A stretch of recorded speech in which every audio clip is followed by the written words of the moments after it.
ಕೂಡ ಧರೆಗುರುಳುತ್ತಾ ಇದೆ. Police commissioner office ಬಳಿ ಆಲಿಕಲ್ಲು ಮಳೆ ಆಗ್ತಾ ಇದೆ. ಭಾರೀ ಗಾಳಿಗೆ ಸಾಕಷ್ಟು ಬೃಹತ್ ಮರಗಳು ಕೂಡ ಧರೆಗುರುಳುತ್ತಾ ಇದೆ. ಮತ್ತೊಂದು ಕಡೆ ವಾಹನ ಸವಾರರು ಪರದಾಡುವಂತಹ ಪರಿಸ್ಥಿತಿ ನಿರ್ಮಾಣವಾಗಿದೆ. ಯಾಕಂದ್ರೆ ಬಿಸಿಲ ಬೇಗೆಗೆ ಬೆಂಡಾಗಿ ಹೋಗಿದ್ದಂತಹ ಜನತೆ ಮಳೆ ಬರಲಿ ಅಂತ ಆಶಿಸ್ತಾ ಇದ್ರು. ಬಟ್ ಈಗ ಗುಡುಗು ಸಹಿತ ಭಾರೀ ಮಳೆಗೆ ಬೆಂಗಳೂರಿನ ಜನರು ಬೆಚ್ಚಿ ಬಿದ್ದಿದ್ದಾರೆ. ಜೊತೆಗೆ ವಿಧಾನಸೌಧ ಭಾಗ, ಕಾರ್ಪೊರೇಷನ್ ಹಾಗೆ ಸುತ್ತಮುತ್ತ ಸ್ಥಳಗಳಲ್ಲೂ ಕೂಡ ಭಾರೀ ಮಳೆ ಆಗ್ತಾ ಇದೆ. ಈ ಭಾರೀ ಮಳೆಗೆ ಬೃಹತ್ ಮರಗಳು ಕೂಡ ಧರೆಗುರುಳುತ್ತಾ ಇದೆ. ಆಲಿಕಲ್ಲು ಸಹಿತ ಮಳೆ ಆಗ್ತಾ ಇರೋದ್ರಿಂದ ವರುಣದೇವ ಈಗ ಬೆಂಗಳೂರು ಸಿಟಿಗೆ ತಂಪೆರೆದಿದ್ದಾನೆ. ಇನ್ನು ದೃಶ್ಯದಲ್ಲಿ ನೋಡ್ತಾ ಇದ್ದೀರಾ ಯಾವ ರೀತಿಯಾಗಿ ಗುಡುಗು ಸಹಿತ ಭಾರೀ ಮಳೆ ಆಗ್ತಾ ಇದೆ ಬೆಂಗಳೂರಿನ ಸುತ್ತಮುತ್ತ. ಇನ್ನು ಧಾರಾಕಾರ ಮಳೆ ಆಗ್ತಾ ಇರುವಂತದ್ದು, ಬಿರುಗಾಳಿ ಸಹಿತ ಧಾರಾಕಾರ ಮಳೆಗೆ ಮರಗಳು ಕೂಡ ಉರುಳಿ ಬೀಳ್ತಾ ಇದೆ. ಮತ್ತೊಂದ್ ಕಡೆ ವಾಹನ ಸವಾರರು ಪರದಾಡ್ತಾ ಇದ್ದಾರೆ. ನಿಜಕ್ಕೂ ಕೂಡ ಜನರು ಇದನ್ನ ಎಕ್ಸ್ಪೆಕ್ಟ್ ಮಾಡಿದ್ರು, ಮಳೆ ಬರಲಿ, ಸಾಕಷ್ಟು ಬಿಸಿಲಾಗ್ತಾ ಇದೆ, ಬಿಸಿಲ ಬೇಗೆಗೆ ತಾಪಮಾನ ಕೂಡ ಜಾಸ್ತಿ ಆಗ್ತಾ ಇತ್ತು, ಇದರಿಂದ ಆರೋಗ್ಯ ಸಮಸ್ಯೆಗಳು ಆಗ್ತಾ ಇತ್ತು. ಜೊತೆಗೆ ಮಳೆ ರಾಯ ತಂಪೆರೆದಿದ್ದಾನೆ, ಇದರಿಂದ ಜನರು ಕೂಡ ಖುಷಿಯಾಗಿದ್ದಾರೆ. ಆಲಿಕಲ್ಲು ಸಹಿತ ಮಳೆ ಆಗ್ತಾ ಇರೋದ್ರಿಂದ, ಧಾರಾಕಾರ ಮಳೆ ಆಗ್ತಾ ಇರೋದ್ರಿಂದ ಜನರು ಒಂದ್ ಕಡೆ ಪರದಾಡುವಂತಹ ಪರಿಸ್ಥಿತಿ ನಿರ್ಮಾಣವಾದ್ರೂ ಕೂಡ ಪರವಾಗಿಲ್ಲ, ನಾವು ಅದರಲ್ಲೇ ಹೋಗ್ತೀವಿ, ಓಡಾಡ್ತೀವಿ ಅನ್ನುವಂತಹ ಪರಿಸ್ಥಿತಿ ಈಗ ನಿರ್ಮಾಣ ಆಗಿದೆ. ವಿಧಾನಸೌಧ ಹಾಗೆ ಕಾರ್ಪೊರೇಷನ್ ಸುತ್ತಮುತ್ತ ಜಾಗಗಳಲ್ಲಿ ಧಾರಾಕಾರವಾಗಿ ಮಳೆ ಸುರಿತಾ ಇದೆ. ಈ ಮಳೆಗೆ ಅವಾಂತರಗಳು ಕೂಡ ಸೃಷ್ಟಿಯಾಗ್ತಾ ಇದೆ. ಯಾಕಂದ್ರೆ ಬಿಬಿಎಂಪಿ ಕೂಡ ಎಚ್ಚೆತ್ತುಕೊಳ್ಬೇಕಾಗುತ್ತೆ ಅಂತ. ಮರಗಳು ಧರೆಗುರುಳುತ್ತಾ ಇರುವಂಥದ್ದು, ಆ ಮರಗಳಿಂದ ಏನೋ ಸಮಸ್ಯೆ ಆಗದಂತೆ ಅಧಿಕಾರಿಗಳು ಈಗ ಕಟ್ಟೆಚ್ಚರವನ್ನು ವಹಿಸಬೇಕಾಗಿದೆ. ಯಾಕಂದ್ರೆ ಹವಾಮಾನ ಇಲಾಖೆ ಕೂಡ ಈಗ 4 ದಿನಗಳ ಕಾಲ ಮಳೆ ಆಗುತ್ತೆ ಅನ್ನುವಂತಹ ಸೂಚನೆಯನ್ನ ಕೂಡ ಕೊಟ್ಟಿರುವಂಥದ್ದು. ಹಾಗಾಗಿ ಜನರು ಕೂಡ ಎಚ್ಚರಿಕೆಯಿಂದ ಇರಬೇಕು ಅಂತ ಹೇಳಿ ನಾವು ಕೂಡ ಅಲರ್ಟ್ ಮಾಡ್ತಾ ಇದ್ದೀವಿ. ಜೊತೆಗೆ ಈಗ ನೋಡ್ತಾ ಇದ್ದೀರಾ ಬೆಂಗಳೂರಿನಲ್ಲಿ ಯಾವ ರೀತಿಯಾಗಿ ಧಾರಾಕಾರ ಮಳೆ ಸುರಿತಾ ಇದೆ ಅನ್ನುವಂಥದ್ದು. ಯಾಕಂದ್ರೆ ಇದನ್ನ ಜನರು ಎಕ್ಸ್ಪೆಕ್ಟ್ ಮಾಡಿದ್ರು, ಈ ರೀತಿಯಾಗಿ ಮಳೆ ಬರಬೇಕು, ಈ ಬಿಸಿಲ ಬೇಗೆಗೆ ಕಂಗೆಟ್ಟಿದ್ದಂತಹ ಜನರು ಮಳೆಯನ್ನ ಎಕ್ಸ್ಪೆಕ್ಟ್ ಮಾಡ್ತಾ ಇದ್ರು. ಮಳೆ ಬರ್ಲಪ್ಪ, ಭೂಮಿ ತಂಪಾಗ್ಲಿ, ಅದರಿಂದ ನಮ್ಮ ದೇಹವು ಕೂಡ ಸ್ವಲ್ಪ ತಂಪಾಗ್ಲಿ ಅಂತ ಹೇಳಿ ಎಲ್ಲರೂ ಕೂಡ ಆಶಿಸ್ತಾ ಇದ್ರು. ಹಾಗಾಗಿ ಈಗ ವರುಣ ದೇವ ಭೂಮಿಗೆ ತಂಪೆರಿತಾ ಇದ್ದಾನೆ. ಆಲಿಕಲ್ಲು ಸಹಿತ ಧಾರಾಕಾರ ಮಳೆ ಆಗ್ತಾ ಇದೆ. ಜೋರ್ ಮಳೆ ಆಗ್ತಾ ಇರೋದ್ರಿಂದ ಜನರು ಕೂಡ ಫುಲ್ ಖುಷ್ ಆಗಿದ್ದಾರೆ.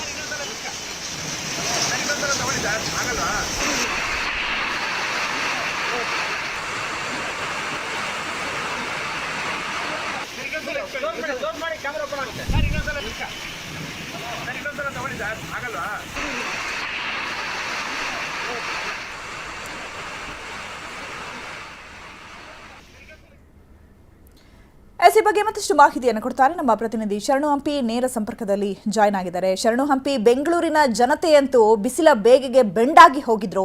ಈ ಮಳೆಯನ್ನ ಜನರು ಎಕ್ಸ್ಪೆಕ್ಟ್ ಮಾಡಿದ್ರು. ಹಾಗಾಗಿ ವರುಣದೇವ ಈಗ ಬೆಂಗಳೂರು ಸಿಟಿಗೆ ತಂಪೆರಿತಾ ಇದ್ದಾನೆ. ಜೊತೆಗೆ ಆಲಿಕಲ್ಲು ಸಹಿತ ಧಾರಾಕಾರ ಮಳೆ ಆಗ್ತಾ ಇರೋದ್ರಿಂದ ಸೊ ಯಾವ್ಯಾವ ಭಾಗದಲ್ಲಿ ಏನೇನು ಅವಾಂತರಗಳು ಸೃಷ್ಟಿಯಾಗಿದೆ, ವಾಹನ ಸವಾರರು ಯಾವ ರೀತಿಯಾಗಿ ಪರದಾಡುವಂತಹ ಪರಿಸ್ಥಿತಿ ನಿರ್ಮಾಣವಾಗಿದೆ, ಅಪ್ಡೇಟ್ಸ್ ಕೊಡ್ತಾ ಹೋದ್ರೆ.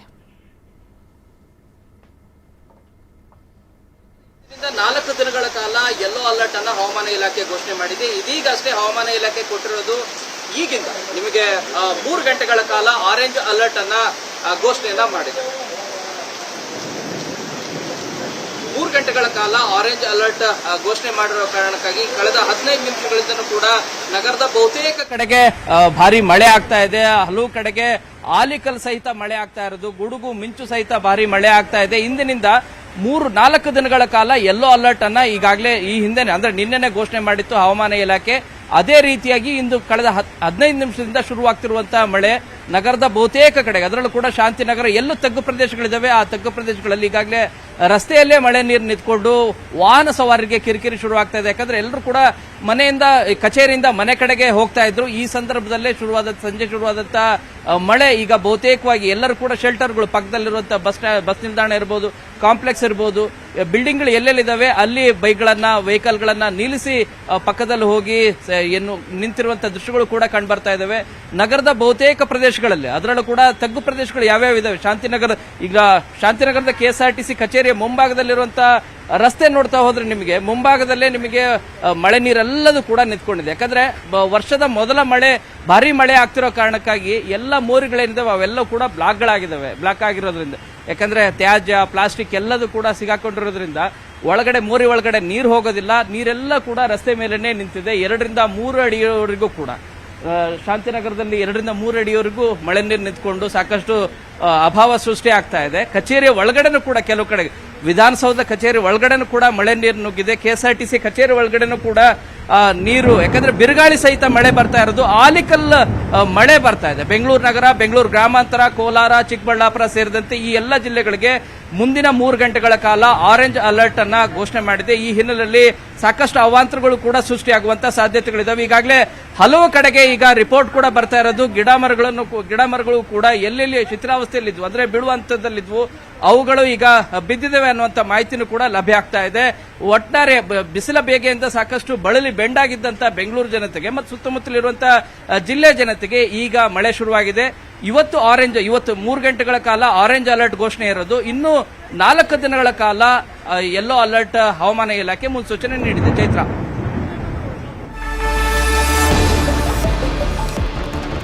ಇನ್ನು ಭಾರೀ ಮಳೆಯಿಂದ ವಿಧಾನಸೌಧಕ್ಕೆ ನೀರು ನುಗ್ಗಿದೆ. ಸಚಿವರು, ಪ್ರತಿಪಕ್ಷ ನಾಯಕರ ಕೊಠಡಿಗಳು ಸಂಪೂರ್ಣವಾಗಿ ಜಲಾವೃತ ಆಗಿದೆ. ಮಳೆ ನೀರು, ಆಲಿ ಕಲ್ಲುಗಳನ್ನ ನೋಡಿ ಅಲ್ಲಿನ ಶಾಸಕರು, ಸಚಿವರು ಕಂಗಾಲಾಗ್ಬಿಟ್ಟಿದ್ದಾರೆ. ಇಷ್ಟು ದಿನ ಜನರು ಕಂಗಾಲಾಗ್ತಾ ಇದ್ರು. ಮಳೆ ಬಂದಂತಹ ಪರಿಸ್ಥಿತಿಯಲ್ಲಿ ಯಾವ ರೀತಿಯಾಗಿ ಅವಾಂತರಗಳು ಸೃಷ್ಟಿ ಆಗ್ತಿತ್ತು ಅನ್ನುವಂಥದ್ದು ಸಾರ್ವಜನಿಕರಿಗೆ ಮಾತ್ರ ಗೊತ್ತಾಗ್ತಾ ಇತ್ತು. ಆದ್ರೆ ಈಗ ಈ ಧಾರಾಕಾರ ಮಳೆಯಿಂದಾಗಿ ಸಚಿವರು, ಶಾಸಕರು, ಅಧಿಕಾರಿಗಳು ಕೂಡ ಕಂಗಾಲಾಗುವಂತಹ ಪರಿಸ್ಥಿತಿ ನಿರ್ಮಾಣ ಆಗಿದೆ. ಧಾರಾಕಾರವಾಗಿ ಮಳೆ ಸುರಿತಾ ಇರೋದ್ರಿಂದ ವಿಧಾನಸೌಧದ ಒಳಗಿರುವಂತಹ ಕೊಠಡಿಗಳಿಗೂ ಕೂಡ ನೀರು ನುಗ್ಗುತ್ತಾ ಇದೆ. ಈ ನೀರನ್ನ ನೋಡಿ ಅಧಿಕಾರಿಗಳು ದಂಗಾಗಿದ್ದಾರೆ, ಕಂಗಾಲಾಗ್ಬಿಟ್ಟಿದ್ದಾರೆ. ಹಾಗಿದ್ರೆ ಜನಸಾಮಾನ್ಯರು ಹೇಗಿರಬೇಕು ಈ ಒಂದು ಪರಿಸ್ಥಿತಿಯಲ್ಲಿ? ಅದರಲ್ಲೂ ಕೂಡ ಈಗ ಹವಾಮಾನ ಇಲಾಖೆ 4 ದಿನಗಳ ಕಾಲ ಆರೆಂಜ್ ಅಲರ್ಟ್ ಜೊತೆಗೆ 4 ದಿನ ಧಾರಾಕಾರ ಮಳೆ ಆಗುತ್ತೆ ಅನ್ನುವಂತಹ ಸೂಚನೆಯನ್ನ ಕೊಟ್ಟಿರುವಂತದ್ದು.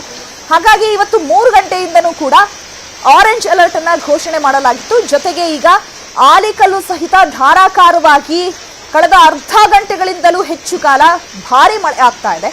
ಸೊ ಹಾಗಾಗಿ ವಿಧಾನಸೌಧದ ಕೊಠಡಿಗಳ ಒಳಗೂ ಕೂಡ ಈಗ ನೀರು ನುಗ್ತಾ ಇರುವಂತದ್ದು. ಇದರಿಂದಾಗಿ ಅಧಿಕಾರಿಗಳು ಕಂಗಾಲಾಗ್ಬಿಟ್ಟಿದ್ದಾರೆ.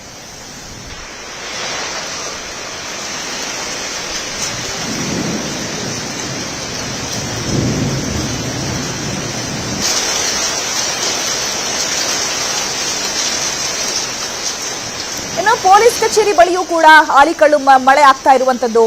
ಮತ್ತೊಂದು ಕಡೆ ವಿಧಾನಸೌಧದಲ್ಲಿ ಧಾರಾಕಾರ ಮಳೆ ಆಗ್ತಾ ಇರೋದ್ರಿಂದ ಆ ಧಾರಾಕಾರವಾಗಿ ಮಳೆಯ ನೀರು ಕೂಡ ವಿಧಾನಸೌಧದ ಕೊಠಡಿಗಳಿಗೆ ನುಗ್ತಾ ಇರುವಂತದ್ದು. ಮತ್ತೊಂದು ಕಡೆ ಆಲಿಕಲ್ಲು ಮಳೆಯಿಂದಾಗಿ ಜನಜೀವನ ಸಂಪೂರ್ಣವಾಗಿ ಈಗ ಅಸ್ತವ್ಯಸ್ತವಾಗಿದೆ. ಯಾರೆಲ್ಲ ಆಫೀಸನ್ನ ಮುಗಿಸಿ ಮನೆಗೆ ಹೋಗಬೇಕಾಗಿತ್ತು ಅವರೆಲ್ಲರೂ ಕೂಡ ರಸ್ತೆಯಲ್ಲಿ ಪರದಾಡುವಂತಹ ಪರಿಸ್ಥಿತಿ ನಿರ್ಮಾಣವಾಗಿದೆ. ಮತ್ತದೇ ಪರಿಸ್ಥಿತಿ ನಿರ್ಮಾಣ ಬೆಂಗಳೂರಿನಲ್ಲಿ. ಯಾಕಂದ್ರೆ ಪ್ರತಿ ಬಾರಿಯೂ ಕೂಡ ಮಳೆ ಬಂದಂತಹ ಸಂದರ್ಭದಲ್ಲಿ ಎಲ್ಲ ಹಳ್ಳ ಕೊಳ್ಳಗಳು ತುಂಬಿ ಹರಿಯುತ್ತೆ, ಅಂಡರ್ ಪಾಸ್ಗಳು ತುಂಬಿ ಹೋಗುತ್ತೆ.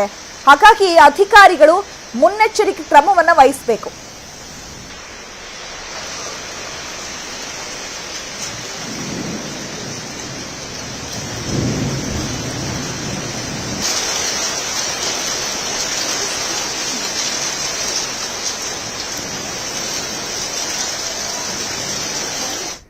ಇವಿಷ್ಟು ಈವರೆಗಿನ ಪ್ರಮುಖ ಸುದ್ದಿಗಳು. ಈಗ ಬ್ರೇಕ್ ಆದ್ಮೇಲೆ ಎಕ್ಸಿಟ್ ಪೋಲ್ ಪ್ರಸಾರ ಆಗುತ್ತೆ.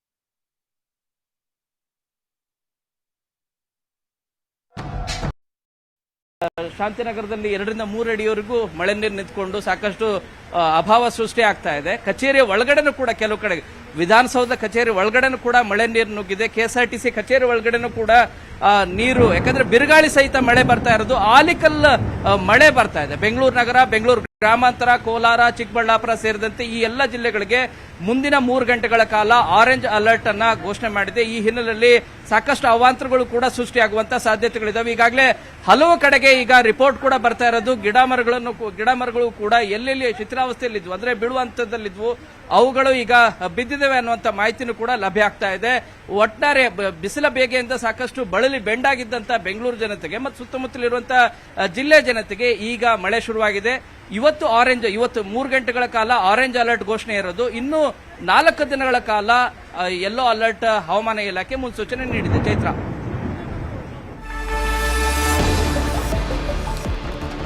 ಇನ್ನು ಭಾರೀ ಮಳೆಯಿಂದ ವಿಧಾನಸೌಧಕ್ಕೆ ನೀರು ನುಗ್ಗಿದೆ. ಸಚಿವರು, ಪ್ರತಿಪಕ್ಷ ನಾಯಕರ ಕೊಠಡಿಗಳು ಸಂಪೂರ್ಣವಾಗಿ ಜಲಾವೃತ ಆಗಿದೆ. ಮಳೆ ನೀರು, ಆಲಿ ಕಲ್ಲುಗಳನ್ನ ನೋಡಿ ಅಲ್ಲಿನ ಶಾಸಕರು, ಸಚಿವರು ಕಂಗಾಲಾಗ್ಬಿಟ್ಟಿದ್ದಾರೆ. ಇಷ್ಟು ದಿನ ಜನರು ಕಂಗಾಲಾಗ್ತಾ ಇದ್ರು.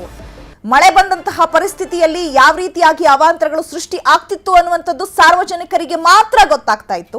ಆದ್ರೆ ಈಗ ಈ ಧಾರಾಕಾರ ಮಳೆಯಿಂದಾಗಿ ಸಚಿವರು, ಶಾಸಕರು, ಅಧಿಕಾರಿಗಳು ಕೂಡ ಕಂಗಾಲಾಗುವಂತಹ ಪರಿಸ್ಥಿತಿ ನಿರ್ಮಾಣ ಆಗಿದೆ. ಧಾರಾಕಾರವಾಗಿ ಮಳೆ ಸುರಿತಾ ಇರೋದ್ರಿಂದ ವಿಧಾನಸೌಧದ ಒಳಗಿರುವಂತಹ ಕೊಠಡಿಗಳಿಗೂ ಕೂಡ ನೀರು ನುಗ್ಗುತ್ತಾ ಇದೆ. ಈ ನೀರನ್ನ ನೋಡಿ ಅಧಿಕಾರಿಗಳು ದಂಗಾಗಿದ್ದಾರೆ, ಕಂಗಾಲಾಗ್ಬಿಟ್ಟಿದ್ದಾರೆ.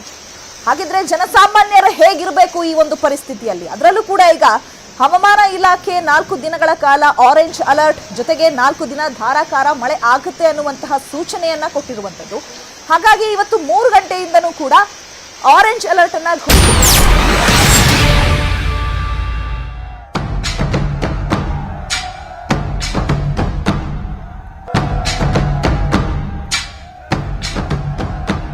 ಮೆಗಾ ಎಕ್ಸಿಟ್ ಪೋಲ್ ವಿಶೇಷ ಕಾರ್ಯಕ್ರಮಕ್ಕೆ ಸ್ವಾಗತ. ನಾನು ಹರಿಪ್ರಸಾದ್. ಪಂಚ ಫೈಟ್ ಈಗಾಗಲೇ ನಡೆದಿದೆ. ಪಂಚ ಫೈಟ್ನ ಎಕ್ಸಿಟ್ ಪೋಲ್ ಹಂತಕ್ಕೆ ಬಂದು ನಿಂತಿದ್ದೀವಿ. ಇವತ್ತು ಸಂಜೆ 6 ಗಂಟೆಗೆ ಸರಿಯಾಗಿ ಪಶ್ಚಿಮ ಬಂಗಾಳದಲ್ಲಿ ಮತದಾನ ಪ್ರಕ್ರಿಯೆ ಕೊನೆಗೊಳ್ಳುತ್ತೆ. 2 ಹಂತಗಳಲ್ಲಿ ಈ ಬಾರಿ 5 ರಾಜ್ಯಗಳ ಪೈಕಿ ಕೇವಲ ಒಂದು ರಾಜ್ಯದಲ್ಲಿ ಮಾತ್ರ 2 ಹಂತಗಳಲ್ಲಿ ಮತದಾನ ನಡೀತು.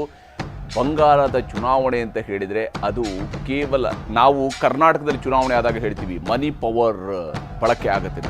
ಬಂಗಾಳದ ಚುನಾವಣೆ ಅನ್ನುವಂಥದ್ದು ಮಜಲ್ ಪವರ್ನ ಚುನಾವಣೆ ಅನ್ನುವಂಥದ್ದಕ್ಕೆ ಅನೇಕ ಉದಾಹರಣೆಗಳನ್ನು ಈ ಹಿಂದೆ ನಾವು ಓದ್ತಾ ಇದ್ವಿ. ಆದರೆ ಇವತ್ತು ಕಣ್ಣೆದುರುಗಡೆ ನೋಡಿದ್ವಿ ಯಾವ್ಯಾವ ಸ್ವರೂಪದಲ್ಲಿ ಇವತ್ತು ಅಲ್ಲಿ ಗಲಾಟೆಗಳು ನಡೆದಿದ್ದಾವೆ, ಗದ್ದಲಗಳು ನಡೆದಿದ್ದಾವೆ, ಹೊಡೆದಾಟಗಳು ನಡೆದಿದ್ದಾವೆ, ಬಡಿದಾಟ ನಡೆದಿದೆ, ಲಾಠಿ ಚಾರ್ಜ್ ನಡೆದಿದೆ.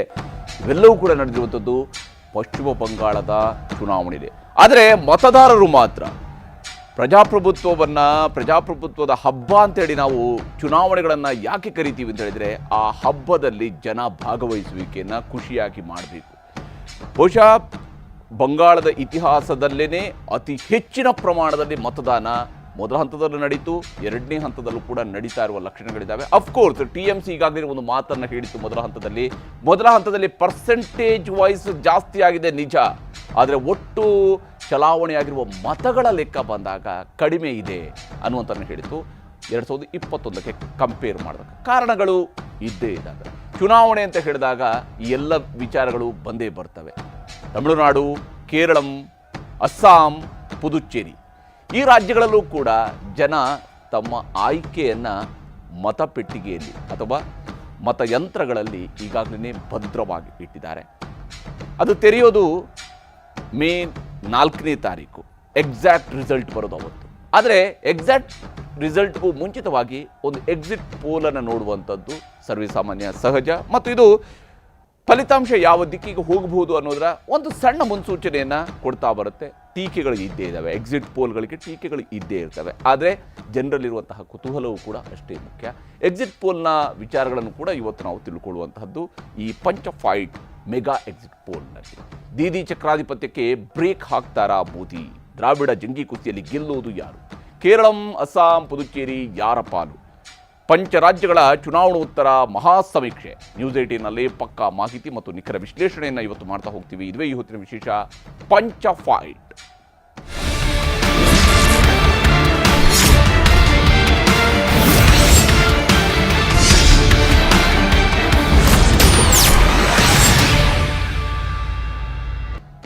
ಈ ಪಂಚ ಫೈಟ್ನಲ್ಲಿ ಪಕ್ಷಗಳ ಬಲಾಬಲ ಹೇಗಿದೆ, ಯಾವ ಸ್ವರೂಪದಲ್ಲಿದೆ ಅನ್ನೋದನ್ನು ಕ್ವಿಕ್ಕಾಗಿ ಒಂದಿಷ್ಟು ವಿಶೇಷ ವರದಿಗಳ ಮೂಲಕವಾಗಿ ನಿಮಗೆ ತೋರಿಸ್ತಾ ಹೋಗ್ತೀನಿ. ಮೊದಲಿಗೆ ಪಶ್ಚಿಮ ಬಂಗಾಳದ ಬಗ್ಗೆ, ಯಾಕಂದರೆ ಪಶ್ಚಿಮ ಬಂಗಾಳದಲ್ಲಿ ಈ ಬಾರಿ ಮೋದಿನಾ ಅಥವಾ ದೀದಿನಾ ಅನ್ನುವ ಪ್ರಶ್ನೆ ಇದ್ದೇ ಇರುವಂಥ ಕುತೂಹಲ ಇದ್ದೇ ಇರುತ್ತೆ.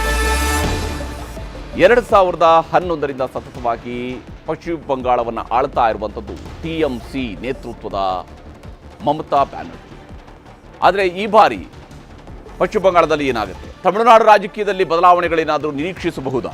ಹಾಗೆಯೇ ಕೇರಳದಲ್ಲಿ ಎಡಪಕ್ಷಗಳ ಆಟಕ್ಕೆ ಬ್ರೇಕ್ ಬೀಳುತ್ತಾ? UDF ಬಾಗಿಲು ತಟ್ಟುತ್ತಾ ಇತ್ತು, ಆದರೆ ನಿಜಕ್ಕೂ ಕೂಡ ಅಧಿಕಾರದ ಗದ್ದೆಗೆ ಅವರಿಗೆ ಸಿಗುತ್ತಾ?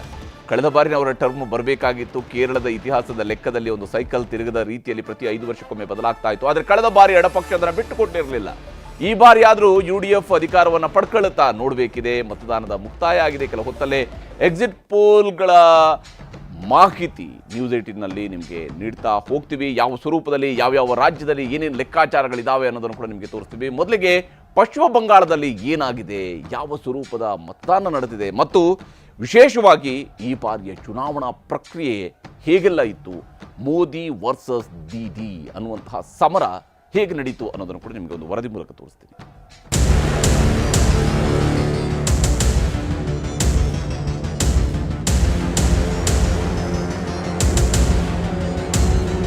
ಒಂದು ಕಡೆಗೆ ಬಂಗಾಳದ ಮಮತಾ ದೀದಿ, ಮತ್ತೊಂದು ಕಡೆಗೆ ಪಶ್ಚಿಮ ಬಂಗಾಳದಲ್ಲಿ ಕಮಲ ಅರಳಿಸಲೇಬೇಕು ಎಂದು ಪಣ ತೊಟ್ಟಿರುವ ಅಮಿತ್ ಶಾ ಮೋದಿ.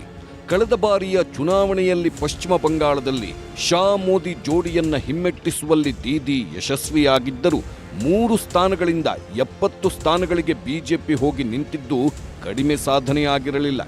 70 ಸ್ಥಾನ ಸಿಕ್ಕ ಮೇಲೆ ಅದನ್ನ ಡಬಲ್ ಮಾಡಿಕೊಂಡು ಅಧಿಕಾರದ ಗದ್ದುಗೆ ಏರಲು ಸಾಧ್ಯ ಎನ್ನುವ ವಿಶ್ವಾಸದಲ್ಲಿಯೇ ಕೇಸರಿ ಪಡೆ ಈ ಬಾರಿ ಪಶ್ಚಿಮ ಬಂಗಾಳದ ಚುನಾವಣೆಯಲ್ಲಿ ಅಬ್ಬರಿಸಿದೆ. ಆದರೆ ತೃಣಮೂಲ ಕಾಂಗ್ರೆಸ್ ಕೂಡ ಪ್ರಾಣವನ್ನೇ ಪಣಕ್ಕಿಟ್ಟವರಂತೆ ಹೋರಾಟ ನಡೆಸಿದೆ.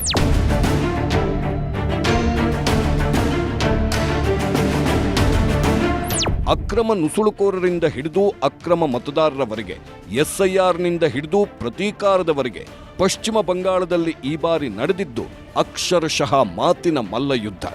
ಜೊತೆಗೆ ಅಲ್ಲಲ್ಲಿ ನಡೆದಿರುವುದು ಹೊಡೆದಾಟ, ಬಡಿದಾಟ, ಕಿತ್ತಾಟ. ಹೀಗಾಗಿಯೇ ಪಶ್ಚಿಮ ಬಂಗಾಳ ಚುನಾವಣೆಯಲ್ಲಿ ಮಸಲ್ ಪವರ್ನ ಜೊತೆಗೆ ಮಾತಿನ ಪವರ್ ಕೂಡ ಬೆರೆತು ರಣಾಂಗಣವೇ ಸೃಷ್ಟಿಯಾಗಿತ್ತು.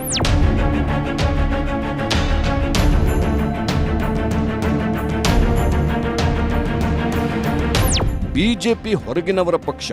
ದೆಹಲಿಯ ಜಮೀನ್ದಾರರು ಬಂಗಾಳವನ್ನ ಆಳಲು ಬಿಡುವುದಿಲ್ಲ ಎಂದು ದೀದಿ ಘರ್ಜಿಸಿದ್ರೆ ಬಂಗಾಳದಲ್ಲಿ ಬದಲಾವಣೆ ಅನಿವಾರ್ಯ. ದೀದಿ ಆಡಳಿತದಲ್ಲಿ ಭ್ರಷ್ಟಾಚಾರ ಮತ್ತು ತುಷ್ಟೀಕರಣ ಮಿತಿಮೀರಿದೆ ಎಂದು ಮೋದಿ ಕೌಂಟರ್ ಕೊಟ್ಟಿದ್ದರು. साथियों, पिछले 15 वर्षों में टीएमसी ने बंगाल को केवल और केवल लूटने का काम किया है. ऐसा कोई काम नहीं जहां टीएमसी का करप्शन नहीं. আবার বলছে ঝাল লেগেছে, ঝাল লাগেনি আমাদের। ঝাল তো তোমার 2004 তারিখে যখন কাউন্টিং হবে তখন তোমার ঝাল লাগবে, আর তখন তুমি দেখবে আর লুচির মতো ফুলবে। ಮಾತಿನ ಯುದ್ಧದ ಜೊತೆಗೆ ಗ್ಯಾರಂಟಿಗಳ ಮೂಲಕವೂ ಜನರನ್ನ ಆಕರ್ಷಿಸಲು ರಾಜಕೀಯ ಪಕ್ಷಗಳು ಬಣ್ಣ ಬಣ್ಣದ ಘೋಷಣೆಗಳನ್ನೇ ಮಾಡಿವೆ. ಕರ್ನಾಟಕದ ಮಾದರಿಯಲ್ಲೇ ಬಂಗಾಳದಲ್ಲೂ ಉಚಿತ ಯೋಜನೆಗಳ ಭರಾಟೆ ಜೋರಾಗಿತ್ತು. ಲಕ್ಷ್ಮೀರ್ ಭಂಡಾರ್ ಯೋಜನೆಯಡಿ ಮಹಿಳೆಯರಿಗೆ ನೀಡುವ ಮಾಸಿಕ ಮೊತ್ತವನ್ನ ಹೆಚ್ಚಿಸುವುದು ಮತ್ತು ಮನೆ ಬಾಗಿಲಿಗೆ ಆರೋಗ್ಯ ಸೇವೆ ನೀಡುವುದು ಸೇರಿದಂತೆ ದೀದಿ 10 ಭರವಸೆಗಳನ್ನು ಕೊಟ್ಟಿದ್ದಾರೆ. ಇದಕ್ಕೆ ಕೌಂಟರ್ ಎನ್ನುವಂತೆ ಬಿಜೆಪಿ ತನ್ನ ಪ್ರಣಾಳಿಕೆಯಲ್ಲಿ ಟಿಎಂಸಿಯ ಯೋಜನೆಗಳಿಗಿಂತ 2 ಪಟ್ಟು ಹೆಚ್ಚು ಹಣ ನೀಡುವುದಾಗಿ ಘೋಷಿಸಿದೆ. ಜೊತೆಗೆ ಯುಸಿಸಿ ಜಾರಿ ಮತ್ತು ಭ್ರಷ್ಟಾಚಾರ ಮುಕ್ತ ಆಡಳಿತದ ಭರವಸೆ ನೀಡಿದೆ. ಮತ ಪರಿಷ್ಕರಣೆ ಮಹಾಯುದ್ಧ. ಮತದಾರರ ಪಟ್ಟಿಯಿಂದ ಲಕ್ಷಾಂತರ ಹೆಸರುಗಳು ಡಿಲೀಟ್ ಆಗಿರುವುದು ದೊಡ್ಡ ವಿವಾದ ಸೃಷ್ಟಿಸಿದೆ. ಅಲ್ಪಸಂಖ್ಯಾತರನ್ನ ಗುರಿಯಾಗಿಸಿಕೊಂಡು ಇದೆಲ್ಲ ಮಾಡಲಾಗಿದೆ ಎಂದು ಟಿಎಂಸಿ ಆರೋಪಿಸಿದ್ರೆ, ನಕಲಿ ಮತದಾರರನ್ನ ತೆಗೆಯಲಾಗಿದೆ ಎಂದು ಬಿಜೆಪಿ ಸಮರ್ಥಿಸಿಕೊಂಡಿದೆ. ಆಡಳಿತ ವಿರೋಧಿ ಅಲೆ. ಸುದೀರ್ಘ 15 ವರ್ಷಗಳ ಆಡಳಿತದ ನಂತರ ಸಹಜವಾಗಿಯೇ ಜನರ ಮಧ್ಯೆ ಆಡಳಿತ ವಿರೋಧಿ ಅಲೆ ಸೃಷ್ಟಿಯಾಗಿದೆ. ಹಳೆ ಮುಖಗಳ ಬದಲಿಗೆ ಹೊಸ ಬದಲಾವಣೆಯನ್ನ ಜನ ಬಯಸುತ್ತಿರುವುದು ಟಿಎಂಸಿಗೆ ಹಿನ್ನಡೆಯಾಗಬಹುದು. ಮಧ್ಯಪ್ರದೇಶ, ಬಿಹಾರ ಅಖಾಡಗಳ ಪ್ರೋ ಇನ್ಕಂಬೆನ್ಸಿಯ ಉದಾಹರಣೆಗಳನ್ನು ನೋಡಿದ ದೇಶಕ್ಕೆ ಬಂಗಾಳದ ಬಗ್ಗೆ ಕುತೂಹಲ ಇದ್ದೇ ಇದೆ. ಭ್ರಷ್ಟಾಚಾರದ ಬ್ರಹ್ಮಾಸ್ತ್ರ. ಶಿಕ್ಷಕರ ನೇಮಕಾತಿ ಹಗರಣದಲ್ಲಿ ಟಿಎಂಸಿ ಪ್ರಮುಖ ನಾಯಕರು ಜೈಲು ಪಾಲಾಗಿರುವುದು ಪಕ್ಷದ ವರ್ಚಸ್ಸಿಗೆ ಧಕ್ಕೆ ತಂದಿದೆ. ರೇಷನ್ ಮತ್ತು ಕಲ್ಲಿದ್ದಲು ಹಗರಣಗಳು ಅಷ್ಟೇ ಪ್ರಮಾಣದಲ್ಲಿ ಸದ್ದು ಮಾಡಿವೆ. ಇಡಿ, ಸಿಬಿಐ ಸೇರಿದಂತೆ ಕೇಂದ್ರ ತನಿಖಾ ಸಂಸ್ಥೆಗಳ ದಾಳಿಗಳು ಮತ್ತೆ ತನಿಖೆ ಸುತ್ತ ಈ ಸಲ ದೊಡ್ಡ ಹೈಡ್ರಾಮಾಗಳೇ ನಡೆದಿವೆ. ಆರ್ಜಿಕರ್ ಕರಾಳ ಘಟನೆ. ಬಂಗಾಳದ ಮಹಿಳೆಯರೇ ದೀದಿಯ ಅತಿ ದೊಡ್ಡ ಮತ ಬ್ಯಾಂಕ್. ಆದರೆ ಆರ್ಜಿಕರ್ ಆಸ್ಪತ್ರೆಯ ಘಟನೆ ಮತ್ತು ಅದರ ನಂತರ ನಡೆದ ಪ್ರತಿಭಟನೆಗಳನ್ನು ಸರ್ಕಾರ ನಿಭಾಯಿಸಿದ ರೀತಿ ಮಹಿಳಾ ಮತದಾರರಲ್ಲಿ ಅಸಮಾಧಾನ ಮೂಡಿಸಿದೆ ಅನ್ನೋ ಮಾತುಗಳೂ ಇವೆ. ಇದು ಲಕ್ಷ್ಮೀರ್ ಭಂಡಾರ್ನಂತಹ ಜನಪ್ರಿಯ ಯೋಜನೆಗಳ ಪ್ರಭಾವವನ್ನ ಕಡಿಮೆ ಮಾಡಬಹುದು ಎಂಬ ಅಂದಾಜಿನಲ್ಲಿದೆ ಬಿಜೆಪಿ. ಬಿಜೆಪಿಯ ಆಕ್ರಮಣಕಾರಿ ಸಂಘಟನೆ ಮತ್ತು ಮೋದಿ ವರ್ಚಸ್ಸು. ಪಶ್ಚಿಮ ಬಂಗಾಳದಲ್ಲಿ ಬಿಜೆಪಿ ತನ್ನ ಮತ ಪ್ರಮಾಣವನ್ನ ಗಣನೀಯವಾಗಿ ಹೆಚ್ಚಿಸಿಕೊಂಡಿದೆ. ಹಿಂದೂ ಮತಗಳ ಧ್ರುವೀಕರಣ ಮತ್ತು ಕೇಂದ್ರ ನಾಯಕರ ನಿರಂತರ ಭೇಟಿ ಮಮತಾ ಕೋಟೆಯನ್ನ ಛಿದ್ರ ಮಾಡಲಿವೆ ಅನ್ನೋ ವಿಶ್ವಾಸದಲ್ಲಿದೆ ಬಿಜೆಪಿ ಬ್ರಿಗೇಡ್. ಅಲ್ಪಸಂಖ್ಯಾತ ಮತಗಳ ವಿಭಜನೆ. ಇಷ್ಟು ದಿನ ಟಿಎಂಸಿಗೆ ಗಟ್ಟಿಯಾಗಿದ್ದ ಮುಸ್ಲಿಂ ಮತ ಬ್ಯಾಂಕ್ನಲ್ಲಿ ಈಗ ಬಿರುಕು ಕಾಣಿಸಿಕೊಂಡಿದೆಯಾ ಅನ್ನೋದೇ ಸದ್ಯದ ಅತಿದೊಡ್ಡ ಪ್ರಶ್ನೆ ಮತ್ತು ಕುತೂಹಲ. ಕಾರಣ ಐಎಸ್ಎಫ್ ಮತ್ತು ಕಾಂಗ್ರೆಸ್ ಎಡಪಕ್ಷಗಳ ಮೈತ್ರಿ.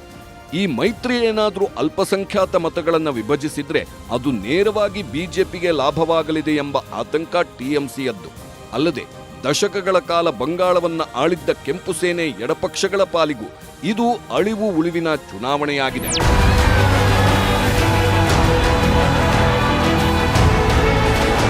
ಇನ್ನು ಕಳೆದ ಸಲ ದೀದಿಯ ಖೇಲಾ ಹೋಬೆ ಸಿಕ್ಕಾಪಟ್ಟೆ ಸದ್ದು ಮಾಡಿದ್ರೆ ಈ ಸಲ ಮೋದಿ ಚುರುಮುರಿ ಸೇವಿಸಿದ್ದು ಫುಟ್ಬಾಲ್ ಆಡಿದ್ದರ ಸುತ್ತ ಭಾರೀ ಚರ್ಚೆ ಆಗಿದೆ. ಇನ್ನು ಬಂಗಾಳದ ಚುನಾವಣೆ ಹಿಂಸೆ ಇಲ್ಲದೆ ಪೂರ್ಣಗೊಳ್ಳುವುದು ಅಪರೂಪ. ಮೊದಲ ಹಂತದ ಮತದಾನದ ವೇಳೆ ಕೂಚ್ ಬೆಹಾರ್ ಮತ್ತು ದಿನಾಜ್ಪುರದಲ್ಲಿ ಸಂಘರ್ಷಗಳು ನಡೆದವು. ಬಿಜೆಪಿ ಅಭ್ಯರ್ಥಿಗಳ ಮೇಲೆ ದಾಳಿ ನಡೆದ ಘಟನೆಗಳೂ ಆದವು. ಇದೇ ಕಾರಣಕ್ಕೆ ಎರಡನೇ ಹಂತಕ್ಕೆ ಕೇಂದ್ರ ಚುನಾವಣಾ ಆಯೋಗವು ಕೇಂದ್ರ ಪಡೆಗಳ ಭದ್ರಕೋಟೆಯನ್ನೇ ನಿರ್ಮಿಸಿತ್ತು. ಈ ಭದ್ರತಾ ವಿಚಾರದಲ್ಲೂ ಕೂಡ ಅತಿ ದೊಡ್ಡ ಏಟು ಎದುರೇಟಿಗೆ ಸಾಕ್ಷಿಯಾಗಿದೆ ಬಂಗಾಳ. ಒಟ್ಟಾರೆ ಅಸ್ಮಿತೆ ಮತ್ತು ಅಭಿವೃದ್ಧಿಯ ನಡುವಿನ ಈ ಹೋರಾಟದಲ್ಲಿ ಬಂಗಾಳದ ಮಾನುಷ್ ಯಾರಿಗೆ ಜೈ ಅಂತಾರೆ ಅನ್ನೋದೇ ಸದ್ಯದ ಕುತೂಹಲ. Bureau report, news 18.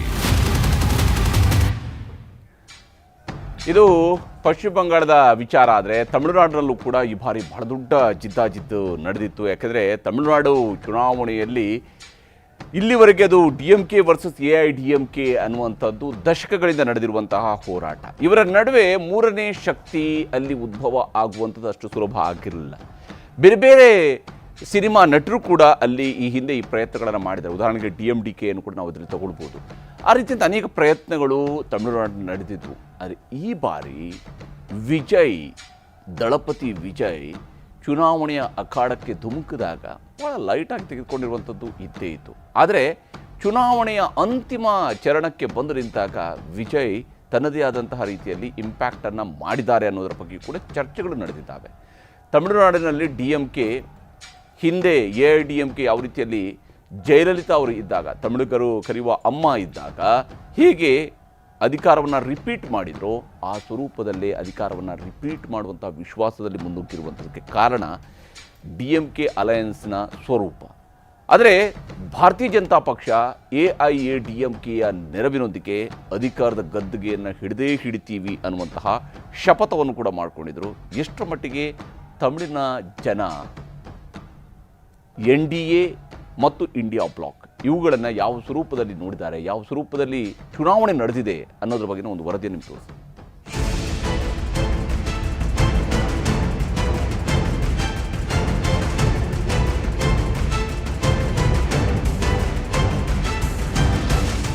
ತಮಿಳುನಾಡು ದಕ್ಷಿಣ ಭಾರತದ ರಾಜಕೀಯ ಕಾಶಿ. ರಾಷ್ಟ್ರೀಯ ಪಕ್ಷಗಳನ್ನ ಮೂಲೆಗೆ ಕೂರಿಸಿ ತಮಿಳು ಅಸ್ಮಿತೆಯೊಂದಿಗೆ ಹೆಜ್ಜೆ ಇಡುತ್ತಿರುವ ದ್ರಾವಿಡ ನೆಲ. ಭಾಷಾಭಿಮಾನ, ದ್ರಾವಿಡ ಸಿದ್ಧಾಂತ ಮತ್ತು ಕೇಂದ್ರ ಸರ್ಕಾರದ ವಿರುದ್ಧದ ನಿಲುವುಗಳ ಕಾರಣ ಇಲ್ಲಿನ ಕದನಕಣ ಸದಾ ಬಿಸಿಯಾಗೇ ಇರುತ್ತೆ. ಈ ಸಲದ ಚುನಾವಣೆಯೇನೂ ಇದರಿಂದ ಹೊರತಾಗಿರಲಿಲ್ಲ.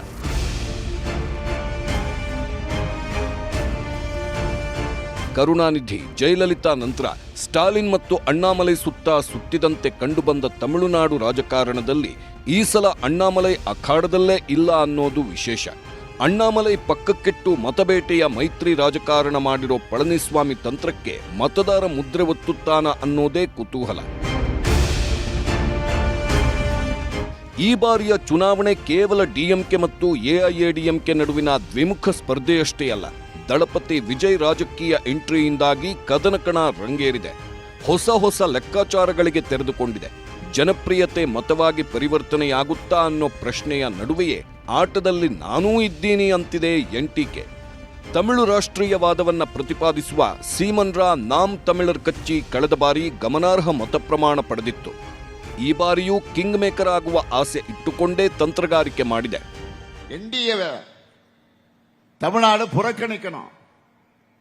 அப்பதான் தமிழ்நாட்டோட எதிர்காலம் காப்பாற்றப்படும். NDA கூட்டணி என்பது எப்படிப்பட்ட சந்தர்ப்பாத கூட்டணின்னு நீங்களே பார்த்துட்டு இருக்கீங்க.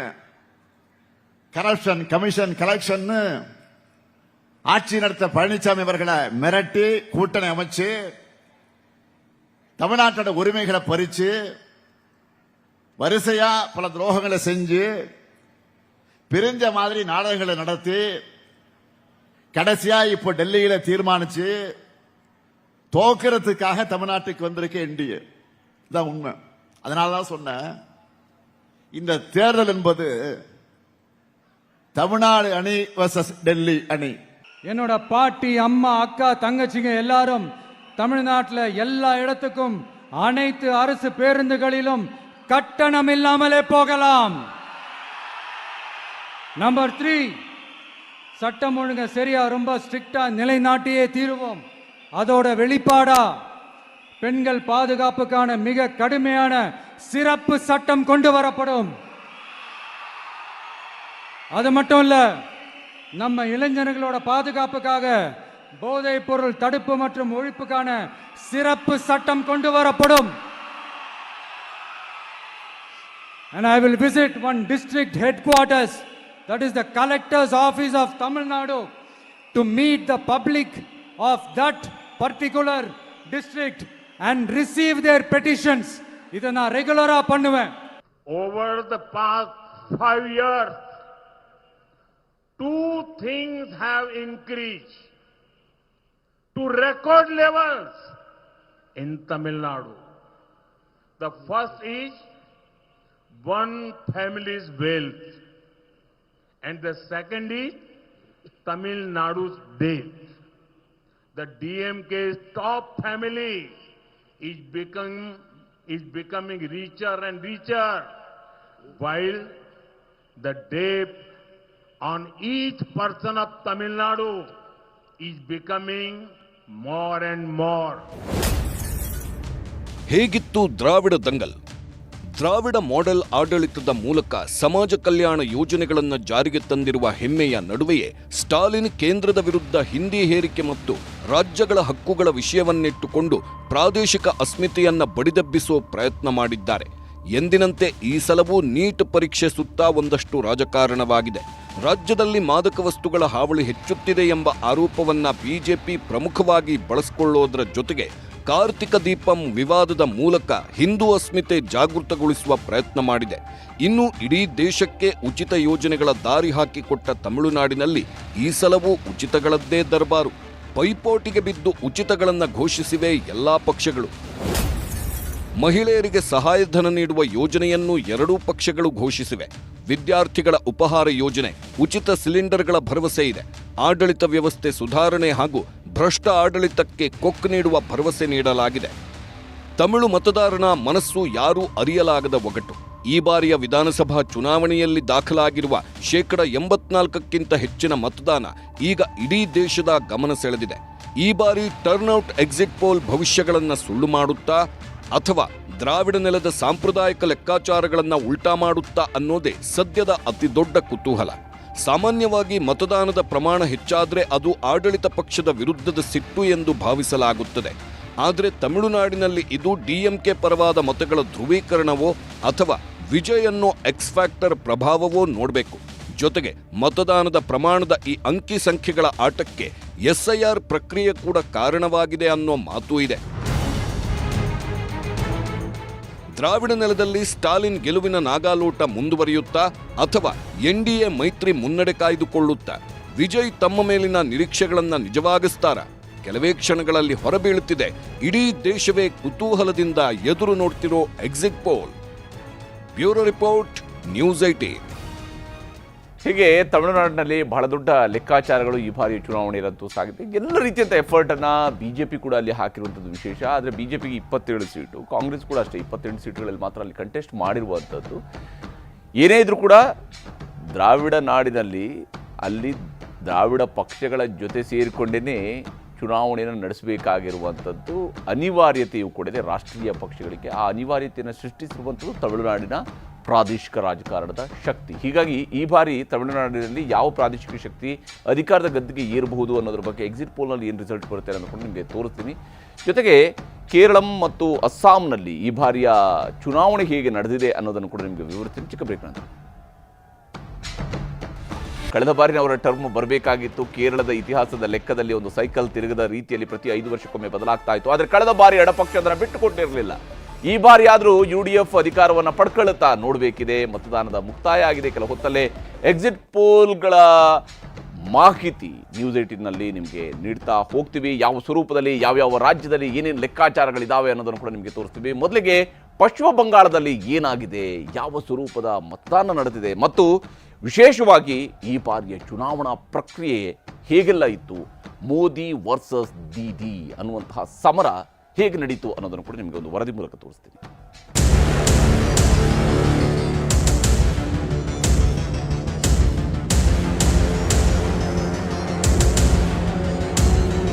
ಒಂದು ಕಡೆಗೆ ಬಂಗಾಳದ ಮಮತಾ ದೀದಿ, ಮತ್ತೊಂದು ಕಡೆಗೆ ಪಶ್ಚಿಮ ಬಂಗಾಳದಲ್ಲಿ ಕಮಲ ಅರಳಿಸಲೇಬೇಕು ಎಂದು ಪಣ ತೊಟ್ಟಿರುವ ಅಮಿತ್ ಶಾ ಮೋದಿ.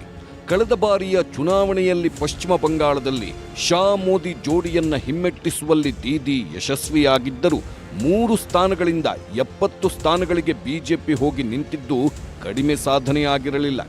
70 ಸ್ಥಾನ ಸಿಕ್ಕ ಮೇಲೆ ಅದನ್ನ ಡಬಲ್ ಮಾಡಿಕೊಂಡು ಅಧಿಕಾರದ ಗದ್ದುಗೆ ಏರಲು ಸಾಧ್ಯ ಎನ್ನುವ ವಿಶ್ವಾಸದಲ್ಲಿಯೇ ಕೇಸರಿ ಪಡೆ ಈ ಬಾರಿ ಪಶ್ಚಿಮ ಬಂಗಾಳದ ಚುನಾವಣೆಯಲ್ಲಿ ಅಬ್ಬರಿಸಿದೆ. ಆದರೆ ತೃಣಮೂಲ ಕಾಂಗ್ರೆಸ್ ಕೂಡ ಪ್ರಾಣವನ್ನೇ ಪಣಕ್ಕಿಟ್ಟವರಂತೆ ಹೋರಾಟ ನಡೆಸಿದೆ.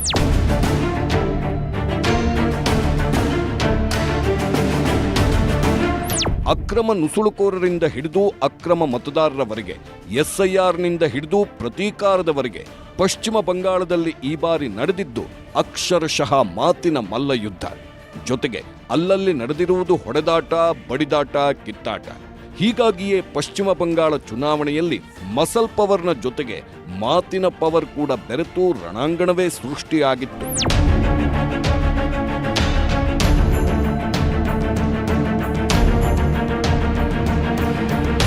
ಬಿಜೆಪಿ ಹೊರಗಿನವರ ಪಕ್ಷ.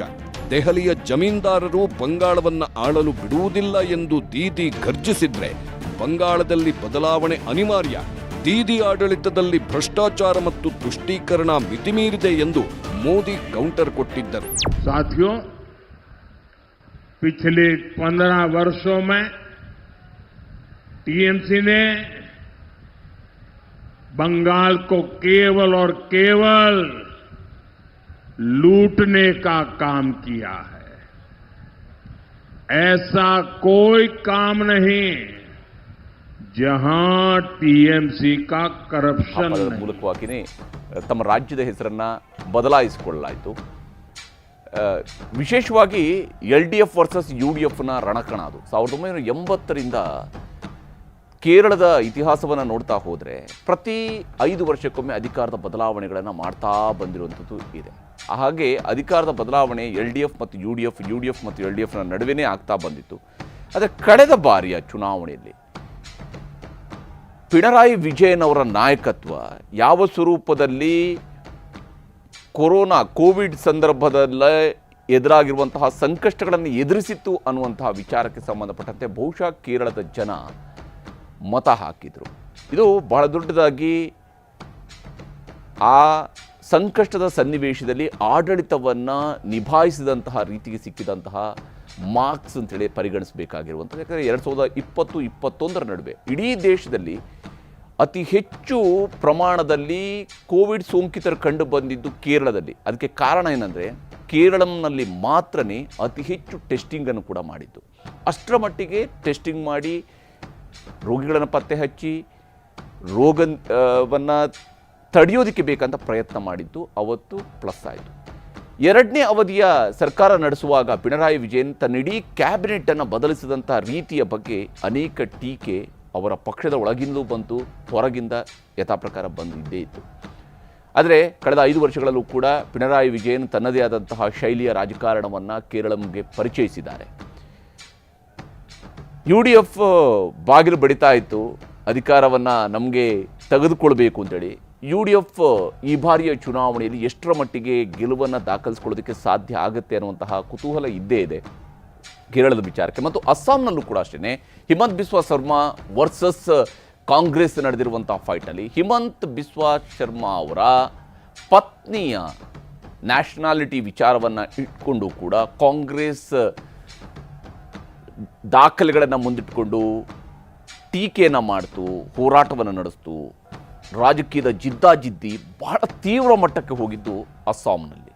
ಈ ಬಾರಿ ಕಳೆದ 2 ಬಾರಿ ಅವಧಿಗಳಲ್ಲಿ ಗೆದ್ದಿರುವಂತಹ ಭಾರತೀಯ ಜನತಾ ಪಕ್ಷ 3ನೇ ಬಾರಿಯೂ ಕೂಡ ಗೆಲ್ಲುತ್ತಾ, ಅಥವಾ ಹಿಂದೆ ಸತತವಾಗಿ ಗೆದ್ದಂಥ ಕಾಂಗ್ರೆಸ್ ಗೊಗೋಯ್ ಅವರ ನೇತೃತ್ವದಲ್ಲಿ ಎಷ್ಟರ ಮಟ್ಟಿಗೆ ಅಧಿಕಾರವನ್ನು ಹಿಡಿಯೋದಕ್ಕೆ ಸಾಧ್ಯ ಆಗುತ್ತೆ ಅನ್ನೋ ಕುತೂಹಲ ಇದ್ದೇ ಇದೆ. ಹಾಗೆಯೇ ಪುದುಚೇರಿ, ಸಣ್ಣ ರಾಜ್ಯ ಆಗಿರುವಂತಹ ಪುದುಚೇರಿಯಲ್ಲಿ ಈ ಬಾರಿಯ ಚುನಾವಣೆಯ ಪ್ರಚಾರ, ಚುನಾವಣೆಯ ಅಬ್ಬರ ಯಾವ ಸ್ವರೂಪದಲ್ಲಿ ಇತ್ತು ಅನ್ನೋದನ್ನು ಒಂದು ವರದಿ ಮೂಲಕ ತೋರಿಸ್ತಾರೆ.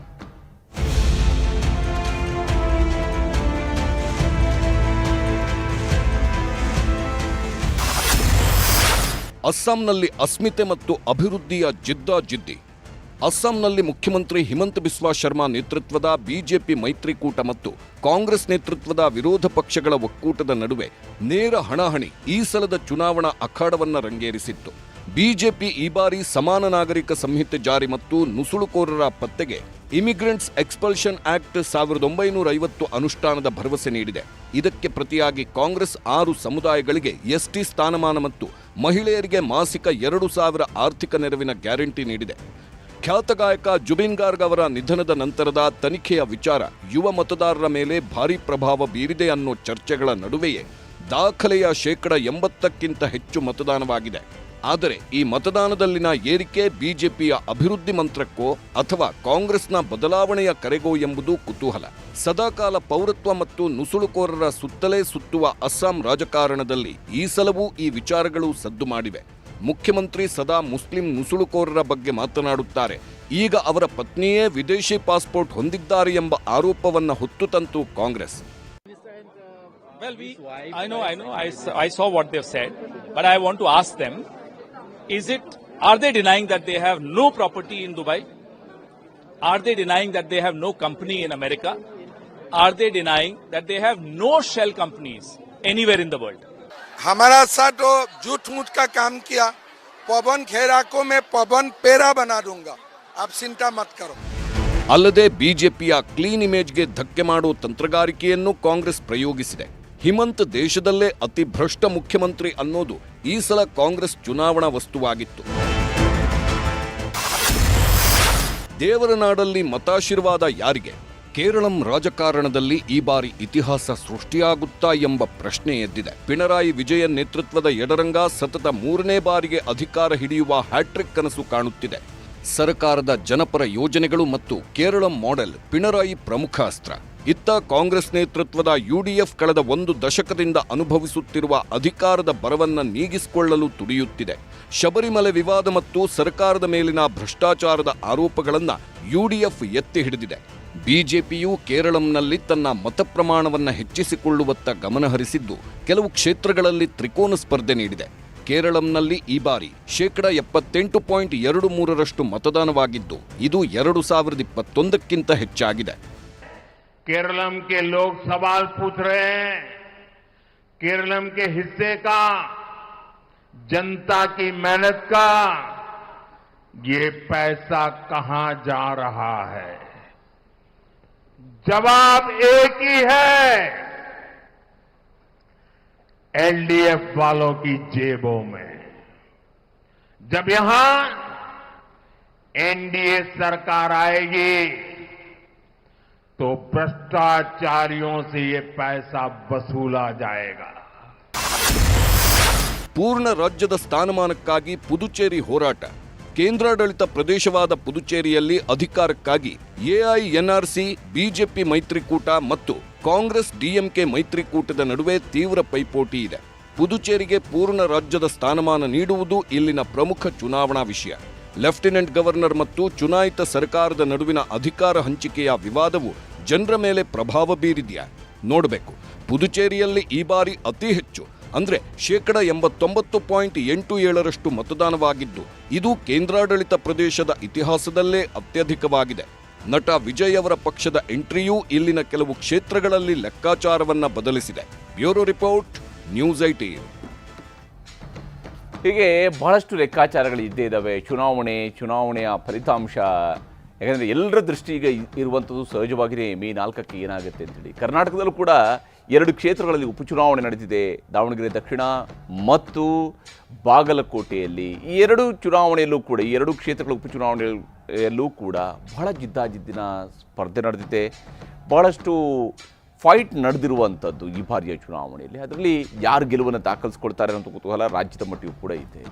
ಮತ್ತು ಈ ಪಂಚರಾಜ್ಯಗಳಲ್ಲಿ ಯಾರಿಗೆ ಅಧಿಕಾರ ಸಿಗಬಹುದು, ಯಾರು ಈ ಬಾರಿ ಎಗರೆ ಇಲ್ಲಿ ಆಳುವ ಪಕ್ಷವಾಗಿ TMC 2011ರಿಂದ ಸತತವಾಗಿ ಗೆದ್ದು ಬರ್ತಾ ಇದೆ.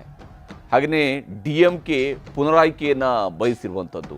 ಅಸ್ಸಾಂನಲ್ಲಿ 2 ಬಾರಿ ಅಧಿಕಾರ ನಡೆಸಿರುವಂತಹ ಸರ್ಕಾರ ಇದೆ, ಅದು 3ನೇ ಬಾರಿಯ ಕಡೆಗೆ ಕಣ್ಣಿಟ್ಟಿರುವಂಥದ್ದು. ಕೇರಳದಲ್ಲೂ ಕೂಡ ಅಷ್ಟೇ 2 ಬಾರಿ ಅಧಿಕಾರವನ್ನು ನಡೆಸಿರತಕ್ಕಂತಹ ಮೈತ್ರಿಕೂಟ 3ನೇ ಬಾರಿಯ ಅಧಿಕಾರವನ್ನು ಹಿಡಿಯುವಂತಹ ನಿರೀಕ್ಷೆಯನ್ನು ಇಟ್ಟುಕೊಂಡಿದೆ. ಪುದುಚೇರಿಯಲ್ಲೂ ಕೂಡ ಹೊಸ ಸ್ವರೂಪದ ರಾಜಕಾರಣ 2021ರಲ್ಲಿ ಬಂದಲ್ಲಿಂದ ಈಗ ಅಲ್ಲೂ ಕೂಡ ಮತ್ತೆ ಅಧಿಕಾರವನ್ನು ರಿಪೀಟ್ ಮಾಡುವಂತಹ ವಿಶ್ವಾಸದಲ್ಲಿ ಆಡಳಿತಾರೂಢ ಪಕ್ಷಗಳು ಇರುವಂಥದ್ದು. ಆದರೆ ಈ ಬಾರಿಯ ಚುನಾವಣೆ ಏನಾಗ್ಬೋದು, ಎಕ್ಸಿಟ್ ಪೋಲ್ನ ರಿಸಲ್ಟನ್ನು ಇನ್ನೊಂದು ಸ್ವಲ್ಪ ಹೊತ್ತಿನಲ್ಲಿ ನಿಮಗೆ ತೋರಿಸ್ತೀವಿ. ಬೇರೆ ಬೇರೆ ಪೋಲ್ ಏಜೆನ್ಸಿಗಳು ನಡೆಸಿರ್ತಕ್ಕಂಥ ಎಕ್ಸಿಟ್ ಪೋಲ್ ರಿಸಲ್ಟ್ಗಳನ್ನು ಕೂಡ ನಿಮಗೆ ತೋರಿಸ್ತಾ ಹೋಗ್ತೀವಿ. ಹಾಗೆಯೇ ನಮ್ಮ ಜೊತೆಗೆ ಅತಿಥಿಗಳು ಕೂಡ ಜಾಯ್ನ್ ಆಗಿದ್ದಾರೆ. ಕಾಂಗ್ರೆಸ್ನ ವಕ್ತಾರರಾಗಿರುವಂತಹ ಮಾಜಿ ಸಂಸದರಾಗಿರುವ ಡಾಕ್ಟರ್ ತೇಜಸ್ವಿನಿ ಗೌಡ ನಮ್ಮ ಜೊತೆಗೆ ಈ ಕಾರ್ಯಕ್ರಮದಲ್ಲಿ ಜಾಯ್ನ್ ಆಗಿದ್ದಾರೆ. ಹಾಗೆಯೇ ನಮ್ಮ ಜೊತೆಗೆ BS ಅರುಣ್ ಅವರು ಜಾಯ್ನ್ ಆಗಿದ್ದಾರೆ, ಹಿರಿಯ ಪತ್ರಕರ್ತರು. ವಿಶೇಷವಾಗಿ ತಮಿಳುನಾಡು ಮತ್ತು ಪಶ್ಚಿಮ ಬಂಗಾಳದ ಚುನಾವಣೆಯನ್ನು ಬಹಳ ಹತ್ತಿರದಿಂದ ಈ ಬಾರಿಯ ಸಂದರ್ಭದಲ್ಲಿ ಗಮನಿಸ್ತಾ ಬಂದಂಥವರು.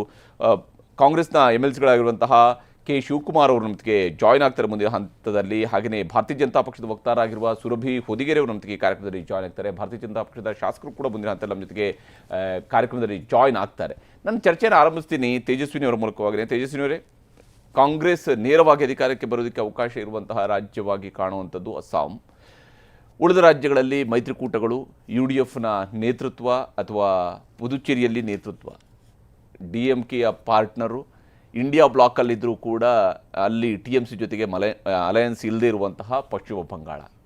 ಕಾಂಗ್ರೆಸ್ ಯಾವ ಸ್ವರೂಪದಲ್ಲಿ ಈ ಪಂಚರಾಜ್ಯದ ಫಲಿತಾಂಶವನ್ನು ಎದುರು ನೋಡ್ತಾ ಇದೆ, ಕಾಂಗ್ರೆಸ್ನ ಪರವಾಗಿ ಯಾವ ರೀತಿಯಾಗಿ ನೋಡ್ತಾ ಇದೆ, ಎಷ್ಟರ ಮಟ್ಟಿಗೆ ಯಾವ ರಾಜ್ಯಗಳಲ್ಲಿ ಗೆಲ್ಲುವ ವಿಶ್ವಾಸಗಳು ನಿಮಗೆ ಇರುವಂಥ ಪಂಚರಾಜ್ಯಗಳ ಪೈಕಿ ನಿಮಗಿರುವಂತಹ ವಿಶ್ವಾಸ ಯಾವ ಸ್ವರೂಪದ್ದು?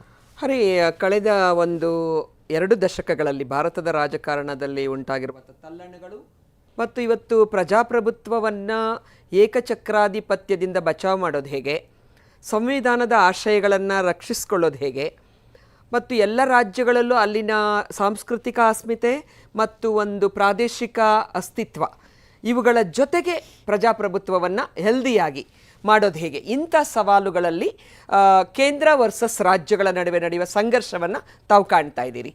ವಿಶೇಷವಾಗಿ 10 ವರ್ಷಗಳಿಂದೀಚೆಗೆ ಅದು ಸಂಘರ್ಷ ತೀವ್ರ ಮಟ್ಟಕ್ಕೆ ಹೋಗಿ ಎಲ್ಲ ಎಲ್ಲೆಯನ್ನು ಮೀರಿ ತುಂಬ ನಿರಾಶಾದಾಯಕವಾದಂತಹ ಒಂದು ವಾತಾವರಣವನ್ನು ಸೃಷ್ಟಿ ಮಾಡಿದೆ. ಅಂದರೆ ಸಾಂವಿಧಾನಿಕ ಸಂಸ್ಥೆಗಳನ್ನು ಒಂದು ನಿಯಮದ ಎಲ್ಲೆ ಮೀರಿ ಬಳಸ್ತಕ್ಕಂಥದ್ದು, ಪ್ರತಿಪಕ್ಷಗಳಿಗೆ ಸಹಜವಾಗಿ ರಾಜಕಾರಣ ಮಾಡುವ ಅವಕಾಶಗಳನ್ನು ಇಲ್ಲವಾಗಿಸ್ತಕ್ಕಂಥದ್ದು, ಇದನ್ನು ನೀವು ಪ್ರತಿನಿತ್ಯ ಅದನ್ನು ಡಿಬೇಟ್ ಮಾಡ್ತಾ ಇದ್ದೀರಿ. ನಮ್ಮ ವೀಕ್ಷಕರು ಅದರ ಬಗ್ಗೆ, ನಮ್ಮ ಪ್ರೇಕ್ಷಕರಿಗೂ ಅದರ ಅರಿವಿದೆ.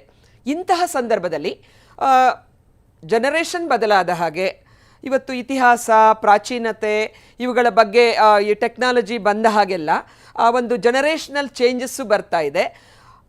ಸೈದ್ಧಾಂತಿಕ ಬದ್ಧತೆ ಮತ್ತು ದೇಶವನ್ನು ಕಟ್ಟುವ ನಿಟ್ಟಿನಲ್ಲಿ ಮತ್ತು ಸಂವಿಧಾನದ ಆಶಯಗಳ ಮೂಲಕ ದೇಶವನ್ನು ಕಟ್ಟುವ ನಿಟ್ಟಿನಲ್ಲಿ ಕೆಲವು ಪಕ್ಷಗಳು, ನಮ್ಮ ಪಕ್ಷವು ಸೇರಿದಂತೆ ಕೆಲವು ಪಕ್ಷಗಳು ಹೋಗುವಾಗ, ಇನ್ನು ಈಗ BJP ಅಂತ ಪಕ್ಷಕ್ಕೆ ನಂಬರ್ ಗೇಮ್ ಅಷ್ಟೇ ಮುಖ್ಯ.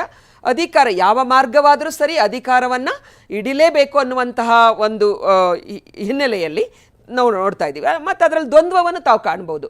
BJP ಅನ್ನೋದಕ್ಕಿಂತ ಇವತ್ತು ಮೋದಿಯವರ ಸುತ್ತನೇ ಗಿರ್ಕಿ ಹೊಡಿತಕ್ಕಂಥದ್ದು. ಆಮೇಲೆ ಪ್ರತಿ ರಾಜ್ಯಗಳಲ್ಲಿ ನಾನು ತಮ್ಮ ಮೂಲಕ ಒಂದು ಕೇಳಕ್ಕೆ ಇಷ್ಟಪಡ್ತೀನಿ, ನಮ್ಮ ನ್ಯೂಸ್ 18 ಯಾವಾಗಲೂ ಕೂಡ ಆ ಒಂದು ರಾಜಕಾರಣದ ಒಂದು ಪಕ್ವತೆ ಅಥವಾ ಒಂದು ಆನಂದಿಸ್ತೀರಿ ಚರ್ಚೆಗಳನ್ನು ಮಾಡುವಾಗ, ಇನ್ವಾಲ್ವ್ಮೆಂಟ್. ನಾನು ಒಬ್ಬ ಪೊಲಿಟಿಕಲ್ ವಿಶ್ಲೇಷಕಿಯಾಗಿ ನಾನು ಎಂಜಾಯ್ ಮಾಡ್ತೀನಿ. ಅಂಥ ಸನ್ನಿವೇಶದಲ್ಲಿ ಇವತ್ತು BJPಯ ಇಷ್ಟು ಮಾತಾಡ್ತಾರಲ್ಲ, ಎಷ್ಟು ನಾಯಕರನ್ನು, ಅವರ ಒರಿಜಿನಲ್ ನಾಯಕರು ಎಷ್ಟು ಜನ ಇದ್ದಾರೆ, ಅಥವಾ ಇಷ್ಟು ಲಕ್ಷಾಂತರ ಕೋಟ್ಯಾಂತರ ಕಾರ್ಯಕರ್ತರನ್ನು ಹೊಂದಿದ್ದೇವೆ ಅಂತ ಹೇಳ್ತಕ್ಕಂಥವ್ರು, ಇಷ್ಟು ಒಳ್ಳೆಯ ಆಡಳಿತ ಕೊಟ್ಟಿದ್ದೀವಿ ಅಂತ ಹೇಳ್ತಕ್ಕಂಥವ್ರು ಈ ಕ್ಷಣದವರೆಗೆ ವೆಸ್ಟ್ ಬೆಂಗಾಲಲ್ಲಿ ಅವರ ಫೇಸ್ ಇದೆಯಾ, ತಮಿಳ್ನಾಡಲ್ಲಿ ಅವರ ಫೇಸ್ ಇದೆಯಾ, ಕೇರಳದಲ್ಲಿ ಅವರ ಫೇಸ್ ಇದೆಯಾ? ಯಾವುದೇ ರಾಜ್ಯಕ್ಕಾಗಿ ಅಂದರೆ ಒಂದು ಕ್ರಮಬದ್ಧವಾದ ಅಪಹರಣ ಅಂತಲೇ ಕರಿಬೋದು ಇದನ್ನು, ಮತ್ತೇನು ತಪ್ಪಾಗಲಿಕ್ಕಿಲ್ಲ ಅಂತ ಕಾಣುತ್ತೆ. ಅಂದರೆ ಶೂನ್ಯತೆ ಕಾಣುತ್ತೆ, ಅವರ ನಾಯಕತ್ವದಲ್ಲಿ ಶೂನ್ಯತೆ ಕಾಣುತ್ತೆ. ಒರಿಜಿನಲ್ ಬೆಂಬಲ BJPಯ ಸಿದ್ಧಾಂತಗಳಿಗೆ ಕಡಿಮೆ ಸಿಗುವ ಹಿನ್ನೆಲೆಯಲ್ಲಿ ಬೇರೆ ಪಕ್ಷಗಳ ನಾಯಕರನ್ನು, ಬೇರೆ ಪಕ್ಷಗಳ ಒಂದು ಎಲ್ಲ ರೀತಿಯ ಕಾರ್ಯಕರ್ತರನ್ನು ದಬ್ಬಾಳಿಕೆ ಮಾಡಿ, ಕೇಸುಗಳನ್ನು ಹಾಕಿ, ಅಧಿಕಾರ ದುರ್ಬಳಕೆ ಮಾಡಿ, ಜೈಲಿಗೆ ಹಟ್ಟಿ, ಇಂಥದ್ರಿಂದ ಒತ್ತಡದ ರಾಜಕಾರಣ ಮಾಡ್ತಾ ಇರೋದನ್ನು ನೋಡ್ತಾ ಇದ್ದೀವಿ. ಯಾವ ಪಕ್ಷವೂ ಉಳಿಬಾರ್ದು, ಕಾಂಗ್ರೆಸ್ ಒಂದೇ ಅಲ್ಲ. ಅಂತಹ ಸನ್ನಿವೇಶದಲ್ಲಿ ಈ ಚುನಾವಣೆಗಳ ವಿಶ್ಲೇಷಣೆ ನಾವು ಮಾಡಬೇಕಾಗತ್ತೆ.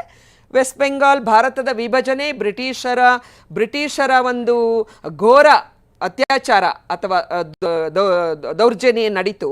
ಅದರ ವಿರುದ್ಧ ಹೋರಾಟ ಮಾಡಿಕೊಂಡು ಗಾಂಧೀಜಿಯ ಹೋರಾಟಗಳಿಂದ ನೆಹರೂರವರ, ಪಟೇಲರ, ಶಾಸ್ತ್ರಿಯವರ ಅಂತ ಅನೇಕ ದಿಗ್ಗಜರು ಕೆಲಸ ಮಾಡಿದ್ದಾರೆ. ಇವತ್ತು ಸುಲಭವಾಗಿ ಕಾಣ್ಬೋದು, ಅವತ್ತು ಅವರಿಂದ ಮುಕ್ತಿ ಕಾಣಿಸೋದು ದೇಶವನ್ನು ಬಹಳ ಕಠಿಣವಾದ ಹಾದಿಯಲ್ಲಿ ಬಂದಿದೆ.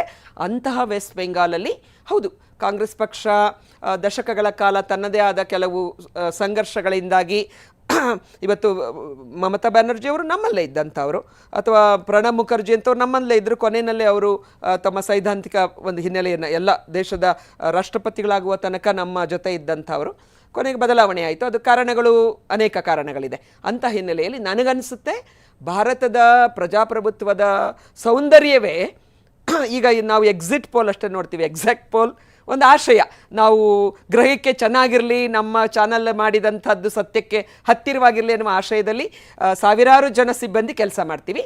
ಆದರೆ ಎಕ್ಸಾಕ್ಟ್ ಪೋಲ್ ರಿಸಲ್ಟ್ ಬರ್ತಕ್ಕಂಥದ್ದು ಬಾಕ್ಸ್ ಓಪನ್ ಮಾಡಿದಾಗಲೇ. ನನಗೆ ಆ ಎಕ್ಸಾಕ್ಟ್ ಪೋಲ್ ಬಗ್ಗೆ ಒಂದು ನಂಬಿಕೆ ಇದೆ. ನಾನು ಕಂಡ ಒಂದು ಸ್ವಲ್ಪ ರಾಜಕಾರಣದಲ್ಲಿ ವೆಸ್ಟ್ ಬೆಂಗಾಲಲ್ಲಿ ಖಂಡಿತ ಮಮತಾ ಬ್ಯಾನರ್ಜಿಯವರು ಒಂದು ಅಂದರೆ ಪ್ರತಿಪಕ್ಷದ ಆಶಯವಾಗಿದ್ದಾರೆ. ಅವರು ತನ್ನ ಅಸ್ತಿತ್ವವನ್ನು ಅಲ್ಲಿ ಮತ್ತೆ ಬರ್ತಾರೆ ಅನ್ನೋದು ನನ್ನ ಒಳಗಿನ ನಂಬಿಕೆ.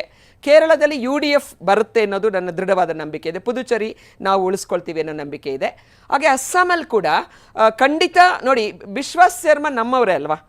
ಮೊನ್ನೆ ತನಕ ಅಂದರೆ ಅವರ ಹಗರಣಗಳು ಬಂದು ಹಗರಣಗಳಲ್ಲಿ ಒಳಕ್ಕಾಗ್ತಾರೆ ಅನ್ನೋದ್ರ ಬದಲು, ಜೈಲಿಗೆ ಹೋಗೋದ್ರ ಬದಲು BJPಗೆ ಹೋಗ್ತಾರಷ್ಟೇ. ಜೈಲಲ್ಲಿರಬೇಕಲ್ಲ, ಇಲ್ಲ ಐಷಾರಾಮಿ ಜೀವನ ಮಾಡ್ಕೊಂಡು ಲೀಡರು ಆಗಿ ಎಲ್ಲ ಬೈಕೊಂಡು ತಿರುಗ್ಬೋದು ಅನ್ನೋ ಕಾರಣಕ್ಕೆ ವಿಶ್ವಾಸ್ ಶರ್ಮಾ ಕೂಡ ಅದರ ನಡುವೆ ಇವತ್ತು ಏನು ನಮ್ಮ ತರುಣ್ ಗೊಗೊಯ್ ಅವರ ಮಗ ಗೌರವ್ ಗೊಗೊಯ್ ಏನಿದ್ದಾರೆ, ಅವರು ಖಂಡಿತ ಅಂದರೆ ನಮ್ಮ ಪಾರ್ಟಿ ಬೆಟರ್ ಪರ್ಫಾರ್ಮೆನ್ಸ್ ಮಾಡಿದೆ. ನನಗಂತೂ ವಿಶ್ವಾಸ ಇದೆ ಅಸ್ಸಾಂನಲ್ಲಿ ಖಂಡಿತ ನಾವು ಆಡಳಿತ ಚುಕ್ಕಾಣಿಯನ್ನು BJP ಒರಿಜಿನಲ್ ಕಾಂಗ್ರೆಸ್ ಕಮ್ BJPಯ ಇವರಿಂದ ನಾವು ಮತ್ತೆ ವಾಪಸ್ ತಗೋತೀವಿ ಅಂಥೇಳಿ. ತಮಿಳ್ನಾಡಲ್ಲಿ ನಿಮಗೆ ಗೊತ್ತಿದೆ, ಜಯಲಲಿತಾರವರ ನಂತರದ ದಿನಗಳಲ್ಲಿ ಅಲ್ಲಿ ಏನು ಒಂದು ಬದಲಾವಣೆಗಳಾಗ್ತಾ ಇತ್ತು. ಅಲ್ಲೂ ಕೂಡ ಶಶಿಕಲಾ ಕೇಸಲ್ಲಿ ಹೆಂಗೆ ನಡೆಸ್ಕೊಂಡ್ರು, ಇವರು ತಾಳಕ್ಕೆ ತಕ್ಕಂಗೆ ಕುಣಿದಿದ್ರೆ ಶಶಿಕಲಾನೂ ಅವರ ಜೋಡಿ ಇರ್ತಿದ್ರೇನೋ. ಇವತ್ತು ಪಳನಿಸ್ವಾಮಿ ಅಣ್ಣಾಮಲೈನ ತೊಗೊಂಬಂದರು. ಪಾಪ ಅಣ್ಣಾಮಲೈ ಎಲ್ಲಿದ್ದಾರೆ ಅಂತ ನೋಡಬೇಕು. ಚಡಿ ಏಟು ಎಲ್ಲ ಮಾಡಿಬಿಟ್ರು, ಏನೇನು ಮಾಡಬಾರ್ದು. ಒಬ್ಬ ಒಳ್ಳೆಯ ಮೆರಿಟೋರಿಯಸ್ ಅಧಿಕಾರಿ ಇವತ್ತು ನೋಡ್ತಾ ಇದ್ದೀವಿ ನಾವು. ಎನಿವೆ, ತಮಿಳ್ನಾಡಲ್ಲೂ ಕೂಡ DMK ಅಧಿಕಾರವನ್ನು ಉಳಿಸ್ಕೊಳ್ಳುತ್ತೆ ಅನ್ನೋ ನಂಬಿಕೆ ನನಗೆ ಕಾಣ್ತಾ ಇದೆ. ನಿಮ್ಮ ಎಕ್ಸಿಟ್ ಪೋಲ್ಗಳಲ್ಲಿ ಸ್ವಲ್ಪ ನೋಡಿ. ಖಂಡಿತ. ಇಲ್ಲಿ ಅರುಣ್ ಅವರೇ, ತಾವು ಯಾವ ರೀತಿಯಾಗಿ ವಿಶೇಷವಾಗಿ ಪಶ್ಚಿಮ ಬಂಗಾಳದ ವಿಚಾರಕ್ಕೆ ಬರ್ತೀನಿ ನಿಮ್ಮ ಜೊತೆಗೆ. ಪಶ್ಚಿಮ ಬಂಗಾಳದ ಈ ಬಾರಿಯ ಚುನಾವಣೆ ಬಹಳ ತೀವ್ರ ಸ್ವರೂಪದಲ್ಲಿ ನಡೆದಿದೆ. ಹಿಂದೆಲ್ಲ 5 ಹಂತಗಳಲ್ಲಿ 7 ಹಂತಗಳಲ್ಲಿ ನಡೆದಿರುವಂತಹ ರಾಜ್ಯದಲ್ಲಿ ಈ ಬಾರಿ ಕೇವಲ 2 ಹಂತದಲ್ಲಿ ಚುನಾವಣೆ ನಡೆದಿದೆ. ಆದರೆ 2 ಹಂತಗಳಲ್ಲೂ ಕೂಡ ಬಹಳ ದೊಡ್ಡದಾದಂತಹ ಮಜಲ್ ಪವರನ್ನು ನಾವು ನೋಡಿದ್ವಿ. ಯಾವ ಸ್ವರೂಪದಲ್ಲಿ ಗಲಾಟೆಗಳು ನಡೆದಿದ್ದಾವೆ, ಹೊಡೆದಾಟಗಳು ನಡೆದಿದ್ದಾವೆ, ಅಭ್ಯರ್ಥಿಯನ್ನು ಅಟ್ಟಾಡಿಸಿದ್ದಾರೆ, ಕಾರ್ಯಕರ್ತರ ನಡುವೆ ಗಲಾಟೆಗಳಾಗಿದ್ದಾವೆ. ಇವೆಲ್ಲವೂ ಕೂಡ ಈ ಬಾರಿಯೂ ಕೂಡ ನಡೆದಿದೆ. SIR ವಿರುದ್ಧ TMC ಬಹಳ ದೊಡ್ಡ ಮಟ್ಟದಲ್ಲಿ ಧ್ವನಿಯನ್ನು ಎತ್ತಿತ್ತು. ಹಾಗೆಯೇ ನುಸುಳುಕೋರರ ವಿಚಾರವನ್ನು ಭಾರತೀಯ ಜನತಾ ಪಕ್ಷ ಅತಿ ದೊಡ್ಡ ಮಟ್ಟದಲ್ಲಿ ಚುನಾವಣಾ ಅಜೆಂಡಾವಾಗಿ ಮಾಡ್ಕೊಂಡಿತ್ತು. ಈ ಬಾರಿಯ ಪಶ್ಚಿಮ ಬಂಗಾಳದ ಚುನಾವಣೆ ತಮ್ಮ ಪ್ರಕಾರ ಯಾವ ಸ್ವರೂಪದಲ್ಲಿ ನಡೆದಿದೆ, ಏನು ನಿರೀಕ್ಷೆಗಳು ಅಥವಾ ಬದಲಾವಣೆ ವರ್ಸಸ್ ಬದಲ ಅನ್ನುವಂಥ ರೀತಿಯಲ್ಲೂ ಕೂಡ ಇತ್ತು, ಏನಾಗಬಹುದು ಈಗ ಅಲ್ಲಿ? ಹರಿ, 2019ರ ಲೋಕಸಭೆ, 2021ರ ಅಸೆಂಬ್ಲಿ ಮತ್ತೆ 2024ರ ಲೋಕಸಭೆ ಚುನಾವಣೆಗಳನ್ನ ಗಮನಿಸಿದ್ರೆ ಈಗ ಏನಾಗಿದೆ, 2 ಹಂತದ ಮತದಾನದಲ್ಲಿ ಈ ಹಿಂಸಾಚಾರ ಅಷ್ಟೇನು ಜಾಸ್ತಿ ಅಲ್ಲ ಅಂತ ನನ್ನ ಅಭಿಪ್ರಾಯ. ನೀವು ಹಿಂದಕ್ಕೆ ಹೋಗಿ ನೋಡಿದ್ರೆ ಬಂಗಾಳ ಎಂಥ ಒಂದು ಪರಿಸ್ಥಿತಿನ ಫೇಸ್ ಮಾಡ್ತಾ ಇತ್ತು ಅಂದ್ರೆ ಯಾರ ಕೈಯಿಂದ ಅದು ಬಹುಶಃ ಕಂಟ್ರೋಲ್ ಮಾಡಕ್ ಆಗೋದಿಲ್ವೇನೋ ಅನ್ನೋಂಥ ಒಂದು ಪರಿಸ್ಥಿತಿ ಅಲ್ಲಿ ನಿರ್ಮಾಣ ಆಗಿತ್ತು.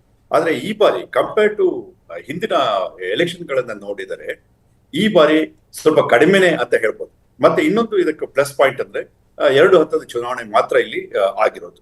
ಇವತ್ತು 2ನೇ ಹಂತ 2 ಮತ್ತು ಅಂತಿಮ ಹಂತದ ಚುನಾವಣೆ ಆಗಿದೆ. ಮೊದಲನೇ ಹಂತಕ್ಕೆ ಕಂಪೇರ್ ಮಾಡಿದ್ರೆ ಇದು ಅಲ್ಲಿ ಹಿಂಸಾಚಾರ ಸ್ವಲ್ಪ ಜಾಸ್ತಿನೇ ಆಗಿದೆ ಇವತ್ತು. ಸೊ ಇದು ಒಂದು ಡಿಫ್ರೆನ್ಸ್ ಅಂತ ಅನ್ಸುತ್ತೆ ನನಗೆ. ಮತ್ತೆ ಕಳೆದ ಬಾರಿ ಏನಾಯ್ತು ಅದೇ ತರ 2021ರ ಎಲೆಕ್ಷನ್ ಅಲ್ಲಿ ಕಂಪೇರ್ ಮಾಡಿದ್ರೆ ಈ ಬಾರಿ ಕೂಡ ಚುನಾವಣೆಯಲ್ಲಿ ಯಾರು ಗೆಲ್ತಾರೆ ಅಂತ ಹೇಳೋದು ಬಹಳ ಕಷ್ಟದ ವಿಚಾರ ಅಂತ ನನ್ಗನ್ಸುತ್ತೆ. ಯಾಕಂದ್ರೆ ಇಲ್ಲಿ ಅನೇಕ ವಿಷಯಗಳನ್ನ ಇದು ಒಳಗೊಂಡಿದೆ. ಅದರಲ್ಲಿ ಪ್ರಮುಖವಾಗಿದ್ದು ನೀವು ಹೇಳ್ದಾಗೆ SIR, ಇದು ಮತದಾರರ ಪರಿಷ್ಕರಣಾ ಪಟ್ಟಿ ಏನಿದೆ, ಇದು ಸುಪ್ರೀಂ ಕೋರ್ಟ್ಗೆ ಕೂಡ ಇದು ಬಂದು ತಲುಪಿತ್ತು. ಸುಪ್ರೀಂ ಕೋರ್ಟ್ ಅನೇಕ ಒಂದು ಆದೇಶಗಳನ್ನ ಎಲೆಕ್ಷನ್ ಕಮಿಷನ್ಗೆ ಕೊಡ್ತು. ಆದಾಗ್ಯೂ ಕೂಡ ಇವತ್ತು ನೋಡಿದ್ರೆ ಸುಮಾರು 93 ಲಕ್ಷ ಜನರನ್ನ ಈ ಚುನಾವಣೆಯಿಂದ ಹೊರಗಿಡಲಾಗಿದೆ. ಅದರಲ್ಲಿ 27 ಲಕ್ಷ ಜನ ಮತ್ತೆ ಅವರು ಅಪ್ಲಿಕೇಶನ್ ಕೊಟ್ಟಿದ್ದಾರೆ. ಆದ್ರೆ ಅವರ ಒಂದು ಇತ್ಯರ್ಥ ಇದುವರೆಗೂ ಆಗಿಲ್ಲ. ನೀವು ಯಾರು ನಿಧನ ಹೊಂದಿದ್ದಾರೆ, ಯಾರು ಆ ಚುನಾವಣೆ ಶಿಫ್ಟ್ ಆಗಿದ್ದಾರೆ, ಆ ಲೊಕೇಶನ್ ಇಂದ ಶಿಫ್ಟ್ ಆಗಿದ್ದಾರೆ, ಅಥವಾ ಡೂಪ್ಲಿಕೇಟ್ ಹೆಸರುಗಳು ಏನಿದೆ ಅವನ್ನೆಲ್ಲ ತೆಗೆಯೋದು ಸ್ವಾಗತಾರ್ಹ. ಅದನ್ನ ಯಾರು ಒಂದ್ ರೀತಿ ಕ್ರಿಟಿಸೈಸ್ ಮಾಡೋದಿಲ್ಲ.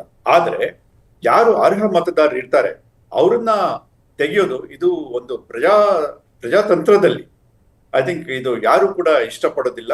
ಅದರ್ವೈಸ್ ಡೆಮೋಕ್ರಸಿ ಅನ್ನೋ ಒಂದು ಹೆಸರು ಕೂಡ ಇದಕ್ಕೆ ಬರಕ್ಕೆ ಸಾಧ್ಯ ಇಲ್ಲ.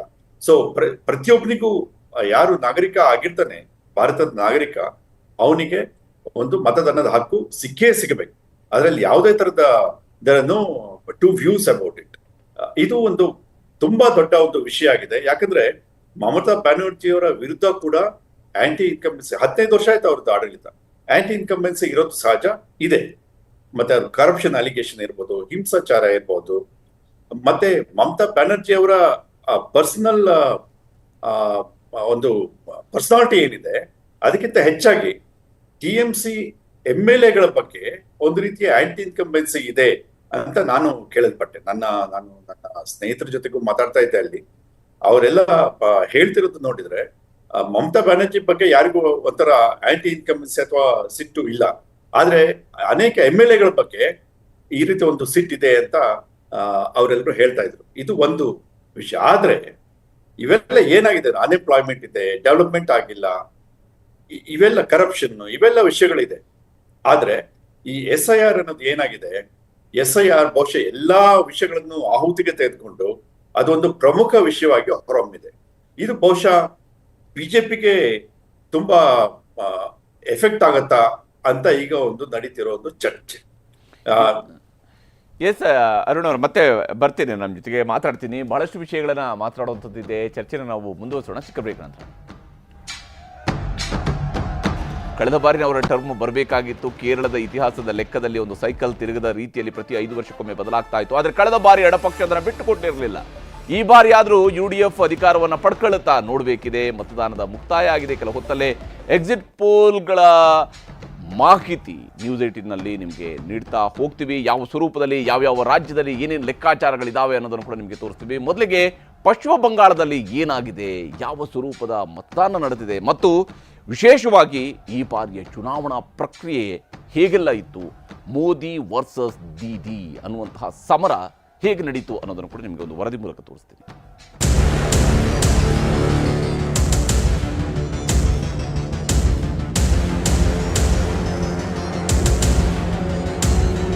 ಒಂದು ಕಡೆಗೆ ಬಂಗಾಳದ ಮಮತಾ ದೀದಿ, ಮತ್ತೊಂದು ಕಡೆಗೆ ಪಶ್ಚಿಮ ಬಂಗಾಳದಲ್ಲಿ ಕಮಲ ಅರಳಿಸಲೇಬೇಕು ಎಂದು ಪಣ ತೊಟ್ಟಿರುವ ಅಮಿತ್ ಶಾ ಮೋದಿ. ಕಳೆದ ಬಾರಿಯ ಚುನಾವಣೆಯಲ್ಲಿ ಪಶ್ಚಿಮ ಬಂಗಾಳದಲ್ಲಿ ಶಾ ಮೋದಿ ಜೋಡಿಯನ್ನ ಹಿಮ್ಮೆಟ್ಟಿಸುವಲ್ಲಿ ದೀದಿ ಯಶಸ್ವಿಯಾಗಿದ್ದರೂ 3 ಸ್ಥಾನಗಳಿಂದ 70 ಸ್ಥಾನಗಳಿಗೆ ಬಿಜೆಪಿ ಹೋಗಿ ನಿಂತಿದ್ದು ಕಡಿಮೆ ಸಾಧನೆಯಾಗಿರಲಿಲ್ಲ. 70 ಸ್ಥಾನ ಸಿಕ್ಕ ಮೇಲೆ ಅದನ್ನ ಡಬಲ್ ಮಾಡಿಕೊಂಡು ಅಧಿಕಾರದ ಗದ್ದುಗೆ ಏರಲು ಸಾಧ್ಯ ಎನ್ನುವ ವಿಶ್ವಾಸದಲ್ಲಿಯೇ ಕೇಸರಿ ಪಡೆ ಈ ಬಾರಿ ಪಶ್ಚಿಮ ಬಂಗಾಳದ ಚುನಾವಣೆಯಲ್ಲಿ ಅಬ್ಬರಿಸಿದೆ. ಆದರೆ ತೃಣಮೂಲ ಕಾಂಗ್ರೆಸ್ ಕೂಡ ಪ್ರಾಣವನ್ನೇ ಪಣಕ್ಕಿಟ್ಟವರಂತೆ ಹೋರಾಟ ನಡೆಸಿದೆ.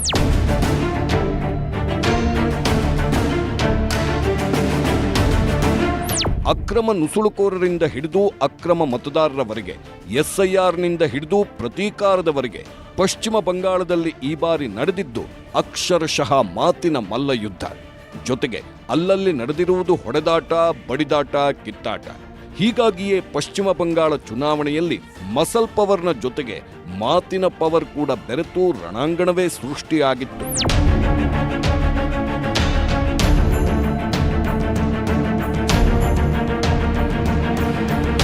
ಬಿಜೆಪಿ ಹೊರಗಿನವರ ಪಕ್ಷ. ದೆಹಲಿಯ ಜಮೀನ್ದಾರರು ಬಂಗಾಳವನ್ನ ಆಳಲು ಬಿಡುವುದಿಲ್ಲ ಎಂದು ದೀದಿ ಗರ್ಜಿಸಿದ್ರೆ ಬಂಗಾಳದಲ್ಲಿ ಬದಲಾವಣೆ ಅನಿವಾರ್ಯ. ದೀದಿ ಆಡಳಿತದಲ್ಲಿ ಭ್ರಷ್ಟಾಚಾರ ಮತ್ತು ತುಷ್ಟೀಕರಣ ಮಿತಿಮೀರಿದೆ ಎಂದು ಮೋದಿ ಕೌಂಟರ್ ಕೊಟ್ಟಿದ್ದರು. साथियों, पिछले 15 वर्षों में टीएमसी ने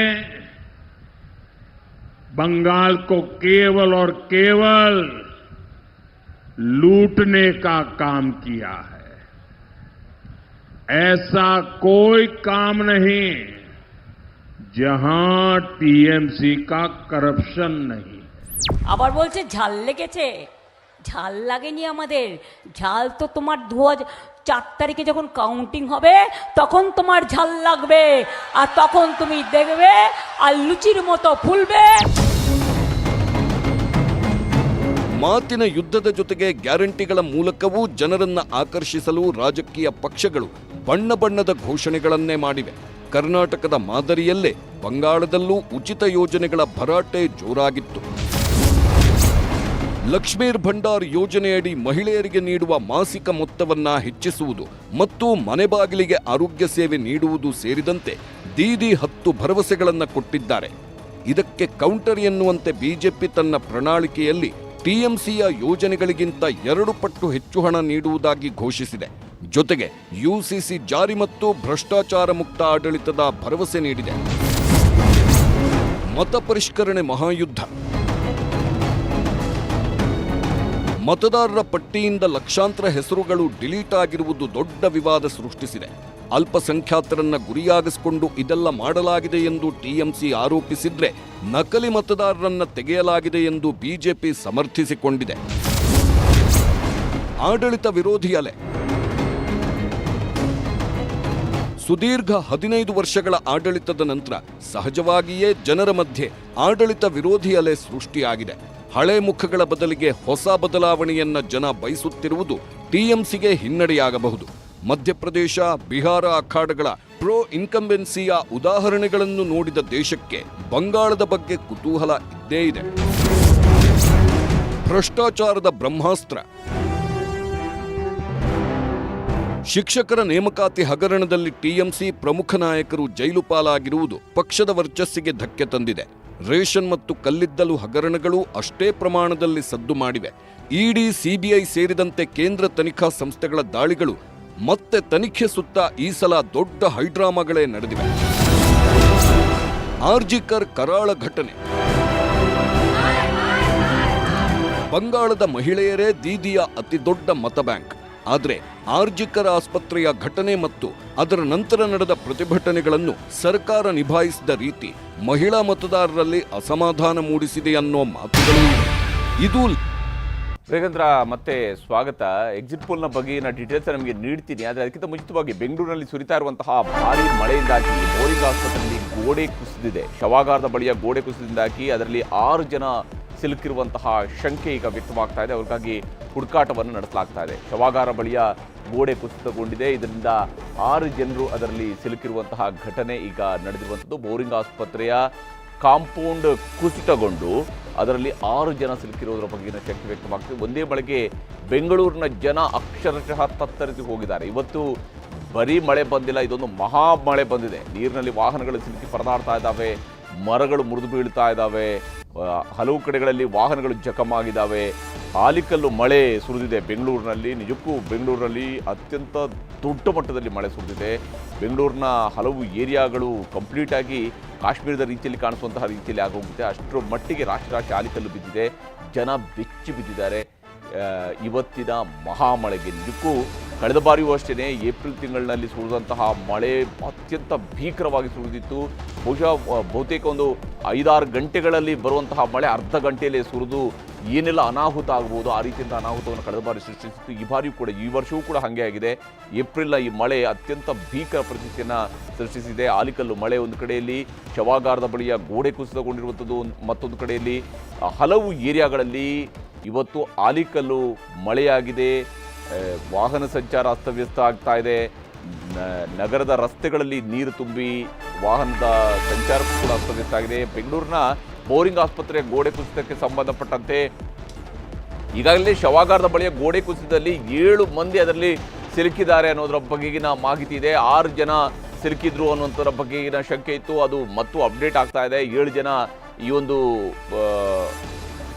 ಗೋಡೆ ಕುಸಿತ ಆದಾಗ ಸಿಲುಕಿರೋದ್ರ ಬಗೆಗಿನ ಶಂಕೆ ವ್ಯಕ್ತವಾಗ್ತಾ ಇದೆ. ಬೆಂಗಳೂರಿನ ಬೋರಿಂಗ್ ಆಸ್ಪತ್ರೆ ಬಳಿ ಇರುವಂತಹ ಶವಾಗಾರದ ಬಳಿಯ ಗೋಡೆ ಕುಸಿತಗೊಂಡಿರುವಂಥದ್ದು.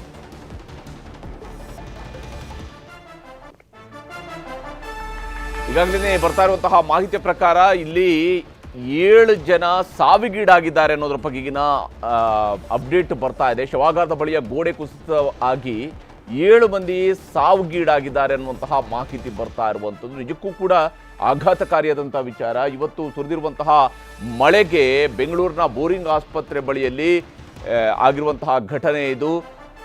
ಇವತ್ತಿನ ಈ ಮಳೆಗೆ ಬೆಂಗಳೂರಿನ ಬೋರಿಂಗ್ ಆಸ್ಪತ್ರೆಯ ಗೋಡೆ ಕುಸಿತಗೊಂಡು 7 ಮಂದಿ ಸಾವಿಗೀಡಾಗಿದ್ದಾರೆ. ಇದೀಗ ಕನ್ಫರ್ಮ್ ಆಗ್ತಾ ಇರುವಂತಹ ಮಾಹಿತಿ.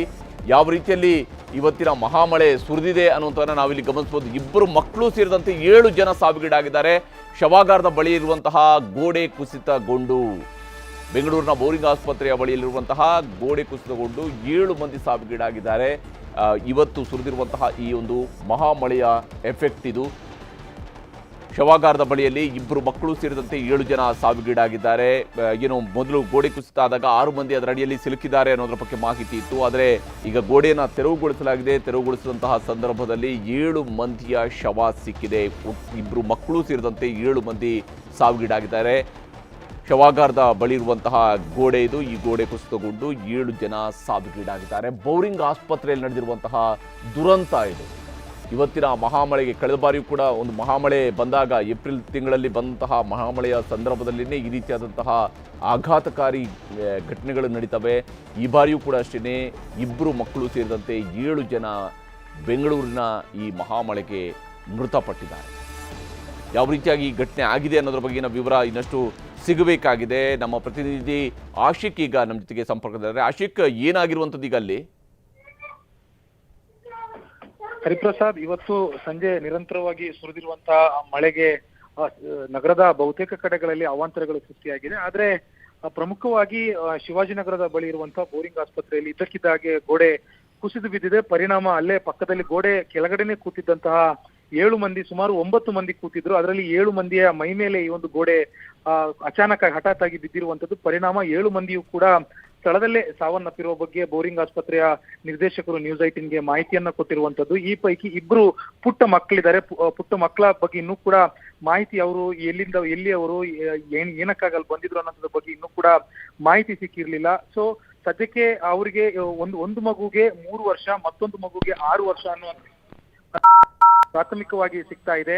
ತಕ್ಷಣವೇ ಆ ಗೋಡೆಗಳ ಆ ಒಂದು ಅವಶೇಷಗಳೇನಿದೆ ಅದನ್ನೆಲ್ಲವನ್ನು ಕೂಡ ತೆರವು ಮಾಡಿ ಅವರನ್ನ ಆಸ್ಪತ್ರೆಗೆ ರವಾನಿಸುವಂತ ಕೆಲಸಕ್ಕೂ ಕೂಡ ಅಲ್ಲಿ ಸ್ಥಳೀಯರು ಮತ್ತೆ ಅಲ್ಲಿದ್ದಂತ ಸಿಬ್ಬಂದಿಗಳು ಮುಂದಾಗಿದ್ರು ಕೂಡ ಅವರನ್ನ ಬದುಕು ಉಳಿಸ್ಕೊಳ್ಳೋದಕ್ಕೆ ಸಾಧ್ಯ ಆಗ್ಲಿಲ್ಲ. ಅವರು ಸ್ಥಳದಲ್ಲೇ ಸಾವನ್ನಪ್ಪಿದ್ದಾರೆ ಅನ್ನುವಂತ ಮಾಹಿತಿಯನ್ನ ಬೋರಿಂಗ್ ಆಸ್ಪತ್ರೆಯ ವೈದ್ಯರು ಕೊಡ್ತಾ ಇರುವಂತದ್ದು. ಸದ್ಯಕ್ಕೆ ಸ್ಥಳದಲ್ಲಿ ಬಿಗುವಿನ ವಾತಾವರಣ ಇದೆ, ಒಂದು ರೀತಿ ಆತಂಕದ ವಾತಾವರಣ.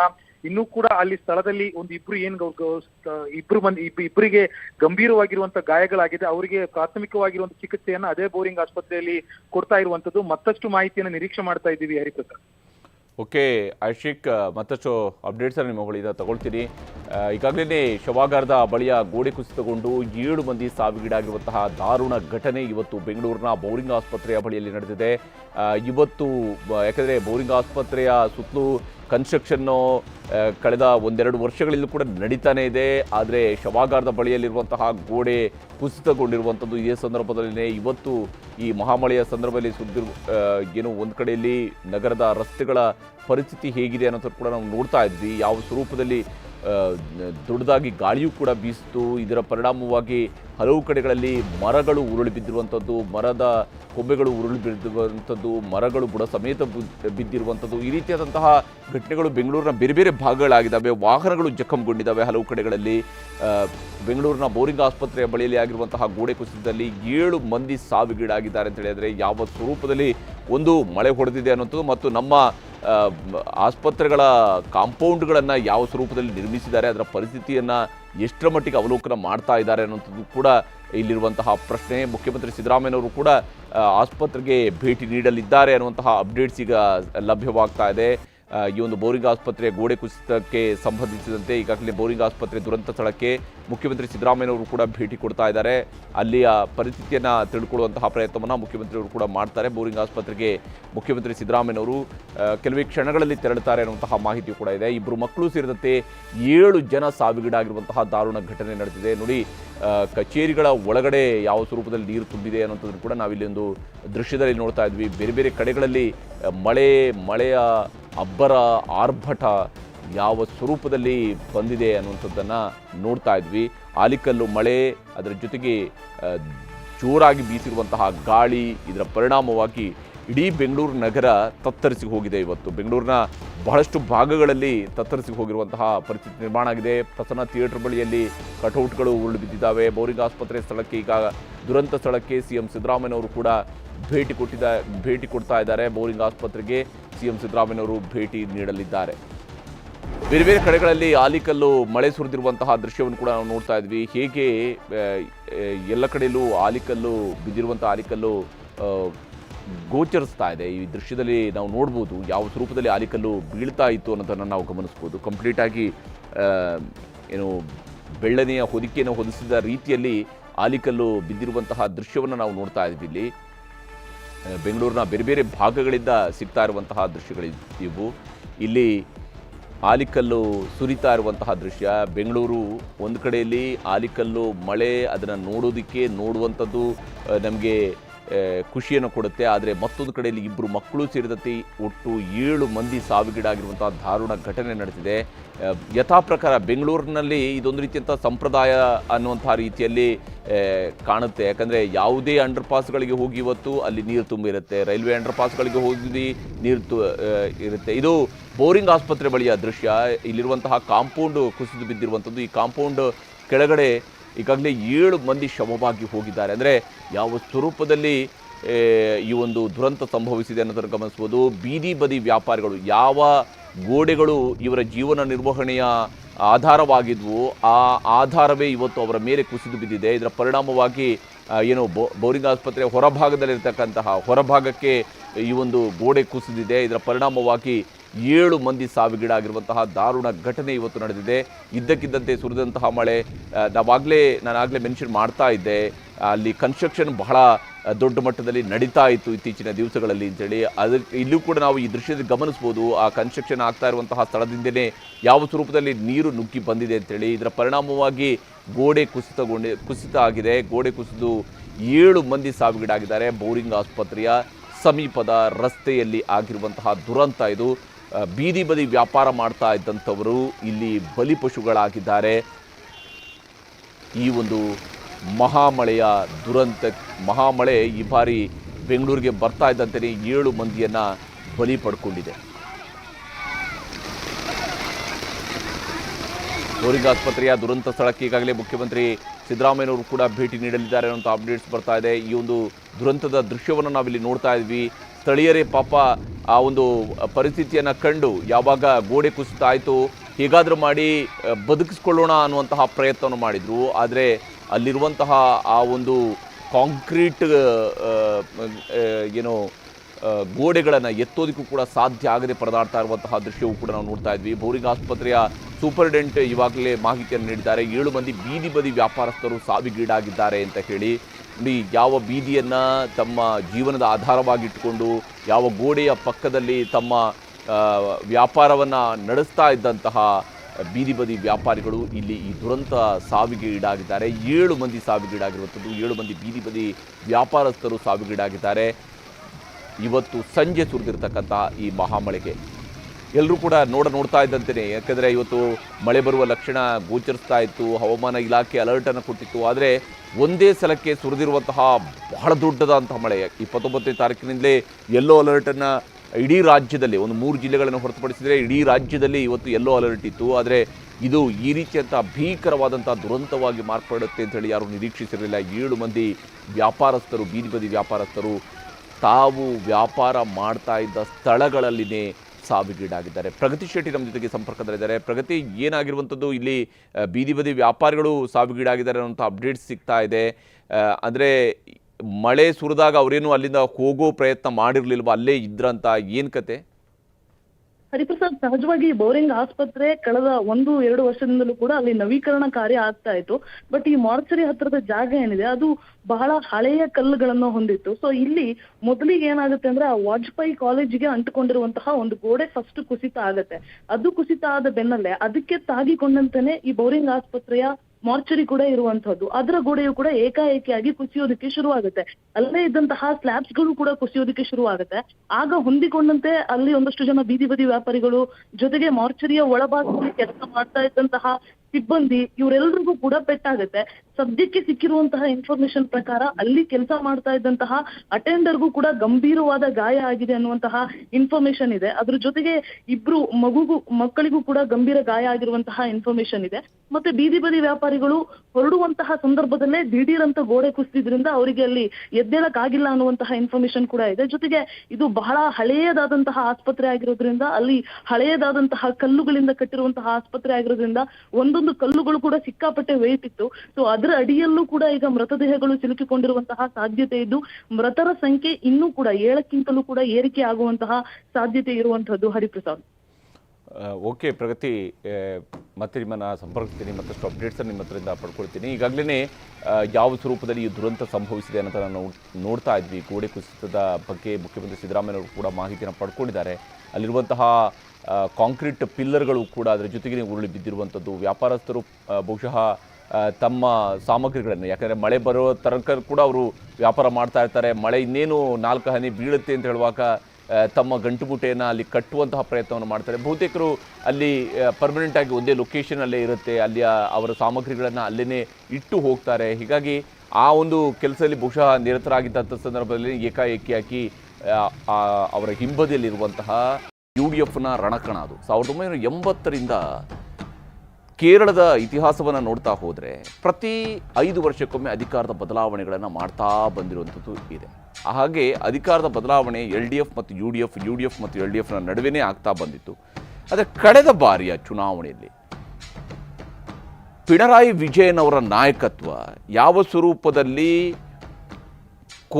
ಕೋವಿಡ್ ಸಂದರ್ಭದಲ್ಲೇ ಎದುರಾಗಿರುವಂತಹ ಸಂಕಷ್ಟಗಳನ್ನು ಎದುರಿಸಿತ್ತು ಅನ್ನುವಂತಹ ವಿಚಾರಕ್ಕೆ ಸಂಬಂಧಪಟ್ಟಂತೆ ಬಹುಶಃ ಕೇರಳದ ಜನ ಮತ ಹಾಕಿದರು. ಇದು ಬಹಳ ದೊಡ್ಡದಾಗಿ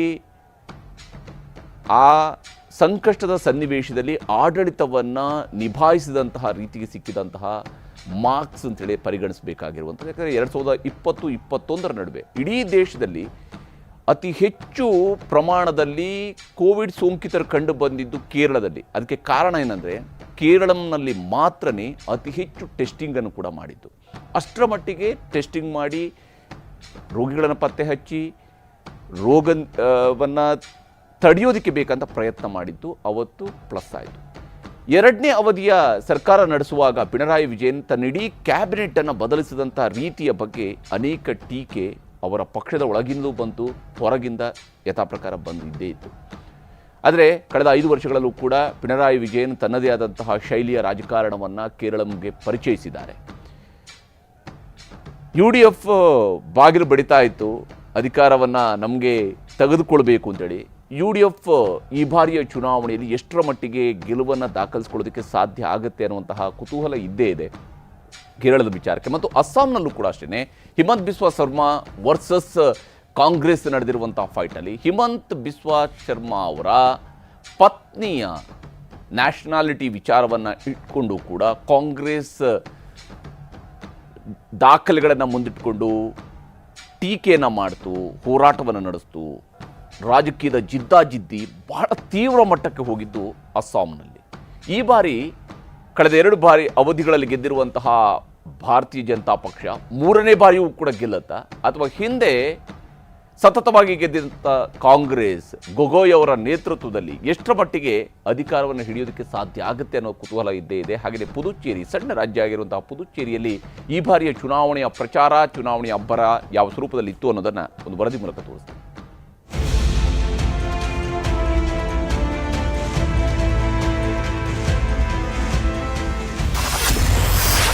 ಅಸ್ಸಾಂನಲ್ಲಿ ಅಸ್ಮಿತೆ ಮತ್ತು ಅಭಿವೃದ್ಧಿಯ ಜಿದ್ದಾಜಿದ್ದಿ.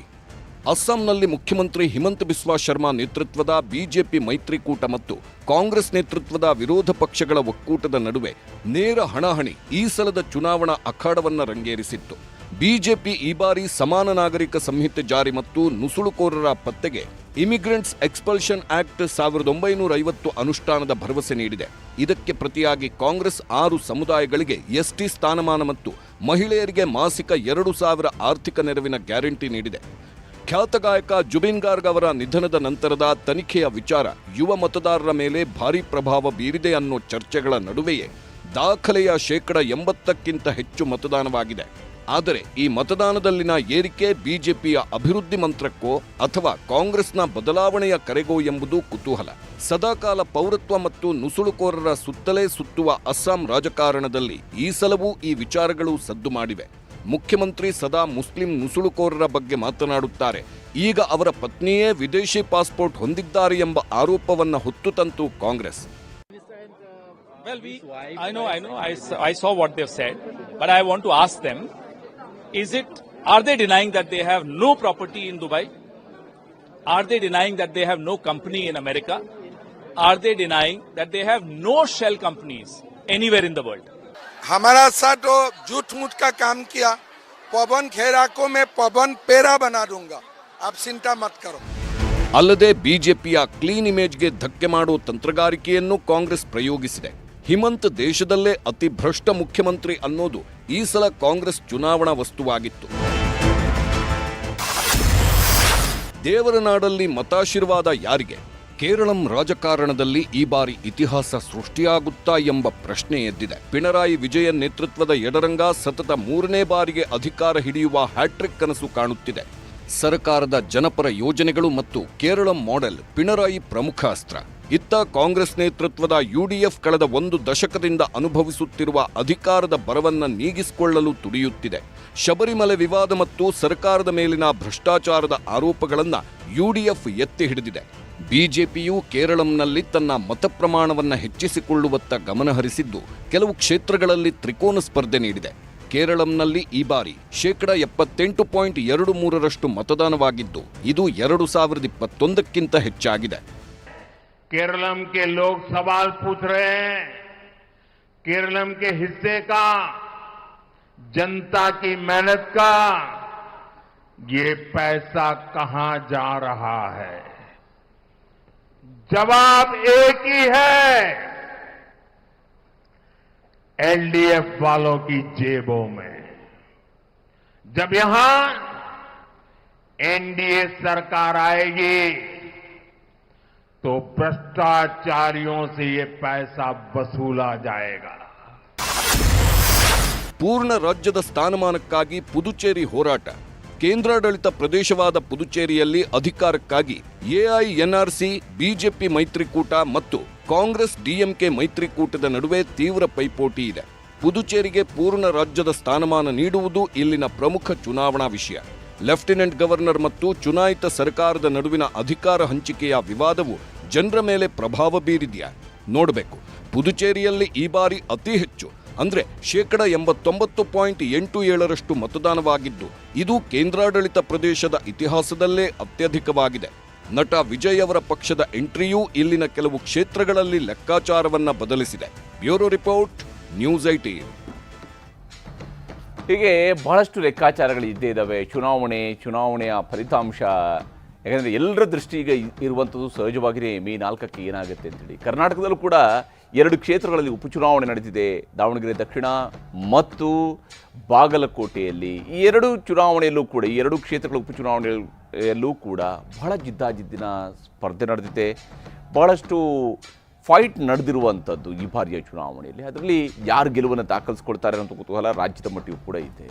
ಮತ್ತು ಈ ಪಂಚರಾಜ್ಯಗಳಲ್ಲಿ ಯಾರಿಗೆ ಅಧಿಕಾರ ಸಿಗಬಹುದು, ಯಾರು ಈ ಬಾರಿ ಎಗರೆ ಇಲ್ಲಿ ಆಳುವ ಪಕ್ಷವಾಗಿ TMC 2011ರಿಂದ ಸತತವಾಗಿ ಗೆದ್ದು ಬರ್ತಾ ಇದೆ. ಹಾಗೆಯೇ DMK ಪುನರಾಯ್ಕೆಯನ್ನು ಬಯಸಿರುವಂಥದ್ದು.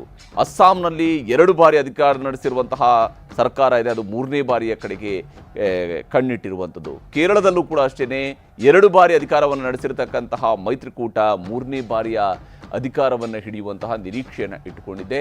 ಪುದುಚೇರಿಯಲ್ಲೂ ಕೂಡ ಹೊಸ ಸ್ವರೂಪದ ರಾಜಕಾರಣ 2021ರಲ್ಲಿ ಬಂದಲ್ಲಿಂದ ಈಗ ಅಲ್ಲೂ ಕೂಡ ಮತ್ತೆ ಅಧಿಕಾರವನ್ನು ರಿಪೀಟ್ ಮಾಡುವಂತಹ ವಿಶ್ವಾಸದಲ್ಲಿ ಆಡಳಿತಾರೂಢ ಪಕ್ಷಗಳು ಇರುವಂಥದ್ದು. ಆದರೆ ಈ ಬಾರಿಯ ಚುನಾವಣೆ ಏನಾಗ್ಬೋದು, ಎಕ್ಸಿಟ್ ಪೋಲ್ನ ರಿಸಲ್ಟನ್ನು ಇನ್ನೊಂದು ಸ್ವಲ್ಪ ಹೊತ್ತಿನಲ್ಲಿ ನಿಮಗೆ ತೋರಿಸ್ತೀವಿ. ಬೇರೆ ಬೇರೆ ಪೋಲ್ ಏಜೆನ್ಸಿಗಳು ನಡೆಸಿರ್ತಕ್ಕಂಥ ಎಕ್ಸಿಟ್ ಪೋಲ್ ರಿಸಲ್ಟ್ಗಳನ್ನು ಕೂಡ ನಿಮಗೆ ತೋರಿಸ್ತಾ ಹೋಗ್ತೀವಿ. ಹಾಗೆಯೇ ನಮ್ಮ ಜೊತೆಗೆ ಅತಿಥಿಗಳು ಕೂಡ ಜಾಯ್ನ್ ಆಗಿದ್ದಾರೆ. ಕಾಂಗ್ರೆಸ್ನ ವಕ್ತಾರರಾಗಿರುವಂತಹ ಮಾಜಿ ಸಂಸದರಾಗಿರುವ ಡಾಕ್ಟರ್ ತೇಜಸ್ವಿನಿ ಗೌಡ ನಮ್ಮ ಜೊತೆಗೆ ಈ ಕಾರ್ಯಕ್ರಮದಲ್ಲಿ ಜಾಯ್ನ್ ಆಗಿದ್ದಾರೆ. ಹಾಗೆಯೇ ನಮ್ಮ ಜೊತೆಗೆ BS ಅರುಣ್ ಅವರು ಜಾಯ್ನ್ ಆಗಿದ್ದಾರೆ, ಹಿರಿಯ ಪತ್ರಕರ್ತರು. ವಿಶೇಷವಾಗಿ ತಮಿಳುನಾಡು ಮತ್ತು ಪಶ್ಚಿಮ ಬಂಗಾಳದ ಚುನಾವಣೆಯನ್ನು ಬಹಳ ಹತ್ತಿರದಿಂದ ಈ ಬಾರಿಯ ಸಂದರ್ಭದಲ್ಲಿ ಗಮನಿಸ್ತಾ ಬಂದಂಥವರು. ಕಾಂಗ್ರೆಸ್ನ MLCಗಳಾಗಿರುವಂತಹ ಕೆ ಶಿವಕುಮಾರ್ ಅವರು ನಮ್ಮ ಜೊತೆಗೆ ಜಾಯ್ನ್ ಆಗ್ತಾರೆ ಮುಂದಿನ ಹಂತದಲ್ಲಿ. ಹಾಗೆಯೇ ಭಾರತೀಯ ಜನತಾ ಪಕ್ಷದ ವಕ್ತಾರರಾಗಿರುವ ಸುರಭಿ ಹೊದಿಗೆರೆ ಅವರು ನಮ್ಮ ಜೊತೆಗೆ ಕಾರ್ಯಕ್ರಮದಲ್ಲಿ ಜಾಯ್ನ್ ಆಗ್ತಾರೆ. ಭಾರತೀಯ ಜನತಾ ಪಕ್ಷದ ಶಾಸಕರು ಕೂಡ ಮುಂದಿನ ಹಂತದಲ್ಲಿ ನಮ್ಮ ಜೊತೆಗೆ ಕಾರ್ಯಕ್ರಮದಲ್ಲಿ ಜಾಯ್ನ್ ಆಗ್ತಾರೆ. ನನ್ನ ಚರ್ಚೆಯನ್ನು ಆರಂಭಿಸ್ತೀನಿ ತೇಜಸ್ವಿನಿ ಅವರ ಮೂಲಕವಾಗಿ. ತೇಜಸ್ವಿನಿ ಅವರೇ, ಕಾಂಗ್ರೆಸ್ ನೇರವಾಗಿ ಅಧಿಕಾರಕ್ಕೆ ಬರೋದಕ್ಕೆ ಅವಕಾಶ ಇರುವಂತಹ ರಾಜ್ಯವಾಗಿ ಕಾಣುವಂಥದ್ದು ಅಸ್ಸಾಂ. ಉಳಿದ ರಾಜ್ಯಗಳಲ್ಲಿ ಮೈತ್ರಿಕೂಟಗಳು, UDFನ ನೇತೃತ್ವ ಅಥವಾ ಪುದುಚೇರಿಯಲ್ಲಿ ನೇತೃತ್ವ, DMKಯ ಪಾರ್ಟ್ನರು ಇಂಡಿಯಾ ಬ್ಲಾಕಲ್ಲಿದ್ದರೂ ಕೂಡ ಅಲ್ಲಿ TMC ಜೊತೆಗೆ ಅಲಯನ್ಸ್ ಇಲ್ಲದೆ ಇರುವಂತಹ ಪಶ್ಚಿಮ ಬಂಗಾಳ. ಕಾಂಗ್ರೆಸ್ ಯಾವ ಸ್ವರೂಪದಲ್ಲಿ ಈ ಪಂಚರಾಜ್ಯದ ಫಲಿತಾಂಶವನ್ನು ಎದುರು ನೋಡ್ತಾ ಇದೆ, ಕಾಂಗ್ರೆಸ್ನ ಪರವಾಗಿ ಯಾವ ರೀತಿಯಾಗಿ ನೋಡ್ತಾ ಇದೆ, ಎಷ್ಟರ ಮಟ್ಟಿಗೆ ಯಾವ ರಾಜ್ಯಗಳಲ್ಲಿ ಗೆಲ್ಲುವ ವಿಶ್ವಾಸಗಳು ನಿಮಗೆ ಇರುವಂಥ ಪಂಚರಾಜ್ಯಗಳ ಪೈಕಿ ನಿಮಗಿರುವಂತಹ ವಿಶ್ವಾಸ ಯಾವ ಸ್ವರೂಪದ್ದು? ಹರಿ, ಕಳೆದ 2 ದಶಕಗಳಲ್ಲಿ ಭಾರತದ ರಾಜಕಾರಣದಲ್ಲಿ ಉಂಟಾಗಿರುವಂಥ ತಲ್ಲಣಗಳು ಮತ್ತು ಇವತ್ತು ಪ್ರಜಾಪ್ರಭುತ್ವವನ್ನು ಏಕಚಕ್ರಾಧಿಪತ್ಯದಿಂದ ಬಚಾವ್ ಮಾಡೋದು ಹೇಗೆ, ಸಂವಿಧಾನದ ಆಶಯಗಳನ್ನು ರಕ್ಷಿಸಿಕೊಳ್ಳೋದು ಹೇಗೆ, ಮತ್ತು ಎಲ್ಲ ರಾಜ್ಯಗಳಲ್ಲೂ ಅಲ್ಲಿನ ಸಾಂಸ್ಕೃತಿಕ ಅಸ್ಮಿತೆ ಮತ್ತು ಒಂದು ಪ್ರಾದೇಶಿಕ ಅಸ್ತಿತ್ವ ಇವುಗಳ ಜೊತೆಗೆ ಪ್ರಜಾಪ್ರಭುತ್ವವನ್ನು ಹೆಲ್ದಿಯಾಗಿ ಮಾಡೋದು ಹೇಗೆ, ಇಂಥ ಸವಾಲುಗಳಲ್ಲಿ ಕೇಂದ್ರ ವರ್ಸಸ್ ರಾಜ್ಯಗಳ ನಡುವೆ ನಡೆಯುವ ಸಂಘರ್ಷವನ್ನು ತಾವು ಕಾಣ್ತಾ ಇದ್ದೀರಿ. ವಿಶೇಷವಾಗಿ 10 ವರ್ಷಗಳಿಂದೀಚೆಗೆ ಅದು ಸಂಘರ್ಷ ತೀವ್ರ ಮಟ್ಟಕ್ಕೆ ಹೋಗಿ ಎಲ್ಲೆಯನ್ನು ಮೀರಿ ತುಂಬ ನಿರಾಶಾದಾಯಕವಾದಂತಹ ಒಂದು ವಾತಾವರಣವನ್ನು ಸೃಷ್ಟಿ ಮಾಡಿದೆ. ಅಂದರೆ ಸಾಂವಿಧಾನಿಕ ಸಂಸ್ಥೆಗಳನ್ನು ಒಂದು ನಿಯಮದ ಎಲ್ಲೆ ಮೀರಿ ಬಳಸ್ತಕ್ಕಂಥದ್ದು, ಪ್ರತಿಪಕ್ಷಗಳಿಗೆ ಸಹಜವಾಗಿ ರಾಜಕಾರಣ ಮಾಡುವ ಅವಕಾಶಗಳನ್ನು ಇಲ್ಲವಾಗಿಸ್ತಕ್ಕಂಥದ್ದು. ಇದನ್ನು ನೀವು ಪ್ರತಿನಿತ್ಯ ಅದನ್ನು ಡಿಬೇಟ್ ಮಾಡ್ತಾ ಇದ್ದೀರಿ. ನಮ್ಮ ವೀಕ್ಷಕರು ಅದರ ಬಗ್ಗೆ, ನಮ್ಮ ಪ್ರೇಕ್ಷಕರಿಗೂ ಅದರ ಅರಿವಿದೆ. ಇಂತಹ ಸಂದರ್ಭದಲ್ಲಿ ಜನರೇಷನ್ ಬದಲಾದ ಹಾಗೆ ಇವತ್ತು ಇತಿಹಾಸ, ಪ್ರಾಚೀನತೆ ಇವುಗಳ ಬಗ್ಗೆ ಈ ಟೆಕ್ನಾಲಜಿ ಬಂದ ಹಾಗೆಲ್ಲ ಒಂದು ಜನರೇಷನಲ್ ಚೇಂಜಸ್ಸು ಬರ್ತಾ ಇದೆ. ಸೈದ್ಧಾಂತಿಕ ಬದ್ಧತೆ ಮತ್ತು ದೇಶವನ್ನು ಕಟ್ಟುವ ನಿಟ್ಟಿನಲ್ಲಿ ಮತ್ತು ಸಂವಿಧಾನದ ಆಶಯಗಳ ಮೂಲಕ ದೇಶವನ್ನು ಕಟ್ಟುವ ನಿಟ್ಟಿನಲ್ಲಿ ಕೆಲವು ಪಕ್ಷಗಳು, ನಮ್ಮ ಪಕ್ಷವು ಸೇರಿದಂತೆ ಕೆಲವು ಪಕ್ಷಗಳು ಹೋಗುವಾಗ, ಇನ್ನು ಈಗ BJP ಅಂತ ಪಕ್ಷಕ್ಕೆ ನಂಬರ್ ಗೇಮ್ ಅಷ್ಟೇ ಮುಖ್ಯ. ಅಧಿಕಾರ ಯಾವ ಮಾರ್ಗವಾದರೂ ಸರಿ ಅಧಿಕಾರವನ್ನು ಹಿಡಿಲೇಬೇಕು ಅನ್ನುವಂತಹ ಒಂದು ಹಿನ್ನೆಲೆಯಲ್ಲಿ ನಾವು ನೋಡ್ತಾ ಇದ್ದೀವಿ. ಮತ್ತು ಅದರಲ್ಲಿ ದ್ವಂದ್ವವನ್ನು ತಾವು ಕಾಣ್ಬೋದು. BJP ಅನ್ನೋದಕ್ಕಿಂತ ಇವತ್ತು ಮೋದಿಯವರ ಸುತ್ತನೇ ಗಿರ್ಕಿ ಹೊಡಿತಕ್ಕಂಥದ್ದು. ಆಮೇಲೆ ಪ್ರತಿ ರಾಜ್ಯಗಳಲ್ಲಿ ನಾನು ತಮ್ಮ ಮೂಲಕ ಒಂದು ಕೇಳಕ್ಕೆ ಇಷ್ಟಪಡ್ತೀನಿ, ನಮ್ಮ ನ್ಯೂಸ್ 18 ಯಾವಾಗಲೂ ಕೂಡ ಆ ಒಂದು ರಾಜಕಾರಣದ ಒಂದು ಪಕ್ವತೆ ಅಥವಾ ಒಂದು ಆನಂದಿಸ್ತೀರಿ ಚರ್ಚೆಗಳನ್ನು ಮಾಡುವಾಗ, ಇನ್ವಾಲ್ವ್ಮೆಂಟ್. ನಾನು ಒಬ್ಬ ಪೊಲಿಟಿಕಲ್ ವಿಶ್ಲೇಷಕಿಯಾಗಿ ನಾನು ಎಂಜಾಯ್ ಮಾಡ್ತೀನಿ.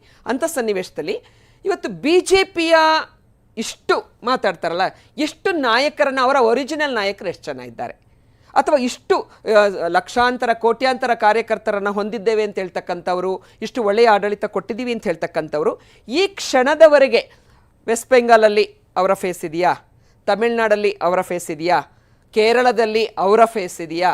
ಯಾವುದೇ ರಾಜ್ಯಕ್ಕಾಗಿ ಅಂದರೆ ಒಂದು ಕ್ರಮಬದ್ಧವಾದ ಅಪಹರಣ ಅಂತಲೇ ಕರಿಬೋದು ಇದನ್ನು, ಮತ್ತೇನು ತಪ್ಪಾಗಲಿಕ್ಕಿಲ್ಲ ಅಂತ ಕಾಣುತ್ತೆ. ಅಂದರೆ ಶೂನ್ಯತೆ ಕಾಣುತ್ತೆ, ಅವರ ನಾಯಕತ್ವದಲ್ಲಿ ಶೂನ್ಯತೆ ಕಾಣುತ್ತೆ.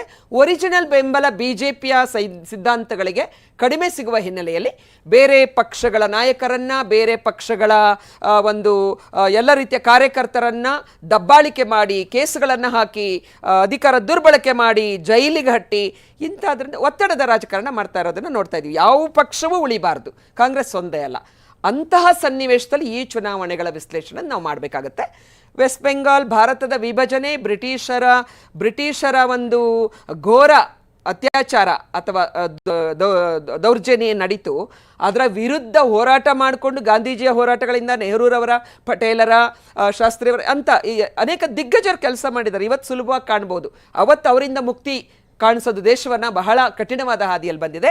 ಅಂತಹ ವೆಸ್ಟ್ ಬೆಂಗಾಲಲ್ಲಿ ಹೌದು, ಕಾಂಗ್ರೆಸ್ ಪಕ್ಷ ದಶಕಗಳ ಕಾಲ ತನ್ನದೇ ಆದ ಕೆಲವು ಸಂಘರ್ಷಗಳಿಂದಾಗಿ ಇವತ್ತು ಮಮತಾ ಬ್ಯಾನರ್ಜಿಯವರು ನಮ್ಮಲ್ಲೇ ಇದ್ದಂಥವರು, ಅಥವಾ ಪ್ರಣಬ್ ಮುಖರ್ಜಿ ಅಂತವ್ರು ನಮ್ಮಲ್ಲೇ ಇದ್ದರು. ಕೊನೆಯಲ್ಲಿ ಅವರು ತಮ್ಮ ಸೈದ್ಧಾಂತಿಕ ಒಂದು ಹಿನ್ನೆಲೆಯನ್ನು ಎಲ್ಲ ದೇಶದ ರಾಷ್ಟ್ರಪತಿಗಳಾಗುವ ತನಕ ನಮ್ಮ ಜೊತೆ ಇದ್ದಂಥವರು. ಕೊನೆಗೆ ಬದಲಾವಣೆ ಆಯಿತು. ಅದು ಕಾರಣಗಳು, ಅನೇಕ ಕಾರಣಗಳಿದೆ. ಅಂಥ ಹಿನ್ನೆಲೆಯಲ್ಲಿ ನನಗನ್ನಿಸುತ್ತೆ ಭಾರತದ ಪ್ರಜಾಪ್ರಭುತ್ವದ ಸೌಂದರ್ಯವೇ ಈಗ ನಾವು ಎಕ್ಸಿಟ್ ಪೋಲ್ ಅಷ್ಟೇ ನೋಡ್ತೀವಿ. ಎಕ್ಸಾಕ್ಟ್ ಪೋಲ್ ಒಂದು ಆಶಯ, ನಾವು ಗ್ರಹಕ್ಕೆ ಚೆನ್ನಾಗಿರಲಿ, ನಮ್ಮ ಚಾನಲ್ ಮಾಡಿದಂಥದ್ದು ಸತ್ಯಕ್ಕೆ ಹತ್ತಿರವಾಗಿರಲಿ ಅನ್ನುವ ಆಶಯದಲ್ಲಿ ಸಾವಿರಾರು ಜನ ಸಿಬ್ಬಂದಿ ಕೆಲಸ ಮಾಡ್ತೀವಿ. ಆದರೆ ಎಕ್ಸಾಕ್ಟ್ ಪೋಲ್ ರಿಸಲ್ಟ್ ಬರ್ತಕ್ಕಂಥದ್ದು ಬಾಕ್ಸ್ ಓಪನ್ ಮಾಡಿದಾಗಲೇ. ನನಗೆ ಆ ಎಕ್ಸಾಕ್ಟ್ ಪೋಲ್ ಬಗ್ಗೆ ಒಂದು ನಂಬಿಕೆ ಇದೆ.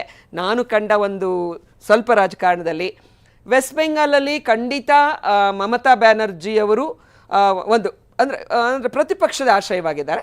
ಅವರು ತನ್ನ ಅಸ್ತಿತ್ವವನ್ನು ಅಲ್ಲಿ ಮತ್ತೆ ಬರ್ತಾರೆ ಅನ್ನೋದು ನನ್ನ ಒಳಗಿನ ನಂಬಿಕೆ. ಕೇರಳದಲ್ಲಿ UDF ಬರುತ್ತೆ ಅನ್ನೋದು ನನ್ನ ದೃಢವಾದ ನಂಬಿಕೆ ಇದೆ. ಪುದುಚೇರಿ ನಾವು ಉಳಿಸ್ಕೊಳ್ತೀವಿ ಅನ್ನೋ ನಂಬಿಕೆ ಇದೆ. ಹಾಗೆ ಅಸ್ಸಾಮಲ್ಲಿ ಕೂಡ ಖಂಡಿತ ನೋಡಿ, ಬಿಶ್ವಾಸ್ ಶರ್ಮಾ ನಮ್ಮವರೇ ಅಲ್ವಾ. ಮೊನ್ನೆ ತನಕ ಅಂದರೆ ಅವರ ಹಗರಣಗಳು ಬಂದು ಹಗರಣಗಳಲ್ಲಿ ಒಳಕಾಗ್ತಾರೆ ಅನ್ನೋದ್ರ ಬದಲು, ಜೈಲಿಗೆ ಹೋಗೋದ್ರ ಬದಲು BJPಗೆ ಹೋಗ್ತಾರಷ್ಟೇ. ಜೈಲಲ್ಲಿ ಇರಬೇಕಲ್ಲ, ಇಲ್ಲ ಐಷಾರಾಮಿ ಜೀವನ ಮಾಡ್ಕೊಂಡು ಲೀಡರು ಆಗಿ ಎಲ್ಲ ಬೈಕೊಂಡು ತಿರುಗ್ಬೋದು ಅನ್ನೋ ಕಾರಣಕ್ಕೆ ಬಿಶ್ವಾಸ್ ಶರ್ಮಾ ಕೂಡ ಅದರ ನಡುವೆ ಇವತ್ತು ಏನು ನಮ್ಮ ತರುಣ್ ಗೊಗೊಯ್ ಅವರ ಮಗ ಗೌರವ್ ಗೊಗೊಯ್ ಏನಿದ್ದಾರೆ, ಅವರು ಖಂಡಿತ ಅಂದರೆ ನಮ್ಮ ಪಾರ್ಟಿ ಬೆಟರ್ ಪರ್ಫಾರ್ಮೆನ್ಸ್ ಮಾಡಿದೆ. ನನಗಂತೂ ವಿಶ್ವಾಸ ಇದೆ, ಅಸ್ಸಾಂನಲ್ಲಿ ಖಂಡಿತ ನಾವು ಆಡಳಿತ ಚುಕ್ಕಾಣಿಯನ್ನು BJP ಒರಿಜಿನಲ್ ಕಾಂಗ್ರೆಸ್ ಕಮ್ BJPಯ ಇವರಿಂದ ನಾವು ಮತ್ತೆ ವಾಪಸ್ ತಗೋತೀವಿ ಅಂಥೇಳಿ. ತಮಿಳ್ನಾಡಲ್ಲಿ ನಿಮಗೆ ಗೊತ್ತಿದೆ, ಜಯಲಲಿತಾರವರ ನಂತರದ ದಿನಗಳಲ್ಲಿ ಅಲ್ಲಿ ಏನು ಒಂದು ಬದಲಾವಣೆಗಳಾಗ್ತಾ ಇತ್ತು. ಅಲ್ಲೂ ಕೂಡ ಶಶಿಕಲಾ ಕೇಸಲ್ಲಿ ಹೆಂಗೆ ನಡೆಸ್ಕೊಂಡ್ರು, ಇವರು ತಾಳಕ್ಕೆ ತಕ್ಕಂಗೆ ಕುಣಿದಿದ್ರೆ ಶಶಿಕಲಾನೂ ಅವರ ಜೋಡಿ ಇರ್ತಿದ್ರೇನೋ. ಇವತ್ತು ಪಳನಿಸ್ವಾಮಿ ಅಣ್ಣಾಮಲೈನ ತೊಗೊಂಬಂದರು. ಪಾಪ ಅಣ್ಣಾಮಲೈ ಎಲ್ಲಿದ್ದಾರೆ ಅಂತ ನೋಡಬೇಕು. ಚಡಿ ಏಟು ಎಲ್ಲ ಮಾಡಿಬಿಟ್ರು, ಏನೇನು ಮಾಡಬಾರ್ದು ಒಬ್ಬ ಒಳ್ಳೆಯ ಮೆರಿಟೋರಿಯಸ್ ಅಧಿಕಾರಿ ಇವತ್ತು ನೋಡ್ತಾ ಇದ್ದೀವಿ ನಾವು. ಎನಿವೆ, ತಮಿಳ್ನಾಡಲ್ಲೂ ಕೂಡ DMK ಅಧಿಕಾರವನ್ನು ಉಳಿಸ್ಕೊಳ್ಳುತ್ತೆ ಅನ್ನೋ ನಂಬಿಕೆ ನನಗೆ ಕಾಣ್ತಾ ಇದೆ. ನಿಮ್ಮ ಎಕ್ಸಿಟ್ ಪೋಲ್ಗಳಲ್ಲಿ ಸ್ವಲ್ಪ ನೋಡಬೇಕು. ಖಂಡಿತ. ಇಲ್ಲಿ ಅರುಣ್ ಅವರೇ, ತಾವು ಯಾವ ರೀತಿಯಾಗಿ ವಿಶೇಷವಾಗಿ ಪಶ್ಚಿಮ ಬಂಗಾಳದ ವಿಚಾರಕ್ಕೆ ಬರ್ತೀನಿ ನಿಮ್ಮ ಜೊತೆಗೆ. ಪಶ್ಚಿಮ ಬಂಗಾಳದ ಈ ಬಾರಿಯ ಚುನಾವಣೆ ಬಹಳ ತೀವ್ರ ಸ್ವರೂಪದಲ್ಲಿ ನಡೆದಿದೆ. ಹಿಂದೆಲ್ಲ 5 ಹಂತಗಳಲ್ಲಿ 7 ಹಂತಗಳಲ್ಲಿ ನಡೆದಿರುವಂತಹ ರಾಜ್ಯದಲ್ಲಿ ಈ ಬಾರಿ ಕೇವಲ 2 ಹಂತದಲ್ಲಿ ಚುನಾವಣೆ ನಡೆದಿದೆ. ಆದರೆ 2 ಹಂತಗಳಲ್ಲೂ ಕೂಡ ಬಹಳ ದೊಡ್ಡದಾದಂತಹ ಮಜಲ್ ಪವರನ್ನು ನಾವು ನೋಡಿದ್ವಿ. ಯಾವ ಸ್ವರೂಪದಲ್ಲಿ ಗಲಾಟೆಗಳು ನಡೆದಿದ್ದಾವೆ, ಹೊಡೆದಾಟಗಳು ನಡೆದಿದ್ದಾವೆ, ಅಭ್ಯರ್ಥಿಯನ್ನು ಅಟ್ಟಾಡಿಸಿದ್ದಾರೆ, ಕಾರ್ಯಕರ್ತರ ನಡುವೆ ಗಲಾಟೆಗಳಾಗಿದ್ದಾವೆ. ಇವೆಲ್ಲವೂ ಕೂಡ ಈ ಬಾರಿಯೂ ಕೂಡ ನಡೆದಿದೆ. SIR ವಿರುದ್ಧ TMC ಬಹಳ ದೊಡ್ಡ ಮಟ್ಟದಲ್ಲಿ ಧ್ವನಿಯನ್ನು ಎತ್ತಿತ್ತು. ಹಾಗೆಯೇ ನುಸುಳುಕೋರರ ವಿಚಾರವನ್ನು ಭಾರತೀಯ ಜನತಾ ಪಕ್ಷ ಅತಿ ದೊಡ್ಡ ಮಟ್ಟದಲ್ಲಿ ಚುನಾವಣಾ ಅಜೆಂಡಾವಾಗಿ ಮಾಡ್ಕೊಂಡಿತ್ತು. ಈ ಬಾರಿಯ ಪಶ್ಚಿಮ ಬಂಗಾಳದ ಚುನಾವಣೆ ತಮ್ಮ ಪ್ರಕಾರ ಯಾವ ಸ್ವರೂಪದಲ್ಲಿ ನಡೆದಿದೆ, ಏನು ನಿರೀಕ್ಷೆಗಳು ಅಥವಾ ಬದಲಾವಣೆ ವರ್ಸಸ್ ಬದಲ ಅನ್ನುವಂಥ ರೀತಿಯಲ್ಲೂ ಕೂಡ ಇತ್ತು, ಏನಾಗಬಹುದು ಈಗ ಅಲ್ಲಿ?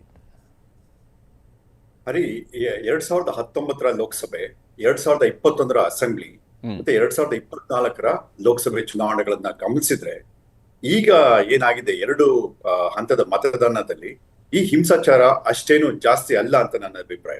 ನೀವು ಹಿಂದಕ್ಕೆ ಹೋಗಿ ನೋಡಿದ್ರೆ ಬಂಗಾಳ ಎಂಥ ಒಂದು ಪರಿಸ್ಥಿತಿನ ಫೇಸ್ ಮಾಡ್ತಾ ಇತ್ತು ಅಂದ್ರೆ ಯಾರ ಕೈಯಿಂದ ಅದು ಬಹುಶಃ ಕಂಟ್ರೋಲ್ ಮಾಡಕ್ ಆಗೋದಿಲ್ವೇನೋ ಅನ್ನೋಂಥ ಒಂದು ಪರಿಸ್ಥಿತಿ ಅಲ್ಲಿ ನಿರ್ಮಾಣ ಆಗಿತ್ತು. ಆದ್ರೆ ಈ ಬಾರಿ ಕಂಪೇರ್ ಟು ಹಿಂದಿನ ಎಲೆಕ್ಷನ್ ಗಳನ್ನ ನೋಡಿದರೆ ಈ ಬಾರಿ ಸ್ವಲ್ಪ ಕಡಿಮೆನೆ ಅಂತ ಹೇಳ್ಬೋದು. ಮತ್ತೆ ಇನ್ನೊಂದು ಇದಕ್ಕೆ ಪ್ಲಸ್ ಪಾಯಿಂಟ್ ಅಂದ್ರೆ 2 ಹಂತದ ಚುನಾವಣೆ ಮಾತ್ರ ಇಲ್ಲಿ ಆಗಿರೋದು. ಇವತ್ತು 2ನೇ ಹಂತ, 2 ಮತ್ತು ಅಂತಿಮ ಹಂತದ ಚುನಾವಣೆ ಆಗಿದೆ. ಮೊದಲನೇ ಹಂತಕ್ಕೆ ಕಂಪೇರ್ ಮಾಡಿದ್ರೆ ಇದು ಅಲ್ಲಿ ಹಿಂಸಾಚಾರ ಸ್ವಲ್ಪ ಜಾಸ್ತಿನೇ ಆಗಿದೆ ಇವತ್ತು. ಸೊ ಇದು ಒಂದು ಡಿಫ್ರೆನ್ಸ್ ಅಂತ ಅನ್ಸುತ್ತೆ ನನಗೆ. ಮತ್ತೆ ಕಳೆದ ಬಾರಿ ಏನಾಯ್ತು ಅದೇ ತರ 2021 ಎಲೆಕ್ಷನ್ ಅಲ್ಲಿ ಕಂಪೇರ್ ಮಾಡಿದ್ರೆ ಈ ಬಾರಿ ಕೂಡ ಚುನಾವಣೆಯಲ್ಲಿ ಯಾರು ಗೆಲ್ತಾರೆ ಅಂತ ಹೇಳೋದು ಬಹಳ ಕಷ್ಟದ ವಿಚಾರ ಅಂತ ನನ್ಗನ್ಸುತ್ತೆ. ಯಾಕಂದ್ರೆ ಇಲ್ಲಿ ಅನೇಕ ವಿಷಯಗಳನ್ನ ಇದು ಒಳಗೊಂಡಿದೆ. ಅದರಲ್ಲಿ ಪ್ರಮುಖವಾಗಿದ್ದು ನೀವು ಹೇಳ್ದಾಗೆ SIR, ಇದು ಮತದಾರರ ಪರಿಷ್ಕರಣಾ ಪಟ್ಟಿ ಏನಿದೆ, ಇದು ಸುಪ್ರೀಂ ಕೋರ್ಟ್ಗೆ ಕೂಡ ಇದು ಬಂದು ತಲುಪಿತ್ತು. ಸುಪ್ರೀಂ ಕೋರ್ಟ್ ಅನೇಕ ಒಂದು ಆದೇಶಗಳನ್ನ ಎಲೆಕ್ಷನ್ ಕಮಿಷನ್ಗೆ ಕೊಡ್ತು. ಆದಾಗ್ಯೂ ಕೂಡ ಇವತ್ತು ನೋಡಿದ್ರೆ ಸುಮಾರು 93 ಲಕ್ಷ ಜನರನ್ನ ಈ ಚುನಾವಣೆಯಿಂದ ಹೊರಗಿಡಲಾಗಿದೆ. ಅದರಲ್ಲಿ 27 ಲಕ್ಷ ಜನ ಮತ್ತೆ ಅವರು ಅಪ್ಲಿಕೇಶನ್ ಕೊಟ್ಟಿದ್ದಾರೆ. ಆದ್ರೆ ಅವರ ಒಂದು ಇತ್ಯರ್ಥ ಇದುವರೆಗೂ ಆಗಿಲ್ಲ. ನೀವು ಯಾರು ನಿಧನ ಹೊಂದಿದ್ದಾರೆ, ಯಾರು ಆ ಚುನಾವಣೆ ಶಿಫ್ಟ್ ಆಗಿದ್ದಾರೆ, ಆ ಲೊಕೇಶನ್ ಇಂದ ಶಿಫ್ಟ್ ಆಗಿದ್ದಾರೆ, ಅಥವಾ ಡೂಪ್ಲಿಕೇಟ್ ಹೆಸರುಗಳು ಏನಿದೆ ಅವನ್ನೆಲ್ಲ ತೆಗೆಯೋದು ಸ್ವಾಗತಾರ್ಹ. ಅದನ್ನ ಯಾರು ಅವರನ್ನ ತೆಗೆಯೋದು ಇದು ಒಂದು ಪ್ರಜಾತಂತ್ರದಲ್ಲಿ ಐ ಥಿಂಕ್ ಇದು ಯಾರು ಕೂಡ ಇಷ್ಟಪಡೋದಿಲ್ಲ. ಅದರ್ವೈಸ್ ಡೆಮೋಕ್ರಸಿ ಅನ್ನೋ ಒಂದು ಹೆಸರು ಕೂಡ ಇದಕ್ಕೆ ಬರಕ್ಕೆ ಸಾಧ್ಯ ಇಲ್ಲ. ಸೊ ಪ್ರತಿಯೊಬ್ಬನಿಗೂ ಯಾರು ನಾಗರಿಕ ಆಗಿರ್ತಾನೆ, ಭಾರತದ ನಾಗರಿಕ, ಅವನಿಗೆ ಒಂದು ಮತದಾನದ ಹಕ್ಕು ಸಿಕ್ಕೇ ಸಿಗಬೇಕು. ಅದರಲ್ಲಿ ಯಾವುದೇ ತರದ ಟು ವ್ಯೂಸ್ ಅಬೌಟ್ ಇಟ್.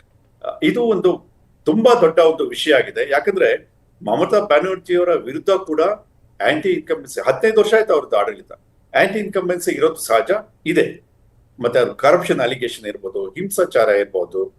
ಮತ್ತೆ ಮಮತಾ ಬ್ಯಾನರ್ಜಿ ಅವರ ಪರ್ಸನಲ್ ಒಂದು ಪರ್ಸನಾಲಿಟಿ ಏನಿದೆ, ಅದಕ್ಕಿಂತ ಹೆಚ್ಚಾಗಿ TMC MLAಗಳ ಬಗ್ಗೆ ಒಂದು ರೀತಿಯ ಆಂಟಿ ಇನ್ಕಂಬೆನ್ಸಿ ಇದೆ ಅಂತ ನಾನು ಕೇಳಲ್ಪಟ್ಟೆ. ನನ್ನ ಸ್ನೇಹಿತರ ಜೊತೆಗೂ ಮಾತಾಡ್ತಾ ಇದ್ದೆ. ಅಲ್ಲಿ ಅವರೆಲ್ಲ ಹೇಳ್ತಿರೋದು ನೋಡಿದ್ರೆ ಮಮತಾ ಬ್ಯಾನರ್ಜಿ ಬಗ್ಗೆ ಯಾರಿಗೂ ಒಂಥರ ಆಂಟಿ ಇನ್ಕಂಬೆನ್ಸಿ ಅಥವಾ ಸಿಟ್ಟು ಇಲ್ಲ.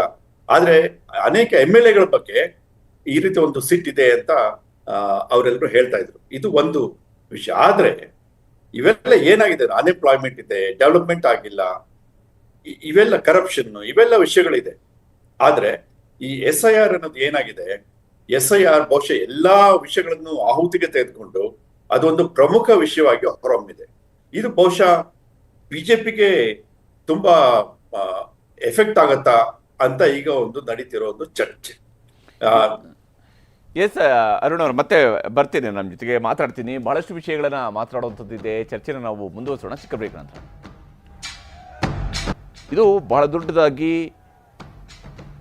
ಆ ಸಂಕಷ್ಟದ ಸನ್ನಿವೇಶದಲ್ಲಿ ಆಡಳಿತವನ್ನು ನಿಭಾಯಿಸಿದಂತಹ ರೀತಿಗೆ ಸಿಕ್ಕಿದಂತಹ ಮಾರ್ಕ್ಸ್ ಅಂತೇಳಿ ಪರಿಗಣಿಸಬೇಕಾಗಿರುವಂಥದ್ದು. ಯಾಕಂದರೆ 2020-21 ನಡುವೆ ಇಡೀ ದೇಶದಲ್ಲಿ ಅತಿ ಹೆಚ್ಚು ಪ್ರಮಾಣದಲ್ಲಿ ಕೋವಿಡ್ ಸೋಂಕಿತರು ಕಂಡು ಬಂದಿದ್ದು ಕೇರಳದಲ್ಲಿ. ಅದಕ್ಕೆ ಕಾರಣ ಏನಂದರೆ ಕೇರಳಂನಲ್ಲಿ ಮಾತ್ರನೇ ಅತಿ ಹೆಚ್ಚು ಟೆಸ್ಟಿಂಗನ್ನು ಕೂಡ ಮಾಡಿದ್ದು. ಅಷ್ಟರ ಮಟ್ಟಿಗೆ ಟೆಸ್ಟಿಂಗ್ ಮಾಡಿ ರೋಗಿಗಳನ್ನು ಪತ್ತೆ ಹಚ್ಚಿ ರೋಗವನ್ನು ತಡೆಯೋದಕ್ಕೆ ಬೇಕಂತ ಪ್ರಯತ್ನ ಮಾಡಿದ್ದು ಅವತ್ತು ಪ್ಲಸ್ ಆಯಿತು. ಎರಡನೇ ಅವಧಿಯ ಸರ್ಕಾರ ನಡೆಸುವಾಗ ಪಿಣರಾಯಿ ವಿಜಯನ್ ತನ್ನ ಇಡೀ ಕ್ಯಾಬಿನೆಟನ್ನು ಬದಲಿಸಿದಂಥ ರೀತಿಯ ಬಗ್ಗೆ ಅನೇಕ ಟೀಕೆ ಅವರ ಪಕ್ಷದ ಒಳಗಿಂದಲೂ ಬಂತು, ಹೊರಗಿಂದ ಯಥಾ ಪ್ರಕಾರ ಬಂದಿದ್ದೇ ಇತ್ತು. ಆದರೆ ಕಳೆದ 5 ವರ್ಷಗಳಲ್ಲೂ ಕೂಡ ಪಿಣರಾಯಿ ವಿಜಯನ್ ತನ್ನದೇ ಆದಂತಹ ಶೈಲಿಯ ರಾಜಕಾರಣವನ್ನು ಕೇರಳಂಗೆ ಪರಿಚಯಿಸಿದ್ದಾರೆ. UDF ಬಾಗಿಲು ಬಡಿತಾ ಇತ್ತು, ಅಧಿಕಾರವನ್ನು ನಮಗೆ ತೆಗೆದುಕೊಳ್ಬೇಕು ಅಂತೇಳಿ. UDF ಈ ಬಾರಿಯ ಚುನಾವಣೆಯಲ್ಲಿ ಎಷ್ಟರ ಮಟ್ಟಿಗೆ ಗೆಲುವನ್ನು ದಾಖಲಿಸ್ಕೊಳ್ಳೋದಕ್ಕೆ ಸಾಧ್ಯ ಆಗುತ್ತೆ ಅನ್ನುವಂತಹ ಕುತೂಹಲ ಇದ್ದೇ ಇದೆ ಕೇರಳದ ವಿಚಾರಕ್ಕೆ. ಮತ್ತು ಅಸ್ಸಾಂನಲ್ಲೂ ಕೂಡ ಅಷ್ಟೇ, ಹಿಮಂತ್ ಬಿಸ್ವಾ ಶರ್ಮಾ ವರ್ಸಸ್ ಕಾಂಗ್ರೆಸ್ ನಡೆದಿರುವಂಥ ಫೈಟಲ್ಲಿ ಹಿಮಂತ್ ಬಿಸ್ವಾ ಶರ್ಮಾ ಅವರ ಪತ್ನಿಯ ನ್ಯಾಷನಾಲಿಟಿ ವಿಚಾರವನ್ನು ಇಟ್ಕೊಂಡು ಕೂಡ ಕಾಂಗ್ರೆಸ್ ದಾಖಲೆಗಳನ್ನು ಮುಂದಿಟ್ಟುಕೊಂಡು ಟೀಕೆಯನ್ನು ಮಾಡ್ತು, ಹೋರಾಟವನ್ನು ನಡೆಸ್ತು. ರಾಜಕೀಯದ ಜಿದ್ದಾಜಿದ್ದಿ ಬಹಳ ತೀವ್ರ ಮಟ್ಟಕ್ಕೆ ಹೋಗಿದ್ದು ಅಸ್ಸಾಂನಲ್ಲಿ. ಈ ಬಾರಿ ಕಳೆದ 2 ಬಾರಿ ಅವಧಿಗಳಲ್ಲಿ ಗೆದ್ದಿರುವಂತಹ ಭಾರತೀಯ ಜನತಾ ಪಕ್ಷ 3ನೇ ಬಾರಿಯೂ ಕೂಡ ಗೆಲ್ಲುತ್ತಾ, ಅಥವಾ ಹಿಂದೆ ಸತತವಾಗಿ ಗೆದ್ದಂಥ ಕಾಂಗ್ರೆಸ್ ಗೊಗೋಯ್ ಅವರ ನೇತೃತ್ವದಲ್ಲಿ ಎಷ್ಟರ ಮಟ್ಟಿಗೆ ಅಧಿಕಾರವನ್ನು ಹಿಡಿಯೋದಕ್ಕೆ ಸಾಧ್ಯ ಆಗುತ್ತೆ ಅನ್ನೋ ಕುತೂಹಲ ಇದ್ದೇ ಇದೆ. ಹಾಗೆಯೇ ಪುದುಚೇರಿ, ಸಣ್ಣ ರಾಜ್ಯ ಆಗಿರುವಂತಹ ಪುದುಚೇರಿಯಲ್ಲಿ ಈ ಬಾರಿಯ ಚುನಾವಣೆಯ ಪ್ರಚಾರ, ಚುನಾವಣೆಯ ಅಬ್ಬರ ಯಾವ ಸ್ವರೂಪದಲ್ಲಿ ಇತ್ತು ಅನ್ನೋದನ್ನು ಒಂದು ವರದಿ ಮೂಲಕ ತೋರಿಸ್ತಾರೆ.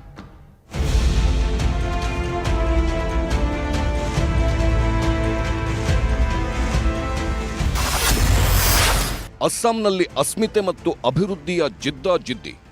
ಅಸ್ಸಾಂನಲ್ಲಿ ಮುಖ್ಯಮಂತ್ರಿ ಹಿಮಂತ್ ಬಿಸ್ವಾ ಶರ್ಮಾ ನೇತೃತ್ವದ ಬಿಜೆಪಿ ಮೈತ್ರಿಕೂಟ ಮತ್ತು ಕಾಂಗ್ರೆಸ್ ನೇತೃತ್ವದ ವಿರೋಧ ಪಕ್ಷಗಳ ಒಕ್ಕೂಟದ ನಡುವೆ ನೇರ ಹಣಾಹಣಿ ಈ ಸಲದ ಚುನಾವಣಾ ಅಖಾಡವನ್ನು ರಂಗೇರಿಸಿತ್ತು. ಬಿಜೆಪಿ ಈ ಬಾರಿ ಸಮಾನ ನಾಗರಿಕ ಸಂಹಿತೆ ಜಾರಿ ಮತ್ತು ನುಸುಳುಕೋರರ ಪತ್ತೆಗೆ ಇಮಿಗ್ರೆಂಟ್ಸ್ ಎಕ್ಸ್ಪಲ್ಷನ್ ಆಕ್ಟ್ 1950 ಅನುಷ್ಠಾನದ ಭರವಸೆ ನೀಡಿದೆ. ಇದಕ್ಕೆ ಪ್ರತಿಯಾಗಿ ಕಾಂಗ್ರೆಸ್ 6 ಸಮುದಾಯಗಳಿಗೆ ಎಸ್ಟಿ ಸ್ಥಾನಮಾನ ಮತ್ತು ಮಹಿಳೆಯರಿಗೆ ಮಾಸಿಕ 2,000 ಆರ್ಥಿಕ ನೆರವಿನ ಗ್ಯಾರಂಟಿ ನೀಡಿದೆ. ಖ್ಯಾತ ಗಾಯಕ ಜುಬಿನ್ ಗಾರ್ಗ್ ಅವರ ನಿಧನದ ನಂತರದ ತನಿಖೆಯ ವಿಚಾರ ಯುವ ಮತದಾರರ ಮೇಲೆ ಭಾರೀ ಪ್ರಭಾವ ಬೀರಿದೆ ಅನ್ನೋ ಚರ್ಚೆಗಳ ನಡುವೆಯೇ ದಾಖಲೆಯ 80%ಕ್ಕಿಂತ ಹೆಚ್ಚು ಮತದಾನವಾಗಿದೆ. ಆದರೆ ಈ ಮತದಾನದಲ್ಲಿನ ಏರಿಕೆ ಬಿಜೆಪಿಯ ಅಭಿವೃದ್ಧಿ ಮಂತ್ರಕ್ಕೋ ಅಥವಾ ಕಾಂಗ್ರೆಸ್ನ ಬದಲಾವಣೆಯ ಕರೆಗೋ ಎಂಬುದು ಕುತೂಹಲ. ಸದಾಕಾಲ ಪೌರತ್ವ ಮತ್ತು ನುಸುಳುಕೋರರ ಸುತ್ತಲೇ ಸುತ್ತುವ ಅಸ್ಸಾಂ ರಾಜಕಾರಣದಲ್ಲಿ ಈ ಸಲವೂ ಈ ವಿಚಾರಗಳು ಸದ್ದು ಮಾಡಿವೆ. ಮುಖ್ಯಮಂತ್ರಿ ಸದಾ ಮುಸ್ಲಿಂ ನುಸುಳುಕೋರರ ಬಗ್ಗೆ ಮಾತನಾಡುತ್ತಾರೆ. ಈಗ ಅವರ ಪತ್ನಿಯೇ ವಿದೇಶಿ ಪಾಸ್ಪೋರ್ಟ್ ಹೊಂದಿದ್ದಾರೆ ಎಂಬ ಆರೋಪವನ್ನು ಹೊತ್ತು ತಂತು Congress. Well, I know. I saw what they've said, but I want to ask them: are they denying that they have no property in Dubai? Are they denying that they have no company in America? Are they denying that they have no shell companies anywhere in the world? हमारा साथ तो झूठ मूठ का काम किया. पवन खेरा को मैं पवन पेरा बना दूंगा, आप चिंता मत करो. ಅಲ್ಲದೆ ಬಿಜೆಪಿಯ ಕ್ಲೀನ್ ಇಮೇಜ್ಗೆ ಧಕ್ಕೆ ಮಾಡೋ ತಂತ್ರಗಾರಿಕೆಯನ್ನು ಕಾಂಗ್ರೆಸ್ ಪ್ರಯೋಗಿಸಿದೆ. ಹಿಮಂತ್ ದೇಶದಲ್ಲೇ ಅತಿ ಭ್ರಷ್ಟ ಮುಖ್ಯಮಂತ್ರಿ ಅನ್ನೋದು ಈ ಸಲ ಕಾಂಗ್ರೆಸ್ ಚುನಾವಣಾ ವಸ್ತುವಾಗಿತ್ತು. ದೇವರ ನಾಡಲ್ಲಿ ಮತಾಶೀರ್ವಾದ ಯಾರಿಗೆ? ಕೇರಳಂ ರಾಜಕಾರಣದಲ್ಲಿ ಈ ಬಾರಿ ಇತಿಹಾಸ ಸೃಷ್ಟಿಯಾಗುತ್ತಾ ಎಂಬ ಪ್ರಶ್ನೆ ಎದ್ದಿದೆ. ಪಿಣರಾಯಿ ವಿಜಯನ್ ನೇತೃತ್ವದ ಎಡರಂಗ ಸತತ 3ನೇ ಬಾರಿಗೆ ಅಧಿಕಾರ ಹಿಡಿಯುವ ಹ್ಯಾಟ್ರಿಕ್ ಕನಸು ಕಾಣುತ್ತಿದೆ. ಸರ್ಕಾರದ ಜನಪರ ಯೋಜನೆಗಳು ಮತ್ತು ಕೇರಳ ಮಾಡೆಲ್ ಪಿಣರಾಯಿ ಪ್ರಮುಖ ಅಸ್ತ್ರ. ಇತ್ತ ಕಾಂಗ್ರೆಸ್ ನೇತೃತ್ವದ UDF ಕಳೆದ 1 ದಶಕದಿಂದ ಅನುಭವಿಸುತ್ತಿರುವ ಅಧಿಕಾರದ ಬರವನ್ನ ನೀಗಿಸಿಕೊಳ್ಳಲು ತುಡಿಯುತ್ತಿದೆ. ಶಬರಿಮಲೆ ವಿವಾದ ಮತ್ತು ಸರ್ಕಾರದ ಮೇಲಿನ ಭ್ರಷ್ಟಾಚಾರದ ಆರೋಪಗಳನ್ನು UDF ಎತ್ತಿ ಹಿಡಿದಿದೆ. ಬಿಜೆಪಿಯು ಕೇರಳಂನಲ್ಲಿ ತನ್ನ ಮತ ಪ್ರಮಾಣವನ್ನು ಹೆಚ್ಚಿಸಿಕೊಳ್ಳುವತ್ತ ಗಮನಹರಿಸಿದ್ದು ಕೆಲವು ಕ್ಷೇತ್ರಗಳಲ್ಲಿ ತ್ರಿಕೋನ ಸ್ಪರ್ಧೆ ನೀಡಿದೆ. ಕೇರಳಂನಲ್ಲಿ ಈ ಬಾರಿ 78.23% ಮತದಾನವಾಗಿದ್ದು ಇದು 2021ಕ್ಕಿಂತ ಹೆಚ್ಚಾಗಿದೆ. केरलम के लोग सवाल पूछ रहे हैं, केरलम के हिस्से का, जनता की मेहनत का ये पैसा कहां जा रहा है? जवाब एक ही है, LDF वालों की जेबों में. जब यहां NDA सरकार आएगी तो भ्रष्टाचारियों से ये पैसा वसूला जाएगा. ಪೂರ್ಣ ರಾಜ್ಯದ ಸ್ಥಾನಮಾನಕ್ಕಾಗಿ ಪುದುಚೇರಿ ಹೋರಾಟ. ಕೇಂದ್ರಾಡಳಿತ ಪ್ರದೇಶವಾದ ಪುದುಚೇರಿಯಲ್ಲಿ ಅಧಿಕಾರಕ್ಕಾಗಿ AINRC ಬಿಜೆಪಿ ಮೈತ್ರಿಕೂಟ ಮತ್ತು ಕಾಂಗ್ರೆಸ್ DMK ಮೈತ್ರಿಕೂಟದ ನಡುವೆ ತೀವ್ರ ಪೈಪೋಟಿ ಇದೆ. ಪುದುಚೇರಿಗೆ ಪೂರ್ಣ ರಾಜ್ಯದ ಸ್ಥಾನಮಾನ ನೀಡುವುದು ಇಲ್ಲಿನ ಪ್ರಮುಖ ಚುನಾವಣಾ ವಿಷಯ. ಲೆಫ್ಟಿನೆಂಟ್ ಗವರ್ನರ್ ಮತ್ತು ಚುನಾಯಿತ ಸರ್ಕಾರದ ನಡುವಿನ ಅಧಿಕಾರ ಹಂಚಿಕೆಯ ವಿವಾದವು ಜನರ ಮೇಲೆ ಪ್ರಭಾವ ಬೀರಿದೆಯಾ ನೋಡಬೇಕು.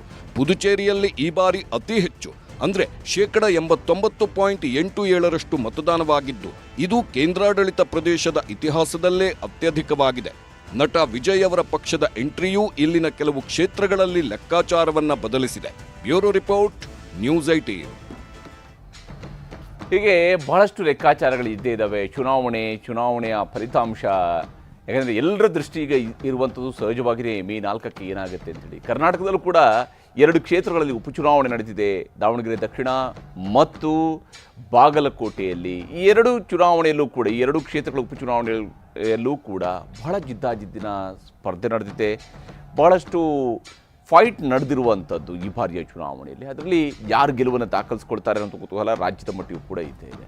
ಮತ್ತು ಈ ಪಂಚರಾಜ್ಯಗಳಲ್ಲಿ ಯಾರಿಗೆ ಅಧಿಕಾರ ಸಿಗಬಹುದು, ಯಾರು ಈ ಬಾರಿ ಎಗರೆ ಇಲ್ಲಿ ಆಳುವ ಪಕ್ಷವಾಗಿ TMC 2011ರಿಂದ ಸತತವಾಗಿ ಗೆದ್ದು ಬರ್ತಾ ಇದೆ. ಹಾಗೆಯೇ DMK ಪುನರಾಯ್ಕೆಯನ್ನು ಬಯಸಿರುವಂಥದ್ದು. ಅಸ್ಸಾಂನಲ್ಲಿ 2 ಬಾರಿ ಅಧಿಕಾರ ನಡೆಸಿರುವಂತಹ ಸರ್ಕಾರ ಇದೆ, ಅದು 3ನೇ ಬಾರಿಯ ಕಡೆಗೆ ಕಣ್ಣಿಟ್ಟಿರುವಂಥದ್ದು. ಕೇರಳದಲ್ಲೂ ಕೂಡ ಅಷ್ಟೇ 2 ಬಾರಿ ಅಧಿಕಾರವನ್ನು ನಡೆಸಿರತಕ್ಕಂತಹ ಮೈತ್ರಿಕೂಟ 3ನೇ ಬಾರಿಯ ಅಧಿಕಾರವನ್ನು ಹಿಡಿಯುವಂತಹ ನಿರೀಕ್ಷೆಯನ್ನು ಇಟ್ಟುಕೊಂಡಿದೆ. ಪುದುಚೇರಿಯಲ್ಲೂ ಕೂಡ ಹೊಸ ಸ್ವರೂಪದ ರಾಜಕಾರಣ 2021ರಲ್ಲಿ ಬಂದಲ್ಲಿಂದ ಈಗ ಅಲ್ಲೂ ಕೂಡ ಮತ್ತೆ ಅಧಿಕಾರವನ್ನು ರಿಪೀಟ್ ಮಾಡುವಂತಹ ವಿಶ್ವಾಸದಲ್ಲಿ ಆಡಳಿತಾರೂಢ ಪಕ್ಷಗಳು ಇರುವಂಥದ್ದು. ಆದರೆ ಈ ಬಾರಿಯ ಚುನಾವಣೆ ಏನಾಗ್ಬೋದು, ಎಕ್ಸಿಟ್ ಪೋಲ್ನ ರಿಸಲ್ಟನ್ನು ಇನ್ನೊಂದು ಸ್ವಲ್ಪ ಹೊತ್ತಿನಲ್ಲಿ ನಿಮಗೆ ತೋರಿಸ್ತೀವಿ. ಬೇರೆ ಬೇರೆ ಪೋಲ್ ಏಜೆನ್ಸಿಗಳು ನಡೆಸಿರ್ತಕ್ಕಂಥ ಎಕ್ಸಿಟ್ ಪೋಲ್ ರಿಸಲ್ಟ್ಗಳನ್ನು ಕೂಡ ನಿಮಗೆ ತೋರಿಸ್ತಾ ಹೋಗ್ತೀವಿ. ಹಾಗೆಯೇ ನಮ್ಮ ಜೊತೆಗೆ ಅತಿಥಿಗಳು ಕೂಡ ಜಾಯ್ನ್ ಆಗಿದ್ದಾರೆ. ಕಾಂಗ್ರೆಸ್ನ ವಕ್ತಾರರಾಗಿರುವಂತಹ ಮಾಜಿ ಸಂಸದರಾಗಿರುವ ಡಾಕ್ಟರ್ ತೇಜಸ್ವಿನಿ ಗೌಡ ನಮ್ಮ ಜೊತೆಗೆ ಈ ಕಾರ್ಯಕ್ರಮದಲ್ಲಿ ಜಾಯ್ನ್ ಆಗಿದ್ದಾರೆ. ಹಾಗೆಯೇ ನಮ್ಮ ಜೊತೆಗೆ BS ಅರುಣ್ ಅವರು ಜಾಯ್ನ್ ಆಗಿದ್ದಾರೆ, ಹಿರಿಯ ಪತ್ರಕರ್ತರು. ವಿಶೇಷವಾಗಿ ತಮಿಳುನಾಡು ಮತ್ತು ಪಶ್ಚಿಮ ಬಂಗಾಳದ ಚುನಾವಣೆಯನ್ನು ಬಹಳ ಹತ್ತಿರದಿಂದ ಈ ಬಾರಿಯ ಸಂದರ್ಭದಲ್ಲಿ ಗಮನಿಸ್ತಾ ಬಂದಂಥವರು. ಕಾಂಗ್ರೆಸ್ನ MLCಗಳಾಗಿರುವಂತಹ ಕೆ ಶಿವಕುಮಾರ್ ಅವರು ನಮ್ಮ ಜೊತೆಗೆ ಜಾಯ್ನ್ ಆಗ್ತಾರೆ ಮುಂದಿನ ಹಂತದಲ್ಲಿ. ಹಾಗೆಯೇ ಭಾರತೀಯ ಜನತಾ ಪಕ್ಷದ ವಕ್ತಾರರಾಗಿರುವ ಸುರಭಿ ಹೊದಿಗೆರೆ ಅವರು ನಮ್ಮ ಜೊತೆಗೆ ಕಾರ್ಯಕ್ರಮದಲ್ಲಿ ಜಾಯ್ನ್ ಆಗ್ತಾರೆ. ಭಾರತೀಯ ಜನತಾ ಪಕ್ಷದ ಶಾಸಕರು ಕೂಡ ಮುಂದಿನ ಹಂತದಲ್ಲಿ ನಮ್ಮ ಜೊತೆಗೆ ಕಾರ್ಯಕ್ರಮದಲ್ಲಿ ಜಾಯ್ನ್ ಆಗ್ತಾರೆ. ನನ್ನ ಚರ್ಚೆಯನ್ನು ಆರಂಭಿಸ್ತೀನಿ ತೇಜಸ್ವಿನಿ ಅವರ ಮೂಲಕವಾಗಿ. ತೇಜಸ್ವಿನಿ ಅವರೇ, ಕಾಂಗ್ರೆಸ್ ನೇರವಾಗಿ ಅಧಿಕಾರಕ್ಕೆ ಬರೋದಕ್ಕೆ ಅವಕಾಶ ಇರುವಂತಹ ರಾಜ್ಯವಾಗಿ ಕಾಣುವಂಥದ್ದು ಅಸ್ಸಾಂ. ಉಳಿದ ರಾಜ್ಯಗಳಲ್ಲಿ ಮೈತ್ರಿಕೂಟಗಳು, UDFನ ನೇತೃತ್ವ ಅಥವಾ ಪುದುಚೇರಿಯಲ್ಲಿ ನೇತೃತ್ವ, DMKಯ ಪಾರ್ಟ್ನರು ಇಂಡಿಯಾ ಬ್ಲಾಕಲ್ಲಿದ್ದರೂ ಕೂಡ ಅಲ್ಲಿ TMC ಜೊತೆಗೆ ಅಲಯನ್ಸ್ ಇಲ್ಲದೆ ಇರುವಂತಹ ಪಶ್ಚಿಮ ಬಂಗಾಳ. ಕಾಂಗ್ರೆಸ್ ಯಾವ ಸ್ವರೂಪದಲ್ಲಿ ಈ ಪಂಚರಾಜ್ಯದ ಫಲಿತಾಂಶವನ್ನು ಎದುರು ನೋಡ್ತಾ ಇದೆ, ಕಾಂಗ್ರೆಸ್ನ ಪರವಾಗಿ ಯಾವ ರೀತಿಯಾಗಿ ನೋಡ್ತಾ ಇದೆ, ಎಷ್ಟರ ಮಟ್ಟಿಗೆ ಯಾವ ರಾಜ್ಯಗಳಲ್ಲಿ ಗೆಲ್ಲುವ ವಿಶ್ವಾಸಗಳು ನಿಮಗೆ ಇರುವಂಥ ಪಂಚರಾಜ್ಯಗಳ ಪೈಕಿ ನಿಮಗಿರುವಂತಹ ವಿಶ್ವಾಸ ಯಾವ ಸ್ವರೂಪದ್ದು? ಹರಿ, ಕಳೆದ 1-2 ದಶಕಗಳಲ್ಲಿ ಭಾರತದ ರಾಜಕಾರಣದಲ್ಲಿ ಉಂಟಾಗಿರುವಂಥ ತಲ್ಲಣಗಳು ಮತ್ತು ಇವತ್ತು ಪ್ರಜಾಪ್ರಭುತ್ವವನ್ನು ಏಕಚಕ್ರಾಧಿಪತ್ಯದಿಂದ ಬಚಾವ್ ಮಾಡೋದು ಹೇಗೆ, ಸಂವಿಧಾನದ ಆಶಯಗಳನ್ನು ರಕ್ಷಿಸಿಕೊಳ್ಳೋದು ಹೇಗೆ, ಮತ್ತು ಎಲ್ಲ ರಾಜ್ಯಗಳಲ್ಲೂ ಅಲ್ಲಿನ ಸಾಂಸ್ಕೃತಿಕ ಅಸ್ಮಿತೆ ಮತ್ತು ಒಂದು ಪ್ರಾದೇಶಿಕ ಅಸ್ತಿತ್ವ, ಇವುಗಳ ಜೊತೆಗೆ ಪ್ರಜಾಪ್ರಭುತ್ವವನ್ನು ಹೆಲ್ದಿಯಾಗಿ ಮಾಡೋದು ಹೇಗೆ, ಇಂಥ ಸವಾಲುಗಳಲ್ಲಿ ಕೇಂದ್ರ ವರ್ಸಸ್ ರಾಜ್ಯಗಳ ನಡುವೆ ನಡೆಯುವ ಸಂಘರ್ಷವನ್ನು ತಾವು ಕಾಣ್ತಾ ಇದ್ದೀರಿ. ವಿಶೇಷವಾಗಿ 10 ವರ್ಷಗಳಿಂದೀಚೆಗೆ ಅದು ಸಂಘರ್ಷ ತೀವ್ರ ಮಟ್ಟಕ್ಕೆ ಹೋಗಿ ಎಲ್ಲ ಎಲ್ಲೆಯನ್ನು ಮೀರಿ ತುಂಬ ನಿರಾಶಾದಾಯಕವಾದಂತಹ ಒಂದು ವಾತಾವರಣವನ್ನು ಸೃಷ್ಟಿ ಮಾಡಿದೆ. ಅಂದರೆ ಸಾಂವಿಧಾನಿಕ ಸಂಸ್ಥೆಗಳನ್ನು ಒಂದು ನಿಯಮದ ಎಲ್ಲೆ ಮೀರಿ ಬಳಸ್ತಕ್ಕಂಥದ್ದು, ಪ್ರತಿಪಕ್ಷಗಳಿಗೆ ಸಹಜವಾಗಿ ರಾಜಕಾರಣ ಮಾಡುವ ಅವಕಾಶಗಳನ್ನು ಇಲ್ಲವಾಗಿಸ್ತಕ್ಕಂಥದ್ದು, ಇದನ್ನು ನೀವು ಪ್ರತಿನಿತ್ಯ ಅದನ್ನು ಡಿಬೇಟ್ ಮಾಡ್ತಾ ಇದ್ದೀರಿ. ನಮ್ಮ ವೀಕ್ಷಕರು ಅದರ ಬಗ್ಗೆ, ನಮ್ಮ ಪ್ರೇಕ್ಷಕರಿಗೂ ಅದರ ಅರಿವಿದೆ. ಇಂತಹ ಸಂದರ್ಭದಲ್ಲಿ ಜನರೇಷನ್ ಬದಲಾದ ಹಾಗೆ ಇವತ್ತು ಇತಿಹಾಸ, ಪ್ರಾಚೀನತೆ ಇವುಗಳ ಬಗ್ಗೆ ಈ ಟೆಕ್ನಾಲಜಿ ಬಂದ ಹಾಗೆಲ್ಲ ಒಂದು ಜನರೇಷನಲ್ ಚೇಂಜಸ್ಸು ಬರ್ತಾ ಇದೆ. ಸೈದ್ಧಾಂತಿಕ ಬದ್ಧತೆ ಮತ್ತು ದೇಶವನ್ನು ಕಟ್ಟುವ ನಿಟ್ಟಿನಲ್ಲಿ ಮತ್ತು ಸಂವಿಧಾನದ ಆಶಯಗಳ ಮೂಲಕ ದೇಶವನ್ನು ಕಟ್ಟುವ ನಿಟ್ಟಿನಲ್ಲಿ ಕೆಲವು ಪಕ್ಷಗಳು, ನಮ್ಮ ಪಕ್ಷವು ಸೇರಿದಂತೆ ಕೆಲವು ಪಕ್ಷಗಳು ಹೋಗುವಾಗ, ಇನ್ನು ಈಗ BJP ಅಂತ ಪಕ್ಷಕ್ಕೆ ನಂಬರ್ ಗೇಮ್ ಅಷ್ಟೇ ಮುಖ್ಯ. ಅಧಿಕಾರ ಯಾವ ಮಾರ್ಗವಾದರೂ ಸರಿ ಅಧಿಕಾರವನ್ನು ಹಿಡಿಲೇಬೇಕು ಅನ್ನುವಂತಹ ಒಂದು ಹಿನ್ನೆಲೆಯಲ್ಲಿ ನಾವು ನೋಡ್ತಾ ಇದ್ದೀವಿ. ಮತ್ತು ಅದರಲ್ಲಿ ದ್ವಂದ್ವವನ್ನು ತಾವು ಕಾಣ್ಬೋದು. BJP ಅನ್ನೋದಕ್ಕಿಂತ ಇವತ್ತು ಮೋದಿಯವರ ಸುತ್ತನೇ ಗಿರ್ಕಿ ಹೊಡಿತಕ್ಕಂಥದ್ದು. ಆಮೇಲೆ ಪ್ರತಿ ರಾಜ್ಯಗಳಲ್ಲಿ ನಾನು ತಮ್ಮ ಮೂಲಕ ಒಂದು ಕೇಳಕ್ಕೆ ಇಷ್ಟಪಡ್ತೀನಿ, ನಮ್ಮ ನ್ಯೂಸ್ 18 ಯಾವಾಗಲೂ ಕೂಡ ಆ ಒಂದು ರಾಜಕಾರಣದ ಒಂದು ಪಕ್ವತೆ ಅಥವಾ ಒಂದು ಆನಂದಿಸ್ತೀರಿ ಚರ್ಚೆಗಳನ್ನು ಮಾಡುವಾಗ, ಇನ್ವಾಲ್ವ್ಮೆಂಟ್. ನಾನು ಒಬ್ಬ ಪೊಲಿಟಿಕಲ್ ವಿಶ್ಲೇಷಕಿಯಾಗಿ ನಾನು ಎಂಜಾಯ್ ಮಾಡ್ತೀನಿ. ಅಂಥ ಸನ್ನಿವೇಶದಲ್ಲಿ ಇವತ್ತು BJPಯ ಇಷ್ಟು ಮಾತಾಡ್ತಾರಲ್ಲ, ಎಷ್ಟು ನಾಯಕರನ್ನು, ಅವರ ಒರಿಜಿನಲ್ ನಾಯಕರು ಎಷ್ಟು ಜನ ಇದ್ದಾರೆ, ಅಥವಾ ಇಷ್ಟು ಲಕ್ಷಾಂತರ ಕೋಟ್ಯಾಂತರ ಕಾರ್ಯಕರ್ತರನ್ನು ಹೊಂದಿದ್ದೇವೆ ಅಂತ ಹೇಳ್ತಕ್ಕಂಥವ್ರು, ಇಷ್ಟು ಒಳ್ಳೆಯ ಆಡಳಿತ ಕೊಟ್ಟಿದ್ದೀವಿ ಅಂತ ಹೇಳ್ತಕ್ಕಂಥವ್ರು ಈ ಕ್ಷಣದವರೆಗೆ ವೆಸ್ಟ್ ಬೆಂಗಾಲಲ್ಲಿ ಅವರ ಫೇಸ್ ಇದೆಯಾ, ತಮಿಳ್ನಾಡಲ್ಲಿ ಅವರ ಫೇಸ್ ಇದೆಯಾ, ಕೇರಳದಲ್ಲಿ ಅವರ ಫೇಸ್ ಇದೆಯಾ? ಯಾವುದೇ ರಾಜ್ಯಕ್ಕಾಗಿ ಅಂದರೆ ಒಂದು ಕ್ರಮಬದ್ಧವಾದ ಅಪಹರಣ ಅಂತಲೇ ಕರಿಬೋದು ಇದನ್ನು, ಮತ್ತೇನು ತಪ್ಪಾಗಲಿಕ್ಕಿಲ್ಲ ಅಂತ ಕಾಣುತ್ತೆ. ಅಂದರೆ ಶೂನ್ಯತೆ ಕಾಣುತ್ತೆ, ಅವರ ನಾಯಕತ್ವದಲ್ಲಿ ಶೂನ್ಯತೆ ಕಾಣುತ್ತೆ. ಒರಿಜಿನಲ್ ಬೆಂಬಲ BJPಯ ಸಿದ್ಧಾಂತಗಳಿಗೆ ಕಡಿಮೆ ಸಿಗುವ ಹಿನ್ನೆಲೆಯಲ್ಲಿ ಬೇರೆ ಪಕ್ಷಗಳ ನಾಯಕರನ್ನು, ಬೇರೆ ಪಕ್ಷಗಳ ಒಂದು ಎಲ್ಲ ರೀತಿಯ ಕಾರ್ಯಕರ್ತರನ್ನು ದಬ್ಬಾಳಿಕೆ ಮಾಡಿ, ಕೇಸುಗಳನ್ನು ಹಾಕಿ, ಅಧಿಕಾರ ದುರ್ಬಳಕೆ ಮಾಡಿ, ಜೈಲಿಗೆ ಹಟ್ಟಿ, ಇಂಥದ್ರಿಂದ ಒತ್ತಡದ ರಾಜಕಾರಣ ಮಾಡ್ತಾ ಇರೋದನ್ನು ನೋಡ್ತಾ ಇದ್ದೀವಿ. ಯಾವ ಪಕ್ಷವೂ ಉಳಿಬಾರ್ದು, ಕಾಂಗ್ರೆಸ್ ಒಂದೇ ಅಲ್ಲ. ಅಂತಹ ಸನ್ನಿವೇಶದಲ್ಲಿ ಈ ಚುನಾವಣೆಗಳ ವಿಶ್ಲೇಷಣೆ ನಾವು ಮಾಡಬೇಕಾಗತ್ತೆ. ವೆಸ್ಟ್ ಬೆಂಗಾಲ್ ಭಾರತದ ವಿಭಜನೆ, ಬ್ರಿಟಿಷರ ಒಂದು ಘೋರ ಅತ್ಯಾಚಾರ ಅಥವಾ ದೌರ್ಜನ್ಯ ನಡೀತು. ಅದರ ವಿರುದ್ಧ ಹೋರಾಟ ಮಾಡಿಕೊಂಡು ಗಾಂಧೀಜಿಯ ಹೋರಾಟಗಳಿಂದ ನೆಹರೂರವರ, ಪಟೇಲರ, ಶಾಸ್ತ್ರಿಯವರ ಅಂತ ಈ ಅನೇಕ ದಿಗ್ಗಜರು ಕೆಲಸ ಮಾಡಿದ್ದಾರೆ. ಇವತ್ತು ಸುಲಭವಾಗಿ ಕಾಣ್ಬೋದು, ಅವತ್ತು ಅವರಿಂದ ಮುಕ್ತಿ ಕಾಣಿಸೋದು ದೇಶವನ್ನು ಬಹಳ ಕಠಿಣವಾದ ಹಾದಿಯಲ್ಲಿ ಬಂದಿದೆ. ಅಂತಹ ವೆಸ್ಟ್ ಬೆಂಗಾಲಲ್ಲಿ ಹೌದು, ಕಾಂಗ್ರೆಸ್ ಪಕ್ಷ ದಶಕಗಳ ಕಾಲ ತನ್ನದೇ ಆದ ಕೆಲವು ಸಂಘರ್ಷಗಳಿಂದಾಗಿ ಇವತ್ತು ಮಮತಾ ಬ್ಯಾನರ್ಜಿಯವರು ನಮ್ಮಲ್ಲೇ ಇದ್ದಂಥವರು, ಅಥವಾ ಪ್ರಣಬ್ ಮುಖರ್ಜಿ ಅಂತವ್ರು ನಮ್ಮಲ್ಲೇ ಇದ್ದರು. ಕೊನೆಯಲ್ಲಿ ಅವರು ತಮ್ಮ ಸೈದ್ಧಾಂತಿಕ ಒಂದು ಹಿನ್ನೆಲೆಯನ್ನು ಎಲ್ಲ ದೇಶದ ರಾಷ್ಟ್ರಪತಿಗಳಾಗುವ ತನಕ ನಮ್ಮ ಜೊತೆ ಇದ್ದಂಥವರು. ಕೊನೆಗೆ ಬದಲಾವಣೆ ಆಯಿತು. ಅದು ಕಾರಣಗಳು ಅನೇಕ ಕಾರಣಗಳಿದೆ. ಅಂಥ ಹಿನ್ನೆಲೆಯಲ್ಲಿ ನನಗನ್ನಿಸುತ್ತೆ ಭಾರತದ ಪ್ರಜಾಪ್ರಭುತ್ವದ ಸೌಂದರ್ಯವೇ ಈಗ ನಾವು ಎಕ್ಸಿಟ್ ಪೋಲ್ ಅಷ್ಟೇ ನೋಡ್ತೀವಿ. ಎಕ್ಸಾಕ್ಟ್ ಪೋಲ್ ಒಂದು ಆಶಯ, ನಾವು ಗ್ರಹಕ್ಕೆ ಚೆನ್ನಾಗಿರಲಿ, ನಮ್ಮ ಚಾನಲ್ ಮಾಡಿದಂಥದ್ದು ಸತ್ಯಕ್ಕೆ ಹತ್ತಿರವಾಗಿರಲಿ ಅನ್ನುವ ಆಶಯದಲ್ಲಿ ಸಾವಿರಾರು ಜನ ಸಿಬ್ಬಂದಿ ಕೆಲಸ ಮಾಡ್ತೀವಿ. ಆದರೆ ಎಕ್ಸಾಕ್ಟ್ ಪೋಲ್ ರಿಸಲ್ಟ್ ಬರ್ತಕ್ಕಂಥದ್ದು ಬಾಕ್ಸ್ ಓಪನ್ ಮಾಡಿದಾಗಲೇ. ನನಗೆ ಆ ಎಕ್ಸಾಕ್ಟ್ ಪೋಲ್ ಬಗ್ಗೆ ಒಂದು ನಂಬಿಕೆ ಇದೆ. ನಾನು ಕಂಡ ಒಂದು ಸ್ವಲ್ಪ ರಾಜಕಾರಣದಲ್ಲಿ ವೆಸ್ಟ್ ಬೆಂಗಾಲಲ್ಲಿ ಖಂಡಿತ ಮಮತಾ ಬ್ಯಾನರ್ಜಿಯವರು ಒಂದು ಅಂದರೆ ಪ್ರತಿಪಕ್ಷದ ಆಶಯವಾಗಿದ್ದಾರೆ. ಅವರು ತನ್ನ ಅಸ್ತಿತ್ವವನ್ನು ಅಲ್ಲಿ ಮತ್ತೆ ಬರ್ತಾರೆ ಅನ್ನೋದು ನನ್ನ ಒಳಗಿನ ನಂಬಿಕೆ. ಕೇರಳದಲ್ಲಿ UDF ಬರುತ್ತೆ ಅನ್ನೋದು ನನ್ನ ದೃಢವಾದ ನಂಬಿಕೆ ಇದೆ. ಪುದುಚೇರಿ ನಾವು ಉಳಿಸ್ಕೊಳ್ತೀವಿ ಅನ್ನೋ ನಂಬಿಕೆ ಇದೆ. ಹಾಗೆ ಅಸ್ಸಾಮಲ್ಲಿ ಕೂಡ ಖಂಡಿತ ನೋಡಿ, ವಿಶ್ವಾಸ್ ಶರ್ಮಾ ನಮ್ಮವರೇ ಅಲ್ವಾ. ಮೊನ್ನೆ ತನಕ ಅಂದರೆ ಅವರ ಹಗರಣಗಳು ಬಂದು ಹಗರಣಗಳಲ್ಲಿ ಒಳಕಾಗ್ತಾರೆ ಅನ್ನೋದ್ರ ಬದಲು, ಜೈಲಿಗೆ ಹೋಗೋದ್ರ ಬದಲು BJPಗೆ ಹೋಗ್ತಾರಷ್ಟೇ. ಜೈಲಲ್ಲಿ ಇರಬೇಕಲ್ಲ, ಇಲ್ಲ ಐಷಾರಾಮಿ ಜೀವನ ಮಾಡ್ಕೊಂಡು ಲೀಡರು ಆಗಿ ಎಲ್ಲ ಬೈಕೊಂಡು ತಿರುಗ್ಬೋದು ಅನ್ನೋ ಕಾರಣಕ್ಕೆ ವಿಶ್ವಾಸ್ ಶರ್ಮಾ ಕೂಡ ಅದರ ನಡುವೆ ಇವತ್ತು ಏನು ನಮ್ಮ ತರುಣ್ ಗೊಗೊಯ್ ಅವರ ಮಗ ಗೌರವ್ ಗೊಗೊಯ್ ಏನಿದ್ದಾರೆ, ಅವರು ಖಂಡಿತ ಅಂದರೆ ನಮ್ಮ ಪಾರ್ಟಿ ಬೆಟರ್ ಪರ್ಫಾರ್ಮೆನ್ಸ್ ಮಾಡಿದೆ. ನನಗಂತೂ ವಿಶ್ವಾಸ ಇದೆ ಅಸ್ಸಾಂನಲ್ಲಿ ಖಂಡಿತ ನಾವು ಆಡಳಿತ ಚುಕ್ಕಾಣಿಯನ್ನು BJP ಒರಿಜಿನಲ್ ಕಾಂಗ್ರೆಸ್ ಕಮ್ BJPಯ ಇವರಿಂದ ನಾವು ಮತ್ತೆ ವಾಪಸ್ ತಗೋತೀವಿ ಅಂಥೇಳಿ. ತಮಿಳ್ನಾಡಲ್ಲಿ ನಿಮಗೆ ಗೊತ್ತಿದೆ, ಜಯಲಲಿತಾರವರ ನಂತರದ ದಿನಗಳಲ್ಲಿ ಅಲ್ಲಿ ಏನು ಒಂದು ಬದಲಾವಣೆಗಳಾಗ್ತಾ ಇತ್ತು. ಅಲ್ಲೂ ಕೂಡ ಶಶಿಕಲಾ ಕೇಸಲ್ಲಿ ಹೆಂಗೆ ನಡೆಸ್ಕೊಂಡ್ರು, ಇವರು ತಾಳಕ್ಕೆ ತಕ್ಕ. I'm still holding on to that. I find it mind-boggling that he could potentially win 10 seats, because I can't think of the 10 seats that he could win. Sir, the 10 seats will happen. I'll tell you why. Because if he's pinched bulk of the vote share, that 15% is from the DMK, then the pooling of votes in certain seats could be so strong, especially in the Chennai region, that he may open his account there, plus he may win the 2 seats that he is contesting on. Look, he could win his seats, the 2 seats. Beyond that, 2 seats and look, the point is Chennai is a DMK fortress. So to challenge and overturn, there's one seat in the south. There's DMK one seat, wins by 1 or 2 seats in the south. And all. So 1 or 2 seats in the south where there is also Sengotian. So Sengotian's region, in that place there could be. But one point I want to draw your attention to. So that's why 4 to 10 seats. In the poll of polls, this seems to be the only poll which is giving the AIADMK the edge. Yes, we've just got the poll of polls. The poll of polls largely what they are saying. PMark has said 125 to 145 seats for the DMK. People's Pulse is also mirroring PMark. Matriz is saying 122 to 132. People's Insight is saying 120 to 140. and Praja poll is actually saying 148 to 168 Those because numbers their for the assumption. TVK are absurd. Then how did the poll of polls say the... No, their assumption. Anand, those sorry, the numbers TVK are is bizarre. highly overrated. I'm sorry. I'm sorry. Correct. Anand, those are Correct. bizarre.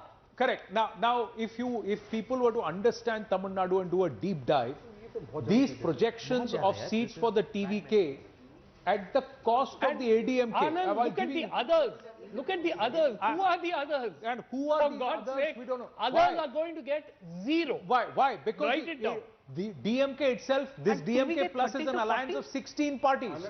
This is an alliance of 13 parties, 12 parties. So there's no others left. There's no others left. Anand, I've got to say, I'm amazed at the TVK numbers in the non-vote vibe one. 30 to 40? 30 to 40 seats, No way. 16, 20 seats. Anand, That means I getting think- 30% vote share. That is I think around the table we can agree that the TVK is not getting Let me 30 to 40 explain is not. this. Yeah. What is happening with TVK, and I've been extensively through the state, TVK is taking votes in Chennai and around Chennai. Correct. They're taking votes in Coimbatore. They're taking votes in Trichy. They're taking votes in certain other Urban pockets areas, of smaller towns. Yeah. The moment you go into the villages or the rural constituencies, the TVK's vote share drops to possibly even below 10. Yes. Right? Now, So I'm this just- statistic, I'm and mind walking you, out of the frame Anand, because I want to show you 154 are rural seats. Sir, can I add just to his point on vote share? Yeah. See, Anand, if you bring up that vote share Yeah. again, See, your vote share is showing ADMK at 40%, right? In Correct. our poll. ADMK is at 40%. If that is the case, then ADMK last time was 33%. That's a Yes. 7% jump. Yes. And DMK plus last time was about 37%. Right. And they are you're showing them at 39%, 38% this time. If those numbers hold, then there is no way in hell TVK would have got so much of a vote share. The rural What it seats shows is that there is an anti-incumbency, there is some movement towards ADMK, but it's difficult to call out the rest. So that's why people are kind of hedging the numbers. on this wall, on the big wall, I'm going to ask our team, on the big wall, can we just put our numbers, the CNN News 18 vote wipe numbers, Tamil Nadu, the poll of polls behind Rahul Shivshankar. Yeah, I was just hoping that what would I'm be going to done. bring here, Rahul, is just quickly bring your attention to these Yeah. 90 seats which are rural Tamil Nadu. Yes. 90 seats are rural Tamil Nadu where there is no presence for the TVK in terms of strong presence. And there is agrarian distress, and 90 seats is where the ADMK holds fort. Here, this is a 5% vote share differential. And if TVK polls about 8 to 10% votes here, the party that's going to be hurt is the DMK because there is an agrarian distress and there is a huge anti-incumbency against the DMK in this region. So But this 90 before we seats get into doesn't- we get into the nitty-gritties, because we're going to break down the vote vibe poll projection region-wise to get a better detailed analysis. Look, I am finding this TVK business a little over-projected.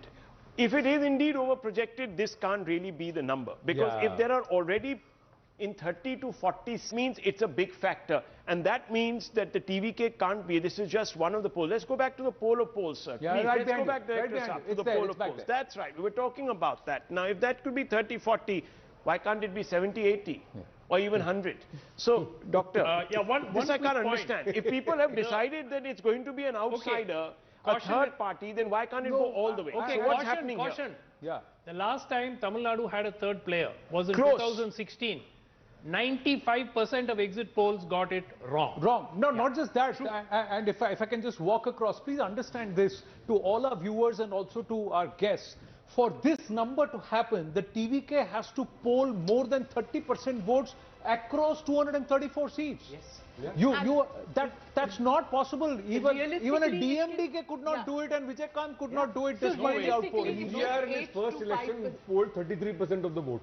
Yeah, let's ask the JIP cam to come closer, and why don't you also, sir, the handheld cam VJ can come in also into this wall. That's great. Now, we don't have recalcitrant. DMDK could not do it, and Vijay could not do it despite the outpolling. NDA in his first election polled 33% of the vote. Yeah, let's ask the JIP cam to come closer, and why don't you also, sir, the handheld cam VJ can come in also into this wall. That's great. Now, we don't have recalcitrant VJs, but we have recalcitrant numbers, viewers. We've got a problem here. What is the problem? The problem, very clearly, one, if you're giving these kind of seats, and we've pulled it out on Numerics very clearly, that the TVK has to poll more than 25 to 30% votes across 234 seats for them to have managed these kind of seat conversions. It's not going to happen because the DMK and the ADMK plus and their allies, only 1.5 to 2% vote share actually separates them across seats. And their strength in the rural areas, the TVK cannot match. So what's possible is this, and to a certain extent, perhaps this. Well, look, I mean, these are the two maximum possibilities that can happen in terms of seat share gains for the TVK. What I'm saying, Anand, I'm not wanting to discount the Vijay factor. So I'm not going to say whether this is possible or not. But if this is possible, it means that at some level, you have a large number of people who've decided that they don't either want the AIDMK or the DMK. Yes. My question is why, Abhijit Iyer Mitra, would they stop half house? Would they say, "Theek hai, itna de diya, but I won't give that much more"? Why do you think that would happen? So look, there is definitely fatigue out there with both parties. This we can all agree to. And if you look at Vijay's line, at least in his Tamil speeches, what he's been saying is, see, he's playing very innocent. He's like, you've given both of these guys a chance and they've both betrayed you. Why don't you give me a chance? Yeah, I'll make mistakes, but then I'm the complete outsider. I don't have any insiders around. He's playing that card, right? And that's a fairly powerful card to play. My issue is many, people, myself included, I don't vote for innocent people. I vote for harsh, ruthless people. I do not like voting for innocent cherubs. So this is one issue. The second issue, I want you to look at these numbers out here. They're not very different from the last election. Yes. What is the great thing for the ADMK here is that the voter percentage seems to have recovered from the 2024 Lok Sabha election, which was abysmal. That was something like a 2:1, 46% is to 23%. And the 2024 parliamentary base is a wrong base to take. NDA fought separately. Yeah. If you add up the ADMK and NDA vote, they led in 82 constituencies. My point is, I can't see the NDA go below 82. 82 was possibly a rock bottom in 2024. They were routed. They didn't win a single seat. The other thing is not below to say 82. That Vijay has pushed them the down other to thing this, is some of not the below 82. It is unrealistic to expect that Vijay has pushed them down. And also the ADMK on its own, even in its worst, in all its years of existence, has never gone below 61 seats. So that's one point. They've got a solid 22 to 23%, 24% vote share, which is unshakable. It's the incremental that changes the discourse every time. But if you are trying to say that this and this is possible, it cannot be at the expense of only the ADMK. It has to be at the expense of also the DMK, and that seat share will actually come down far there much was more a scenario. if there are, because the vote share across seats is going to go But up. Anand, there was a scenario where we used a 50-30-20 ratio. And we showed how that would have dented the AIDMK also in that ratio. Correct. But so there is the possibility. I'm saying that qualitatively I'm trying to fix on some of these polls which seem to suggest that TVK is good enough to get 20% of the vote but not 35% of the vote. So I'm not understanding, if the voter is so split in Tamil Nadu, I don't think they're going to waste their votes on somebody who's not going to make a material difference to the overall result and bring back the party that they actually don't want, because there is anti-incumbency. So it just doesn't logically add up. I'll tell you what the problem here is. I think the numerator has changed, but the denominator has also changed. Because what has happened is Vijay has not only cut the DMK votes, he has also cut the ADMK votes. Because see, the DMK was always a ideology-driven party. Yes. The DMK. The ADMK was born as a personality-driven party. Exactly. When you don't have great personalities like MGR or Jayalalitha leading you, and EPS, is a bit like what's our Iranian king, Reza Pahlavi sitting in Iran. When the Americans bomb Tehran, then he comes out. The rest of the time he's quiet. EPS is like that. He does nothing through the 5 years. They've run a coherent campaign. The campaign. He's run a wonderful campaign compared to 2024 when they fought separately. You have to be seen throughout. You have to be seen throughout. And see, Jayalalitha was incredible at that. She beat that, the pendulumic swing that we saw happen. So when you don't have a personality-driven campaign, I think Palaniswamy has done a good job. But here's the issue. Vijay is a personality-driven party. He is going to take more personality votes than he is going to take ideology. And what happened to the larger narrative? What happened, Dr. Raman, to the larger narrative? And I'll come to you, Chetan Bhagat. What happened to that larger narrative that, well, it's a one-man army, the TVK, built around a personality but not a cadre? There are booths where there were hardly booth agents to be found in rural areas. I've spoken to so many, people in the village side who said, look, there were only two parties sitting in the booth as booth agents. TVK didn't have. And look, the point is, I think that somewhere the pollsters are getting carried away by the hype. You look at it, you look at Instagram, you look social media, Facebook, 100%. You don't see anything except DMK ads and Vijay. No, see, right? there is no. So, and the voter is also extremely vocal. Normally there is a silent voter who keeps quiet. Just one point. Rahul made a point that let's say he pinches 50% of his votes or 50% from DMK or ADMK, 50, 30, 20 and 20 from the others. Even then in that scenario, and Rahul, we should tell our viewers that that TVK was not pulling seats till the time they got 30% vote share. Yes, right. Across 234 seats. I keep saying that. See, we may get this wrong. Okay, let's say we may get this wrong. We may get this wrong. My question is this number of seats that is being given to the TVK. No, that's what makes me question how these pollsters have done the math. That's what. There are this may go this way. It's all right. But this seat share being given to the TVK, that's where the question is how they've done the math. I'll qualify that slightly. I go back to the Prajarajyam example, where Chiranjeevi with a very low vote share was able to win 18 seats. Now, that was because it was a concentrated vote limited to a few districts and so on, because his community was there. Now, when you come to Vijay, outside Chennai, there is no concentration of Vijay's vote. Maybe 6-7 constituencies. Just 1 second. Let me just bring in Vivek Narayan, who is looking at this from the ground level also. So let's go straight across to Vivek Narayan. Vivek, thanks for joining us. Affiliate channel of CNN News 18.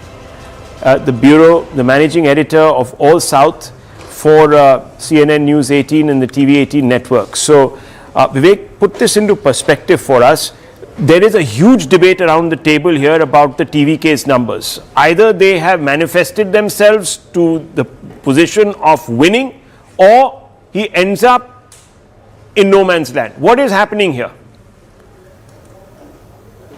Well, it's very clear, Rahul, from the debate that we are having in our studios in Delhi, that Vijay is the X factor. And where will the X factor affect? Well, everybody knows, everybody's been saying that it's going to be between 15 and 25, 20% perhaps. But what I have seen on the ground, I do agree a lot with and respect Dr. Sumantraman's point of view. But I did see a lot of impromptu crowd, especially young crowd, women coming for Vijay. I mean, when you ask people, I mean, this is something that you have seen only in advertising industry.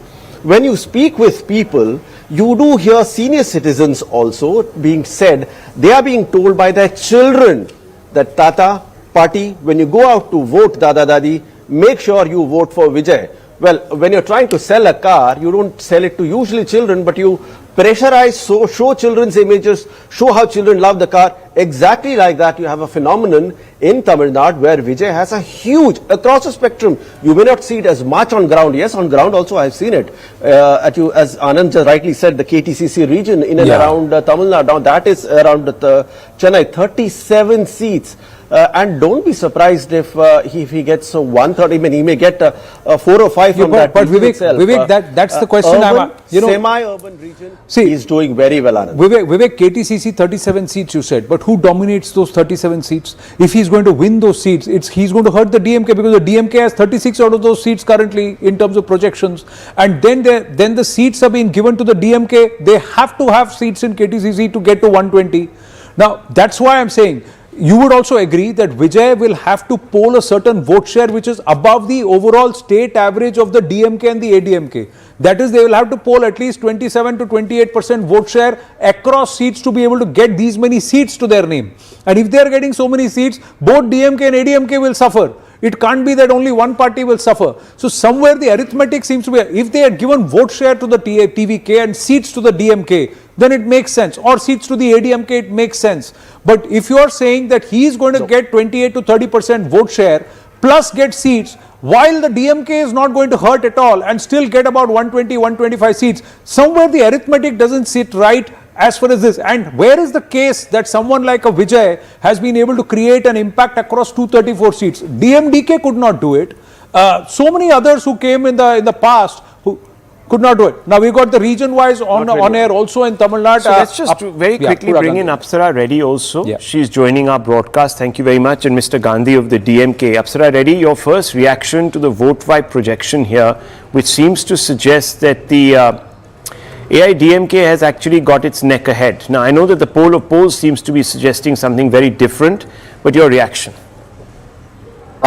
Good evening, Rahul and Anand and everybody else in the studio. I think it's amazing to see the kind of number crunching that's going on across your studios and different pollsters. But I really feel I don't want to number crunch. I'm very confident that AIDMK will cross the 125 to 130 mark because I was on the ground campaigning, and I think we're giving Vijay far too much credit in terms of the number of seats that he's going to win. He might dent votes of the DMK across Tamil Nadu, mostly in urban areas where the DMK is strong. But I think the rural belt is very much inclined and loyal to AIDMK. And not every voter across rural areas is declarative to pollsters. So I really feel there are a lot of silent women voters, women who are upset about the rapes, the POXO cases, agrarian distress, farmers who committed suicides, lack of employment. So a lot of youngsters perhaps might be the anti-incumbent youngsters who are voting for against the DMK might get distracted by Vijay in urban centers, but the rural vote of the AIDMK will stand.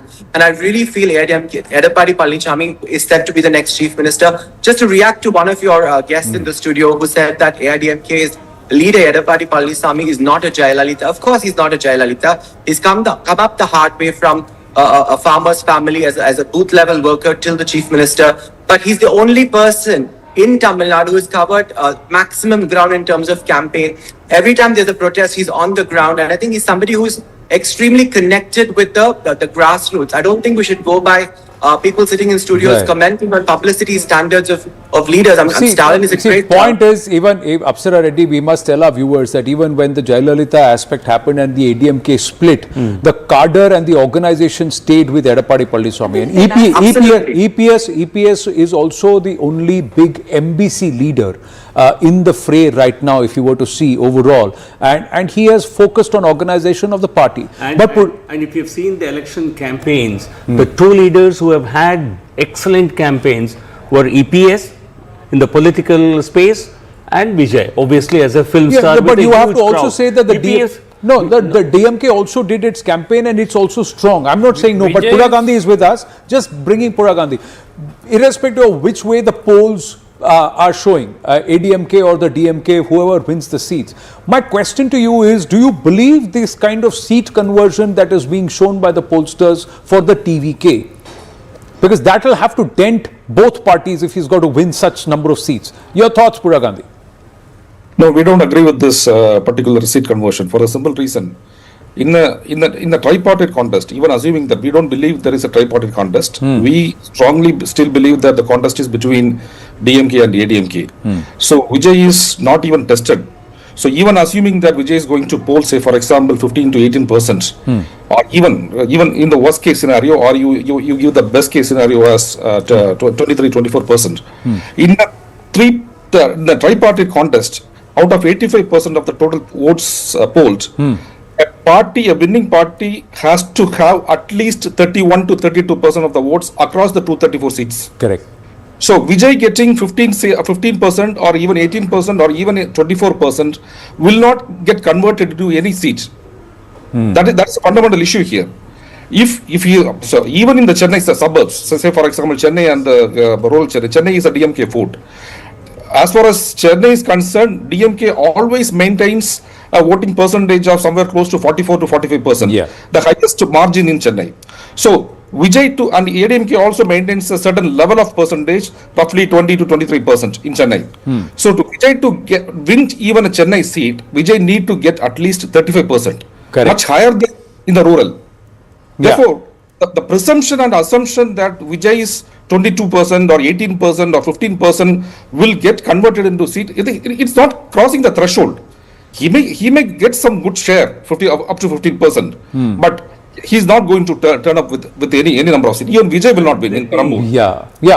So GDL and so on. Let me give you a technical point. Whenever a new party comes into the electoral arena, it's difficult for pollsters to gauge what level of vote percentage they might actually poll, because all your projections are in reference to the past voting trends. So when you don't have anything as the past voting trend, whether you will end up at 10, 15, 20, it becomes difficult to gauge. So therefore one of them is right. I don't know which one of them. But I will not rule out anything. Yeah, arithmetically, Anand, there is a threshold for conversion into seats. Chetan Bhagat, Chetan. You know, Tamil Nadu, like he said, is missing its movie stars. MGR, Jayalalitha is gone. It's a land of Rajnikant. They see them as gods. They see them as more than God. They need it. They need it. And AIDMK is not giving it. DMK cannot give it. So here comes an alternative. Exit polls are predicting 19%. Compare it to a Prashant Kishore who didn't have. What was missing? Prashant Kishore didn't have the stardom. To be fair, Udaynidhi has acted in movies. Okay, but you can't compare Vijay with any actor. You can compare Udaynidhi, you can compare him with even Vijay Kant. He is far bigger. But whether he will convert into votes is he will. Because for a voter for the youth who doesn't identify probably with Dravidian politics, who has never seen Karunanidhi and that doesn't identify with that, who doesn't identify with even the cult of Jayalalitha, you know, for them, this is a new kind of a phenomenon out here. Yeah. So I can quite understand that they would want to vote. Will they vote so phenomenally large numbers? Because, you know, as Sumant was saying that, why is every voluble voter a TVK voter? Yeah, the silent voter is supposedly an AIDMK voter. You never know. Dr. Raman, my point is, if there are people who have made up their mind that the DMK is not their cup of tea, because it's let them down for whatever reasons, the AIDMK is a non-starter, then why wouldn't they go and bet on TVK whole hog? Yeah, that's why would you have a situation? Rahul, let me tell you this. A week before the election, there was hardly any talk of Vijay sweeping the polls and so on. True, last minute it happened, yeah. On the day of the vote, people started saying that I voted TVK, and then the buzz sort of started from, you know, with, oh, so many people are saying we voted TVK, so there, you know what, my child asked me to vote for TVK. You know, that kind of a thing was what was spread. Is that enough in terms, are they just the voluble voter? One other point I just want to add, Anand, there's a JVC poll which is now given 128 to 147 to AIADMK. Yeah, so let's add the JVC, so that JVC poll to the... So can I just add quickly to what Dr. Raman said? See, we have to understand from a BJP national perspective, the very fact that you prevented the DMK alliance from even crossing the halfway mark would be seen as a victory. I just want to quickly come in here. All of this, while we are immersed in Tamil Nadu, just some big news coming in. Gyanesh Kumar, Chief Election Commissioner of India, has complimented voters for posting record turnout in Bengal. Yeah, so phase 1, phase 2, record turnout, it's 91.41%. And he says highest ever percentage of polling in West Bengal in both phase 1 and 2 since independence. Chunav ka parv, Paschim Bengal ka garv. So the pride of phase 1 and phase 2 West mirror Bengal, each other, almost mirror each other. Of course, this phase is slightly less than phase 1, which is 93%, I think. So 93 and 91%, but fundamentally, it's phenomenal. Rahul, repeatedly on your show, I've said this, that, you know, the leaders of this opposition parties going on pillorying the election commission, the people of the country have absolute faith in the process as well as the commission. Now, coming back to Tamil Nadu. I disagree there. They have faith in the process overall. That is also coming. And see, there are a lot of questions for which there haven't been answers. I'll give you a simple example, Rahul. Tell me the number of people who voted in Tamil Nadu, number of actual votes cast in each constituency. Is that a secret? I understand what you're saying. There have been protest against the election commission. Is it not the duty of the election commission to put that data? Where do you see? Did anybody go? I don't agree with people voted. Today is 29. Where is the data? Let's go back to Tamil Nadu because our focus. Let's go to region-wise. Anand, let's go to the region-wise. Region-wise, I'm just putting out something here for our viewers to also grasp why we are saying, and the question exercise. I have nothing against Vijay or the TVK. I must say that I'm a huge fan of Vijay, viewers. The whole exercise of understanding this deep dive of the arithmetic conundrum or the complexity of Tamil Nadu started with this question of how can Vijay win? What does Vijay and TVK need to do to win? And let's start with just rural Tamil Nadu. 90 of the 234 seats come from rural Tamil Nadu, and Apsara Reddy, Pura Gandhi are there. Look at the hold that these two parties have. They share 86% of the vote share there between the two of them. So if Vijay has to win, and this is the benchmark, Pura Gandhi also said the same thing. Vijay, if he has to win, Vijay has to, across Tamil Nadu, needs to get at least 28 to 30% votes across every constituency to get to certain number of seats, that is 30 seats. There are somebody who are giving 10, 12, 15 seats. That means he has to poll, and this is what arithmetically it says, he has to poll in about 100 seats. He has to poll nearly 40% votes to be able to hurt these two, because he has to pinch 40% from these two. He has to go above them. He has to go above their vote share, or he has to bring them back. Now, if they have to be brought down to 30%, 30% here, 30% here, he has to pinch 15% from both these people. Now, if that happens, their seats will also come down. They won't hold on to these seats. So this arithmetically, this happening, and that too in rural Tamil Nadu, TVK has no presence. So let's just go and rural see Tamil Nadu, this whole region, TVK has no presence. No, one understands all of that. But look, there are certain pollsters who are casting certain votes, right? So let's have a look at the region-wise in vote 5 and get a sense of where these votes are coming from, and also the vote share, viewers. Because that's one thing we haven't talked about. The vote share sometimes can give you big clarity on what's really transpired. Okay, let's look at the region-wise numbers, if we can call Tamil Nadu region-wise, and we'll show you where the gains are. I've not looked at the numbers, and I'm just saying that it will be in KTCC and in South where Vijay will make a dent. Let's look at it. 19 to 21 seats, DMK, because anti-incumbency, his campaign was against Stalin and DMK in KTCC, and that's where he is getting 3 to 5 seats. And the ADMK benefits because even a 5 to 10% vote share shift from the DMK towards TVK, and ADMK retaining its existing voter base, it goes up in terms of seats. Last time it was 36 out of 37 for the DMK. 36 out of 37 for the DMK. Look at this. It's coming down by about 15, 16 seats. The gain is for the ADMK because TVK hurts the DMK. North, 52 seats. 18 to 20 seats to the DMK. No seats for the TVK. Why? But they have pinched about 10 to 12% away from the DMK. Not hurting the ADMK as much because his campaign has been against the DMK. And that's why the ADMK goes up in its seat shareholding. That's the vote vibe calculation. West is again 50 seats. This is the Congo belt also comes into this west region. Again, this is supposed to be... Apparently, according to the vote shares, which we'll come to region-wise, I just want to quickly bring your attention to the fact that in KTCC, one second, TVK is picking up. In KTCC, TVK is picking up about 21% of the vote. Correct. In the north, picking up about 15%. 15%. So no seats. 13.9% in Delta. In Delta. So no South, seats again. 16.7%. South in again. West, let's picking move up, to the next region. Let's just quick. In West, picking up 14.6. Can you move forward on Delta and after that bring South in also? That's right. So we'll bring the South. Let's bring South in also here. So there is traction only really in the KTCC belt where he's got 21% of the vote. Everything else KTCC and there will be some traction in the south and in the Delta region because Delta is just north of Chennai. South is 16.7, which is, you're right, which is the second highest after KTCC, but by a big gap. Now, the interesting thing is, in Christian voters, among Christian voters, 23.5% of the vote. Muslims 13.6%.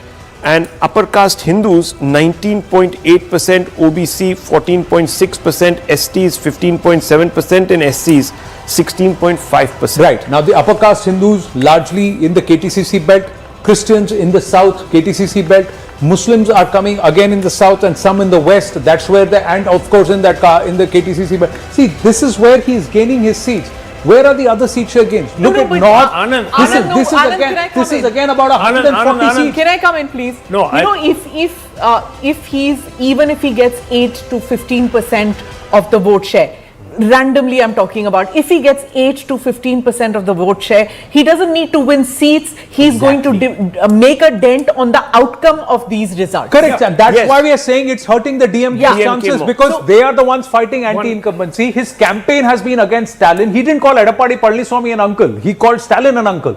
So the jibes were against the DMK. That's how the. But he could always, in a post-election scenario, he could go with them. He's not made clear who he will go. Whether he goes or not is a different. I'm looking at the projections. I'm looking at what the other pollsters are done. I'm explaining the logic of vote wise. Uncle is not an insult. You know, it's not Twitter. I mean, as a Tamilian, you should know this. He's used the term Tiya Sakti, evil force, for the DMK. The entire election, he has called it a battle between Tiya Sakti, which is evil force, and Tuya Sakti, which he calls for himself, which is a pure force of good. You remember Arvind Kejriwal's first election in Congress? So that kind of narrative he has set. This is the IPAC playbook. The point is, Anand, we'll see on 4th. Those seats in the south and delta. I mean, look, I've gone through 234 of those seats. South, the seats the Christian seats, DMK, Congress combined wins by 40,000, 50,000 votes. So this time they may win by 20,000 votes, even if there is an erosion, but they will still win. Because the polls in these seats are so strong. So that's why this math done by some of the pollsters, because I've spent time in Tamil, I'm invested, I'm a Tamilian, so I've tried to understand what's going to happen. Can there be a three-way race at all? And that's deep dive, and that's why it's bamboozling those seat shares that have been given. And how pollsters have done that math is something that I'm trying to understand. The point was made about Kejriwal by Chetan. Kejriwal in his first election had a 28% vote share. We gave him about 28 odd seats. He had a higher vote share in the next time when the second time the election happened. But Delhi and Tamil Nadu, of course, are apples and oranges. No, but that was also because, Nalin, he could win substantively with about 28% because there were two other equal polls in BJP and in Congress. Congress was the dominant poll. So basically here you have a situation where with 28%, you're seeming to suggest that he is not going to. So the point I'm trying to make is that the threshold in an election like Tamil Nadu historically, the threshold for winning seats is much higher. So to give you perspective, when MGR won played for the first time, he won 33% of the vote and he swept the election. The threshold to my mind in Tamil Nadu would be somewhere between 20% plus to win significant amount of seats. At least 15% 30% anything below that is... We have established this at New Matrix that in Tamil Nadu, the threshold is 30% vote share. Okay, just quickly, this is another set of numbers which I have to thank you all for and our viewers for, that we are actually zooming past in terms of the concurrent views that we are getting, especially for our election coverage. As always, the viewers staying with CNN News 18. So congratulations to all of you and thank you very, very much. You guys are the ones who are helping us do this. Thank you very much. Thank you very much. Just bringing the focus back to Dr. Aman and some of these numbers. Let's go panelist by panelist and understand this breakdown, because if we can just look at these numbers, I want you to explain to me, how is it that TVK in KTCC out of 37 seats is getting 3 to 5, yet is significantly damaging DMK and is not seen as an alternative even when it comes to the AIDMK. So either he should be in second position or he's such an outlier that fundamentally he doesn't really dramatically change the status quo except for denting the DMK. Can you please explain what is going on here? Because I'm not an expert on Tamil Nadu at all. Okay, so Chennai, by and large, last time was 16 out of 16 for DMK. They swept the election in 2021. There, many of those seats were won by massive margins, right? Which is why I find 3 to 5 a bit of a stretch. Vijay could take a lot of votes in Chennai that could all add up to his vote share. He could possibly win his seat in Perambur, maybe one more seat somewhere, but that still does not give him the muscle to get these 12, 14 or whatever number of seats across the state. Second, but I mean, by this vote 5 poll, only 3 to 5. So and a few more. One point, Rahul, Anand, where I disagree with you is 3 to 5 he doesn't need 30%. In the urban pocket of Kanchivaram, Tiruvallur, Chennai, Chengalpet. One second. One small clarification. To everybody, one by one. One small point. I don't agree that you need 30% to actually get seats. Yes. Let me give you the example of a party called the PMK. The PMK has an average of about 5.5% vote share across the state. This is confined to 30 seats. There is no presence in the rest of the 200 That's odd what I'm seats. saying. So if therefore, Vijay- PMK on its own in the past used to win 5 or 6 seats, and their overall vote share was proving my point. I've got to disagree You are with this. proving my point. The Because point see, that the I am trying to PMK make, Abhijit Iyer Mitra, is this. If he is such a big urban phenomena and he is so popular amongst the youth and a large number of women, as the vote share seems to suggest, why is he languishing at 3 to 5? Because in I'm going the to most urban ride part? I'm going to ride off the back of Dr. Sumant Raman's example. See, PMK was very successful because it applied to one constituency, the 1 year belt, and it was getting entirely the 1 year vote. The problem with Joseph Vijay is we don't know who he is plying to.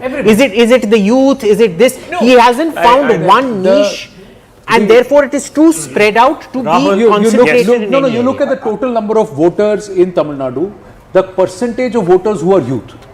That percentage of voters, let's assume that all youth in Tamil Nadu have voted only for TVK. That base, what I'm trying to say, I'm just giving a scenario that even that is not enough for Vijay to be able to convert to seats. The other thing, when you take the case of, one minute,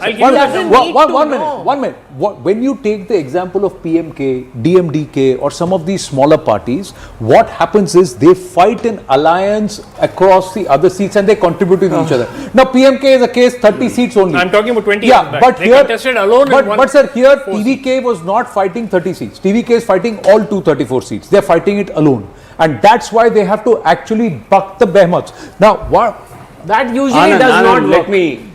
Like pride in Gujarat. Now here is another outlier. Axis has come out and said TVK is winning this election. What is that? Axis has come out and said, let's look at that number. Can we put that number out somewhere? We've just got the information that Axis has come out and said right behind us. Let's have a look. There you go. Says TVK will get 98 to 120 seats. Wow.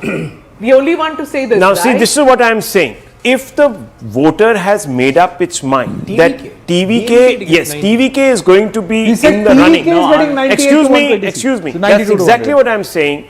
Here is where, if one were to believe, if one were to believe, it keeps showing. It keeps showing. So both are getting. It flips again, and now maybe both are getting 92 to 110. Okay, maybe there is, because maybe even there is Vijay won't something wrong expect here. that. Yeah, that's what I'm saying. I mean, if there was such a, gentlemen, 1 minute please. If there was such a big wave for the TVK, it would have reflected across every poll.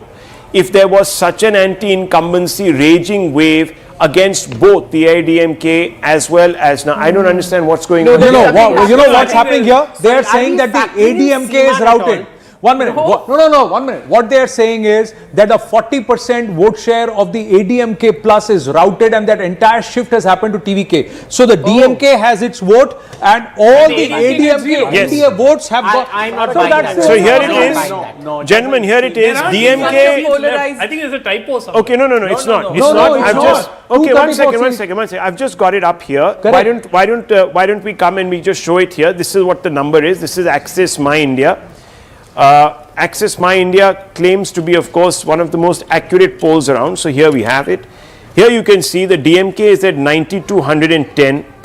Vote share is 35%. The TVK 98-120. Vote share 35%. AIDMK 22-32 with a vote share of just 23%. Yeah, 234. Out of the race, NTK is 3% and others are 4%. So this is the outlier poll, but it clearly suggests that there it is. So it's on our screens right there. Now, viewers, this is what we're being told. 90-110 is the DMK. We have the TVK that is in the driver's seat. It needs about 114. If you take a medium of that, you'll probably be at about 110. So just a little shy.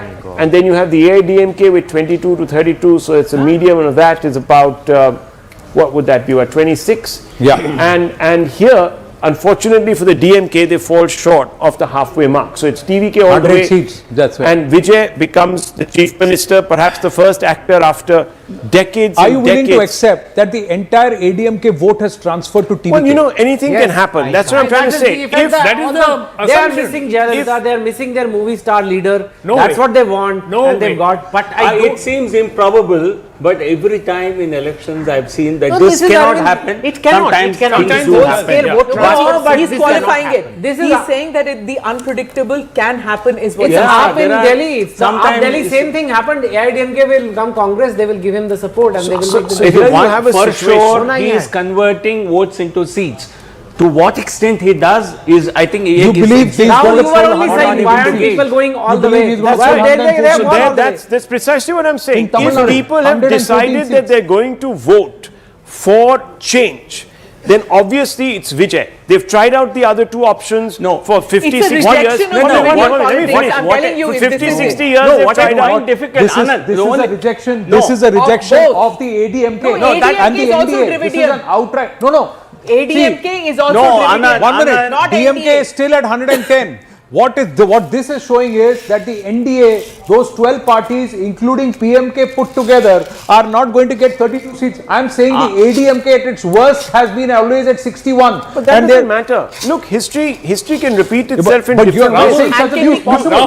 It might be. Quite honestly, It might Rahul, be. this is quite frankly bizarre. It's I don't okay. think even TVK people are not saying this. I'm not. But agar ho One second, No, gentlemen. even in their wildest dreams. Okay, one second. Let's have order here, please. 1 second. Let's just. And this is listen. not Let the me feedback frame from this. the ground. Let me frame this for you. Okay.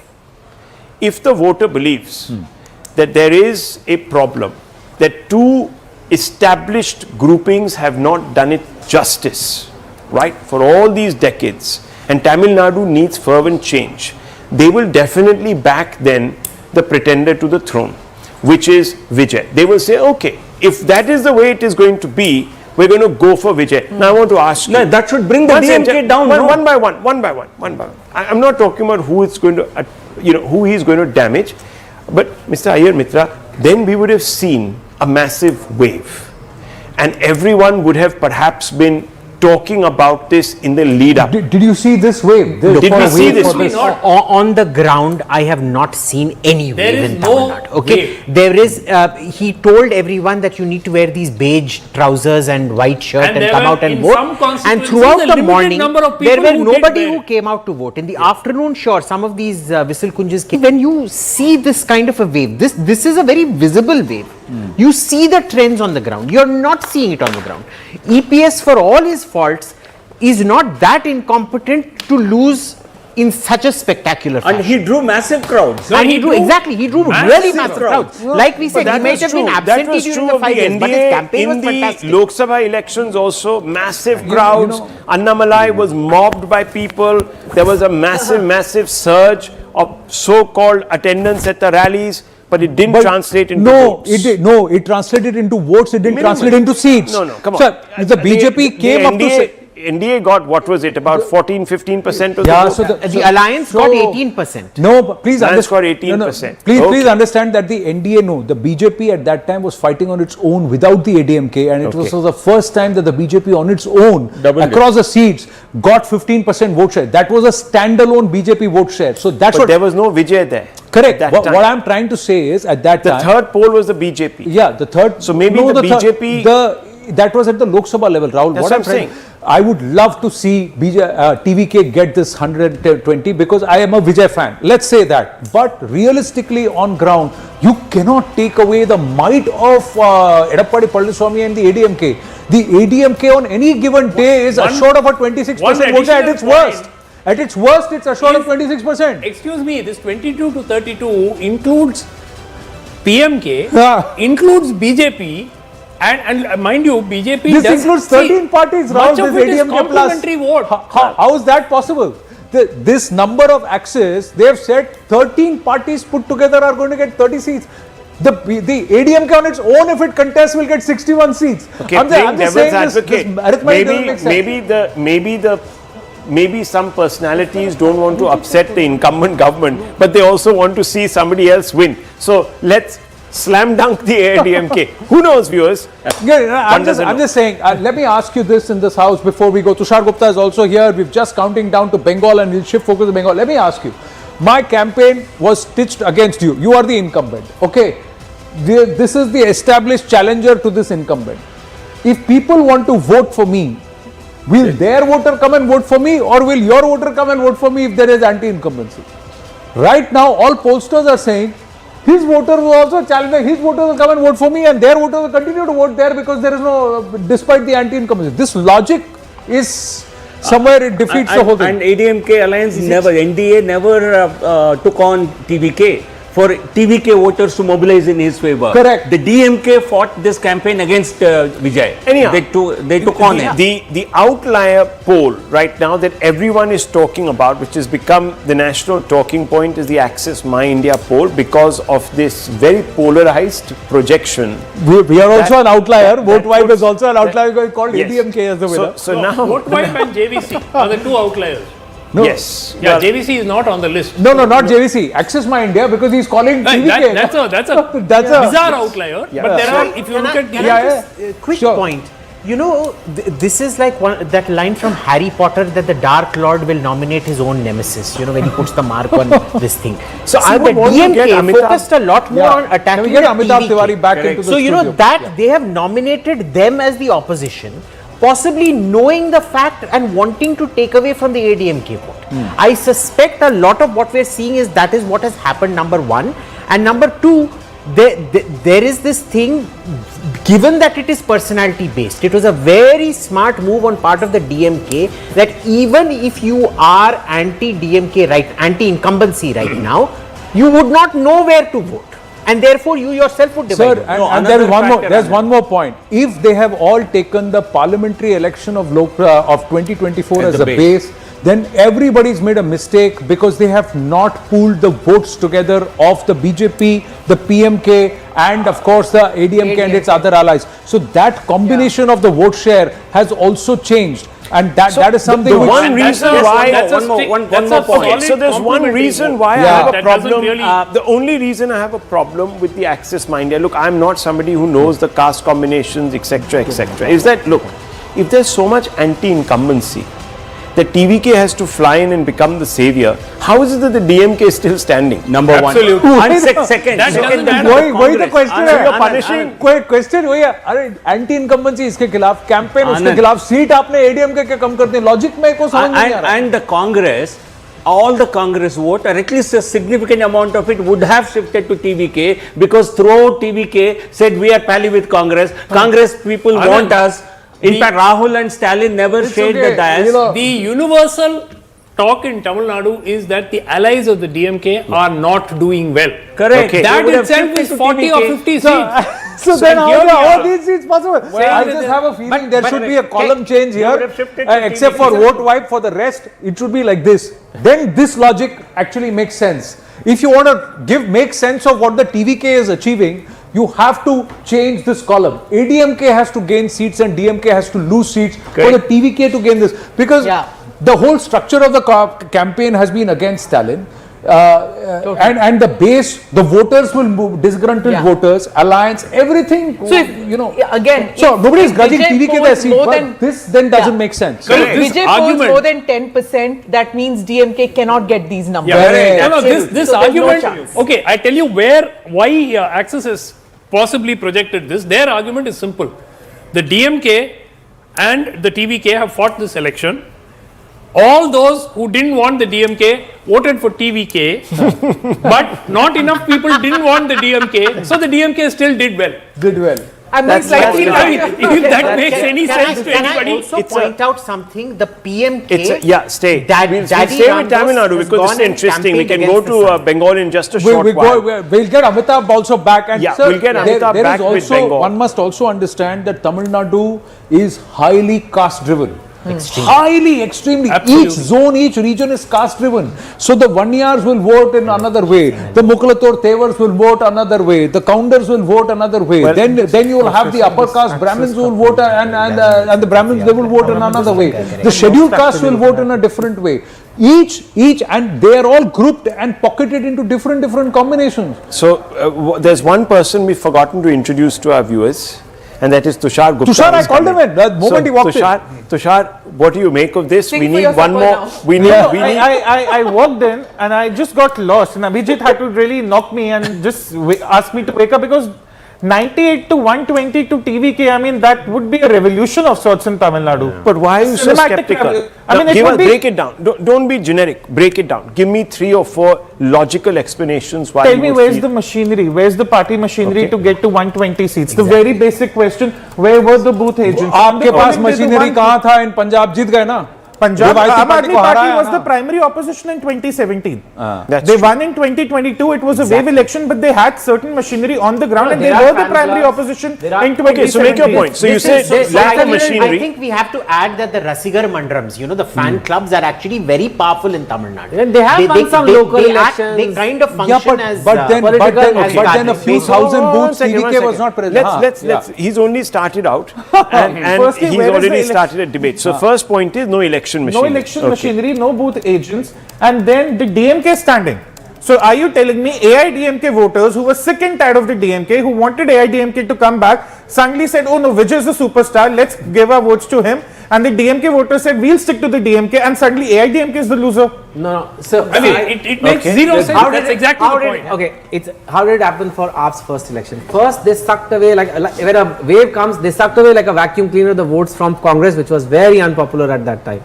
Then what happened next election? They went to 67 seats. They sucked away the BJP's votes also. Did they or did they not? They sucked both the votes. They will come. If this is there, and if they can't make a government. No, but Chetan, that logic, your own logic. I know the sequence is a bit different. No. In your own logic. So they will. One minute. In your own logic, who did the AAP pinch first? The incumbent, right? Yeah. And then Sheila Dixit was very so they heard the Congress first. At that time also the BJP, which was a challenger, retained its 33% vote share. Exactly. Yes. But इस case में वो कह रहा है कि but ADMK the BJP he will come. See, the core BJP voter in Delhi always stuck to the BJP. It never went away. This logic says the core DMK voter was moved No, if you want to make a comparison, here what's happening is the core DMK voter says, I'm with the DMK. The AIDMK voter who wants a change through AIDMK suddenly looks at Vijay and says, this is my hero. Well, it can happen. You lose hope in your party's leadership. You Not feel you at don't all. have But the in the run-up, power. You lose hope in DMK. DMK का voter TVK जाएगा. That's a fair question. If you lose hope in your party leadership, I lose hope in my leadership. I'm not impressed by them. Agreed, Chetan. Agreed. Vijay, man. I mean, I'll answer that. One second. If you're losing hope in your party leadership, throughout this campaign, I was there almost for 2 weeks. EPS held his entire party together. There has never been any sign of party losing hope. Yes, he does have. Absolutely. As a strong political leader, he held his party together, massive campaigns, And the coordination. and almost similar. Brilliant. Chetan, आपको एक बात बताऊं. So therefore, Chetan, आपको एक बात बताऊं. You know who Edappadi Palaniswamy is? Edappadi Palaniswamy was the AICC General Secretary during Jayalalitha's time. He was the person who had control of the party. Why do you think when say AIDMK General Secretary? He was the AIDMK General Secretary. He controlled the party leadership. He continued to hold down the legislative party and also the party organization even when the diffusion happened with Jayalalitha. When Sasikala broke away, Dinakaran broke away, O Paneerselvam happened. EPS controlled the party. He is organizationally the most strongest embellished man. That's one. I give it to you. So, second thing. Even as a chief minister. Charisma. No. But second. All through these years, since Jayalalitha, 2017, 2018 onwards, till now, the ADMK vote has not withered. that base vote share remains. Okay, so just No, for it's the not with one point about one second, Gentlemen, you know what they're saying in Tamil Nadu? No, one point he made about And he is the only MDC face. Magic, So not that logic. caste grouping That's what they say. No, Magic, not logic. but if AIDMK voters are losing hope in the party leadership, why would there be any anti-incumbency against the DMK? Then also the DMK numbers make no sense. So can I sum this up for viewers who must be really one second. So everyone is just So let us get rid of the supposition that there is anti. Okay, one second. For the purposes of viewers who are just tuning in and are mind boggled because they're seeing 20 people talk about some bizarre thing. Now let me just take a step back and tell you what is exactly happening here. There's been a poll of polls, viewers, and we have a huge number of conflicting assessments coming from Tamil Nadu. So we have the vote vibe, which is a CNN projection here, CNN News 18, which shows that the DMK will get about 103 to 113. The AIDMK 114 to 124, so just above the halfway mark. And the TVK, which is Vijay, between 4 and 10, so about 6-7 seats. Access My India says the DMK is going to hang in there, is short of the halfway mark. The AIDMK has collapsed completely, and it is a TVK that is going to surge ahead. You have Matriz, you have People's Pulse, P-Mark, People's Insight, and Praja Poll that are in varied degrees giving DMK another term in office, and the TVK not much. The AIDMK to varying proportions are second place.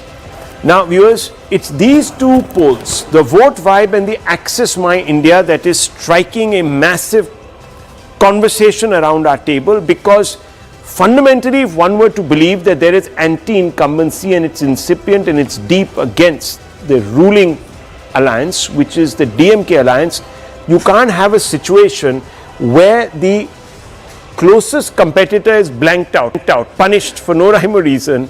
The DMK retains quite a bit of its hold, but the change runs away with it. So if there is anti-incumbency, the first party to be punished would be the DMK coalition. The AIDMK would perhaps be somewhere in the middle, and the TVK would run away with this election. Vote Vibe seems to suggest that there is enough anti-incumbency, but not to the extent that people presume. So it's not going to be so decisive, but it will be relatively clear, simple majority for the AIDMK, the challenger, because of its massive coalition alliance, caste alliance, and so on and so forth. But fundamentally, Vijay won't be a factor. So it is here, viewers, that we have two extreme polls that are really talking about two extreme outcomes. And that is a conversation we were having. Tushar Gupta doesn't agree, believes that the TVK is not such a big factor. I don't. Very quickly, why? Well, there's no election machinery. It's just one actor, one individual. You cannot have an entire state as big as Tamil Nadu rallying behind one actor. I can understand cinematic charisma, I can understand stardom, I can understand fan clubs. But are you telling me fan clubs overnight are more politically savvy than, say, parties that have been doing this for years and years? And am I to believe that AIDMK, of all parties, is losing its voters to TVK, not the DMK? Not the party that is actually facing that anti-incumbency? That makes absolutely no sense to me. If Vijay were to come striding through, viewers, it would break a chain of actors not having succeeded. He would be one of the first in the last 30 years to have done so after J. Jayalalitha back in the 80s. So this would be a massive leap of faith. It's happened, of course, in other democracies. It's happened in Ukraine, for example, where a comic came and won the election. It happened in Nepal. So you have change like that. It can happen dramatically. Rahul, one thing. Let's all of us agree that it's cinematic charisma. This is Vijay's stardom. Yeah. Why is the stardom heavier on the AIDMK voters side and not the DMK voters side? I will tell you why. Okay. I am an AIDMK voter. I hate the DMK. But I don't think the AIDMK cannot defeat them. I feel that guy will defeat them. I just hate the DMK. I want them defeated. I will go with this guy because looks like he has a plan. I like his speeches, the way he attacks the DMK. Okay. Let me support him. Yes. I don't think ADMK voters would have any reason to believe that their party cannot take on DMK. That is not the ground situation. When you have such an exciting guy, one second. and you're young. Let me. So certainly the entire campaign that TVK ran, Vijay ran, was against the DMK, and the vote share that DMK has is not its loyal vote, because if that were to be the loyal vote, they would have won every single election. They have not won a repeat election since 1972 for more than 3 decades. So, sorry, quickly bring, this is the vote tracker. Let's take the JIP. Look at the approval rating that CM Palaniswamy had. Just 1% less. Let's take the JIP cam on that. And he was at 14%. He was at 14%. EPS has been rated very highly in the past, and even now his ratings are high. Compared to Stalin, this I am talking about what people say. He is considered to be a much better administrator. This is the public discussion. Even the young people, even the first time voter. You see, young people across all political parties might swing towards TVK, but that is partly neutral. The base is not as much to give him those I just told you, that even if all youth were to vote for the TVK, they will still not swing the election. So what are we seeing at the back? EPS campaigns. Campaigns are a good indicator. They were very, very largely attended. And he's not a small leader. EPS may not be a national face, but he's not a small leader. I with respect, he's not even winning both his assembly seats. I'm putting this plate is bite out already of this. But more importantly, why would the people of Tamil Nadu, the great people of Tamil Nadu, vote a guy's chief minister who for flood relief calls those to get relief to his house? The Nepo kid, when people died in the tragic accident, ran away like a coward. No politician. You can be a Congress politician, BJP politician, DMK, AIDMK. So you are an ex-MP. No politician runs away. This guy ran away. Then for relief, he called those victims in a resort in a bus. You think people of Tamil Nadu would vote for somebody like this? They've got it completely wrong. Whether they're right or wrong, it's the poll of polls and the polls that we are looking at. We're not saying अब all these नहीं access नहीं है यार, सब लोग कह रहे हैं. He danced many a time all in the of wrong them are tunes. saying it. He is a pollster. Listen, all of them are saying it that the TVK is doing very well. If you look at the poll of polls, interesting. So now, Tehseen, you've just walked in and along with Sarah Shah Halim, so interesting things in Tamil Nadu. The vote wipe, or what we've put out here as the exit poll projections with vote wipe, we're saying that the ADMK will benefit from the DMK's anti-incumbency, and it's going to be a little close, but DMK is going to fall, and he will pick up votes. He will pick up about 15 to 18% vote share, but seats is not going to be too many, 4 to 10, less than double digits actually. But what Access My India is saying is that there is not so much anti-incumbency against the DMK, but all ADMK supporters are going to move to TVK, and it's going to be lock, stock, barrel, as in 98 to 1. This is quite bizarre for somebody to project, but they have. So, and then look at the rest. The rest are saying he's going to get seats in double digits, and it's the ADMK plus that will suffer. This combination of 13 parties will suffer, but the DMK will continue to benefit and they will continue to gain. Now, in a scenario like this, if you have to do the arithmetic, then the TVK has to dent the ADMK across 120 seats plus. 90 of those seats are in rural Tamil Nadu. So, whether or not somebody's applied their mind to this arithmetic is the question that we are asking. Yeah. Can I just be brutally honest? This is outlandish. And I think this is great for social media. It gives you great traction. You become the news. For 3 days, और वो टुक्का लग गया ना टुक्का, then you become the expert and you can come and dance here. Otherwise, how many do you remember Pradeep's got wrong? It's not just who else is giving him? Nobody else is giving him. Nobody is giving him absolute majority or even close to majority, but being a significant player, 18 to 20, even 18 to 24, 30 to 40. Why is everyone assuming all these votes come from that is the point. Okay, I'm not gonna, there is a local pollster. I disagree with sir, but he'll tell there is a local pollster in Tamil Nadu. There's a local pollster in Tamil Nadu who usually, when they do these polls in the states and the individual states, they get about 70 to 90% above, they get their projections right. They have gone seat by seat, district by district, region by region, and broken down. And wherever Vijay was going to do well, that is in the urban pockets, the Chennai, Chengalpet, Tiruvallur pockets, in south where the Christian population is a little heavy, he is pinching big votes, 35 to 40% votes, but those are in a limited number of seats. Otherwise, the fight is a two-way fight between the DMK and the ADMK.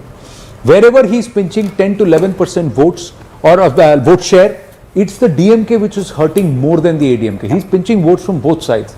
Their projections on ground mirror or almost mirror what Vote Vibe has come out and projected. And I saw those numbers just now, and it's quite surprising down in Tamil Nadu.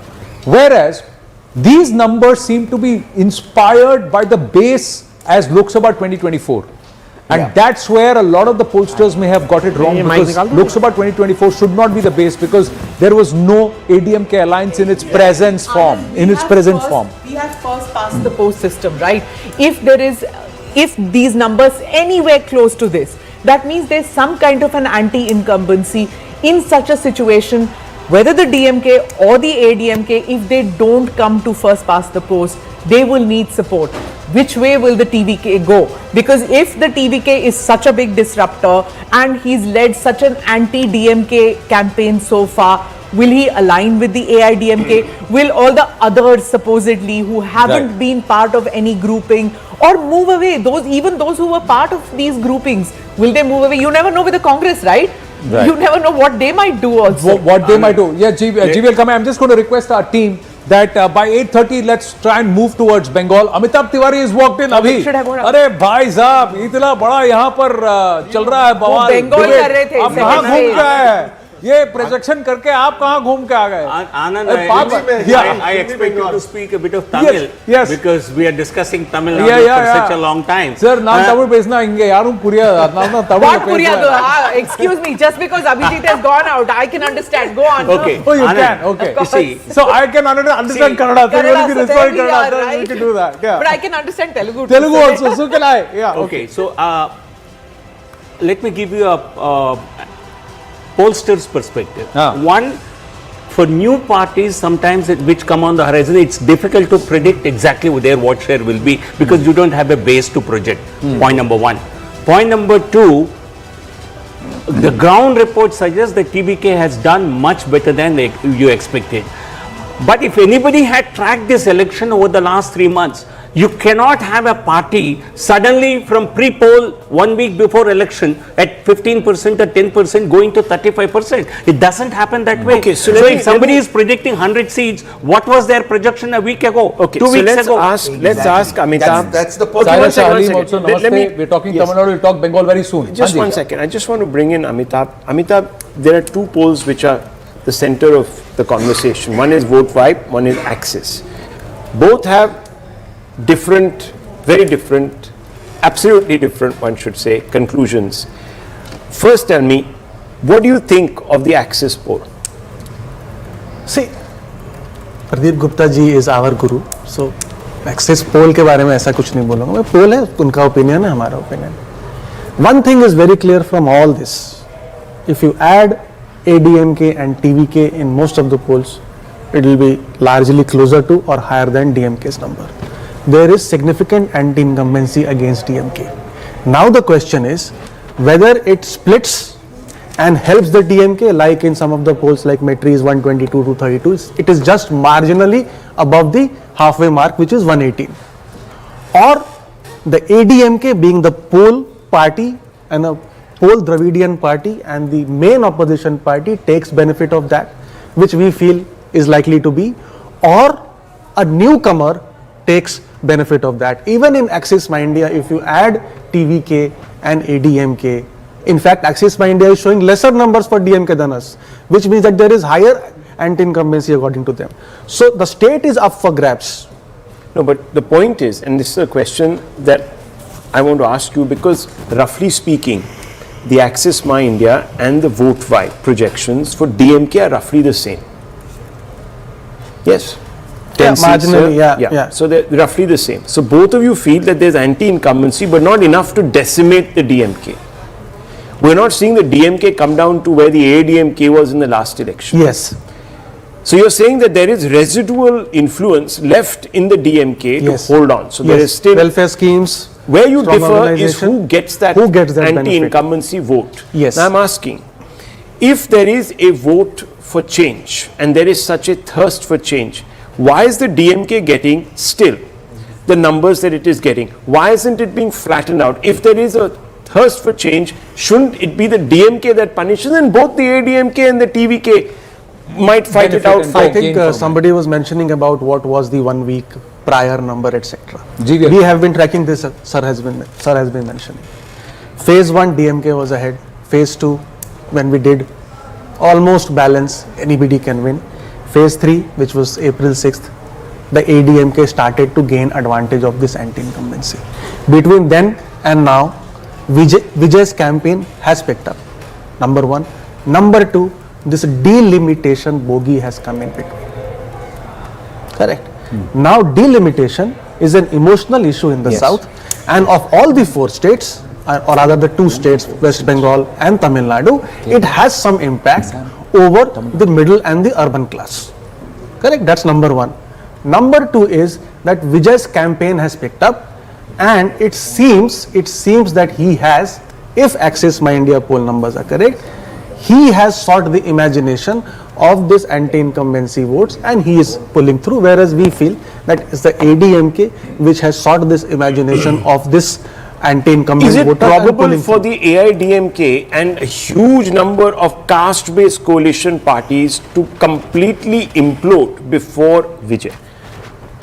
Or their voters voting for TVK? Because that's what's happened. 1 year vote हट गया, BJP का 15% standalone vote हट गया, ADMK vote 13 party का vote. That question. I've asked So that's only possible in a scenario when the voters are rejecting both DMK and ADMK. Exactly. That's what I'm saying. So either both the DMK TVK should and be ADMK. getting 160 seats or 170 seats. It can't be that it's a tight, just a little over halfway. Okay. The polls are suggesting. Yes. Also to add one point to it, if the delimitation was the issue, then Vijay should not get that many DMK votes because no, Vijay should not get that many votes because Vijay did not attack the AIDMK as much as he attacked the DMK. So they would think that he would go in an alliance with the BJP. Now, So it doesn't one make important sense. issue. See, TVK as a major factor was not visible even on the ground until 4 days ago. Yeah. If any of these numbers, 30 plus seats were to be evident, this would be a new phenomenon in elections. Impulsive polling. Yeah. Okay. So people have gone in the morning and decided to vote. Viewers, And until then they were But they only vote. AIDMK voters. We will very no, sir, but sir, only AIDMK voters. Absolutely.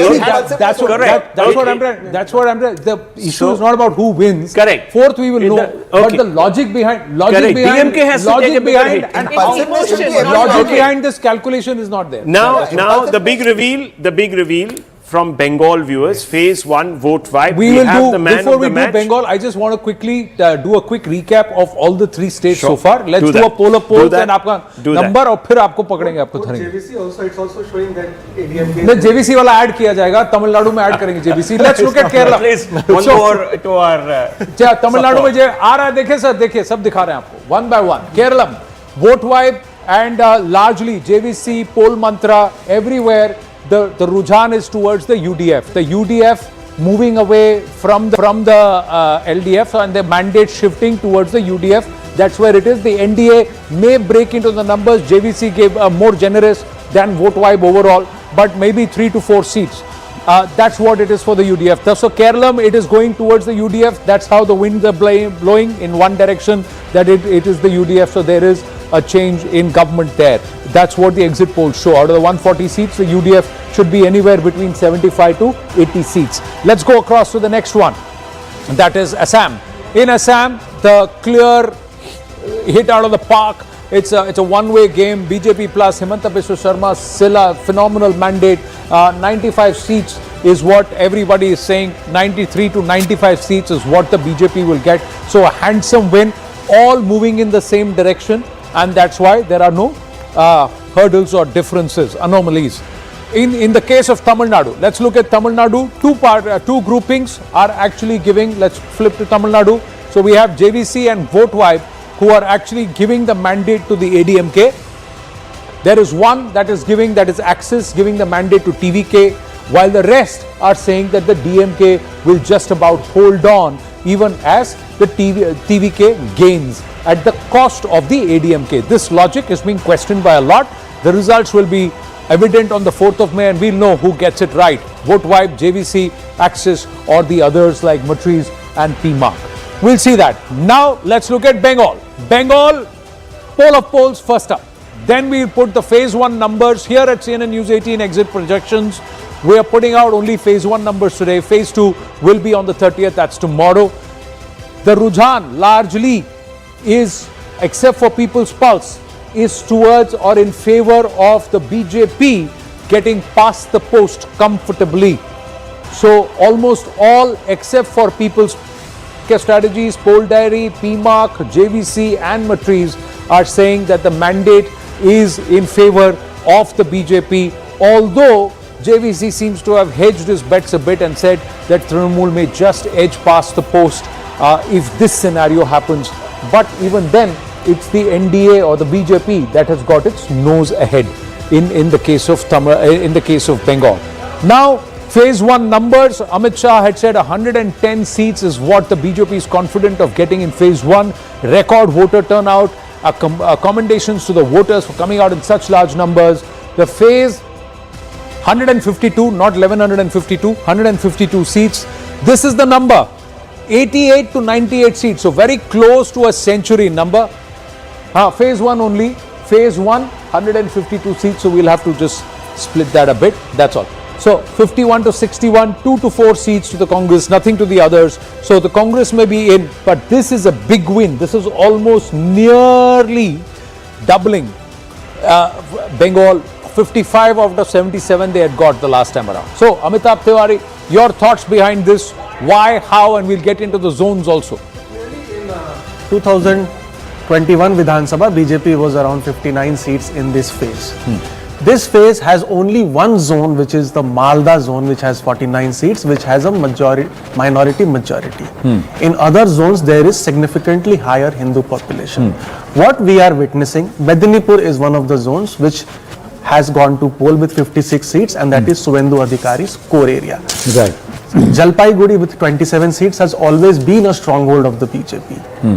So what we are seeing is that in response to misgovernance, Mahila Ashuraksha and excessive minority appeasement, there is a significant Hindu consolidation which is happening on the ground in these 152 seats, barring the 40 odd seats which are in Malda, and this is what has given a big jump to BJP's tally, and it is expected to improve from 59 to, let's say, I think the midpoint is 94. Right, there seems to be an issue with the graphic. I'm just going to request our team, the numbers are not showing, so just reload that, but we'll update it on the grid on the 93 on our windows. The midpoint is 93. So midpoint for Bengal is 93 in phase 1. 93 out of the 152 seats.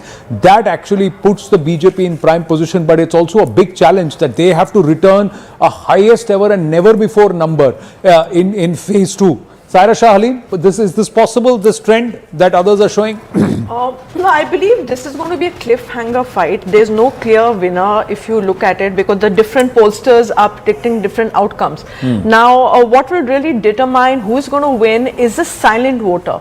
And we've seen that in the rural belt, Mamata Banerjee still has a sway because of her welfare schemes and because of the women voters. However, if you look at South Bengal, BJP has made significant inroads in South Bengal and has been able to appeal, this whole narrative about change and ending corruption. Somehow it has worked with the urban voters of South Bengal. However, rural Bengal, Didi still has a sway.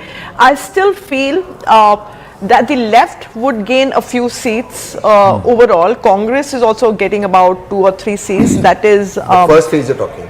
Sorry? You're talking about the first phase. I'm talking about right now the first phase. We saw a highly unprecedented voter turnout. It has never happened since the independence, since the country's independence. Today's second phase also saw really high unprecedented voter turnout. So it could mean 2 things. It could mean that this generally it happens is when people are looking for change.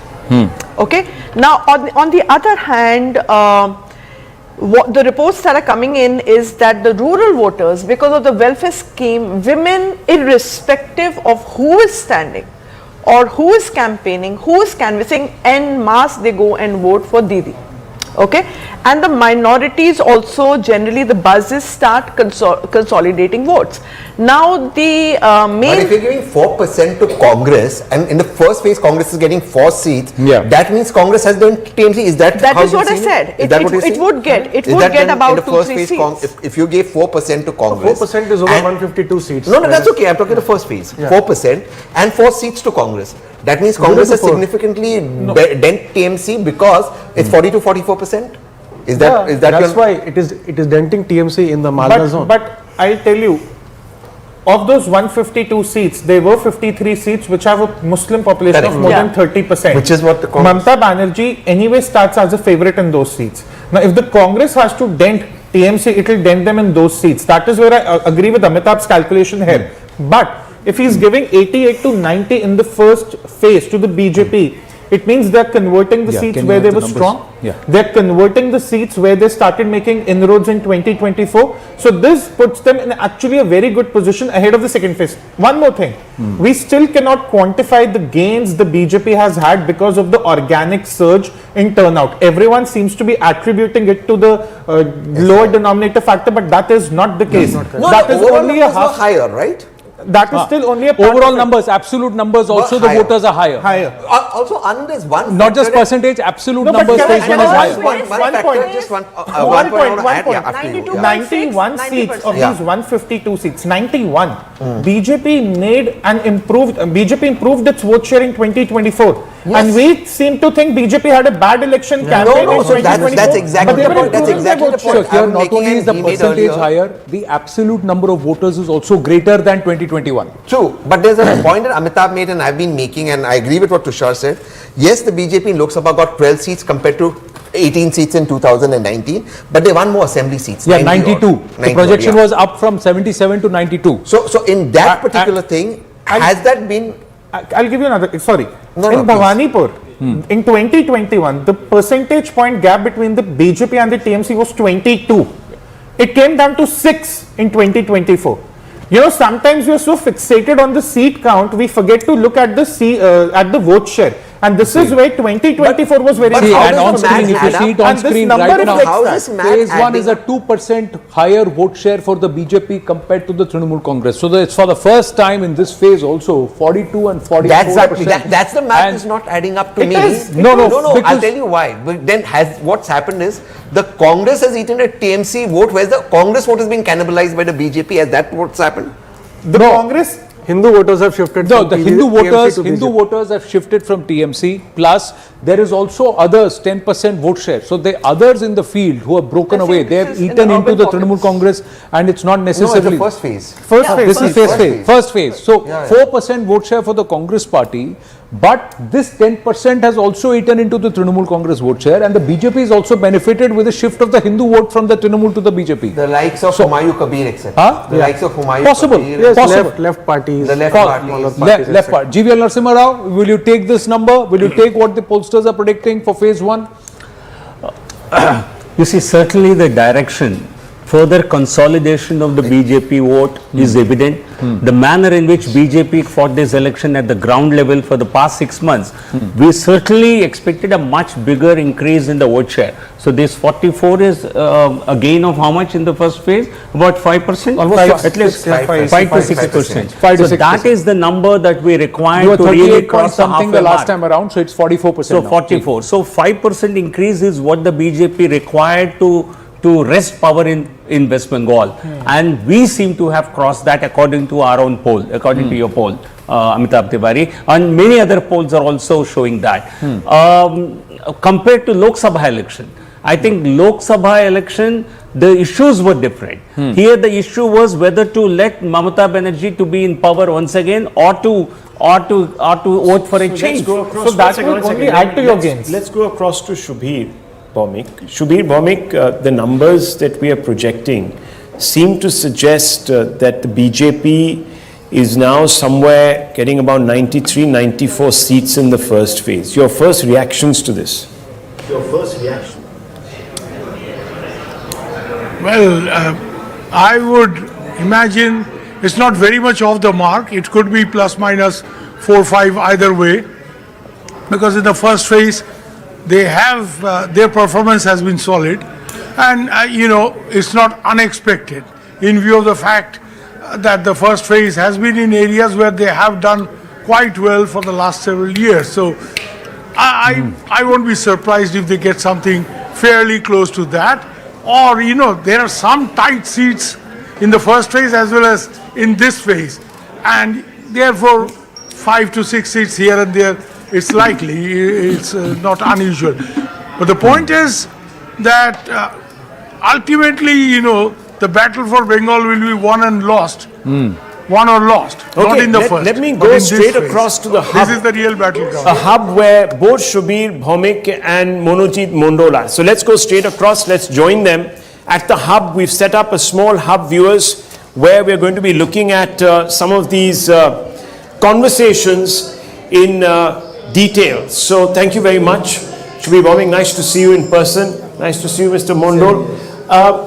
Fundamentally, we're looking at a situation, and I want to bring in Mr. Mondol here, where it appears that anti-incumbency in first phase seems to have caught up with Mamata Banerjee. Do you think this poll is projecting things right? I know that there's a variance between this poll and some of the other poll of polls. First of all, there is no reason to trust exit poll. That was the case in 2021 and even in 2024. It is unfathomable that 2 years ago the people who voted for Mamata Di are not going to vote for her. In addition to that, you have that SIR fiasco. I think we're still sticking to the numbers that in the first phase TMC is definitely going to cross 100 marks, and in the second phase it's all TMC. TMC is not going to come down to 20 marks. They are going to increase their vote shares definitely, and also the seat share. In the first phase, Mr. Rahul, in about 32,000 booths, the elections were held. In around 11 to 12,000 booths, the BJP did not have their agents. And we have seen in the villages how there is an enthusiasm for TMC. And there are not even BJP's flags flowing, anywhere in the villages, especially in this part of the Ganges. I mean, in the northern region, in the northern part of Bengal, where you have around 50 to 53 seats, BJP might do well. But in this part, like Birbhum, Bardhaman, Bardhaman West, and Midnapur, and also in Jungle Mahal, like in Jhargram and in Bankura, this is part of Jungle Mahal. BJP used to hold that parliamentary constituency till 2024. TMC reclaimed both Jhargram and Bankura. One could say that the outcome in 2021, Shubir Bhaumik, was not the best for the BJP. It had slipped back in the 2024 Lok Sabha elections. It had underperformed where it was even in 2019. And to some extent, of course, it grew in 2021, so it did well in this particular area in the north. Why would you say that trend won't hold? At the end of the day, you see, Rahul. I have seen Bengal elections in '78, and I am a great believer in the fact of organization. At the end of the day, the time you are saying when the BJP slid is because there was a lot of confusion in the BJP organization over local leadership and stuff like that. At the end of the day, Mr. Modi may be a larger than life factor all over the place. But in Bengal, people definitely, you need local organization, you need local leaders. Just Modi ji ke naam pe chunav jeet jayenge, ye Bengal mein nahi hoga. And what Monojit said is very true. You have also said, one of these days, I think yesterday or one of these days, you made point about panchayat election. This is a very weak factor. In 2000 election, Ajit Panja, the veteran, he told me, at that time Mamata was the challenger and left front was in power. He said, your Didi, and he was in her party, your Didi is saying we will win. How is she saying all this? Out of the 60,000 odd booths, can she give agent in more than 25? This is very important in Bengal. Okay, so you're saying lacks the organizational muscle to the last mile, and therefore it's a bit impractical. Okay, let me just go across to Tushar Gupta from here. Tushar Gupta, let's split the screen on top. Tushar Gupta, how do you react to both Mr. Mondol and Mr. Bhaumik? I know that you've been doing a daily analysis which you've been posting on your social media handles, etc. you have a very different story to tell. About Bengal. So do you agree, disagree with Shubir Bhaumik and Manojit Mandal? Yeah. No, I've seen the numbers from Amitabh. I'm not sure what Manojit Mandal was saying there, but look, the TMC can only start favorite in a limited number of seats. This time the organic surge in voter turnout, which the TMC for some reason doesn't want to acknowledge and doesn't want to believe, that is going towards the BJP. In 91 of these seats in 2024, the BJP actually outshined its 2021 vote share, so they were making gains. Now they are beginning to convert it because, of course, there has been an updated electoral roll, the voters are coming out to vote, and there are a lot of TMC voters that are now going towards the BJP. It's not always that, oh, we just need 5 or 10 more BJP voters to complete the election. It's TMC voters that are now moving towards the BJP because also they feel disgruntled after 15 years. But there will also be a group of voters who may not want to vote for the TMC, but they will also not vote for the BJP. So where will they go? They'll go to the left. They'll go back to the left. But I'll tell you, Anand, a majority of the voters who want to stick with the TMC, they'll stick with the TMC, and it will appear in certain regions. It will appear in Marda, Mushidabad, South 24 Parganas. These regions, the TMC vote will stick. But so let me ask you, Bihar, Alipur, Anand, let me bring in Anand 1 second. Anand, let's go back to the wall and let's look at some of the regions in the first phase where some of these numbers are coming from and also the vote share, if there's possible. Let's just go and try to do that. The vote share, we've got the region-wise. So let's look at the region-wise data and then I'll swing back to you. So let's open this up and understand the region-wise data for Bengal phase 1, how these numbers have been tabulated. So let's go for the first region is Jalpaiguri. In Jalpaiguri, again, the BJP is actually making significant gains, and this is on the back of a shift of the Hindu vote and of course consolidation because of the SIR deletions that would have happened into these numbers. So 22 to 24 seats in Jalpaiguri out of 27, so that's a big sweep. Malda again 49 seats. The last time around they were struggling at about 10 or 11 if my memory serves me right, but they've now moved up to 16 to 18. The Trinamool Congress continues to be strong here in the Malda belt. Bardhaman, 20 seats. This is where the big gains also happened. The BJP was getting stronger in Bardhaman over a period of time. Now again, out of the 20, they are taking bulk of it, 11 to 13. And Medinipur, these 56 seats were very, very critical. In Medinipur, the BJP had to get more than 40 seats, and that's what it's projected to get, 40 to 42 seats in Medinipur out of 56. And this is where the biggest chunk comes. Remember, from the 2021 assembly projections, Rahul, their BJP was defending 55 of the 77 that they gained, that they won last time around in this phase. But what they are doing is, in areas like Medinipur and also in areas like Jalpaiguri, these two belts, they have become so much stronger, and that their gains are actually in this phase from these two districts largely, or these two regions largely. Amitabh, and then coming back to you. Yes, Rahul. Yeah, so gains. Just looking at the larger picture, here it appears that there has been a massive gain in Jalpaiguri as well as in Medinipur. Yes. For the BJP. This is where the bulk of the gains are coming through. Amitabh, can you talk our viewers through why this would be happening in such large numbers to put the BJP where it is in phase 1? Yeah, so essentially if you see, Jalpaiguri has always been a BJP stronghold. The gains there are to the tune of 2 seats. It was 21 in 2021 Vidhan Sabha, now 23. 24. Malda BJP was 11. Yeah. Now here is a story with Congress doing relatively well and smaller parties like Left as well as the Humayun Kabir's party, at least on 1 seat.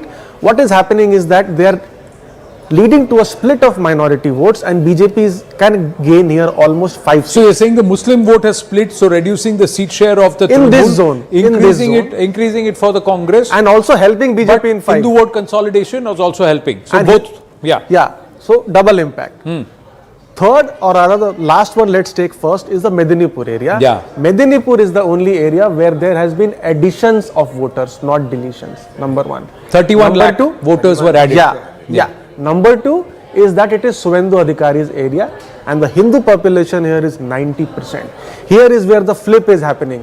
TMC was 33 and BJP was only 23. BJP is getting almost 43 this time, 41, 42. So 18 seats gain here, and a similar thing is happening in Bardhaman, wherein BJP was only 1 seat in 1 district, which is Birhum. So it is gaining here significant seats. number of seats, largely again on account of consolidation of the anti-incumbency vote in these regions and the counter consolidation of the Hindu community because of excessive And minority Bardhaman has appeal. also seen some SIR deletions, isn't it? Yes, All these there regions has have been an seen impact SIR of deletions, SIR but Bardhaman deletions also has- in Bardhaman. Yeah, so SIR deletions have also shaved off the margins, plus the consolidation of the Hindu vote in some of these regions and the diffusion of the Muslim vote in an area like Malda, which 49 seats. Let's get a quick reaction from both Shubir Bhaumik and Mr. Mondol. Shubir Bhaumik, first you. Yeah. Shubir Bhaumik. No, To this. No, well, I don't disagree with. I mean, I don't disagree with what has been said, but at the end of the day, you know, these projections are not taking into account some of the seats which has been shown as having shifted. Some of these seats are going to be very, very tough fight, and that could swing either way, even after deletions. Deletions definitely is, you know, putting Trinamool at a disadvantage and BJP at an advantage because of obvious reasons which I don't have to elaborate. But some of these seats are very tight fight and things could swing either way. I've been checking with my sources in intelligence agencies who do quite exhaustive service, and they say that across Bengal there's something like 47 seats which are going to be very tight fights. Okay, and this is central India. And of course, independent analysis that is easily available were tight fights to begin with. Even in the last election, the BJP ended up at number 2 in about 76, 74 constituencies by not a very long margin. Exactly. So those were tight in any case to begin with. Now you are saying that these tight seats have come down. These tight seats have come down because of swing and BJP's gains for reasons which has already been stated. But at the end of the day, these projections will hold if BJP converts, you know, these tight seats, %. Otherwise, I don't see them winning. Now, in view of, you know, these organizational factors and other things I've said, it will very much depend on conversions of tight seats. And that's where organization comes in. You know, organization not just about, you know, normal perception that Bengal muscle factor and all that. It's about mobilization. Mobilization. You know, getting the granny out to vote and all that stuff. has really exceeded expectations in the first half. So obviously someone has been able to mobilize and both sides have probably done a good job. This has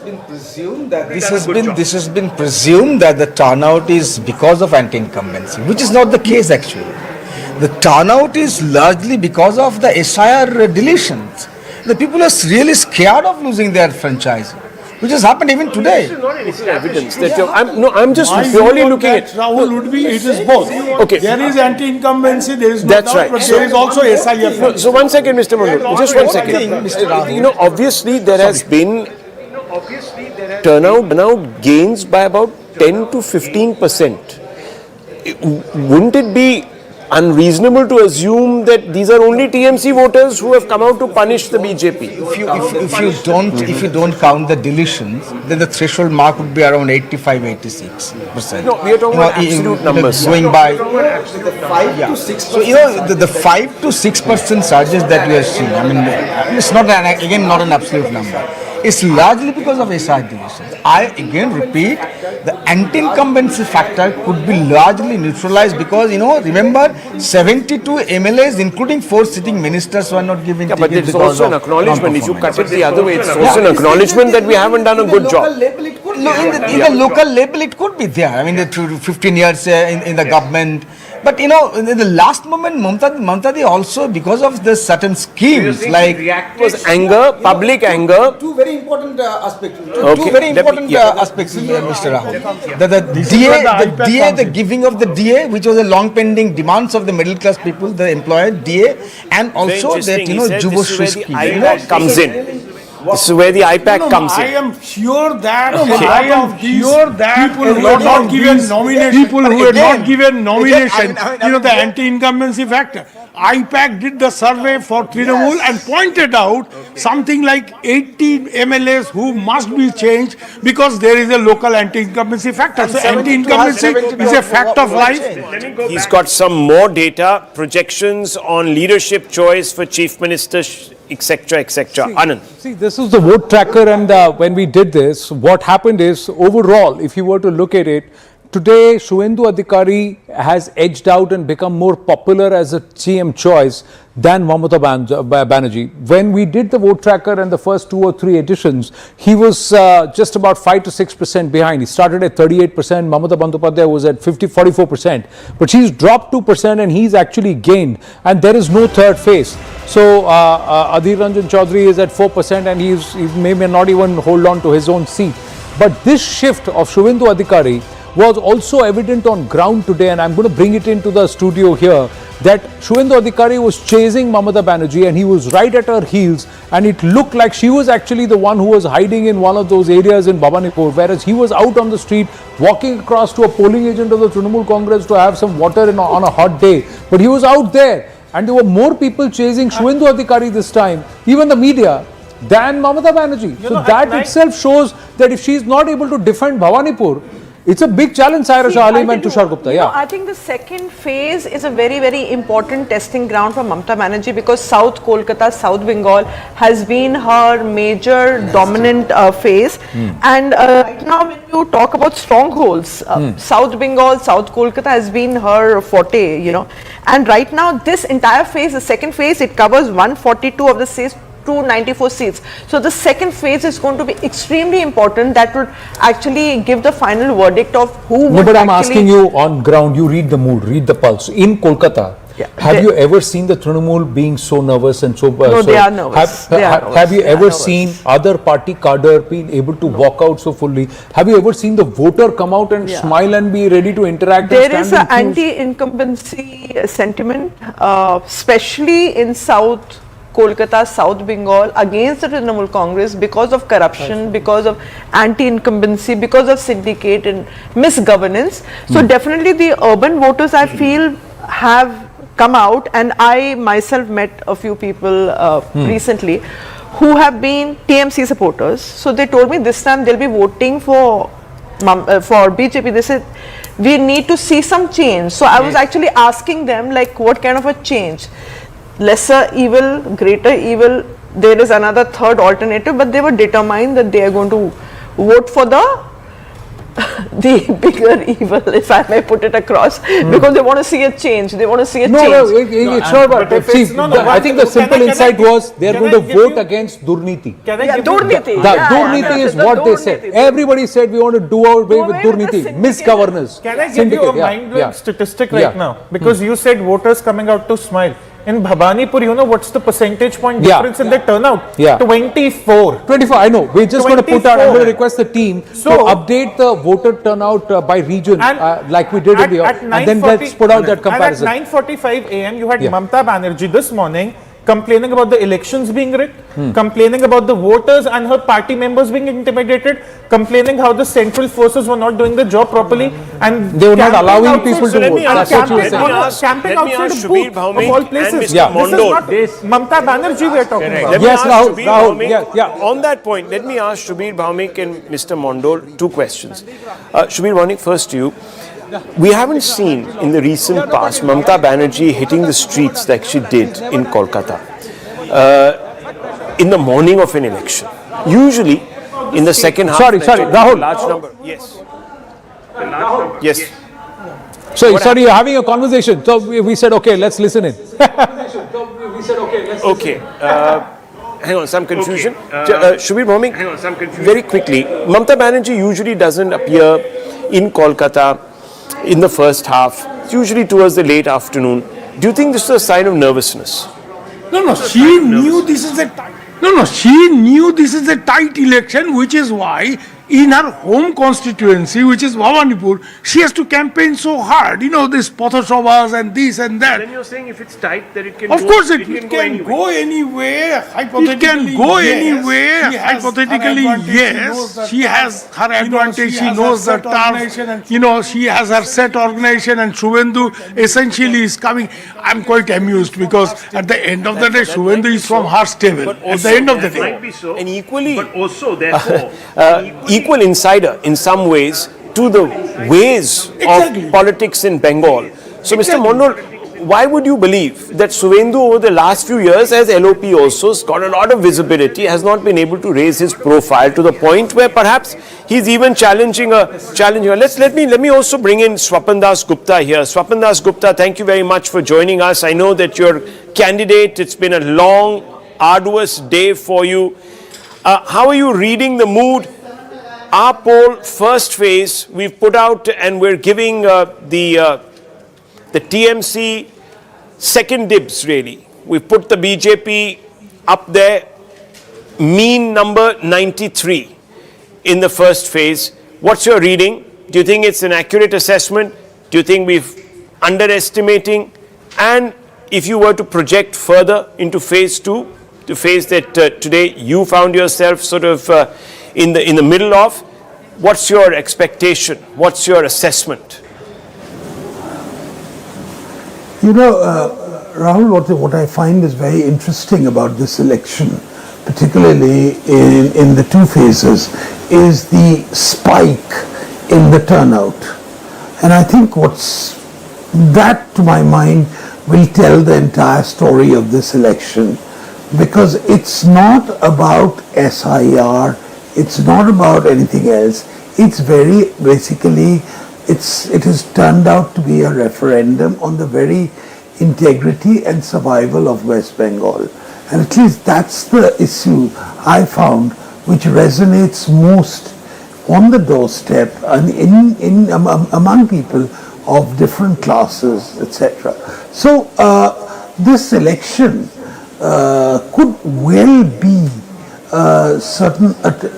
it's called a sort of a landmark election insofar as that it overturns a lot of existing assumptions of both psephology as well as political behavior. It could be, you know, I mean, or we could well be talking about a false dawn. But my own sense is that, now I'm not getting into the numbers game, but very, very carefully, I just want to say is that there is a profound mood of exasperation in West Bengal and a desire to make a new beginning.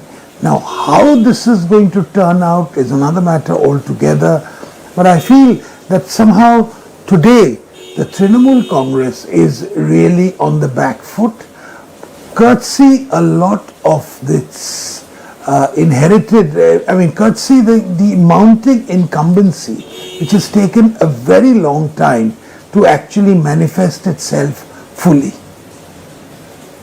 Well, let me ask you, Mr. Dasgupta, follow-up question. I've got two fellow panelists here, Shabir Bhaumik and Mr. Mondol. Both of them say that one of the problems perhaps that the BJP might encounter is that it doesn't have the machinery that Mamata Banerjee commands. Do you think that at some level they're right, or do you think that the BJP has built up its own cadre base and also has the muscle, so to speak, the stamina, perhaps, if you were to put a gentler term in play, to take on the TMC? Well, I think if you look at it in purely organizational terms, you know, in terms of organizational muscle, in terms of political penetration into the grassroots, I think the Trinamool Congress is way ahead of the BJP. I don't think even even as a committed BJP person, I would be the first to say, look, BJP does not have the same strength on the ground that the Trinamool Congress has. But, and I think this is very, very important, what is the nature of this election? If this election is going to be settled on the strength of, issues which are basically grassroots, which are local, etc., I think the Trinamool Congress would have a phenomenal advantage.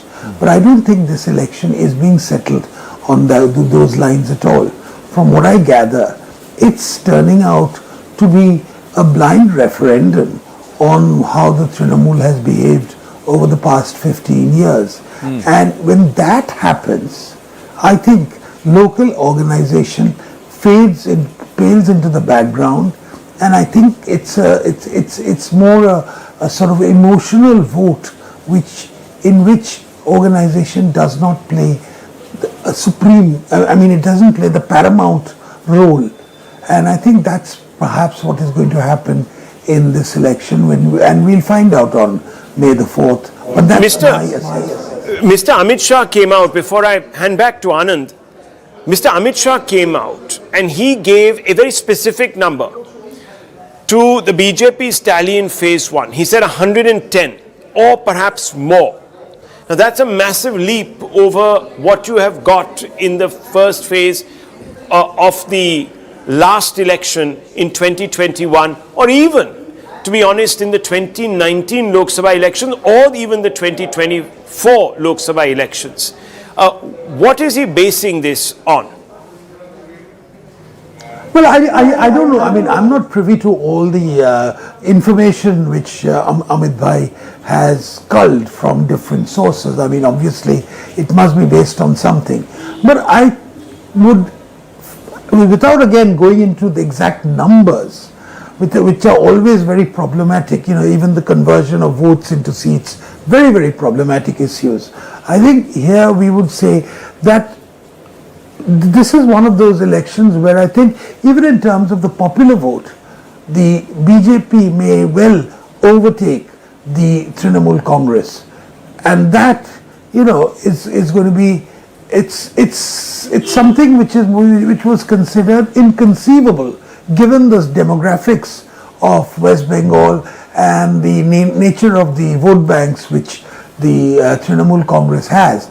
We are seeing perhaps, and I think I'll reserve my full analysis till after the 4th, but I think we are seeing a stupendous degree of Hindu consolidation. What exactly it is going to be based on, whether it's an anti-Muslim consolidation or it's an expression of something else, I reserve judgment till May the 4th. But I think we are seeing, you know, perhaps after Gujarat, where, you know, 60% of the Hindus probably come together and vote, we may see something like that in West Bengal, where about 58 to 60% of the Hindus will probably be voting for the BJP. If that happens, as my point, then, you know, it marks a very new chapter in the electoral history of West Bengal. But again, at this point, I think it's best to be a little tentative about everything. So, Swapanji, what you're saying is that there will be at least a 15 to 18% jump in the Hindu vote towards the BJP compared to the past, because that was about 40%. But in Rash Bihari, you made a very interesting point in your first comment, that there was a sentiment on ground. No, I don't agree with your statistics. The BJP in the last election got 52% of the Hindu vote. Okay? Of the vote among the Hindus. Okay. Now I think that is going to go up to 58-60. So 6 to 8% bump up is about a 5% vote share overall. But I want to understand what you gave as an insight, that the voter is coming not out of a support for BJP, but because of an existential reason for Bengal. What made you say that, or when did you realize that? Was that something that the BJP had already picked up, or that you realized when you went on ground as a candidate to campaign? No. You see, the BJP was the only alternative to the Trinamool Congress, despite all its imperfections, despite all its shortcomings, etc. In West Bengal. There was no one else to challenge the Trinamool Congress apart from the BJP. Now, that positioning as the foremost alternative to the Trinamool has taken a lot of time to happen. It hasn't happened overnight, and I think it's a process which began in 2019, and I think we are seeing its culmination in 2026. The other parties like the Congress or the CPM are not, may have certain local resonance, but they are not seen as an alternative to the CPM. I'm sorry, to the Trinamool Congress. The BJP is. And yes, there are questions about the BJP. I know a lot of people have some skepticism about various facets of the BJP. It's not an unqualified support, but it's also, it is an unqualified rejection of what the type of politics the Trinamool Congress has pursued in the past.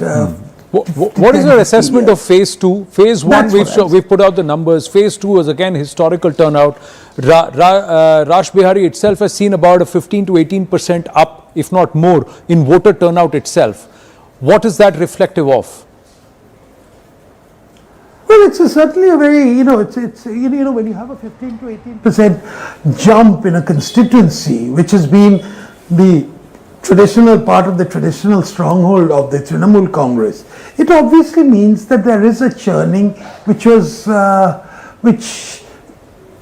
not factored in by Mamata Banerjee. One of the reasons why Mamata, campaigned so at a very sort of micro level in neighboring Bhawanipur is also due to that there is a churning which they probably saw rather late in the day, which they hadn't anticipated. Now, I'm not going to go into what the every reason as to why this thing happened, but the point is, it has happened. That jump.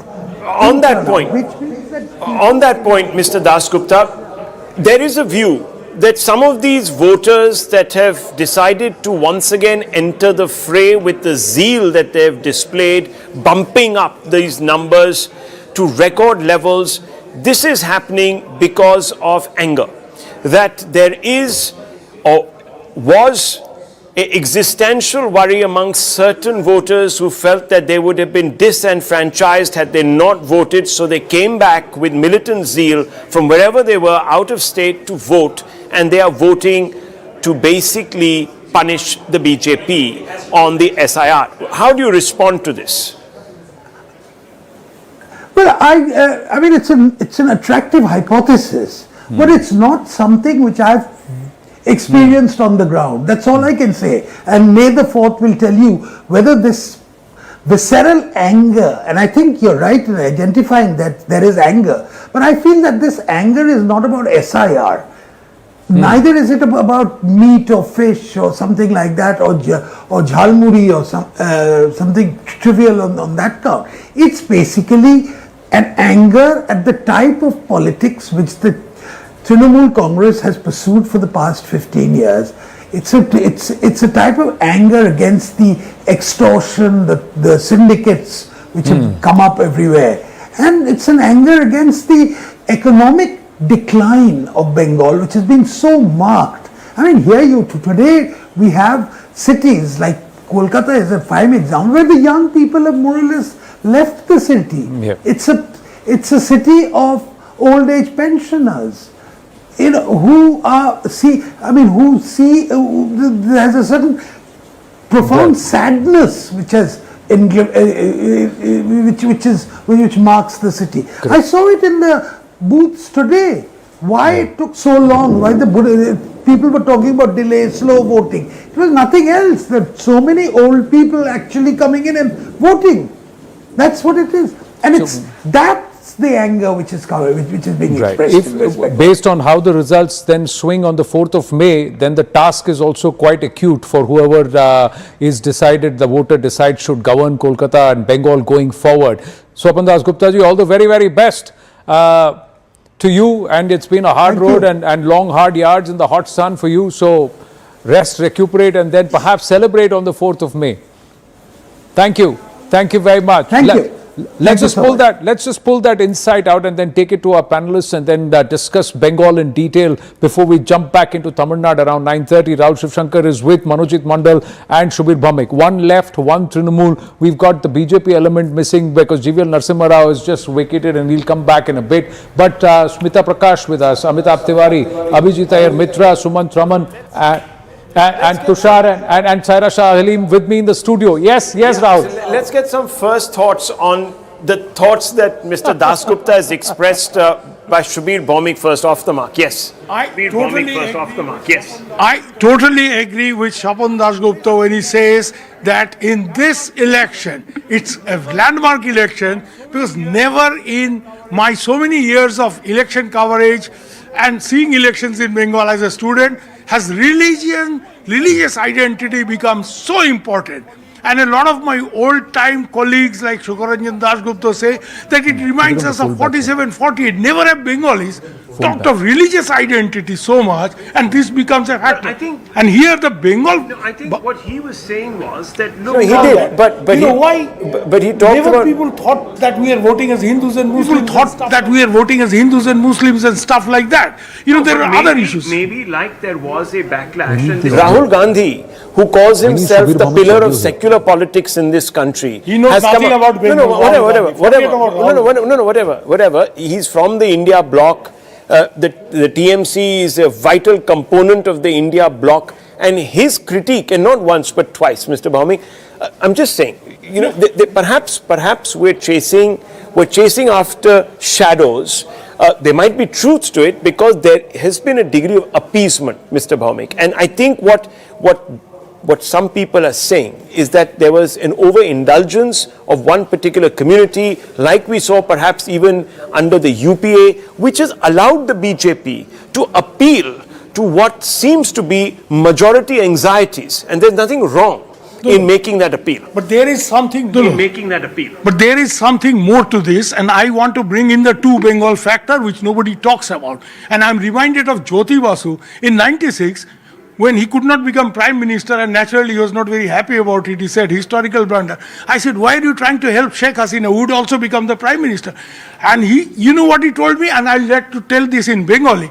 He said, if Hasina does not survive there, or na thakle, okhane jodi ora ashe, ekhane era chole asbe. Means if these, meaning beard, means if Muslim fundamentalists take over Bangladesh, here, these people will come. That suddenly in the last, no, 1 second. Yes, I understand. But are you suggesting that in the last 3 months, Bengali Hindus have become so radicalized and so polarized and suddenly have developed wings of hate that they're going to come out and basically take down Mamta because they feel that she is betraying Hindu interests? To the point where the Hindu community is going to feel that it is facing an existential crisis. Let me make it more specific.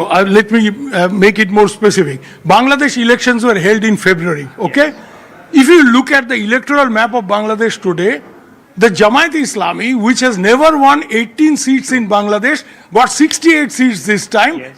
And out of that, 51 seats are on the borders of West Bengal. Yes, but the Jamaat-e-Islami... kind of influence. They are a Islamic supremacist that want to impose a Sharia on Bangladesh and Islamicize it. I don't think the BJP is wanting to turn Bengal into some sort of a I'm not comparing Hindu that. laboratory. But Yes.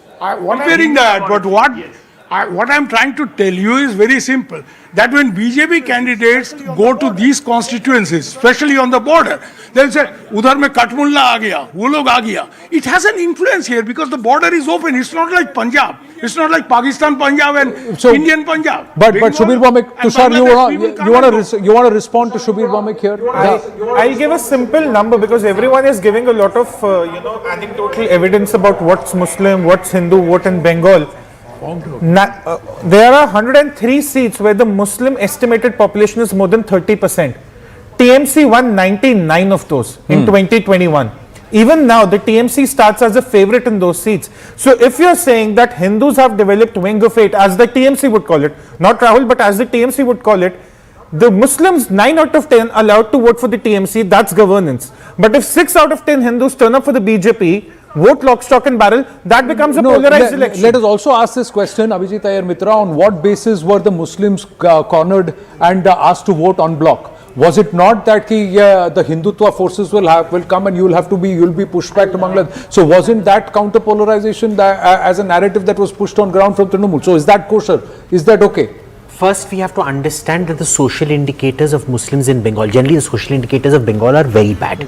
Now, the social indicators of Muslims there are particularly bad because if you look generally across India, they are in competition with Dalits at the lowest levels, income and distribution levels. It becomes fairly easy to sell any kind of narrative to them. Now, notice how the SIR and even CA NRC played out in say Assam, for example, where the Assamese Muslim has a very unique identity of their own and where we don't want these Bangladeshi Muslims coming in. Right.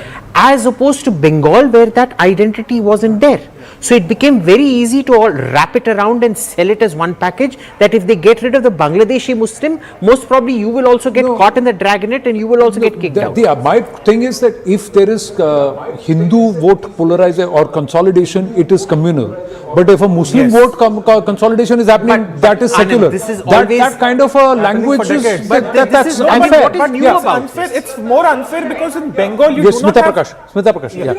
Hindu vote consolidation, there are many who say that there is no consolidation, there is no Hindu vote per se in Bengal, because the Hindu vote gets split between the TMC and the BJP. But 2016, BJP got 10% vote share. 2019 Lok Sabha, it jumps to 40%. 2021, BJP retains about 38% and wins 77%. If some kind of a Hindu consolidation was not happening, this upward trajectory was not possible. So it is happening, and now when the results come out, we'll get to know. If at all Mamata Banerjee loses, that means a Hindu consolidation has happened for the BJP. Hindu consolidation might be happening, but is it happening on the back of some sort of primal instinct, which is, oh, we are under attack? The BJP has drawn up a kind of sort of othering in the state of Muslims. I think we've got to sort of distinguish between why Hindus might be coalescing around the TMC. And Mr. Bhaumik, there is a lot of evidence also to suggest that perhaps there has been an overemphasis on the rights of one community over the other. We have seen even the court step in and remind Mamata Banerjee that she must be governing equally all denominations.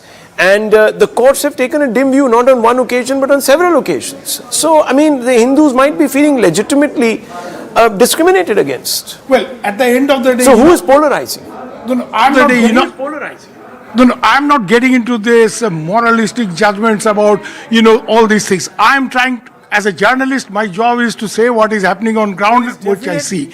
Here, there is definitely, and in this election, it is more preponderant than ever before, that religious identity has become very, very important. Either side. And what Hindu consolidation, what Shopanda was talking about, he has a point. Because Rahul Gandhi came out very importantly, there is a degree of polarization that even Mamata has affected. Yeah. So I mean, you can't just lay the blame on the BJP. No, I'm not blaming anybody. It's not my Frankly, Shubir Bhaumik and Rahul, if we bring it back here, Sumant Raman wanted to come in and so did Tushar. This Hindu consolidation, for the first time we are saying Hindu, otherwise the entire vote was spoken on SC, ST, upper caste and backward caste, etc. So, Anand, 1 second. Anand, 1 second. Mr. Mondol actually wanted to make a point on this, and he said, I have been denied the opportunity. No, please. I thought Manojit is safely enjoying it, just sipping chai and enjoying this entire chakalas. I'm not speaking for last 1 hour. Go ahead, please. Good to see you, Manojit. This is all. He will now say, these same things were said in 2021. Polarization, appeasement, gundagardi, durniti, corruption. It didn't work. I mean, when do we stop? After 4th? And I'm not speaking, but I don't want to speak because you are doing your job. As much as you try to do this, people of Bengal will be more bolstered. And BJP will be driven out. I don't have to speak. I'm coming on 4th. And in 4th I will be speaking, numbers will speak, not your numbers suddenly. So thank you very much that you are not allowing me to speak. And you are doing the job for us. And I'll on 4th evening, I'll advise you, please change your strategy. There are issues which will be discussed on 4th of May.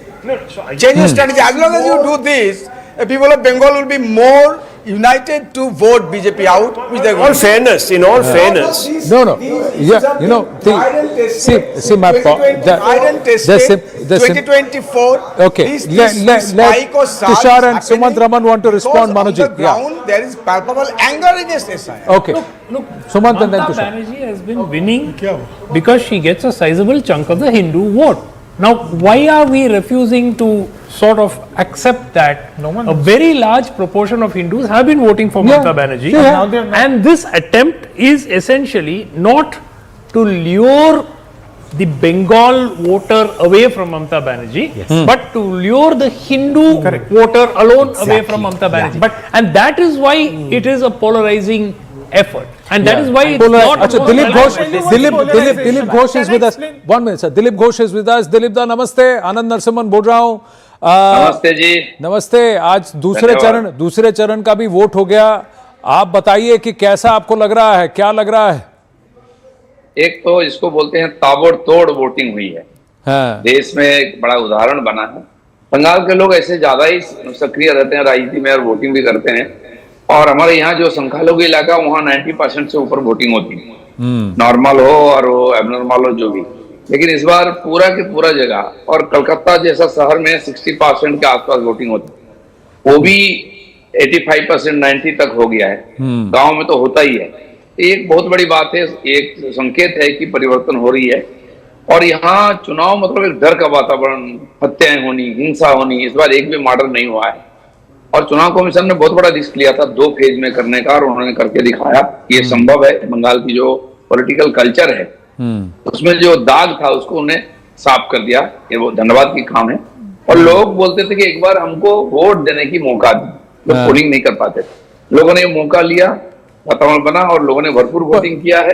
उसका नतीजा भी आ रहा है. पर vote पड़ रहा है तो उसका ये मतलब नहीं है कि बीजेपी के फेवर में पड़ रहा है. तृणमूल कहता है हमारा भी वोट पड़ रहा है, हमारे वोट ज्यादा पड़ रहे हैं. ना वो तो ठीक है, सबका पड़ता है, 4 तारीख तक सबका होगा. लेकिन ऑलरेडी जो एग्जिट पोल आया उसका जो संकेत है वो उस तरफ कर रहा है. और एक बात देख लीजिए, बाकी देश में भी आप लोग बड़े अनुभवी हैं, जो एग्जिट पोल होता है लोग वहां बोलते हैं खोल कर, लेकिन बंगाल के लोग मैक्सिमम लोग नहीं बोलते. एक तो डर है, दूसरा अपना राजनीतिक जो मत को वो उजागर नहीं करते हैं, इसलिए यहाँ कई बार ठीक ठाक नहीं आता है. लेकिन ट्रेंड जो आया है वो निश्चित है. अभी 1-2 साल में देश में जो चुनाव हुआ ना, इस बार क्या अलग किया दिलीप दा, एक बात बताइए, बीजेपी ने इस बार अलग क्या किया? तृणमूल कहता है सब सेंट्रल फोर्स का गुंडागर्दी है, दादागिरी है. आपने सीआईपीएफ लगा दिया, ईडी लगा दिया, सीबीआई लगा दिया, सब लगा दिया, सारा दमखम लगा दिया. फिर भी भाईपो और दीदी कहते हैं कि नहीं जीतेंगे. आप तो बंगाल का हर खाक छाना है. मैं इसीलिए आपसे पूछ रहा हूं because you are one of the oldest hands of BJP. जब बीजेपी कुछ भी नहीं था तब भी आप स्ट्रगल करते थे, संघर्ष करते थे, आज भी आप कर रहे हैं. तो इसीलिए मैं आपसे पूछ रहा हूं. नहीं, पिछले 15-20 साल देखिए, मुझे जहां तो मतलब टीएमसी भी जब सत्ता में 11 में ना, तभी सेंट्रल फोर्स था, इतना ही था, इतना कड़क से. इसका लाभ लेकर उन्होंने जीत के आया. आज सेंट्रल फोर्स से क्यों डर रहे हैं? यहाँ पंचायत चुनाव भी होता है सेंट्रल फोर्स को लेकर के. चुनाव घोषणा होते ही लोग बोलते हैं कि सेंट्रल फोर्स कब आएगा, पुलिस के ऊपर भरोसा नहीं है. लेकिन इस बार पुलिस के अंदर भी बहुत परिवर्तन देखा हम लोगों ने, और ये बहुत बड़ी बात है. इसलिए सेंट्रल फोर्स तो मस्त, नहीं तो हिंसा होगा. सेंट्रल फोर्स के चलते हिंसा नहीं हुआ है, लोगों ने भयंकर वोट डाला है. आप सोच सकते हैं 1 बजे तक 70% 75% पोलिंग हो चुकी थी, जो देश में कहीं नहीं होता है. तो ये भी एक ट्रेंड है. BJP CM face mister Ghosh. अच्छा, मनोजीत मंडल आपसे क्वेश्चन पूछ रहे हैं, आपसे पूछ रहे हैं. আপনি কি চিফ মিনিস্টার হচ্ছেন বিজেপির? আপনারা তো জিতছেন, চিফ মিনিস্টার হচ্ছেন তো আপনি? Are you becoming the chief minister of BJP? কিছু হতে আসেনি না, আমি কিছু হতে আসিনি আজ পর্যন্ত, করতে এসেছি এবং পার্টি দাঁড় করিয়েছি. চিফ মিনিস্টারের বাকি পার্টি যা বলবে, যে কাল বলে রাজনীতি ছেড়ে দাও তো ছেড়ে দাও.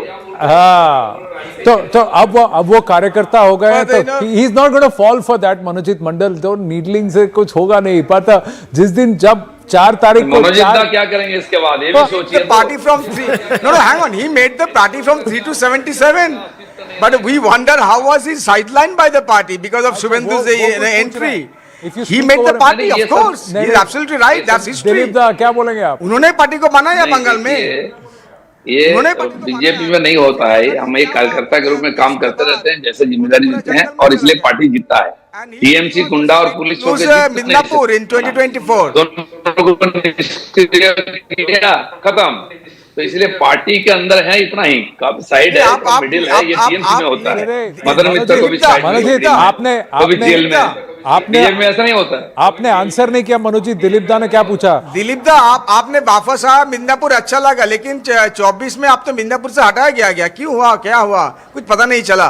आप तो जीत रहे थे. ममता बनर्जी को किसने हटाया? 24 में तो हटाया गया ना आपको. ममता बनर्जी को किसने हटाया था? नंदीग्राम में किसने भेजा था ममता बनर्जी को? किसने मारा था उनको? भैया अरे अपना घर की तरफ झांक के बात करो।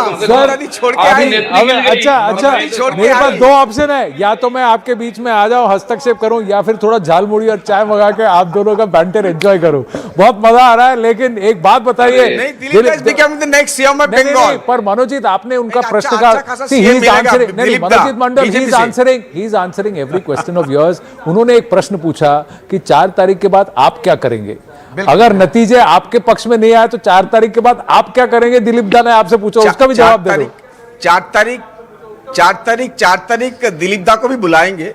दिलीप दा तो गए थे ना दीघा में, वो जगन्नाथ टेम्पल में ममता दी के साथ मुलाकात करने। 4 तारीख बाद दिलीप दा को भी बुलाएंगे, वो शपथ जब ममता दी शपथ लेंगी, और प्राइम मिनिस्टर सबको बुलाएंगे। Prime minister wanted to come and he will have to come.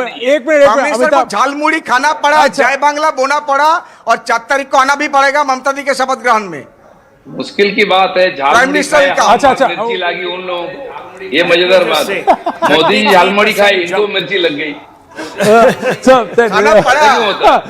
M loving this batter. Modi ji ने झालमुड़ी खाया और लेकिन मिर्च कहीं और लगी, झाल कहीं और लगा, झाल कहीं और लगा।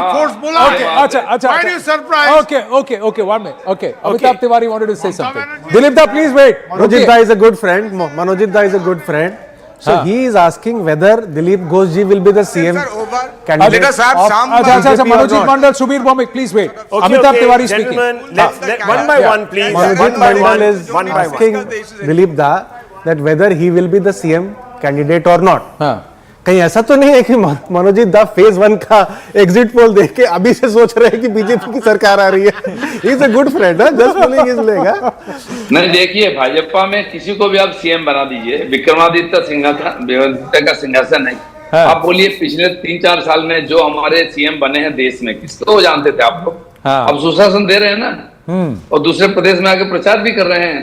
ये टीएमसी ने की, माइनस ममता 0, बीजेपी ऐसे दर्जनों कार्यकर्ता है सीएम पीएम बनने के लिए, और रोज ऐसा कार्यकर्ता बनाते हैं हम। उसके बाद कौन है, उसके बाद कौन है, ऐसा प्रश्न हमारे पार्टी में नहीं होगा। अच्छा दिलीप दा, बताइए ना, कौन सा जगह से सबसे ज्यादा बीजेपी गेन करेगा? सीट कितना होगा बताइए?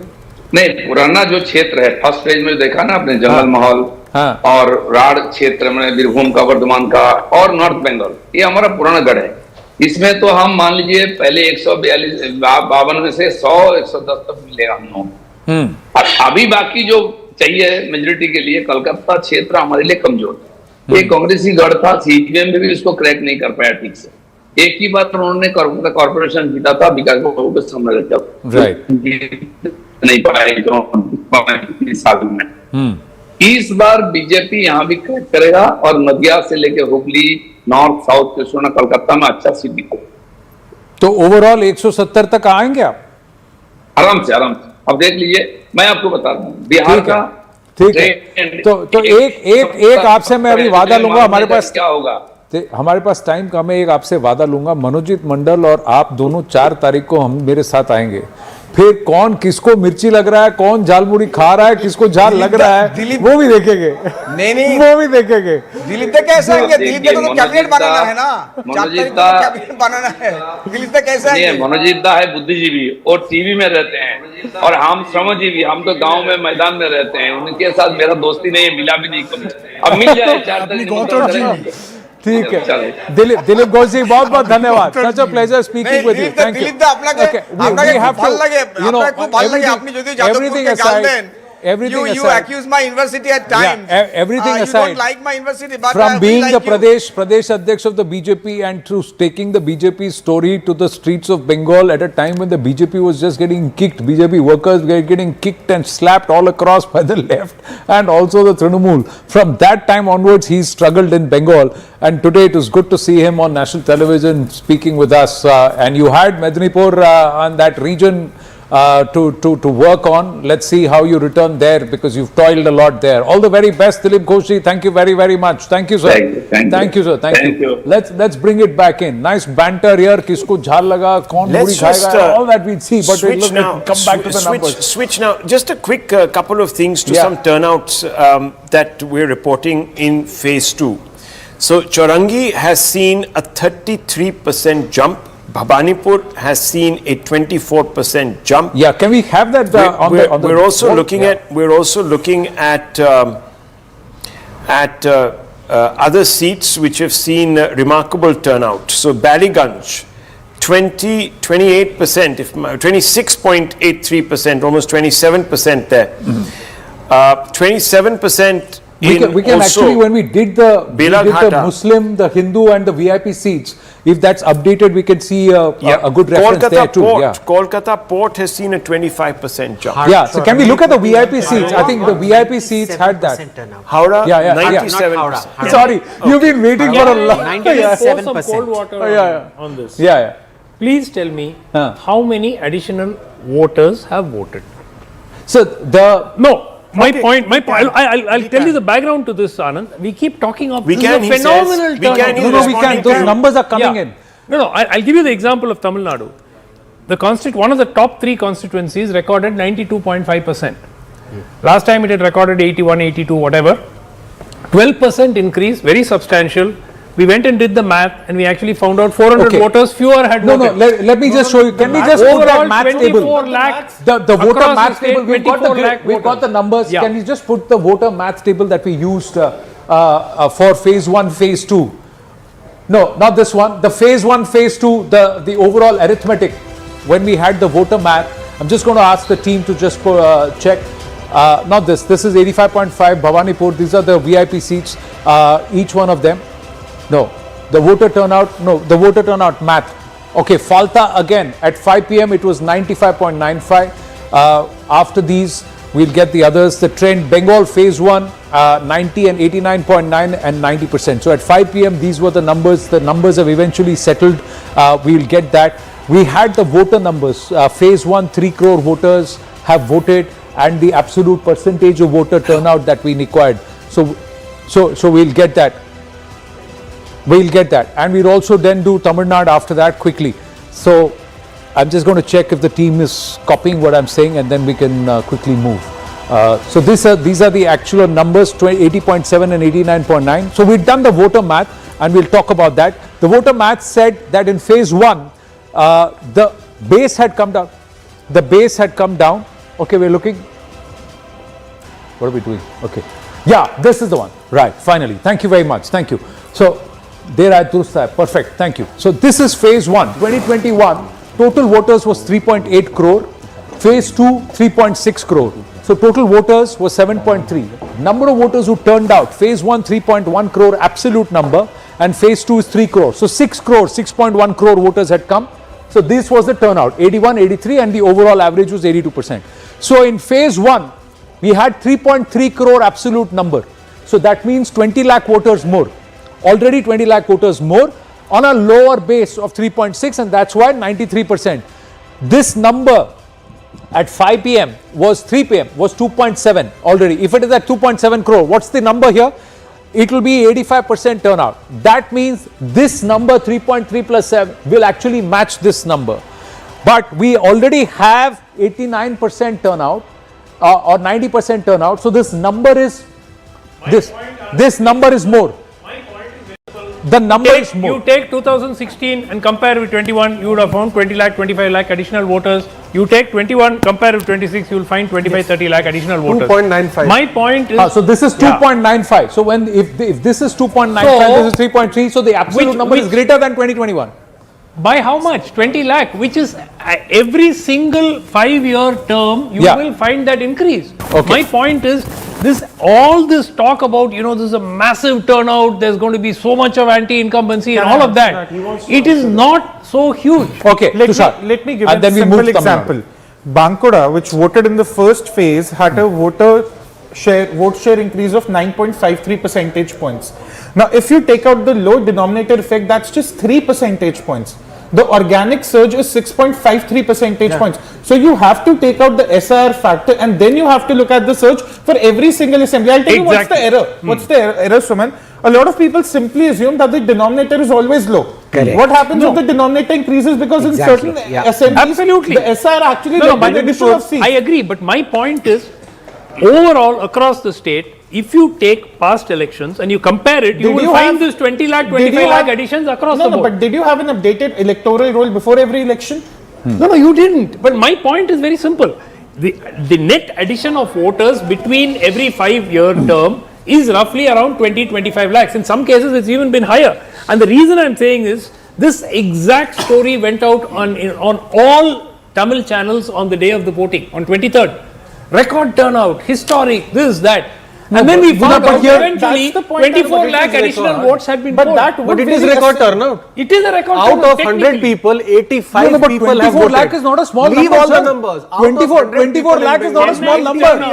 Chennai's turnout went up from 60 to 59% to somewhere around 80%. Suman, 24 lakh is not a small number. Yeah. I agree. It's a lot of people. It's 2.4 million people. If I spread 24 lakh, if I spread across 294 seats, even if I spread it evenly, that is greater than the margin of victory of the previous. Certainly is. So that can change the whole. So that can change the whole result. That can change the whole result.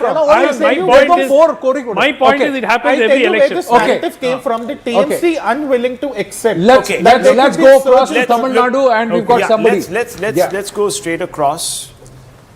Yeah. We got Pradeep Gupta. Let's go across to Pradeep Gupta. Pradeep Gupta, as usual, you have hit a 6. There are two contending polls. One is the Tamil Nadu contending poll, which is the vote vibe poll, and then there is the Axis poll. Both are polls apart. So, explain to us, Mr. Gupta, how you have come to the conclusion that TVK will not dent DMK but will decimate AIDMK. If there is so much anti-incumbency, how is it that the DMK gets away unscathed, but the AIDMK gets flattened out that had no role in government? So, Rahul, thank you for having me here. Now, coming to the Tamil Nadu, and that to TVK, whatever vote share, about 35% we are showing for, predicting rather, for TVK and DMK alliance both. TVK is contesting first time, so where their vote is coming from, these 35%. So, when it comes to DMK, it is coming about 34% vote from DMK and about 32% from AIDMK. Take Amitabh also. So they are holding on to their 56% vote share of the last time when it comes to DMK, and when it comes to AIDMK, they are holding on to about 51% vote share of their own. Now, coming to how this is happening, there are two very important demography playing the role. One is the gender. Among women, TVK is scoring 38% as against male 32%. This is one. Two, pardon?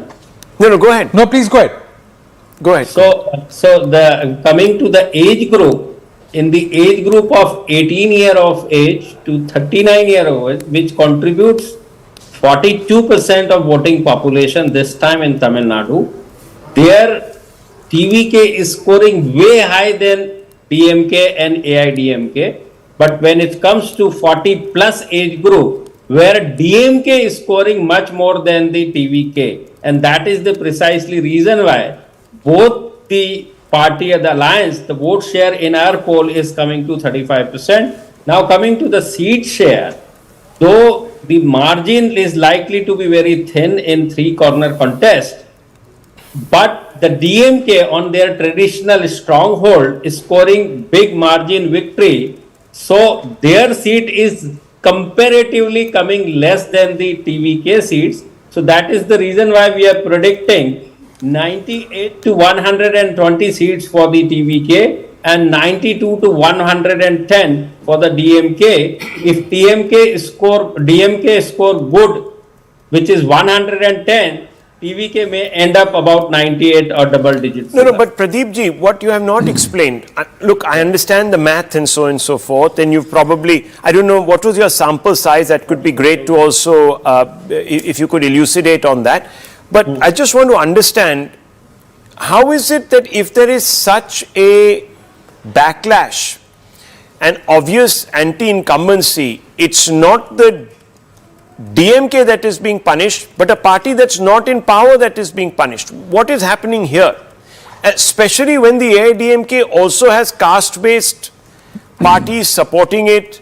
It is also very caste-based and organizationally very adroit ADMK, adroit configuration. So you asked about the sample size. To be precise, it is 44,460, very big sample size, because we have got the luxury of these 6 days post-poll. Now coming to why the anti-incumbency, see, it's anti-incumbency is definitely there, but what is important when there is an anti-incumbency, the next party to select for, what is going into voter mind is who is the next or better party who can they can select or adopt to. So in the process, they do not find AIDMK as a promising or the prospective party they should be voting for. If you see the history in recent past, the 2 Lok Sabha election and assembly election, AIDMK has been routed very badly in case of Lok Sabha election, in particular 19 and 24 both the time. So people are looking for a change, and that too about almost 50 years of these two parties who's ruling the state. People want change, and particularly this demographic shift and the new age people who are looking for a change. And if they can see change in the form of a new party or a new leader, in that case, Pradeep Ji, namaste. This is Anand Narsimhan here. In that case, Pradeep Ji, then there should be an equal number of vote shift and a loss of vote share for the DMK. Because if they are upset with the Rivayati parties and the traditional party and the anti-incumbencies with DMK, then there should be more votes. And Vijay's focus has been on the KTCC belt where the DMK has stronghold. If you are giving DMK seats in its core stronghold, then Vijay should not be able to make those inroads. In terms of the breakup, also the Vanniyar belt, the Delta region, the Counter belt or the Kongu belt, also in the south where the Tewars are present, there are regional parties which have hold, and it's also the caste dynamic that come into play. And Vijay was not very active in those regions. He has actually mounted his campaign against the DMK, and you are saying that the DMK continues to retain its stronghold. So it's a little contradictory. Yeah, I'm coming to that, Anand. So you asked me the region-wise thing. So in Chennai city in particular, Vijay is doing extremely well. He's not doing so good in northern Tamil Nadu, barring Chennai. Secondly, the Kaveri Delta, DMK is doing very good. In southern Tamil Nadu, where I don't know what is making you to say so that he's not focused or not gone there and all those kind of things. Southern Tamil Nadu also TVK is doing very good.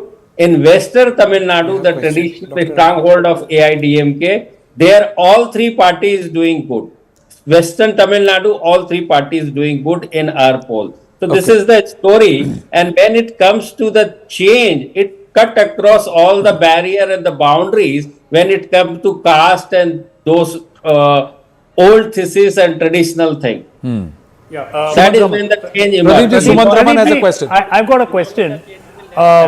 See, the general perception of Vijay is largely an urban vote bank, and in the rural areas he is much weaker. And from an organizational perspective, even at the booths, we hardly saw TVK people in all the booths in rural areas. So the perception has been said that Vijay would get a lot more votes in urban areas, but in the rural areas he's not really going to be a serious player. Which is why, we come back to this number of 120, because Tamil Nadu has 154 rural seats. How is Vijay faring in the rural areas according to your survey?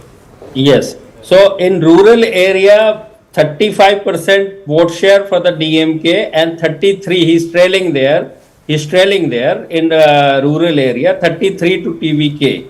And in urban area, 38% to TVK and 35% to DMK. Pradeep, this is GVL Narasimha Rao. I think Pradeep has, to his credit, having predicted some things which were found to be quite bizarre but when it turned out, the results were quite accurate. But whether this will be one of that or it will turn out to be a bizarre prediction, we'll see later. But my question is, you see, there are occasions Tamil Nadu has proved to be a difficult state for pollsters in the past. I remember an election in which all of us predicted, picked the wrong winner. Possibly it was 2016 election. So it has a history. One possibility I would like you to consider is you have done the post-poll survey. So people go and vote exactly as per their preference in the real vote. When they come out and you ask them after 2 days, who did you vote for? There I have already voted for somebody, ADMK. Let me say TVK. Because you love Vijay. Many of us love Vijay as an actor. So you might actually do one thing in the polling booth, come back and say something else. This is a strong possibility. If the results were to be completely online with what Amitabh has projected, where it's a small tally for the TVK, this could be a possible consideration. And another question, did you conduct any pre-poll surveys? Was it evident in pre-poll surveys that there is a huge vote share that is going towards the TVK, or is it sudden? An impulsive kind of polling where people went to the polling booth that morning, decided to press the button for TVK? The undecided voter. I would think that even that must have been the undecided voter who would have that number would be less. Some of them might have. And also one question I wanted to see: do you really see TVK becoming, Vijay becoming chief minister? Do you project that at all? Okay, so one by one, so GVL, you are right, that may be the case, but that is how this business is. We'll have to believe what people are saying. Correct. And we have been quite successful in doing so. We have Access My India, we have predicted 81 elections so far and called 74 accurate. Now coming to that is possibility. I mean, people say out of their stardom and all that, which is quite possible. I am not denying on to that, but that is something beyond my control. Okay, DMK spokesperson is also here with us, Mr. Dharani Dharan. There. But Mr. Dharani Dharan, your reaction to the Access My India poll and also the Vote Vibe poll, both are suggesting that the DMK, I think they're going against the run of play, projecting different players, but saying that the DMK is not going to make it.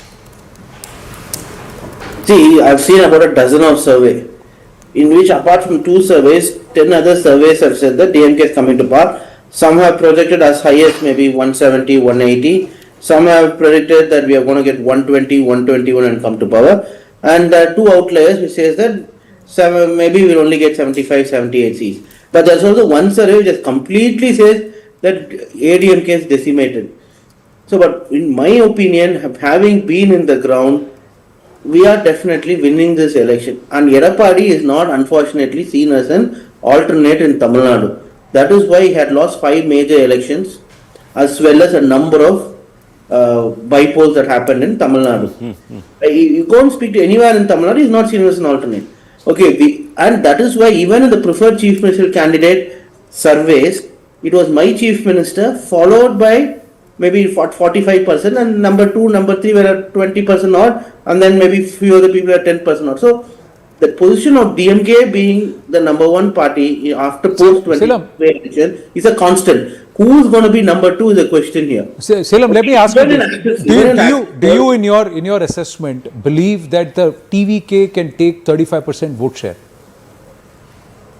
Is that a groundswell on ground that will give him 30 to 35% vote share? We don't know how people vote, but I will tell you this. Hypothetically, even if I were to accept that 35%, 35%, it's going to be neck to neck, which doesn't still rule out DMK. What it rules out is the ADMK. So what is evident is that ADMK being completely obliterated. So you believe that the TVK has done enough on the ground to pose? No, we all understand hypothetics. I'm asking you, sir. You're probably getting. Hang on, just a minute. One second. Let me just ask him straight off the bat. It's a good question that Anand posed, and I'm going to press on with it. I'm asking you, sir. It's been about 8 days now since the last the Tamil Nadu election wrapped up. So I'm asking you very simply this. In your internal assessment, where does Vijay stand?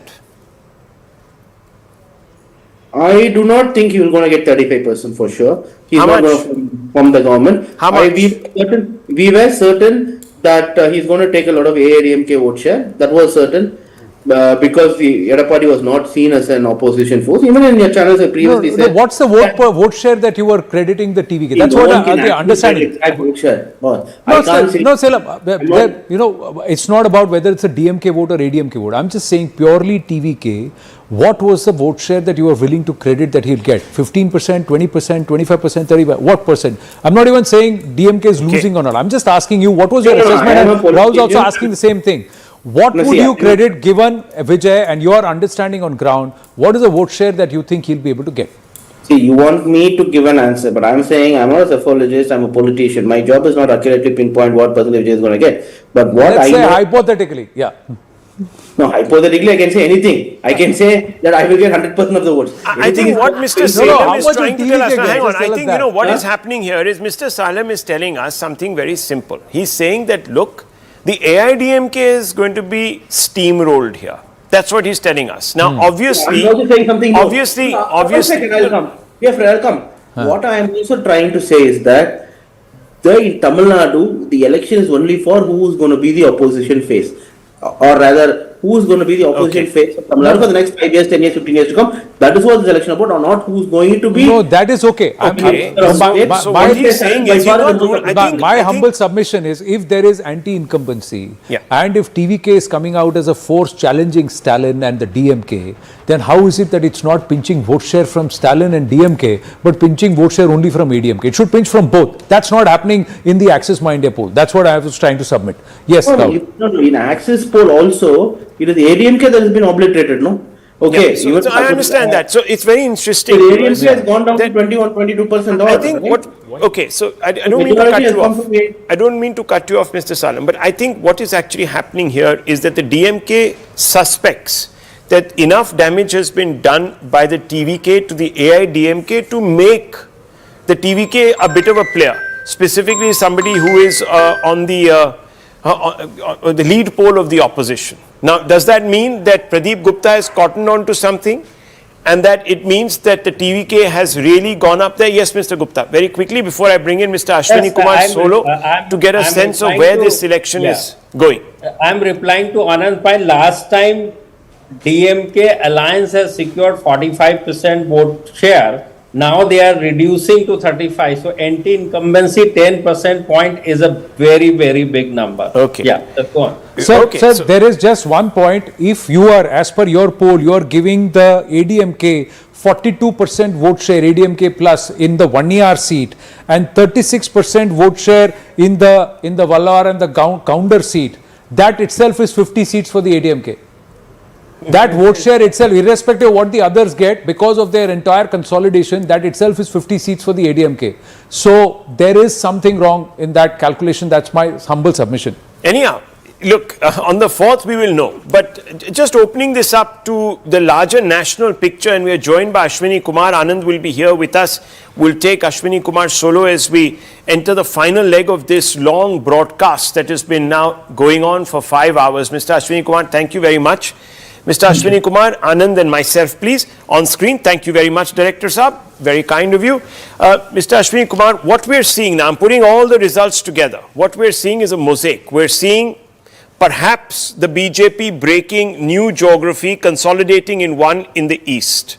So we are seeing perhaps the BJP, the lotus bloom in Bengal, perhaps, if the projections hold true, largely.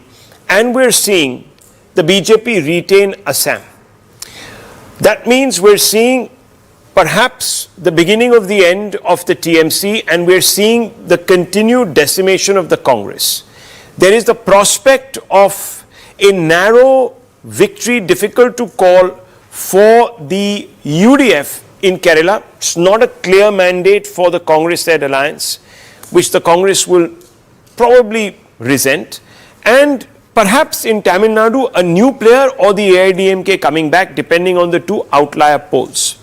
What does this tell you? If you were to apply the larger gauge from a national perspective, what does this tell you?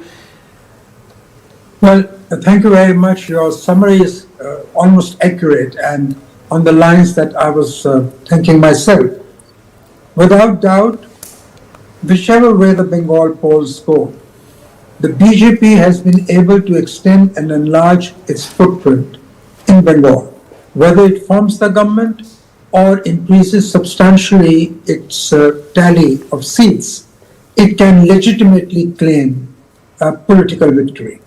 Some pollsters have predicted a comfortable majority for the BJP. It may be so, it may not be so.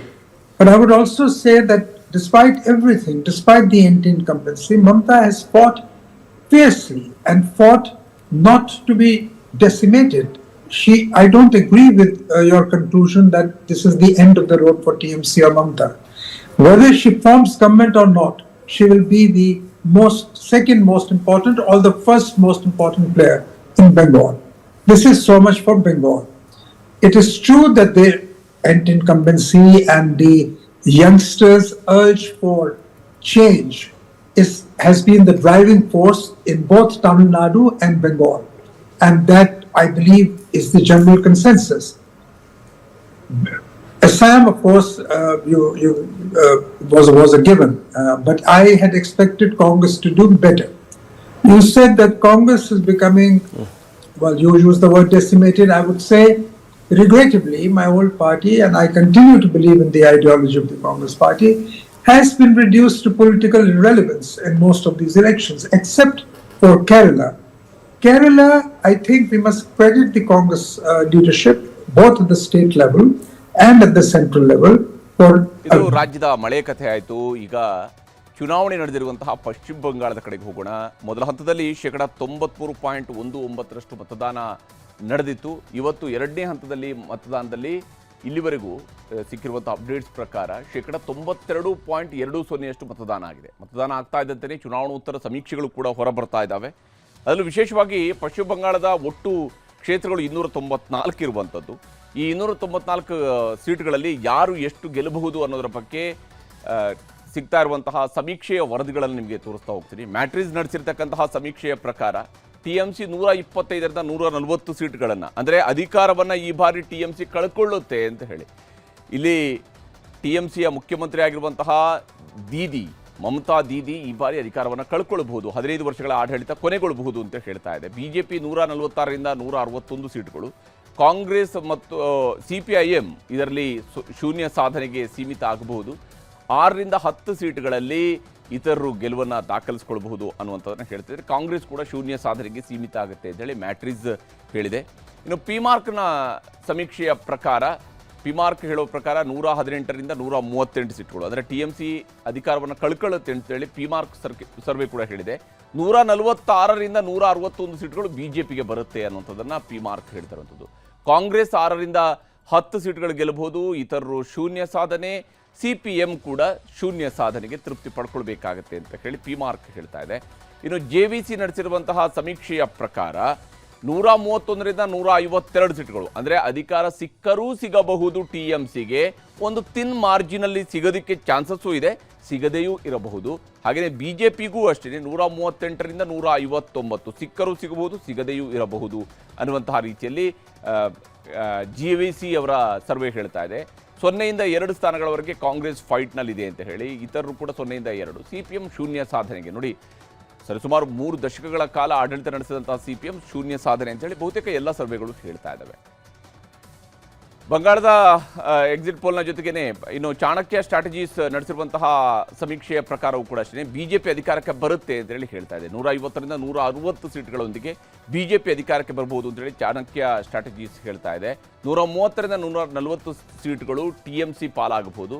Congress ಶೂನ್ಯ ಸಾಧನೆ, ಇತರರು 6ರಿಂದ 10, CPIM ಅಥವಾ ಎಡಪಕ್ಷಗಳ ಕೂಟಗಳು ಇವರು ಶೂನ್ಯ ಸಾಧನೆಯನ್ನು ಮಾಡ್ತವೆ ಅಂತ ಹೇಳಿ ಚಾಣಕ್ಯ ಸ್ಟ್ರಾಟಜೀಸ್ ಕೂಡ ತನ್ನ ಸರ್ವೆಯಲ್ಲಿ ಹೇಳ್ತಾ ಇದೆ. ಈಗ ತಮಿಳುನಾಡು, ಅಸ್ಸಾಂ, ಕೇರಳ, ಪುದುಚೇರಿ ಎಕ್ಸಿಟ್ ಪೋಲ್ನ ಲೆಕ್ಕಗಳನ್ನು ಕೂಡ ನಿಮಗೆ ತೋರಿಸ್ತಾ ಹೋಗ್ತೀನಿ. ಅದಕ್ಕೂ ಮೊದಲು ಬಂಗಾಳದಲ್ಲಿ ಇವತ್ತು 2ನೇ ಹಂತದ ಮತದಾನದ ವೇಳೆ ನಡೆದಂತಹ ಹಿಂಸಾಚಾರಗಳನ್ನು ನಿಮಗೆ ತೋರಿಸಲೇಬೇಕು. ಪಶ್ಚಿಮ ಬಂಗಾಳದಲ್ಲಿ ನಡೆದಂತಹ ಎರಡನೇ ಹಂತದ ವೋಟಿಂಗ್ ವೇಳೆ ಜೀವಂತ ಬಾಂಬ್ಗಳು ಸಿಕ್ಕಿವೆ, ಕಚ್ಚಾ ಬಾಂಬ್ಗಳು ಸಿಕ್ಕಿರುವಂಥದ್ದು, ಗಲಾಟೆಗಳಾಗಿದ್ದಾವೆ. ಬಿಜೆಪಿಯ ನಾಯಕ, ಅಲ್ಲಿಯ ಪ್ರತಿಪಕ್ಷ ನಾಯಕ ಕೂಡ ಆಗಿರುವಂತಹ ಸುವೇಂದು ಅಧಿಕಾರಿಯನ್ನು ಅಟ್ಟಾಡಿಸಿದ್ದಾರೆ, ಹೊಡೆದಾಟಗಳು ನಡೆದಿದ್ದಾವೆ, ಲಾಠಿ ಚಾರ್ಜ್ಗಳಾಗಿವೆ, ಶೂಟೌಟ್ ಕೂಡ ಆಗಿದೆ. ಇಲ್ಲಿ TMC ಬೆಂಬಲಿಗರು ಜೈ ಬಾಂಗ್ಲಾ ಅಂಥೇಳಿ ಘೋಷಣೆಯನ್ನು ಕೂಗ್ತಾ ಇರುವಂಥದ್ದು. ಸುವೇಂದು ಅಧಿಕಾರಿಯವರು ಹೋಗ್ತಾ ಇರುವ ಸಂದರ್ಭದಲ್ಲಿನೇ ಅಲ್ಲಿ ಜೈ ಬಾಂಗ್ಲಾ ಅಂಥೇಳಿ ಘೋಷಣೆಗಳನ್ನು ಕೂಗಿದ್ದಾರೆ TMCಯ ಬೆಂಬಲಿಗರು. ಅದರಿಂದಾಗಿ ಸುವೇಂದು ಅಧಿಕಾರಿಯವರು ಸಿಟ್ಟಿಗೆದ್ದಿದ್ರು. ಆ ಸಂದರ್ಭದಲ್ಲಿನೇ ಎರಡೂ ಕಡೆಯಲ್ಲೂ ಕೂಡ ಮಾತಿನ ಚಕಮಕಿಗಳು ನಡೆದಿದ್ದಾವೆ. TMC ಬೆಂಬಲಿಗರ ಕಡೆಯಿಂದ ಅವರಿಗೆ ಹುಡೀರಿ ಅನ್ನುವಂತಹ ಮಾತುಗಳು ಕೂಡ ಕೇಳಿ ಬಂದಿದ್ವು. TMC ನಾಯಕಿ ಮಮತಾ ಬ್ಯಾನರ್ಜಿ ಮತ್ತು ಬಿಜೆಪಿಯ ಸುವೇಂದು ಅಧಿಕಾರಿ ಸ್ಪರ್ಧಿಸಿರುವಂತಹ ಭವಾನಿಪುರದಲ್ಲಿ ಇವತ್ತು ಹಿಂಸಾಚಾರ ನಡೆದಿದೆ. ಇದು ಮುಖ್ಯಮಂತ್ರಿ ಮಮತಾ ಬ್ಯಾನರ್ಜಿ ಅವರು ಪ್ರತಿನಿಧಿಸ್ತಾ ಇರುವಂತಹ ಕ್ಷೇತ್ರ. ಮತಗಟ್ಟೆ ಪರಿಶೀಲನೆಗೆ ಅಂತೇಳಿ ಸುವೇಂದು ಅಧಿಕಾರಿಯವರು ಬಂದಾಗ TMC ಕಾರ್ಯಕರ್ತರು ಮುತ್ತಿಗೆ ಹಾಕಿದ್ರು. ಜೈ ಬಂಗಾಳ ಜೈ ಬಂಗಾಳ ಅನ್ನುವಂತಹ ಘೋಷಣೆಗಳನ್ನು ಕೂಗಿದ್ದಾರೆ. ಸುವೇಂದು ಅಧಿಕಾರಿಯನ್ನು ಕೂಡ ಸುತ್ತುವರಿದ್ರು. ಆಗ ಸುವೇಂದು ಅಧಿಕಾರಿಯವರಿಗೂ ಕೂಡ ಸಹಜವಾಗಿ ಒಬ್ಬ ರಾಜಕೀಯ ನಾಯಕರಿಗೆ ಸಿಟ್ಟು ಬಂದೇ ಬರುತ್ತೆ. ಆ ರೀತಿಯಂಥ ಒಂದು ವಾತಾವರಣ ಕೂಡ ನಿರ್ಮಾಣ ಆಗಿತ್ತು. ಅವರ ಪಿತ್ತ ನೆತ್ತಿಗೇರಿತ್ತು.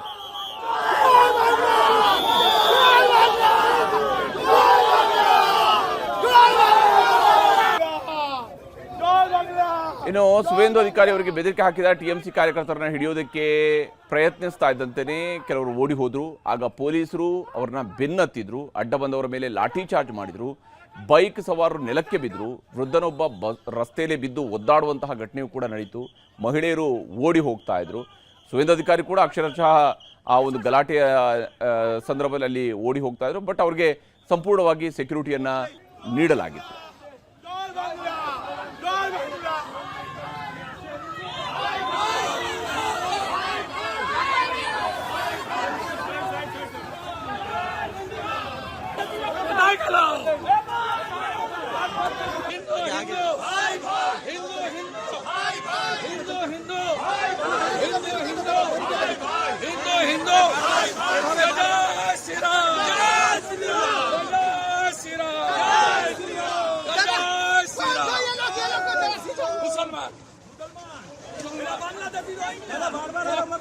बांग्लादेशी मुसलमान सब बांग्लादेशी मुसलमान बूथ जाम करने की कोशिश कर रहा है, बूथ जाम करने की कोशिश है।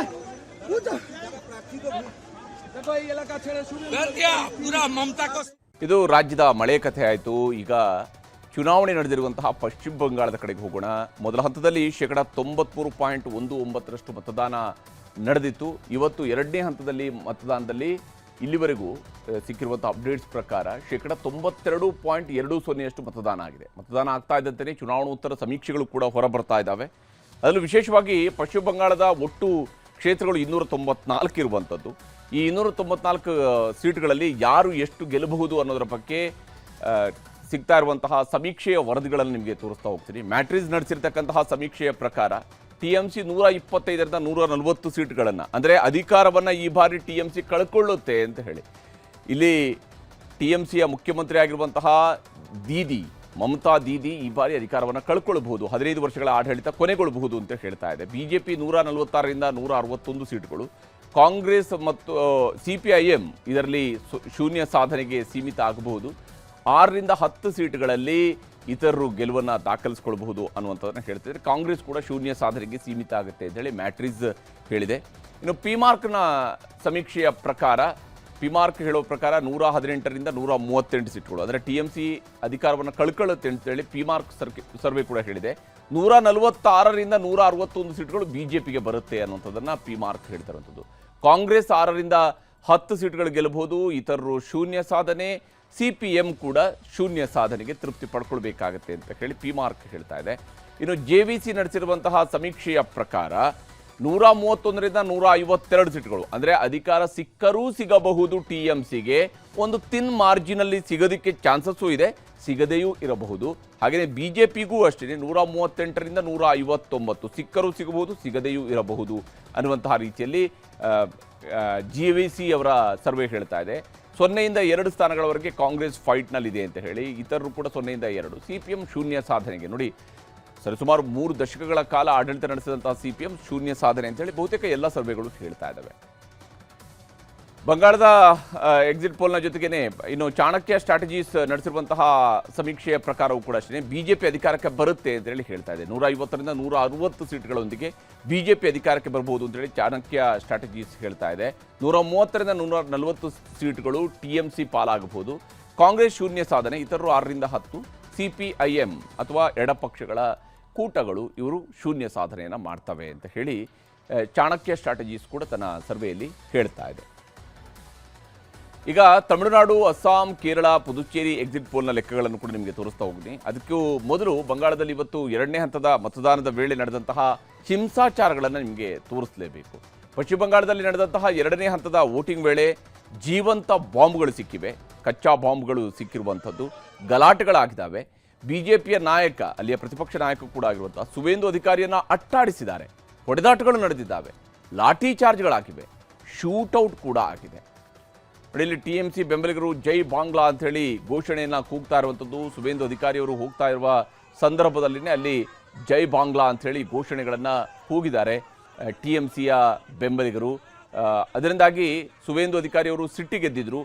ಆ ಸಂದರ್ಭದಲ್ಲಿನೇ ಎರಡೂ ಕಡೆಯಲ್ಲೂ ಕೂಡ ಮಾತಿನ ಚಕಮಕಿಗಳು ನಡೆದಿದ್ದಾವೆ. ಟಿಎಂಸಿ ಬೆಂಬಲಿಗರ ಕಡೆಯಿಂದ ಅವರಿಗೆ ಹುಡೀರಿ ಅನ್ನುವಂತಹ ಮಾತುಗಳು ಕೂಡ ಕೇಳಿ ಬಂದಿದ್ವು. ಟಿಎಂಸಿ ನಾಯಕಿ ಮಮತಾ ಬ್ಯಾನರ್ಜಿ ಮತ್ತು ಬಿಜೆಪಿಯ ಸುವೇಂದು ಅಧಿಕಾರಿ ಸ್ಪರ್ಧಿಸಿರುವಂತಹ ಭವಾನಿಪುರದಲ್ಲಿ ಇವತ್ತು ಹಿಂಸಾಚಾರ ನಡೆದಿದೆ. ಇದು ಮುಖ್ಯಮಂತ್ರಿ ಮಮತಾ ಬ್ಯಾನರ್ಜಿ ಅವರು ಪ್ರತಿನಿಧಿಸ್ತಾ ಇರುವಂತಹ ಕ್ಷೇತ್ರ. ಮತಗಟ್ಟೆ ಪರಿಶೀಲನೆಗೆ ಅಂತೇಳಿ ಸುವೇಂದು ಅಧಿಕಾರಿ ಅವರು ಬಂದಾಗ ಟಿಎಂಸಿ ಕಾರ್ಯಕರ್ತರು ಮುತ್ತಿಗೆ ಹಾಕಿದ್ರು. ಜೈ ಬಂಗಾಳ, ಜೈ ಬಂಗಾಳ ಅನ್ನುವಂತಹ ಘೋಷಣೆಗಳನ್ನು ಕೂಗಿದ್ದಾರೆ. ಸುವೇಂದು ಅಧಿಕಾರಿಯನ್ನು ಕೂಡ ಸುತ್ತುವರಿದ್ರು. ಆಗ ಸುವೇಂದು ಅಧಿಕಾರಿಯವರಿಗೂ ಕೂಡ ಸಹಜವಾಗಿ ಒಬ್ಬ ರಾಜಕೀಯ ನಾಯಕರಿಗೆ ಸಿಟ್ಟು ಬಂದೇ ಬರುತ್ತೆ. ಆ ರೀತಿಯಂಥ ಒಂದು ವಾತಾವರಣ ಕೂಡ ನಿರ್ಮಾಣ ಆಗಿತ್ತು. ಅವರ ಪಿತ್ತ ನೆತ್ತಿಗೇರಿತ್ತು.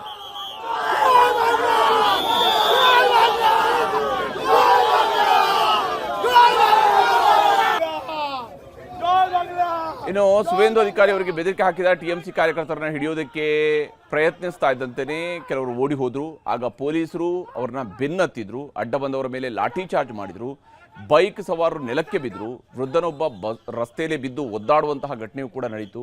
ಮಹಿಳೆಯರು ಓಡಿ ಹೋಗ್ತಾ ಇದ್ರು. ಸುವೇಂದು ಅಧಿಕಾರಿ ಕೂಡ ಅಕ್ಷರಶಃ ಆ ಒಂದು ಗಲಾಟೆಯ ಸಂದರ್ಭದಲ್ಲಿ ಅಲ್ಲಿ ಓಡಿ ಹೋಗ್ತಾ ಇದ್ರು. ಬಟ್ ಅವ್ರಿಗೆ ಸಂಪೂರ್ಣವಾಗಿ ಸೆಕ್ಯೂರಿಟಿಯನ್ನು ನೀಡಲಾಗಿತ್ತು.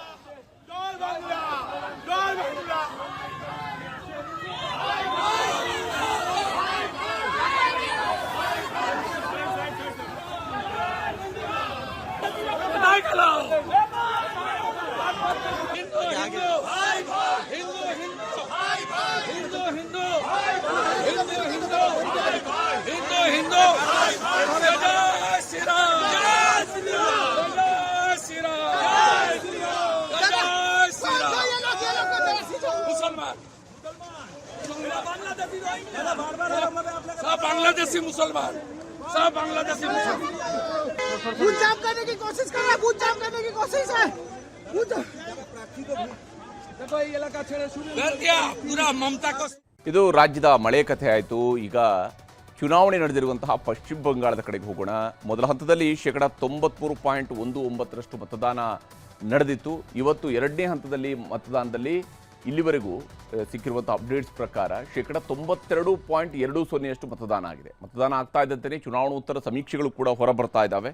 ಅದರಲ್ಲೂ ವಿಶೇಷವಾಗಿ ಪಶ್ಚಿಮ ಬಂಗಾಳದ ಒಟ್ಟು ಕ್ಷೇತ್ರಗಳು 294 ಇರುವಂಥದ್ದು.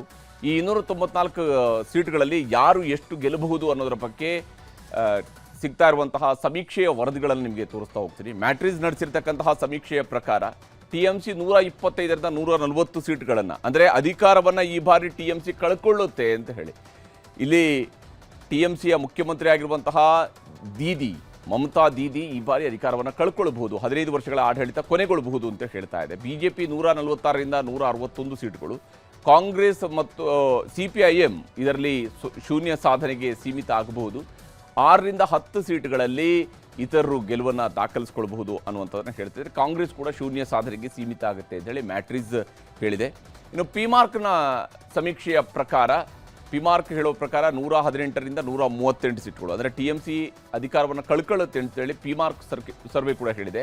146ರಿಂದ 161 ಸೀಟ್ಗಳು ಬಿಜೆಪಿಗೆ ಬರುತ್ತೆ ಅನ್ನುವಂಥದ್ದನ್ನು ಪಿಮಾರ್ಕ್ ಹೇಳ್ತಿರುವಂಥದ್ದು. ಕಾಂಗ್ರೆಸ್ 6ರಿಂದ 10 ಸೀಟ್ಗಳು ಗೆಲ್ಲಬಹುದು, ಇತರರು ಶೂನ್ಯ ಸಾಧನೆ. CPM ಕೂಡ ಶೂನ್ಯ ಸಾಧನೆಗೆ ತೃಪ್ತಿ ಪಡ್ಕೊಳ್ಬೇಕಾಗತ್ತೆ ಅಂತ ಹೇಳಿ ಪಿ ಮಾರ್ಕ್ ಹೇಳ್ತಾ ಇದೆ. ಇನ್ನು JVC ನಡೆಸಿರುವಂತಹ ಸಮೀಕ್ಷೆಯ ಪ್ರಕಾರ 131ರಿಂದ 152 ಸೀಟ್ಗಳು, ಅಂದರೆ ಅಧಿಕಾರ ಸಿಕ್ಕರೂ ಸಿಗಬಹುದು TMCಗೆ, ಒಂದು ತಿನ್ ಮಾರ್ಜಿನಲ್ಲಿ ಸಿಗೋದಕ್ಕೆ ಚಾನ್ಸಸ್ಸು ಇದೆ, ಸಿಗದೆಯೂ ಇರಬಹುದು. ಹಾಗೆಯೇ BJPಗೂ ಅಷ್ಟೇ 138ರಿಂದ 159 ಸಿಕ್ಕರೂ ಸಿಗಬಹುದು, ಸಿಗದೆಯೂ ಇರಬಹುದು ಅನ್ನುವಂತಹ ರೀತಿಯಲ್ಲಿ JVC ಅವರ ಸರ್ವೆ ಹೇಳ್ತಾ ಇದೆ. 0ಯಿಂದ 2 ಸ್ಥಾನಗಳವರೆಗೆ ಕಾಂಗ್ರೆಸ್ ಫೈಟ್ನಲ್ಲಿದೆ ಅಂತ ಹೇಳಿ, ಇತರರು ಕೂಡ 0ಯಿಂದ 2. CPM ಶೂನ್ಯ ಸಾಧನೆಗೆ ನೋಡಿ, ಸರಿಸುಮಾರು 3 ದಶಕಗಳ ಕಾಲ ಆಡಳಿತ ನಡೆಸಿದಂತಹ CPM ಶೂನ್ಯ ಸಾಧನೆ ಅಂತೇಳಿ ಬಹುತೇಕ ಎಲ್ಲ ಸರ್ವೆಗಳು ಹೇಳ್ತಾ ಇದ್ದಾವೆ. ಬಂಗಾಳದ ಎಕ್ಸಿಟ್ ಪೋಲ್ನ ಜೊತೆಗೇನೆ ಇನ್ನು ಚಾಣಕ್ಯ ಸ್ಟ್ರಾಟಜೀಸ್ ನಡೆಸಿರುವಂತಹ ಸಮೀಕ್ಷೆಯ ಪ್ರಕಾರವೂ ಕೂಡ ಅಷ್ಟೇ BJP ಅಧಿಕಾರಕ್ಕೆ ಬರುತ್ತೆ ಅಂತೇಳಿ ಹೇಳ್ತಾ ಇದೆ. 150ರಿಂದ 160 ಸೀಟ್ಗಳೊಂದಿಗೆ BJP ಅಧಿಕಾರಕ್ಕೆ ಬರಬಹುದು ಅಂತೇಳಿ ಚಾಣಕ್ಯ ಸ್ಟ್ರಾಟಜೀಸ್ ಹೇಳ್ತಾ ಇದೆ. 130ರಿಂದ 140 ಸೀಟ್ಗಳು TMC ಪಾಲಾಗಬಹುದು. ಕಾಂಗ್ರೆಸ್ ಶೂನ್ಯ ಸಾಧನೆ, ಇತರರು 6ರಿಂದ 10. CPIM ಅಥವಾ ಎಡಪಕ್ಷಗಳ ಕೂಟಗಳು ಇವರು ಶೂನ್ಯ ಸಾಧನೆಯನ್ನು ಮಾಡ್ತವೆ ಅಂತ ಹೇಳಿ ಚಾಣಕ್ಯ ಸ್ಟ್ರಾಟಜೀಸ್ ಕೂಡ ತನ್ನ ಸರ್ವೆಯಲ್ಲಿ ಹೇಳ್ತಾ ಇದೆ. ಈಗ ತಮಿಳುನಾಡು, ಅಸ್ಸಾಂ, ಕೇರಳ, ಪುದುಚೇರಿ ಎಕ್ಸಿಟ್ ಪೋಲ್ನ ಲೆಕ್ಕಗಳನ್ನು ಕೂಡ ನಿಮಗೆ ತೋರಿಸ್ತಾ ಹೋಗ್ತೀನಿ. ಅದಕ್ಕೂ ಮೊದಲು ಬಂಗಾಳದಲ್ಲಿ ಇವತ್ತು 2ನೇ ಹಂತದ ಮತದಾನದ ವೇಳೆ ನಡೆದಂತಹ ಹಿಂಸಾಚಾರಗಳನ್ನು ನಿಮಗೆ ತೋರಿಸಲೇಬೇಕು. ಪಶ್ಚಿಮ ಬಂಗಾಳದಲ್ಲಿ ನಡೆದಂತಹ 2ನೇ ಹಂತದ ವೋಟಿಂಗ್ ವೇಳೆ ಜೀವಂತ ಬಾಂಬ್ಗಳು ಸಿಕ್ಕಿವೆ, ಕಚ್ಚಾ ಬಾಂಬ್ಗಳು ಸಿಕ್ಕಿರುವಂಥದ್ದು, ಗಲಾಟೆಗಳಾಗಿದ್ದಾವೆ. BJPಯ ನಾಯಕ, ಅಲ್ಲಿಯ ಪ್ರತಿಪಕ್ಷ ನಾಯಕ ಕೂಡ ಆಗಿರುವಂತಹ ಸುವೇಂದು ಅಧಿಕಾರಿಯನ್ನು ಅಟ್ಟಾಡಿಸಿದ್ದಾರೆ, ಹೊಡೆದಾಟಗಳು ನಡೆದಿದ್ದಾವೆ, ಲಾಠಿ ಚಾರ್ಜ್ಗಳಾಗಿವೆ, ಶೂಟೌಟ್ ಕೂಡ ಆಗಿದೆ. ನೋಡಿ, ಇಲ್ಲಿ TMC ಬೆಂಬಲಿಗರು ಜೈ ಬಾಂಗ್ಲಾ ಅಂಥೇಳಿ ಘೋಷಣೆಯನ್ನು ಕೂಗ್ತಾ ಇರುವಂಥದ್ದು. ಸುವೇಂದು ಅಧಿಕಾರಿಯವರು ಹೋಗ್ತಾ ಇರುವ ಸಂದರ್ಭದಲ್ಲಿನೇ ಅಲ್ಲಿ ಜೈ ಬಾಂಗ್ಲಾ ಅಂಥೇಳಿ ಘೋಷಣೆಗಳನ್ನು ಕೂಗಿದ್ದಾರೆ TMCಯ ಬೆಂಬಲಿಗರು. ಅದರಿಂದಾಗಿ ಸುವೇಂದು ಅಧಿಕಾರಿಯವರು ಸಿಟ್ಟಿಗೆದ್ದಿದ್ರು. ಆ ಸಂದರ್ಭದಲ್ಲಿನೇ ಎರಡೂ ಕಡೆಯಲ್ಲೂ ಕೂಡ ಮಾತಿನ ಚಕಮಕಿಗಳು ನಡೆದಿದ್ದಾವೆ. TMC ಬೆಂಬಲಿಗರ ಕಡೆಯಿಂದ ಅವರಿಗೆ ಹುಡೀರಿ ಅನ್ನುವಂತಹ ಮಾತುಗಳು ಕೂಡ ಕೇಳಿ ಬಂದಿದ್ವು. TMC ನಾಯಕಿ ಮಮತಾ ಬ್ಯಾನರ್ಜಿ ಮತ್ತು BJPಯ ಸುವೇಂದು ಅಧಿಕಾರಿ ಸ್ಪರ್ಧಿಸಿರುವಂತಹ ಭವಾನಿಪುರದಲ್ಲಿ ಇವತ್ತು ಹಿಂಸಾಚಾರ ನಡೆದಿದೆ. ಇದು ಮುಖ್ಯಮಂತ್ರಿ ಮಮತಾ ಬ್ಯಾನರ್ಜಿ ಅವರು ಪ್ರತಿನಿಧಿಸ್ತಾ ಇರುವಂತಹ ಕ್ಷೇತ್ರ.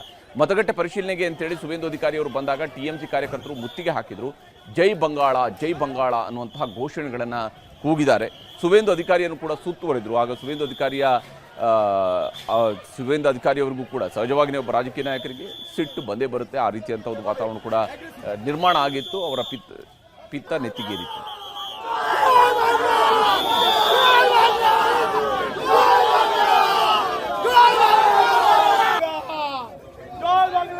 ಇನ್ನು ಸುವೇಂದು ಅಧಿಕಾರಿ ಅವರಿಗೆ ಬೆದರಿಕೆ ಹಾಕಿದ TMC ಕಾರ್ಯಕರ್ತರನ್ನ ಹಿಡಿಯೋದಕ್ಕೆ ಪ್ರಯತ್ನಿಸ್ತಾ ಇದ್ದಂತೆಯೇ ಕೆಲವರು ಓಡಿ ಹೋದ್ರು. ಆಗ ಪೊಲೀಸರು ಅವ್ರನ್ನ ಬೆನ್ನತ್ತಿದ್ರು, ಅಡ್ಡ ಬಂದವರ ಮೇಲೆ ಲಾಠಿ ಚಾರ್ಜ್ ಮಾಡಿದ್ರು, ಬೈಕ್ ಸವಾರರು ನೆಲಕ್ಕೆ ಬಿದ್ದರು, ವೃದ್ಧನೊಬ್ಬ ರಸ್ತೆಯಲ್ಲಿ ಬಿದ್ದು ಒದ್ದಾಡುವಂತಹ ಘಟನೆಯೂ ಕೂಡ ನಡೀತು. ಮಹಿಳೆಯರು ಓಡಿ ಹೋಗ್ತಾ ಇದ್ರು.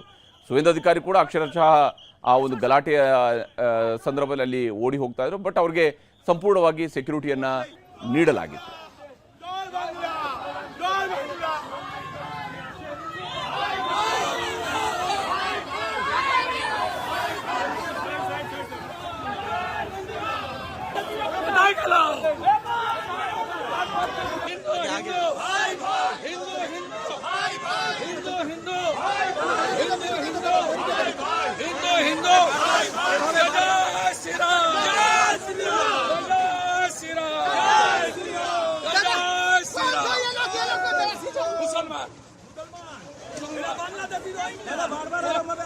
बांग्लादेशी मुसलमान, सब बांग्लादेशी मुसलमान बूथ जाम करने की कोशिश कर रहे हैं, बूथ जाम करने की कोशिश है।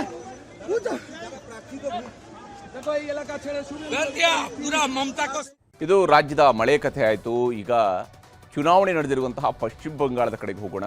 ಮೊದಲ ಹಂತದಲ್ಲಿ 93.19% ಮತದಾನ ನಡೆದಿತ್ತು. ಇವತ್ತು 2ನೇ ಹಂತದಲ್ಲಿ ಮತದಾನದಲ್ಲಿ ಇಲ್ಲಿವರೆಗೂ ಸಿಕ್ಕಿರುವಂಥ ಅಪ್ಡೇಟ್ಸ್ ಪ್ರಕಾರ 92.20% ಮತದಾನ ಆಗಿದೆ. ಮತದಾನ ಆಗ್ತಾ ಇದ್ದಂತೆಯೇ ಚುನಾವಣೋತ್ತರ ಸಮೀಕ್ಷೆಗಳು ಕೂಡ ಹೊರಬರ್ತಾ ಇದ್ದಾವೆ. ಅದರಲ್ಲೂ ವಿಶೇಷವಾಗಿ ಪಶ್ಚಿಮ ಬಂಗಾಳದ ಒಟ್ಟು ಕ್ಷೇತ್ರಗಳು 294 ಇರುವಂಥದ್ದು. ಈ 294 ಸೀಟ್ಗಳಲ್ಲಿ ಯಾರು ಎಷ್ಟು ಗೆಲ್ಲಬಹುದು ಅನ್ನೋದರ ಬಗ್ಗೆ ಸಿಗ್ತಾ ಇರುವಂತಹ ಸಮೀಕ್ಷೆಯ ವರದಿಗಳನ್ನು ನಿಮಗೆ ತೋರಿಸ್ತಾ ಹೋಗ್ತೀನಿ. ಮ್ಯಾಟ್ರಿಸ್ ನಡೆಸಿರ್ತಕ್ಕಂತಹ ಸಮೀಕ್ಷೆಯ ಪ್ರಕಾರ TMC 125ರಿಂದ 140 ಸೀಟ್ಗಳನ್ನು, ಅಂದರೆ ಅಧಿಕಾರವನ್ನು ಈ ಬಾರಿ TMC ಕಳ್ಕೊಳ್ಳುತ್ತೆ ಅಂತ ಹೇಳಿ. ಇಲ್ಲಿ TMCಯ ಮುಖ್ಯಮಂತ್ರಿ ಆಗಿರುವಂತಹ ದೀದಿ ಮಮತಾ ದೀದಿ ಈ ಬಾರಿ ಅಧಿಕಾರವನ್ನು ಕಳ್ಕೊಳ್ಬಹುದು, 15 ವರ್ಷಗಳ ಆಡಳಿತ ಕೊನೆಗೊಳ್ಳಬಹುದು ಅಂತ ಹೇಳ್ತಾ ಇದೆ. ಬಿಜೆಪಿ 146ರಿಂದ 161 ಸೀಟುಗಳು, ಕಾಂಗ್ರೆಸ್ ಮತ್ತು CPIM ಇದರಲ್ಲಿ ಶೂನ್ಯ ಸಾಧನೆಗೆ ಸೀಮಿತ ಆಗಬಹುದು. 6ರಿಂದ 10 ಸೀಟುಗಳಲ್ಲಿ ಇತರರು ಗೆಲುವನ್ನು ದಾಖಲಿಸಿಕೊಳ್ಳಬಹುದು ಅನ್ನುವಂಥದ್ದನ್ನು ಹೇಳ್ತಿದ್ದಾರೆ. ಕಾಂಗ್ರೆಸ್ ಕೂಡ ಶೂನ್ಯ ಸಾಧನೆಗೆ ಸೀಮಿತ ಆಗುತ್ತೆ ಅಂತೇಳಿ ಮ್ಯಾಟ್ರಿಸ್ ಹೇಳಿದೆ. ಇನ್ನು ಪಿಮಾರ್ಕ್ನ ಸಮೀಕ್ಷೆಯ ಪ್ರಕಾರ, ಪಿಮಾರ್ಕ್ ಹೇಳೋ ಪ್ರಕಾರ 118ರಿಂದ 138 ಸೀಟುಗಳು, ಅಂದರೆ TMC ಅಧಿಕಾರವನ್ನು ಕಳ್ಕೊಳ್ಳುತ್ತೆ ಅಂತೇಳಿ ಪಿಮಾರ್ಕ್ ಸರ್ವೆ ಕೂಡ ಹೇಳಿದೆ. 146ರಿಂದ 161 ಸೀಟುಗಳು BJPಗೆ ಬರುತ್ತೆ ಅನ್ನುವಂಥದ್ದನ್ನು ಪಿಮಾರ್ಕ್ ಹೇಳ್ತಿರುವಂಥದ್ದು. ಕಾಂಗ್ರೆಸ್ 6ರಿಂದ 10 ಸೀಟುಗಳು ಗೆಲ್ಲಬಹುದು, ಇತರರು ಶೂನ್ಯ ಸಾಧನೆ, CPM ಕೂಡ ಶೂನ್ಯ ಸಾಧನೆಗೆ ತೃಪ್ತಿ ಪಡ್ಕೊಳ್ಬೇಕಾಗತ್ತೆ ಅಂತ ಹೇಳಿ ಪಿಮಾರ್ಕ್ ಹೇಳ್ತಾ ಇದೆ. ಇನ್ನು JVC ನಡೆಸಿರುವಂತಹ ಸಮೀಕ್ಷೆಯ ಪ್ರಕಾರ 131ರಿಂದ 152 ಸೀಟುಗಳು, ಅಂದರೆ ಅಧಿಕಾರ ಸಿಕ್ಕರೂ ಸಿಗಬಹುದು TMCಗೆ, ಒಂದು ತಿನ್ ಮಾರ್ಜಿನಲ್ಲಿ ಸಿಗೋದಕ್ಕೆ ಚಾನ್ಸಸ್ಸು ಇದೆ, ಸಿಗದೆಯೂ ಇರಬಹುದು. ಹಾಗೆಯೇ BJPಗೂ ಅಷ್ಟೇ 138ರಿಂದ 159 ಸಿಕ್ಕರೂ ಸಿಗಬಹುದು, ಸಿಗದೆಯೂ ಇರಬಹುದು ಅನ್ನುವಂತಹ ರೀತಿಯಲ್ಲಿ JVC ಅವರ ಸರ್ವೆ ಹೇಳ್ತಾ ಇದೆ. 0ಯಿಂದ 2 ಸ್ಥಾನಗಳವರೆಗೆ ಕಾಂಗ್ರೆಸ್ ಫೈಟ್ನಲ್ಲಿದೆ ಅಂತ ಹೇಳಿ, ಇತರರು ಕೂಡ 0ಯಿಂದ 2. CPM ಶೂನ್ಯ ಸಾಧನೆಗೆ, ನೋಡಿ ಸರಿಸುಮಾರು 3 ದಶಕಗಳ ಕಾಲ ಆಡಳಿತ ನಡೆಸಿದಂತಹ CPM ಶೂನ್ಯ ಸಾಧನೆ ಅಂತೇಳಿ ಬಹುತೇಕ ಎಲ್ಲ ಸರ್ವೆಗಳು ಹೇಳ್ತಾ ಇದ್ದಾವೆ. ಬಂಗಾಳದ ಎಕ್ಸಿಟ್ ಪೋಲ್ನ ಜೊತೆಗೇನೆ ಇನ್ನು ಚಾಣಕ್ಯ ಸ್ಟ್ರಾಟಜೀಸ್ ನಡೆಸಿರುವಂತಹ ಸಮೀಕ್ಷೆಯ ಪ್ರಕಾರವೂ ಕೂಡ ಅಷ್ಟೇ BJP ಅಧಿಕಾರಕ್ಕೆ ಬರುತ್ತೆ ಅಂತೇಳಿ ಹೇಳ್ತಾ ಇದೆ. 150ರಿಂದ 160 ಸೀಟ್ಗಳೊಂದಿಗೆ BJP ಅಧಿಕಾರಕ್ಕೆ ಬರಬಹುದು ಅಂತೇಳಿ ಚಾಣಕ್ಯ ಸ್ಟ್ರಾಟಜೀಸ್ ಹೇಳ್ತಾ ಇದೆ. 130ರಿಂದ 140 ಸೀಟ್ಗಳು TMC ಪಾಲಾಗಬಹುದು. ಕಾಂಗ್ರೆಸ್ ಶೂನ್ಯ ಸಾಧನೆ, ಇತರರು 6ರಿಂದ 10, CPIM ಅಥವಾ ಎಡಪಕ್ಷಗಳ ಕೂಟಗಳು ಇವರು ಶೂನ್ಯ ಸಾಧನೆಯನ್ನು ಮಾಡ್ತವೆ ಅಂತ ಹೇಳಿ ಚಾಣಕ್ಯ ಸ್ಟ್ರಾಟಜೀಸ್ ಕೂಡ ತನ್ನ ಸರ್ವೆಯಲ್ಲಿ ಹೇಳ್ತಾ ಇದೆ. ಈಗ ತಮಿಳುನಾಡು, ಅಸ್ಸಾಂ, ಕೇರಳ, ಪುದುಚೇರಿ ಎಕ್ಸಿಟ್ ಪೋಲ್ನ ಲೆಕ್ಕಗಳನ್ನು ಕೂಡ ನಿಮಗೆ ತೋರಿಸ್ತಾ ಹೋಗ್ತೀನಿ. ಅದಕ್ಕೂ ಮೊದಲು ಬಂಗಾಳದಲ್ಲಿ ಇವತ್ತು 2ನೇ ಹಂತದ ಮತದಾನದ ವೇಳೆ ನಡೆದಂತಹ ಹಿಂಸಾಚಾರಗಳನ್ನು ನಿಮಗೆ ತೋರಿಸಲೇಬೇಕು. ಪಶ್ಚಿಮ ಬಂಗಾಳದಲ್ಲಿ ನಡೆದಂತಹ 2ನೇ ಹಂತದ ವೋಟಿಂಗ್ ವೇಳೆ ಜೀವಂತ ಬಾಂಬ್ಗಳು ಸಿಕ್ಕಿವೆ, ಕಚ್ಚಾ ಬಾಂಬ್ಗಳು ಸಿಕ್ಕಿರುವಂಥದ್ದು, ಗಲಾಟೆಗಳಾಗಿದ್ದಾವೆ. BJPಯ ನಾಯಕ, ಅಲ್ಲಿಯ ಪ್ರತಿಪಕ್ಷ ನಾಯಕ ಕೂಡ ಆಗಿರುವಂತಹ ಸುವೇಂದು ಅಧಿಕಾರಿಯನ್ನು ಅಟ್ಟಾಡಿಸಿದ್ದಾರೆ, ಹೊಡೆದಾಟಗಳು ನಡೆದಿದ್ದಾವೆ, ಲಾಠಿ ಚಾರ್ಜ್ಗಳಾಗಿವೆ, ಶೂಟೌಟ್ ಕೂಡ ಆಗಿದೆ. ಇಲ್ಲಿ TMC ಬೆಂಬಲಿಗರು ಜೈ ಬಾಂಗ್ಲಾ ಅಂಥೇಳಿ ಘೋಷಣೆಯನ್ನು ಕೂಗ್ತಾ ಇರುವಂಥದ್ದು. ಸುವೇಂದು ಅಧಿಕಾರಿಯವರು ಹೋಗ್ತಾ ಇರುವ ಸಂದರ್ಭದಲ್ಲಿನೇ ಅಲ್ಲಿ ಜೈ ಬಾಂಗ್ಲಾ ಅಂಥೇಳಿ ಘೋಷಣೆಗಳನ್ನು ಕೂಗಿದ್ದಾರೆ TMCಯ ಬೆಂಬಲಿಗರು. ಅದರಿಂದಾಗಿ ಸುವೇಂದು ಅಧಿಕಾರಿಯವರು ಸಿಟ್ಟಿಗೆದ್ದಿದ್ರು. ಆ ಸಂದರ್ಭದಲ್ಲಿನೇ ಎರಡೂ ಕಡೆಯಲ್ಲೂ ಕೂಡ ಮಾತಿನ ಚಕಮಕಿಗಳು ನಡೆದಿದ್ದಾವೆ. TMC ಬೆಂಬಲಿಗರ ಕಡೆಯಿಂದ ಅವರಿಗೆ ಹುಡೀರಿ ಅನ್ನುವಂತಹ ಮಾತುಗಳು ಕೂಡ ಕೇಳಿ ಬಂದಿದ್ವು. TMC ನಾಯಕಿ ಮಮತಾ ಬ್ಯಾನರ್ಜಿ ಮತ್ತು BJPಯ ಸುವೇಂದು ಅಧಿಕಾರಿ ಸ್ಪರ್ಧಿಸಿರುವಂತಹ ಭವಾನಿಪುರದಲ್ಲಿ ಇವತ್ತು ಹಿಂಸಾಚಾರ ನಡೆದಿದೆ. ಇದು ಮುಖ್ಯಮಂತ್ರಿ ಮಮತಾ ಬ್ಯಾನರ್ಜಿ ಅವರು ಪ್ರತಿನಿಧಿಸ್ತಾ ಇರುವಂತಹ ಕ್ಷೇತ್ರ. ಮತಗಟ್ಟೆ ಪರಿಶೀಲನೆಗೆ ಅಂತೇಳಿ ಸುವೇಂದು ಅಧಿಕಾರಿ ಅವರು ಬಂದಾಗ TMC ಕಾರ್ಯಕರ್ತರು ಮುತ್ತಿಗೆ ಹಾಕಿದರು. ಜೈ ಬಂಗಾಳ, ಜೈ ಬಂಗಾಳ ಅನ್ನುವಂತಹ ಘೋಷಣೆಗಳನ್ನು ಕೂಗಿದ್ದಾರೆ. ಸುವೇಂದು ಅಧಿಕಾರಿಯನ್ನು ಕೂಡ ಸುತ್ತುವರೆದರು. ಆಗ ಸುವೇಂದು ಅಧಿಕಾರಿಯವರಿಗೂ ಕೂಡ ಸಹಜವಾಗಿ ಒಬ್ಬ ರಾಜಕೀಯ ನಾಯಕರಿಗೆ ಸಿಟ್ಟು ಬಂದೇ ಬರುತ್ತೆ. ಆ ರೀತಿಯಂಥ ಒಂದು ವಾತಾವರಣ ಕೂಡ ನಿರ್ಮಾಣ ಆಗಿತ್ತು. ಅವರ ಪಿತ್ತ ನೆತ್ತಿಗೇರಿತ್ತು.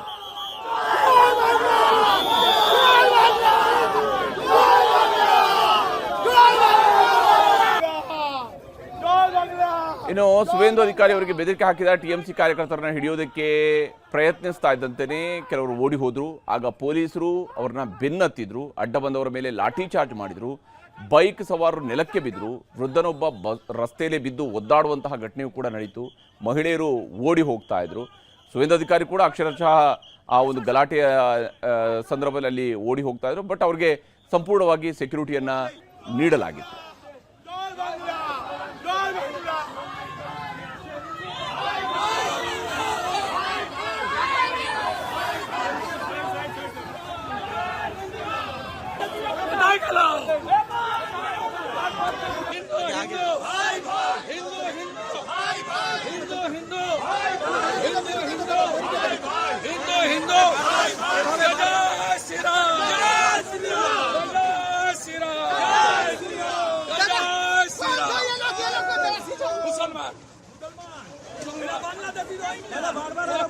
सब बांग्लादेशी मुसलमान, सब बांग्लादेशी मुसलमान बूथ जाम करने की कोशिश कर रहे हैं, बूथ जाम करने की कोशिश है।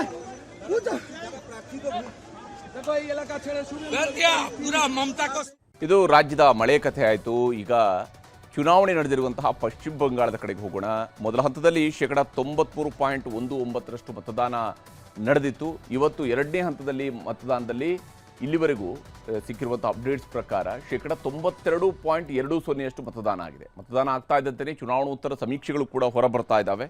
ಅದರಲ್ಲೂ ವಿಶೇಷವಾಗಿ ಪಶ್ಚಿಮ ಬಂಗಾಳದ ಒಟ್ಟು ಕ್ಷೇತ್ರಗಳು 294 ಇರುವಂಥದ್ದು. ಈ 294 ಸೀಟ್ಗಳಲ್ಲಿ ಯಾರು ಎಷ್ಟು ಗೆಲ್ಲಬಹುದು ಅನ್ನೋದರ ಬಗ್ಗೆ ಸಿಗ್ತಾ ಇರುವಂತಹ ಸಮೀಕ್ಷೆಯ ವರದಿಗಳನ್ನು ನಿಮಗೆ ತೋರಿಸ್ತಾ ಹೋಗ್ತೀನಿ. ಮ್ಯಾಟ್ರಿಸ್ ನಡೆಸಿರ್ತಕ್ಕಂತಹ ಸಮೀಕ್ಷೆಯ ಪ್ರಕಾರ TMC 125ರಿಂದ 140 ಸೀಟ್ಗಳನ್ನು, ಅಂದರೆ ಅಧಿಕಾರವನ್ನು ಈ ಬಾರಿ TMC ಕಳ್ಕೊಳ್ಳುತ್ತೆ ಅಂತ ಹೇಳಿ. ಇಲ್ಲಿ TMCಯ ಮುಖ್ಯಮಂತ್ರಿ ಆಗಿರುವಂತಹ ದೀದಿ ಮಮತಾ ದೀದಿ ಈ ಬಾರಿ ಅಧಿಕಾರವನ್ನು ಕಳ್ಕೊಳ್ಬಹುದು, 15 ವರ್ಷಗಳ ಆಡಳಿತ ಕೊನೆಗೊಳ್ಳಬಹುದು ಅಂತ ಹೇಳ್ತಾ ಇದೆ. BJP 146ರಿಂದ 161 ಸೀಟ್ಗಳು, ಕಾಂಗ್ರೆಸ್ ಮತ್ತು CPIM ಇದರಲ್ಲಿ ಶೂನ್ಯ ಸಾಧನೆಗೆ ಸೀಮಿತ ಆಗಬಹುದು. 6ರಿಂದ 10 ಸೀಟ್ಗಳಲ್ಲಿ ಇತರರು ಗೆಲುವನ್ನು ದಾಖಲಿಸಿಕೊಳ್ಳಬಹುದು ಅನ್ನುವಂಥದ್ದನ್ನು ಹೇಳ್ತಿದ್ದಾರೆ. ಕಾಂಗ್ರೆಸ್ ಕೂಡ ಶೂನ್ಯ ಸಾಧನೆಗೆ ಸೀಮಿತ ಆಗುತ್ತೆ ಅಂತೇಳಿ ಮ್ಯಾಟ್ರಿಸ್ ಹೇಳಿದೆ. ಇನ್ನು ಪಿಮಾರ್ಕ್ನ ಸಮೀಕ್ಷೆಯ ಪ್ರಕಾರ, ಪಿಮಾರ್ಕ್ ಹೇಳೋ ಪ್ರಕಾರ 118ರಿಂದ 138 ಸೀಟ್ಗಳು, ಅಂದರೆ TMC ಅಧಿಕಾರವನ್ನು ಕಳ್ಕೊಳ್ಳುತ್ತೆ ಅಂತೇಳಿ ಪಿಮಾರ್ಕ್ ಸರ್ವೆ ಕೂಡ ಹೇಳಿದೆ. 146ರಿಂದ 161 ಸೀಟ್ಗಳು BJPಗೆ ಬರುತ್ತೆ ಅನ್ನುವಂಥದ್ದನ್ನು ಪಿಮಾರ್ಕ್ ಹೇಳ್ತಿರುವಂಥದ್ದು. ಕಾಂಗ್ರೆಸ್ 6ರಿಂದ 10 ಸೀಟ್ಗಳು ಗೆಲ್ಲಬಹುದು, ಇತರರು ಶೂನ್ಯ ಸಾಧನೆ, CPM ಕೂಡ ಶೂನ್ಯ ಸಾಧನೆಗೆ ತೃಪ್ತಿ ಪಡ್ಕೊಳ್ಬೇಕಾಗತ್ತೆ ಅಂತ ಹೇಳಿ ಪಿಮಾರ್ಕ್ ಹೇಳ್ತಾ ಇದೆ. ಇನ್ನು JVC ನಡೆಸಿರುವಂತಹ ಸಮೀಕ್ಷೆಯ ಪ್ರಕಾರ 131ರಿಂದ 152 ಸೀಟ್ಗಳು, ಅಂದರೆ ಅಧಿಕಾರ ಸಿಕ್ಕರೂ ಸಿಗಬಹುದು TMCಗೆ, ಒಂದು ತಿನ್ ಮಾರ್ಜಿನಲ್ಲಿ ಸಿಗೋದಕ್ಕೆ ಚಾನ್ಸಸ್ಸು ಇದೆ, ಸಿಗದೆಯೂ ಇರಬಹುದು. ಹಾಗೆಯೇ BJPಗೂ ಅಷ್ಟೇ 138ರಿಂದ 159 ಸಿಕ್ಕರೂ ಸಿಗಬಹುದು, ಸಿಗದೆಯೂ ಇರಬಹುದು ಅನ್ನುವಂತಹ ರೀತಿಯಲ್ಲಿ JVC ಅವರ ಸರ್ವೆ ಹೇಳ್ತಾ ಇದೆ. 0ಯಿಂದ 2 ಸ್ಥಾನಗಳವರೆಗೆ ಕಾಂಗ್ರೆಸ್ ಫೈಟ್ನಲ್ಲಿದೆ ಅಂತ ಹೇಳಿ, ಇತರರು ಕೂಡ 0ಯಿಂದ 2. CPM ಶೂನ್ಯ ಸಾಧನೆಗೆ, ನೋಡಿ ಸರಿಸುಮಾರು 3 ದಶಕಗಳ ಕಾಲ ಆಡಳಿತ ನಡೆಸಿದಂತಹ CPM ಶೂನ್ಯ ಸಾಧನೆ ಅಂತೇಳಿ ಬಹುತೇಕ ಎಲ್ಲ ಸರ್ವೆಗಳು ಹೇಳ್ತಾ ಇದ್ದಾವೆ. ಬಂಗಾಳದ ಎಕ್ಸಿಟ್ ಪೋಲ್ನ ಜೊತೆಗೇನೆ ಇನ್ನು ಚಾಣಕ್ಯ ಸ್ಟ್ರಾಟಜೀಸ್ ನಡೆಸಿರುವಂತಹ ಸಮೀಕ್ಷೆಯ ಪ್ರಕಾರವೂ ಕೂಡ ಅಷ್ಟೇ BJP ಅಧಿಕಾರಕ್ಕೆ ಬರುತ್ತೆ ಅಂತೇಳಿ ಹೇಳ್ತಾ ಇದೆ. 150ರಿಂದ 160 ಸೀಟ್ಗಳೊಂದಿಗೆ BJP ಅಧಿಕಾರಕ್ಕೆ ಬರಬಹುದು ಅಂತೇಳಿ ಚಾಣಕ್ಯ ಸ್ಟ್ರಾಟಜೀಸ್ ಹೇಳ್ತಾ ಇದೆ. 130ರಿಂದ 140 ಸೀಟ್ಗಳು TMC ಪಾಲಾಗಬಹುದು. ಕಾಂಗ್ರೆಸ್ ಶೂನ್ಯ ಸಾಧನೆ, ಇತರರು 6ರಿಂದ 10. CPIM ಅಥವಾ ಎಡಪಕ್ಷಗಳ ಕೂಟಗಳು ಇವರು ಶೂನ್ಯ ಸಾಧನೆಯನ್ನು ಮಾಡ್ತವೆ ಅಂತ ಹೇಳಿ ಚಾಣಕ್ಯ ಸ್ಟ್ರಾಟಜೀಸ್ ಕೂಡ ತನ್ನ ಸರ್ವೆಯಲ್ಲಿ ಹೇಳ್ತಾ ಇದೆ. ಈಗ ತಮಿಳುನಾಡು, ಅಸ್ಸಾಂ, ಕೇರಳ, ಪುದುಚೇರಿ ಎಕ್ಸಿಟ್ ಪೋಲ್ನ ಲೆಕ್ಕಗಳನ್ನು ಕೂಡ ನಿಮಗೆ ತೋರಿಸ್ತಾ ಹೋಗ್ತೀನಿ. ಅದಕ್ಕೂ ಮೊದಲು ಬಂಗಾಳದಲ್ಲಿ ಇವತ್ತು ಎರಡನೇ ಹಂತದ ಮತದಾನದ ವೇಳೆ ನಡೆದಂತಹ ಹಿಂಸಾಚಾರಗಳನ್ನು ನಿಮಗೆ ತೋರಿಸಲೇಬೇಕು. ಪಶ್ಚಿಮ ಬಂಗಾಳದಲ್ಲಿ ನಡೆದಂತಹ ಎರಡನೇ ಹಂತದ ವೋಟಿಂಗ್ ವೇಳೆ ಜೀವಂತ ಬಾಂಬ್ಗಳು ಸಿಕ್ಕಿವೆ, ಕಚ್ಚಾ ಬಾಂಬ್ಗಳು ಸಿಕ್ಕಿರುವಂಥದ್ದು, ಗಲಾಟೆಗಳಾಗಿದ್ದಾವೆ. BJPಯ ನಾಯಕ, ಅಲ್ಲಿಯ ಪ್ರತಿಪಕ್ಷ ನಾಯಕ ಕೂಡ ಆಗಿರುವಂತಹ ಸುವೇಂದು ಅಧಿಕಾರಿಯನ್ನು ಅಟ್ಟಾಡಿಸಿದ್ದಾರೆ, ಹೊಡೆದಾಟಗಳು ನಡೆದಿದ್ದಾವೆ, ಲಾಠಿ ಚಾರ್ಜ್ಗಳಾಗಿವೆ, ಶೂಟೌಟ್ ಕೂಡ ಆಗಿದೆ. ಇಲ್ಲಿ TMC ಬೆಂಬಲಿಗರು ಜೈ ಬಾಂಗ್ಲಾ ಅಂಥೇಳಿ ಘೋಷಣೆಯನ್ನು ಕೂಗ್ತಾ ಇರುವಂಥದ್ದು. ಸುವೇಂದು ಅಧಿಕಾರಿಯವರು ಹೋಗ್ತಾ ಇರುವ ಸಂದರ್ಭದಲ್ಲಿನೇ ಅಲ್ಲಿ ಜೈ ಬಾಂಗ್ಲಾ ಅಂಥೇಳಿ ಘೋಷಣೆಗಳನ್ನು ಕೂಗಿದ್ದಾರೆ TMCಯ ಬೆಂಬಲಿಗರು. ಅದರಿಂದಾಗಿ ಸುವೇಂದು ಅಧಿಕಾರಿಯವರು ಸಿಟ್ಟಿಗೆದ್ದಿದ್ರು. ಆ ಸಂದರ್ಭದಲ್ಲಿನೇ ಎರಡೂ ಕಡೆಯಲ್ಲೂ ಕೂಡ ಮಾತಿನ ಚಕಮಕಿಗಳು ನಡೆದಿದ್ದಾವೆ. TMC ಬೆಂಬಲಿಗರ ಕಡೆಯಿಂದ ಅವರಿಗೆ ಹುಡೀರಿ ಅನ್ನುವಂತಹ ಮಾತುಗಳು ಕೂಡ ಕೇಳಿ ಬಂದಿದ್ವು. TMC ನಾಯಕಿ ಮಮತಾ ಬ್ಯಾನರ್ಜಿ ಮತ್ತು BJPಯ ಸುವೇಂದು ಅಧಿಕಾರಿ ಸ್ಪರ್ಧಿಸಿರುವಂತಹ ಭವಾನಿಪುರದಲ್ಲಿ ಇವತ್ತು ಹಿಂಸಾಚಾರ ನಡೆದಿದೆ. ಇದು ಮುಖ್ಯಮಂತ್ರಿ ಮಮತಾ ಬ್ಯಾನರ್ಜಿ ಅವರು ಪ್ರತಿನಿಧಿಸ್ತಾ ಇರುವಂತಹ ಕ್ಷೇತ್ರ. ಮತಗಟ್ಟೆ ಪರಿಶೀಲನೆಗೆ ಅಂತೇಳಿ ಸುವೇಂದು ಅಧಿಕಾರಿ ಅವರು ಬಂದಾಗ TMC ಕಾರ್ಯಕರ್ತರು ಮುತ್ತಿಗೆ ಹಾಕಿದರು. ಜೈ ಬಂಗಾಳ, ಜೈ ಬಂಗಾಳ ಅನ್ನುವಂತಹ ಘೋಷಣೆಗಳನ್ನು ಕೂಗಿದ್ದಾರೆ. ಸುವೇಂದು ಅಧಿಕಾರಿಯನ್ನು ಕೂಡ ಸುತ್ತುವರೆದರು. ಆಗ ಸುವೇಂದು ಅಧಿಕಾರಿಯವರಿಗೂ ಕೂಡ ಸಹಜವಾಗಿಯೇ ಒಬ್ಬ ರಾಜಕೀಯ ನಾಯಕರಿಗೆ ಸಿಟ್ಟು ಬಂದೇ ಬರುತ್ತೆ. ಆ ರೀತಿಯಂಥ ಒಂದು ವಾತಾವರಣ ಕೂಡ ನಿರ್ಮಾಣ ಆಗಿತ್ತು. ಅವರ ಪಿತ್ತ ನೆತ್ತಿಗೇರಿತ್ತು.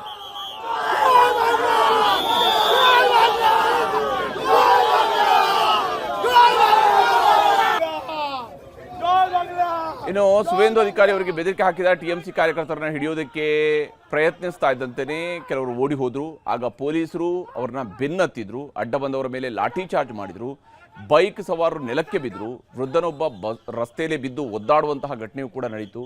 ಮಹಿಳೆಯರು ಓಡಿ ಹೋಗ್ತಾ ಇದ್ರು. ಸುವೇಂದು ಅಧಿಕಾರಿ ಕೂಡ ಅಕ್ಷರಶಃ ಆ ಒಂದು ಗಲಾಟೆಯ ಸಂದರ್ಭದಲ್ಲಿ ಓಡಿ ಹೋಗ್ತಾ ಇದ್ರು. ಬಟ್ ಅವ್ರಿಗೆ ಸಂಪೂರ್ಣವಾಗಿ ಸೆಕ್ಯೂರಿಟಿಯನ್ನು ನೀಡಲಾಗಿತ್ತು.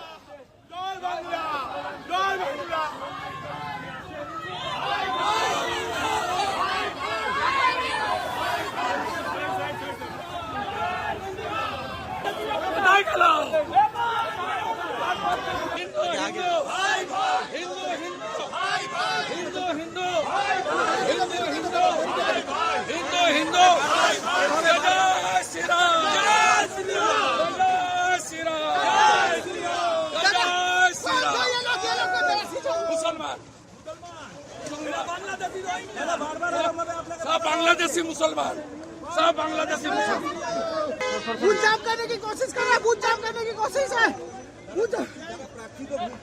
देखो ये इलाका छेड़े शुरू कर दिया पूरा ममता को। ಇದು ರಾಜ್ಯದ ಮಳೆ ಕಥೆ ಆಯಿತು. ಈಗ ಚುನಾವಣೆ ನಡೆದಿರುವಂತಹ ಪಶ್ಚಿಮ ಬಂಗಾಳದ ಕಡೆಗೆ ಹೋಗೋಣ.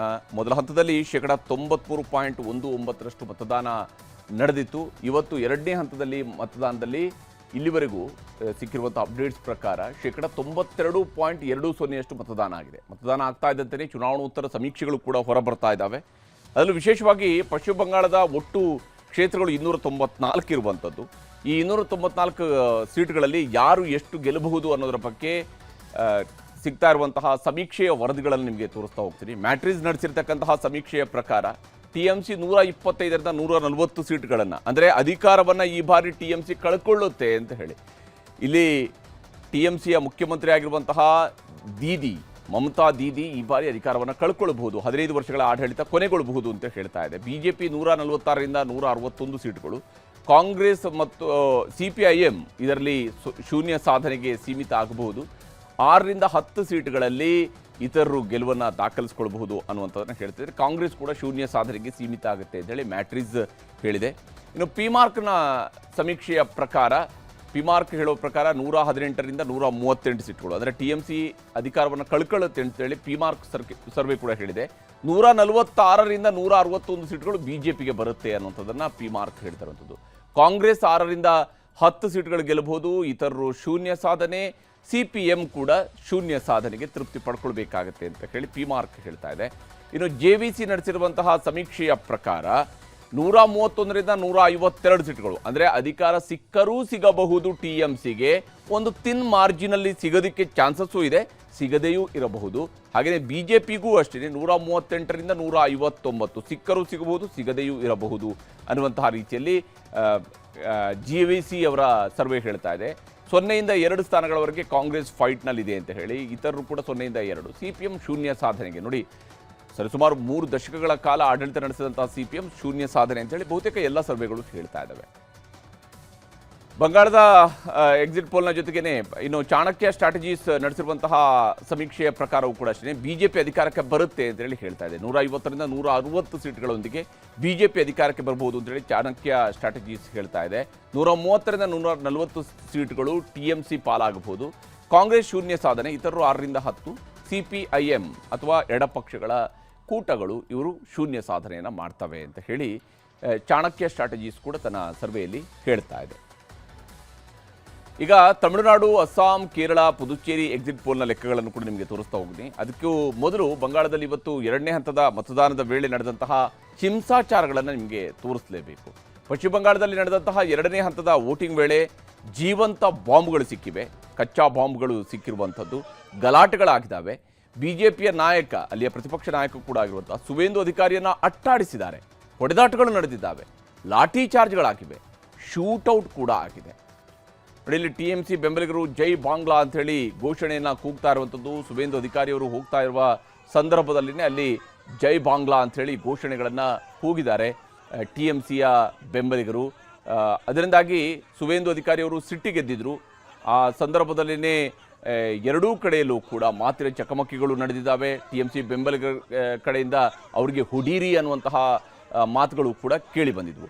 TMC ನಾಯಕಿ ಮಮತಾ ಬ್ಯಾನರ್ಜಿ ಮತ್ತು BJPಯ ಸುವೇಂದು ಅಧಿಕಾರಿ ಸ್ಪರ್ಧಿಸಿರುವಂತಹ ಭವಾನಿಪುರದಲ್ಲಿ ಇವತ್ತು ಹಿಂಸಾಚಾರ ನಡೆದಿದೆ. ಇದು ಮುಖ್ಯಮಂತ್ರಿ ಮಮತಾ ಬ್ಯಾನರ್ಜಿ ಅವರು ಪ್ರತಿನಿಧಿಸ್ತಾ ಇರುವಂತಹ ಕ್ಷೇತ್ರ. ಮತಗಟ್ಟೆ ಪರಿಶೀಲನೆಗೆ ಅಂತೇಳಿ ಸುವೇಂದು ಅಧಿಕಾರಿ ಅವರು ಬಂದಾಗ TMC ಕಾರ್ಯಕರ್ತರು ಮುತ್ತಿಗೆ ಹಾಕಿದರು. ಜೈ ಬಂಗಾಳ, ಜೈ ಬಂಗಾಳ ಅನ್ನುವಂತಹ ಘೋಷಣೆಗಳನ್ನು ಕೂಗಿದ್ದಾರೆ. ಸುವೇಂದು ಅಧಿಕಾರಿಯನ್ನು ಕೂಡ ಸುತ್ತುವರೆದರು. ಆಗ ಸುವೇಂದು ಅಧಿಕಾರಿಯವರಿಗೂ ಕೂಡ ಸಹಜವಾಗಿಯೇ ಒಬ್ಬ ರಾಜಕೀಯ ನಾಯಕರಿಗೆ ಸಿಟ್ಟು ಬಂದೇ ಬರುತ್ತೆ. ಆ ರೀತಿಯಂಥ ಒಂದು ವಾತಾವರಣ ಕೂಡ ನಿರ್ಮಾಣ ಆಗಿತ್ತು. ಅವರ ಪಿತ್ತ ನೆತ್ತಿಗೇರಿತ್ತು.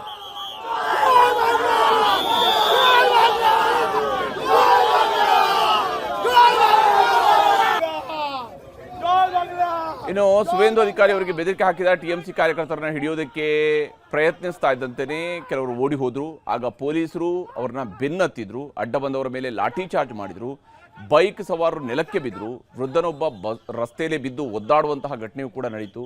ಮಹಿಳೆಯರು ಓಡಿ ಹೋಗ್ತಾ ಇದ್ರು. ಸುವೇಂದು ಅಧಿಕಾರಿ ಕೂಡ ಅಕ್ಷರಶಃ ಆ ಒಂದು ಗಲಾಟೆಯ ಸಂದರ್ಭದಲ್ಲಿ ಓಡಿ ಹೋಗ್ತಾ ಇದ್ರು. ಬಟ್ ಅವ್ರಿಗೆ ಸಂಪೂರ್ಣವಾಗಿ ಸೆಕ್ಯೂರಿಟಿಯನ್ನು ನೀಡಲಾಗಿತ್ತು.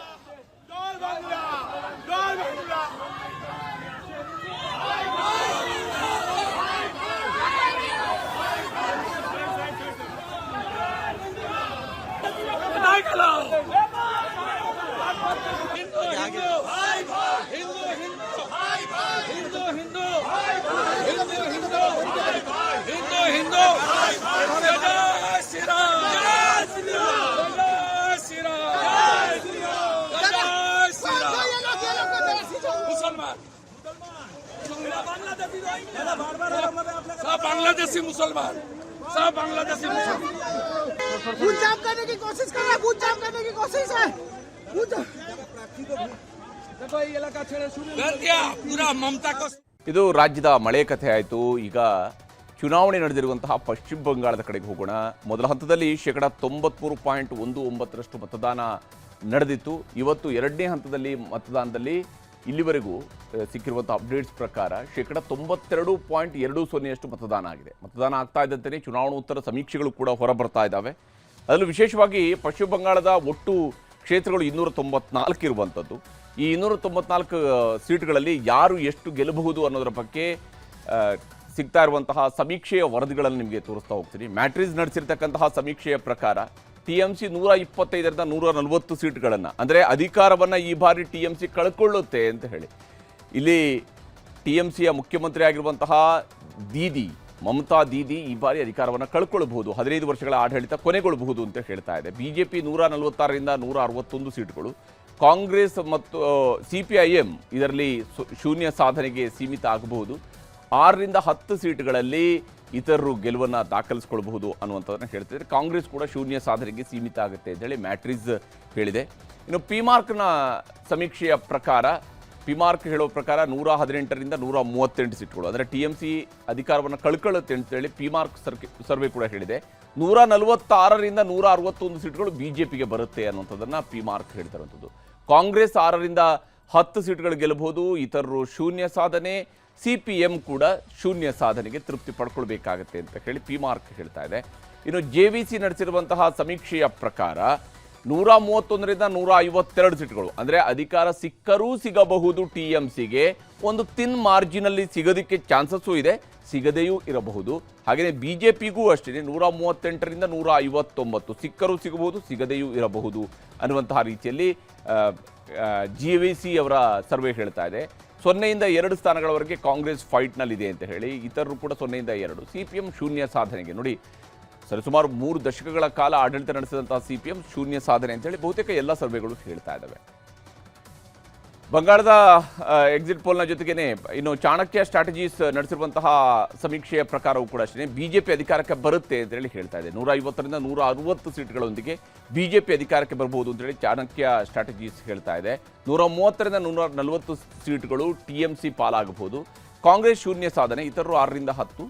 CPIM ಅಥವಾ ಎಡಪಕ್ಷಗಳ ಕೂಟಗಳು ಇವರು ಶೂನ್ಯ ಸಾಧನೆಯನ್ನು ಮಾಡ್ತವೆ ಅಂತ ಹೇಳಿ ಚಾಣಕ್ಯ ಸ್ಟ್ರಾಟಜೀಸ್ ಕೂಡ ತನ್ನ ಸರ್ವೆಯಲ್ಲಿ ಹೇಳ್ತಾ ಇದೆ. ಈಗ ತಮಿಳುನಾಡು, ಅಸ್ಸಾಂ, ಕೇರಳ, ಪುದುಚೇರಿ ಎಕ್ಸಿಟ್ ಪೋಲ್ನ ಲೆಕ್ಕಗಳನ್ನು ಕೂಡ ನಿಮಗೆ ತೋರಿಸ್ತಾ ಹೋಗ್ತೀನಿ. ಅದಕ್ಕೂ ಮೊದಲು ಬಂಗಾಳದಲ್ಲಿ ಇವತ್ತು ಎರಡನೇ ಹಂತದ ಮತದಾನದ ವೇಳೆ ನಡೆದಂತಹ ಹಿಂಸಾಚಾರಗಳನ್ನು ನಿಮಗೆ ತೋರಿಸಲೇಬೇಕು. ಪಶ್ಚಿಮ ಬಂಗಾಳದಲ್ಲಿ ನಡೆದಂತಹ ಎರಡನೇ ಹಂತದ ವೋಟಿಂಗ್ ವೇಳೆ ಜೀವಂತ ಬಾಂಬ್ಗಳು ಸಿಕ್ಕಿವೆ, ಕಚ್ಚಾ ಬಾಂಬ್ಗಳು ಸಿಕ್ಕಿರುವಂಥದ್ದು, ಗಲಾಟೆಗಳಾಗಿದ್ದಾವೆ. BJPಯ ನಾಯಕ, ಅಲ್ಲಿಯ ಪ್ರತಿಪಕ್ಷ ನಾಯಕ ಕೂಡ ಆಗಿರುವಂತಹ ಸುವೇಂದು ಅಧಿಕಾರಿಯನ್ನು ಅಟ್ಟಾಡಿಸಿದ್ದಾರೆ, ಹೊಡೆದಾಟಗಳು ನಡೆದಿದ್ದಾವೆ, ಲಾಠಿ ಚಾರ್ಜ್ಗಳಾಗಿವೆ, ಶೂಟೌಟ್ ಕೂಡ ಆಗಿದೆ.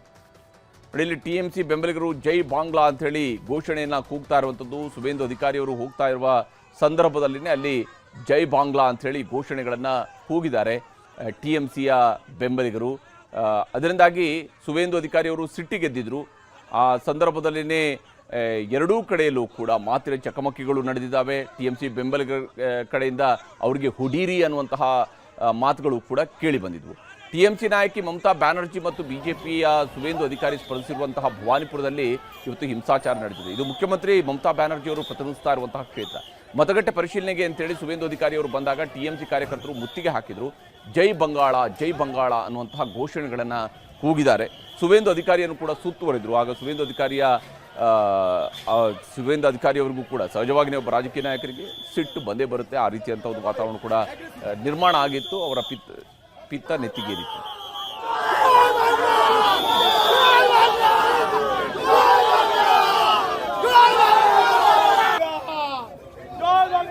ಇನ್ನು ಸುವೇಂದು ಅಧಿಕಾರಿ ಅವರಿಗೆ ಬೆದರಿಕೆ ಹಾಕಿದ ಟಿಎಂಸಿ ಕಾರ್ಯಕರ್ತರನ್ನ ಹಿಡಿಯೋದಕ್ಕೆ ಪ್ರಯತ್ನಿಸ್ತಾ ಇದ್ದಂತೆಯೇ ಕೆಲವರು ಓಡಿ ಹೋದ್ರು. ಆಗ ಪೊಲೀಸರು ಅವ್ರನ್ನ ಬೆನ್ನತ್ತಿದ್ರು, ಅಡ್ಡ ಬಂದವರ ಮೇಲೆ ಲಾಠಿ ಚಾರ್ಜ್ ಮಾಡಿದ್ರು, ಬೈಕ್ ಸವಾರರು ನೆಲಕ್ಕೆ ಬಿದ್ದರು, ವೃದ್ಧನೊಬ್ಬ ರಸ್ತೆಯಲ್ಲಿ ಬಿದ್ದು ಒದ್ದಾಡುವಂತಹ ಘಟನೆಯೂ ಕೂಡ ನಡೀತು. ಮಹಿಳೆಯರು ಓಡಿ ಹೋಗ್ತಾ ಇದ್ರು. ಸುವೇಂದು ಅಧಿಕಾರಿ ಕೂಡ ಅಕ್ಷರಶಃ ಆ ಒಂದು ಗಲಾಟೆಯ ಸಂದರ್ಭದಲ್ಲಿ ಓಡಿ ಹೋಗ್ತಾ ಇದ್ರು. ಬಟ್ ಅವ್ರಿಗೆ ಸಂಪೂರ್ಣವಾಗಿ ಸೆಕ್ಯೂರಿಟಿಯನ್ನ ನೀಡಲಾಗಿತ್ತು.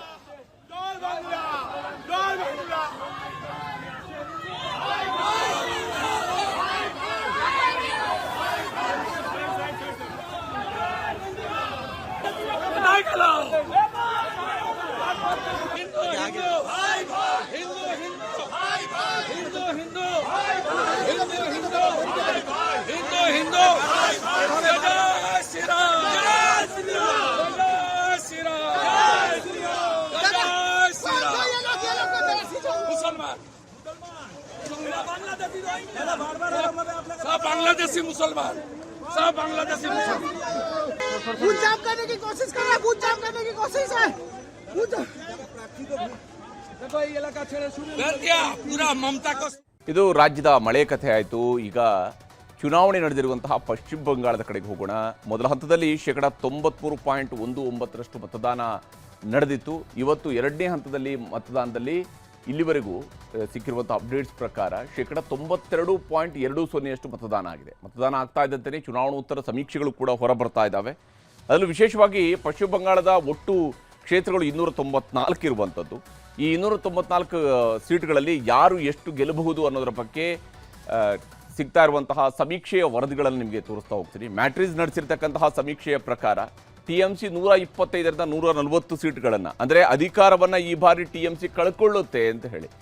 ಇಲ್ಲಿ ಟಿಎಂಸಿಯ ಮುಖ್ಯಮಂತ್ರಿ ಆಗಿರುವಂತಹ ದೀದಿ ಮಮತಾ ದೀದಿ ಈ ಬಾರಿ ಅಧಿಕಾರವನ್ನು ಕಳ್ಕೊಳ್ಬಹುದು, 15 ವರ್ಷಗಳ ಆಡಳಿತ ಕೊನೆಗೊಳ್ಳಬಹುದು ಅಂತ ಹೇಳ್ತಾ ಇದೆ. ಬಿಜೆಪಿ 146ರಿಂದ 161 ಸೀಟ್ಗಳು, ಕಾಂಗ್ರೆಸ್ ಮತ್ತು CPIM ಇದರಲ್ಲಿ ಶೂನ್ಯ ಸಾಧನೆಗೆ ಸೀಮಿತ ಆಗಬಹುದು. 6ರಿಂದ 10 ಸೀಟ್ಗಳಲ್ಲಿ ಇತರರು ಗೆಲುವನ್ನು ದಾಖಲಿಸಿಕೊಳ್ಳಬಹುದು ಅನ್ನುವಂಥದ್ದನ್ನು ಹೇಳ್ತಿದ್ದಾರೆ. ಕಾಂಗ್ರೆಸ್ ಕೂಡ ಶೂನ್ಯ ಸಾಧನೆಗೆ ಸೀಮಿತ ಆಗುತ್ತೆ ಅಂತೇಳಿ ಮ್ಯಾಟ್ರಿಸ್ ಹೇಳಿದೆ. ಇನ್ನು ಪಿಮಾರ್ಕ್ನ ಸಮೀಕ್ಷೆಯ ಪ್ರಕಾರ, ಪಿಮಾರ್ಕ್ ಹೇಳೋ ಪ್ರಕಾರ 118ರಿಂದ 138 ಸೀಟ್ಗಳು, ಅಂದರೆ ಟಿಎಂಸಿ ಅಧಿಕಾರವನ್ನು ಕಳ್ಕೊಳ್ಳುತ್ತೆ ಅಂತೇಳಿ ಪಿಮಾರ್ಕ್ ಸರ್ವೆ ಕೂಡ ಹೇಳಿದೆ. 146ರಿಂದ 161 ಸೀಟ್ಗಳು ಬಿಜೆಪಿಗೆ ಬರುತ್ತೆ ಅನ್ನುವಂಥದ್ದನ್ನು ಪಿಮಾರ್ಕ್ ಹೇಳ್ತಿರುವಂಥದ್ದು. ಕಾಂಗ್ರೆಸ್ 6ರಿಂದ 10 ಸೀಟ್ಗಳು ಗೆಲ್ಲಬಹುದು, ಇತರರು ಶೂನ್ಯ ಸಾಧನೆ, CPM ಕೂಡ ಶೂನ್ಯ ಸಾಧನೆಗೆ ತೃಪ್ತಿ ಪಡ್ಕೊಳ್ಬೇಕಾಗತ್ತೆ ಅಂತ ಹೇಳಿ ಪಿಮಾರ್ಕ್ ಹೇಳ್ತಾ ಇದೆ. ಇನ್ನು JVC ನಡೆಸಿರುವಂತಹ ಸಮೀಕ್ಷೆಯ ಪ್ರಕಾರ 131ರಿಂದ 152 ಸೀಟ್ಗಳು, ಅಂದರೆ ಅಧಿಕಾರ ಸಿಕ್ಕರೂ ಸಿಗಬಹುದು ಟಿಎಂಸಿಗೆ, ಒಂದು ತಿನ್ ಮಾರ್ಜಿನಲ್ಲಿ ಸಿಗೋದಕ್ಕೆ ಚಾನ್ಸಸ್ಸು ಇದೆ, ಸಿಗದೆಯೂ ಇರಬಹುದು. ಹಾಗೆಯೇ ಬಿಜೆಪಿಗೂ ಅಷ್ಟೇ 138ರಿಂದ 159 ಸಿಕ್ಕರೂ ಸಿಗಬಹುದು, ಸಿಗದೆಯೂ ಇರಬಹುದು ಅನ್ನುವಂತಹ ರೀತಿಯಲ್ಲಿ JVC ಅವರ ಸರ್ವೆ ಹೇಳ್ತಾ ಇದೆ. 0ಯಿಂದ 2 ಸ್ಥಾನಗಳವರೆಗೆ ಕಾಂಗ್ರೆಸ್ ಫೈಟ್ನಲ್ಲಿದೆ ಅಂತ ಹೇಳಿ, ಇತರರು ಕೂಡ 0ಯಿಂದ 2. CPM ಶೂನ್ಯ ಸಾಧನೆಗೆ, ನೋಡಿ ಸರಿಸುಮಾರು 3 ದಶಕಗಳ ಕಾಲ ಆಡಳಿತ ನಡೆಸಿದಂತಹ CPM ಶೂನ್ಯ ಸಾಧನೆ ಅಂತೇಳಿ ಬಹುತೇಕ ಎಲ್ಲ ಸರ್ವೆಗಳು ಹೇಳ್ತಾ ಇದ್ದಾವೆ. ಬಂಗಾಳದ ಎಕ್ಸಿಟ್ ಪೋಲ್ನ ಜೊತೆಗೇನೆ ಇನ್ನು ಚಾಣಕ್ಯ ಸ್ಟ್ರಾಟಜೀಸ್ ನಡೆಸಿರುವಂತಹ ಸಮೀಕ್ಷೆಯ ಪ್ರಕಾರವೂ ಕೂಡ ಅಷ್ಟೇ ಬಿಜೆಪಿ ಅಧಿಕಾರಕ್ಕೆ ಬರುತ್ತೆ ಅಂತೇಳಿ ಹೇಳ್ತಾ ಇದೆ. 150ರಿಂದ 160 ಸೀಟ್ಗಳೊಂದಿಗೆ ಬಿಜೆಪಿ ಅಧಿಕಾರಕ್ಕೆ ಬರಬಹುದು ಅಂತೇಳಿ ಚಾಣಕ್ಯ ಸ್ಟ್ರಾಟಜೀಸ್ ಹೇಳ್ತಾ ಇದೆ. 130ರಿಂದ 140 ಸೀಟ್ಗಳು ಟಿಎಂಸಿ ಪಾಲಾಗಬಹುದು. ಕಾಂಗ್ರೆಸ್ ಶೂನ್ಯ ಸಾಧನೆ, ಇತರರು 6ರಿಂದ 10. CPIM ಅಥವಾ ಎಡಪಕ್ಷಗಳ ಕೂಟಗಳು ಇವರು ಶೂನ್ಯ ಸಾಧನೆಯನ್ನು ಮಾಡ್ತವೆ ಅಂತ ಹೇಳಿ ಚಾಣಕ್ಯ ಸ್ಟ್ರಾಟಜೀಸ್ ಕೂಡ ತನ್ನ ಸರ್ವೆಯಲ್ಲಿ ಹೇಳ್ತಾ ಇದೆ. ಈಗ ತಮಿಳುನಾಡು, ಅಸ್ಸಾಂ, ಕೇರಳ, ಪುದುಚೇರಿ ಎಕ್ಸಿಟ್ ಪೋಲ್ನ ಲೆಕ್ಕಗಳನ್ನು ಕೂಡ ನಿಮಗೆ ತೋರಿಸ್ತಾ ಹೋಗ್ತೀನಿ. ಅದಕ್ಕೂ ಮೊದಲು ಬಂಗಾಳದಲ್ಲಿ ಇವತ್ತು ಎರಡನೇ ಹಂತದ ಮತದಾನದ ವೇಳೆ ನಡೆದಂತಹ ಹಿಂಸಾಚಾರಗಳನ್ನು ನಿಮಗೆ ತೋರಿಸಲೇಬೇಕು. ಪಶ್ಚಿಮ ಬಂಗಾಳದಲ್ಲಿ ನಡೆದಂತಹ ಎರಡನೇ ಹಂತದ ವೋಟಿಂಗ್ ವೇಳೆ ಜೀವಂತ ಬಾಂಬ್ಗಳು ಸಿಕ್ಕಿವೆ, ಕಚ್ಚಾ ಬಾಂಬ್ಗಳು ಸಿಕ್ಕಿರುವಂಥದ್ದು, ಗಲಾಟೆಗಳಾಗಿದ್ದಾವೆ. ಬಿಜೆಪಿಯ ನಾಯಕ, ಅಲ್ಲಿಯ ಪ್ರತಿಪಕ್ಷ ನಾಯಕ ಕೂಡ ಆಗಿರುವಂತಹ ಸುವೇಂದು ಅಧಿಕಾರಿಯನ್ನು ಅಟ್ಟಾಡಿಸಿದ್ದಾರೆ, ಹೊಡೆದಾಟಗಳು ನಡೆದಿದ್ದಾವೆ, ಲಾಠಿ ಚಾರ್ಜ್ಗಳಾಗಿವೆ, ಶೂಟೌಟ್ ಕೂಡ ಆಗಿದೆ. ಇಲ್ಲಿ ಟಿಎಂಸಿ ಬೆಂಬಲಿಗರು ಜೈ ಬಾಂಗ್ಲಾ ಅಂತ ಹೇಳಿ ಘೋಷಣೆಯನ್ನು ಕೂಗ್ತಾ ಇರುವಂಥದ್ದು. ಸುವೇಂದು ಅಧಿಕಾರಿಯವರು ಹೋಗ್ತಾ ಇರುವ ಸಂದರ್ಭದಲ್ಲಿನೇ ಅಲ್ಲಿ ಜೈ ಬಾಂಗ್ಲಾ ಅಂಥೇಳಿ ಘೋಷಣೆಗಳನ್ನು ಕೂಗಿದ್ದಾರೆ ಟಿಎಂಸಿಯ ಬೆಂಬಲಿಗರು. ಅದರಿಂದಾಗಿ ಸುವೇಂದು ಅಧಿಕಾರಿಯವರು ಸಿಟ್ಟಿಗೆದ್ದಿದ್ರು. ಆ ಸಂದರ್ಭದಲ್ಲಿನೇ ಎರಡೂ ಕಡೆಯಲ್ಲೂ ಕೂಡ ಮಾತಿನ ಚಕಮಕಿಗಳು ನಡೆದಿದ್ದಾವೆ. ಟಿಎಂಸಿ ಬೆಂಬಲಿಗರ ಕಡೆಯಿಂದ ಅವರಿಗೆ ಹುಡೀರಿ ಅನ್ನುವಂತಹ ಮಾತುಗಳು ಕೂಡ ಕೇಳಿ ಬಂದಿದ್ವು. ಟಿಎಂಸಿ ನಾಯಕಿ ಮಮತಾ ಬ್ಯಾನರ್ಜಿ ಮತ್ತು ಬಿಜೆಪಿಯ ಸುವೇಂದು ಅಧಿಕಾರಿ ಸ್ಪರ್ಧಿಸಿರುವಂತಹ ಭವಾನಿಪುರದಲ್ಲಿ ಇವತ್ತು ಹಿಂಸಾಚಾರ ನಡೆದಿದೆ. ಇದು ಮುಖ್ಯಮಂತ್ರಿ ಮಮತಾ ಬ್ಯಾನರ್ಜಿ ಅವರು ಪ್ರತಿನಿಧಿಸ್ತಾ ಇರುವಂತಹ ಕ್ಷೇತ್ರ. ಮತಗಟ್ಟೆ ಪರಿಶೀಲನೆಗೆ ಅಂತೇಳಿ ಸುವೇಂದು ಅಧಿಕಾರಿ ಅವರು ಬಂದಾಗ ಟಿಎಂಸಿ ಕಾರ್ಯಕರ್ತರು ಮುತ್ತಿಗೆ ಹಾಕಿದ್ರು. ಜೈ ಬಂಗಾಳ ಜೈ ಬಂಗಾಳ ಅನ್ನುವಂತಹ ಘೋಷಣೆಗಳನ್ನು ಕೂಗಿದ್ದಾರೆ. ಸುವೇಂದು ಅಧಿಕಾರಿಯನ್ನು ಕೂಡ ಸುತ್ತುವರೆದ್ರು. ಆಗ ಸುವೇಂದು ಅಧಿಕಾರಿಯವರಿಗೂ ಕೂಡ ಸಹಜವಾಗಿ ಒಬ್ಬ ರಾಜಕೀಯ ನಾಯಕರಿಗೆ ಸಿಟ್ಟು ಬಂದೇ ಬರುತ್ತೆ. ಆ ರೀತಿಯಂಥ ಒಂದು ವಾತಾವರಣ ಕೂಡ ನಿರ್ಮಾಣ ಆಗಿತ್ತು. ಅವರ ಪಿತ್ತ ನೆತ್ತಿಗೇರಿತ್ತು.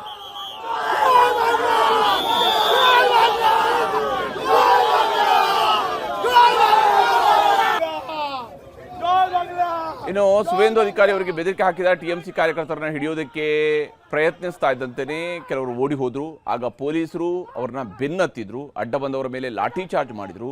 ಬೈಕ್ ಸವಾರರು ನೆಲಕ್ಕೆ ಬಿದ್ದರು. ವೃದ್ಧನೊಬ್ಬ ರಸ್ತೆಯಲ್ಲಿ ಬಿದ್ದು ಒದ್ದಾಡುವಂತಹ ಘಟನೆಯೂ ಕೂಡ ನಡೀತು. ಮಹಿಳೆಯರು ಓಡಿ ಹೋಗ್ತಾ ಇದ್ರು.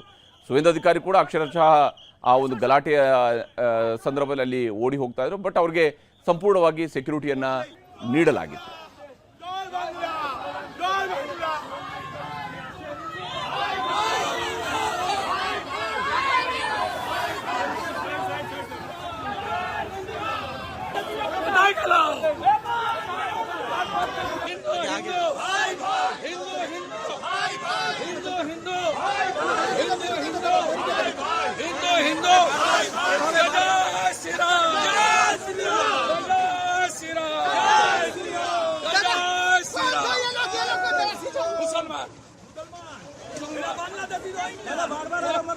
बांग्लादेशी मुसलमान सब बांग्लादेशी मुसलमान बूथ जाम करने की कोशिश कर रहा है, बूथ जाम करने की कोशिश है। देखो ये इलाका छेड़े शुरू कर दिया पूरा ममता को. ಇದು ರಾಜ್ಯದ ಮಳೆ ಕಥೆ ಆಯಿತು. ಈಗ ಚುನಾವಣೆ ನಡೆದಿರುವಂತಹ ಪಶ್ಚಿಮ ಬಂಗಾಳದ ಕಡೆಗೆ ಹೋಗೋಣ. ಮೊದಲ ಹಂತದಲ್ಲಿ 93.19% ಮತದಾನ ನಡೆದಿತ್ತು. ಇವತ್ತು ಎರಡನೇ ಹಂತದಲ್ಲಿ ಮತದಾನದಲ್ಲಿ ಇಲ್ಲಿವರೆಗೂ ಸಿಕ್ಕಿರುವಂಥ ಅಪ್ಡೇಟ್ಸ್ ಪ್ರಕಾರ 92.20% ಮತದಾನ ಆಗಿದೆ. ಮತದಾನ ಆಗ್ತಾ ಇದ್ದಂತೆಯೇ ಚುನಾವಣೋತ್ತರ ಸಮೀಕ್ಷೆಗಳು ಕೂಡ ಹೊರಬರ್ತಾ ಇದ್ದಾವೆ.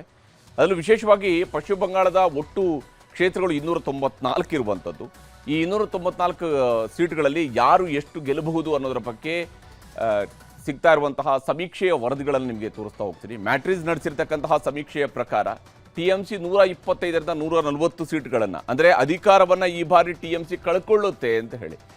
ಇಲ್ಲಿ ಟಿಎಂಸಿಯ ಮುಖ್ಯಮಂತ್ರಿ ಆಗಿರುವಂತಹ ಮಮತಾ ದೀದಿ ಈ ಬಾರಿ ಅಧಿಕಾರವನ್ನು ಕಳ್ಕೊಳ್ಬಹುದು, 15 ವರ್ಷಗಳ ಆಡಳಿತ ಕೊನೆಗೊಳ್ಳಬಹುದು ಅಂತ ಹೇಳ್ತಾ ಇದೆ. ಬಿಜೆಪಿ 146ರಿಂದ 161 ಸೀಟ್ಗಳು, ಕಾಂಗ್ರೆಸ್ ಮತ್ತು CPIM ಇದರಲ್ಲಿ ಶೂನ್ಯ ಸಾಧನೆಗೆ ಸೀಮಿತ ಆಗಬಹುದು.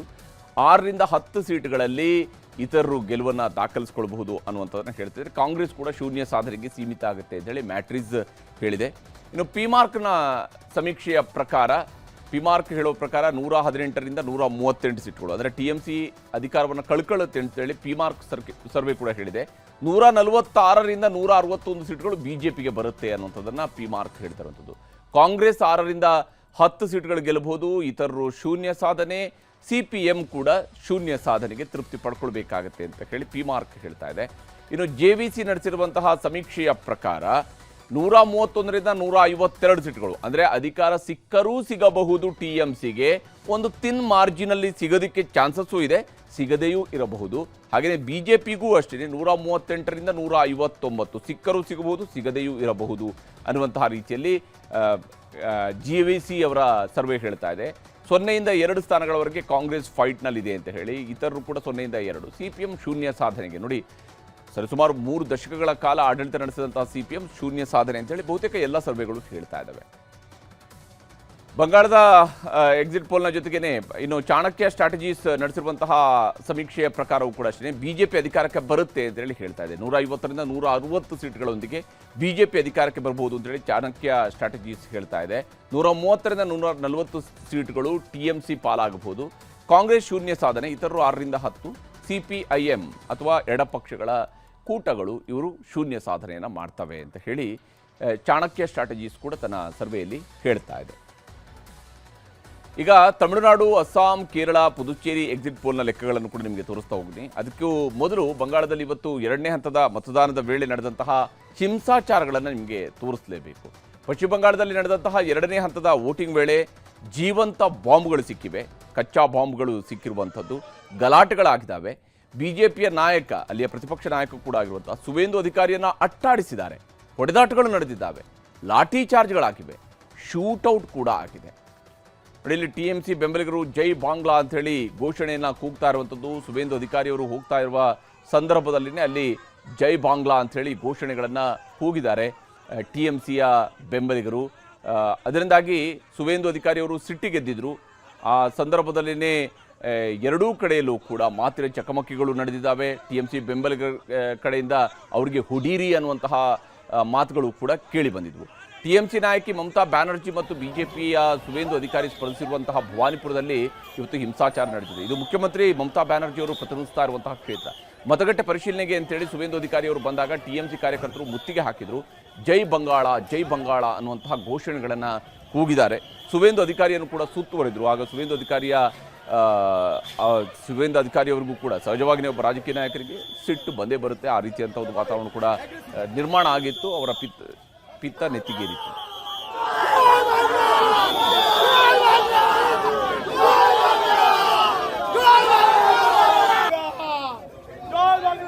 ಇನ್ನು ಸುವೇಂದು ಅಧಿಕಾರಿ ಅವರಿಗೆ ಬೆದರಿಕೆ ಹಾಕಿದ TMC ಕಾರ್ಯಕರ್ತರನ್ನ ಹಿಡಿಯೋದಕ್ಕೆ ಪ್ರಯತ್ನಿಸ್ತಾ ಇದ್ದಂತೆಯೇ ಕೆಲವರು ಓಡಿ ಹೋದ್ರು. ಆಗ ಪೊಲೀಸರು ಅವ್ರನ್ನ ಬೆನ್ನತ್ತಿದ್ರು. ಅಡ್ಡ ಬಂದವರ ಮೇಲೆ ಲಾಠಿ ಚಾರ್ಜ್ ಮಾಡಿದ್ರು.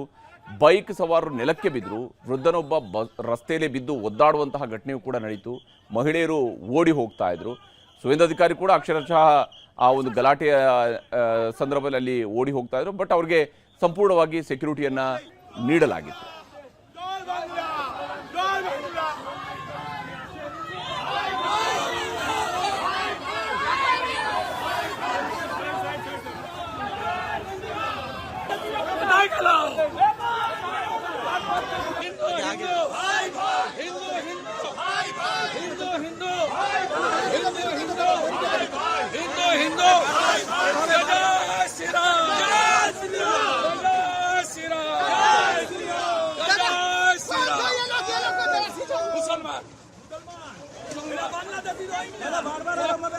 बांग्लादेशी मुसलमान, सब बांग्लादेशी मुसलमान बूथ जाम करने की कोशिश कर रहा है, बूथ जाम करने की कोशिश है। देखो ये इलाका छेड़े शुरू कर दिया पूरा ममता को. ಇದು ರಾಜ್ಯದ ಮಳೆ ಕಥೆ ಆಯಿತು. ಈಗ ಚುನಾವಣೆ ನಡೆದಿರುವಂತಹ ಪಶ್ಚಿಮ ಬಂಗಾಳದ ಕಡೆಗೆ ಹೋಗೋಣ. ಮೊದಲ ಹಂತದಲ್ಲಿ 93.19% ಮತದಾನ ನಡೆದಿತ್ತು. ಇವತ್ತು ಎರಡನೇ ಹಂತದಲ್ಲಿ ಮತದಾನದಲ್ಲಿ ಇಲ್ಲಿವರೆಗೂ ಸಿಕ್ಕಿರುವಂಥ ಅಪ್ಡೇಟ್ಸ್ ಪ್ರಕಾರ 92.20% ಮತದಾನ ಆಗಿದೆ. ಮತದಾನ ಆಗ್ತಾ ಇದ್ದಂತೆಯೇ ಚುನಾವಣೋತ್ತರ ಸಮೀಕ್ಷೆಗಳು ಕೂಡ ಹೊರಬರ್ತಾ ಇದ್ದಾವೆ. ಅದರಲ್ಲೂ ವಿಶೇಷವಾಗಿ ಪಶ್ಚಿಮ ಬಂಗಾಳದ ಒಟ್ಟು ಕ್ಷೇತ್ರಗಳು 294 ಇರುವಂಥದ್ದು. ಈ 294 ಸೀಟ್ಗಳಲ್ಲಿ ಯಾರು ಎಷ್ಟು ಗೆಲ್ಲಬಹುದು ಅನ್ನೋದರ ಬಗ್ಗೆ ಸಿಗ್ತಾ ಇರುವಂತಹ ಸಮೀಕ್ಷೆಯ ವರದಿಗಳನ್ನು ನಿಮಗೆ ತೋರಿಸ್ತಾ ಹೋಗ್ತೀನಿ. ಮ್ಯಾಟ್ರಿಸ್ ನಡೆಸಿರ್ತಕ್ಕಂತಹ ಸಮೀಕ್ಷೆಯ ಪ್ರಕಾರ TMC 125ರಿಂದ 140 ಸೀಟ್ಗಳನ್ನು, ಅಂದರೆ ಅಧಿಕಾರವನ್ನು ಈ ಬಾರಿ TMC ಕಳ್ಕೊಳ್ಳುತ್ತೆ ಅಂತ ಹೇಳಿ. ಇಲ್ಲಿ TMCಯ ಮುಖ್ಯಮಂತ್ರಿ ಆಗಿರುವಂತಹ ಮಮತಾ ದೀದಿ ಈ ಬಾರಿ ಅಧಿಕಾರವನ್ನು ಕಳ್ಕೊಳ್ಬಹುದು, 15 ವರ್ಷಗಳ ಆಡಳಿತ ಕೊನೆಗೊಳ್ಳಬಹುದು ಅಂತ ಹೇಳ್ತಾ ಇದೆ. BJP 146ರಿಂದ 161 ಸೀಟ್ಗಳು, ಕಾಂಗ್ರೆಸ್ ಮತ್ತು CPIM ಇದರಲ್ಲಿ ಶೂನ್ಯ ಸಾಧನೆಗೆ ಸೀಮಿತ ಆಗಬಹುದು. 6ರಿಂದ 10 ಸೀಟ್ಗಳಲ್ಲಿ ಇತರರು ಗೆಲುವನ್ನು ದಾಖಲಿಸಿಕೊಳ್ಳಬಹುದು ಅನ್ನುವಂಥದ್ದನ್ನು ಹೇಳ್ತಿದ್ದಾರೆ. ಕಾಂಗ್ರೆಸ್ ಕೂಡ ಶೂನ್ಯ ಸಾಧನೆಗೆ ಸೀಮಿತ ಆಗುತ್ತೆ ಅಂತೇಳಿ ಮ್ಯಾಟ್ರಿಸ್ ಹೇಳಿದೆ. ಇನ್ನು ಪಿಮಾರ್ಕ್ನ ಸಮೀಕ್ಷೆಯ ಪ್ರಕಾರ, ಪಿಮಾರ್ಕ್ ಹೇಳೋ ಪ್ರಕಾರ 118ರಿಂದ 138 ಸೀಟ್ಗಳು, ಅಂದರೆ TMC ಅಧಿಕಾರವನ್ನು ಕಳ್ಕೊಳ್ಳುತ್ತೆ ಅಂತೇಳಿ ಪಿಮಾರ್ಕ್ ಸರ್ವೆ ಕೂಡ ಹೇಳಿದೆ. 146ರಿಂದ 161 ಸೀಟ್ಗಳು BJPಗೆ ಬರುತ್ತೆ ಅನ್ನುವಂಥದ್ದನ್ನು ಪಿಮಾರ್ಕ್ ಹೇಳ್ತಿರುವಂಥದ್ದು. ಕಾಂಗ್ರೆಸ್ 6ರಿಂದ 10 ಸೀಟ್ಗಳು ಗೆಲ್ಲಬಹುದು, ಇತರರು ಶೂನ್ಯ ಸಾಧನೆ, CPM ಕೂಡ ಶೂನ್ಯ ಸಾಧನೆಗೆ ತೃಪ್ತಿ ಪಡ್ಕೊಳ್ಬೇಕಾಗತ್ತೆ ಅಂತ ಹೇಳಿ ಪಿಮಾರ್ಕ್ ಹೇಳ್ತಾ ಇದೆ.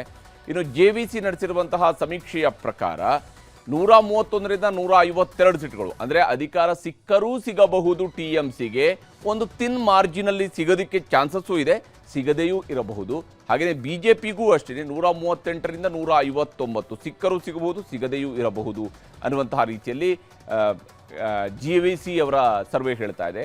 0ಯಿಂದ 2 ಸ್ಥಾನಗಳವರೆಗೆ ಕಾಂಗ್ರೆಸ್ ಫೈಟ್ನಲ್ಲಿದೆ ಅಂತ ಹೇಳಿ, ಇತರರು ಕೂಡ 0ಯಿಂದ 2. CPM ಶೂನ್ಯ ಸಾಧನೆಗೆ, ನೋಡಿ ಸರಿಸುಮಾರು 3 ದಶಕಗಳ ಕಾಲ ಆಡಳಿತ ನಡೆಸಿದಂತಹ CPM ಶೂನ್ಯ ಸಾಧನೆ ಅಂತೇಳಿ ಬಹುತೇಕ ಎಲ್ಲ ಸರ್ವೆಗಳು ಹೇಳ್ತಾ ಇದ್ದಾವೆ. ಬಂಗಾಳದ ಎಕ್ಸಿಟ್ ಪೋಲ್ನ ಜೊತೆಗೇನೆ ಇನ್ನು ಚಾಣಕ್ಯ ಸ್ಟ್ರಾಟಜೀಸ್ ನಡೆಸಿರುವಂತಹ ಸಮೀಕ್ಷೆಯ ಪ್ರಕಾರವೂ ಕೂಡ ಅಷ್ಟೇ ಬಿಜೆಪಿ ಅಧಿಕಾರಕ್ಕೆ ಬರುತ್ತೆ ಅಂತ ಹೇಳಿ ಹೇಳ್ತಾ ಇದೆ. 150ರಿಂದ 160 ಸೀಟ್ಗಳೊಂದಿಗೆ ಬಿಜೆಪಿ ಅಧಿಕಾರಕ್ಕೆ ಬರಬಹುದು ಅಂತ ಹೇಳಿ ಚಾಣಕ್ಯ ಸ್ಟ್ರಾಟಜೀಸ್ ಹೇಳ್ತಾ ಇದೆ. 130ರಿಂದ 140 ಸೀಟ್ಗಳು ಟಿಎಂಸಿ ಪಾಲಾಗಬಹುದು. ಕಾಂಗ್ರೆಸ್ ಶೂನ್ಯ ಸಾಧನೆ, ಇತರರು 6ರಿಂದ 10, ಸಿಪಿಐಎಂ ಅಥವಾ ಎಡಪಕ್ಷಗಳ ಕೂಟಗಳು ಇವರು ಶೂನ್ಯ ಸಾಧನೆಯನ್ನು ಮಾಡ್ತವೆ ಅಂತ ಹೇಳಿ ಚಾಣಕ್ಯ ಸ್ಟ್ರಾಟಜೀಸ್ ಕೂಡ ತನ್ನ ಸರ್ವೆಯಲ್ಲಿ ಹೇಳ್ತಾ ಇದೆ.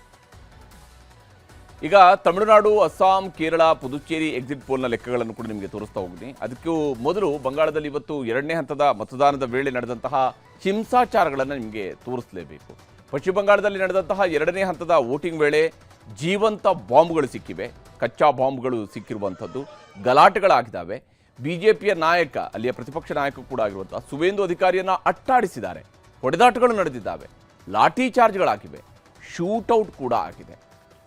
ಇಲ್ಲಿ ಟಿಎಂಸಿ ಬೆಂಬಲಿಗರು ಜೈ ಬಾಂಗ್ಲಾ ಅಂತ ಹೇಳಿ ಘೋಷಣೆಯನ್ನು ಕೂಗ್ತಾ ಇರುವಂಥದ್ದು. ಸುವೇಂದು ಅಧಿಕಾರಿಯವರು ಹೋಗ್ತಾ ಇರುವ ಸಂದರ್ಭದಲ್ಲಿನೇ ಅಲ್ಲಿ ಜೈ ಬಾಂಗ್ಲಾ ಅಂತ ಹೇಳಿ ಘೋಷಣೆಗಳನ್ನು ಕೂಗಿದ್ದಾರೆ ಟಿಎಂಸಿಯ ಬೆಂಬಲಿಗರು. ಅದರಿಂದಾಗಿ ಸುವೇಂದು ಅಧಿಕಾರಿಯವರು ಸಿಟ್ಟಿಗೆದ್ದಿದ್ರು. ಆ ಸಂದರ್ಭದಲ್ಲಿನೇ ಎರಡೂ ಕಡೆಯಲ್ಲೂ ಕೂಡ ಮಾತಿನ ಚಕಮಕಿಗಳು ನಡೆದಿದ್ದಾವೆ. ಟಿಎಂಸಿ ಬೆಂಬಲಿಗರ ಕಡೆಯಿಂದ ಅವರಿಗೆ ಹುಡೀರಿ ಅನ್ನುವಂತಹ ಮಾತುಗಳು ಕೂಡ ಕೇಳಿ ಬಂದಿದ್ವು. ಟಿಎಂಸಿ ನಾಯಕಿ ಮಮತಾ ಬ್ಯಾನರ್ಜಿ ಮತ್ತು ಬಿಜೆಪಿಯ ಸುವೇಂದು ಅಧಿಕಾರಿ ಸ್ಪರ್ಧಿಸಿರುವಂತಹ ಭವಾನಿಪುರದಲ್ಲಿ ಇವತ್ತು ಹಿಂಸಾಚಾರ ನಡೆದಿದೆ. ಇದು ಮುಖ್ಯಮಂತ್ರಿ ಮಮತಾ ಬ್ಯಾನರ್ಜಿ ಅವರು ಪ್ರತಿನಿಧಿಸ್ತಾ ಇರುವಂತಹ ಕ್ಷೇತ್ರ. ಮತಗಟ್ಟೆ ಪರಿಶೀಲನೆಗೆ ಅಂತೇಳಿ ಸುವೇಂದು ಅಧಿಕಾರಿ ಅವರು ಬಂದಾಗ ಟಿಎಂಸಿ ಕಾರ್ಯಕರ್ತರು ಮುತ್ತಿಗೆ ಹಾಕಿದ್ರು. ಜೈ ಬಂಗಾಳ, ಜೈ ಬಂಗಾಳ ಅನ್ನುವಂತಹ ಘೋಷಣೆಗಳನ್ನು ಕೂಗಿದ್ದಾರೆ. ಸುವೇಂದು ಅಧಿಕಾರಿಯನ್ನು ಕೂಡ ಸುತ್ತುವರಿದ್ರು. ಆಗ ಸುವೇಂದು ಅಧಿಕಾರಿಯವರಿಗೂ ಕೂಡ ಸಹಜವಾಗಿ ಒಬ್ಬ ರಾಜಕೀಯ ನಾಯಕರಿಗೆ ಸಿಟ್ಟು ಬಂದೇ ಬರುತ್ತೆ. ಆ ರೀತಿಯಂಥ ಒಂದು ವಾತಾವರಣ ಕೂಡ ನಿರ್ಮಾಣ ಆಗಿತ್ತು. ಅವರ ಪಿತ್ತ ನೆತ್ತಿಗೇರಿತ್ತು.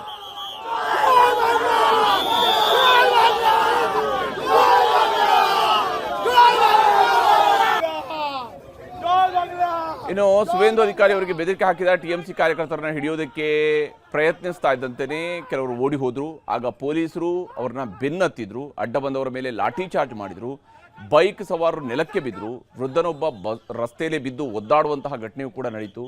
ಮಹಿಳೆಯರು ಓಡಿ ಹೋಗ್ತಾ ಇದ್ರು. ಸುವೇಂದು ಅಧಿಕಾರಿ ಕೂಡ ಅಕ್ಷರಶಃ ಆ ಒಂದು ಗಲಾಟೆಯ ಸಂದರ್ಭದಲ್ಲಿ ಅಲ್ಲಿ ಓಡಿ ಹೋಗ್ತಾ ಇದ್ರು. ಬಟ್ ಅವ್ರಿಗೆ ಸಂಪೂರ್ಣವಾಗಿ ಸೆಕ್ಯೂರಿಟಿಯನ್ನು ನೀಡಲಾಗಿತ್ತು.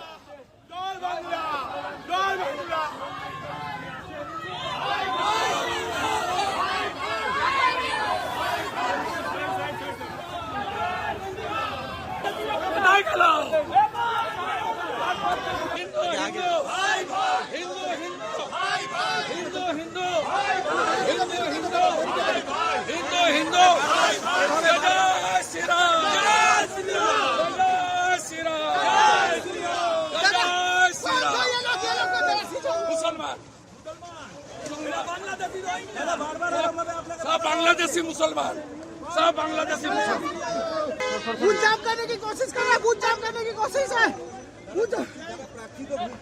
देखो ये इलाका छेड़े शुरू कर दिया पूरा ममता को. ಇದು ರಾಜ್ಯದ ಮಳೆ ಕಥೆ ಆಯಿತು. ಈಗ ಚುನಾವಣೆ ನಡೆದಿರುವಂತಹ ಪಶ್ಚಿಮ ಬಂಗಾಳದ ಕಡೆಗೆ ಹೋಗೋಣ.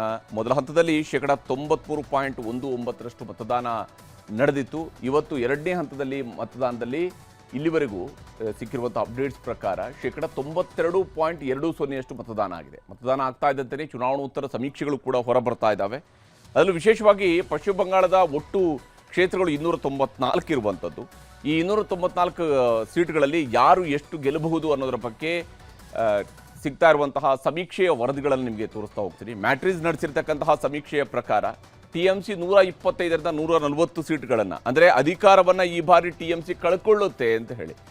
ಇಲ್ಲಿ ಟಿಎಂಸಿಯ ಮುಖ್ಯಮಂತ್ರಿ ಆಗಿರುವಂತಹ ಮಮತಾ ದೀದಿ ಈ ಬಾರಿ ಅಧಿಕಾರವನ್ನು ಕಳ್ಕೊಳ್ಬಹುದು, 15 ವರ್ಷಗಳ ಆಡಳಿತ ಕೊನೆಗೊಳ್ಳಬಹುದು ಅಂತ ಹೇಳ್ತಾ ಇದೆ. ಬಿಜೆಪಿ 146ರಿಂದ 161 ಸೀಟ್ಗಳು, ಕಾಂಗ್ರೆಸ್ ಮತ್ತು ಸಿಪಿಐಎಂ ಇದರಲ್ಲಿ ಶೂನ್ಯ ಸಾಧನೆಗೆ ಸೀಮಿತ ಆಗಬಹುದು. 6ರಿಂದ 10 ಸೀಟ್ಗಳಲ್ಲಿ ಇತರರು ಗೆಲುವನ್ನು ದಾಖಲಿಸಿಕೊಳ್ಳಬಹುದು ಅನ್ನುವಂಥದ್ದನ್ನು ಹೇಳ್ತಿದ್ದಾರೆ. ಕಾಂಗ್ರೆಸ್ ಕೂಡ ಶೂನ್ಯ ಸಾಧನೆಗೆ ಸೀಮಿತ ಆಗುತ್ತೆ ಅಂತೇಳಿ ಮ್ಯಾಟ್ರಿಸ್ ಹೇಳಿದೆ.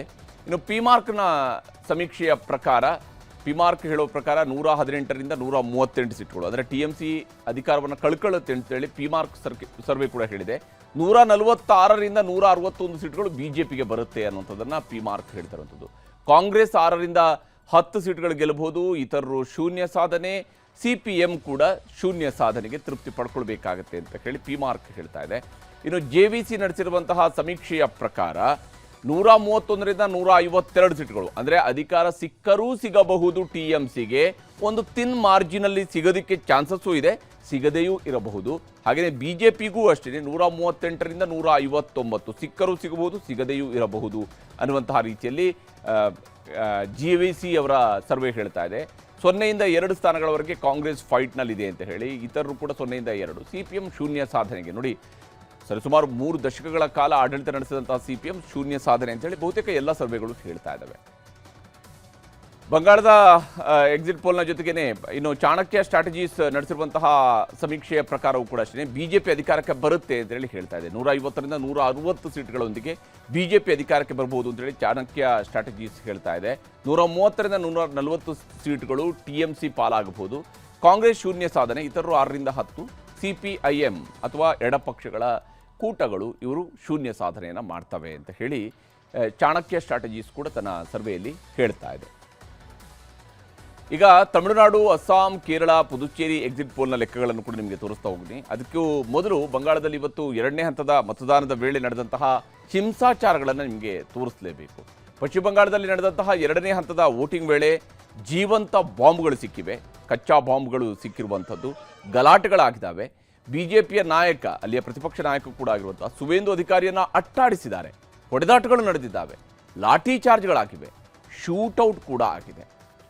ಇಲ್ಲಿ TMC ಬೆಂಬಲಿಗರು ಜೈ ಬಾಂಗ್ಲಾ ಅಂತ ಹೇಳಿ ಘೋಷಣೆಯನ್ನು ಕೂಗ್ತಾ ಇರುವಂಥದ್ದು. ಸುವೇಂದು ಅಧಿಕಾರಿಯವರು ಹೋಗ್ತಾ ಇರುವ ಸಂದರ್ಭದಲ್ಲಿನೇ ಅಲ್ಲಿ ಜೈ ಬಾಂಗ್ಲಾ ಅಂತ ಹೇಳಿ ಘೋಷಣೆಗಳನ್ನು ಕೂಗಿದ್ದಾರೆ TMCಯ ಬೆಂಬಲಿಗರು. ಅದರಿಂದಾಗಿ ಸುವೇಂದು ಅಧಿಕಾರಿಯವರು ಸಿಟ್ಟಿಗೆದ್ದಿದ್ರು. ಆ ಸಂದರ್ಭದಲ್ಲಿನೇ ಎರಡೂ ಕಡೆಯಲ್ಲೂ ಕೂಡ ಮಾತಿನ ಚಕಮಕಿಗಳು ನಡೆದಿದ್ದಾವೆ. TMC ಬೆಂಬಲಿಗರ ಕಡೆಯಿಂದ ಅವರಿಗೆ ಹುಡೀರಿ ಅನ್ನುವಂತಹ ಮಾತುಗಳು ಕೂಡ ಕೇಳಿ ಬಂದಿದ್ವು. TMC ನಾಯಕಿ ಮಮತಾ ಬ್ಯಾನರ್ಜಿ ಮತ್ತು BJPಯ ಸುವೇಂದು ಅಧಿಕಾರಿ ಸ್ಪರ್ಧಿಸಿರುವಂತಹ ಭವಾನಿಪುರದಲ್ಲಿ ಇವತ್ತು ಹಿಂಸಾಚಾರ ನಡೆದಿದೆ. ಇದು ಮುಖ್ಯಮಂತ್ರಿ ಮಮತಾ ಬ್ಯಾನರ್ಜಿ ಅವರು ಪ್ರತಿನಿಧಿಸ್ತಾ ಇರುವಂತಹ ಕ್ಷೇತ್ರ.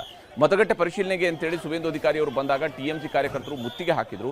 ಜೈ ಬಂಗಾಳ, ಜೈ ಬಂಗಾಳ ಅನ್ನುವಂತಹ ಘೋಷಣೆಗಳನ್ನು ಕೂಗಿದ್ದಾರೆ. ಸುವೇಂದು ಅಧಿಕಾರಿಯನ್ನು ಕೂಡ ಸುತ್ತುವರಿದ್ರು. ಆಗ ಸುವೇಂದು ಅಧಿಕಾರಿಯವರಿಗೂ ಕೂಡ ಸಹಜವಾಗಿ ಒಬ್ಬ ರಾಜಕೀಯ ನಾಯಕರಿಗೆ ಸಿಟ್ಟು ಬಂದೇ ಬರುತ್ತೆ. ಆ ರೀತಿಯಂಥ ಒಂದು ವಾತಾವರಣ ಕೂಡ ನಿರ್ಮಾಣ ಆಗಿತ್ತು. ಅವರ ಪಿತ್ತ ನೆತ್ತಿಗೇರಿತ್ತು.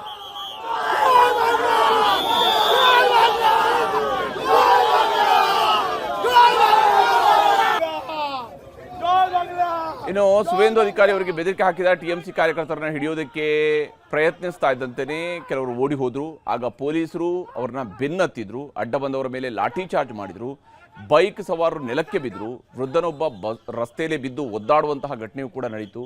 ಮಹಿಳೆಯರು ಓಡಿ ಹೋಗ್ತಾ ಇದ್ರು. ಸುವೇಂದು ಅಧಿಕಾರಿ ಕೂಡ ಅಕ್ಷರಶಃ ಆ ಒಂದು ಗಲಾಟೆಯ ಸಂದರ್ಭದಲ್ಲಿ ಅಲ್ಲಿ ಓಡಿ ಹೋಗ್ತಾ ಇದ್ರು. ಬಟ್ ಅವ್ರಿಗೆ ಸಂಪೂರ್ಣವಾಗಿ ಸೆಕ್ಯೂರಿಟಿಯನ್ನು ನೀಡಲಾಗಿತ್ತು.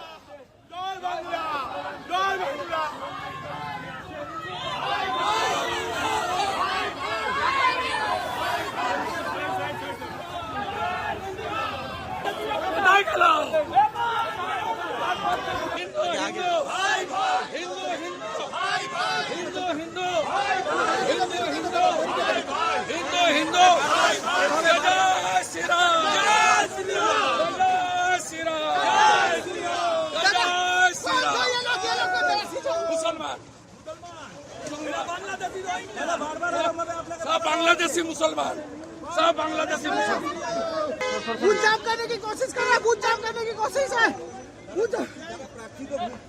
देखो ये इलाका छेड़े शुरू कर दिया पूरा ममता को. ಇದು ರಾಜ್ಯದ ಮಳೆ ಕಥೆ ಆಯಿತು. ಈಗ ಚುನಾವಣೆ ನಡೆದಿರುವಂತಹ ಪಶ್ಚಿಮ ಬಂಗಾಳದ ಕಡೆಗೆ ಹೋಗೋಣ. ಮೊದಲ ಹಂತದಲ್ಲಿ 93.19% ಮತದಾನ ನಡೆದಿತ್ತು. ಇವತ್ತು 2ನೇ ಹಂತದಲ್ಲಿ ಮತದಾನದಲ್ಲಿ ಇಲ್ಲಿವರೆಗೂ ಸಿಕ್ಕಿರುವಂಥ ಅಪ್ಡೇಟ್ಸ್ ಪ್ರಕಾರ 92.20% ಮತದಾನ ಆಗಿದೆ. ಮತದಾನ ಆಗ್ತಾ ಇದ್ದಂತೆಯೇ ಚುನಾವಣೋತ್ತರ ಸಮೀಕ್ಷೆಗಳು ಕೂಡ ಹೊರಬರ್ತಾ ಇದ್ದಾವೆ. ಅದರಲ್ಲೂ ವಿಶೇಷವಾಗಿ ಪಶ್ಚಿಮ ಬಂಗಾಳದ ಒಟ್ಟು ಕ್ಷೇತ್ರಗಳು 294 ಇರುವಂಥದ್ದು. ಈ 294 ಸೀಟ್ಗಳಲ್ಲಿ ಯಾರು ಎಷ್ಟು ಗೆಲ್ಲಬಹುದು ಅನ್ನೋದರ ಬಗ್ಗೆ ಸಿಗ್ತಾ ಇರುವಂತಹ ಸಮೀಕ್ಷೆಯ ವರದಿಗಳನ್ನು ನಿಮಗೆ ತೋರಿಸ್ತಾ ಹೋಗ್ತೀನಿ. ಮ್ಯಾಟ್ರಿಸ್ ನಡೆಸಿರ್ತಕ್ಕಂತಹ ಸಮೀಕ್ಷೆಯ ಪ್ರಕಾರ TMC 125ರಿಂದ 140 ಸೀಟ್ಗಳನ್ನು, ಅಂದರೆ ಅಧಿಕಾರವನ್ನು ಈ ಬಾರಿ TMC ಕಳ್ಕೊಳ್ಳುತ್ತೆ ಅಂತ ಹೇಳಿ. ಇಲ್ಲಿ TMCಯ ಮುಖ್ಯಮಂತ್ರಿ ಆಗಿರುವಂತಹ ದೀದಿ ಮಮತಾ ದೀದಿ ಈ ಬಾರಿ ಅಧಿಕಾರವನ್ನು ಕಳ್ಕೊಳ್ಬಹುದು, 15 ವರ್ಷಗಳ ಆಡಳಿತ ಕೊನೆಗೊಳ್ಳಬಹುದು ಅಂತ ಹೇಳ್ತಾ ಇದೆ. ಬಿಜೆಪಿ 146ರಿಂದ 161 ಸೀಟುಗಳು, ಕಾಂಗ್ರೆಸ್ ಮತ್ತು CPIM ಇದರಲ್ಲಿ ಶೂನ್ಯ ಸಾಧನೆಗೆ ಸೀಮಿತ ಆಗಬಹುದು. 6ರಿಂದ 10 ಸೀಟುಗಳಲ್ಲಿ ಇತರರು ಗೆಲುವನ್ನು ದಾಖಲಿಸಿಕೊಳ್ಳಬಹುದು ಅನ್ನುವಂಥದ್ದನ್ನು ಹೇಳ್ತಿದ್ದಾರೆ. ಕಾಂಗ್ರೆಸ್ ಕೂಡ ಶೂನ್ಯ ಸಾಧನೆಗೆ ಸೀಮಿತ ಆಗುತ್ತೆ ಅಂತೇಳಿ ಮ್ಯಾಟ್ರಿಸ್ ಹೇಳಿದೆ. ಇನ್ನು ಪಿಮಾರ್ಕ್ನ ಸಮೀಕ್ಷೆಯ ಪ್ರಕಾರ, ಪಿಮಾರ್ಕ್ ಹೇಳೋ ಪ್ರಕಾರ 118ರಿಂದ 138 ಸೀಟುಗಳು, ಅಂದರೆ TMC ಅಧಿಕಾರವನ್ನು ಕಳ್ಕೊಳ್ಳುತ್ತೆ ಅಂತೇಳಿ ಪಿಮಾರ್ಕ್ ಸರ್ವೆ ಕೂಡ ಹೇಳಿದೆ. 146ರಿಂದ 161 ಸೀಟುಗಳು BJPಗೆ ಬರುತ್ತೆ ಅನ್ನುವಂಥದ್ದನ್ನು ಪಿಮಾರ್ಕ್ ಹೇಳ್ತಿರುವಂಥದ್ದು. ಕಾಂಗ್ರೆಸ್ 6ರಿಂದ 10 ಸೀಟುಗಳು ಗೆಲ್ಲಬಹುದು, ಇತರರು ಶೂನ್ಯ ಸಾಧನೆ, CPM ಕೂಡ ಶೂನ್ಯ ಸಾಧನೆಗೆ ತೃಪ್ತಿ ಪಡ್ಕೊಳ್ಬೇಕಾಗತ್ತೆ ಅಂತ ಹೇಳಿ ಪಿಮಾರ್ಕ್ ಹೇಳ್ತಾ ಇದೆ. ಇನ್ನು JVC ನಡೆಸಿರುವಂತಹ ಸಮೀಕ್ಷೆಯ ಪ್ರಕಾರ 131ರಿಂದ 152 ಸೀಟುಗಳು, ಅಂದರೆ ಅಧಿಕಾರ ಸಿಕ್ಕರೂ ಸಿಗಬಹುದು TMCಗೆ, ಒಂದು ತಿನ್ ಮಾರ್ಜಿನಲ್ಲಿ ಸಿಗೋದಕ್ಕೆ ಚಾನ್ಸಸ್ಸು ಇದೆ, ಸಿಗದೆಯೂ ಇರಬಹುದು. ಹಾಗೆಯೇ BJPಗೂ ಅಷ್ಟೇ 138ರಿಂದ 159 ಸಿಕ್ಕರೂ ಸಿಗಬಹುದು, ಸಿಗದೆಯೂ ಇರಬಹುದು ಅನ್ನುವಂತಹ ರೀತಿಯಲ್ಲಿ JVC ಅವರ ಸರ್ವೆ ಹೇಳ್ತಾ ಇದೆ. 0ಯಿಂದ 2 ಸ್ಥಾನಗಳವರೆಗೆ ಕಾಂಗ್ರೆಸ್ ಫೈಟ್ನಲ್ಲಿದೆ ಅಂತ ಹೇಳಿ, ಇತರರು ಕೂಡ 0ಯಿಂದ 2. CPM ಶೂನ್ಯ ಸಾಧನೆಗೆ, ನೋಡಿ ಸರಿಸುಮಾರು 3 ದಶಕಗಳ ಕಾಲ ಆಡಳಿತ ನಡೆಸಿದಂತಹ CPM ಶೂನ್ಯ ಸಾಧನೆ ಅಂತೇಳಿ ಬಹುತೇಕ ಎಲ್ಲ ಸರ್ವೆಗಳು ಹೇಳ್ತಾ ಇದ್ದಾವೆ. ಬಂಗಾಳದ ಎಕ್ಸಿಟ್ ಪೋಲ್ನ ಜೊತೆಗೇನೆ ಇನ್ನು ಚಾಣಕ್ಯ ಸ್ಟ್ರಾಟಜೀಸ್ ನಡೆಸಿರುವಂತಹ ಸಮೀಕ್ಷೆಯ ಪ್ರಕಾರವೂ ಕೂಡ ಅಷ್ಟೇ BJP ಅಧಿಕಾರಕ್ಕೆ ಬರುತ್ತೆ ಅಂತೇಳಿ ಹೇಳ್ತಾ ಇದೆ. 150ರಿಂದ 160 ಸೀಟ್ಗಳೊಂದಿಗೆ BJP ಅಧಿಕಾರಕ್ಕೆ ಬರಬಹುದು ಅಂತೇಳಿ ಚಾಣಕ್ಯ ಸ್ಟ್ರಾಟಜೀಸ್ ಹೇಳ್ತಾ ಇದೆ. 130ರಿಂದ 140 ಸೀಟ್ಗಳು TMC ಪಾಲಾಗಬಹುದು. ಕಾಂಗ್ರೆಸ್ ಶೂನ್ಯ ಸಾಧನೆ, ಇತರರು 6ರಿಂದ 10, CPIM ಅಥವಾ ಎಡಪಕ್ಷಗಳ ಕೂಟಗಳು ಇವರು ಶೂನ್ಯ ಸಾಧನೆಯನ್ನು ಮಾಡ್ತವೆ ಅಂತ ಹೇಳಿ ಚಾಣಕ್ಯ ಸ್ಟ್ರಾಟಜೀಸ್ ಕೂಡ ತನ್ನ ಸರ್ವೆಯಲ್ಲಿ ಹೇಳ್ತಾ ಇದೆ. ಈಗ ತಮಿಳುನಾಡು, ಅಸ್ಸಾಂ, ಕೇರಳ, ಪುದುಚೇರಿ ಎಕ್ಸಿಟ್ ಪೋಲ್ನ ಲೆಕ್ಕಗಳನ್ನು ಕೂಡ ನಿಮಗೆ ತೋರಿಸ್ತಾ ಹೋಗ್ತೀನಿ. ಅದಕ್ಕೂ ಮೊದಲು ಬಂಗಾಳದಲ್ಲಿ ಇವತ್ತು 2ನೇ ಹಂತದ ಮತದಾನದ ವೇಳೆ ನಡೆದಂತಹ ಹಿಂಸಾಚಾರಗಳನ್ನು ನಿಮಗೆ ತೋರಿಸಲೇಬೇಕು. ಪಶ್ಚಿಮ ಬಂಗಾಳದಲ್ಲಿ ನಡೆದಂತಹ 2ನೇ ಹಂತದ ವೋಟಿಂಗ್ ವೇಳೆ ಜೀವಂತ ಬಾಂಬ್ಗಳು ಸಿಕ್ಕಿವೆ, ಕಚ್ಚಾ ಬಾಂಬ್ಗಳು ಸಿಕ್ಕಿರುವಂಥದ್ದು, ಗಲಾಟೆಗಳಾಗಿದ್ದಾವೆ. BJPಯ ನಾಯಕ, ಅಲ್ಲಿಯ ಪ್ರತಿಪಕ್ಷ ನಾಯಕ ಕೂಡ ಆಗಿರುವಂತಹ ಸುವೇಂದು ಅಧಿಕಾರಿಯನ್ನು ಅಟ್ಟಾಡಿಸಿದ್ದಾರೆ, ಹೊಡೆದಾಟಗಳು ನಡೆದಿದ್ದಾವೆ, ಲಾಠಿ ಚಾರ್ಜ್ಗಳಾಗಿವೆ, ಶೂಟೌಟ್ ಕೂಡ ಆಗಿದೆ. ಇಲ್ಲಿ TMC ಬೆಂಬಲಿಗರು ಜೈ ಬಾಂಗ್ಲಾ ಅಂಥೇಳಿ ಘೋಷಣೆಯನ್ನು ಕೂಗ್ತಾ ಇರುವಂಥದ್ದು. ಸುವೇಂದು ಅಧಿಕಾರಿಯವರು ಹೋಗ್ತಾ ಇರುವ ಸಂದರ್ಭದಲ್ಲಿನೇ ಅಲ್ಲಿ ಜೈ ಬಾಂಗ್ಲಾ ಅಂಥೇಳಿ ಘೋಷಣೆಗಳನ್ನು ಕೂಗಿದ್ದಾರೆ TMCಯ ಬೆಂಬಲಿಗರು. ಅದರಿಂದಾಗಿ ಸುವೇಂದು ಅಧಿಕಾರಿಯವರು ಸಿಟ್ಟಿಗೆದ್ದಿದ್ರು. ಆ ಸಂದರ್ಭದಲ್ಲಿನೇ ಎರಡೂ ಕಡೆಯಲ್ಲೂ ಕೂಡ ಮಾತಿನ ಚಕಮಕಿಗಳು ನಡೆದಿದ್ದಾವೆ. TMC ಬೆಂಬಲಿಗರ ಕಡೆಯಿಂದ ಅವರಿಗೆ ಹುಡೀರಿ ಅನ್ನುವಂತಹ ಮಾತುಗಳು ಕೂಡ ಕೇಳಿ ಬಂದಿದ್ವು. TMC ನಾಯಕಿ ಮಮತಾ ಬ್ಯಾನರ್ಜಿ ಮತ್ತು BJPಯ ಸುವೇಂದು ಅಧಿಕಾರಿ ಸ್ಪರ್ಧಿಸಿರುವಂತಹ ಭವಾನಿಪುರದಲ್ಲಿ ಇವತ್ತು ಹಿಂಸಾಚಾರ ನಡೆದಿದೆ. ಇದು ಮುಖ್ಯಮಂತ್ರಿ ಮಮತಾ ಬ್ಯಾನರ್ಜಿ ಅವರು ಪ್ರತಿನಿಧಿಸ್ತಾ ಇರುವಂತಹ ಕ್ಷೇತ್ರ. ಮತಗಟ್ಟೆ ಪರಿಶೀಲನೆಗೆ ಅಂತೇಳಿ ಸುವೇಂದು ಅಧಿಕಾರಿ ಅವರು ಬಂದಾಗ TMC ಕಾರ್ಯಕರ್ತರು ಮುತ್ತಿಗೆ ಹಾಕಿದ್ರು, ಜೈ ಬಂಗಾಳ ಜೈ ಬಂಗಾಳ ಅನ್ನುವಂತಹ ಘೋಷಣೆಗಳನ್ನು ಕೂಗಿದ್ದಾರೆ. ಸುವೇಂದು ಅಧಿಕಾರಿಯನ್ನು ಕೂಡ ಸುತ್ತುವರೆದ್ರು. ಆಗ ಸುವೇಂದು ಅಧಿಕಾರಿಯವರಿಗೂ ಕೂಡ ಸಹಜವಾಗಿ ಒಬ್ಬ ರಾಜಕೀಯ ನಾಯಕರಿಗೆ ಸಿಟ್ಟು ಬಂದೇ ಬರುತ್ತೆ. ಆ ರೀತಿಯಂಥ ಒಂದು ವಾತಾವರಣ ಕೂಡ ನಿರ್ಮಾಣ ಆಗಿತ್ತು. ಅವರ ಪಿತ್ತ ನೆತ್ತಿಗೇರಿತ್ತು.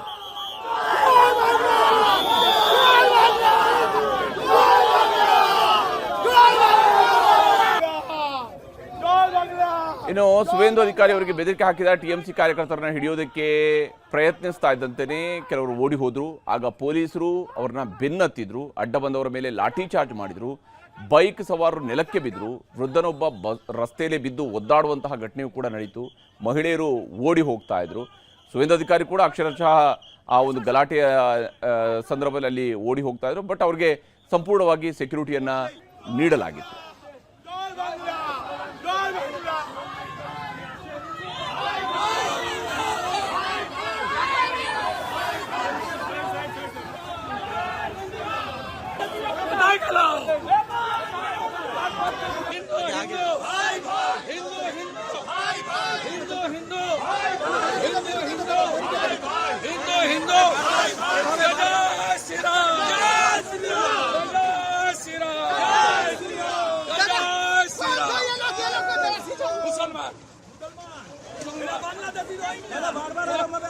बांग्लादेशी मुसलमान सब बांग्लादेशी मुसलमान बूथ जाम करने की कोशिश कर रहा है, बूथ जाम करने की कोशिश है। देखो ये इलाका छेड़े शुरू कर दिया पूरा ममता को. ಇದು ರಾಜ್ಯದ ಮಳೆ ಕಥೆ ಆಯಿತು. ಈಗ ಚುನಾವಣೆ ನಡೆದಿರುವಂತಹ ಪಶ್ಚಿಮ ಬಂಗಾಳದ ಕಡೆಗೆ ಹೋಗೋಣ. ಮೊದಲ ಹಂತದಲ್ಲಿ 93.19% ಮತದಾನ ನಡೆದಿತ್ತು. ಇವತ್ತು ಎರಡನೇ ಹಂತದಲ್ಲಿ ಮತದಾನದಲ್ಲಿ ಇಲ್ಲಿವರೆಗೂ ಸಿಕ್ಕಿರುವಂಥ ಅಪ್ಡೇಟ್ಸ್ ಪ್ರಕಾರ 92.20% ಮತದಾನ ಆಗಿದೆ. ಮತದಾನ ಆಗ್ತಾ ಇದ್ದಂತೆಯೇ ಚುನಾವಣೋತ್ತರ ಸಮೀಕ್ಷೆಗಳು ಕೂಡ ಹೊರಬರ್ತಾ ಇದ್ದಾವೆ. ಅದರಲ್ಲೂ ವಿಶೇಷವಾಗಿ ಪಶ್ಚಿಮ ಬಂಗಾಳದ ಒಟ್ಟು ಕ್ಷೇತ್ರಗಳು 294 ಇರುವಂಥದ್ದು. ಈ 294 ಸೀಟ್ಗಳಲ್ಲಿ ಯಾರು ಎಷ್ಟು ಗೆಲ್ಲಬಹುದು ಅನ್ನೋದರ ಬಗ್ಗೆ ಸಿಗ್ತಾ ಇರುವಂತಹ ಸಮೀಕ್ಷೆಯ ವರದಿಗಳನ್ನು ನಿಮಗೆ ತೋರಿಸ್ತಾ ಹೋಗ್ತೀನಿ. ಮ್ಯಾಟ್ರಿಸ್ ನಡೆಸಿರ್ತಕ್ಕಂತಹ ಸಮೀಕ್ಷೆಯ ಪ್ರಕಾರ TMC 125ರಿಂದ 140 ಸೀಟ್ಗಳನ್ನು, ಅಂದರೆ ಅಧಿಕಾರವನ್ನು ಈ ಬಾರಿ TMC ಕಳ್ಕೊಳ್ಳುತ್ತೆ ಅಂತ ಹೇಳಿ. ಇಲ್ಲಿ TMCಯ ಮುಖ್ಯಮಂತ್ರಿ ಆಗಿರುವಂತಹ ಮಮತಾ ದೀದಿ ಈ ಬಾರಿ ಅಧಿಕಾರವನ್ನು ಕಳ್ಕೊಳ್ಬಹುದು, 15 ವರ್ಷಗಳ ಆಡಳಿತ ಕೊನೆಗೊಳ್ಳಬಹುದು ಅಂತ ಹೇಳ್ತಾ ಇದೆ. BJP 146ರಿಂದ 161 ಸೀಟ್ಗಳು, ಕಾಂಗ್ರೆಸ್ ಮತ್ತು CPIM ಇದರಲ್ಲಿ ಶೂನ್ಯ ಸಾಧನೆಗೆ ಸೀಮಿತ ಆಗಬಹುದು. 6ರಿಂದ 10 ಸೀಟ್ಗಳಲ್ಲಿ ಇತರರು ಗೆಲುವನ್ನು ದಾಖಲಿಸಿಕೊಳ್ಳಬಹುದು ಅನ್ನುವಂಥದ್ದನ್ನು ಹೇಳ್ತಿದ್ದಾರೆ. ಕಾಂಗ್ರೆಸ್ ಕೂಡ ಶೂನ್ಯ ಸಾಧನೆಗೆ ಸೀಮಿತ ಆಗುತ್ತೆ ಅಂತೇಳಿ ಮ್ಯಾಟ್ರಿಸ್ ಹೇಳಿದೆ. ಇನ್ನು ಪಿಮಾರ್ಕ್ನ ಸಮೀಕ್ಷೆಯ ಪ್ರಕಾರ, ಪಿಮಾರ್ಕ್ ಹೇಳೋ ಪ್ರಕಾರ 118ರಿಂದ 138 ಸೀಟ್ಗಳು, ಅಂದರೆ TMC ಅಧಿಕಾರವನ್ನು ಕಳ್ಕೊಳ್ಳುತ್ತೆ ಅಂತೇಳಿ ಪಿಮಾರ್ಕ್ ಸರ್ವೆ ಕೂಡ ಹೇಳಿದೆ. 146ರಿಂದ 161 ಸೀಟ್ಗಳು BJPಗೆ ಬರುತ್ತೆ ಅನ್ನುವಂಥದ್ದನ್ನು ಪಿಮಾರ್ಕ್ ಹೇಳ್ತಿರುವಂಥದ್ದು. ಕಾಂಗ್ರೆಸ್ 6ರಿಂದ 10 ಸೀಟ್ಗಳು ಗೆಲ್ಲಬಹುದು, ಇತರರು ಶೂನ್ಯ ಸಾಧನೆ, CPM ಕೂಡ ಶೂನ್ಯ ಸಾಧನೆಗೆ ತೃಪ್ತಿ ಪಡ್ಕೊಳ್ಬೇಕಾಗತ್ತೆ ಅಂತ ಹೇಳಿ ಪಿಮಾರ್ಕ್ ಹೇಳ್ತಾ ಇದೆ. ಇನ್ನು JVC ನಡೆಸಿರುವಂತಹ ಸಮೀಕ್ಷೆಯ ಪ್ರಕಾರ 131ರಿಂದ 152 ಸೀಟ್ಗಳು, ಅಂದರೆ ಅಧಿಕಾರ ಸಿಕ್ಕರೂ ಸಿಗಬಹುದು TMCಗೆ, ಒಂದು ತಿನ್ ಮಾರ್ಜಿನಲ್ಲಿ ಸಿಗೋದಕ್ಕೆ ಚಾನ್ಸಸ್ಸು ಇದೆ, ಸಿಗದೆಯೂ ಇರಬಹುದು. ಹಾಗೆಯೇ BJPಗೂ ಅಷ್ಟೇ 138ರಿಂದ 159 ಸಿಕ್ಕರೂ ಸಿಗಬಹುದು, ಸಿಗದೆಯೂ ಇರಬಹುದು ಅನ್ನುವಂತಹ ರೀತಿಯಲ್ಲಿ JVC ಅವರ ಸರ್ವೆ ಹೇಳ್ತಾ ಇದೆ. 0ಯಿಂದ 2 ಸ್ಥಾನಗಳವರೆಗೆ ಕಾಂಗ್ರೆಸ್ ಫೈಟ್ನಲ್ಲಿದೆ ಅಂತ ಹೇಳಿ, ಇತರರು ಕೂಡ 0ಯಿಂದ 2. CPM ಶೂನ್ಯ ಸಾಧನೆಗೆ, ನೋಡಿ ಸರಿಸುಮಾರು 3 ದಶಕಗಳ ಕಾಲ ಆಡಳಿತ ನಡೆಸಿದಂತಹ CPM ಶೂನ್ಯ ಸಾಧನೆ ಅಂತೇಳಿ ಬಹುತೇಕ ಎಲ್ಲ ಸರ್ವೆಗಳು ಹೇಳ್ತಾ ಇದ್ದಾವೆ. ಬಂಗಾಳದ ಎಕ್ಸಿಟ್ ಪೋಲ್ನ ಜೊತೆಗೇನೆ ಇನ್ನು ಚಾಣಕ್ಯ ಸ್ಟ್ರಾಟಜೀಸ್ ನಡೆಸಿರುವಂತಹ ಸಮೀಕ್ಷೆಯ ಪ್ರಕಾರವೂ ಕೂಡ ಅಷ್ಟೇ BJP ಅಧಿಕಾರಕ್ಕೆ ಬರುತ್ತೆ ಅಂತೇಳಿ ಹೇಳ್ತಾ ಇದೆ. 150ರಿಂದ 160 ಸೀಟ್ಗಳೊಂದಿಗೆ BJP ಅಧಿಕಾರಕ್ಕೆ ಬರ್ಬೋದು ಅಂತೇಳಿ ಚಾಣಕ್ಯ ಸ್ಟ್ರಾಟಜೀಸ್ ಹೇಳ್ತಾ ಇದೆ. 130ರಿಂದ 140 ಸೀಟ್ಗಳು TMC ಪಾಲಾಗಬಹುದು. ಕಾಂಗ್ರೆಸ್ ಶೂನ್ಯ ಸಾಧನೆ, ಇತರರು 6ರಿಂದ 10. CPIM ಅಥವಾ ಎಡಪಕ್ಷಗಳ ಕೂಟಗಳು ಇವರು ಶೂನ್ಯ ಸಾಧನೆಯನ್ನು ಮಾಡ್ತವೆ ಅಂತ ಹೇಳಿ ಚಾಣಕ್ಯ ಸ್ಟ್ರಾಟಜೀಸ್ ಕೂಡ ತನ್ನ ಸರ್ವೆಯಲ್ಲಿ ಹೇಳ್ತಾ ಇದೆ. ಈಗ ತಮಿಳುನಾಡು, ಅಸ್ಸಾಂ, ಕೇರಳ, ಪುದುಚೇರಿ ಎಕ್ಸಿಟ್ ಪೋಲ್ನ ಲೆಕ್ಕಗಳನ್ನು ಕೂಡ ನಿಮಗೆ ತೋರಿಸ್ತಾ ಹೋಗ್ತೀನಿ. ಅದಕ್ಕೂ ಮೊದಲು ಬಂಗಾಳದಲ್ಲಿ ಇವತ್ತು ಎರಡನೇ ಹಂತದ ಮತದಾನದ ವೇಳೆ ನಡೆದಂತಹ ಹಿಂಸಾಚಾರಗಳನ್ನು ನಿಮಗೆ ತೋರಿಸಲೇಬೇಕು. ಪಶ್ಚಿಮ ಬಂಗಾಳದಲ್ಲಿ ನಡೆದಂತಹ ಎರಡನೇ ಹಂತದ ವೋಟಿಂಗ್ ವೇಳೆ ಜೀವಂತ ಬಾಂಬ್ಗಳು ಸಿಕ್ಕಿವೆ, ಕಚ್ಚಾ ಬಾಂಬ್ಗಳು ಸಿಕ್ಕಿರುವಂಥದ್ದು, ಗಲಾಟೆಗಳಾಗಿದ್ದಾವೆ. BJPಯ ನಾಯಕ, ಅಲ್ಲಿಯ ಪ್ರತಿಪಕ್ಷ ನಾಯಕ ಕೂಡ ಆಗಿರುವಂತಹ ಸುವೇಂದು ಅಧಿಕಾರಿಯನ್ನು ಅಟ್ಟಾಡಿಸಿದ್ದಾರೆ, ಹೊಡೆದಾಟಗಳು ನಡೆದಿದ್ದಾವೆ, ಲಾಠಿ ಚಾರ್ಜ್ಗಳಾಗಿವೆ, ಶೂಟೌಟ್ ಕೂಡ ಆಗಿದೆ. ಇಲ್ಲಿ TMC ಬೆಂಬಲಿಗರು ಜೈ ಬಾಂಗ್ಲಾ ಅಂಥೇಳಿ ಘೋಷಣೆಯನ್ನು ಕೂಗ್ತಾ ಇರುವಂಥದ್ದು. ಸುವೇಂದು ಅಧಿಕಾರಿಯವರು ಹೋಗ್ತಾ ಇರುವ ಸಂದರ್ಭದಲ್ಲಿನೇ ಅಲ್ಲಿ ಜೈ ಬಾಂಗ್ಲಾ ಅಂಥೇಳಿ ಘೋಷಣೆಗಳನ್ನು ಕೂಗಿದ್ದಾರೆ TMCಯ ಬೆಂಬಲಿಗರು. ಅದರಿಂದಾಗಿ ಸುವೇಂದು ಅಧಿಕಾರಿಯವರು ಸಿಟ್ಟಿಗೆದ್ದಿದ್ರು. ಆ ಸಂದರ್ಭದಲ್ಲಿನೇ ಎರಡೂ ಕಡೆಯಲ್ಲೂ ಕೂಡ ಮಾತಿನ ಚಕಮಕಿಗಳು ನಡೆದಿದ್ದಾವೆ. TMC ಬೆಂಬಲಿಗರ ಕಡೆಯಿಂದ ಅವರಿಗೆ ಹುಡೀರಿ ಅನ್ನುವಂತಹ ಮಾತುಗಳು ಕೂಡ ಕೇಳಿ ಬಂದಿದ್ವು. TMC ನಾಯಕಿ ಮಮತಾ ಬ್ಯಾನರ್ಜಿ ಮತ್ತು BJPಯ ಸುವೇಂದು ಅಧಿಕಾರಿ ಸ್ಪರ್ಧಿಸಿರುವಂತಹ ಭವಾನಿಪುರದಲ್ಲಿ ಇವತ್ತು ಹಿಂಸಾಚಾರ ನಡೆದಿದೆ. ಇದು ಮುಖ್ಯಮಂತ್ರಿ ಮಮತಾ ಬ್ಯಾನರ್ಜಿ ಅವರು ಪ್ರತಿನಿಧಿಸ್ತಾ ಇರುವಂತಹ ಕ್ಷೇತ್ರ. ಮತಗಟ್ಟೆ ಪರಿಶೀಲನೆಗೆ ಅಂತೇಳಿ ಸುವೇಂದು ಅಧಿಕಾರಿ ಅವರು ಬಂದಾಗ TMC ಕಾರ್ಯಕರ್ತರು ಮುತ್ತಿಗೆ ಹಾಕಿದರು. ಜೈ ಬಂಗಾಳ, ಜೈ ಬಂಗಾಳ ಅನ್ನುವಂತಹ ಘೋಷಣೆಗಳನ್ನು ಕೂಗಿದ್ದಾರೆ. ಸುವೇಂದು ಅಧಿಕಾರಿಯನ್ನು ಕೂಡ ಸುತ್ತುವರಿದ್ರು. ಆಗ ಸುವೇಂದು ಅಧಿಕಾರಿಯವರಿಗೂ ಕೂಡ ಸಹಜವಾಗಿ ಒಬ್ಬ ರಾಜಕೀಯ ನಾಯಕರಿಗೆ ಸಿಟ್ಟು ಬಂದೇ ಬರುತ್ತೆ. ಆ ರೀತಿಯಂಥ ಒಂದು ವಾತಾವರಣ ಕೂಡ ನಿರ್ಮಾಣ ಆಗಿತ್ತು. ಅವರ ಪಿತ್ತ ನೆತ್ತಿಗೇರಿತ್ತು.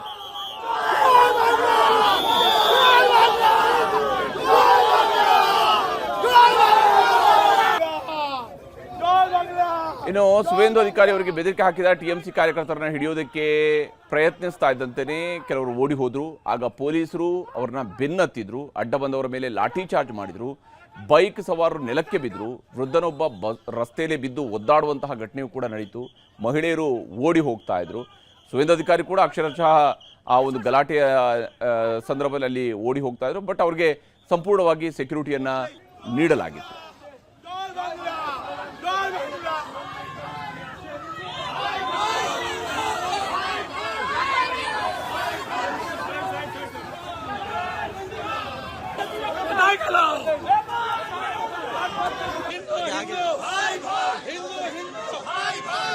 हिंदू हिंदू हिंदू हिंदू हिंदू जय श्री राम जय श्री राम जय श्री राम जय श्री राम मुसलमान सब बांग्लादेशी मुसलमान सब बांग्लादेशी मुसलमान बूथ जाम करने की कोशिश कर रहा है, बूथ जाम करने की कोशिश है। देखो ये इलाका छेड़े शुरू कर दिया पूरा ममता को। ಇದು ರಾಜ್ಯದ ಮಳೆ ಕಥೆ ಆಯಿತು. ಈಗ ಚುನಾವಣೆ ನಡೆದಿರುವಂತಹ ಪಶ್ಚಿಮ ಬಂಗಾಳದ ಕಡೆಗೆ ಹೋಗೋಣ. ಮೊದಲ ಹಂತದಲ್ಲಿ 93.19% ಮತದಾನ ನಡೆದಿತ್ತು. ಇವತ್ತು ಎರಡನೇ ಹಂತದಲ್ಲಿ ಮತದಾನದಲ್ಲಿ ಇಲ್ಲಿವರೆಗೂ ಸಿಕ್ಕಿರುವಂತಹ ಅಪ್ಡೇಟ್ಸ್ ಪ್ರಕಾರ 92.20% ಮತದಾನ ಆಗಿದೆ. ಮತದಾನ ಆಗ್ತಾ ಇದ್ದಂತೆಯೇ ಚುನಾವಣೋತ್ತರ ಸಮೀಕ್ಷೆಗಳು ಕೂಡ ಹೊರಬರ್ತಾ ಇದ್ದಾವೆ. ಅದರಲ್ಲೂ ವಿಶೇಷವಾಗಿ ಪಶ್ಚಿಮ ಬಂಗಾಳದ ಒಟ್ಟು ಕ್ಷೇತ್ರಗಳು 294 ಇರುವಂಥದ್ದು. ಈ 294 ಸೀಟ್ಗಳಲ್ಲಿ ಯಾರು ಎಷ್ಟು ಮ್ಯಾಟ್ರಿಸ್ ನಡೆಸಿರ್ತಕ್ಕಂತಹ ಸಮೀಕ್ಷೆಯ ಪ್ರಕಾರ TMC 125ರಿಂದ 140 ಸೀಟ್ಗಳನ್ನು, ಅಂದರೆ ಅಧಿಕಾರವನ್ನು ಈ ಬಾರಿ TMC ಕಳ್ಕೊಳ್ಳುತ್ತೆ ಅಂತ ಹೇಳಿ. ಇಲ್ಲಿ TMCಯ ಮುಖ್ಯಮಂತ್ರಿ ಆಗಿರುವಂತಹ ದೀದಿ ಮಮತಾ ದೀದಿ ಈ ಬಾರಿ ಅಧಿಕಾರವನ್ನು ಕಳ್ಕೊಳ್ಬಹುದು, 15 ವರ್ಷಗಳ ಆಡಳಿತ ಕೊನೆಗೊಳ್ಳಬಹುದು ಅಂತ ಹೇಳ್ತಾ ಇದೆ. BJP 146ರಿಂದ 161 ಸೀಟ್ಗಳು, ಕಾಂಗ್ರೆಸ್ ಮತ್ತು CPIM ಇದರಲ್ಲಿ ಶೂನ್ಯ ಸಾಧನೆಗೆ ಸೀಮಿತ ಆಗಬಹುದು. 6ರಿಂದ 10 ಸೀಟ್ಗಳಲ್ಲಿ ಇತರರು ಗೆಲುವನ್ನು ದಾಖಲಿಸಿಕೊಳ್ಳಬಹುದು ಅನ್ನುವಂಥದ್ದನ್ನು ಹೇಳ್ತಿದ್ದಾರೆ. ಕಾಂಗ್ರೆಸ್ ಕೂಡ ಶೂನ್ಯ ಸಾಧನೆಗೆ ಸೀಮಿತ ಆಗುತ್ತೆ ಅಂತೇಳಿ ಮ್ಯಾಟ್ರಿಸ್ ಹೇಳಿದೆ. ಇನ್ನು ಪಿಮಾರ್ಕ್ನ ಸಮೀಕ್ಷೆಯ ಪ್ರಕಾರ, ಪಿಮಾರ್ಕ್ ಹೇಳೋ ಪ್ರಕಾರ 118ರಿಂದ 138 ಸೀಟ್ಗಳು, ಅಂದರೆ TMC ಅಧಿಕಾರವನ್ನು ಕಳ್ಕೊಳ್ಳುತ್ತೆ ಅಂತೇಳಿ ಪಿಮಾರ್ಕ್ ಸರ್ವೆ ಕೂಡ ಹೇಳಿದೆ. 146ರಿಂದ 161 ಸೀಟ್ಗಳು BJPಗೆ ಬರುತ್ತೆ ಅನ್ನುವಂಥದ್ದನ್ನು ಪಿಮಾರ್ಕ್ ಹೇಳ್ತಿರುವಂಥದ್ದು. ಕಾಂಗ್ರೆಸ್ 6ರಿಂದ 10 ಸೀಟ್ಗಳು ಗೆಲ್ಲಬಹುದು, ಇತರರು ಶೂನ್ಯ ಸಾಧನೆ, CPM ಕೂಡ ಶೂನ್ಯ ಸಾಧನೆಗೆ ತೃಪ್ತಿ ಪಡ್ಕೊಳ್ಬೇಕಾಗತ್ತೆ ಅಂತ ಹೇಳಿ ಪಿಮಾರ್ಕ್ ಹೇಳ್ತಾ ಇದೆ. ಇನ್ನು JVC ನಡೆಸಿರುವಂತಹ ಸಮೀಕ್ಷೆಯ ಪ್ರಕಾರ 131ರಿಂದ 152 ಸೀಟ್ಗಳು, ಅಂದರೆ ಅಧಿಕಾರ ಸಿಕ್ಕರೂ ಸಿಗಬಹುದು TMCಗೆ, ಒಂದು ತಿನ್ ಮಾರ್ಜಿನಲ್ಲಿ ಸಿಗೋದಕ್ಕೆ ಚಾನ್ಸಸ್ಸು ಇದೆ, ಸಿಗದೆಯೂ ಇರಬಹುದು. ಹಾಗೆಯೇ BJPಗೂ ಅಷ್ಟೇ 138ರಿಂದ 159 ಸಿಕ್ಕರೂ ಸಿಗಬಹುದು, ಸಿಗದೆಯೂ ಇರಬಹುದು ಅನ್ನುವಂತಹ ರೀತಿಯಲ್ಲಿ JVC ಅವರ ಸರ್ವೆ ಹೇಳ್ತಾ ಇದೆ.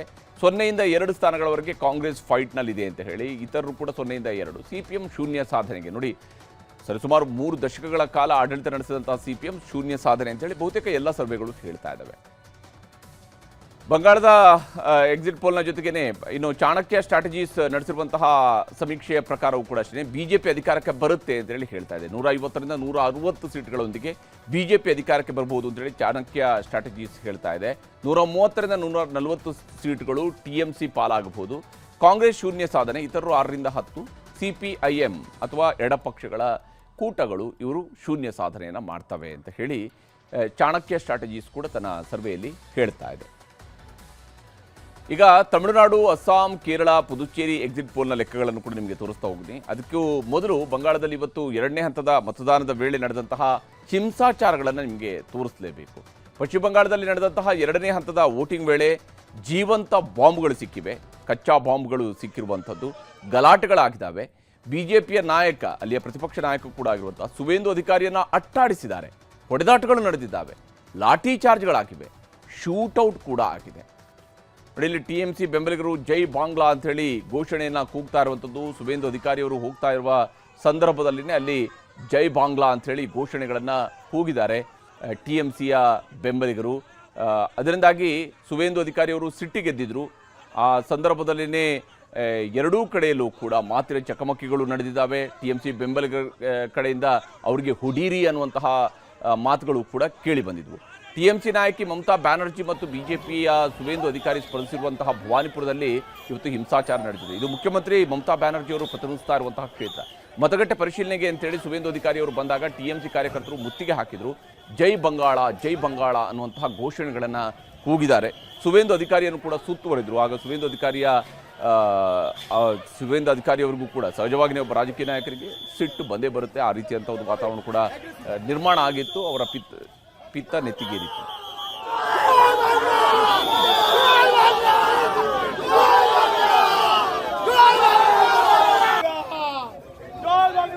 ಇನ್ನು ಸುವೇಂದು ಅಧಿಕಾರಿ ಅವರಿಗೆ ಬೆದರಿಕೆ ಹಾಕಿದ TMC ಕಾರ್ಯಕರ್ತರನ್ನ ಹಿಡಿಯೋದಕ್ಕೆ ಪ್ರಯತ್ನಿಸ್ತಾ ಇದ್ದಂತೆಯೇ ಕೆಲವರು ಓಡಿ ಹೋದ್ರು. ಆಗ ಪೊಲೀಸರು ಅವ್ರನ್ನ ಬೆನ್ನತ್ತಿದ್ರು, ಅಡ್ಡ ಬಂದವರ ಮೇಲೆ ಲಾಠಿ ಚಾರ್ಜ್ ಮಾಡಿದ್ರು. ಬೈಕ್ ಸವಾರರು ನೆಲಕ್ಕೆ ಬಿದ್ದರು. ವೃದ್ಧನೊಬ್ಬ ರಸ್ತೆಯಲ್ಲಿ ಬಿದ್ದು ಒದ್ದಾಡುವಂತಹ ಘಟನೆಯೂ ಕೂಡ ನಡೀತು. ಮಹಿಳೆಯರು ಓಡಿ ಹೋಗ್ತಾ ಇದ್ರು. ಸುವೇಂದ್ರಾಧಿಕಾರಿ ಕೂಡ ಅಕ್ಷರಶಃ ಆ ಒಂದು ಗಲಾಟೆಯ ಸಂದರ್ಭದಲ್ಲಿ ಅಲ್ಲಿ ಓಡಿ ಹೋಗ್ತಾ ಇದ್ರು. ಬಟ್ ಅವ್ರಿಗೆ ಸಂಪೂರ್ಣವಾಗಿ ಸೆಕ್ಯೂರಿಟಿಯನ್ನು ನೀಡಲಾಗಿತ್ತು.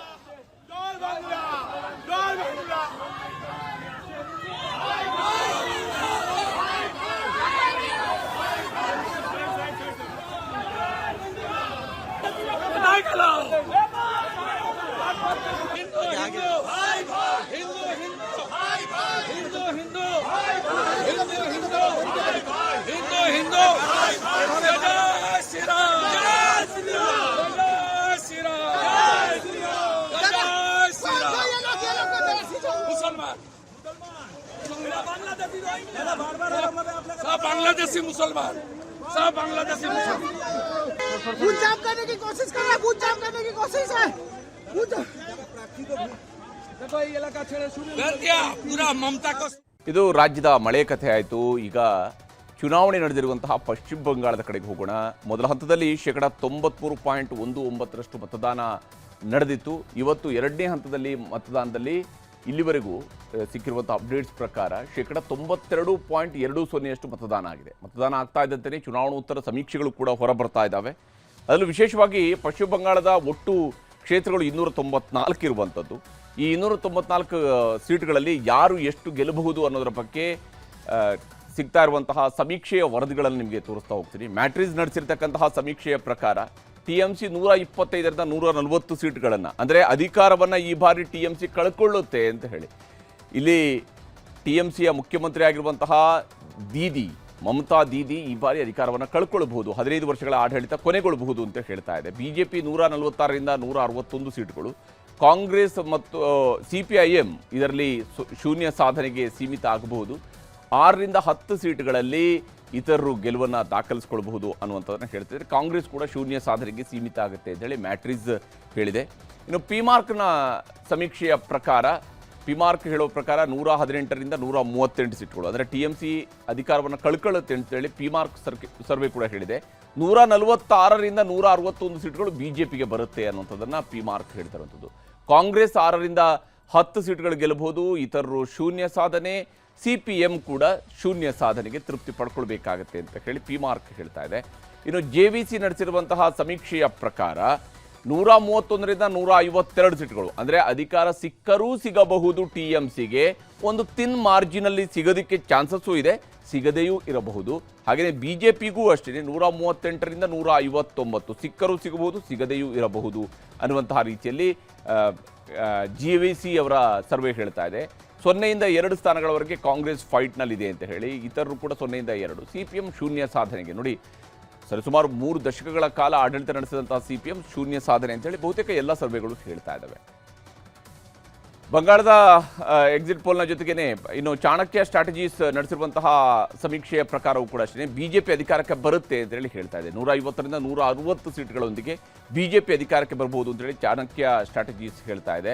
130ರಿಂದ 140 ಸೀಟ್ಗಳು TMC ಪಾಲಾಗಬಹುದು. ಕಾಂಗ್ರೆಸ್ ಶೂನ್ಯ ಸಾಧನೆ, ಇತರರು 6ರಿಂದ 10. CPIM ಅಥವಾ ಎಡಪಕ್ಷಗಳ ಕೂಟಗಳು ಇವರು ಶೂನ್ಯ ಸಾಧನೆಯನ್ನು ಮಾಡ್ತವೆ ಅಂತ ಹೇಳಿ ಚಾಣಕ್ಯ ಸ್ಟ್ರಾಟಜೀಸ್ ಕೂಡ ತನ್ನ ಸರ್ವೆಯಲ್ಲಿ ಹೇಳ್ತಾ ಇದೆ. ಈಗ ತಮಿಳುನಾಡು, ಅಸ್ಸಾಂ, ಕೇರಳ, ಪುದುಚೇರಿ ಎಕ್ಸಿಟ್ ಪೋಲ್ನ ಲೆಕ್ಕಗಳನ್ನು ಕೂಡ ನಿಮಗೆ ತೋರಿಸ್ತಾ ಹೋಗ್ತೀನಿ. ಅದಕ್ಕೂ ಮೊದಲು ಬಂಗಾಳದಲ್ಲಿ ಇವತ್ತು ಎರಡನೇ ಹಂತದ ಮತದಾನದ ವೇಳೆ ನಡೆದಂತಹ ಹಿಂಸಾಚಾರಗಳನ್ನು ನಿಮಗೆ ತೋರಿಸಲೇಬೇಕು. ಪಶ್ಚಿಮ ಬಂಗಾಳದಲ್ಲಿ ನಡೆದಂತಹ ಎರಡನೇ ಹಂತದ ವೋಟಿಂಗ್ ವೇಳೆ ಜೀವಂತ ಬಾಂಬ್ಗಳು ಸಿಕ್ಕಿವೆ, ಕಚ್ಚಾ ಬಾಂಬ್ಗಳು ಸಿಕ್ಕಿರುವಂಥದ್ದು, ಗಲಾಟೆಗಳಾಗಿದ್ದಾವೆ. BJPಯ ನಾಯಕ, ಅಲ್ಲಿಯ ಪ್ರತಿಪಕ್ಷ ನಾಯಕ ಕೂಡ ಆಗಿರುವಂಥ ಸುವೇಂದು ಅಧಿಕಾರಿಯನ್ನು ಅಟ್ಟಾಡಿಸಿದ್ದಾರೆ, ಹೊಡೆದಾಟಗಳು ನಡೆದಿದ್ದಾವೆ, ಲಾಠಿ ಚಾರ್ಜ್ಗಳಾಗಿವೆ, ಶೂಟೌಟ್ ಕೂಡ ಆಗಿದೆ. ಇಲ್ಲಿ TMC ಬೆಂಬಲಿಗರು ಜೈ ಬಾಂಗ್ಲಾ ಅಂಥೇಳಿ ಘೋಷಣೆಯನ್ನು ಕೂಗ್ತಾ ಇರುವಂಥದ್ದು. ಸುವೇಂದು ಅಧಿಕಾರಿಯವರು ಹೋಗ್ತಾ ಇರುವ ಸಂದರ್ಭದಲ್ಲಿನೇ ಅಲ್ಲಿ ಜೈ ಬಾಂಗ್ಲಾ ಅಂಥೇಳಿ ಘೋಷಣೆಗಳನ್ನು ಕೂಗಿದ್ದಾರೆ TMCಯ ಬೆಂಬಲಿಗರು. ಅದರಿಂದಾಗಿ ಸುವೇಂದು ಅಧಿಕಾರಿಯವರು ಸಿಟ್ಟಿಗೆದ್ದಿದ್ರು. ಆ ಸಂದರ್ಭದಲ್ಲಿನೇ ಎರಡೂ ಕಡೆಯಲ್ಲೂ ಕೂಡ ಮಾತಿನ ಚಕಮಕಿಗಳು ನಡೆದಿದ್ದಾವೆ. TMC ಬೆಂಬಲಿಗರ ಕಡೆಯಿಂದ ಅವರಿಗೆ ಹುಡೀರಿ ಅನ್ನುವಂತಹ ಮಾತುಗಳು ಕೂಡ ಕೇಳಿ ಬಂದಿದ್ವು. ಟಿಎಂಸಿ ನಾಯಕಿ ಮಮತಾ ಬ್ಯಾನರ್ಜಿ ಮತ್ತು ಬಿಜೆಪಿಯ ಸುವೇಂದು ಅಧಿಕಾರಿ ಸ್ಪರ್ಧಿಸಿರುವಂತಹ ಭವಾನಿಪುರದಲ್ಲಿ ಇವತ್ತು ಹಿಂಸಾಚಾರ ನಡೆದಿದೆ. ಇದು ಮುಖ್ಯಮಂತ್ರಿ ಮಮತಾ ಬ್ಯಾನರ್ಜಿ ಅವರು ಪ್ರತಿನಿಧಿಸ್ತಾ ಇರುವಂತಹ ಕ್ಷೇತ್ರ. ಮತಗಟ್ಟೆ ಪರಿಶೀಲನೆಗೆ ಅಂತೇಳಿ ಸುವೇಂದು ಅಧಿಕಾರಿ ಅವರು ಬಂದಾಗ ಟಿಎಂಸಿ ಕಾರ್ಯಕರ್ತರು ಮುತ್ತಿಗೆ ಹಾಕಿದ್ರು. ಜೈ ಬಂಗಾಳ ಜೈ ಬಂಗಾಳ ಅನ್ನುವಂತಹ ಘೋಷಣೆಗಳನ್ನು ಕೂಗಿದ್ದಾರೆ. ಸುವೇಂದು ಅಧಿಕಾರಿಯನ್ನು ಕೂಡ ಸುತ್ತುವರಿದ್ರು. ಆಗ ಸುವೇಂದು ಅಧಿಕಾರಿಯವರಿಗೂ ಕೂಡ ಸಹಜವಾಗಿ ಒಬ್ಬ ರಾಜಕೀಯ ನಾಯಕರಿಗೆ ಸಿಟ್ಟು ಬಂದೇ ಬರುತ್ತೆ. ಆ ರೀತಿಯಂಥ ಒಂದು ವಾತಾವರಣ ಕೂಡ ನಿರ್ಮಾಣ ಆಗಿತ್ತು. ಅವರ ಪಿತ್ತ ನೆತ್ತಿಗೇರಿತ್ತು.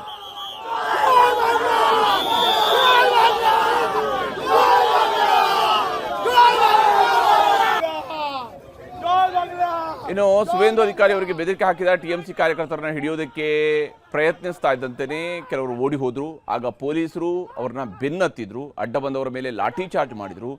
ಬೈಕ್ ಸವಾರರು ನೆಲಕ್ಕೆ ಬಿದ್ದರು. ವೃದ್ಧನೊಬ್ಬ ರಸ್ತೆಯಲ್ಲಿ ಬಿದ್ದು ಒದ್ದಾಡುವಂತಹ ಘಟನೆಯೂ ಕೂಡ ನಡೀತು. ಮಹಿಳೆಯರು ಓಡಿ ಹೋಗ್ತಾ ಇದ್ರು.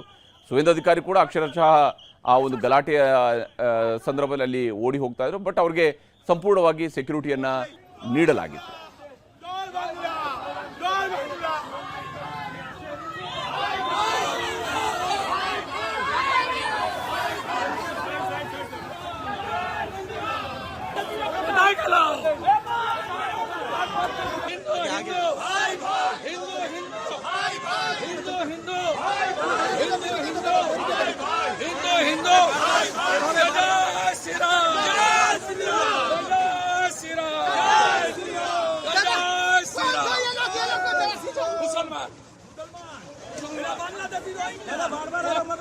बांग्लादेशी मुसलमान सब बांग्लादेशी मुसलमान खून जाम करने की कोशिश कर रहा है, खून जाम करने की कोशिश है।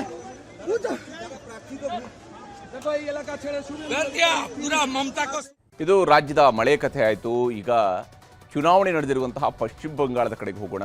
ಮೊದಲ ಹಂತದಲ್ಲಿ 93.19% ಮತದಾನ ನಡೆದಿತ್ತು. ಇವತ್ತು ಎರಡನೇ ಹಂತದಲ್ಲಿ ಮತದಾನದಲ್ಲಿ ಇಲ್ಲಿವರೆಗೂ ಸಿಕ್ಕಿರುವಂಥ ಅಪ್ಡೇಟ್ಸ್ ಪ್ರಕಾರ 92.20% ಮತದಾನ ಆಗಿದೆ. ಮತದಾನ ಆಗ್ತಾ ಇದ್ದಂತೆಯೇ ಚುನಾವಣೋತ್ತರ ಸಮೀಕ್ಷೆಗಳು ಕೂಡ ಹೊರಬರ್ತಾ ಇದ್ದಾವೆ. ಅದರಲ್ಲೂ ವಿಶೇಷವಾಗಿ ಪಶ್ಚಿಮ ಬಂಗಾಳದ ಒಟ್ಟು ಕ್ಷೇತ್ರಗಳು 294 ಇರುವಂಥದ್ದು. ಈ 294 ಸೀಟ್ಗಳಲ್ಲಿ ಯಾರು ಎಷ್ಟು ಗೆಲ್ಲಬಹುದು ಅನ್ನೋದರ ಬಗ್ಗೆ ಸಿಗ್ತಾ ಇರುವಂತಹ ಸಮೀಕ್ಷೆಯ ವರದಿಗಳನ್ನು ನಿಮಗೆ ತೋರಿಸ್ತಾ ಹೋಗ್ತೀನಿ. ಮ್ಯಾಟ್ರಿಸ್ ನಡೆಸಿರ್ತಕ್ಕಂತಹ ಸಮೀಕ್ಷೆಯ ಪ್ರಕಾರ ಟಿಎಂಸಿ 125ರಿಂದ 140 ಸೀಟ್ಗಳನ್ನು, ಅಂದರೆ ಅಧಿಕಾರವನ್ನು ಈ ಬಾರಿ ಟಿಎಂಸಿ ಕಳ್ಕೊಳ್ಳುತ್ತೆ ಅಂತ ಹೇಳಿ. ಇಲ್ಲಿ ಟಿಎಂಸಿಯ ಮುಖ್ಯಮಂತ್ರಿ ಆಗಿರುವಂತಹ ಮಮತಾ ದೀದಿ ಈ ಬಾರಿ ಅಧಿಕಾರವನ್ನು ಕಳ್ಕೊಳ್ಬಹುದು, 15 ವರ್ಷಗಳ ಆಡಳಿತ ಕೊನೆಗೊಳ್ಳಬಹುದು ಅಂತ ಹೇಳ್ತಾ ಇದೆ. ಬಿಜೆಪಿ 146ರಿಂದ 161 ಸೀಟ್ಗಳು, ಕಾಂಗ್ರೆಸ್ ಮತ್ತು ಸಿಪಿಐಎಂ ಇದರಲ್ಲಿ ಶೂನ್ಯ ಸಾಧನೆಗೆ ಸೀಮಿತ ಆಗಬಹುದು. 6ರಿಂದ 10 ಸೀಟ್ಗಳಲ್ಲಿ ಇತರರು ಗೆಲುವನ್ನು ದಾಖಲಿಸಿಕೊಳ್ಳಬಹುದು ಅನ್ನುವಂಥದ್ದನ್ನು ಹೇಳ್ತಿದ್ದಾರೆ. ಕಾಂಗ್ರೆಸ್ ಕೂಡ ಶೂನ್ಯ ಸಾಧನೆಗೆ ಸೀಮಿತ ಆಗುತ್ತೆ ಅಂತೇಳಿ ಮ್ಯಾಟ್ರಿಸ್ ಹೇಳಿದೆ. ಇನ್ನು ಪಿಮಾರ್ಕ್ನ ಸಮೀಕ್ಷೆಯ ಪ್ರಕಾರ, ಪಿಮಾರ್ಕ್ ಹೇಳೋ ಪ್ರಕಾರ 118ರಿಂದ 138 ಸೀಟ್ಗಳು, ಅಂದರೆ ಟಿಎಂಸಿ ಅಧಿಕಾರವನ್ನು ಕಳ್ಕೊಳ್ಳುತ್ತೆ ಅಂತೇಳಿ ಪಿಮಾರ್ಕ್ ಸರ್ವೆ ಕೂಡ ಹೇಳಿದೆ. 146ರಿಂದ 161 ಸೀಟ್ಗಳು ಬಿಜೆಪಿಗೆ ಬರುತ್ತೆ ಅನ್ನುವಂಥದ್ದನ್ನು ಪಿಮಾರ್ಕ್ ಹೇಳ್ತಿರುವಂಥದ್ದು. ಕಾಂಗ್ರೆಸ್ 6ರಿಂದ 10 ಸೀಟ್ಗಳು ಗೆಲ್ಲಬಹುದು, ಇತರರು ಶೂನ್ಯ ಸಾಧನೆ, ಸಿಪಿಎಂ ಕೂಡ ಶೂನ್ಯ ಸಾಧನೆಗೆ ತೃಪ್ತಿ ಪಡ್ಕೊಳ್ಬೇಕಾಗತ್ತೆ ಅಂತ ಹೇಳಿ ಪಿಮಾರ್ಕ್ ಹೇಳ್ತಾ ಇದೆ. ಇನ್ನು ಜೆವಿಸಿ ನಡೆಸಿರುವಂತಹ ಸಮೀಕ್ಷೆಯ ಪ್ರಕಾರ 131ರಿಂದ 152 ಸೀಟ್ಗಳು, ಅಂದರೆ ಅಧಿಕಾರ ಸಿಕ್ಕರೂ ಸಿಗಬಹುದು ಟಿಎಂಸಿಗೆ, ಒಂದು ತಿನ್ ಮಾರ್ಜಿನಲ್ಲಿ ಸಿಗೋದಕ್ಕೆ ಚಾನ್ಸಸ್ಸು ಇದೆ, ಸಿಗದೆಯೂ ಇರಬಹುದು. ಹಾಗೆಯೇ ಬಿಜೆಪಿಗೂ ಅಷ್ಟೇ 138ರಿಂದ 159 ಸಿಕ್ಕರೂ ಸಿಗಬಹುದು, ಸಿಗದೆಯೂ ಇರಬಹುದು ಅನ್ನುವಂತಹ ರೀತಿಯಲ್ಲಿ ಜೆವಿಸಿ ಅವರ ಸರ್ವೆ ಹೇಳ್ತಾ ಇದೆ. 0ಯಿಂದ 2 ಸ್ಥಾನಗಳವರೆಗೆ ಕಾಂಗ್ರೆಸ್ ಫೈಟ್ನಲ್ಲಿದೆ ಅಂತ ಹೇಳಿ, ಇತರರು ಕೂಡ 0ಯಿಂದ 2. ಸಿಪಿಎಂ ಶೂನ್ಯ ಸಾಧನೆಗೆ, ನೋಡಿ ಸರಿಸುಮಾರು 3 ದಶಕಗಳ ಕಾಲ ಆಡಳಿತ ನಡೆಸಿದಂತಹ ಸಿಪಿಎಂ ಶೂನ್ಯ ಸಾಧನೆ ಅಂತೇಳಿ ಬಹುತೇಕ ಎಲ್ಲ ಸರ್ವೆಗಳು ಹೇಳ್ತಾ ಇದ್ದಾವೆ. ಬಂಗಾಳದ ಎಕ್ಸಿಟ್ ಪೋಲ್ನ ಜೊತೆಗೇನೆ ಇನ್ನು ಚಾಣಕ್ಯ ಸ್ಟ್ರಾಟಜೀಸ್ ನಡೆಸಿರುವಂತಹ ಸಮೀಕ್ಷೆಯ ಪ್ರಕಾರವೂ ಕೂಡ ಅಷ್ಟೇ ಬಿಜೆಪಿ ಅಧಿಕಾರಕ್ಕೆ ಬರುತ್ತೆ ಅಂತೇಳಿ ಹೇಳ್ತಾ ಇದೆ. 150ರಿಂದ 160 ಸೀಟ್ಗಳೊಂದಿಗೆ ಬಿಜೆಪಿ ಅಧಿಕಾರಕ್ಕೆ ಬರಬಹುದು ಅಂತೇಳಿ ಚಾಣಕ್ಯ ಸ್ಟ್ರಾಟಜೀಸ್ ಹೇಳ್ತಾ ಇದೆ. 130ರಿಂದ 140 ಸೀಟ್ಗಳು ಟಿಎಂಸಿ ಪಾಲಾಗಬಹುದು. ಕಾಂಗ್ರೆಸ್ ಶೂನ್ಯ ಸಾಧನೆ, ಇತರರು 6ರಿಂದ 10, ಸಿಪಿಐಎಂ ಅಥವಾ ಎಡಪಕ್ಷಗಳ ಕೂಟಗಳು ಇವರು ಶೂನ್ಯ ಸಾಧನೆಯನ್ನು ಮಾಡ್ತವೆ ಅಂತ ಹೇಳಿ ಚಾಣಕ್ಯ ಸ್ಟ್ರಾಟಜೀಸ್ ಕೂಡ ತನ್ನ ಸರ್ವೆಯಲ್ಲಿ ಹೇಳ್ತಾ ಇದೆ. ಈಗ ತಮಿಳುನಾಡು, ಅಸ್ಸಾಂ, ಕೇರಳ, ಪುದುಚೇರಿ ಎಕ್ಸಿಟ್ ಪೋಲ್ನ ಲೆಕ್ಕಗಳನ್ನು ಕೂಡ ನಿಮಗೆ ತೋರಿಸ್ತಾ ಹೋಗ್ತೀನಿ. ಅದಕ್ಕೂ ಮೊದಲು ಬಂಗಾಳದಲ್ಲಿ ಇವತ್ತು 2ನೇ ಹಂತದ ಮತದಾನದ ವೇಳೆ ನಡೆದಂತಹ ಹಿಂಸಾಚಾರಗಳನ್ನು ನಿಮಗೆ ತೋರಿಸಲೇಬೇಕು. ಪಶ್ಚಿಮ ಬಂಗಾಳದಲ್ಲಿ ನಡೆದಂತಹ 2ನೇ ಹಂತದ ವೋಟಿಂಗ್ ವೇಳೆ ಜೀವಂತ ಬಾಂಬ್ಗಳು ಸಿಕ್ಕಿವೆ, ಕಚ್ಚಾ ಬಾಂಬ್ಗಳು ಸಿಕ್ಕಿರುವಂಥದ್ದು, ಗಲಾಟೆಗಳಾಗಿದ್ದಾವೆ. ಬಿಜೆಪಿಯ ನಾಯಕ, ಅಲ್ಲಿಯ ಪ್ರತಿಪಕ್ಷ ನಾಯಕ ಕೂಡ ಆಗಿರುವಂತಹ ಸುವೇಂದು ಅಧಿಕಾರಿಯನ್ನ ಅಟ್ಟಾಡಿಸಿದ್ದಾರೆ. ಹೊಡೆದಾಟಗಳು ನಡೆದಿದ್ದಾವೆ, ಲಾಠಿ ಚಾರ್ಜ್ಗಳಾಗಿವೆ, ಶೂಟೌಟ್ ಕೂಡ ಆಗಿದೆ. ಇಲ್ಲಿ TMC ಬೆಂಬಲಿಗರು ಜೈ ಬಾಂಗ್ಲಾ ಅಂತ ಹೇಳಿ ಘೋಷಣೆಯನ್ನ ಕೂಗ್ತಾ ಇರುವಂಥದ್ದು. ಸುವೇಂದು ಅಧಿಕಾರಿಯವರು ಹೋಗ್ತಾ ಇರುವ ಸಂದರ್ಭದಲ್ಲಿನೇ ಅಲ್ಲಿ ಜೈ ಬಾಂಗ್ಲಾ ಅಂತ ಹೇಳಿ ಘೋಷಣೆಗಳನ್ನ ಕೂಗಿದ್ದಾರೆ TMCಯ ಬೆಂಬಲಿಗರು. ಅದರಿಂದಾಗಿ ಸುವೇಂದು ಅಧಿಕಾರಿಯವರು ಸಿಟ್ಟಿಗೆದ್ದಿದ್ರು. ಆ ಸಂದರ್ಭದಲ್ಲಿನೇ ಎರಡೂ ಕಡೆಯಲ್ಲೂ ಕೂಡ ಮಾತಿನ ಚಕಮಕಿಗಳು ನಡೆದಿದ್ದಾವೆ. TMC ಬೆಂಬಲಿಗರ ಕಡೆಯಿಂದ ಅವರಿಗೆ ಹುಡೀರಿ ಅನ್ನುವಂತಹ ಮಾತುಗಳು ಕೂಡ ಕೇಳಿ ಬಂದಿದ್ವು. TMC ನಾಯಕಿ ಮಮತಾ ಬ್ಯಾನರ್ಜಿ ಮತ್ತು ಬಿಜೆಪಿಯ ಸುವೇಂದು ಅಧಿಕಾರಿ ಸ್ಪರ್ಧಿಸಿರುವಂತಹ ಭವಾನಿಪುರದಲ್ಲಿ ಇವತ್ತು ಹಿಂಸಾಚಾರ ನಡೆದಿದೆ. ಇದು ಮುಖ್ಯಮಂತ್ರಿ ಮಮತಾ ಬ್ಯಾನರ್ಜಿ ಅವರು ಪ್ರತಿನಿಧಿಸ್ತಾ ಇರುವಂತಹ ಕ್ಷೇತ್ರ. ಮತಗಟ್ಟೆ ಪರಿಶೀಲನೆಗೆ ಅಂತೇಳಿ ಸುವೇಂದು ಅಧಿಕಾರಿ ಅವರು ಬಂದಾಗ TMC ಕಾರ್ಯಕರ್ತರು ಮುತ್ತಿಗೆ ಹಾಕಿದ್ರು. ಜೈ ಬಂಗಾಳ, ಜೈ ಬಂಗಾಳ ಅನ್ನುವಂತಹ ಘೋಷಣೆಗಳನ್ನು ಕೂಗಿದ್ದಾರೆ. ಸುವೇಂದು ಅಧಿಕಾರಿಯನ್ನು ಕೂಡ ಸುತ್ತುವರಿದ್ರು. ಆಗ ಸುವೇಂದು ಅಧಿಕಾರಿಯವರಿಗೂ ಕೂಡ ಸಹಜವಾಗಿ ಒಬ್ಬ ರಾಜಕೀಯ ನಾಯಕರಿಗೆ ಸಿಟ್ಟು ಬಂದೇ ಬರುತ್ತೆ. ಆ ರೀತಿಯಂಥ ಒಂದು ವಾತಾವರಣ ಕೂಡ ನಿರ್ಮಾಣ ಆಗಿತ್ತು. ಅವರ ಪಿತ್ತ ನೆತ್ತಿಗೇರಿತ್ತು.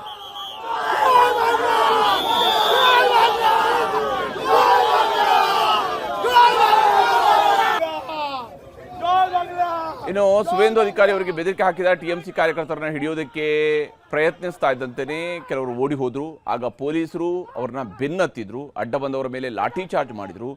ಬೈಕ್ ಸವಾರರು ನೆಲಕ್ಕೆ ಬಿದ್ದರು. ವೃದ್ಧನೊಬ್ಬ ರಸ್ತೆಯಲ್ಲಿ ಬಿದ್ದು ಒದ್ದಾಡುವಂತಹ ಘಟನೆಯೂ ಕೂಡ ನಡೀತು. ಮಹಿಳೆಯರು ಓಡಿ ಹೋಗ್ತಾ ಇದ್ರು.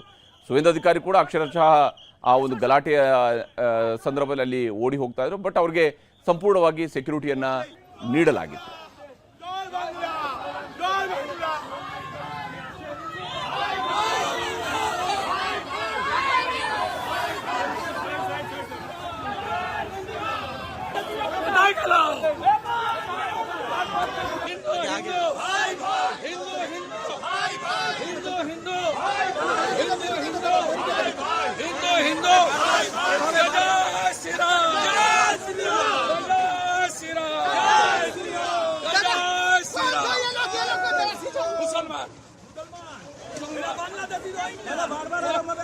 बांग्लादेशी मुसलमान, सब बांग्लादेशी मुसलमान बूथ जाम करने की कोशिश कर रहा है, बूथ जाम करने की कोशिश है।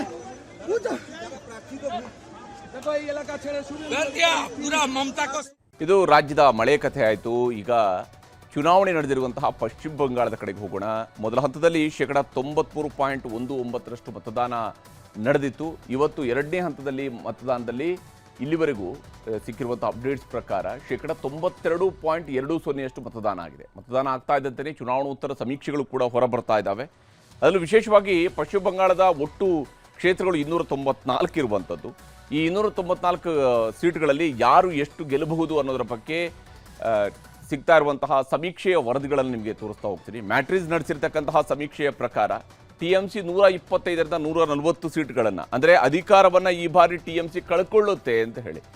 ಇಲ್ಲಿ TMCಯ ಮುಖ್ಯಮಂತ್ರಿ ಆಗಿರುವಂತಹ ಮಮತಾ ದೀದಿ ಈ ಬಾರಿ ಅಧಿಕಾರವನ್ನು ಕಳ್ಕೊಳ್ಬಹುದು, 15 ವರ್ಷಗಳ ಆಡಳಿತ ಕೊನೆಗೊಳ್ಳಬಹುದು ಅಂತ ಹೇಳ್ತಾ ಇದೆ. BJP 146ರಿಂದ 161 ಸೀಟ್ಗಳು, ಕಾಂಗ್ರೆಸ್ ಮತ್ತು CPIM ಇದರಲ್ಲಿ ಶೂನ್ಯ ಸಾಧನೆಗೆ ಸೀಮಿತ ಆಗಬಹುದು. 6ರಿಂದ 10 ಸೀಟ್ಗಳಲ್ಲಿ ಇತರರು ಗೆಲುವನ್ನು ದಾಖಲಿಸಿಕೊಳ್ಳಬಹುದು ಅನ್ನುವಂಥದ್ದನ್ನು ಹೇಳ್ತಿದ್ದಾರೆ. ಕಾಂಗ್ರೆಸ್ ಕೂಡ ಶೂನ್ಯ ಸಾಧನೆಗೆ ಸೀಮಿತ ಆಗುತ್ತೆ ಅಂತ ಹೇಳಿ ಮ್ಯಾಟ್ರಿಸ್ ಹೇಳಿದೆ. ಇನ್ನು ಪಿಮಾರ್ಕ್ನ ಸಮೀಕ್ಷೆಯ ಪ್ರಕಾರ, ಪಿಮಾರ್ಕ್ ಹೇಳೋ ಪ್ರಕಾರ 118ರಿಂದ 138 ಸೀಟ್ಗಳು, ಅಂದರೆ TMC ಅಧಿಕಾರವನ್ನು ಕಳ್ಕೊಳ್ಳುತ್ತೆ ಅಂತೇಳಿ ಪಿಮಾರ್ಕ್ ಸರ್ವೆ ಕೂಡ ಹೇಳಿದೆ. 146ರಿಂದ 161 ಸೀಟ್ಗಳು BJPಗೆ ಬರುತ್ತೆ ಅನ್ನುವಂಥದ್ದನ್ನು ಪಿಮಾರ್ಕ್ ಹೇಳ್ತಿರುವಂಥದ್ದು. ಕಾಂಗ್ರೆಸ್ 6ರಿಂದ 10 ಸೀಟ್ಗಳು ಗೆಲ್ಲಬಹುದು, ಇತರರು ಶೂನ್ಯ ಸಾಧನೆ, CPM ಕೂಡ ಶೂನ್ಯ ಸಾಧನೆಗೆ ತೃಪ್ತಿ ಪಡ್ಕೊಳ್ಬೇಕಾಗತ್ತೆ ಅಂತ ಹೇಳಿ ಪಿಮಾರ್ಕ್ ಹೇಳ್ತಾ ಇದೆ. ಇನ್ನು JVC ನಡೆಸಿರುವಂತಹ ಸಮೀಕ್ಷೆಯ ಪ್ರಕಾರ 131ರಿಂದ 152 ಸೀಟ್ಗಳು, ಅಂದರೆ ಅಧಿಕಾರ ಸಿಕ್ಕರೂ ಸಿಗಬಹುದು TMCಗೆ, ಒಂದು ತಿನ್ ಮಾರ್ಜಿನಲ್ಲಿ ಸಿಗೋದಕ್ಕೆ ಚಾನ್ಸಸ್ಸು ಇದೆ, ಸಿಗದೆಯೂ ಇರಬಹುದು. ಹಾಗೆಯೇ BJPಗೂ ಅಷ್ಟೇ 138ರಿಂದ 159 ಸಿಕ್ಕರೂ ಸಿಗಬಹುದು, ಸಿಗದೆಯೂ ಇರಬಹುದು ಅನ್ನುವಂತಹ ರೀತಿಯಲ್ಲಿ JVC ಅವರ ಸರ್ವೆ ಹೇಳ್ತಾ ಇದೆ. 0ಯಿಂದ 2 ಸ್ಥಾನಗಳವರೆಗೆ ಕಾಂಗ್ರೆಸ್ ಫೈಟ್ನಲ್ಲಿದೆ ಅಂತ ಹೇಳಿ, ಇತರರು ಕೂಡ 0ಯಿಂದ 2. CPM ಶೂನ್ಯ ಸಾಧನೆಗೆ, ನೋಡಿ ಸರಿಸುಮಾರು 3 ದಶಕಗಳ ಕಾಲ ಆಡಳಿತ ನಡೆಸಿದಂತಹ CPM ಶೂನ್ಯ ಸಾಧನೆ ಅಂತೇಳಿ ಬಹುತೇಕ ಎಲ್ಲ ಸರ್ವೆಗಳು ಹೇಳ್ತಾ ಇದ್ದಾವೆ. ಬಂಗಾಳದ ಎಕ್ಸಿಟ್ ಪೋಲ್ನ ಜೊತೆಗೇನೆ ಇನ್ನು ಚಾಣಕ್ಯ ಸ್ಟ್ರಾಟಜೀಸ್ ನಡೆಸಿರುವಂತಹ ಸಮೀಕ್ಷೆಯ ಪ್ರಕಾರವೂ ಕೂಡ ಅಷ್ಟೇ ಬಿಜೆಪಿ ಅಧಿಕಾರಕ್ಕೆ ಬರುತ್ತೆ ಅಂತೇಳಿ ಹೇಳ್ತಾ ಇದೆ. 150ರಿಂದ 160 ಸೀಟ್ಗಳೊಂದಿಗೆ ಬಿಜೆಪಿ ಅಧಿಕಾರಕ್ಕೆ ಬರಬಹುದು ಅಂತೇಳಿ ಚಾಣಕ್ಯ ಸ್ಟ್ರಾಟಜೀಸ್ ಹೇಳ್ತಾ ಇದೆ. 130ರಿಂದ 140 ಸೀಟ್ಗಳು ಟಿಎಂಸಿ ಪಾಲಾಗಬಹುದು. ಕಾಂಗ್ರೆಸ್ ಶೂನ್ಯ ಸಾಧನೆ, ಇತರರು 6ರಿಂದ 10, ಸಿಪಿಐಎಂ ಅಥವಾ ಎಡಪಕ್ಷಗಳ ಕೂಟಗಳು ಇವರು ಶೂನ್ಯ ಸಾಧನೆಯನ್ನು ಮಾಡ್ತವೆ ಅಂತ ಹೇಳಿ ಚಾಣಕ್ಯ ಸ್ಟ್ರಾಟಜೀಸ್ ಕೂಡ ತನ್ನ ಸರ್ವೆಯಲ್ಲಿ ಹೇಳ್ತಾ ಇದೆ. ಈಗ ತಮಿಳುನಾಡು, ಅಸ್ಸಾಂ, ಕೇರಳ, ಪುದುಚೇರಿ ಎಕ್ಸಿಟ್ ಪೋಲ್ನ ಲೆಕ್ಕಗಳನ್ನು ಕೂಡ ನಿಮಗೆ ತೋರಿಸ್ತಾ ಹೋಗ್ತೀನಿ. ಅದಕ್ಕೂ ಮೊದಲು ಬಂಗಾಳದಲ್ಲಿ ಇವತ್ತು 2ನೇ ಹಂತದ ಮತದಾನದ ವೇಳೆ ನಡೆದಂತಹ ಹಿಂಸಾಚಾರಗಳನ್ನು ನಿಮಗೆ ತೋರಿಸಲೇಬೇಕು.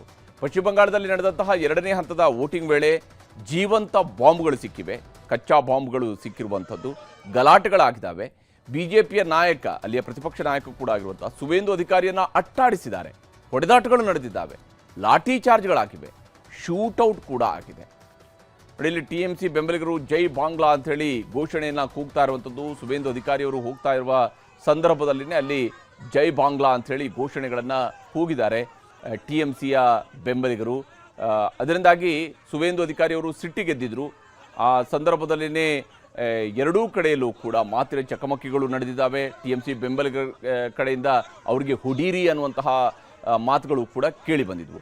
ಟಿಎಂಸಿ ನಾಯಕಿ ಮಮತಾ ಬ್ಯಾನರ್ಜಿ ಮತ್ತು ಬಿಜೆಪಿಯ ಸುವೇಂದು ಅಧಿಕಾರಿ ಸ್ಪರ್ಧಿಸಿರುವಂತಹ ಭವಾನಿಪುರದಲ್ಲಿ ಇವತ್ತು ಹಿಂಸಾಚಾರ ನಡೆದಿದೆ. ಇದು ಮುಖ್ಯಮಂತ್ರಿ ಮಮತಾ ಬ್ಯಾನರ್ಜಿ ಅವರು ಪ್ರತಿನಿಧಿಸ್ತಾ ಇರುವಂತಹ ಕ್ಷೇತ್ರ. ಮತಗಟ್ಟೆ ಪರಿಶೀಲನೆಗೆ ಅಂತೇಳಿ ಸುವೇಂದು ಅಧಿಕಾರಿ ಅವರು ಬಂದಾಗ ಟಿಎಂಸಿ ಕಾರ್ಯಕರ್ತರು ಮುತ್ತಿಗೆ ಹಾಕಿದ್ರು. ಜೈ ಬಂಗಾಳ, ಜೈ ಬಂಗಾಳ ಅನ್ನುವಂತಹ ಘೋಷಣೆಗಳನ್ನು ಕೂಗಿದ್ದಾರೆ. ಸುವೇಂದು ಅಧಿಕಾರಿಯನ್ನು ಕೂಡ ಸುತ್ತುವರಿದ್ರು. ಆಗ ಸುವೇಂದು ಅಧಿಕಾರಿಯವರಿಗೂ ಕೂಡ ಸಹಜವಾಗಿ ಒಬ್ಬ ರಾಜಕೀಯ ನಾಯಕರಿಗೆ ಸಿಟ್ಟು ಬಂದೇ ಬರುತ್ತೆ. ಆ ರೀತಿಯಂಥ ಒಂದು ವಾತಾವರಣ ಕೂಡ ನಿರ್ಮಾಣ ಆಗಿತ್ತು. ಅವರ ಪಿತ್ತ ನೆತ್ತಿಗೇರಿತ್ತು.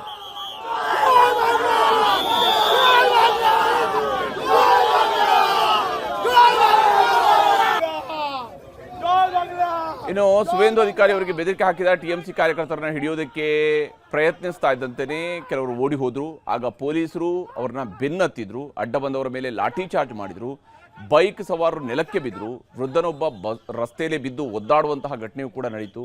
ಮಹಿಳೆಯರು ಓಡಿ ಹೋಗ್ತಾ ಇದ್ರು. ಸುವೇಂದು ಅಧಿಕಾರಿ ಕೂಡ ಅಕ್ಷರಶಃ ಆ ಒಂದು ಗಲಾಟೆಯ ಸಂದರ್ಭದಲ್ಲಿ ಅಲ್ಲಿ ಓಡಿ ಹೋಗ್ತಾ ಇದ್ರು. ಬಟ್ ಅವ್ರಿಗೆ ಸಂಪೂರ್ಣವಾಗಿ ಸೆಕ್ಯೂರಿಟಿಯನ್ನು ನೀಡಲಾಗಿತ್ತು.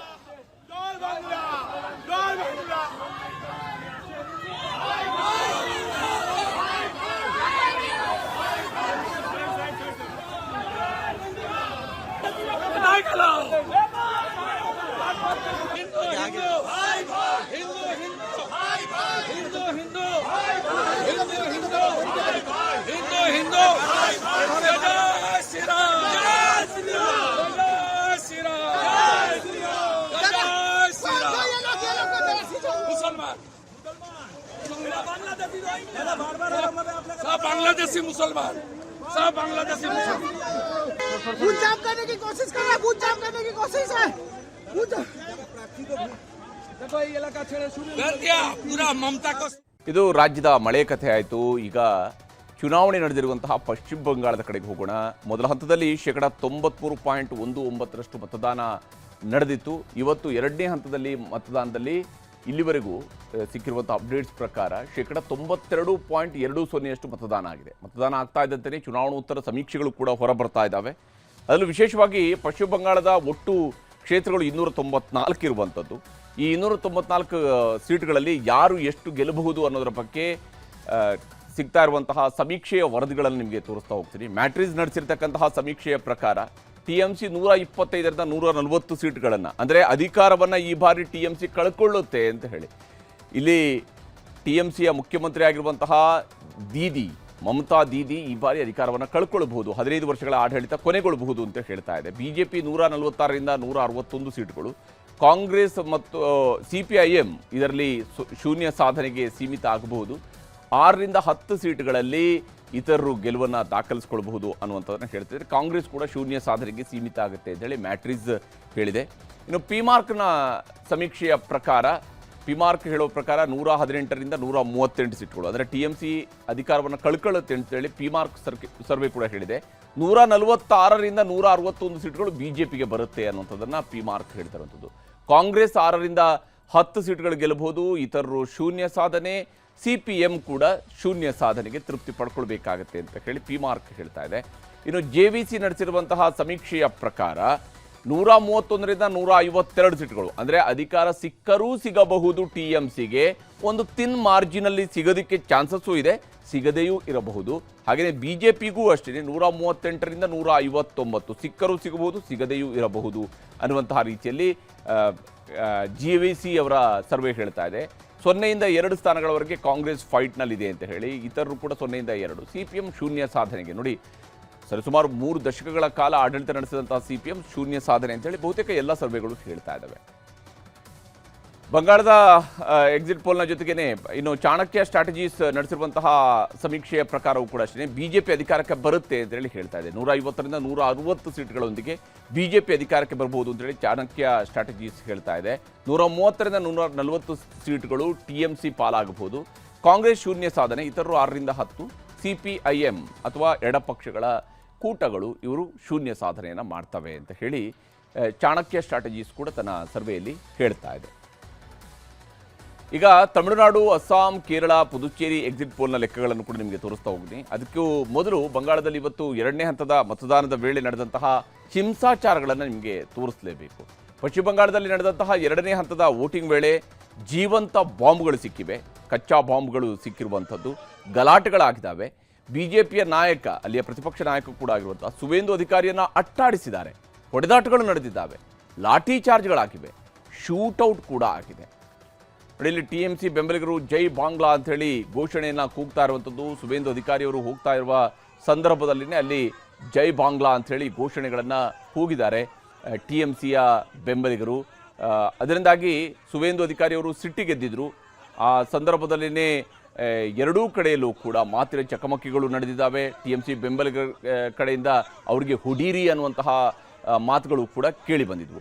TMC ನಾಯಕಿ ಮಮತಾ ಬ್ಯಾನರ್ಜಿ ಮತ್ತು BJPಯ ಸುವೇಂದು ಅಧಿಕಾರಿ ಸ್ಪರ್ಧಿಸಿರುವಂತಹ ಭವಾನಿಪುರದಲ್ಲಿ ಇವತ್ತು ಹಿಂಸಾಚಾರ ನಡೆದಿದೆ. ಇದು ಮುಖ್ಯಮಂತ್ರಿ ಮಮತಾ ಬ್ಯಾನರ್ಜಿ ಅವರು ಪ್ರತಿನಿಧಿಸ್ತಾ ಇರುವಂತಹ ಕ್ಷೇತ್ರ. ಮತಗಟ್ಟೆ ಪರಿಶೀಲನೆಗೆ ಅಂತೇಳಿ ಸುವೇಂದು ಅಧಿಕಾರಿಯವರು ಬಂದಾಗ TMC ಕಾರ್ಯಕರ್ತರು ಮುತ್ತಿಗೆ ಹಾಕಿದರು. ಜೈ ಬಂಗಾಳ, ಜೈ ಬಂಗಾಳ ಅನ್ನುವಂತಹ ಘೋಷಣೆಗಳನ್ನು ಕೂಗಿದ್ದಾರೆ. ಸುವೇಂದು ಅಧಿಕಾರಿಯನ್ನು ಕೂಡ ಸುತ್ತುವರಿದ್ರು. ಆಗ ಸುವೇಂದು ಅಧಿಕಾರಿಯವರಿಗೂ ಕೂಡ ಸಹಜವಾಗಿಯೇ ಒಬ್ಬ ರಾಜಕೀಯ ನಾಯಕರಿಗೆ ಸಿಟ್ಟು ಬಂದೇ ಬರುತ್ತೆ. ಆ ರೀತಿಯಂಥ ಒಂದು ವಾತಾವರಣ ಕೂಡ ನಿರ್ಮಾಣ ಆಗಿತ್ತು. ಅವರ ಪಿತ್ತ ನೆತ್ತಿಗೇರಿತ್ತು.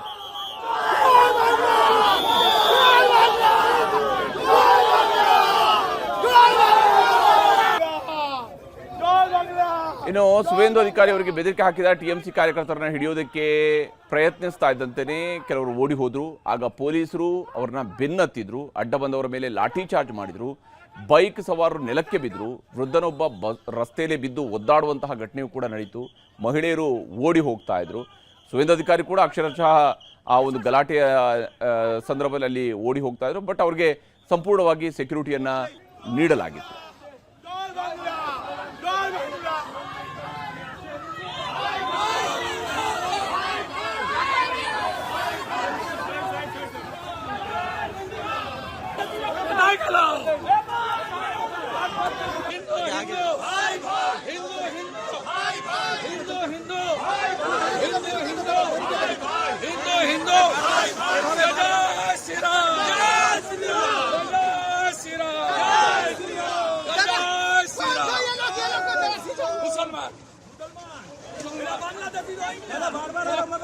बांग्लादेशी मुसलमान, सब बांग्लादेशी मुसलमान बूथ जाम करने की कोशिश कर रहा है, बूथ जाम करने की कोशिश है।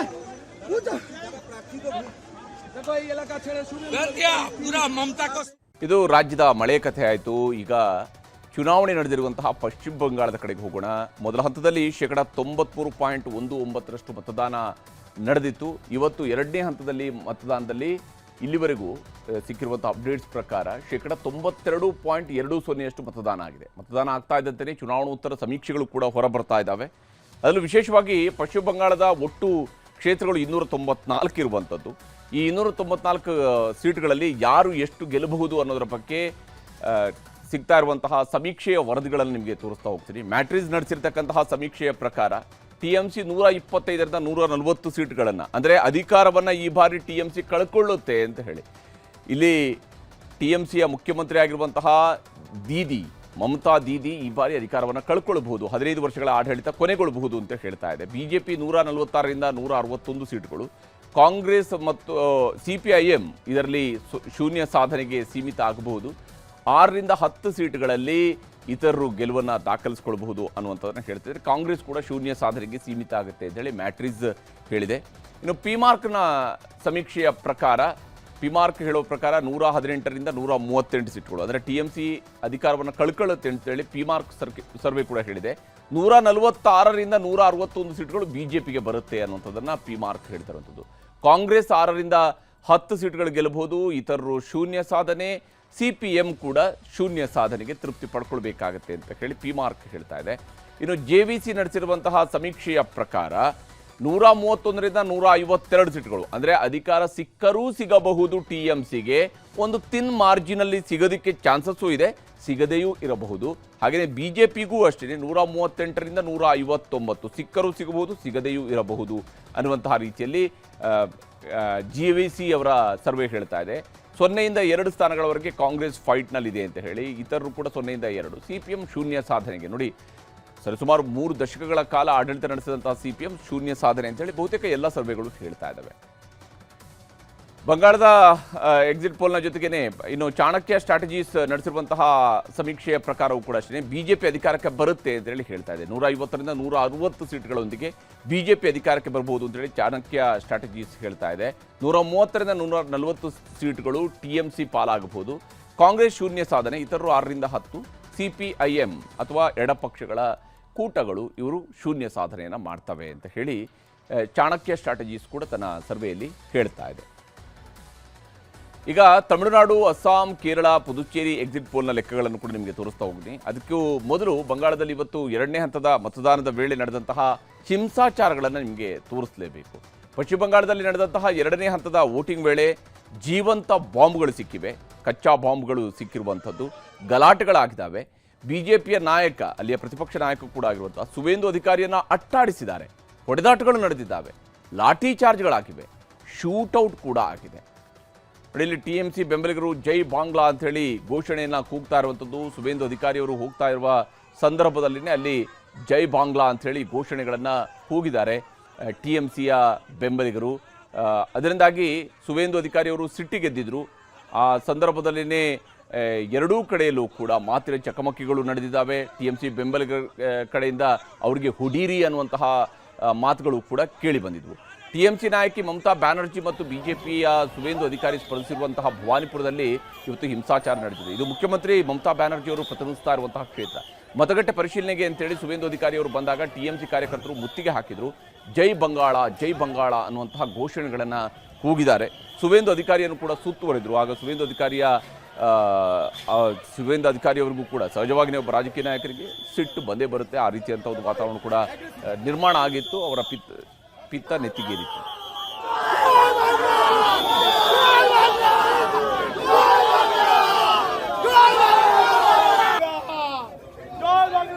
ಇನ್ನು ಸುವೇಂದು ಅಧಿಕಾರಿ ಅವರಿಗೆ ಬೆದರಿಕೆ ಹಾಕಿದ TMC ಕಾರ್ಯಕರ್ತರನ್ನ ಹಿಡಿಯೋದಕ್ಕೆ ಪ್ರಯತ್ನಿಸ್ತಾ ಇದ್ದಂತೆಯೇ ಕೆಲವರು ಓಡಿ ಹೋದ್ರು. ಆಗ ಪೊಲೀಸರು ಅವ್ರನ್ನ ಬೆನ್ನತ್ತಿದ್ರು, ಅಡ್ಡ ಬಂದವರ ಮೇಲೆ ಲಾಠಿ ಚಾರ್ಜ್ ಮಾಡಿದ್ರು, ಬೈಕ್ ಸವಾರರು ನೆಲಕ್ಕೆ ಬಿದ್ದರು, ವೃದ್ಧನೊಬ್ಬ ರಸ್ತೆಯಲ್ಲಿ ಬಿದ್ದು ಒದ್ದಾಡುವಂತಹ ಘಟನೆಯೂ ಕೂಡ ನಡೀತು. ಮಹಿಳೆಯರು ಓಡಿ ಹೋಗ್ತಾ ಇದ್ರು. ಸುವೇಂದು ಅಧಿಕಾರಿ ಕೂಡ ಅಕ್ಷರಶಃ ಆ ಒಂದು ಗಲಾಟೆಯ ಸಂದರ್ಭದಲ್ಲಿ ಓಡಿ ಹೋಗ್ತಾ ಇದ್ರು. ಬಟ್ ಅವ್ರಿಗೆ ಸಂಪೂರ್ಣವಾಗಿ ಸೆಕ್ಯೂರಿಟಿಯನ್ನು ನೀಡಲಾಗಿತ್ತು.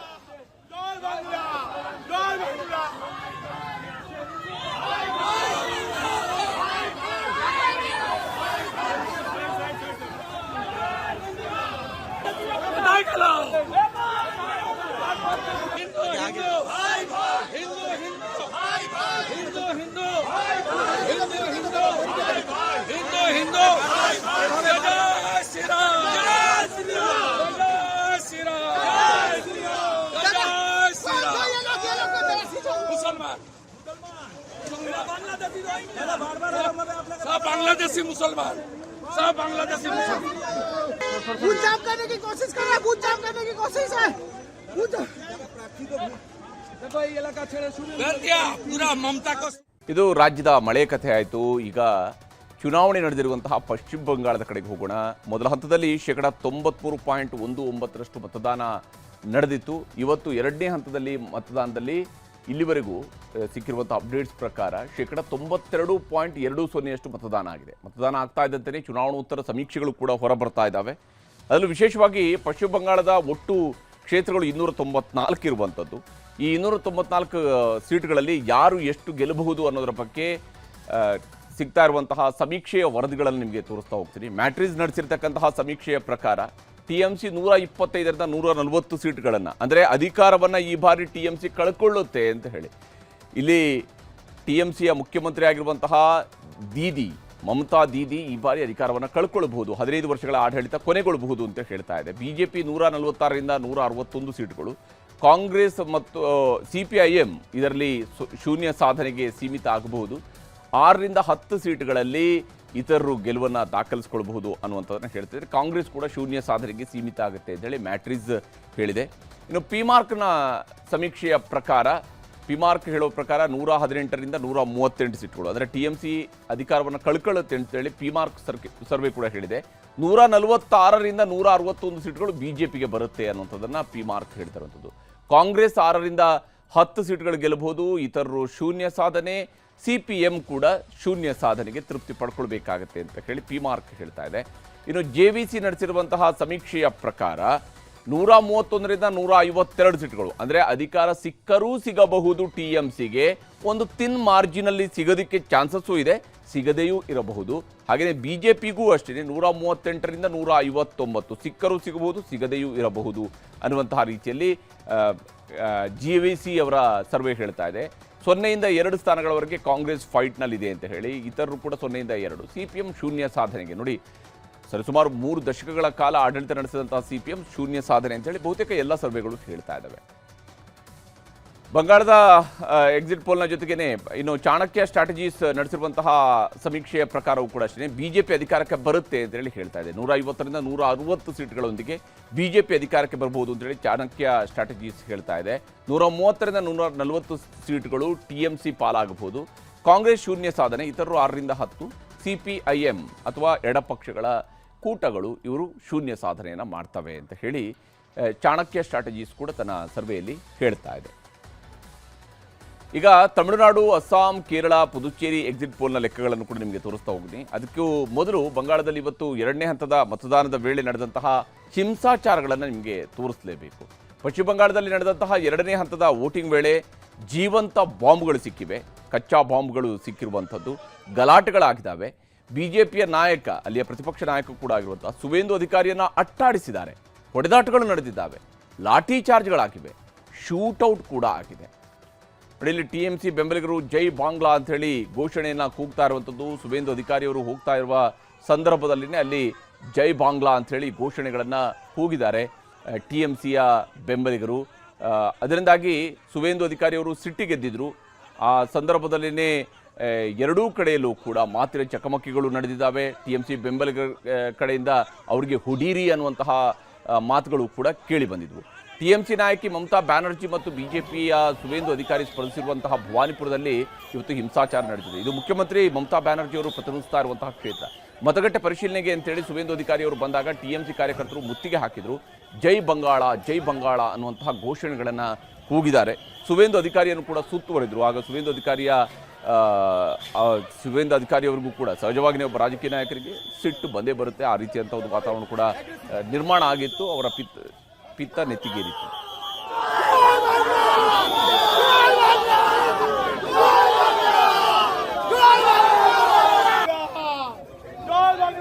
ಇನ್ನು ಸುವೇಂದು ಅಧಿಕಾರಿ ಅವರಿಗೆ ಬೆದರಿಕೆ ಹಾಕಿದ TMC ಕಾರ್ಯಕರ್ತರನ್ನ ಹಿಡಿಯೋದಕ್ಕೆ ಪ್ರಯತ್ನಿಸ್ತಾ ಇದ್ದಂತೆಯೇ ಕೆಲವರು ಓಡಿ ಹೋದ್ರು. ಆಗ ಪೊಲೀಸರು ಅವ್ರನ್ನ ಬೆನ್ನತ್ತಿದ್ರು, ಅಡ್ಡ ಬಂದವರ ಮೇಲೆ ಲಾಠಿ ಚಾರ್ಜ್ ಮಾಡಿದ್ರು, ಬೈಕ್ ಸವಾರರು ನೆಲಕ್ಕೆ ಬಿದ್ದರು, ವೃದ್ಧನೊಬ್ಬ ರಸ್ತೆಯಲ್ಲಿ ಬಿದ್ದು ಒದ್ದಾಡುವಂತಹ ಘಟನೆಯೂ ಕೂಡ ನಡೀತು.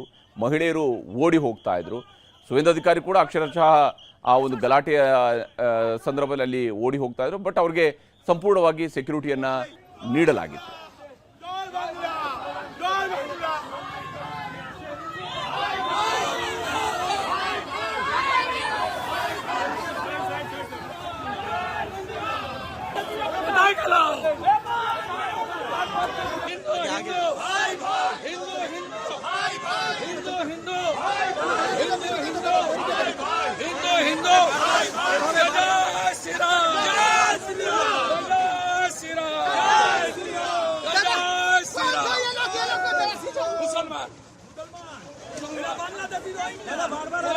सब बांग्लादेशी मुसलमान, सब बांग्लादेशी मुसलमान बूथ जाम करने की कोशिश कर रहा है, बूथ जाम करने की कोशिश है। देखो ये इलाका छेड़े शुरू कर दिया पूरा ममता को। ಇದು ರಾಜ್ಯದ ಮಳೆ ಕಥೆ ಆಯಿತು. ಈಗ ಚುನಾವಣೆ ನಡೆದಿರುವಂತಹ ಪಶ್ಚಿಮ ಬಂಗಾಳದ ಕಡೆಗೆ ಹೋಗೋಣ. ಮೊದಲ ಹಂತದಲ್ಲಿ 93.19% ಮತದಾನ ನಡೆದಿತ್ತು. ಇವತ್ತು ಎರಡನೇ ಹಂತದಲ್ಲಿ ಮತದಾನದಲ್ಲಿ ಇಲ್ಲಿವರೆಗೂ ಸಿಕ್ಕಿರುವಂಥ ಅಪ್ಡೇಟ್ಸ್ ಪ್ರಕಾರ 92.20% ಮತದಾನ ಆಗಿದೆ. ಮತದಾನ ಆಗ್ತಾ ಇದ್ದಂತೆಯೇ ಚುನಾವಣೋತ್ತರ ಸಮೀಕ್ಷೆಗಳು ಕೂಡ ಹೊರಬರ್ತಾ ಇದ್ದಾವೆ. ಅದರಲ್ಲೂ ವಿಶೇಷವಾಗಿ ಪಶ್ಚಿಮ ಬಂಗಾಳದ ಒಟ್ಟು ಕ್ಷೇತ್ರಗಳು 294 ಇರುವಂಥದ್ದು. ಈ 294 ಸೀಟ್ಗಳಲ್ಲಿ ಯಾರು ಎಷ್ಟು ಗೆಲ್ಲಬಹುದು ಅನ್ನೋದರ ಬಗ್ಗೆ ಸಿಗ್ತಾ ಇರುವಂತಹ ಸಮೀಕ್ಷೆಯ ವರದಿಗಳನ್ನು ನಿಮಗೆ ತೋರಿಸ್ತಾ ಹೋಗ್ತೀನಿ. ಮ್ಯಾಟ್ರಿಸ್ ನಡೆಸಿರ್ತಕ್ಕಂತಹ ಸಮೀಕ್ಷೆಯ ಪ್ರಕಾರ TMC 125ರಿಂದ 140 ಸೀಟ್ಗಳನ್ನು, ಅಂದರೆ ಅಧಿಕಾರವನ್ನು ಈ ಬಾರಿ TMC ಕಳ್ಕೊಳ್ಳುತ್ತೆ ಅಂತ ಹೇಳಿ. ಇಲ್ಲಿ TMCಯ ಮುಖ್ಯಮಂತ್ರಿ ಆಗಿರುವಂತಹ ದೀದಿ ಮಮತಾ ದೀದಿ ಈ ಬಾರಿ ಅಧಿಕಾರವನ್ನು ಕಳ್ಕೊಳ್ಬಹುದು, 15 ವರ್ಷಗಳ ಆಡಳಿತ ಕೊನೆಗೊಳ್ಳಬಹುದು ಅಂತ ಹೇಳ್ತಾ ಇದೆ. BJP 146ರಿಂದ 161 ಸೀಟ್ಗಳು, ಕಾಂಗ್ರೆಸ್ ಮತ್ತು CPIM ಇದರಲ್ಲಿ ಶೂನ್ಯ ಸಾಧನೆಗೆ ಸೀಮಿತ ಆಗಬಹುದು. 6ರಿಂದ 10 ಸೀಟ್ಗಳಲ್ಲಿ ಇತರರು ಗೆಲುವನ್ನು ದಾಖಲಿಸಿಕೊಳ್ಳಬಹುದು ಅನ್ನುವಂಥದ್ದನ್ನು ಹೇಳ್ತಿದ್ದಾರೆ. ಕಾಂಗ್ರೆಸ್ ಕೂಡ ಶೂನ್ಯ ಸಾಧನೆಗೆ ಸೀಮಿತ ಆಗುತ್ತೆ ಅಂತ ಹೇಳಿ ಮ್ಯಾಟ್ರಿಸ್ ಹೇಳಿದೆ. ಇನ್ನು ಪಿಮಾರ್ಕ್ನ ಸಮೀಕ್ಷೆಯ ಪ್ರಕಾರ, ಪಿಮಾರ್ಕ್ ಹೇಳೋ ಪ್ರಕಾರ 118ರಿಂದ 138 ಸೀಟ್ಗಳು, ಅಂದರೆ TMC ಅಧಿಕಾರವನ್ನು ಕಳ್ಕೊಳ್ಳುತ್ತೆ ಅಂತೇಳಿ ಪಿಮಾರ್ಕ್ ಸರ್ವೆ ಕೂಡ ಹೇಳಿದೆ. 146ರಿಂದ 161 ಸೀಟ್ಗಳು BJPಗೆ ಬರುತ್ತೆ ಅನ್ನುವಂಥದ್ದನ್ನು ಪಿಮಾರ್ಕ್ ಹೇಳ್ತಾರಂಥದ್ದು. ಕಾಂಗ್ರೆಸ್ 6ರಿಂದ 10 ಸೀಟ್ಗಳು ಗೆಲ್ಲಬಹುದು, ಇತರರು ಶೂನ್ಯ ಸಾಧನೆ, CPM ಕೂಡ ಶೂನ್ಯ ಸಾಧನೆಗೆ ತೃಪ್ತಿ ಪಡ್ಕೊಳ್ಬೇಕಾಗತ್ತೆ ಅಂತ ಹೇಳಿ ಪಿಮಾರ್ಕ್ ಹೇಳ್ತಾ ಇದೆ. ಇನ್ನು JVC ನಡೆಸಿರುವಂತಹ ಸಮೀಕ್ಷೆಯ ಪ್ರಕಾರ 131ರಿಂದ 152 ಸೀಟ್ಗಳು, ಅಂದರೆ ಅಧಿಕಾರ ಸಿಕ್ಕರೂ ಸಿಗಬಹುದು TMCಗೆ, ಒಂದು ತಿನ್ ಮಾರ್ಜಿನಲ್ಲಿ ಸಿಗೋದಕ್ಕೆ ಚಾನ್ಸಸ್ಸು ಇದೆ, ಸಿಗದೆಯೂ ಇರಬಹುದು. ಹಾಗೆಯೇ BJPಗೂ ಅಷ್ಟೇ 138ರಿಂದ 159 ಸಿಕ್ಕರೂ ಸಿಗಬಹುದು, ಸಿಗದೆಯೂ ಇರಬಹುದು ಅನ್ನುವಂತಹ ರೀತಿಯಲ್ಲಿ JVC ಅವರ ಸರ್ವೆ ಹೇಳ್ತಾ ಇದೆ. 0ಯಿಂದ 2 ಸ್ಥಾನಗಳವರೆಗೆ ಕಾಂಗ್ರೆಸ್ ಫೈಟ್ನಲ್ಲಿದೆ ಅಂತ ಹೇಳಿ, ಇತರರು ಕೂಡ 0ಯಿಂದ 2. CPM ಶೂನ್ಯ ಸಾಧನೆಗೆ, ನೋಡಿ ಸರಿಸುಮಾರು 3 ದಶಕಗಳ ಕಾಲ ಆಡಳಿತ ನಡೆಸಿದಂತಹ CPM ಶೂನ್ಯ ಸಾಧನೆ ಅಂತ ಹೇಳಿ ಬಹುತೇಕ ಎಲ್ಲ ಸರ್ವೆಗಳು ಹೇಳ್ತಾ ಇದ್ದಾವೆ. ಬಂಗಾಳದ ಎಕ್ಸಿಟ್ ಪೋಲ್ನ ಜೊತೆಗೇನೆ ಇನ್ನು ಚಾಣಕ್ಯ ಸ್ಟ್ರಾಟಜೀಸ್ ನಡೆಸಿರುವಂತಹ ಸಮೀಕ್ಷೆಯ ಪ್ರಕಾರವೂ ಕೂಡ ಅಷ್ಟೇ BJP ಅಧಿಕಾರಕ್ಕೆ ಬರುತ್ತೆ ಅಂತ ಹೇಳಿ ಹೇಳ್ತಾ ಇದೆ. 150ರಿಂದ 160 ಸೀಟ್ಗಳೊಂದಿಗೆ BJP ಅಧಿಕಾರಕ್ಕೆ ಬರಬಹುದು ಅಂತೇಳಿ ಚಾಣಕ್ಯ ಸ್ಟ್ರಾಟಜೀಸ್ ಹೇಳ್ತಾ ಇದೆ. 130ರಿಂದ 140 ಸೀಟ್ಗಳು TMC ಪಾಲಾಗಬಹುದು. ಕಾಂಗ್ರೆಸ್ ಶೂನ್ಯ ಸಾಧನೆ, ಇತರರು 6ರಿಂದ 10, CPIM ಅಥವಾ ಎಡಪಕ್ಷಗಳ ಕೂಟಗಳು ಇವರು ಶೂನ್ಯ ಸಾಧನೆಯನ್ನು ಮಾಡ್ತವೆ ಅಂತ ಹೇಳಿ ಚಾಣಕ್ಯ ಸ್ಟ್ರಾಟಜೀಸ್ ಕೂಡ ತನ್ನ ಸರ್ವೆಯಲ್ಲಿ ಹೇಳ್ತಾ ಇದೆ. ಈಗ ತಮಿಳುನಾಡು, ಅಸ್ಸಾಂ, ಕೇರಳ, ಪುದುಚೇರಿ ಎಕ್ಸಿಟ್ ಪೋಲ್ನ ಲೆಕ್ಕಗಳನ್ನು ಕೂಡ ನಿಮಗೆ ತೋರಿಸ್ತಾ ಹೋಗ್ತೀನಿ. ಅದಕ್ಕೂ ಮೊದಲು ಬಂಗಾಳದಲ್ಲಿ ಇವತ್ತು ಎರಡನೇ ಹಂತದ ಮತದಾನದ ವೇಳೆ ನಡೆದಂತಹ ಹಿಂಸಾಚಾರಗಳನ್ನು ನಿಮಗೆ ತೋರಿಸಲೇಬೇಕು. ಪಶ್ಚಿಮ ಬಂಗಾಳದಲ್ಲಿ ನಡೆದಂತಹ ಎರಡನೇ ಹಂತದ ವೋಟಿಂಗ್ ವೇಳೆ ಜೀವಂತ ಬಾಂಬ್ಗಳು ಸಿಕ್ಕಿವೆ, ಕಚ್ಚಾ ಬಾಂಬ್ಗಳು ಸಿಕ್ಕಿರುವಂಥದ್ದು, ಗಲಾಟೆಗಳಾಗಿದ್ದಾವೆ. BJPಯ ನಾಯಕ, ಅಲ್ಲಿಯ ಪ್ರತಿಪಕ್ಷ ನಾಯಕ ಕೂಡ ಆಗಿರುವಂಥ ಸುವೇಂದು ಅಧಿಕಾರಿಯನ್ನು ಅಟ್ಟಾಡಿಸಿದ್ದಾರೆ, ಹೊಡೆದಾಟಗಳು ನಡೆದಿದ್ದಾವೆ, ಲಾಠಿ ಚಾರ್ಜ್ಗಳಾಗಿವೆ, ಶೂಟೌಟ್ ಕೂಡ ಆಗಿದೆ. ಇಲ್ಲಿ TMC ಬೆಂಬಲಿಗರು ಜೈ ಬಾಂಗ್ಲಾ ಅಂಥೇಳಿ ಘೋಷಣೆಯನ್ನು ಕೂಗ್ತಾ ಇರುವಂಥದ್ದು. ಸುವೇಂದು ಅಧಿಕಾರಿಯವರು ಹೋಗ್ತಾ ಇರುವ ಸಂದರ್ಭದಲ್ಲಿನೇ ಅಲ್ಲಿ ಜೈ ಬಾಂಗ್ಲಾ ಅಂಥೇಳಿ ಘೋಷಣೆಗಳನ್ನು ಕೂಗಿದ್ದಾರೆ TMCಯ ಬೆಂಬಲಿಗರು. ಅದರಿಂದಾಗಿ ಸುವೇಂದು ಅಧಿಕಾರಿಯವರು ಸಿಟ್ಟಿಗೆದ್ದಿದ್ರು. ಆ ಸಂದರ್ಭದಲ್ಲಿನೇ ಎರಡೂ ಕಡೆಯಲ್ಲೂ ಕೂಡ ಮಾತಿನ ಚಕಮಕಿಗಳು ನಡೆದಿದ್ದಾವೆ. TMC ಬೆಂಬಲಿಗರ ಕಡೆಯಿಂದ ಅವರಿಗೆ ಹುಡೀರಿ ಅನ್ನುವಂತಹ ಮಾತುಗಳು ಕೂಡ ಕೇಳಿ ಬಂದಿದ್ವು. TMC ನಾಯಕಿ ಮಮತಾ ಬ್ಯಾನರ್ಜಿ ಮತ್ತು BJPಯ ಸುವೇಂದು ಅಧಿಕಾರಿ ಸ್ಪರ್ಧಿಸಿರುವಂತಹ ಭವಾನಿಪುರದಲ್ಲಿ ಇವತ್ತು ಹಿಂಸಾಚಾರ ನಡೆದಿದೆ. ಇದು ಮುಖ್ಯಮಂತ್ರಿ ಮಮತಾ ಬ್ಯಾನರ್ಜಿ ಅವರು ಪ್ರತಿನಿಧಿಸ್ತಾ ಇರುವಂತಹ ಕ್ಷೇತ್ರ. ಮತಗಟ್ಟೆ ಪರಿಶೀಲನೆಗೆ ಅಂತೇಳಿ ಸುವೇಂದು ಅಧಿಕಾರಿ ಅವರು ಬಂದಾಗ TMC ಕಾರ್ಯಕರ್ತರು ಮುತ್ತಿಗೆ ಹಾಕಿದರು. ಜೈ ಬಂಗಾಳ, ಜೈ ಬಂಗಾಳ ಅನ್ನುವಂತಹ ಘೋಷಣೆಗಳನ್ನು ಕೂಗಿದ್ದಾರೆ. ಸುವೇಂದು ಅಧಿಕಾರಿಯನ್ನು ಕೂಡ ಸುತ್ತುವರಿದ್ರು. ಆಗ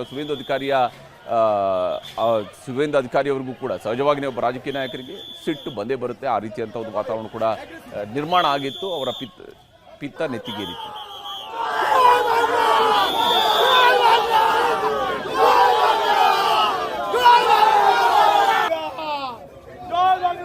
ಇನ್ನು ಸುವೇಂದು ಅಧಿಕಾರಿ ಅವರಿಗೆ ಬೆದರಿಕೆ ಹಾಕಿದ TMC ಕಾರ್ಯಕರ್ತರನ್ನ ಹಿಡಿಯೋದಕ್ಕೆ ಪ್ರಯತ್ನಿಸ್ತಾ ಇದ್ದಂತೆಯೇ ಕೆಲವರು ಓಡಿ ಹೋದ್ರು. ಆಗ ಪೊಲೀಸರು ಅವ್ರನ್ನ ಬೆನ್ನತ್ತಿದ್ರು, ಅಡ್ಡ ಬಂದವರ ಮೇಲೆ ಲಾಠಿ ಚಾರ್ಜ್ ಮಾಡಿದ್ರು, ಬೈಕ್ ಸವಾರರು ನೆಲಕ್ಕೆ ಬಿದ್ದರು, ವೃದ್ಧನೊಬ್ಬ ರಸ್ತೆಯಲ್ಲೇ ಬಿದ್ದು ಒದ್ದಾಡುವಂತಹ ಘಟನೆಯೂ ಕೂಡ ನಡೀತು.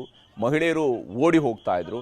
ಸುವೇಂದು ಅಧಿಕಾರಿ ಕೂಡ ಅಕ್ಷರಶಃ ಆ ಒಂದು ಗಲಾಟೆಯ ಸಂದರ್ಭದಲ್ಲಿ ಅಲ್ಲಿ ಓಡಿ ಹೋಗ್ತಾ ಇದ್ರು. ಬಟ್ ಅವ್ರಿಗೆ ಸಂಪೂರ್ಣವಾಗಿ ಸೆಕ್ಯೂರಿಟಿಯನ್ನು ನೀಡಲಾಗಿತ್ತು.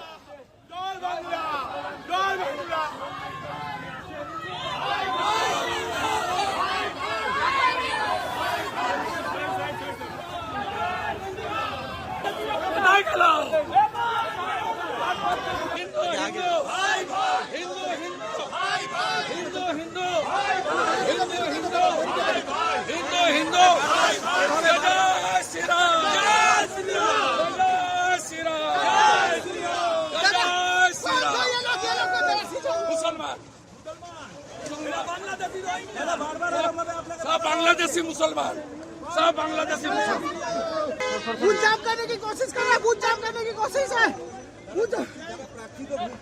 देखो ये इलाका छेड़े शुरू कर दिया पूरा ममता को. ಇದು ರಾಜ್ಯದ ಮಳೆ ಕಥೆ ಆಯಿತು. ಈಗ ಚುನಾವಣೆ ನಡೆದಿರುವಂತಹ ಪಶ್ಚಿಮ ಬಂಗಾಳದ ಕಡೆಗೆ ಹೋಗೋಣ. ಮೊದಲ ಹಂತದಲ್ಲಿ 93.19% ಮತದಾನ ನಡೆದಿತ್ತು. ಇವತ್ತು ಎರಡನೇ ಹಂತದಲ್ಲಿ ಮತದಾನದಲ್ಲಿ ಇಲ್ಲಿವರೆಗೂ ಸಿಕ್ಕಿರುವಂಥ ಅಪ್ಡೇಟ್ಸ್ ಪ್ರಕಾರ 92.20% ಮತದಾನ ಆಗಿದೆ. ಮತದಾನ ಆಗ್ತಾ ಇದ್ದಂತೆಯೇ ಚುನಾವಣೋತ್ತರ ಸಮೀಕ್ಷೆಗಳು ಕೂಡ ಹೊರಬರ್ತಾ ಇದ್ದಾವೆ. ಅದರಲ್ಲೂ ವಿಶೇಷವಾಗಿ ಪಶ್ಚಿಮ ಬಂಗಾಳದ ಒಟ್ಟು ಕ್ಷೇತ್ರಗಳು 294 ಇರುವಂಥದ್ದು. ಈ 294 ಸೀಟ್ಗಳಲ್ಲಿ ಯಾರು ಎಷ್ಟು ಗೆಲ್ಲಬಹುದು ಅನ್ನೋದರ ಬಗ್ಗೆ ಸಿಗ್ತಾ ಇರುವಂತಹ ಸಮೀಕ್ಷೆಯ ವರದಿಗಳನ್ನು ನಿಮಗೆ ತೋರಿಸ್ತಾ ಹೋಗ್ತೀನಿ. ಮ್ಯಾಟ್ರಿಸ್ ನಡೆಸಿರ್ತಕ್ಕಂತಹ ಸಮೀಕ್ಷೆಯ ಪ್ರಕಾರ TMC 125ರಿಂದ 140 ಸೀಟ್ಗಳನ್ನು, ಅಂದರೆ ಅಧಿಕಾರವನ್ನು ಈ ಬಾರಿ TMC ಕಳ್ಕೊಳ್ಳುತ್ತೆ ಅಂತ ಹೇಳಿ. ಇಲ್ಲಿ TMCಯ ಮುಖ್ಯಮಂತ್ರಿ ಆಗಿರುವಂತಹ ದೀದಿ ಮಮತಾ ದೀದಿ ಈ ಬಾರಿ ಅಧಿಕಾರವನ್ನು ಕಳ್ಕೊಳ್ಬಹುದು, 15 ವರ್ಷಗಳ ಆಡಳಿತ ಕೊನೆಗೊಳ್ಳಬಹುದು ಅಂತ ಹೇಳ್ತಾ ಇದೆ. BJP 146ರಿಂದ 161 ಸೀಟ್ಗಳು, ಕಾಂಗ್ರೆಸ್ ಮತ್ತು CPIM ಇದರಲ್ಲಿ ಶೂನ್ಯ ಸಾಧನೆಗೆ ಸೀಮಿತ ಆಗಬಹುದು.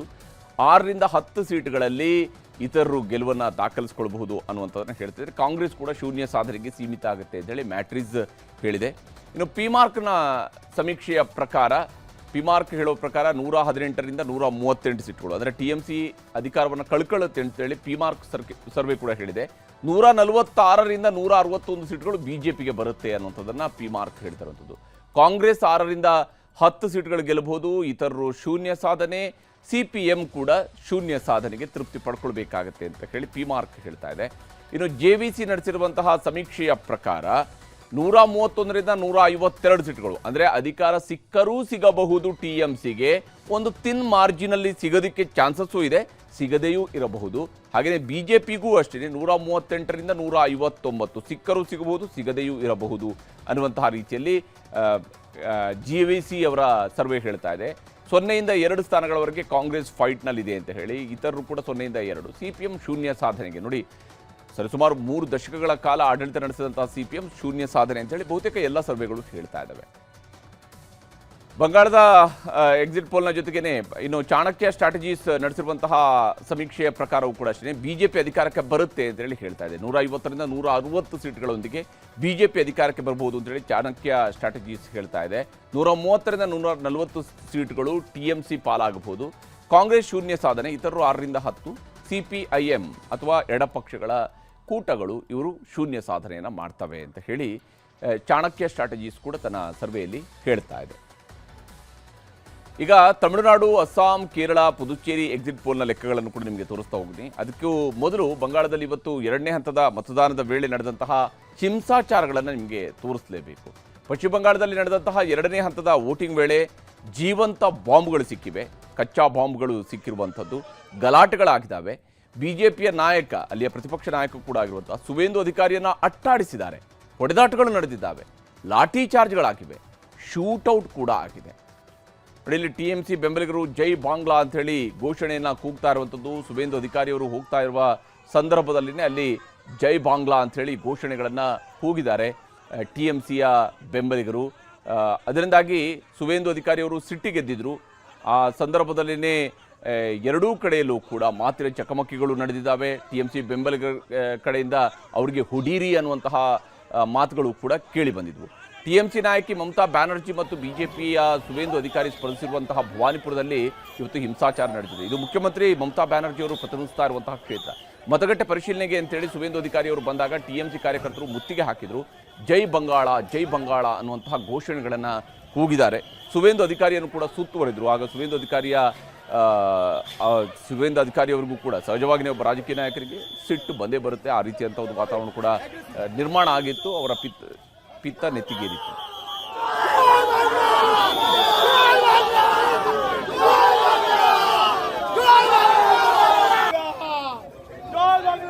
ಇನ್ನು ಸುವೇಂದು ಅಧಿಕಾರಿ ಅವರಿಗೆ ಬೆದರಿಕೆ ಹಾಕಿದ ಟಿಎಂಸಿ ಕಾರ್ಯಕರ್ತರನ್ನ ಹಿಡಿಯೋದಕ್ಕೆ ಪ್ರಯತ್ನಿಸ್ತಾ ಇದ್ದಂತೆಯೇ ಕೆಲವರು ಓಡಿ ಹೋದ್ರು. ಆಗ ಪೊಲೀಸರು ಅವ್ರನ್ನ ಬೆನ್ನತ್ತಿದ್ರು, ಅಡ್ಡ ಬಂದವರ ಮೇಲೆ ಲಾಠಿ ಚಾರ್ಜ್ ಮಾಡಿದ್ರು, ಬೈಕ್ ಸವಾರರು ನೆಲಕ್ಕೆ ಬಿದ್ದರು, ವೃದ್ಧನೊಬ್ಬ ರಸ್ತೆಯಲ್ಲೇ ಬಿದ್ದು ಒದ್ದಾಡುವಂತಹ ಘಟನೆಯೂ ಕೂಡ ನಡೀತು. ಮಹಿಳೆಯರು ಓಡಿ ಹೋಗ್ತಾ ಇದ್ರು. ಸುವೇಂದು ಅಧಿಕಾರಿ ಕೂಡ ಅಕ್ಷರಶಃ ಆ ಒಂದು ಗಲಾಟೆಯ ಸಂದರ್ಭದಲ್ಲಿ ಅಲ್ಲಿ ಓಡಿ ಹೋಗ್ತಾ ಇದ್ರು. ಬಟ್ ಅವ್ರಿಗೆ ಸಂಪೂರ್ಣವಾಗಿ ಸೆಕ್ಯೂರಿಟಿಯನ್ನ ನೀಡಲಾಗಿತ್ತು.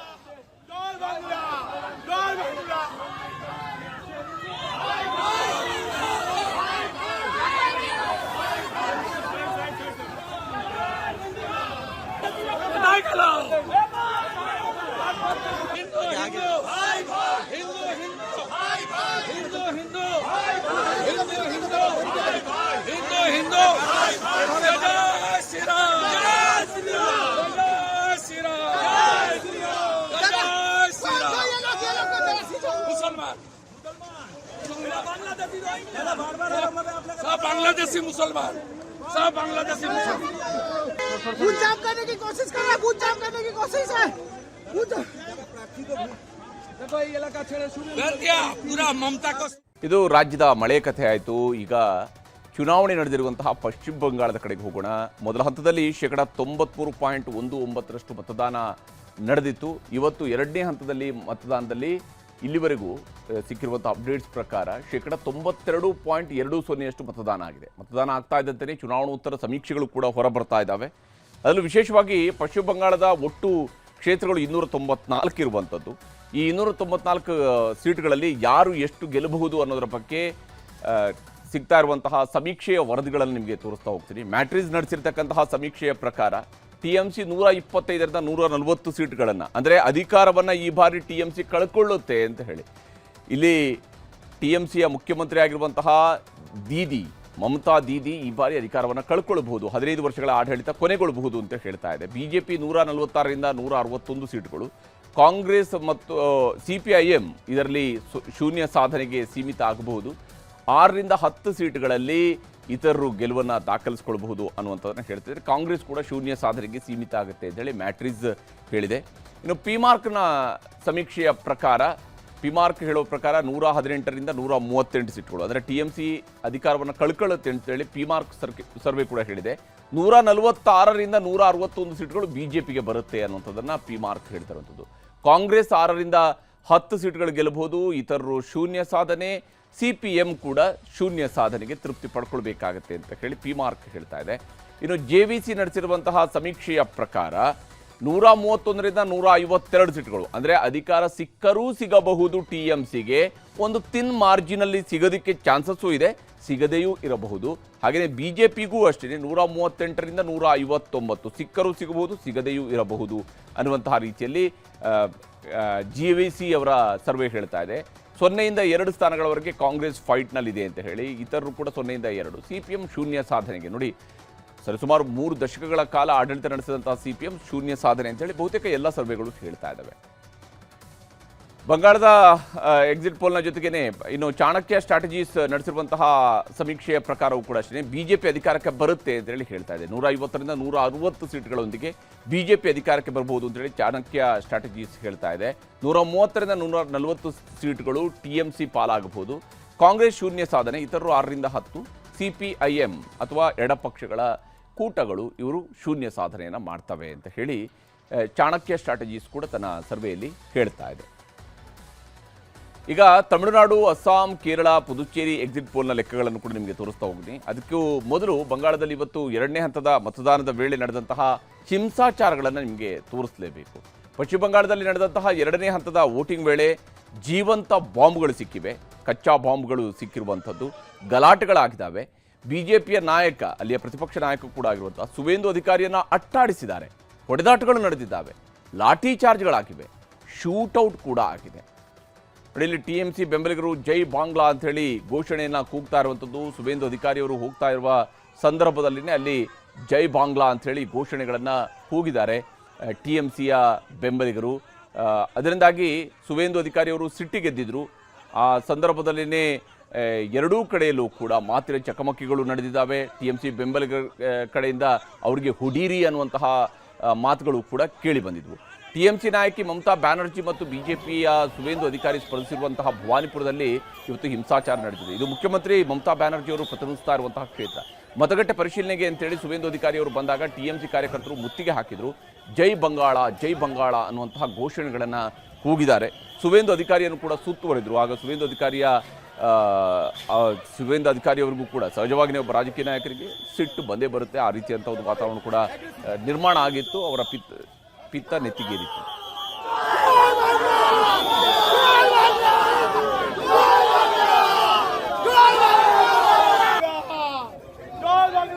ಇನ್ನು ಸುವೇಂದು ಅಧಿಕಾರಿ ಅವರಿಗೆ ಬೆದರಿಕೆ ಹಾಕಿದ TMC ಕಾರ್ಯಕರ್ತರನ್ನ ಹಿಡಿಯೋದಕ್ಕೆ ಪ್ರಯತ್ನಿಸ್ತಾ ಇದ್ದಂತೆಯೇ ಕೆಲವರು ಓಡಿ ಹೋದ್ರು. ಆಗ ಪೊಲೀಸರು ಅವ್ರನ್ನ ಬೆನ್ನತ್ತಿದ್ರು. ಅಡ್ಡ ಬಂದವರ ಮೇಲೆ ಲಾಠಿ ಚಾರ್ಜ್ ಮಾಡಿದ್ರು.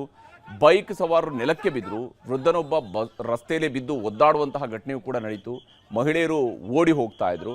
ಸುವೇಂದು ಅಧಿಕಾರಿ ಕೂಡ ಅಕ್ಷರಶಃ ಆ ಒಂದು ಗಲಾಟೆಯ ಸಂದರ್ಭದಲ್ಲಿ ಓಡಿ ಹೋಗ್ತಾ ಇದ್ರು. ಬಟ್ ಅವ್ರಿಗೆ ಸಂಪೂರ್ಣವಾಗಿ ಸೆಕ್ಯೂರಿಟಿಯನ್ನ ನೀಡಲಾಗಿತ್ತು.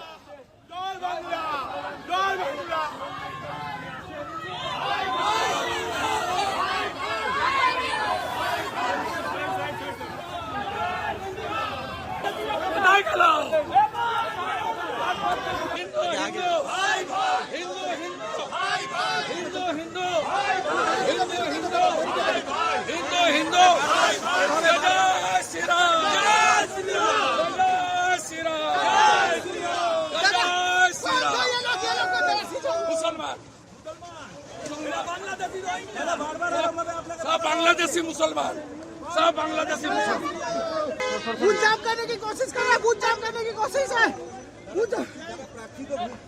देखो ये इलाका छेड़े शुरू कर दिया पूरा ममता को. ಇದು ರಾಜ್ಯದ ಮಳೆ ಕಥೆ ಆಯಿತು. ಈಗ ಚುನಾವಣೆ ನಡೆದಿರುವಂತಹ ಪಶ್ಚಿಮ ಬಂಗಾಳದ ಕಡೆಗೆ ಹೋಗೋಣ. ಮೊದಲ ಹಂತದಲ್ಲಿ 93.19% ಮತದಾನ ನಡೆದಿತ್ತು. ಇವತ್ತು ಎರಡನೇ ಹಂತದಲ್ಲಿ ಮತದಾನದಲ್ಲಿ ಇಲ್ಲಿವರೆಗೂ ಸಿಕ್ಕಿರುವಂಥ ಅಪ್ಡೇಟ್ಸ್ ಪ್ರಕಾರ 92.20% ಮತದಾನ ಆಗಿದೆ. ಮತದಾನ ಆಗ್ತಾ ಇದ್ದಂತೆಯೇ ಚುನಾವಣೋತ್ತರ ಸಮೀಕ್ಷೆಗಳು ಕೂಡ ಹೊರಬರ್ತಾ ಇದ್ದಾವೆ. ಅದರಲ್ಲೂ ವಿಶೇಷವಾಗಿ ಪಶ್ಚಿಮ ಬಂಗಾಳದ ಒಟ್ಟು ಕ್ಷೇತ್ರಗಳು 294 ಇರುವಂಥದ್ದು. ಈ 294 ಸೀಟ್ಗಳಲ್ಲಿ ಯಾರು ಎಷ್ಟು ಗೆಲ್ಲಬಹುದು ಅನ್ನೋದರ ಬಗ್ಗೆ ಸಿಗ್ತಾ ಇರುವಂತಹ ಸಮೀಕ್ಷೆಯ ವರದಿಗಳನ್ನು ನಿಮಗೆ ತೋರಿಸ್ತಾ ಹೋಗ್ತೀನಿ. ಮ್ಯಾಟ್ರಿಸ್ ನಡೆಸಿರ್ತಕ್ಕಂತಹ ಸಮೀಕ್ಷೆಯ ಪ್ರಕಾರ TMC 125ರಿಂದ 140 ಸೀಟ್ಗಳನ್ನು, ಅಂದರೆ ಅಧಿಕಾರವನ್ನು ಈ ಬಾರಿ TMC ಕಳ್ಕೊಳ್ಳುತ್ತೆ ಅಂತ ಹೇಳಿ.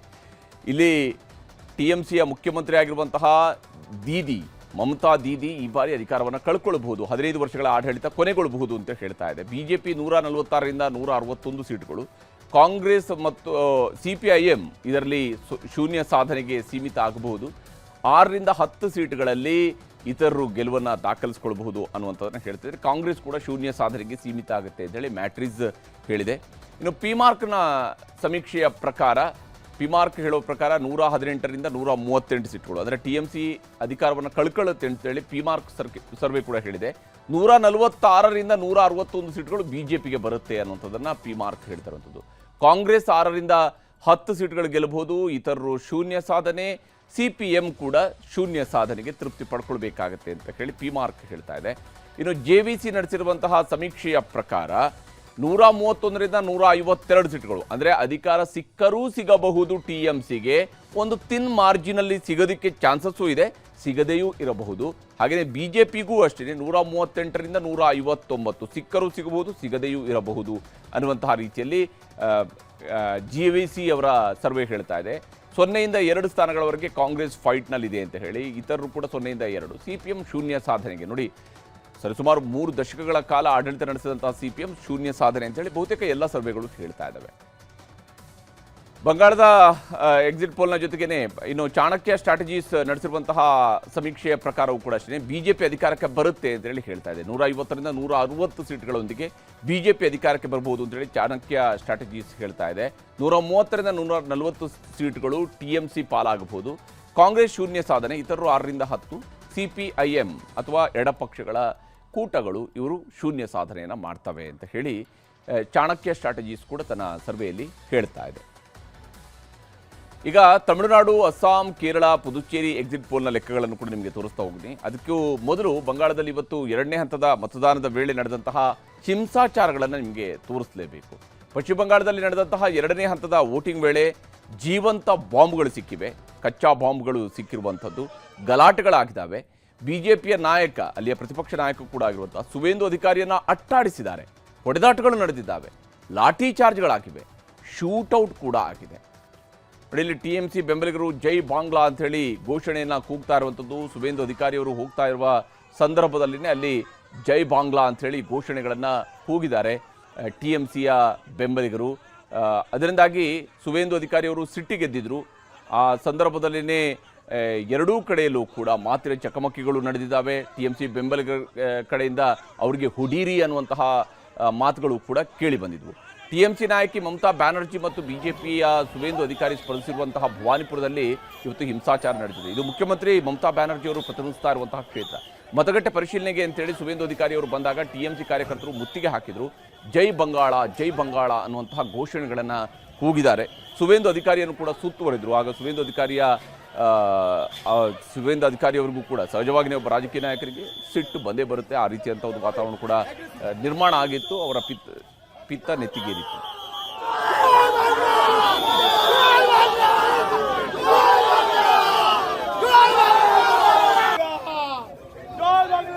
ಇನ್ನು ಸುವೇಂದು ಅಧಿಕಾರಿ ಅವರಿಗೆ ಬೆದರಿಕೆ ಹಾಕಿದ TMC ಕಾರ್ಯಕರ್ತರನ್ನ ಹಿಡಿಯೋದಕ್ಕೆ ಪ್ರಯತ್ನಿಸ್ತಾ ಇದ್ದಂತೆಯೇ ಕೆಲವರು ಓಡಿ ಹೋದ್ರು. ಆಗ ಪೊಲೀಸರು ಅವ್ರನ್ನ ಬೆನ್ನತ್ತಿದ್ರು, ಅಡ್ಡ ಬಂದವರ ಮೇಲೆ ಲಾಠಿ ಚಾರ್ಜ್ ಮಾಡಿದ್ರು, ಬೈಕ್ ಸವಾರರು ನೆಲಕ್ಕೆ ಬಿದ್ದರು, ವೃದ್ಧನೊಬ್ಬ ರಸ್ತೆಯಲ್ಲಿ ಬಿದ್ದು ಒದ್ದಾಡುವಂತಹ ಘಟನೆಯೂ ಕೂಡ ನಡೀತು. ಮಹಿಳೆಯರು ಸಂದರ್ಭದಲ್ಲಿ ಅಲ್ಲಿ ಓಡಿ ಹೋಗ್ತಾ ಇದ್ರು, ಬಟ್ ಅವ್ರಿಗೆ ಸಂಪೂರ್ಣವಾಗಿ ಸೆಕ್ಯೂರಿಟಿಯನ್ನ ನೀಡಲಾಗಿತ್ತು.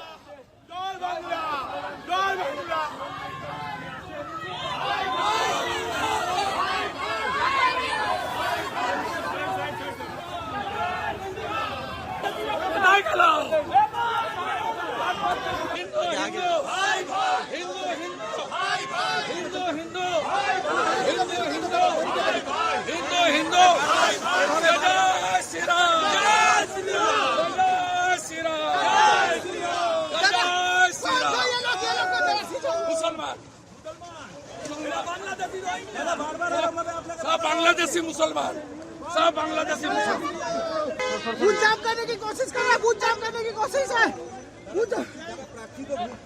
देखो ये इलाका छेड़े शुरू कर दिया पूरा ममता को. ಇದು ರಾಜ್ಯದ ಮಳೆ ಕಥೆ ಆಯಿತು. ಈಗ ಚುನಾವಣೆ ನಡೆದಿರುವಂತಹ ಪಶ್ಚಿಮ ಬಂಗಾಳದ ಕಡೆಗೆ ಹೋಗೋಣ. ಮೊದಲ ಹಂತದಲ್ಲಿ 93.19% ಮತದಾನ ನಡೆದಿತ್ತು. ಇವತ್ತು ಎರಡನೇ ಹಂತದಲ್ಲಿ ಮತದಾನದಲ್ಲಿ ಇಲ್ಲಿವರೆಗೂ ಸಿಕ್ಕಿರುವಂಥ ಅಪ್ಡೇಟ್ಸ್ ಪ್ರಕಾರ 92.20% ಮತದಾನ ಆಗಿದೆ. ಮತದಾನ ಆಗ್ತಾ ಇದ್ದಂತೆಯೇ ಚುನಾವಣೋತ್ತರ ಸಮೀಕ್ಷೆಗಳು ಕೂಡ ಹೊರಬರ್ತಾ ಇದ್ದಾವೆ. ಅದರಲ್ಲೂ ವಿಶೇಷವಾಗಿ ಪಶ್ಚಿಮ ಬಂಗಾಳದ ಒಟ್ಟು ಕ್ಷೇತ್ರಗಳು 294 ಇರುವಂಥದ್ದು. ಈ 294 ಸೀಟ್ಗಳಲ್ಲಿ ಯಾರು ಎಷ್ಟು ಗೆಲ್ಲಬಹುದು ಅನ್ನೋದರ ಬಗ್ಗೆ ಸಿಗ್ತಾ ಇರುವಂತಹ ಸಮೀಕ್ಷೆಯ ವರದಿಗಳನ್ನು ನಿಮಗೆ ತೋರಿಸ್ತಾ ಹೋಗ್ತೀನಿ. ಮ್ಯಾಟ್ರಿಸ್ ನಡೆಸಿರ್ತಕ್ಕಂತಹ ಸಮೀಕ್ಷೆಯ ಪ್ರಕಾರ TMC 125ರಿಂದ 140 ಸೀಟ್ಗಳನ್ನು, ಅಂದರೆ ಅಧಿಕಾರವನ್ನು ಈ ಬಾರಿ TMC ಕಳ್ಕೊಳ್ಳುತ್ತೆ ಅಂತ ಹೇಳಿ. ಇಲ್ಲಿ TMCಯ ಮುಖ್ಯಮಂತ್ರಿ ಆಗಿರುವಂತಹ ಮಮತಾ ದೀದಿ ಈ ಬಾರಿ ಅಧಿಕಾರವನ್ನು ಕಳ್ಕೊಳ್ಬಹುದು, 15 ವರ್ಷಗಳ ಆಡಳಿತ ಕೊನೆಗೊಳ್ಳಬಹುದು ಅಂತ ಹೇಳ್ತಾ ಇದೆ. ಬಿಜೆಪಿ 146ರಿಂದ 161 ಸೀಟ್ಗಳು, ಕಾಂಗ್ರೆಸ್ ಮತ್ತು CPIM ಇದರಲ್ಲಿ ಶೂನ್ಯ ಸಾಧನೆಗೆ ಸೀಮಿತ ಆಗಬಹುದು. 6ರಿಂದ 10 ಸೀಟ್ಗಳಲ್ಲಿ ಇತರರು ಗೆಲುವನ್ನು ದಾಖಲಿಸಿಕೊಳ್ಳಬಹುದು ಅನ್ನುವಂಥದ್ದನ್ನು ಹೇಳ್ತಿದ್ದಾರೆ. ಕಾಂಗ್ರೆಸ್ ಕೂಡ ಶೂನ್ಯ ಸಾಧನೆಗೆ ಸೀಮಿತ ಆಗುತ್ತೆ ಅಂತ ಹೇಳಿ ಮ್ಯಾಟ್ರಿಸ್ ಹೇಳಿದೆ. ಇನ್ನು ಪಿಮಾರ್ಕ್ನ ಸಮೀಕ್ಷೆಯ ಪ್ರಕಾರ, ಪಿಮಾರ್ಕ್ ಹೇಳೋ ಪ್ರಕಾರ 118ರಿಂದ 138 ಸೀಟ್ಗಳು, ಅಂದರೆ TMC ಅಧಿಕಾರವನ್ನು ಕಳ್ಕೊಳ್ಳುತ್ತೆ ಅಂತೇಳಿ ಪಿಮಾರ್ಕ್ ಸರ್ವೆ ಕೂಡ ಹೇಳಿದೆ. 146ರಿಂದ 161 ಸೀಟ್ಗಳು ಬಿಜೆಪಿಗೆ ಬರುತ್ತೆ ಅನ್ನುವಂಥದ್ದನ್ನು ಪಿಮಾರ್ಕ್ ಹೇಳ್ತಿರುವಂಥದ್ದು. ಕಾಂಗ್ರೆಸ್ 6ರಿಂದ 10 ಸೀಟ್ಗಳು ಗೆಲ್ಲಬಹುದು, ಇತರರು ಶೂನ್ಯ ಸಾಧನೆ, CPM ಕೂಡ ಶೂನ್ಯ ಸಾಧನೆಗೆ ತೃಪ್ತಿ ಪಡ್ಕೊಳ್ಬೇಕಾಗತ್ತೆ ಅಂತ ಹೇಳಿ ಪಿಮಾರ್ಕ್ ಹೇಳ್ತಾ ಇದೆ. ಇನ್ನು JVC ನಡೆಸಿರುವಂತಹ ಸಮೀಕ್ಷೆಯ ಪ್ರಕಾರ 131ರಿಂದ 152 ಸೀಟ್ಗಳು, ಅಂದರೆ ಅಧಿಕಾರ ಸಿಕ್ಕರೂ ಸಿಗಬಹುದು TMCಗೆ, ಒಂದು ತಿನ್ ಮಾರ್ಜಿನಲ್ಲಿ ಸಿಗೋದಕ್ಕೆ ಚಾನ್ಸಸ್ಸು ಇದೆ, ಸಿಗದೆಯೂ ಇರಬಹುದು. ಹಾಗೆಯೇ ಬಿಜೆಪಿಗೂ ಅಷ್ಟೇ 138ರಿಂದ 159 ಸಿಕ್ಕರೂ ಸಿಗಬಹುದು, ಸಿಗದೆಯೂ ಇರಬಹುದು ಅನ್ನುವಂತಹ ರೀತಿಯಲ್ಲಿ JVC ಅವರ ಸರ್ವೆ ಹೇಳ್ತಾ ಇದೆ.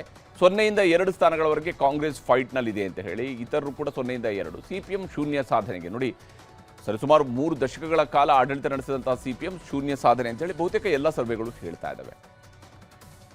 ಬಂಗಾಳದ ಎಕ್ಸಿಟ್ ಪೋಲ್ನ ಜೊತೆಗೇನೆ ಇನ್ನು ಚಾಣಕ್ಯ ಸ್ಟ್ರಾಟಜೀಸ್ ನಡೆಸಿರುವಂತಹ ಸಮೀಕ್ಷೆಯ ಪ್ರಕಾರವೂ ಕೂಡ ಅಷ್ಟೇ ಬಿಜೆಪಿ ಅಧಿಕಾರಕ್ಕೆ ಬರುತ್ತೆ ಅಂತ ಹೇಳಿ ಹೇಳ್ತಾ ಇದೆ. 150ರಿಂದ 160 ಸೀಟ್ಗಳೊಂದಿಗೆ ಬಿಜೆಪಿ ಅಧಿಕಾರಕ್ಕೆ ಬರಬಹುದು ಅಂತ ಹೇಳಿ ಚಾಣಕ್ಯ ಸ್ಟ್ರಾಟಜೀಸ್ ಹೇಳ್ತಾ ಇದೆ.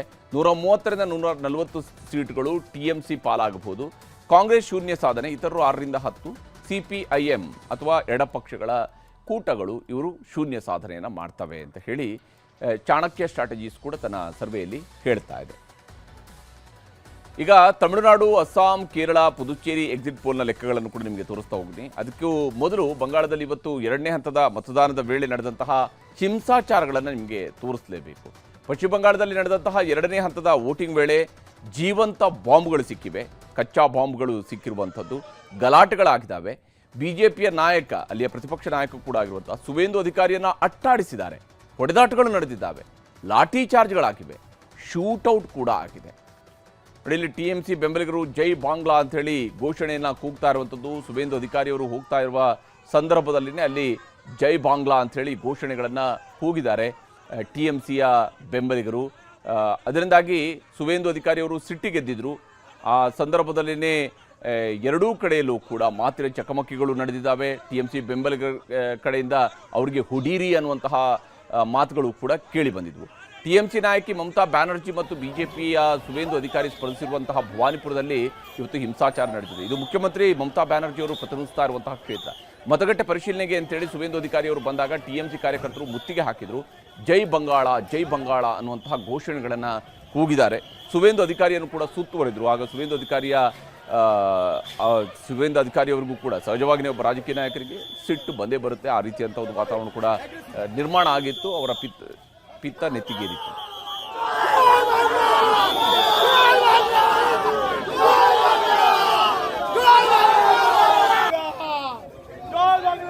ಇನ್ನು ಸುವೇಂದು ಅಧಿಕಾರಿ ಅವರಿಗೆ ಬೆದರಿಕೆ ಹಾಕಿದ ಟಿಎಂಸಿ ಕಾರ್ಯಕರ್ತರನ್ನ ಹಿಡಿಯೋದಕ್ಕೆ ಪ್ರಯತ್ನಿಸ್ತಾ ಇದ್ದಂತೆಯೇ ಕೆಲವರು ಓಡಿ ಹೋದ್ರು. ಆಗ ಪೊಲೀಸರು ಅವ್ರನ್ನ ಬೆನ್ನತ್ತಿದ್ರು, ಅಡ್ಡ ಬಂದವರ ಮೇಲೆ ಲಾಠಿ ಚಾರ್ಜ್ ಮಾಡಿದ್ರು, ಬೈಕ್ ಸವಾರರು ನೆಲಕ್ಕೆ ಬಿದ್ದರು, ವೃದ್ಧನೊಬ್ಬ ರಸ್ತೆಯಲ್ಲೇ ಬಿದ್ದು ಒದ್ದಾಡುವಂತಹ ಘಟನೆಯೂ ಕೂಡ ನಡೀತು. ಮಹಿಳೆಯರು ಓಡಿ ಹೋಗ್ತಾ ಇದ್ರು. ಸುವೇಂದು ಅಧಿಕಾರಿ ಕೂಡ ಅಕ್ಷರಶಃ ಆ ಒಂದು ಗಲಾಟೆಯ ಸಂದರ್ಭದಲ್ಲಿ ಅಲ್ಲಿ ಓಡಿ ಹೋಗ್ತಾ ಇದ್ರು. ಬಟ್ ಅವ್ರಿಗೆ ಸಂಪೂರ್ಣವಾಗಿ ಸೆಕ್ಯೂರಿಟಿಯನ್ನು ನೀಡಲಾಗಿತ್ತು.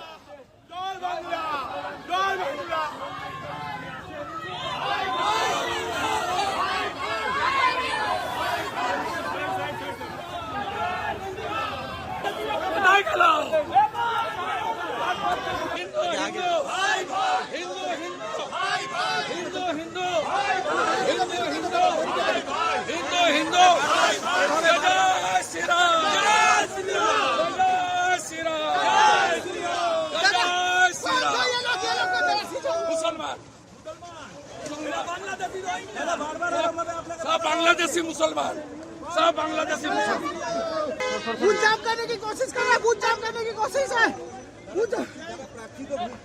देखो ये इलाका छेड़े शुरू कर दिया पूरा ममता को. ಇದು ರಾಜ್ಯದ ಮಳೆ ಕಥೆ ಆಯಿತು. ಈಗ ಚುನಾವಣೆ ನಡೆದಿರುವಂತಹ ಪಶ್ಚಿಮ ಬಂಗಾಳದ ಕಡೆಗೆ ಹೋಗೋಣ. ಮೊದಲ ಹಂತದಲ್ಲಿ 93.19% ಮತದಾನ ನಡೆದಿತ್ತು. ಇವತ್ತು 2ನೇ ಹಂತದಲ್ಲಿ ಮತದಾನದಲ್ಲಿ ಇಲ್ಲಿವರೆಗೂ ಸಿಕ್ಕಿರುವಂಥ ಅಪ್ಡೇಟ್ಸ್ ಪ್ರಕಾರ 92.20% ಮತದಾನ ಆಗಿದೆ. ಮತದಾನ ಆಗ್ತಾ ಇದ್ದಂತೆಯೇ ಚುನಾವಣೋತ್ತರ ಸಮೀಕ್ಷೆಗಳು ಕೂಡ ಹೊರಬರ್ತಾ ಇದ್ದಾವೆ. ಅದರಲ್ಲೂ ವಿಶೇಷವಾಗಿ ಪಶ್ಚಿಮ ಬಂಗಾಳದ ಒಟ್ಟು ಕ್ಷೇತ್ರಗಳು 294 ಇರುವಂಥದ್ದು.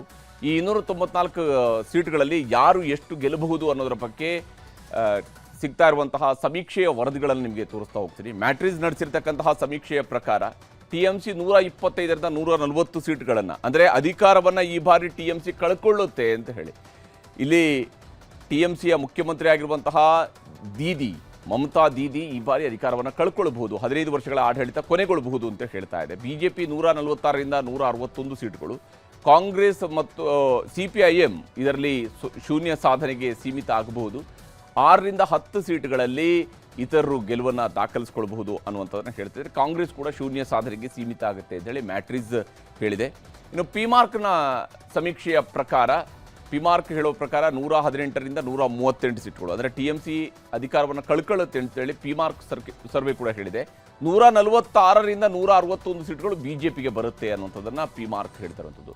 ಕಾಂಗ್ರೆಸ್ 6ರಿಂದ 10 ಸೀಟ್ಗಳು ಗೆಲ್ಲಬಹುದು, ಇತರರು ಶೂನ್ಯ ಸಾಧನೆ, ಸಿಪಿಎಂ ಕೂಡ ಶೂನ್ಯ ಸಾಧನೆಗೆ ತೃಪ್ತಿ ಪಡ್ಕೊಳ್ಬೇಕಾಗತ್ತೆ ಅಂತ ಹೇಳಿ ಪಿಮಾರ್ಕ್ ಹೇಳ್ತಾ ಇದೆ. ಇನ್ನು JVC ನಡೆಸಿರುವಂತಹ ಸಮೀಕ್ಷೆಯ ಪ್ರಕಾರ 131ರಿಂದ 152 ಸೀಟ್ಗಳು, ಅಂದರೆ ಅಧಿಕಾರ ಸಿಕ್ಕರೂ ಸಿಗಬಹುದು TMCಗೆ, ಒಂದು ತಿನ್ ಮಾರ್ಜಿನಲ್ಲಿ ಸಿಗೋದಕ್ಕೆ ಚಾನ್ಸಸ್ಸು ಇದೆ, ಸಿಗದೆಯೂ ಇರಬಹುದು.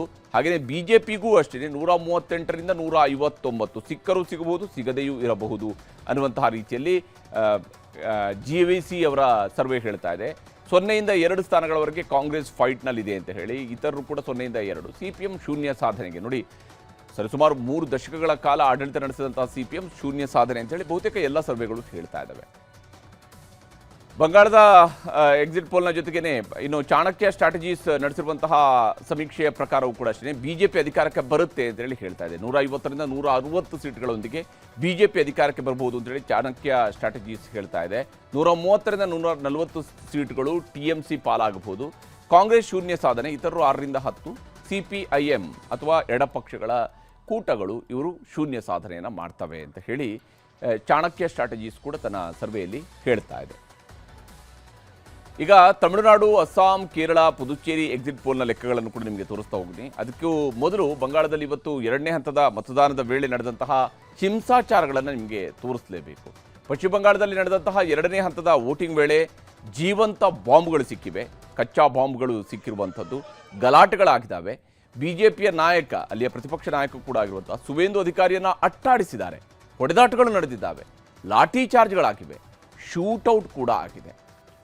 ಇಲ್ಲಿ TMC ಬೆಂಬಲಿಗರು ಜೈ ಬಾಂಗ್ಲಾ ಅಂತ ಹೇಳಿ ಘೋಷಣೆಯನ್ನು ಕೂಗ್ತಾ ಇರುವಂಥದ್ದು. ಸುವೇಂದು ಅಧಿಕಾರಿಯವರು ಹೋಗ್ತಾ ಇರುವ ಸಂದರ್ಭದಲ್ಲಿನೇ ಅಲ್ಲಿ ಜೈ ಬಾಂಗ್ಲಾ ಅಂತ ಹೇಳಿ ಘೋಷಣೆಗಳನ್ನು ಕೂಗಿದ್ದಾರೆ TMCಯ ಬೆಂಬಲಿಗರು. ಅದರಿಂದಾಗಿ ಸುವೇಂದು ಅಧಿಕಾರಿಯವರು ಸಿಟ್ಟಿಗೆದ್ದಿದ್ರು. ಆ ಸಂದರ್ಭದಲ್ಲಿನೇ ಎರಡೂ ಕಡೆಯಲ್ಲೂ ಕೂಡ ಮಾತಿನ ಚಕಮಕಿಗಳು ನಡೆದಿದ್ದಾವೆ. TMC ಬೆಂಬಲಿಗರ ಕಡೆಯಿಂದ ಅವರಿಗೆ ಹುಡೀರಿ ಅನ್ನುವಂತಹ ಮಾತುಗಳು ಕೂಡ ಕೇಳಿ ಬಂದಿದ್ವು. TMC ನಾಯಕಿ ಮಮತಾ ಬ್ಯಾನರ್ಜಿ ಮತ್ತು BJPಯ ಸುವೇಂದು ಅಧಿಕಾರಿ ಸ್ಪರ್ಧಿಸಿರುವಂತಹ ಭವಾನಿಪುರದಲ್ಲಿ ಇವತ್ತು ಹಿಂಸಾಚಾರ ನಡೆದಿದೆ. ಇದು ಮುಖ್ಯಮಂತ್ರಿ ಮಮತಾ ಬ್ಯಾನರ್ಜಿ ಅವರು ಪ್ರತಿನಿಧಿಸ್ತಾ ಇರುವಂತಹ ಕ್ಷೇತ್ರ. ಮತಗಟ್ಟೆ ಪರಿಶೀಲನೆಗೆ ಅಂತೇಳಿ ಸುವೇಂದು ಅಧಿಕಾರಿ ಅವರು ಬಂದಾಗ TMC ಕಾರ್ಯಕರ್ತರು ಮುತ್ತಿಗೆ ಹಾಕಿದರು. ಜೈ ಬಂಗಾಳ, ಜೈ ಬಂಗಾಳ ಅನ್ನುವಂತಹ ಘೋಷಣೆಗಳನ್ನು ಕೂಗಿದ್ದಾರೆ. ಸುವೇಂದು ಅಧಿಕಾರಿಯನ್ನು ಕೂಡ ಸುತ್ತುವರಿದ್ರು. ಆಗ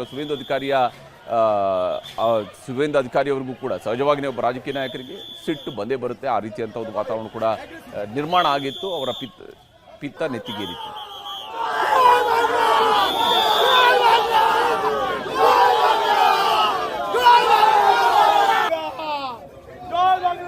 ಇನ್ನು ಸುವೇಂದು ಅಧಿಕಾರಿ ಅವರಿಗೆ ಬೆದರಿಕೆ ಹಾಕಿದ TMC ಕಾರ್ಯಕರ್ತರನ್ನ ಹಿಡಿಯೋದಕ್ಕೆ ಪ್ರಯತ್ನಿಸ್ತಾ ಇದ್ದಂತೆಯೇ ಕೆಲವರು ಓಡಿ ಹೋದ್ರು. ಆಗ ಪೊಲೀಸರು ಅವ್ರನ್ನ ಬೆನ್ನತ್ತಿದ್ರು, ಅಡ್ಡ ಬಂದವರ ಮೇಲೆ ಲಾಠಿ ಚಾರ್ಜ್ ಮಾಡಿದ್ರು, ಬೈಕ್ ಸವಾರರು ನೆಲಕ್ಕೆ ಬಿದ್ದರು, ವೃದ್ಧನೊಬ್ಬ ರಸ್ತೆಯಲ್ಲೇ ಬಿದ್ದು ಒದ್ದಾಡುವಂತಹ ಘಟನೆಯೂ ಕೂಡ ನಡೀತು.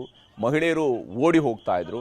ಸುವೇಂದು ಅಧಿಕಾರಿ ಕೂಡ ಅಕ್ಷರಶಃ ಆ ಒಂದು ಗಲಾಟೆಯ ಸಂದರ್ಭದಲ್ಲಿ ಅಲ್ಲಿ ಓಡಿ ಹೋಗ್ತಾ ಇದ್ರು. ಬಟ್ ಅವ್ರಿಗೆ ಸಂಪೂರ್ಣವಾಗಿ ಸೆಕ್ಯೂರಿಟಿಯನ್ನು ನೀಡಲಾಗಿತ್ತು.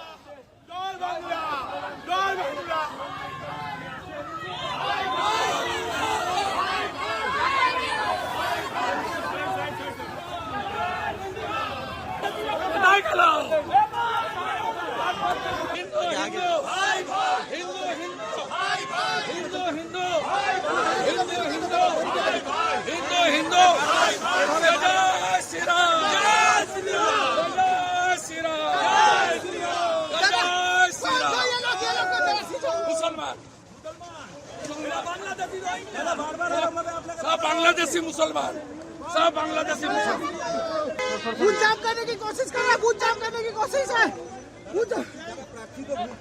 देखो ये इलाका छेड़े शुरू कर दिया पूरा ममता को. ಇದು ರಾಜ್ಯದ ಮಳೆ ಕಥೆ ಆಯಿತು. ಈಗ ಚುನಾವಣೆ ನಡೆದಿರುವಂತಹ ಪಶ್ಚಿಮ ಬಂಗಾಳದ ಕಡೆಗೆ ಹೋಗೋಣ. ಮೊದಲ ಹಂತದಲ್ಲಿ 93.19% ಮತದಾನ ನಡೆದಿತ್ತು. ಇವತ್ತು 2ನೇ ಹಂತದಲ್ಲಿ ಮತದಾನದಲ್ಲಿ ಇಲ್ಲಿವರೆಗೂ ಸಿಕ್ಕಿರುವಂಥ ಅಪ್ಡೇಟ್ಸ್ ಪ್ರಕಾರ 92.20% ಮತದಾನ ಆಗಿದೆ. ಮತದಾನ ಆಗ್ತಾ ಇದ್ದಂತೆಯೇ ಚುನಾವಣೋತ್ತರ ಸಮೀಕ್ಷೆಗಳು ಕೂಡ ಹೊರಬರ್ತಾ ಇದ್ದಾವೆ. ಅದರಲ್ಲೂ ವಿಶೇಷವಾಗಿ ಪಶ್ಚಿಮ ಬಂಗಾಳದ ಒಟ್ಟು ಕ್ಷೇತ್ರಗಳು 294 ಇರುವಂಥದ್ದು. ಈ 294 ಸೀಟ್ಗಳಲ್ಲಿ ಯಾರು ಎಷ್ಟು ಗೆಲ್ಲಬಹುದು ಅನ್ನೋದರ ಬಗ್ಗೆ ಸಿಗ್ತಾ ಇರುವಂತಹ ಸಮೀಕ್ಷೆಯ ವರದಿಗಳನ್ನು ನಿಮಗೆ ತೋರಿಸ್ತಾ ಹೋಗ್ತೀನಿ. ಮ್ಯಾಟ್ರಿಸ್ ನಡೆಸಿರ್ತಕ್ಕಂತಹ ಸಮೀಕ್ಷೆಯ ಪ್ರಕಾರ TMC 125ರಿಂದ 140 ಸೀಟ್ಗಳನ್ನು, ಅಂದರೆ ಅಧಿಕಾರವನ್ನು ಈ ಬಾರಿ TMC ಕಳ್ಕೊಳ್ಳುತ್ತೆ ಅಂತ ಹೇಳಿ.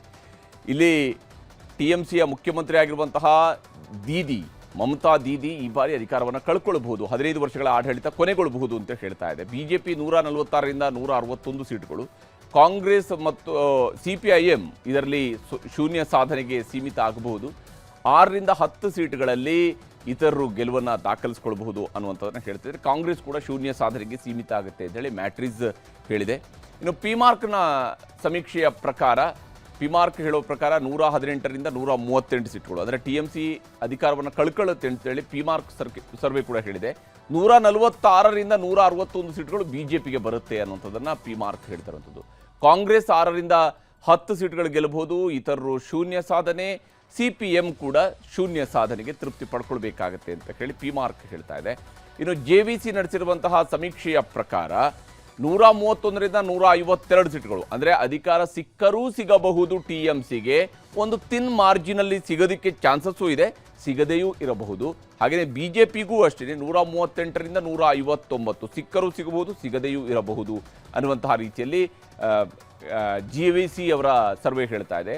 0ಯಿಂದ 2 ಸ್ಥಾನಗಳವರೆಗೆ ಕಾಂಗ್ರೆಸ್ ಫೈಟ್ನಲ್ಲಿದೆ ಅಂತ ಹೇಳಿ, ಇತರರು ಕೂಡ 0ಯಿಂದ 2. CPM ಶೂನ್ಯ ಸಾಧನೆಗೆ, ನೋಡಿ ಸರಿಸುಮಾರು 3 ದಶಕಗಳ ಕಾಲ ಆಡಳಿತ ನಡೆಸಿದಂತಹ CPM ಶೂನ್ಯ ಸಾಧನೆ ಅಂತೇಳಿ ಬಹುತೇಕ ಎಲ್ಲ ಸರ್ವೆಗಳು ಹೇಳ್ತಾ ಇದ್ದಾವೆ. ಬಂಗಾಳದ ಎಕ್ಸಿಟ್ ಪೋಲ್ನ ಜೊತೆಗೇನೆ ಇನ್ನು ಚಾಣಕ್ಯ ಸ್ಟ್ರಾಟಜೀಸ್ ನಡೆಸಿರುವಂತಹ ಸಮೀಕ್ಷೆಯ ಪ್ರಕಾರವೂ ಕೂಡ ಅಷ್ಟೇ BJP ಅಧಿಕಾರಕ್ಕೆ ಬರುತ್ತೆ ಅಂತೇಳಿ ಹೇಳ್ತಾ ಇದೆ. 150ರಿಂದ 160 ಸೀಟ್ಗಳೊಂದಿಗೆ BJP ಅಧಿಕಾರಕ್ಕೆ ಬರಬಹುದು ಅಂತೇಳಿ ಚಾಣಕ್ಯ ಸ್ಟ್ರಾಟಜೀಸ್ ಹೇಳ್ತಾ ಇದೆ. 130ರಿಂದ 140 ಸೀಟ್ಗಳು TMC ಪಾಲಾಗಬಹುದು. ಕಾಂಗ್ರೆಸ್ ಶೂನ್ಯ ಸಾಧನೆ, ಇತರರು 6ರಿಂದ 10, CPIM ಅಥವಾ ಎಡಪಕ್ಷಗಳ ಕೂಟಗಳು ಇವರು ಶೂನ್ಯ ಸಾಧನೆಯನ್ನು ಮಾಡ್ತವೆ ಅಂತ ಹೇಳಿ ಚಾಣಕ್ಯ ಸ್ಟ್ರಾಟಜೀಸ್ ಕೂಡ ತನ್ನ ಸರ್ವೆಯಲ್ಲಿ ಹೇಳ್ತಾ ಇದೆ. ಈಗ ತಮಿಳುನಾಡು, ಅಸ್ಸಾಂ, ಕೇರಳ, ಪುದುಚೇರಿ ಎಕ್ಸಿಟ್ ಪೋಲ್ನ ಲೆಕ್ಕಗಳನ್ನು ಕೂಡ ನಿಮಗೆ ತೋರಿಸ್ತಾ ಹೋಗ್ತೀನಿ. ಅದಕ್ಕೂ ಮೊದಲು ಬಂಗಾಳದಲ್ಲಿ ಇವತ್ತು 2ನೇ ಹಂತದ ಮತದಾನದ ವೇಳೆ ನಡೆದಂತಹ ಹಿಂಸಾಚಾರಗಳನ್ನು ನಿಮಗೆ ತೋರಿಸಲೇಬೇಕು. ಪಶ್ಚಿಮ ಬಂಗಾಳದಲ್ಲಿ ನಡೆದಂತಹ 2ನೇ ಹಂತದ ವೋಟಿಂಗ್ ವೇಳೆ ಜೀವಂತ ಬಾಂಬ್ಗಳು ಸಿಕ್ಕಿವೆ, ಕಚ್ಚಾ ಬಾಂಬ್ಗಳು ಸಿಕ್ಕಿರುವಂಥದ್ದು, ಗಲಾಟೆಗಳಾಗಿದ್ದಾವೆ.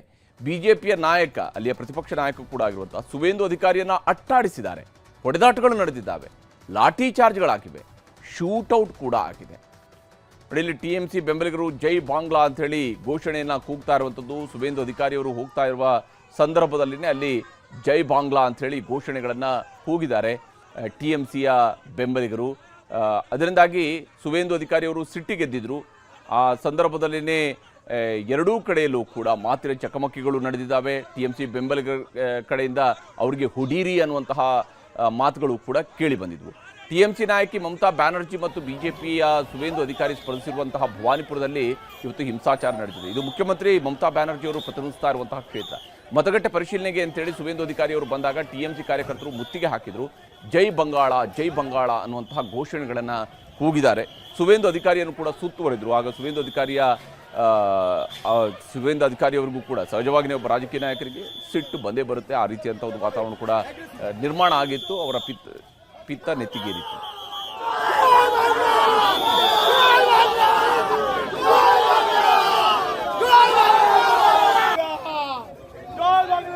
ಇನ್ನು ಸುವೇಂದು ಅಧಿಕಾರಿ ಅವರಿಗೆ ಬೆದರಿಕೆ ಹಾಕಿದ TMC ಕಾರ್ಯಕರ್ತರನ್ನ ಹಿಡಿಯೋದಕ್ಕೆ ಪ್ರಯತ್ನಿಸ್ತಾ ಇದ್ದಂತೆಯೇ ಕೆಲವರು ಓಡಿ ಹೋದ್ರು. ಆಗ ಪೊಲೀಸರು ಅವ್ರನ್ನ ಬೆನ್ನತ್ತಿದ್ರು, ಅಡ್ಡ ಬಂದವರ ಮೇಲೆ ಲಾಠಿ ಚಾರ್ಜ್ ಮಾಡಿದ್ರು, ಬೈಕ್ ಸವಾರರು ನೆಲಕ್ಕೆ ಬಿದ್ದರು, ವೃದ್ಧನೊಬ್ಬ ರಸ್ತೆಯಲ್ಲಿ ಬಿದ್ದು ಒದ್ದಾಡುವಂತಹ ಘಟನೆಯೂ ಕೂಡ ನಡೀತು. ಮಹಿಳೆಯರು ಓಡಿ ಹೋಗ್ತಾ ಇದ್ರು. ಸುವೇಂದು ಅಧಿಕಾರಿ ಕೂಡ ಅಕ್ಷರಶಃ ಆ ಒಂದು ಗಲಾಟೆಯ ಸಂದರ್ಭದಲ್ಲಿ ಅಲ್ಲಿ ಓಡಿ ಹೋಗ್ತಾ ಇದ್ರು. ಬಟ್ ಅವ್ರಿಗೆ ಸಂಪೂರ್ಣವಾಗಿ ಸೆಕ್ಯೂರಿಟಿಯನ್ನು ನೀಡಲಾಗಿತ್ತು.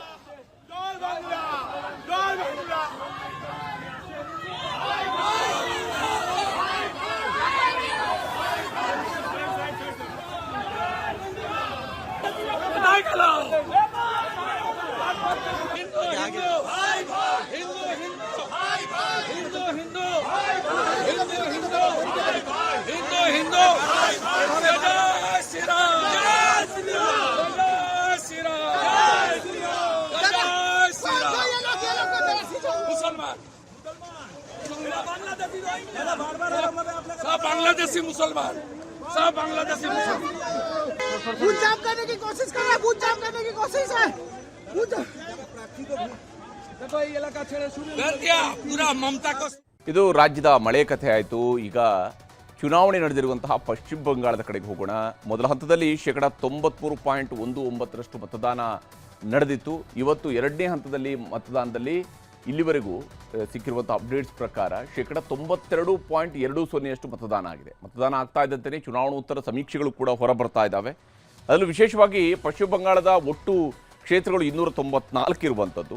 ಈ 294 ಸೀಟ್ಗಳಲ್ಲಿ ಯಾರು ಎಷ್ಟು ಗೆಲ್ಲಬಹುದು ಅನ್ನೋದರ ಬಗ್ಗೆ ಸಿಗ್ತಾ ಇರುವಂತಹ ಸಮೀಕ್ಷೆಯ ವರದಿಗಳನ್ನು ನಿಮಗೆ ತೋರಿಸ್ತಾ ಹೋಗ್ತೀನಿ. ಮ್ಯಾಟ್ರಿಸ್ ನಡೆಸಿರ್ತಕ್ಕಂತಹ ಸಮೀಕ್ಷೆಯ ಪ್ರಕಾರ TMC 125ರಿಂದ 140 ಸೀಟ್ಗಳನ್ನು, ಅಂದರೆ ಅಧಿಕಾರವನ್ನು ಈ ಬಾರಿ TMC ಕಳ್ಕೊಳ್ಳುತ್ತೆ ಅಂತ ಹೇಳಿ. ಇಲ್ಲಿ TMCಯ ಮುಖ್ಯಮಂತ್ರಿ ಆಗಿರುವಂತಹ ಮಮತಾ ದೀದಿ ಈ ಬಾರಿ ಅಧಿಕಾರವನ್ನು ಕಳ್ಕೊಳ್ಳಬಹುದು, 15 ವರ್ಷಗಳ ಆಡಳಿತ ಕೊನೆಗೊಳ್ಳಬಹುದು ಅಂತ ಹೇಳ್ತಾ ಇದೆ. BJP 146ರಿಂದ 161 ಸೀಟ್ಗಳು, ಕಾಂಗ್ರೆಸ್ ಮತ್ತು CPIM ಇದರಲ್ಲಿ ಶೂನ್ಯ ಸಾಧನೆಗೆ ಸೀಮಿತ ಆಗಬಹುದು. 6ರಿಂದ 10 ಸೀಟ್ಗಳಲ್ಲಿ ಇತರರು ಗೆಲುವನ್ನು ದಾಖಲಿಸಿಕೊಳ್ಳಬಹುದು ಅನ್ನುವಂಥದ್ದನ್ನು ಹೇಳ್ತಿದ್ದಾರೆ. ಕಾಂಗ್ರೆಸ್ ಕೂಡ ಶೂನ್ಯ ಸಾಧನೆಗೆ ಸೀಮಿತ ಆಗುತ್ತೆ ಅಂತೇಳಿ ಮ್ಯಾಟ್ರಿಸ್ ಹೇಳಿದೆ. ಇನ್ನು ಪಿಮಾರ್ಕ್ನ ಸಮೀಕ್ಷೆಯ ಪ್ರಕಾರ, ಪಿಮಾರ್ಕ್ ಹೇಳೋ ಪ್ರಕಾರ 118ರಿಂದ 138 ಸೀಟ್ಗಳು, ಅಂದರೆ TMC ಅಧಿಕಾರವನ್ನು ಕಳ್ಕೊಳ್ಳುತ್ತೆ ಅಂತೇಳಿ ಪಿಮಾರ್ಕ್ ಸರ್ವೆ ಕೂಡ ಹೇಳಿದೆ. 146ರಿಂದ 161 ಸೀಟ್ಗಳು BJPಗೆ ಬರುತ್ತೆ ಅನ್ನುವಂಥದ್ದನ್ನು ಪಿಮಾರ್ಕ್ ಹೇಳ್ತಿರುವಂಥದ್ದು. ಕಾಂಗ್ರೆಸ್ 6ರಿಂದ 10 ಸೀಟ್ಗಳು ಗೆಲ್ಲಬಹುದು, ಇತರರು ಶೂನ್ಯ ಸಾಧನೆ, CPM ಕೂಡ ಶೂನ್ಯ ಸಾಧನೆಗೆ ತೃಪ್ತಿ ಪಡ್ಕೊಳ್ಬೇಕಾಗತ್ತೆ ಅಂತ ಹೇಳಿ ಪಿಮಾರ್ಕ್ ಹೇಳ್ತಾ ಇದೆ. ಇನ್ನು JVC ನಡೆಸಿರುವಂತಹ ಸಮೀಕ್ಷೆಯ ಪ್ರಕಾರ 131ರಿಂದ 152 ಸೀಟ್ಗಳು, ಅಂದರೆ ಅಧಿಕಾರ ಸಿಕ್ಕರೂ ಸಿಗಬಹುದು TMCಗೆ, ಒಂದು ತಿನ್ ಮಾರ್ಜಿನಲ್ಲಿ ಸಿಗೋದಕ್ಕೆ ಚಾನ್ಸಸ್ಸು ಇದೆ, ಸಿಗದೆಯೂ ಇರಬಹುದು. ಹಾಗೆಯೇ BJPಗೂ ಅಷ್ಟೇ 138ರಿಂದ 159 ಸಿಕ್ಕರೂ ಸಿಗಬಹುದು, ಸಿಗದೆಯೂ ಇರಬಹುದು ಅನ್ನುವಂತಹ ರೀತಿಯಲ್ಲಿ JVC ಅವರ ಸರ್ವೆ ಹೇಳ್ತಾ ಇದೆ. 0ಯಿಂದ 2 ಸ್ಥಾನಗಳವರೆಗೆ ಕಾಂಗ್ರೆಸ್ ಫೈಟ್ನಲ್ಲಿದೆ ಅಂತ ಹೇಳಿ, ಇತರರು ಕೂಡ 0ಯಿಂದ 2. CPM ಶೂನ್ಯ ಸಾಧನೆಗೆ, ನೋಡಿ ಸರಿಸುಮಾರು 3 ದಶಕಗಳ ಕಾಲ ಆಡಳಿತ ನಡೆಸಿದಂತಹ CPM ಶೂನ್ಯ ಸಾಧನೆ ಅಂತೇಳಿ ಬಹುತೇಕ ಎಲ್ಲ ಸರ್ವೆಗಳು ಹೇಳ್ತಾ ಇದ್ದಾವೆ. ಬಂಗಾಳದ ಎಕ್ಸಿಟ್ ಪೋಲ್ನ ಜೊತೆಗೇನೆ ಇನ್ನು ಚಾಣಕ್ಯ ಸ್ಟ್ರಾಟಜೀಸ್ ನಡೆಸಿರುವಂತಹ ಸಮೀಕ್ಷೆಯ ಪ್ರಕಾರವೂ ಕೂಡ ಅಷ್ಟೇ BJP ಅಧಿಕಾರಕ್ಕೆ ಬರುತ್ತೆ ಅಂತೇಳಿ ಹೇಳ್ತಾ ಇದೆ. 150ರಿಂದ 160 ಸೀಟ್ಗಳೊಂದಿಗೆ BJP ಅಧಿಕಾರಕ್ಕೆ ಬರಬಹುದು ಅಂತೇಳಿ ಚಾಣಕ್ಯ ಸ್ಟ್ರಾಟಜೀಸ್ ಹೇಳ್ತಾ ಇದೆ. 130ರಿಂದ 140 ಸೀಟ್ಗಳು TMC ಪಾಲಾಗಬಹುದು. ಕಾಂಗ್ರೆಸ್ ಶೂನ್ಯ ಸಾಧನೆ, ಇತರರು 6ರಿಂದ 10. CPIM ಅಥವಾ ಎಡಪಕ್ಷಗಳ ಕೂಟಗಳು ಇವರು ಶೂನ್ಯ ಸಾಧನೆಯನ್ನು ಮಾಡ್ತವೆ ಅಂತ ಹೇಳಿ ಚಾಣಕ್ಯ ಸ್ಟ್ರಾಟಜೀಸ್ ಕೂಡ ತನ್ನ ಸರ್ವೆಯಲ್ಲಿ ಹೇಳ್ತಾ ಇದೆ. ಈಗ ತಮಿಳುನಾಡು, ಅಸ್ಸಾಂ, ಕೇರಳ, ಪುದುಚೇರಿ ಎಕ್ಸಿಟ್ ಪೋಲ್ನ ಲೆಕ್ಕಗಳನ್ನು ಕೂಡ ನಿಮಗೆ ತೋರಿಸ್ತಾ ಹೋಗ್ತೀನಿ. ಅದಕ್ಕೂ ಮೊದಲು ಬಂಗಾಳದಲ್ಲಿ ಇವತ್ತು 2ನೇ ಹಂತದ ಮತದಾನದ ವೇಳೆ ನಡೆದಂತಹ ಹಿಂಸಾಚಾರಗಳನ್ನು ನಿಮಗೆ ತೋರಿಸಲೇಬೇಕು. ಪಶ್ಚಿಮ ಬಂಗಾಳದಲ್ಲಿ ನಡೆದಂತಹ 2ನೇ ಹಂತದ ವೋಟಿಂಗ್ ವೇಳೆ ಜೀವಂತ ಬಾಂಬ್ಗಳು ಸಿಕ್ಕಿವೆ, ಕಚ್ಚಾ ಬಾಂಬ್ಗಳು ಸಿಕ್ಕಿರುವಂಥದ್ದು, ಗಲಾಟೆಗಳಾಗಿದ್ದಾವೆ. BJPಯ ನಾಯಕ, ಅಲ್ಲಿಯ ಪ್ರತಿಪಕ್ಷ ನಾಯಕ ಕೂಡ ಆಗಿರುವಂತಹ ಸುವೇಂದು ಅಧಿಕಾರಿಯನ್ನು ಅಟ್ಟಾಡಿಸಿದ್ದಾರೆ, ಹೊಡೆದಾಟಗಳು ನಡೆದಿದ್ದಾವೆ, ಲಾಠಿ ಚಾರ್ಜ್ಗಳಾಗಿವೆ, ಶೂಟೌಟ್ ಕೂಡ ಆಗಿದೆ. ಇಲ್ಲಿ TMC ಬೆಂಬಲಿಗರು ಜೈ ಬಾಂಗ್ಲಾ ಅಂತ ಹೇಳಿ ಘೋಷಣೆಯನ್ನು ಕೂಗ್ತಾ ಇರುವಂಥದ್ದು. ಸುವೇಂದು ಅಧಿಕಾರಿಯವರು ಹೋಗ್ತಾ ಇರುವ TMCಯ ಬೆಂಬಲಿಗರು, ಅದರಿಂದಾಗಿ ಸುವೇಂದು ಅಧಿಕಾರಿಯವರು ಸಿಟ್ಟಿಗೆದ್ದಿದ್ರು. ಆ ಸಂದರ್ಭದಲ್ಲಿನೇ ಎರಡೂ ಕಡೆಯಲ್ಲೂ ಕೂಡ ಮಾತಿನ ಚಕಮಕಿಗಳು ನಡೆದಿದ್ದಾವೆ. TMC ಬೆಂಬಲಿಗರ ಕಡೆಯಿಂದ ಅವರಿಗೆ ಹುಡೀರಿ ಅನ್ನುವಂತಹ ಮಾತುಗಳು ಕೂಡ ಕೇಳಿ ಬಂದಿದ್ವು. TMC ನಾಯಕಿ ಮಮತಾ ಬ್ಯಾನರ್ಜಿ ಮತ್ತು BJPಯ ಸುವೇಂದು ಅಧಿಕಾರಿ ಸ್ಪರ್ಧಿಸಿರುವಂತಹ ಭವಾನಿಪುರದಲ್ಲಿ ಇವತ್ತು ಹಿಂಸಾಚಾರ ನಡೆದಿದೆ. ಇದು ಮುಖ್ಯಮಂತ್ರಿ ಮಮತಾ ಬ್ಯಾನರ್ಜಿ ಅವರು ಪ್ರತಿನಿಧಿಸ್ತಾ ಇರುವಂತಹ ಕ್ಷೇತ್ರ.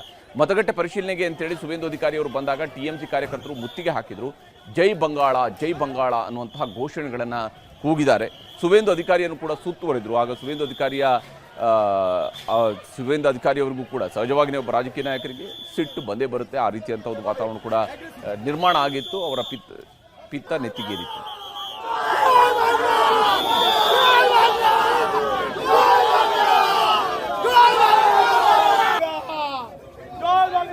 ಇನ್ನು ಸುವೇಂದು ಅಧಿಕಾರಿ ಅವರಿಗೆ ಬೆದರಿಕೆ ಹಾಕಿದ TMC ಕಾರ್ಯಕರ್ತರನ್ನ ಹಿಡಿಯೋದಕ್ಕೆ ಪ್ರಯತ್ನಿಸ್ತಾ ಇದ್ದಂತೆಯೇ ಕೆಲವರು ಓಡಿ ಹೋದ್ರು. ಆಗ ಪೊಲೀಸರು ಅವ್ರನ್ನ ಬೆನ್ನತ್ತಿದ್ರು, ಅಡ್ಡ ಬಂದವರ ಮೇಲೆ ಲಾಠಿ ಚಾರ್ಜ್ ಮಾಡಿದ್ರು, ಬೈಕ್ ಸವಾರರು ನೆಲಕ್ಕೆ ಬಿದ್ದರು, ವೃದ್ಧನೊಬ್ಬ ರಸ್ತೆಯಲ್ಲಿ ಬಿದ್ದು ಒದ್ದಾಡುವಂತಹ ಘಟನೆಯೂ ಕೂಡ ನಡೀತು.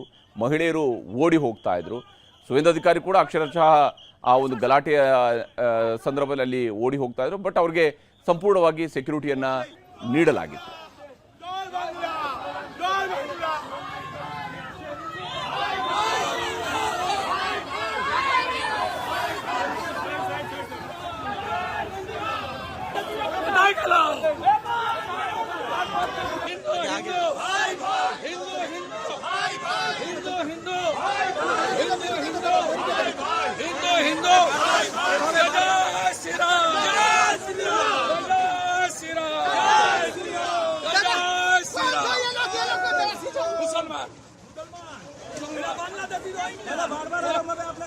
बांग्लादेशी मुसलमान, सब बांग्लादेशी मुसलमान।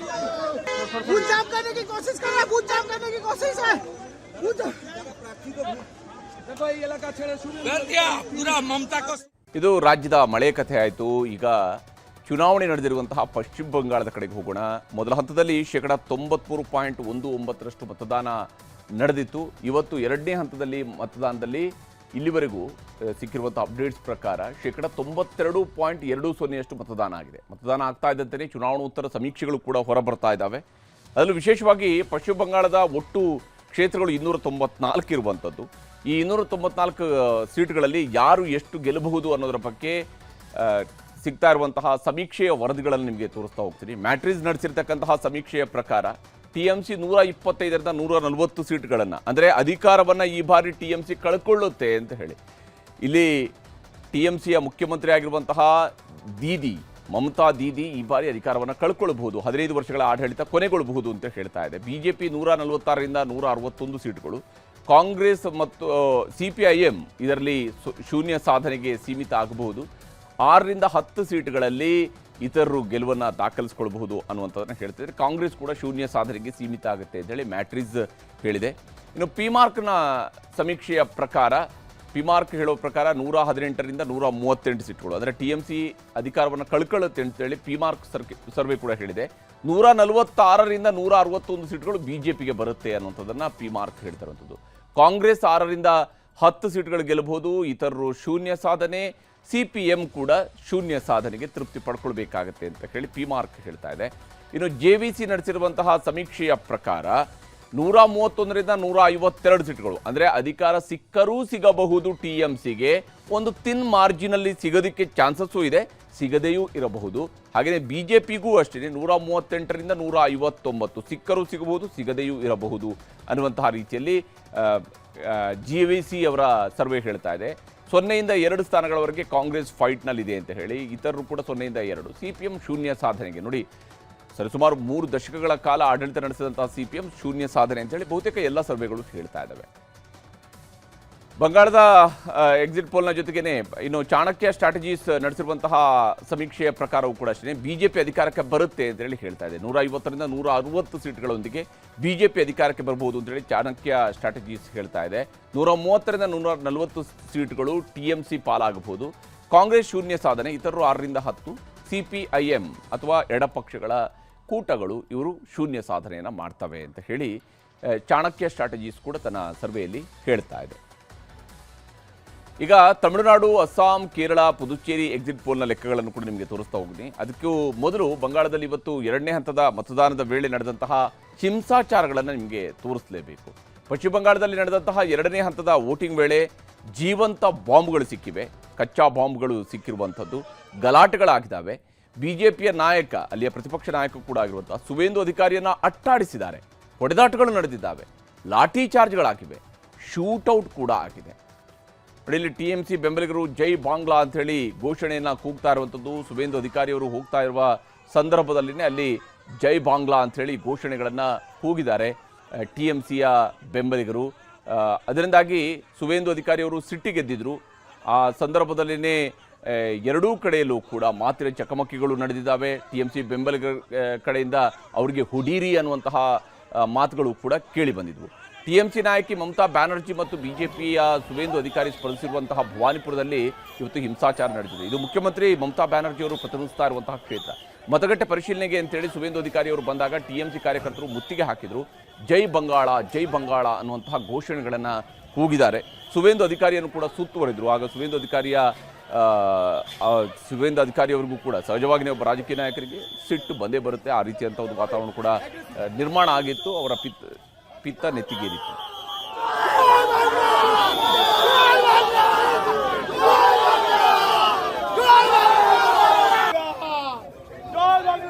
ಇನ್ನು ಸುವೇಂದು ಅಧಿಕಾರಿ ಅವರಿಗೆ ಬೆದರಿಕೆ ಹಾಕಿದ TMC ಕಾರ್ಯಕರ್ತರನ್ನ ಹಿಡಿಯೋದಕ್ಕೆ ಪ್ರಯತ್ನಿಸ್ತಾ ಇದ್ದಂತೆಯೇ ಕೆಲವರು ಓಡಿ ಹೋದರು. ಆಗ ಪೊಲೀಸರು ಅವ್ರನ್ನ ಬೆನ್ನತ್ತಿದ್ರು, ಅಡ್ಡ ಬಂದವರ ಮೇಲೆ ಲಾಠಿ ಚಾರ್ಜ್ ಮಾಡಿದ್ರು, ಬೈಕ್ ಸವಾರರು ನೆಲಕ್ಕೆ ಬಿದ್ದರು, ವೃದ್ಧನೊಬ್ಬ ರಸ್ತೆಯಲ್ಲಿ ಬಿದ್ದು ಒದ್ದಾಡುವಂತಹ ಘಟನೆಯೂ ಕೂಡ ನಡೀತು.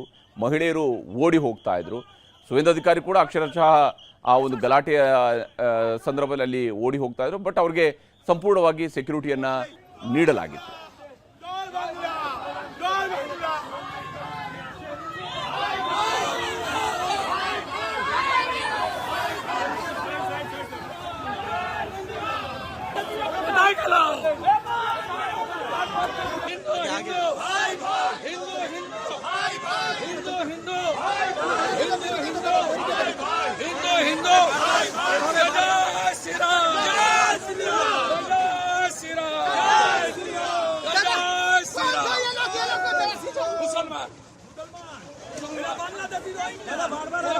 सब बांग्लादेशी मुसलमान, सब बांग्लादेशी मुसलमान बूथ जाम करने की कोशिश कर रहा है, बूथ जाम करने की कोशिश है।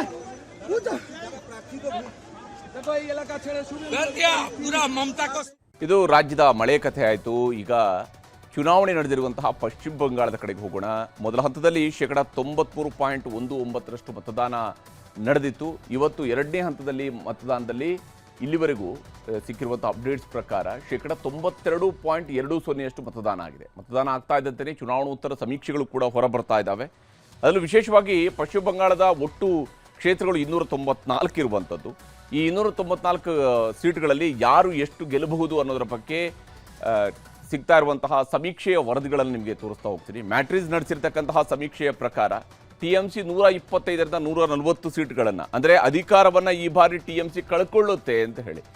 ಇಲ್ಲಿ TMCಯ ಮುಖ್ಯಮಂತ್ರಿ ಆಗಿರುವಂತಹ ದೀದಿ ಮಮತಾ ದೀದಿ ಈ ಬಾರಿ ಅಧಿಕಾರವನ್ನು ಕಳ್ಕೊಳ್ಬಹುದು, 15 ವರ್ಷಗಳ ಆಡಳಿತ ಕೊನೆಗೊಳ್ಳಬಹುದು ಅಂತ ಹೇಳ್ತಾ ಇದೆ. BJP 146ರಿಂದ 161 ಸೀಟ್ಗಳು, ಕಾಂಗ್ರೆಸ್ ಮತ್ತು CPIM ಇದರಲ್ಲಿ ಶೂನ್ಯ ಸಾಧನೆಗೆ ಸೀಮಿತ ಆಗಬಹುದು. 6ರಿಂದ 10 ಸೀಟ್ಗಳಲ್ಲಿ ಇತರರು ಗೆಲುವನ್ನು ದಾಖಲಿಸ್ಕೊಳ್ಬಹುದು ಅನ್ನುವಂಥದ್ದನ್ನು ಹೇಳ್ತಿದ್ದಾರೆ. ಕಾಂಗ್ರೆಸ್ ಕೂಡ ಶೂನ್ಯ ಸಾಧನೆಗೆ ಸೀಮಿತ ಆಗುತ್ತೆ ಅಂತೇಳಿ ಮ್ಯಾಟ್ರಿಸ್ ಹೇಳಿದೆ. ಇನ್ನು ಪಿಮಾರ್ಕ್ನ ಸಮೀಕ್ಷೆಯ ಪ್ರಕಾರ, ಪಿಮಾರ್ಕ್ ಹೇಳೋ ಪ್ರಕಾರ 118ರಿಂದ 138 ಸೀಟ್ಗಳು, ಅಂದರೆ TMC ಅಧಿಕಾರವನ್ನು ಕಳ್ಕೊಳ್ಳುತ್ತೆ ಅಂತೇಳಿ ಪಿಮಾರ್ಕ್ ಸರ್ವೆ ಕೂಡ ಹೇಳಿದೆ. 146ರಿಂದ 161 ಸೀಟ್ಗಳು BJPಗೆ ಬರುತ್ತೆ ಅನ್ನುವಂಥದ್ದನ್ನು ಪಿಮಾರ್ಕ್ ಹೇಳ್ತಿರುವಂಥದ್ದು. ಕಾಂಗ್ರೆಸ್ 6ರಿಂದ 10 ಸೀಟ್ಗಳು ಗೆಲ್ಲಬಹುದು, ಇತರರು ಶೂನ್ಯ ಸಾಧನೆ, CPM ಕೂಡ ಶೂನ್ಯ ಸಾಧನೆಗೆ ತೃಪ್ತಿ ಪಡ್ಕೊಳ್ಬೇಕಾಗತ್ತೆ ಅಂತ ಹೇಳಿ ಪಿಮಾರ್ಕ್ ಹೇಳ್ತಾ ಇದೆ. ಇನ್ನು JVC ನಡೆಸಿರುವಂತಹ ಸಮೀಕ್ಷೆಯ ಪ್ರಕಾರ 131ರಿಂದ 152 ಸೀಟ್ಗಳು, ಅಂದರೆ ಅಧಿಕಾರ ಸಿಕ್ಕರೂ ಸಿಗಬಹುದು TMCಗೆ, ಒಂದು ತಿನ್ ಮಾರ್ಜಿನಲ್ಲಿ ಸಿಗೋದಕ್ಕೆ ಚಾನ್ಸಸ್ಸು ಇದೆ, ಸಿಗದೆಯೂ ಇರಬಹುದು. ಹಾಗೆಯೇ BJPಗೂ ಅಷ್ಟೇ 138ರಿಂದ 159 ಸಿಕ್ಕರೂ ಸಿಗಬಹುದು, ಸಿಗದೆಯೂ ಇರಬಹುದು ಅನ್ನುವಂತಹ ರೀತಿಯಲ್ಲಿ JVC ಅವರ ಸರ್ವೆ ಹೇಳ್ತಾ ಇದೆ. 0ಯಿಂದ 2 ಸ್ಥಾನಗಳವರೆಗೆ ಕಾಂಗ್ರೆಸ್ ಫೈಟ್ನಲ್ಲಿದೆ ಅಂತ ಹೇಳಿ, ಇತರರು ಕೂಡ 0ಯಿಂದ 2. CPM ಶೂನ್ಯ ಸಾಧನೆಗೆ, ನೋಡಿ ಸರಿಸುಮಾರು 3 ದಶಕಗಳ ಕಾಲ ಆಡಳಿತ ನಡೆಸಿದಂತಹ CPM ಶೂನ್ಯ ಸಾಧನೆ ಅಂತೇಳಿ ಬಹುತೇಕ ಎಲ್ಲ ಸರ್ವೆಗಳು ಹೇಳ್ತಾ ಇದ್ದಾವೆ. ಬಂಗಾಳದ ಎಕ್ಸಿಟ್ ಪೋಲ್ನ ಜೊತೆಗೇನೆ ಇನ್ನು ಚಾಣಕ್ಯ ಸ್ಟ್ರಾಟಜೀಸ್ ನಡೆಸಿರುವಂತಹ ಸಮೀಕ್ಷೆಯ ಪ್ರಕಾರವೂ ಕೂಡ ಅಷ್ಟೇ BJP ಅಧಿಕಾರಕ್ಕೆ ಬರುತ್ತೆ ಅಂತೇಳಿ ಹೇಳ್ತಾ ಇದೆ. 150ರಿಂದ 160 ಸೀಟ್ಗಳೊಂದಿಗೆ BJP ಅಧಿಕಾರಕ್ಕೆ ಬರಬಹುದು ಅಂತೇಳಿ ಚಾಣಕ್ಯ ಸ್ಟ್ರಾಟಜೀಸ್ ಹೇಳ್ತಾ ಇದೆ. 130ರಿಂದ 140 ಸೀಟ್ಗಳು TMC ಪಾಲಾಗಬಹುದು. ಕಾಂಗ್ರೆಸ್ ಶೂನ್ಯ ಸಾಧನೆ, ಇತರರು 6ರಿಂದ 10, CPIM ಅಥವಾ ಎಡಪಕ್ಷಗಳ ಕೂಟಗಳು ಇವರು ಶೂನ್ಯ ಸಾಧನೆಯನ್ನು ಮಾಡ್ತವೆ ಅಂತ ಹೇಳಿ ಚಾಣಕ್ಯ ಸ್ಟ್ರಾಟಜೀಸ್ ಕೂಡ ತನ್ನ ಸರ್ವೆಯಲ್ಲಿ ಹೇಳ್ತಾ ಇದೆ. ಈಗ ತಮಿಳುನಾಡು, ಅಸ್ಸಾಂ, ಕೇರಳ, ಪುದುಚೇರಿ ಎಕ್ಸಿಟ್ ಪೋಲ್ನ ಲೆಕ್ಕಗಳನ್ನು ಕೂಡ ನಿಮಗೆ ತೋರಿಸ್ತಾ ಹೋಗ್ತೀನಿ. ಅದಕ್ಕೂ ಮೊದಲು ಬಂಗಾಳದಲ್ಲಿ ಇವತ್ತು ಎರಡನೇ ಹಂತದ ಮತದಾನದ ವೇಳೆ ನಡೆದಂತಹ ಹಿಂಸಾಚಾರಗಳನ್ನು ನಿಮಗೆ ತೋರಿಸಲೇಬೇಕು. ಪಶ್ಚಿಮ ಬಂಗಾಳದಲ್ಲಿ ನಡೆದಂತಹ ಎರಡನೇ ಹಂತದ ವೋಟಿಂಗ್ ವೇಳೆ ಜೀವಂತ ಬಾಂಬ್ಗಳು ಸಿಕ್ಕಿವೆ, ಕಚ್ಚಾ ಬಾಂಬ್ಗಳು ಸಿಕ್ಕಿರುವಂಥದ್ದು, ಗಲಾಟೆಗಳಾಗಿದ್ದಾವೆ. BJPಯ ನಾಯಕ, ಅಲ್ಲಿಯ ಪ್ರತಿಪಕ್ಷ ನಾಯಕ ಕೂಡ ಆಗಿರುವಂತಹ ಸುವೇಂದು ಅಧಿಕಾರಿಯನ್ನು ಅಟ್ಟಾಡಿಸಿದ್ದಾರೆ, ಹೊಡೆದಾಟಗಳು ನಡೆದಿದ್ದಾವೆ, ಲಾಠಿ ಚಾರ್ಜ್ಗಳಾಗಿವೆ, ಶೂಟೌಟ್ ಕೂಡ ಆಗಿದೆ. ಇಲ್ಲಿ TMC ಬೆಂಬಲಿಗರು ಜೈ ಬಾಂಗ್ಲಾ ಅಂಥೇಳಿ ಘೋಷಣೆಯನ್ನು ಕೂಗ್ತಾ ಇರುವಂಥದ್ದು. ಸುವೇಂದು ಅಧಿಕಾರಿಯವರು ಹೋಗ್ತಾ ಇರುವ ಸಂದರ್ಭದಲ್ಲಿನೇ ಅಲ್ಲಿ ಜೈ ಬಾಂಗ್ಲಾ ಅಂಥೇಳಿ ಘೋಷಣೆಗಳನ್ನು ಕೂಗಿದ್ದಾರೆ TMCಯ ಬೆಂಬಲಿಗರು. ಅದರಿಂದಾಗಿ ಸುವೇಂದು ಅಧಿಕಾರಿಯವರು ಸಿಟ್ಟಿಗೆದ್ದಿದ್ರು. ಆ ಸಂದರ್ಭದಲ್ಲಿನೇ ಎರಡೂ ಕಡೆಯಲ್ಲೂ ಕೂಡ ಮಾತಿನ ಚಕಮಕಿಗಳು ನಡೆದಿದ್ದಾವೆ. TMC ಬೆಂಬಲಿಗರ ಕಡೆಯಿಂದ ಅವರಿಗೆ ಹುಡೀರಿ ಅನ್ನುವಂತಹ ಮಾತುಗಳು ಕೂಡ ಕೇಳಿ ಬಂದಿದ್ವು. TMC ನಾಯಕಿ ಮಮತಾ ಬ್ಯಾನರ್ಜಿ ಮತ್ತು BJPಯ ಸುವೇಂದು ಅಧಿಕಾರಿ ಸ್ಪರ್ಧಿಸಿರುವಂತಹ ಭವಾನಿಪುರದಲ್ಲಿ ಇವತ್ತು ಹಿಂಸಾಚಾರ ನಡೆದಿದೆ. ಇದು ಮುಖ್ಯಮಂತ್ರಿ ಮಮತಾ ಬ್ಯಾನರ್ಜಿ ಅವರು ಪ್ರತಿನಿಧಿಸ್ತಾ ಇರುವಂತಹ ಕ್ಷೇತ್ರ. ಮತಗಟ್ಟೆ ಪರಿಶೀಲನೆಗೆ ಅಂತೇಳಿ ಸುವೇಂದು ಅಧಿಕಾರಿ ಅವರು ಬಂದಾಗ TMC ಕಾರ್ಯಕರ್ತರು ಮುತ್ತಿಗೆ ಹಾಕಿದರು. ಜೈ ಬಂಗಾಳ, ಜೈ ಬಂಗಾಳ ಅನ್ನುವಂತಹ ಘೋಷಣೆಗಳನ್ನು ಕೂಗಿದ್ದಾರೆ. ಸುವೇಂದು ಅಧಿಕಾರಿಯನ್ನು ಕೂಡ ಸುತ್ತುವರೆದರು. ಆಗ ಸುವೇಂದು ಅಧಿಕಾರಿಯವರಿಗೂ ಕೂಡ ಸಹಜವಾಗಿ ಒಬ್ಬ ರಾಜಕೀಯ ನಾಯಕರಿಗೆ ಸಿಟ್ಟು ಬಂದೇ ಬರುತ್ತೆ. ಆ ರೀತಿಯಂಥ ಒಂದು ವಾತಾವರಣ ಕೂಡ ನಿರ್ಮಾಣ ಆಗಿತ್ತು. ಅವರ ಪಿತ್ತ ನೆತ್ತಿಗೇರಿತ್ತು.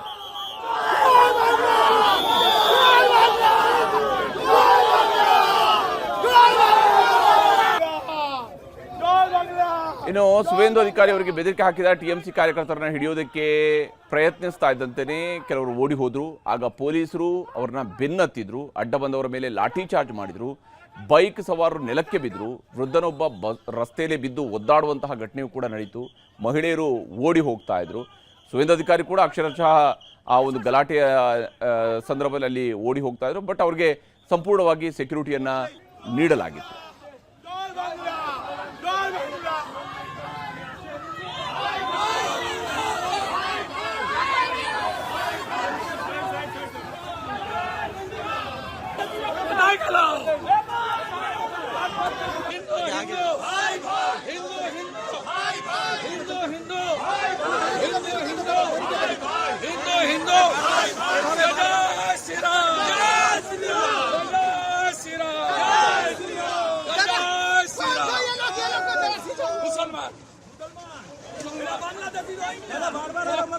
बांग्लादेशी मुसलमान सब बांग्लादेशी मुसलमान बूथ जाम करने की कोशिश कर रहा है, बूथ जाम करने की कोशिश है। देखो ये इलाका छेड़े शुरू कर दिया पूरा ममता को. ಇದು ರಾಜ್ಯದ ಮಳೆ ಕಥೆ ಆಯಿತು. ಈಗ ಚುನಾವಣೆ ನಡೆದಿರುವಂತಹ ಪಶ್ಚಿಮ ಬಂಗಾಳದ ಕಡೆಗೆ ಹೋಗೋಣ. ಮೊದಲ ಹಂತದಲ್ಲಿ 93.19% ಮತದಾನ ನಡೆದಿತ್ತು. ಇವತ್ತು ಎರಡನೇ ಹಂತದಲ್ಲಿ ಮತದಾನದಲ್ಲಿ ಇಲ್ಲಿವರೆಗೂ ಸಿಕ್ಕಿರುವಂಥ ಅಪ್ಡೇಟ್ಸ್ ಪ್ರಕಾರ 92.20% ಮತದಾನ ಆಗಿದೆ. ಮತದಾನ ಆಗ್ತಾ ಇದ್ದಂತೆಯೇ ಚುನಾವಣೋತ್ತರ ಸಮೀಕ್ಷೆಗಳು ಕೂಡ ಹೊರಬರ್ತಾ ಇದ್ದಾವೆ. ಅದರಲ್ಲೂ ವಿಶೇಷವಾಗಿ ಪಶ್ಚಿಮ ಬಂಗಾಳದ ಒಟ್ಟು ಕ್ಷೇತ್ರಗಳು 294 ಇರುವಂಥದ್ದು. ಈ 294 ಸೀಟ್ಗಳಲ್ಲಿ ಯಾರು ಎಷ್ಟು ಗೆಲ್ಲಬಹುದು ಅನ್ನೋದರ ಬಗ್ಗೆ ಸಿಗ್ತಾ ಇರುವಂತಹ ಸಮೀಕ್ಷೆಯ ವರದಿಗಳನ್ನು ನಿಮಗೆ ತೋರಿಸ್ತಾ ಹೋಗ್ತೀನಿ. ಮ್ಯಾಟ್ರಿಸ್ ನಡೆಸಿರ್ತಕ್ಕಂತಹ ಸಮೀಕ್ಷೆಯ ಪ್ರಕಾರ TMC 125ರಿಂದ 140 ಸೀಟ್ಗಳನ್ನು, ಅಂದರೆ ಅಧಿಕಾರವನ್ನು ಈ ಬಾರಿ TMC ಕಳ್ಕೊಳ್ಳುತ್ತೆ ಅಂತ ಹೇಳಿ. ಇಲ್ಲಿ TMCಯ ಮುಖ್ಯಮಂತ್ರಿ ಆಗಿರುವಂತಹ ದೀದಿ ಮಮತಾ ದೀದಿ ಈ ಬಾರಿ ಅಧಿಕಾರವನ್ನು ಕಳ್ಕೊಳ್ಬಹುದು, 15 ವರ್ಷಗಳ ಆಡಳಿತ ಕೊನೆಗೊಳ್ಳಬಹುದು ಅಂತ ಹೇಳ್ತಾ ಇದೆ. BJP 146ರಿಂದ 161 ಸೀಟ್ಗಳು, ಕಾಂಗ್ರೆಸ್ ಮತ್ತು CPIM ಇದರಲ್ಲಿ ಶೂನ್ಯ ಸಾಧನೆಗೆ ಸೀಮಿತ ಆಗಬಹುದು. 6ರಿಂದ 10 ಸೀಟ್ಗಳಲ್ಲಿ ಇತರರು ಗೆಲುವನ್ನು ದಾಖಲಿಸ್ಕೊಳ್ಬಹುದು ಅನ್ನುವಂಥದ್ದನ್ನು ಹೇಳ್ತಿದ್ದಾರೆ. ಕಾಂಗ್ರೆಸ್ ಕೂಡ ಶೂನ್ಯ ಸಾಧನೆಗೆ ಸೀಮಿತ ಆಗುತ್ತೆ ಅಂತೇಳಿ ಮ್ಯಾಟ್ರಿಸ್ ಹೇಳಿದೆ. ಇನ್ನು ಪಿಮಾರ್ಕ್ನ ಸಮೀಕ್ಷೆಯ ಪ್ರಕಾರ, ಪಿಮಾರ್ಕ್ ಹೇಳೋ ಪ್ರಕಾರ 118ರಿಂದ 138 ಸೀಟ್ಗಳು, ಅಂದರೆ TMC ಅಧಿಕಾರವನ್ನು ಕಳ್ಕೊಳ್ಳುತ್ತೆ ಅಂತೇಳಿ ಪಿಮಾರ್ಕ್ ಸರ್ವೆ ಕೂಡ ಹೇಳಿದೆ. 146ರಿಂದ 161 ಸೀಟ್ಗಳು BJPಗೆ ಬರುತ್ತೆ ಅನ್ನುವಂಥದ್ದನ್ನು ಪಿಮಾರ್ಕ್ ಹೇಳ್ತಿರುವಂಥದ್ದು. ಕಾಂಗ್ರೆಸ್ 6ರಿಂದ 10 ಸೀಟ್ಗಳು ಗೆಲ್ಲಬಹುದು, ಇತರರು ಶೂನ್ಯ ಸಾಧನೆ, CPM ಕೂಡ ಶೂನ್ಯ ಸಾಧನೆಗೆ ತೃಪ್ತಿ ಪಡ್ಕೊಳ್ಬೇಕಾಗತ್ತೆ ಅಂತ ಹೇಳಿ ಪಿಮಾರ್ಕ್ ಹೇಳ್ತಾ ಇದೆ. ಇನ್ನು JVC ನಡೆಸಿರುವಂತಹ ಸಮೀಕ್ಷೆಯ ಪ್ರಕಾರ 131ರಿಂದ 152 ಸೀಟ್ಗಳು, ಅಂದರೆ ಅಧಿಕಾರ ಸಿಕ್ಕರೂ ಸಿಗಬಹುದು TMCಗೆ, ಒಂದು ತಿನ್ ಮಾರ್ಜಿನಲ್ಲಿ ಸಿಗೋದಕ್ಕೆ ಚಾನ್ಸಸ್ಸು ಇದೆ, ಸಿಗದೆಯೂ ಇರಬಹುದು. ಹಾಗೆಯೇ BJPಗೂ ಅಷ್ಟೇ 138ರಿಂದ 159 ಸಿಕ್ಕರೂ ಸಿಗಬಹುದು, ಸಿಗದೆಯೂ ಇರಬಹುದು ಅನ್ನುವಂತಹ ರೀತಿಯಲ್ಲಿ JVC ಅವರ ಸರ್ವೆ ಹೇಳ್ತಾ ಇದೆ. 0ಯಿಂದ 2 ಸ್ಥಾನಗಳವರೆಗೆ ಕಾಂಗ್ರೆಸ್ ಫೈಟ್ನಲ್ಲಿದೆ ಅಂತ ಹೇಳಿ, ಇತರರು ಕೂಡ 0ಯಿಂದ 2. CPM ಶೂನ್ಯ ಸಾಧನೆಗೆ, ನೋಡಿ ಸರಿಸುಮಾರು 3 ದಶಕಗಳ ಕಾಲ ಆಡಳಿತ ನಡೆಸಿದಂತಹ CPM ಶೂನ್ಯ ಸಾಧನೆ ಅಂತೇಳಿ ಬಹುತೇಕ ಎಲ್ಲ ಸರ್ವೆಗಳು ಹೇಳ್ತಾ ಇದ್ದಾವೆ. ಬಂಗಾಳದ ಎಕ್ಸಿಟ್ ಪೋಲ್ನ ಜೊತೆಗೇನೆ ಇನ್ನು ಚಾಣಕ್ಯ ಸ್ಟ್ರಾಟಜೀಸ್ ನಡೆಸಿರುವಂತಹ ಸಮೀಕ್ಷೆಯ ಪ್ರಕಾರವೂ ಕೂಡ ಅಷ್ಟೇ BJP ಅಧಿಕಾರಕ್ಕೆ ಬರುತ್ತೆ ಅಂತೇಳಿ ಹೇಳ್ತಾ ಇದೆ. 150ರಿಂದ 160 ಸೀಟ್ಗಳೊಂದಿಗೆ BJP ಅಧಿಕಾರಕ್ಕೆ ಬರಬಹುದು ಅಂತೇಳಿ ಚಾಣಕ್ಯ ಸ್ಟ್ರಾಟಜೀಸ್ ಹೇಳ್ತಾ ಇದೆ. 130ರಿಂದ 140 ಸೀಟ್ಗಳು TMC ಪಾಲಾಗಬಹುದು. ಕಾಂಗ್ರೆಸ್ ಶೂನ್ಯ ಸಾಧನೆ, ಇತರರು 6ರಿಂದ 10. CPIM ಅಥವಾ ಎಡಪಕ್ಷಗಳ ಕೂಟಗಳು ಇವರು ಶೂನ್ಯ ಸಾಧನೆಯನ್ನು ಮಾಡ್ತವೆ ಅಂತ ಹೇಳಿ ಚಾಣಕ್ಯ ಸ್ಟ್ರಾಟಜೀಸ್ ಕೂಡ ತನ್ನ ಸರ್ವೆಯಲ್ಲಿ ಹೇಳ್ತಾ ಇದೆ. ಈಗ ತಮಿಳುನಾಡು, ಅಸ್ಸಾಂ, ಕೇರಳ, ಪುದುಚೇರಿ ಎಕ್ಸಿಟ್ ಪೋಲ್ನ ಲೆಕ್ಕಗಳನ್ನು ಕೂಡ ನಿಮಗೆ ತೋರಿಸ್ತಾ ಹೋಗ್ತೀನಿ. ಅದಕ್ಕೂ ಮೊದಲು ಬಂಗಾಳದಲ್ಲಿ ಇವತ್ತು ಎರಡನೇ ಹಂತದ ಮತದಾನದ ವೇಳೆ ನಡೆದಂತಹ ಹಿಂಸಾಚಾರಗಳನ್ನು ನಿಮಗೆ ತೋರಿಸಲೇಬೇಕು. ಪಶ್ಚಿಮ ಬಂಗಾಳದಲ್ಲಿ ನಡೆದಂತಹ ಎರಡನೇ ಹಂತದ ವೋಟಿಂಗ್ ವೇಳೆ ಜೀವಂತ ಬಾಂಬ್ಗಳು ಸಿಕ್ಕಿವೆ, ಕಚ್ಚಾ ಬಾಂಬ್ಗಳು ಸಿಕ್ಕಿರುವಂಥದ್ದು, ಗಲಾಟೆಗಳಾಗಿದ್ದಾವೆ. BJPಯ ನಾಯಕ, ಅಲ್ಲಿಯ ಪ್ರತಿಪಕ್ಷ ನಾಯಕ ಕೂಡ ಆಗಿರುವಂಥ ಸುವೇಂದು ಅಧಿಕಾರಿಯನ್ನು ಅಟ್ಟಾಡಿಸಿದ್ದಾರೆ, ಹೊಡೆದಾಟಗಳು ನಡೆದಿದ್ದಾವೆ, ಲಾಠಿ ಚಾರ್ಜ್ಗಳಾಗಿವೆ, ಶೂಟೌಟ್ ಕೂಡ ಆಗಿದೆ. ಇಲ್ಲಿ TMC ಬೆಂಬಲಿಗರು ಜೈ ಬಾಂಗ್ಲಾ ಅಂಥೇಳಿ ಘೋಷಣೆಯನ್ನು ಕೂಗ್ತಾ ಇರುವಂಥದ್ದು. ಸುವೇಂದು ಅಧಿಕಾರಿಯವರು ಹೋಗ್ತಾ ಇರುವ ಸಂದರ್ಭದಲ್ಲಿನೇ ಅಲ್ಲಿ ಜೈ ಬಾಂಗ್ಲಾ ಅಂಥೇಳಿ ಘೋಷಣೆಗಳನ್ನು ಕೂಗಿದ್ದಾರೆ TMCಯ ಬೆಂಬಲಿಗರು.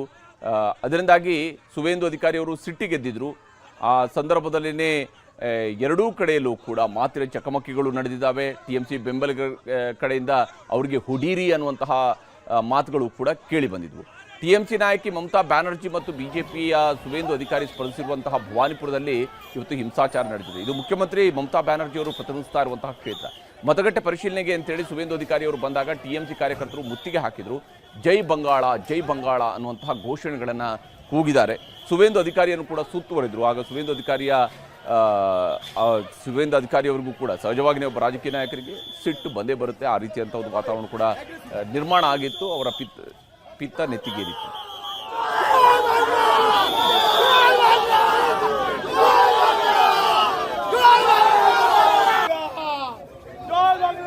ಇನ್ನು ಸುವೇಂದು ಅಧಿಕಾರಿ ಅವರಿಗೆ ಬೆದರಿಕೆ ಹಾಕಿದ ಟಿಎಂಸಿ ಕಾರ್ಯಕರ್ತರನ್ನ ಹಿಡಿಯೋದಕ್ಕೆ ಪ್ರಯತ್ನಿಸ್ತಾ ಇದ್ದಂತೆಯೇ ಕೆಲವರು ಓಡಿ ಹೋದ್ರು. ಆಗ ಪೊಲೀಸರು ಅವ್ರನ್ನ ಬೆನ್ನತ್ತಿದ್ರು, ಅಡ್ಡ ಬಂದವರ ಮೇಲೆ ಲಾಠಿ ಚಾರ್ಜ್ ಮಾಡಿದ್ರು, ಬೈಕ್ ಸವಾರರು ನೆಲಕ್ಕೆ ಬಿದ್ದರು, ವೃದ್ಧನೊಬ್ಬ ರಸ್ತೆಯಲ್ಲಿ ಬಿದ್ದು ಒದ್ದಾಡುವಂತಹ ಘಟನೆಯೂ ಕೂಡ ನಡೀತು. ಮಹಿಳೆಯರು ಓಡಿ ಹೋಗ್ತಾ ಇದ್ರು. ಸುವೇಂದು ಅಧಿಕಾರಿ ಕೂಡ ಅಕ್ಷರಶಃ ಆ ಒಂದು ಗಲಾಟೆಯ ಸಂದರ್ಭದಲ್ಲಿ ಅಲ್ಲಿ ಓಡಿ ಹೋಗ್ತಾ ಇದ್ರು. ಬಟ್ ಅವ್ರಿಗೆ ಸಂಪೂರ್ಣವಾಗಿ ಸೆಕ್ಯೂರಿಟಿಯನ್ನ ನೀಡಲಾಗಿತ್ತು.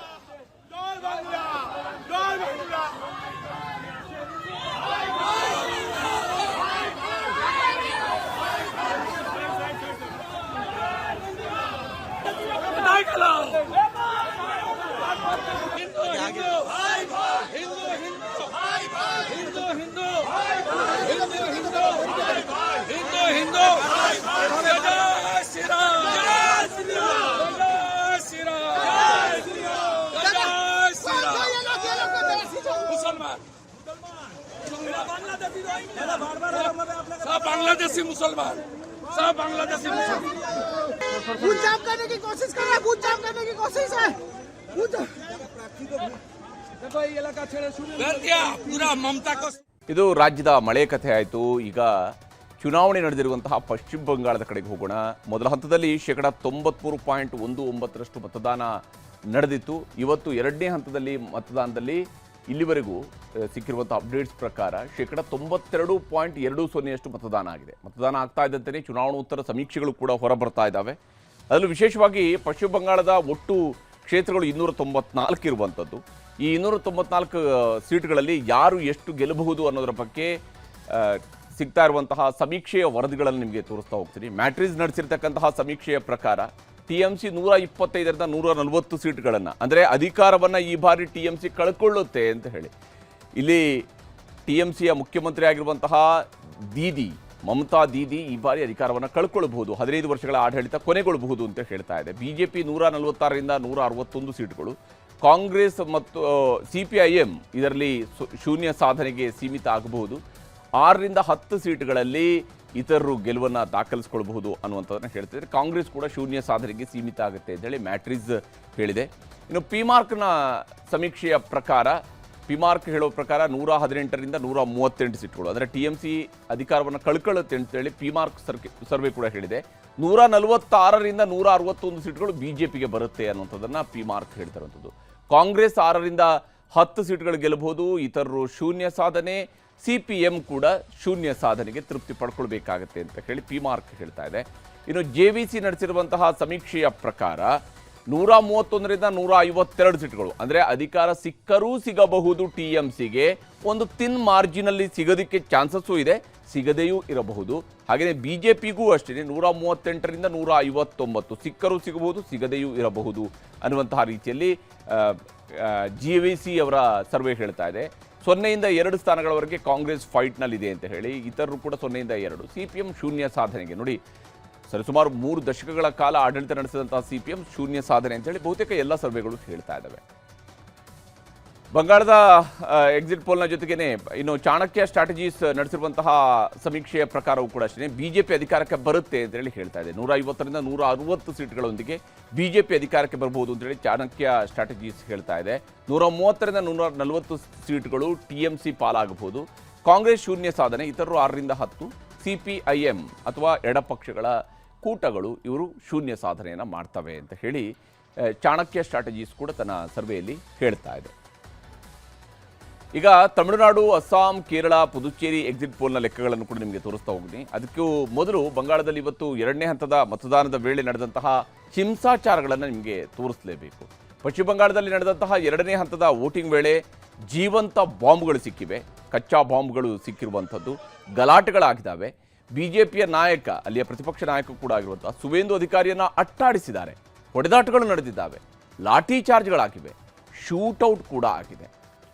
ಇಲ್ಲಿ TMC ಬೆಂಬಲಿಗರು ಜೈ ಬಾಂಗ್ಲಾ ಅಂತ ಹೇಳಿ ಘೋಷಣೆಯನ್ನು ಕೂಗ್ತಾ ಇರುವಂಥದ್ದು. ಸುವೇಂದು ಅಧಿಕಾರಿಯವರು ಹೋಗ್ತಾ ಇರುವ ಸಂದರ್ಭದಲ್ಲಿನೇ ಅಲ್ಲಿ ಜೈ ಬಾಂಗ್ಲಾ ಅಂತ ಹೇಳಿ ಘೋಷಣೆಗಳನ್ನು ಕೂಗಿದ್ದಾರೆ. TMCಯ ಬೆಂಬಲಿಗರು. ಅದರಿಂದಾಗಿ ಸುವೇಂದು ಅಧಿಕಾರಿ ಅವರು ಸಿಟ್ಟಿಗೆದ್ದಿದ್ರು. ಆ ಸಂದರ್ಭದಲ್ಲಿನೇ ಎರಡೂ ಕಡೆಯಲ್ಲೂ ಕೂಡ ಮಾತಿನ ಚಕಮಕಿಗಳು ನಡೆದಿದ್ದಾವೆ. TMC ಬೆಂಬಲಿಗರ ಕಡೆಯಿಂದ ಅವರಿಗೆ ಹುಡೀರಿ ಅನ್ನುವಂತಹ ಮಾತುಗಳು ಕೂಡ ಕೇಳಿ ಬಂದಿದ್ವು. TMC ನಾಯಕಿ ಮಮತಾ ಬ್ಯಾನರ್ಜಿ ಮತ್ತು BJPಯ ಸುವೇಂದು ಅಧಿಕಾರಿ ಸ್ಪರ್ಧಿಸಿರುವಂತಹ ಭವಾನಿಪುರದಲ್ಲಿ ಇವತ್ತು ಹಿಂಸಾಚಾರ ನಡೆದಿದೆ. ಇದು ಮುಖ್ಯಮಂತ್ರಿ ಮಮತಾ ಬ್ಯಾನರ್ಜಿ ಅವರು ಪ್ರತಿನಿಧಿಸ್ತಾ ಇರುವಂತಹ ಕ್ಷೇತ್ರ. ಮತಗಟ್ಟೆ ಪರಿಶೀಲನೆಗೆ ಅಂತೇಳಿ ಸುವೇಂದು ಅಧಿಕಾರಿ ಅವರು ಬಂದಾಗ TMC ಕಾರ್ಯಕರ್ತರು ಮುತ್ತಿಗೆ ಹಾಕಿದ್ರು. ಜೈ ಬಂಗಾಳ ಜೈ ಬಂಗಾಳ ಅನ್ನುವಂತಹ ಘೋಷಣೆಗಳನ್ನು ಕೂಗಿದ್ದಾರೆ. ಸುವೇಂದು ಅಧಿಕಾರಿಯನ್ನು ಕೂಡ ಸುತ್ತುವರಿದ್ರು. ಆಗ ಸುವೇಂದು ಅಧಿಕಾರಿಯವರಿಗೂ ಕೂಡ ಸಹಜವಾಗಿ ಒಬ್ಬ ರಾಜಕೀಯ ನಾಯಕರಿಗೆ ಸಿಟ್ಟು ಬಂದೇ ಬರುತ್ತೆ. ಆ ರೀತಿಯಂಥ ಒಂದು ವಾತಾವರಣ ಕೂಡ ನಿರ್ಮಾಣ ಆಗಿತ್ತು. ಅವರ ಪಿತ್ತ ನೆತ್ತಿಗೇರಿತ್ತು.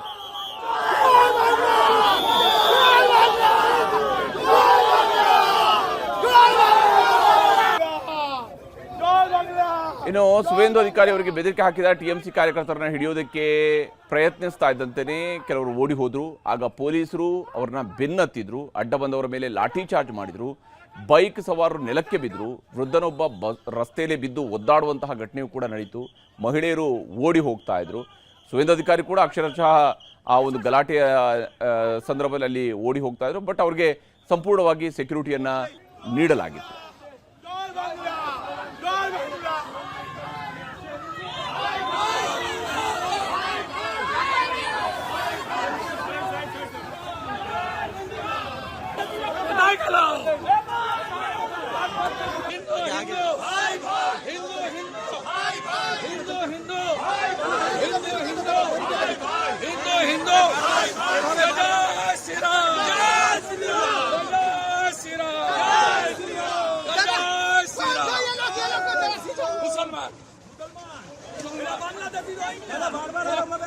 बांग्लादेशी मुसलमान सब बांग्लादेशी मुसलमान बूथ जाम करने की कोशिश कर रहा है. बूथ जाम करने की कोशिश है. देखो ये इलाका छेड़े शुरू कर दिया पूरा ममता को. ಇದು ರಾಜ್ಯದ ಮಳೆ ಕಥೆ ಆಯಿತು. ಈಗ ಚುನಾವಣೆ ನಡೆದಿರುವಂತಹ ಪಶ್ಚಿಮ ಬಂಗಾಳದ ಕಡೆಗೆ ಹೋಗೋಣ. ಮೊದಲ ಹಂತದಲ್ಲಿ 93.19% ಮತದಾನ ನಡೆದಿತ್ತು. ಇವತ್ತು ಎರಡನೇ ಹಂತದಲ್ಲಿ ಮತದಾನದಲ್ಲಿ ಇಲ್ಲಿವರೆಗೂ ಸಿಕ್ಕಿರುವಂಥ ಅಪ್ಡೇಟ್ಸ್ ಪ್ರಕಾರ 92.20% ಮತದಾನ ಆಗಿದೆ. ಮತದಾನ ಆಗ್ತಾ ಇದ್ದಂತೆಯೇ ಚುನಾವಣೋತ್ತರ ಸಮೀಕ್ಷೆಗಳು ಕೂಡ ಹೊರಬರ್ತಾ ಇದ್ದಾವೆ. ಅದರಲ್ಲೂ ವಿಶೇಷವಾಗಿ ಪಶ್ಚಿಮ ಬಂಗಾಳದ ಒಟ್ಟು ಕ್ಷೇತ್ರಗಳು 294 ಇರುವಂಥದ್ದು. ಈ 294 ಸೀಟ್ಗಳಲ್ಲಿ ಯಾರು ಎಷ್ಟು ಗೆಲ್ಲಬಹುದು ಅನ್ನೋದರ ಬಗ್ಗೆ ಸಿಗ್ತಾ ಇರುವಂತಹ ಸಮೀಕ್ಷೆಯ ವರದಿಗಳನ್ನು ನಿಮಗೆ ತೋರಿಸ್ತಾ ಹೋಗ್ತೀನಿ. ಮ್ಯಾಟ್ರಿಸ್ ನಡೆಸಿರ್ತಕ್ಕಂತಹ ಸಮೀಕ್ಷೆಯ ಪ್ರಕಾರ TMC 125ರಿಂದ 140 ಸೀಟ್ಗಳನ್ನು, ಅಂದರೆ ಅಧಿಕಾರವನ್ನು ಈ ಬಾರಿ TMC ಕಳ್ಕೊಳ್ಳುತ್ತೆ ಅಂತ ಹೇಳಿ. ಇಲ್ಲಿ TMCಯ ಮುಖ್ಯಮಂತ್ರಿ ಆಗಿರುವಂತಹ ಮಮತಾ ದೀದಿ ಈ ಬಾರಿ ಅಧಿಕಾರವನ್ನು ಕಳ್ಕೊಳ್ಬಹುದು. 15 ವರ್ಷಗಳ ಆಡಳಿತ ಕೊನೆಗೊಳ್ಳಬಹುದು ಅಂತ ಹೇಳ್ತಾ ಇದೆ. BJP 146ರಿಂದ 161 ಸೀಟ್ಗಳು. ಕಾಂಗ್ರೆಸ್ ಮತ್ತು CPIM ಇದರಲ್ಲಿ ಶೂನ್ಯ ಸಾಧನೆಗೆ ಸೀಮಿತ ಆಗಬಹುದು. 6ರಿಂದ 10 ಸೀಟ್ಗಳಲ್ಲಿ ಇತರರು ಗೆಲುವನ್ನು ದಾಖಲಿಸಿಕೊಳ್ಳಬಹುದು ಅನ್ನುವಂಥದ್ದನ್ನು ಹೇಳ್ತಿದ್ದಾರೆ. ಕಾಂಗ್ರೆಸ್ ಕೂಡ ಶೂನ್ಯ ಸಾಧನೆಗೆ ಸೀಮಿತ ಆಗುತ್ತೆ ಅಂತೇಳಿ ಮ್ಯಾಟ್ರಿಸ್ ಹೇಳಿದೆ. ಇನ್ನು ಪಿಮಾರ್ಕ್ನ ಸಮೀಕ್ಷೆಯ ಪ್ರಕಾರ, ಪಿಮಾರ್ಕ್ ಹೇಳೋ ಪ್ರಕಾರ 118ರಿಂದ 138 ಸೀಟ್ಗಳು, ಅಂದರೆ TMC ಅಧಿಕಾರವನ್ನು ಕಳ್ಕೊಳ್ಳುತ್ತೆ ಅಂತೇಳಿ ಪಿಮಾರ್ಕ್ ಸರ್ವೆ ಕೂಡ ಹೇಳಿದೆ. 146ರಿಂದ 161 ಸೀಟ್ಗಳು BJPಗೆ ಬರುತ್ತೆ ಅನ್ನುವಂಥದ್ದನ್ನು ಪಿಮಾರ್ಕ್ ಹೇಳ್ತಿರುವಂಥದ್ದು. ಕಾಂಗ್ರೆಸ್ 6ರಿಂದ 10 ಸೀಟ್ಗಳು ಗೆಲ್ಲಬಹುದು. ಇತರರು ಶೂನ್ಯ ಸಾಧನೆ, CPM ಕೂಡ ಶೂನ್ಯ ಸಾಧನೆಗೆ ತೃಪ್ತಿ ಪಡ್ಕೊಳ್ಬೇಕಾಗತ್ತೆ ಅಂತ ಹೇಳಿ ಪಿಮಾರ್ಕ್ ಹೇಳ್ತಾ ಇದೆ. ಇನ್ನು JVC ನಡೆಸಿರುವಂತಹ ಸಮೀಕ್ಷೆಯ ಪ್ರಕಾರ 131ರಿಂದ 152 ಸೀಟ್ಗಳು, ಅಂದರೆ ಅಧಿಕಾರ ಸಿಕ್ಕರೂ ಸಿಗಬಹುದು TMCಗೆ. ಒಂದು ತಿನ್ ಮಾರ್ಜಿನಲ್ಲಿ ಸಿಗೋದಕ್ಕೆ ಚಾನ್ಸಸ್ಸು ಇದೆ, ಸಿಗದೆಯೂ ಇರಬಹುದು. ಹಾಗೆಯೇ BJPಗೂ ಅಷ್ಟೇ 138ರಿಂದ 159 ಸಿಕ್ಕರೂ ಸಿಗಬಹುದು, ಸಿಗದೆಯೂ ಇರಬಹುದು ಅನ್ನುವಂತಹ ರೀತಿಯಲ್ಲಿ JVC ಅವರ ಸರ್ವೆ ಹೇಳ್ತಾ ಇದೆ. 0ಯಿಂದ 2 ಸ್ಥಾನಗಳವರೆಗೆ ಕಾಂಗ್ರೆಸ್ ಫೈಟ್ನಲ್ಲಿದೆ ಅಂತ ಹೇಳಿ, ಇತರರು ಕೂಡ 0ಯಿಂದ 2. CPM ಶೂನ್ಯ ಸಾಧನೆಗೆ, ನೋಡಿ ಸರಿಸುಮಾರು 3 ದಶಕಗಳ ಕಾಲ ಆಡಳಿತ ನಡೆಸಿದಂತಹ CPM ಶೂನ್ಯ ಸಾಧನೆ ಅಂತೇಳಿ ಬಹುತೇಕ ಎಲ್ಲ ಸರ್ವೆಗಳು ಹೇಳ್ತಾ ಇದ್ದಾವೆ. ಬಂಗಾಳದ ಎಕ್ಸಿಟ್ ಪೋಲ್ನ ಜೊತೆಗೇನೆ ಇನ್ನು ಚಾಣಕ್ಯ ಸ್ಟ್ರಾಟಜೀಸ್ ನಡೆಸಿರುವಂತಹ ಸಮೀಕ್ಷೆಯ ಪ್ರಕಾರವೂ ಕೂಡ ಅಷ್ಟೇ BJP ಅಧಿಕಾರಕ್ಕೆ ಬರುತ್ತೆ ಅಂತೇಳಿ ಹೇಳ್ತಾ ಇದೆ. 150ರಿಂದ 160 ಸೀಟ್ಗಳೊಂದಿಗೆ BJP ಅಧಿಕಾರಕ್ಕೆ ಬರಬಹುದು ಅಂತೇಳಿ ಚಾಣಕ್ಯ ಸ್ಟ್ರಾಟಜೀಸ್ ಹೇಳ್ತಾ ಇದೆ. 130ರಿಂದ 140 ಸೀಟ್ಗಳು TMC ಪಾಲಾಗಬಹುದು. ಕಾಂಗ್ರೆಸ್ ಶೂನ್ಯ ಸಾಧನೆ, ಇತರರು 6ರಿಂದ 10. CPIM ಅಥವಾ ಎಡಪಕ್ಷಗಳ ಕೂಟಗಳು ಇವರು ಶೂನ್ಯ ಸಾಧನೆಯನ್ನು ಮಾಡ್ತವೆ ಅಂತ ಹೇಳಿ ಚಾಣಕ್ಯ ಸ್ಟ್ರಾಟಜೀಸ್ ಕೂಡ ತನ್ನ ಸರ್ವೆಯಲ್ಲಿ ಹೇಳ್ತಾ ಇದೆ. ಈಗ ತಮಿಳುನಾಡು, ಅಸ್ಸಾಂ, ಕೇರಳ, ಪುದುಚೇರಿ ಎಕ್ಸಿಟ್ ಪೋಲ್ನ ಲೆಕ್ಕಗಳನ್ನು ಕೂಡ ನಿಮಗೆ ತೋರಿಸ್ತಾ ಹೋಗ್ತೀನಿ. ಅದಕ್ಕೂ ಮೊದಲು ಬಂಗಾಳದಲ್ಲಿ ಇವತ್ತು 2ನೇ ಹಂತದ ಮತದಾನದ ವೇಳೆ ನಡೆದಂತಹ ಹಿಂಸಾಚಾರಗಳನ್ನು ನಿಮಗೆ ತೋರಿಸಲೇಬೇಕು. ಪಶ್ಚಿಮ ಬಂಗಾಳದಲ್ಲಿ ನಡೆದಂತಹ 2ನೇ ಹಂತದ ವೋಟಿಂಗ್ ವೇಳೆ ಜೀವಂತ ಬಾಂಬ್ಗಳು ಸಿಕ್ಕಿವೆ, ಕಚ್ಚಾ ಬಾಂಬ್ಗಳು ಸಿಕ್ಕಿರುವಂಥದ್ದು, ಗಲಾಟೆಗಳಾಗಿದ್ದಾವೆ. ಬಿಜೆಪಿಯ ನಾಯಕ, ಅಲ್ಲಿಯ ಪ್ರತಿಪಕ್ಷ ನಾಯಕ ಕೂಡ ಆಗಿರುವಂತಹ ಸುವೇಂದು ಅಧಿಕಾರಿಯನ್ನು ಅಟ್ಟಾಡಿಸಿದ್ದಾರೆ, ಹೊಡೆದಾಟಗಳು ನಡೆದಿದ್ದಾವೆ, ಲಾಠಿ ಚಾರ್ಜ್ಗಳಾಗಿವೆ, ಶೂಟೌಟ್ ಕೂಡ ಆಗಿದೆ. ಇಲ್ಲಿ TMC ಬೆಂಬಲಿಗರು ಜೈ ಬಾಂಗ್ಲಾ ಅಂತ ಹೇಳಿ ಘೋಷಣೆಯನ್ನು ಕೂಗ್ತಾ ಇರುವಂಥದ್ದು. ಸುವೇಂದು ಅಧಿಕಾರಿಯವರು ಹೋಗ್ತಾ ಇರುವ ಸಂದರ್ಭದಲ್ಲಿನೇ ಅಲ್ಲಿ ಜೈ ಬಾಂಗ್ಲಾ ಅಂತ ಹೇಳಿ ಘೋಷಣೆಗಳನ್ನು ಕೂಗಿದ್ದಾರೆ TMCಯ ಬೆಂಬಲಿಗರು. ಅದರಿಂದಾಗಿ ಸುವೇಂದು ಅಧಿಕಾರಿಯವರು ಸಿಟ್ಟಿಗೆದ್ದಿದ್ರು. ಆ ಸಂದರ್ಭದಲ್ಲಿನೇ ಎರಡೂ ಕಡೆಯಲ್ಲೂ ಕೂಡ ಮಾತಿನ ಚಕಮಕಿಗಳು ನಡೆದಿದ್ದಾವೆ. TMC ಬೆಂಬಲಿಗರ ಕಡೆಯಿಂದ ಅವರಿಗೆ ಹುಡೀರಿ ಅನ್ನುವಂತಹ ಮಾತುಗಳು ಕೂಡ ಕೇಳಿ ಬಂದಿದ್ವು. TMC ನಾಯಕಿ ಮಮತಾ ಬ್ಯಾನರ್ಜಿ ಮತ್ತು ಬಿಜೆಪಿಯ ಸುವೇಂದು ಅಧಿಕಾರಿ ಸ್ಪರ್ಧಿಸಿರುವಂತಹ ಭವಾನಿಪುರದಲ್ಲಿ ಇವತ್ತು ಹಿಂಸಾಚಾರ ನಡೆದಿದೆ. ಇದು ಮುಖ್ಯಮಂತ್ರಿ ಮಮತಾ ಬ್ಯಾನರ್ಜಿ ಅವರು ಪ್ರತಿನಿಧಿಸ್ತಾ ಇರುವಂತಹ ಕ್ಷೇತ್ರ. ಮತಗಟ್ಟೆ ಪರಿಶೀಲನೆಗೆ ಅಂತೇಳಿ ಸುವೇಂದು ಅಧಿಕಾರಿ ಅವರು ಬಂದಾಗ TMC ಕಾರ್ಯಕರ್ತರು ಮುತ್ತಿಗೆ ಹಾಕಿದ್ರು. ಜೈ ಬಂಗಾಳ, ಜೈ ಬಂಗಾಳ ಅನ್ನುವಂತಹ ಘೋಷಣೆಗಳನ್ನು ಕೂಗಿದ್ದಾರೆ. ಸುವೇಂದು ಅಧಿಕಾರಿಯನ್ನು ಕೂಡ ಸುತ್ತುವರಿದ್ರು. ಆಗ ಸುವೇಂದು ಅಧಿಕಾರಿಯವರಿಗೂ ಕೂಡ ಸಹಜವಾಗಿ ಒಬ್ಬ ರಾಜಕೀಯ ನಾಯಕರಿಗೆ ಸಿಟ್ಟು ಬಂದೇ ಬರುತ್ತೆ. ಆ ರೀತಿಯಂಥ ಒಂದು ವಾತಾವರಣ ಕೂಡ ನಿರ್ಮಾಣ ಆಗಿತ್ತು. ಅವರ ಪಿತ್ತ ನೆತ್ತಿಗೇರಿತ್ತು.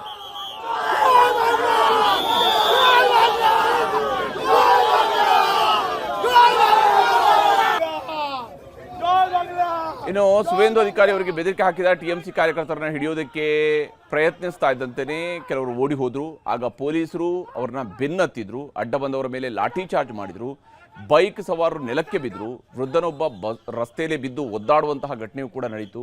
ಮಹಿಳೆಯರು ಓಡಿ ಹೋಗ್ತಾ ಇದ್ರು. ಸುವೇಂದು ಅಧಿಕಾರಿ ಕೂಡ ಅಕ್ಷರಶಃ ಆ ಒಂದು ಗಲಾಟೆಯ ಸಂದರ್ಭದಲ್ಲಿ ಅಲ್ಲಿ ಓಡಿ ಹೋಗ್ತಾ ಇದ್ರು. ಬಟ್ ಅವ್ರಿಗೆ ಸಂಪೂರ್ಣವಾಗಿ ಸೆಕ್ಯೂರಿಟಿಯನ್ನು ನೀಡಲಾಗಿತ್ತು.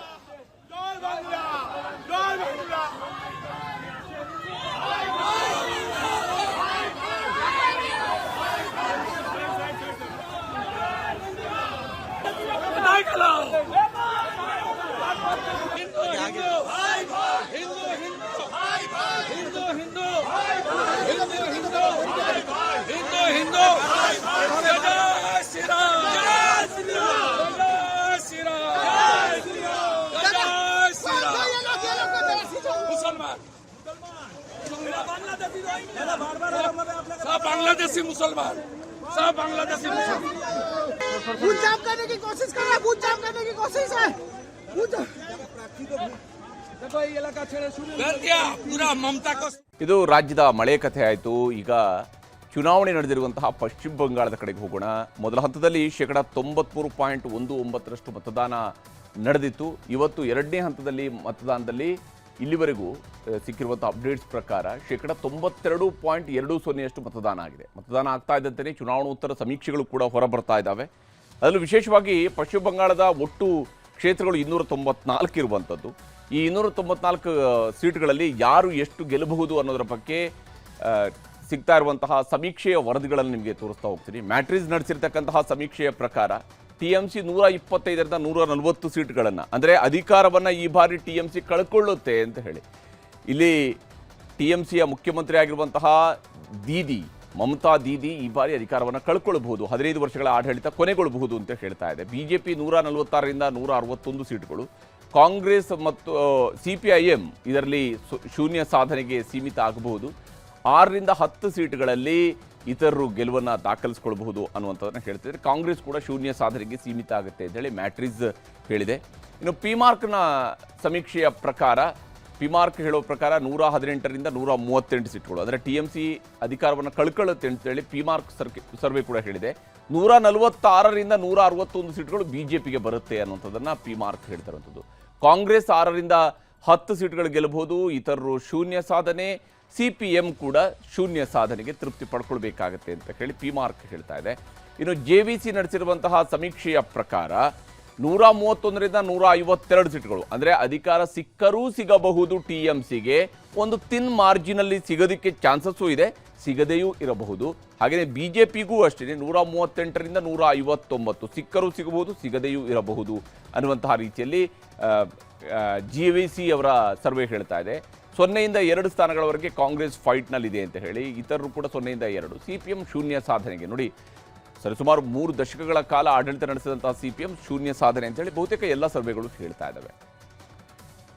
ಬಂಗಾಳದ ಎಕ್ಸಿಟ್ ಪೋಲ್ನ ಜೊತೆಗೇನೆ ಇನ್ನು ಚಾಣಕ್ಯ ಸ್ಟ್ರಾಟಜೀಸ್ ನಡೆಸಿರುವಂತಹ ಸಮೀಕ್ಷೆಯ ಪ್ರಕಾರವೂ ಕೂಡ ಅಷ್ಟೇ ಬಿಜೆಪಿ ಅಧಿಕಾರಕ್ಕೆ ಬರುತ್ತೆ ಅಂತೇಳಿ ಹೇಳ್ತಾ ಇದೆ. 150ರಿಂದ 160 ಸೀಟ್ಗಳೊಂದಿಗೆ ಬಿಜೆಪಿ ಅಧಿಕಾರಕ್ಕೆ ಬರಬಹುದು ಅಂತೇಳಿ ಚಾಣಕ್ಯ ಸ್ಟ್ರಾಟಜೀಸ್ ಹೇಳ್ತಾ ಇದೆ. 130ರಿಂದ 140 ಸೀಟ್ಗಳು TMC ಪಾಲಾಗಬಹುದು. ಕಾಂಗ್ರೆಸ್ ಶೂನ್ಯ ಸಾಧನೆ, ಇತರರು 6ರಿಂದ 10, CPIM ಅಥವಾ ಎಡಪಕ್ಷಗಳ ಕೂಟಗಳು ಇವರು ಶೂನ್ಯ ಸಾಧನೆಯನ್ನು ಮಾಡ್ತವೆ ಅಂತ ಹೇಳಿ ಚಾಣಕ್ಯ ಸ್ಟ್ರಾಟಜೀಸ್ ಕೂಡ ತನ್ನ ಸರ್ವೆಯಲ್ಲಿ ಹೇಳ್ತಾ ಇದೆ. ಈಗ ತಮಿಳುನಾಡು, ಅಸ್ಸಾಂ, ಕೇರಳ, ಪುದುಚೇರಿ ಎಕ್ಸಿಟ್ ಪೋಲ್ನ ಲೆಕ್ಕಗಳನ್ನು ಕೂಡ ನಿಮಗೆ ತೋರಿಸ್ತಾ ಹೋಗ್ತೀನಿ. ಅದಕ್ಕೂ ಮೊದಲು ಬಂಗಾಳದಲ್ಲಿ ಇವತ್ತು 2ನೇ ಹಂತದ ಮತದಾನದ ವೇಳೆ ನಡೆದಂತಹ ಹಿಂಸಾಚಾರಗಳನ್ನು ನಿಮಗೆ ತೋರಿಸಲೇಬೇಕು. ಪಶ್ಚಿಮ ಬಂಗಾಳದಲ್ಲಿ ನಡೆದಂತಹ 2ನೇ ಹಂತದ ವೋಟಿಂಗ್ ವೇಳೆ ಜೀವಂತ ಬಾಂಬ್ಗಳು ಸಿಕ್ಕಿವೆ, ಕಚ್ಚಾ ಬಾಂಬ್ಗಳು ಸಿಕ್ಕಿರುವಂಥದ್ದು, ಗಲಾಟೆಗಳಾಗಿದ್ದಾವೆ. ಬಿಜೆಪಿಯ ನಾಯಕ, ಅಲ್ಲಿಯ ಪ್ರತಿಪಕ್ಷ ನಾಯಕ ಕೂಡ ಆಗಿರುವಂತಹ ಸುವೇಂದು ಅಧಿಕಾರಿಯನ್ನು ಅಟ್ಟಾಡಿಸಿದ್ದಾರೆ, ಹೊಡೆದಾಟಗಳು ನಡೆದಿದ್ದಾವೆ, ಲಾಠಿ ಚಾರ್ಜ್ಗಳಾಗಿವೆ, ಶೂಟೌಟ್ ಕೂಡ ಆಗಿದೆ. ಇಲ್ಲಿ TMC ಬೆಂಬಲಿಗರು ಜೈ ಬಾಂಗ್ಲಾ ಅಂಥೇಳಿ ಘೋಷಣೆಯನ್ನು ಕೂಗ್ತಾ ಇರುವಂಥದ್ದು. ಸುವೇಂದು ಅಧಿಕಾರಿಯವರು ಹೋಗ್ತಾ ಇರುವ ಸಂದರ್ಭದಲ್ಲಿನೇ ಅಲ್ಲಿ ಜೈ ಬಾಂಗ್ಲಾ ಅಂಥೇಳಿ ಘೋಷಣೆಗಳನ್ನು ಕೂಗಿದ್ದಾರೆ TMCಯ ಬೆಂಬಲಿಗರು. ಅದರಿಂದಾಗಿ ಸುವೇಂದು ಅಧಿಕಾರಿಯವರು ಸಿಟ್ಟಿಗೆದ್ದಿದ್ರು. ಆ ಸಂದರ್ಭದಲ್ಲಿನೇ ಎರಡೂ ಕಡೆಯಲ್ಲೂ ಕೂಡ ಮಾತಿನ ಚಕಮಕಿಗಳು ನಡೆದಿದ್ದಾವೆ. TMC ಬೆಂಬಲಿಗರ ಕಡೆಯಿಂದ ಅವರಿಗೆ ಹುಡೀರಿ ಅನ್ನುವಂತಹ ಮಾತುಗಳು ಕೂಡ ಕೇಳಿ ಬಂದಿದ್ವು. TMC ನಾಯಕಿ ಮಮತಾ ಬ್ಯಾನರ್ಜಿ ಮತ್ತು ಬಿಜೆಪಿಯ ಸುವೇಂದು ಅಧಿಕಾರಿ ಸ್ಪರ್ಧಿಸಿರುವಂತಹ ಭವಾನಿಪುರದಲ್ಲಿ ಇವತ್ತು ಹಿಂಸಾಚಾರ ನಡೆದಿದೆ. ಇದು ಮುಖ್ಯಮಂತ್ರಿ ಮಮತಾ ಬ್ಯಾನರ್ಜಿ ಅವರು ಪ್ರತಿನಿಧಿಸ್ತಾ ಇರುವಂತಹ ಕ್ಷೇತ್ರ. ಮತಗಟ್ಟೆ ಪರಿಶೀಲನೆಗೆ ಅಂತೇಳಿ ಸುವೇಂದು ಅಧಿಕಾರಿಯವರು ಬಂದಾಗ TMC ಕಾರ್ಯಕರ್ತರು ಮುತ್ತಿಗೆ ಹಾಕಿದರು. ಜೈ ಬಂಗಾಳ, ಜೈ ಬಂಗಾಳ ಅನ್ನುವಂತಹ ಘೋಷಣೆಗಳನ್ನು ಕೂಗಿದ್ದಾರೆ. ಸುವೇಂದು ಅಧಿಕಾರಿಯನ್ನು ಕೂಡ ಸುತ್ತುವರಿದ್ರು. ಆಗ ಸುವೇಂದು ಅಧಿಕಾರಿಯವರಿಗೂ ಕೂಡ ಸಹಜವಾಗಿ ಒಬ್ಬ ರಾಜಕೀಯ ನಾಯಕರಿಗೆ ಸಿಟ್ಟು ಬಂದೇ ಬರುತ್ತೆ. ಆ ರೀತಿಯಂಥ ಒಂದು ವಾತಾವರಣ ಕೂಡ ನಿರ್ಮಾಣ ಆಗಿತ್ತು. ಅವರ ಪಿತ್ತ ನೆತ್ತಿಗೇರಿತ್ತು.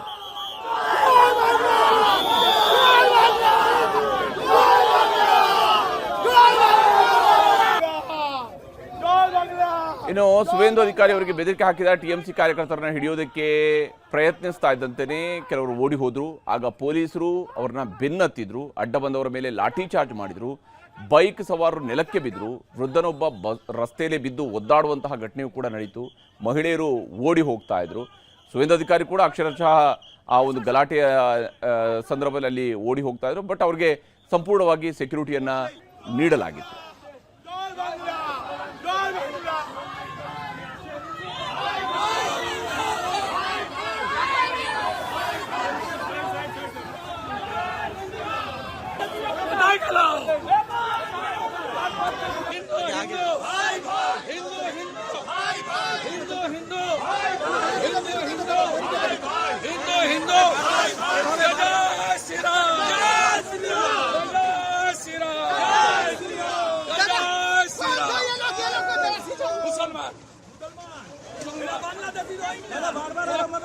बांग्लादेशी मुसलमान, सब बांग्लादेशी मुसलमान बूथ जाम करने की कोशिश कर रहा है, बूथ जाम करने की कोशिश है। देखो ये इलाका छेड़े शुरू कर दिया पूरा ममता को. ಇದು ರಾಜ್ಯದ ಮಳೆ ಕಥೆ ಆಯಿತು. ಈಗ ಚುನಾವಣೆ ನಡೆದಿರುವಂತಹ ಪಶ್ಚಿಮ ಬಂಗಾಳದ ಕಡೆಗೆ ಹೋಗೋಣ. ಮೊದಲ ಹಂತದಲ್ಲಿ 93.19% ಮತದಾನ ನಡೆದಿತ್ತು. ಇವತ್ತು 2ನೇ ಹಂತದಲ್ಲಿ ಮತದಾನದಲ್ಲಿ ಇಲ್ಲಿವರೆಗೂ ಸಿಕ್ಕಿರುವಂಥ ಅಪ್ಡೇಟ್ಸ್ ಪ್ರಕಾರ 92.20% ಮತದಾನ ಆಗಿದೆ. ಮತದಾನ ಆಗ್ತಾ ಇದ್ದಂತೆಯೇ ಚುನಾವಣೋತ್ತರ ಸಮೀಕ್ಷೆಗಳು ಕೂಡ ಹೊರಬರ್ತಾ ಇದ್ದಾವೆ. ಅದರಲ್ಲೂ ವಿಶೇಷವಾಗಿ ಪಶ್ಚಿಮ ಬಂಗಾಳದ ಒಟ್ಟು ಕ್ಷೇತ್ರಗಳು 294 ಇರುವಂಥದ್ದು. ಈ 294 ಸೀಟ್ಗಳಲ್ಲಿ ಯಾರು ಎಷ್ಟು ಗೆಲ್ಲಬಹುದು ಅನ್ನೋದರ ಬಗ್ಗೆ ಸಿಗ್ತಾ ಇರುವಂತಹ ಸಮೀಕ್ಷೆಯ ವರದಿಗಳನ್ನು ನಿಮಗೆ ತೋರಿಸ್ತಾ ಹೋಗ್ತೀನಿ. ಮ್ಯಾಟ್ರಿಸ್ ನಡೆಸಿರ್ತಕ್ಕಂತಹ ಸಮೀಕ್ಷೆಯ ಪ್ರಕಾರ TMC 125ರಿಂದ 140 ಸೀಟ್ಗಳನ್ನು, ಅಂದರೆ ಅಧಿಕಾರವನ್ನು ಈ ಬಾರಿ TMC ಕಳ್ಕೊಳ್ಳುತ್ತೆ ಅಂತ ಹೇಳಿ. ಇಲ್ಲಿ TMCಯ ಮುಖ್ಯಮಂತ್ರಿ ಆಗಿರುವಂತಹ ಮಮತಾ ದೀದಿ ಈ ಬಾರಿ ಅಧಿಕಾರವನ್ನು ಕಳ್ಕೊಳ್ಬಹುದು, 15 ವರ್ಷಗಳ ಆಡಳಿತ ಕೊನೆಗೊಳ್ಳಬಹುದು ಅಂತ ಹೇಳ್ತಾ ಇದೆ. ಬಿಜೆಪಿ 146ರಿಂದ 161 ಸೀಟ್ಗಳು, ಕಾಂಗ್ರೆಸ್ ಮತ್ತು CPIM ಇದರಲ್ಲಿ ಶೂನ್ಯ ಸಾಧನೆಗೆ ಸೀಮಿತ ಆಗಬಹುದು. 6ರಿಂದ 10 ಸೀಟ್ಗಳಲ್ಲಿ ಇತರರು ಗೆಲುವನ್ನು ದಾಖಲಿಸಿಕೊಳ್ಳಬಹುದು ಅನ್ನುವಂಥದ್ದನ್ನು ಹೇಳ್ತಿದ್ದಾರೆ. ಕಾಂಗ್ರೆಸ್ ಕೂಡ ಶೂನ್ಯ ಸಾಧನೆಗೆ ಸೀಮಿತ ಆಗುತ್ತೆ ಅಂತ ಹೇಳಿ ಮ್ಯಾಟ್ರಿಸ್ ಹೇಳಿದೆ. ಇನ್ನು ಪಿಮಾರ್ಕ್ನ ಸಮೀಕ್ಷೆಯ ಪ್ರಕಾರ, ಪಿಮಾರ್ಕ್ ಹೇಳೋ ಪ್ರಕಾರ 118ರಿಂದ 138 ಸೀಟ್ಗಳು, ಅಂದರೆ TMC ಅಧಿಕಾರವನ್ನು ಕಳ್ಕೊಳ್ಳುತ್ತೆ ಅಂತೇಳಿ ಪಿಮಾರ್ಕ್ ಸರ್ವೆ ಕೂಡ ಹೇಳಿದೆ. 146ರಿಂದ 161 ಸೀಟ್ಗಳು ಬಿಜೆಪಿಗೆ ಬರುತ್ತೆ ಅನ್ನುವಂಥದ್ದನ್ನು ಪಿಮಾರ್ಕ್ ಹೇಳ್ತಾ ಇರುವಂಥದ್ದು. ಕಾಂಗ್ರೆಸ್ 6ರಿಂದ 10 ಸೀಟ್ಗಳು ಗೆಲ್ಲಬಹುದು, ಇತರರು ಶೂನ್ಯ ಸಾಧನೆ, CPM ಕೂಡ ಶೂನ್ಯ ಸಾಧನೆಗೆ ತೃಪ್ತಿ ಪಡ್ಕೊಳ್ಬೇಕಾಗತ್ತೆ ಅಂತ ಹೇಳಿ ಪಿ ಮಾರ್ಕ್ ಹೇಳ್ತಾ ಇದೆ. ಇನ್ನು JVC ನಡೆಸಿರುವಂತಹ ಸಮೀಕ್ಷೆಯ ಪ್ರಕಾರ 131ರಿಂದ 152 ಸೀಟ್ಗಳು, ಅಂದರೆ ಅಧಿಕಾರ ಸಿಕ್ಕರೂ ಸಿಗಬಹುದು TMCಗೆ, ಒಂದು ತಿನ್ ಮಾರ್ಜಿನಲ್ಲಿ ಸಿಗೋದಕ್ಕೆ ಚಾನ್ಸಸ್ಸು ಇದೆ, ಸಿಗದೆಯೂ ಇರಬಹುದು. ಹಾಗೆಯೇ BJPಗೂ ಅಷ್ಟೇ 138ರಿಂದ 159 ಸಿಕ್ಕರೂ ಸಿಗಬಹುದು, ಸಿಗದೆಯೂ ಇರಬಹುದು ಅನ್ನುವಂತಹ ರೀತಿಯಲ್ಲಿ JVC ಅವರ ಸರ್ವೆ ಹೇಳ್ತಾ ಇದೆ. 0ಯಿಂದ 2 ಸ್ಥಾನಗಳವರೆಗೆ ಕಾಂಗ್ರೆಸ್ ಫೈಟ್ನಲ್ಲಿದೆ ಅಂತ ಹೇಳಿ, ಇತರರು ಕೂಡ 0ಯಿಂದ 2. CPM ಶೂನ್ಯ ಸಾಧನೆಗೆ ನೋಡಿ, ಸರಿಸುಮಾರು 3 ದಶಕಗಳ ಕಾಲ ಆಡಳಿತ ನಡೆಸಿದಂತಹ CPM ಶೂನ್ಯ ಸಾಧನೆ ಅಂತ ಹೇಳಿ ಬಹುತೇಕ ಎಲ್ಲ ಸರ್ವೆಗಳು ಹೇಳ್ತಾ ಇದ್ದಾವೆ. ಬಂಗಾಳದ ಎಕ್ಸಿಟ್ ಪೋಲ್ನ ಜೊತೆಗೇನೆ ಇನ್ನು ಚಾಣಕ್ಯ ಸ್ಟ್ರಾಟಜೀಸ್ ನಡೆಸಿರುವಂತಹ ಸಮೀಕ್ಷೆಯ ಪ್ರಕಾರವೂ ಕೂಡ ಅಷ್ಟೇ BJP ಅಧಿಕಾರಕ್ಕೆ ಬರುತ್ತೆ ಅಂತ ಹೇಳಿ ಹೇಳ್ತಾ ಇದೆ. 150ರಿಂದ 160 ಸೀಟ್ಗಳೊಂದಿಗೆ BJP ಅಧಿಕಾರಕ್ಕೆ ಬರಬಹುದು ಅಂತ ಹೇಳಿ ಚಾಣಕ್ಯ ಸ್ಟ್ರಾಟಜೀಸ್ ಹೇಳ್ತಾ ಇದೆ. 130ರಿಂದ 140 ಸೀಟ್ಗಳು TMC ಪಾಲಾಗಬಹುದು. ಕಾಂಗ್ರೆಸ್ ಶೂನ್ಯ ಸಾಧನೆ, ಇತರರು 6ರಿಂದ 10, CPIM ಅಥವಾ ಎಡಪಕ್ಷಗಳ ಕೂಟಗಳು ಇವರು ಶೂನ್ಯ ಸಾಧನೆಯನ್ನು ಮಾಡ್ತವೆ ಅಂತ ಹೇಳಿ ಚಾಣಕ್ಯ ಸ್ಟ್ರಾಟಜೀಸ್ ಕೂಡ ತನ್ನ ಸರ್ವೆಯಲ್ಲಿ ಹೇಳ್ತಾ ಇದೆ.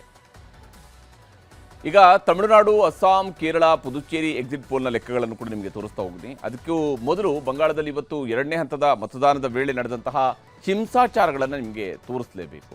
ಪಶ್ಚಿಮ ಬಂಗಾಳದಲ್ಲಿ ನಡೆದಂತಹ 2ನೇ ಹಂತದ ವೋಟಿಂಗ್ ವೇಳೆ ಜೀವಂತ ಬಾಂಬ್ಗಳು ಸಿಕ್ಕಿವೆ, ಕಚ್ಚಾ ಬಾಂಬ್ಗಳು ಸಿಕ್ಕಿರುವಂಥದ್ದು, ಗಲಾಟೆಗಳಾಗಿದ್ದಾವೆ. BJPಯ ನಾಯಕ, ಅಲ್ಲಿಯ ಪ್ರತಿಪಕ್ಷ ನಾಯಕ ಕೂಡ ಆಗಿರುವಂತಹ ಸುವೇಂದು ಅಧಿಕಾರಿಯನ್ನು ಅಟ್ಟಾಡಿಸಿದ್ದಾರೆ, ಹೊಡೆದಾಟಗಳು ನಡೆದಿದ್ದಾವೆ, ಲಾಠಿ ಚಾರ್ಜ್ಗಳಾಗಿವೆ, ಶೂಟೌಟ್ ಕೂಡ ಆಗಿದೆ. ಇಲ್ಲಿ TMC ಬೆಂಬಲಿಗರು ಜೈ ಬಾಂಗ್ಲಾ ಅಂಥೇಳಿ ಘೋಷಣೆಯನ್ನು ಕೂಗ್ತಾ ಇರುವಂಥದ್ದು. ಸುವೇಂದು ಅಧಿಕಾರಿಯವರು ಹೋಗ್ತಾ ಇರುವ ಸಂದರ್ಭದಲ್ಲಿನೇ ಅಲ್ಲಿ ಜೈ ಬಾಂಗ್ಲಾ ಅಂಥೇಳಿ ಘೋಷಣೆಗಳನ್ನು ಕೂಗಿದ್ದಾರೆ TMCಯ ಬೆಂಬಲಿಗರು. ಅದರಿಂದಾಗಿ ಸುವೇಂದು ಅಧಿಕಾರಿಯವರು ಸಿಟ್ಟಿಗೆದ್ದಿದ್ರು.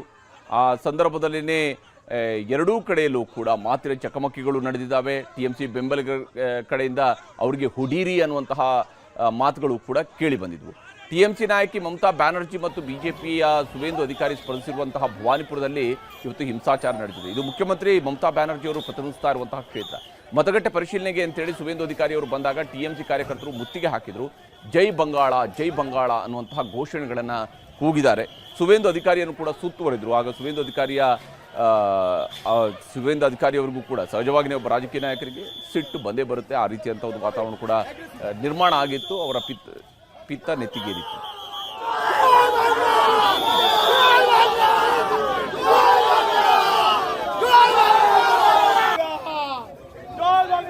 ಇನ್ನು ಸುವೇಂದು ಅಧಿಕಾರಿ ಅವರಿಗೆ ಬೆದರಿಕೆ ಹಾಕಿದ TMC ಕಾರ್ಯಕರ್ತರನ್ನ ಹಿಡಿಯೋದಕ್ಕೆ ಪ್ರಯತ್ನಿಸ್ತಾ ಇದ್ದಂತೆಯೇ ಕೆಲವರು ಓಡಿ ಹೋದ್ರು. ಆಗ ಪೊಲೀಸರು ಅವ್ರನ್ನ ಬೆನ್ನತ್ತಿದ್ರು, ಅಡ್ಡ ಬಂದವರ ಮೇಲೆ ಲಾಠಿ ಚಾರ್ಜ್ ಮಾಡಿದ್ರು, ಬೈಕ್ ಸವಾರರು ನೆಲಕ್ಕೆ ಬಿದ್ದರು, ವೃದ್ಧನೊಬ್ಬ ರಸ್ತೆಯಲ್ಲೇ ಬಿದ್ದು ಒದ್ದಾಡುವಂತಹ ಘಟನೆಯೂ ಕೂಡ ನಡೀತು.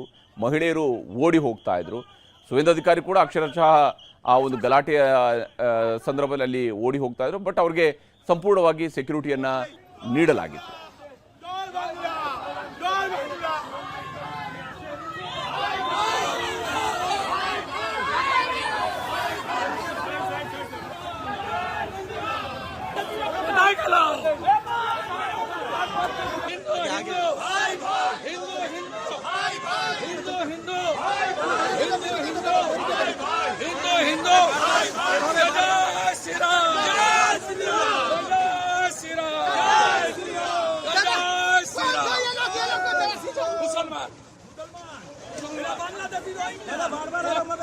बांग्लादेशी मुसलमान, सब बांग्लादेशी मुसलमान बूथ जाम करने की कोशिश कर रहा है, बूथ जाम करने की कोशिश है। देखो ये इलाका छेड़े शुरू कर दिया पूरा ममता को. ಇದು ರಾಜ್ಯದ ಮಳೆ ಕಥೆ ಆಯಿತು. ಈಗ ಚುನಾವಣೆ ನಡೆದಿರುವಂತಹ ಪಶ್ಚಿಮ ಬಂಗಾಳದ ಕಡೆಗೆ ಹೋಗೋಣ. ಮೊದಲ ಹಂತದಲ್ಲಿ 93.19% ಮತದಾನ ನಡೆದಿತ್ತು. ಇವತ್ತು 2ನೇ ಹಂತದಲ್ಲಿ ಮತದಾನದಲ್ಲಿ ಇಲ್ಲಿವರೆಗೂ ಸಿಕ್ಕಿರುವಂಥ ಅಪ್ಡೇಟ್ಸ್ ಪ್ರಕಾರ 92.20% ಮತದಾನ ಆಗಿದೆ. ಮತದಾನ ಆಗ್ತಾ ಇದ್ದಂತೆಯೇ ಚುನಾವಣೋತ್ತರ ಸಮೀಕ್ಷೆಗಳು ಕೂಡ ಹೊರಬರ್ತಾ ಇದ್ದಾವೆ.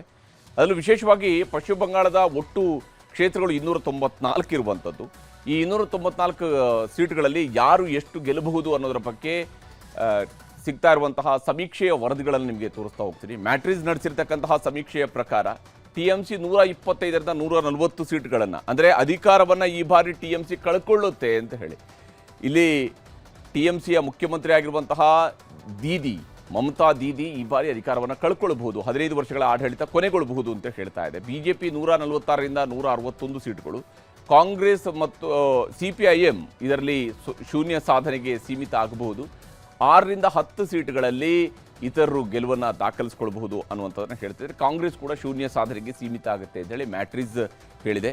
ಇನ್ನು ಪಿಮಾರ್ಕ್ನ ಸಮೀಕ್ಷೆಯ ಪ್ರಕಾರ, ಪಿಮಾರ್ಕ್ ಹೇಳೋ ಪ್ರಕಾರ 118ರಿಂದ 138 ಸೀಟ್ಗಳು, ಅಂದರೆ TMC ಅಧಿಕಾರವನ್ನು ಕಳ್ಕೊಳ್ಳುತ್ತೆ ಅಂತೇಳಿ ಪಿಮಾರ್ಕ್ ಸರ್ವೆ ಕೂಡ ಹೇಳಿದೆ. 146ರಿಂದ 161 ಸೀಟ್ಗಳು BJPಗೆ ಬರುತ್ತೆ ಅನ್ನುವಂಥದ್ದನ್ನು ಪಿಮಾರ್ಕ್ ಹೇಳ್ತಿರುವಂಥದ್ದು.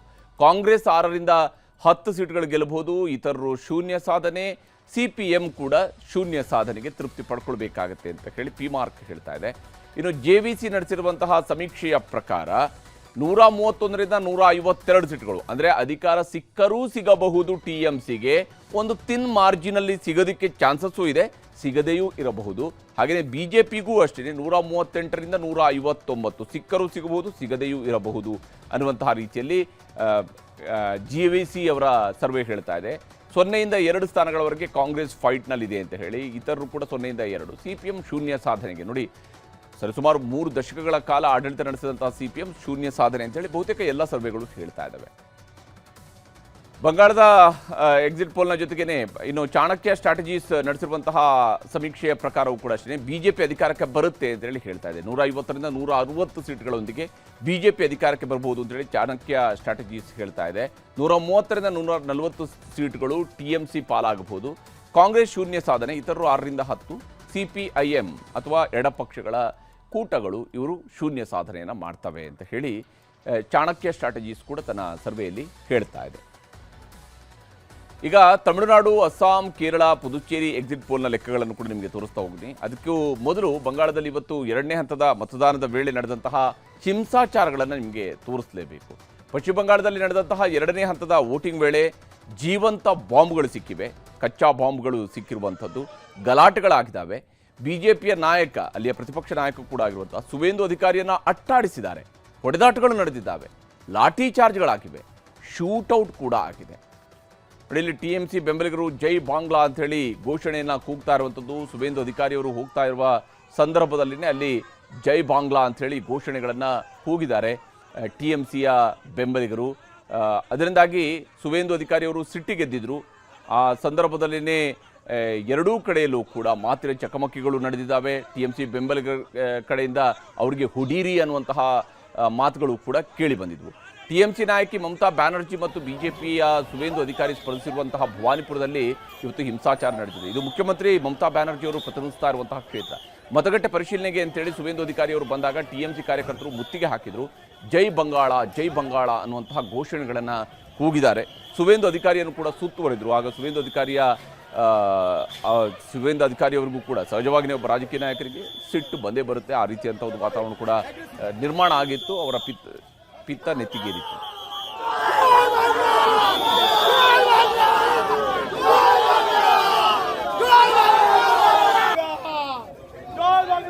ಇನ್ನು ಸುವೇಂದು ಅಧಿಕಾರಿ ಅವರಿಗೆ ಬೆದರಿಕೆ ಹಾಕಿದ TMC ಕಾರ್ಯಕರ್ತರನ್ನ ಹಿಡಿಯೋದಕ್ಕೆ ಪ್ರಯತ್ನಿಸ್ತಾ ಇದ್ದಂತೆಯೇ ಕೆಲವರು ಓಡಿ ಹೋದ್ರು. ಆಗ ಪೊಲೀಸರು ಅವ್ರನ್ನ ಬೆನ್ನತ್ತಿದ್ರು, ಅಡ್ಡ ಬಂದವರ ಮೇಲೆ ಲಾಠಿ ಚಾರ್ಜ್ ಮಾಡಿದ್ರು, ಬೈಕ್ ಸವಾರರು ನೆಲಕ್ಕೆ ಬಿದ್ದರು, ವೃದ್ಧನೊಬ್ಬ ರಸ್ತೆಯಲ್ಲೇ ಬಿದ್ದು ಒದ್ದಾಡುವಂತಹ ಘಟನೆಯೂ ಕೂಡ ನಡೀತು.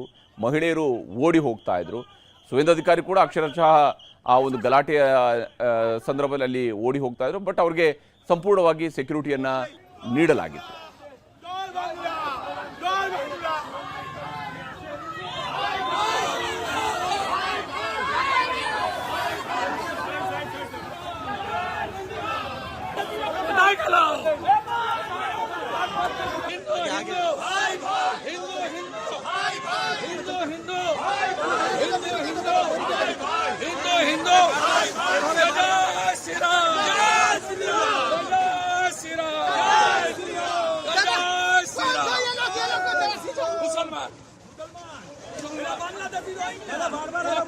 सब बांग्लादेशी मुसलमान, सब बांग्लादेशी मुसलमान खून जाम करने की कोशिश कर रहा है, खून जाम करने की कोशिश है। देखो ये इलाका छेड़े शुरू कर दिया पूरा ममता को. ಇದು ರಾಜ್ಯದ ಮಳೆ ಕಥೆ ಆಯಿತು. ಈಗ ಚುನಾವಣೆ ನಡೆದಿರುವಂತಹ ಪಶ್ಚಿಮ ಬಂಗಾಳದ ಕಡೆಗೆ ಹೋಗೋಣ. ಮೊದಲ ಹಂತದಲ್ಲಿ 93.19% ಮತದಾನ ನಡೆದಿತ್ತು. ಇವತ್ತು ಎರಡನೇ ಹಂತದಲ್ಲಿ ಮತದಾನದಲ್ಲಿ ಇಲ್ಲಿವರೆಗೂ ಸಿಕ್ಕಿರುವಂಥ ಅಪ್ಡೇಟ್ಸ್ ಪ್ರಕಾರ 92.20% ಮತದಾನ ಆಗಿದೆ. ಮತದಾನ ಆಗ್ತಾ ಇದ್ದಂತೆಯೇ ಚುನಾವಣೋತ್ತರ ಸಮೀಕ್ಷೆಗಳು ಕೂಡ ಹೊರಬರ್ತಾ ಇದ್ದಾವೆ. ಅದರಲ್ಲೂ ವಿಶೇಷವಾಗಿ ಪಶ್ಚಿಮ ಬಂಗಾಳದ ಒಟ್ಟು ಕ್ಷೇತ್ರಗಳು 294 ಇರುವಂಥದ್ದು. ಈ 294 ಸೀಟ್ಗಳಲ್ಲಿ ಯಾರು ಎಷ್ಟು ಗೆಲ್ಲಬಹುದು ಅನ್ನೋದರ ಬಗ್ಗೆ ಸಿಗ್ತಾ ಇರುವಂತಹ ಸಮೀಕ್ಷೆಯ ವರದಿಗಳನ್ನು ನಿಮಗೆ ತೋರಿಸ್ತಾ ಹೋಗ್ತೀನಿ. ಮ್ಯಾಟ್ರಿಸ್ ನಡೆಸಿರ್ತಕ್ಕಂತಹ ಸಮೀಕ್ಷೆಯ ಪ್ರಕಾರ TMC 125ರಿಂದ 140 ಸೀಟ್ಗಳನ್ನು, ಅಂದರೆ ಅಧಿಕಾರವನ್ನು ಈ ಬಾರಿ TMC ಕಳ್ಕೊಳ್ಳುತ್ತೆ ಅಂತ ಹೇಳಿ. ಇಲ್ಲಿ TMCಯ ಮುಖ್ಯಮಂತ್ರಿ ಆಗಿರುವಂತಹ ದೀದಿ ಮಮತಾ ದೀದಿ ಈ ಬಾರಿ ಅಧಿಕಾರವನ್ನು ಕಳ್ಕೊಳ್ಬಹುದು, 15 ವರ್ಷಗಳ ಆಡಳಿತ ಕೊನೆಗೊಳ್ಳಬಹುದು ಅಂತ ಹೇಳ್ತಾ ಇದೆ. BJP 146ರಿಂದ 161 ಸೀಟ್ಗಳು, ಕಾಂಗ್ರೆಸ್ ಮತ್ತು CPIM ಇದರಲ್ಲಿ ಶೂನ್ಯ ಸಾಧನೆಗೆ ಸೀಮಿತ ಆಗಬಹುದು. 6ರಿಂದ 10 ಸೀಟ್ಗಳಲ್ಲಿ ಇತರರು ಗೆಲುವನ್ನು ದಾಖಲಿಸಿಕೊಳ್ಳಬಹುದು ಅನ್ನುವಂಥದ್ದನ್ನು ಹೇಳ್ತಿದ್ದಾರೆ. ಕಾಂಗ್ರೆಸ್ ಕೂಡ ಶೂನ್ಯ ಸಾಧನೆಗೆ ಸೀಮಿತ ಆಗುತ್ತೆ ಅಂತೇಳಿ ಮ್ಯಾಟ್ರಿಸ್ ಹೇಳಿದೆ. ಇನ್ನು ಪಿಮಾರ್ಕ್ನ ಸಮೀಕ್ಷೆಯ ಪ್ರಕಾರ, ಪಿಮಾರ್ಕ್ ಹೇಳೋ ಪ್ರಕಾರ 118ರಿಂದ 138 ಸೀಟ್ಗಳು, ಅಂದರೆ TMC ಅಧಿಕಾರವನ್ನು ಕಳ್ಕೊಳ್ಳುತ್ತೆ ಅಂತೇಳಿ ಪಿಮಾರ್ಕ್ ಸರ್ವೆ ಕೂಡ ಹೇಳಿದೆ. 146ರಿಂದ 161 ಸೀಟ್ಗಳು BJPಗೆ ಬರುತ್ತೆ ಅನ್ನುವಂಥದ್ದನ್ನು ಪಿಮಾರ್ಕ್ ಹೇಳ್ತಿರುವಂಥದ್ದು. ಕಾಂಗ್ರೆಸ್ 6ರಿಂದ 10 ಸೀಟ್ಗಳು ಗೆಲ್ಲಬಹುದು, ಇತರರು ಶೂನ್ಯ ಸಾಧನೆ, CPM ಕೂಡ ಶೂನ್ಯ ಸಾಧನೆಗೆ ತೃಪ್ತಿ ಪಡ್ಕೊಳ್ಬೇಕಾಗತ್ತೆ ಅಂತ ಹೇಳಿ ಪಿಮಾರ್ಕ್ ಹೇಳ್ತಾ ಇದೆ. ಇನ್ನು JVC ನಡೆಸಿರುವಂತಹ ಸಮೀಕ್ಷೆಯ ಪ್ರಕಾರ 131ರಿಂದ 152 ಸೀಟ್ಗಳು, ಅಂದರೆ ಅಧಿಕಾರ ಸಿಕ್ಕರೂ ಸಿಗಬಹುದು TMCಗೆ, ಒಂದು ತಿನ್ ಮಾರ್ಜಿನಲ್ಲಿ ಸಿಗೋದಕ್ಕೆ ಚಾನ್ಸಸ್ಸು ಇದೆ, ಸಿಗದೆಯೂ ಇರಬಹುದು. ಹಾಗೆಯೇ BJPಗೂ ಅಷ್ಟೇ 138ರಿಂದ 159 ಸಿಕ್ಕರೂ ಸಿಗಬಹುದು, ಸಿಗದೆಯೂ ಇರಬಹುದು ಅನ್ನುವಂತಹ ರೀತಿಯಲ್ಲಿ JVC ಅವರ ಸರ್ವೆ ಹೇಳ್ತಾ ಇದೆ. 0ಯಿಂದ 2 ಸ್ಥಾನಗಳವರೆಗೆ ಕಾಂಗ್ರೆಸ್ ಫೈಟ್ನಲ್ಲಿದೆ ಅಂತ ಹೇಳಿ, ಇತರರು ಕೂಡ 0ಯಿಂದ 2. CPM ಶೂನ್ಯ ಸಾಧನೆಗೆ, ನೋಡಿ ಸರಿಸುಮಾರು 3 ದಶಕಗಳ ಕಾಲ ಆಡಳಿತ ನಡೆಸಿದಂತಹ CPM ಶೂನ್ಯ ಸಾಧನೆ ಅಂತೇಳಿ ಬಹುತೇಕ ಎಲ್ಲ ಸರ್ವೆಗಳು ಹೇಳ್ತಾ ಇದ್ದಾವೆ. ಬಂಗಾಳದ ಎಕ್ಸಿಟ್ ಪೋಲ್ನ ಜೊತೆಗೇನೆ ಇನ್ನು ಚಾಣಕ್ಯ ಸ್ಟ್ರಾಟಜೀಸ್ ನಡೆಸಿರುವಂತಹ ಸಮೀಕ್ಷೆಯ ಪ್ರಕಾರವೂ ಕೂಡ ಅಷ್ಟೇ BJP ಅಧಿಕಾರಕ್ಕೆ ಬರುತ್ತೆ ಅಂತೇಳಿ ಹೇಳ್ತಾ ಇದೆ. 150ರಿಂದ 160 ಸೀಟ್ಗಳೊಂದಿಗೆ BJP ಅಧಿಕಾರಕ್ಕೆ ಬರಬಹುದು ಅಂತೇಳಿ ಚಾಣಕ್ಯ ಸ್ಟ್ರಾಟಜೀಸ್ ಹೇಳ್ತಾ ಇದೆ. 130ರಿಂದ 140 ಸೀಟ್ಗಳು TMC ಪಾಲಾಗಬಹುದು. ಕಾಂಗ್ರೆಸ್ ಶೂನ್ಯ ಸಾಧನೆ, ಇತರರು 6ರಿಂದ 10. CPIM ಅಥವಾ ಎಡಪಕ್ಷಗಳ ಕೂಟಗಳು ಇವರು ಶೂನ್ಯ ಸಾಧನೆಯನ್ನು ಮಾಡ್ತವೆ ಅಂತ ಹೇಳಿ ಚಾಣಕ್ಯ ಸ್ಟ್ರಾಟಜೀಸ್ ಕೂಡ ತನ್ನ ಸರ್ವೆಯಲ್ಲಿ ಹೇಳ್ತಾ ಇದೆ. ಈಗ ತಮಿಳುನಾಡು, ಅಸ್ಸಾಂ, ಕೇರಳ, ಪುದುಚೇರಿ ಎಕ್ಸಿಟ್ ಪೋಲ್ನ ಲೆಕ್ಕಗಳನ್ನು ಕೂಡ ನಿಮಗೆ ತೋರಿಸ್ತಾ ಹೋಗ್ತೀನಿ. ಅದಕ್ಕೂ ಮೊದಲು ಬಂಗಾಳದಲ್ಲಿ ಇವತ್ತು ಎರಡನೇ ಹಂತದ ಮತದಾನದ ವೇಳೆ ನಡೆದಂತಹ ಹಿಂಸಾಚಾರಗಳನ್ನು ನಿಮಗೆ ತೋರಿಸಲೇಬೇಕು. ಪಶ್ಚಿಮ ಬಂಗಾಳದಲ್ಲಿ ನಡೆದಂತಹ ಎರಡನೇ ಹಂತದ ವೋಟಿಂಗ್ ವೇಳೆ ಜೀವಂತ ಬಾಂಬ್ಗಳು ಸಿಕ್ಕಿವೆ, ಕಚ್ಚಾ ಬಾಂಬ್ಗಳು ಸಿಕ್ಕಿರುವಂಥದ್ದು, ಗಲಾಟೆಗಳಾಗಿದ್ದಾವೆ. BJPಯ ನಾಯಕ, ಅಲ್ಲಿಯ ಪ್ರತಿಪಕ್ಷ ನಾಯಕ ಕೂಡ ಆಗಿರುವಂತಹ ಸುವೇಂದು ಅಧಿಕಾರಿಯನ್ನು ಅಟ್ಟಾಡಿಸಿದ್ದಾರೆ, ಹೊಡೆದಾಟಗಳು ನಡೆದಿದ್ದಾವೆ, ಲಾಠಿ ಚಾರ್ಜ್ಗಳಾಗಿವೆ, ಶೂಟೌಟ್ ಕೂಡ ಆಗಿದೆ. ಇಲ್ಲಿ TMC ಬೆಂಬಲಿಗರು ಜೈ ಬಾಂಗ್ಲಾ ಅಂಥೇಳಿ ಘೋಷಣೆಯನ್ನು ಕೂಗ್ತಾ ಇರುವಂಥದ್ದು. ಸುವೇಂದು ಅಧಿಕಾರಿಯವರು ಹೋಗ್ತಾ ಇರುವ ಸಂದರ್ಭದಲ್ಲಿನೇ ಅಲ್ಲಿ ಜೈ ಬಾಂಗ್ಲಾ ಅಂಥೇಳಿ ಘೋಷಣೆಗಳನ್ನು ಕೂಗಿದ್ದಾರೆ TMCಯ ಬೆಂಬಲಿಗರು. ಅದರಿಂದಾಗಿ ಸುವೇಂದು ಅಧಿಕಾರಿಯವರು ಸಿಟ್ಟಿಗೆದ್ದಿದ್ರು. ಆ ಸಂದರ್ಭದಲ್ಲಿನೇ ಎರಡೂ ಕಡೆಯಲ್ಲೂ ಕೂಡ ಮಾತಿನ ಚಕಮಕಿಗಳು ನಡೆದಿದ್ದಾವೆ. TMC ಬೆಂಬಲಿಗರ ಕಡೆಯಿಂದ ಅವರಿಗೆ ಹುಡೀರಿ ಅನ್ನುವಂತಹ ಮಾತುಗಳು ಕೂಡ ಕೇಳಿ ಬಂದಿದ್ವು. TMC ನಾಯಕಿ ಮಮತಾ ಬ್ಯಾನರ್ಜಿ ಮತ್ತು BJPಯ ಸುವೇಂದು ಅಧಿಕಾರಿ ಸ್ಪರ್ಧಿಸಿರುವಂತಹ ಭವಾನಿಪುರದಲ್ಲಿ ಇವತ್ತು ಹಿಂಸಾಚಾರ ನಡೆದಿದೆ. ಇದು ಮುಖ್ಯಮಂತ್ರಿ ಮಮತಾ ಬ್ಯಾನರ್ಜಿ ಅವರು ಪ್ರತಿನಿಧಿಸ್ತಾ ಇರುವಂತಹ ಕ್ಷೇತ್ರ. ಮತಗಟ್ಟೆ ಪರಿಶೀಲನೆಗೆ ಅಂತೇಳಿ ಸುವೇಂದು ಅಧಿಕಾರಿ ಅವರು ಬಂದಾಗ TMC ಕಾರ್ಯಕರ್ತರು ಮುತ್ತಿಗೆ ಹಾಕಿದರು. ಜೈ ಬಂಗಾಳ, ಜೈ ಬಂಗಾಳ ಅನ್ನುವಂತಹ ಘೋಷಣೆಗಳನ್ನು ಕೂಗಿದ್ದಾರೆ. ಸುವೇಂದು ಅಧಿಕಾರಿಯನ್ನು ಕೂಡ ಸುತ್ತುವರೆದರು. ಆಗ ಸುವೇಂದು ಅಧಿಕಾರಿಯವರಿಗೂ ಕೂಡ ಸಹಜವಾಗಿ ಒಬ್ಬ ರಾಜಕೀಯ ನಾಯಕರಿಗೆ ಸಿಟ್ಟು ಬಂದೇ ಬರುತ್ತೆ. ಆ ರೀತಿಯಂಥ ಒಂದು ವಾತಾವರಣ ಕೂಡ ನಿರ್ಮಾಣ ಆಗಿತ್ತು. ಅವರ ಪಿತ್ತ ನೆತ್ತಿಗೇರಿತ್ತು.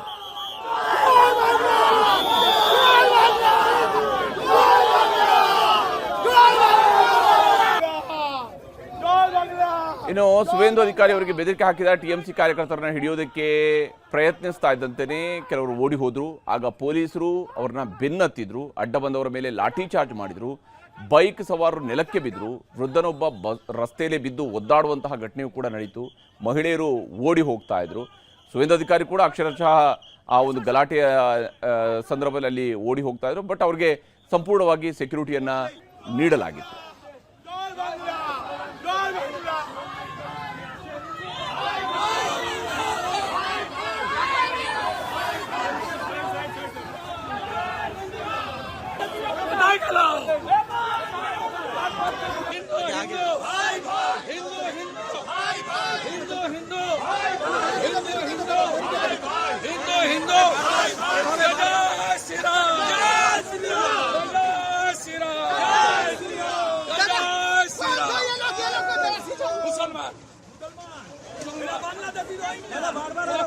सब बांग्लादेशी मुसलमान, सब बांग्लादेशी मुसलमान बूथ जाम करने की कोशिश कर रहा है, बूथ जाम करने की कोशिश है।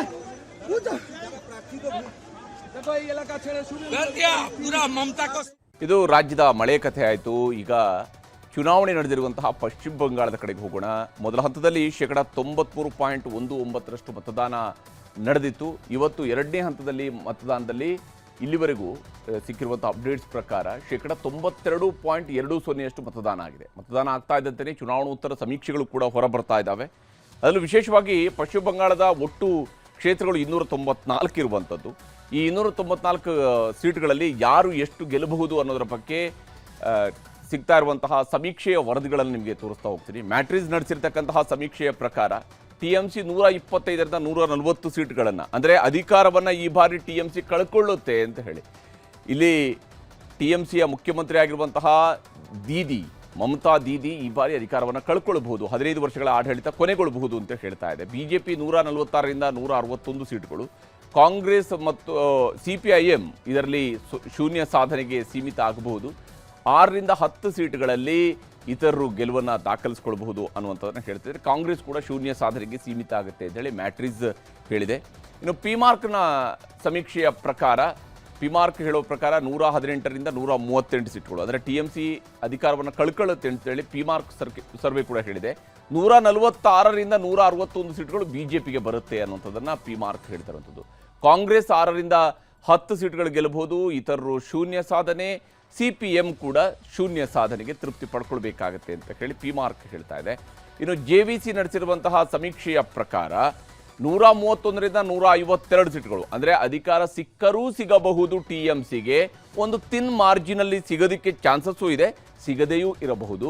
ಹಾಗೆಯೇ BJPಗೂ ಅಷ್ಟೇ 138ರಿಂದ 159 ಸಿಕ್ಕರೂ ಸಿಗಬಹುದು, ಸಿಗದೆಯೂ ಇರಬಹುದು ಅನ್ನುವಂತಹ ರೀತಿಯಲ್ಲಿ JVC ಅವರ ಸರ್ವೆ ಹೇಳ್ತಾ ಇದೆ.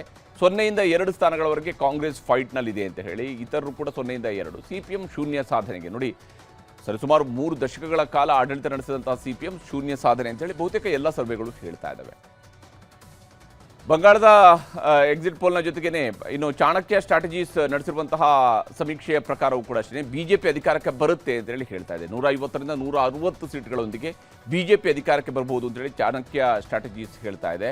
130ರಿಂದ 140 ಸೀಟ್ಗಳು TMC ಪಾಲಾಗಬಹುದು. ಕಾಂಗ್ರೆಸ್ ಶೂನ್ಯ ಸಾಧನೆ, ಇತರರು 6ರಿಂದ 10. CPIM ಅಥವಾ ಎಡಪಕ್ಷಗಳ ಕೂಟಗಳು ಇವರು ಶೂನ್ಯ ಸಾಧನೆಯನ್ನು ಮಾಡ್ತವೆ ಅಂತ ಹೇಳಿ ಚಾಣಕ್ಯ ಸ್ಟ್ರಾಟಜೀಸ್ ಕೂಡ ತನ್ನ ಸರ್ವೆಯಲ್ಲಿ ಹೇಳ್ತಾ ಇದೆ. ಈಗ ತಮಿಳುನಾಡು, ಅಸ್ಸಾಂ, ಕೇರಳ, ಪುದುಚೇರಿ ಎಕ್ಸಿಟ್ ಪೋಲ್ನ ಲೆಕ್ಕಗಳನ್ನು ಕೂಡ ನಿಮಗೆ ತೋರಿಸ್ತಾ ಹೋಗ್ತೀನಿ. ಅದಕ್ಕೂ ಮೊದಲು ಬಂಗಾಳದಲ್ಲಿ ಇವತ್ತು ಎರಡನೇ ಹಂತದ ಮತದಾನದ ವೇಳೆ ನಡೆದಂತಹ ಹಿಂಸಾಚಾರಗಳನ್ನು ನಿಮಗೆ ತೋರಿಸಲೇಬೇಕು.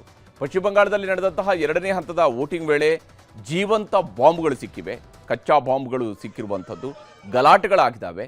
BJPಯ ನಾಯಕ, ಅಲ್ಲಿಯ ಪ್ರತಿಪಕ್ಷ ನಾಯಕ ಕೂಡ ಆಗಿರುವಂತಹ ಸುವೇಂದು ಅಧಿಕಾರಿಯನ್ನು ಅಟ್ಟಾಡಿಸಿದ್ದಾರೆ, ಹೊಡೆದಾಟಗಳು ನಡೆದಿದ್ದಾವೆ, ಲಾಠಿ ಚಾರ್ಜ್ಗಳಾಗಿವೆ, ಶೂಟೌಟ್ ಕೂಡ ಆಗಿದೆ. ಇಲ್ಲಿ TMC ಬೆಂಬಲಿಗರು ಜೈ ಬಾಂಗ್ಲಾ ಅಂಥೇಳಿ ಘೋಷಣೆಯನ್ನು ಕೂಗ್ತಾ ಇರುವಂಥದ್ದು. ಸುವೇಂದು ಅಧಿಕಾರಿಯವರು ಹೋಗ್ತಾ ಇರುವ ಸಂದರ್ಭದಲ್ಲಿನೇ ಅಲ್ಲಿ ಜೈ ಬಾಂಗ್ಲಾ ಅಂಥೇಳಿ ಘೋಷಣೆಗಳನ್ನು ಕೂಗಿದ್ದಾರೆ TMCಯ ಬೆಂಬಲಿಗರು. ಅದರಿಂದಾಗಿ ಸುವೇಂದು ಅಧಿಕಾರಿಯವರು ಸಿಟ್ಟಿಗೆದ್ದಿದ್ರು.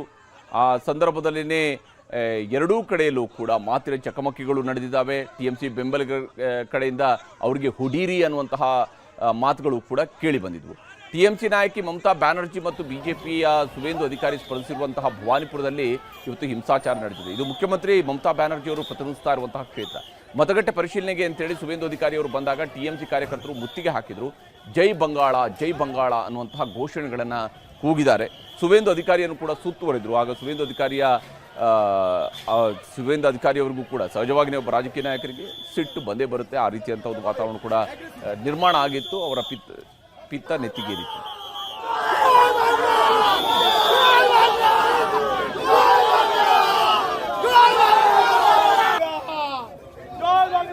ಇನ್ನು ಸುವೇಂದು ಅಧಿಕಾರಿ ಅವರಿಗೆ ಬೆದರಿಕೆ ಹಾಕಿದ TMC ಕಾರ್ಯಕರ್ತರನ್ನ ಹಿಡಿಯೋದಕ್ಕೆ ಪ್ರಯತ್ನಿಸ್ತಾ ಇದ್ದಂತೆಯೇ ಕೆಲವರು ಓಡಿ ಹೋದ್ರು. ಆಗ ಪೊಲೀಸರು ಅವ್ರನ್ನ ಬೆನ್ನತ್ತಿದ್ರು, ಅಡ್ಡ ಬಂದವರ ಮೇಲೆ ಲಾಠಿ ಚಾರ್ಜ್ ಮಾಡಿದ್ರು, ಬೈಕ್ ಸವಾರರು ನೆಲಕ್ಕೆ ಬಿದ್ದರು, ವೃದ್ಧನೊಬ್ಬ ರಸ್ತೆಯಲ್ಲಿ ಬಿದ್ದು ಒದ್ದಾಡುವಂತಹ ಘಟನೆಯೂ ಕೂಡ ನಡೀತು.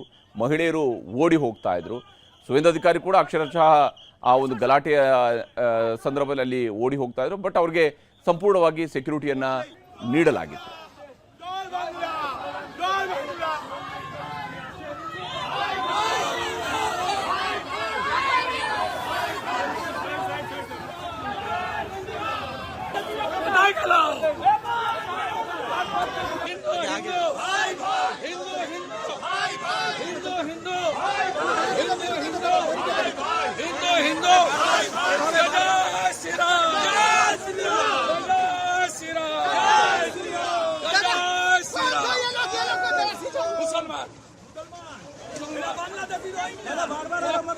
बांग्लादेशी मुसलमान सब बांग्लादेशी मुसलमान बूथ जाम करने की कोशिश कर रहे हैं, बूथ जाम करने की कोशिश है। पूरा ममता को ಇದು ರಾಜ್ಯದ ಮಳೆ ಕಥೆ ಆಯಿತು. ಈಗ ಚುನಾವಣೆ ನಡೆದಿರುವಂತಹ ಪಶ್ಚಿಮ ಬಂಗಾಳದ ಕಡೆಗೆ ಹೋಗೋಣ. ಮೊದಲ ಹಂತದಲ್ಲಿ 93.19% ಮತದಾನ ನಡೆದಿತ್ತು. ಇವತ್ತು ಎರಡನೇ ಹಂತದಲ್ಲಿ ಮತದಾನದಲ್ಲಿ ಇಲ್ಲಿವರೆಗೂ ಸಿಕ್ಕಿರುವಂಥ ಅಪ್ಡೇಟ್ಸ್ ಪ್ರಕಾರ 92.20% ಮತದಾನ ಆಗಿದೆ. ಮತದಾನ ಆಗ್ತಾ ಇದ್ದಂತೆಯೇ ಚುನಾವಣೋತ್ತರ ಸಮೀಕ್ಷೆಗಳು ಕೂಡ ಹೊರಬರ್ತಾ ಇದ್ದಾವೆ. ಅದರಲ್ಲೂ ವಿಶೇಷವಾಗಿ ಪಶ್ಚಿಮ ಬಂಗಾಳದ ಒಟ್ಟು ಕ್ಷೇತ್ರಗಳು 294 ಇರುವಂಥದ್ದು. ಈ 294 ಸೀಟ್ಗಳಲ್ಲಿ ಯಾರು ಎಷ್ಟು ಗೆಲ್ಲಬಹುದು ಅನ್ನೋದರ ಬಗ್ಗೆ ಸಿಗ್ತಾ ಇರುವಂತಹ ಸಮೀಕ್ಷೆಯ ವರದಿಗಳನ್ನು ನಿಮಗೆ ತೋರಿಸ್ತಾ ಹೋಗ್ತೀನಿ. ಮ್ಯಾಟ್ರಿಸ್ ನಡೆಸಿರ್ತಕ್ಕಂತಹ ಸಮೀಕ್ಷೆಯ ಪ್ರಕಾರ TMC 125ರಿಂದ 140 ಸೀಟ್ಗಳನ್ನು, ಅಂದರೆ ಅಧಿಕಾರವನ್ನು ಈ ಬಾರಿ TMC ಕಳ್ಕೊಳ್ಳುತ್ತೆ ಅಂತ ಹೇಳಿ. ಇಲ್ಲಿ TMCಯ ಮುಖ್ಯಮಂತ್ರಿ ಆಗಿರುವಂತಹ ದೀದಿ ಮಮತಾ ದೀದಿ ಈ ಬಾರಿ ಅಧಿಕಾರವನ್ನು ಕಳ್ಕೊಳ್ಬಹುದು, 15 ವರ್ಷಗಳ ಆಡಳಿತ ಕೊನೆಗೊಳ್ಳಬಹುದು ಅಂತ ಹೇಳ್ತಾ ಇದೆ. BJP 146ರಿಂದ 161 ಸೀಟ್ಗಳು, ಕಾಂಗ್ರೆಸ್ ಮತ್ತು CPIM ಇದರಲ್ಲಿ ಶೂನ್ಯ ಸಾಧನೆಗೆ ಸೀಮಿತ ಆಗಬಹುದು. 6ರಿಂದ 10 ಸೀಟ್ಗಳಲ್ಲಿ ಇತರರು ಗೆಲುವನ್ನು ದಾಖಲಿಸಿಕೊಳ್ಳಬಹುದು ಅನ್ನುವಂಥದ್ದನ್ನು ಹೇಳ್ತಿದ್ದಾರೆ. ಕಾಂಗ್ರೆಸ್ ಕೂಡ ಶೂನ್ಯ ಸಾಧನೆಗೆ ಸೀಮಿತ ಆಗುತ್ತೆ ಅಂತೇಳಿ ಮ್ಯಾಟ್ರಿಸ್ ಹೇಳಿದೆ. ಇನ್ನು ಪಿಮಾರ್ಕ್ನ ಸಮೀಕ್ಷೆಯ ಪ್ರಕಾರ, ಪಿಮಾರ್ಕ್ ಹೇಳೋ ಪ್ರಕಾರ 118ರಿಂದ 138 ಸೀಟ್ಗಳು, ಅಂದರೆ TMC ಅಧಿಕಾರವನ್ನು ಕಳ್ಕೊಳ್ಳುತ್ತೆ ಅಂತೇಳಿ ಪಿಮಾರ್ಕ್ ಸರ್ವೆ ಕೂಡ ಹೇಳಿದೆ. 146ರಿಂದ 161 ಸೀಟ್ಗಳು BJPಗೆ ಬರುತ್ತೆ ಅನ್ನುವಂಥದ್ದನ್ನು ಪಿಮಾರ್ಕ್ ಹೇಳ್ತಿರುವಂಥದ್ದು. ಕಾಂಗ್ರೆಸ್ 6ರಿಂದ 10 ಸೀಟ್ಗಳು ಗೆಲ್ಲಬಹುದು, ಇತರರು ಶೂನ್ಯ ಸಾಧನೆ, CPM ಕೂಡ ಶೂನ್ಯ ಸಾಧನೆಗೆ ತೃಪ್ತಿ ಪಡ್ಕೊಳ್ಬೇಕಾಗತ್ತೆ ಅಂತ ಹೇಳಿ ಪಿಮಾರ್ಕ್ ಹೇಳ್ತಾ ಇದೆ.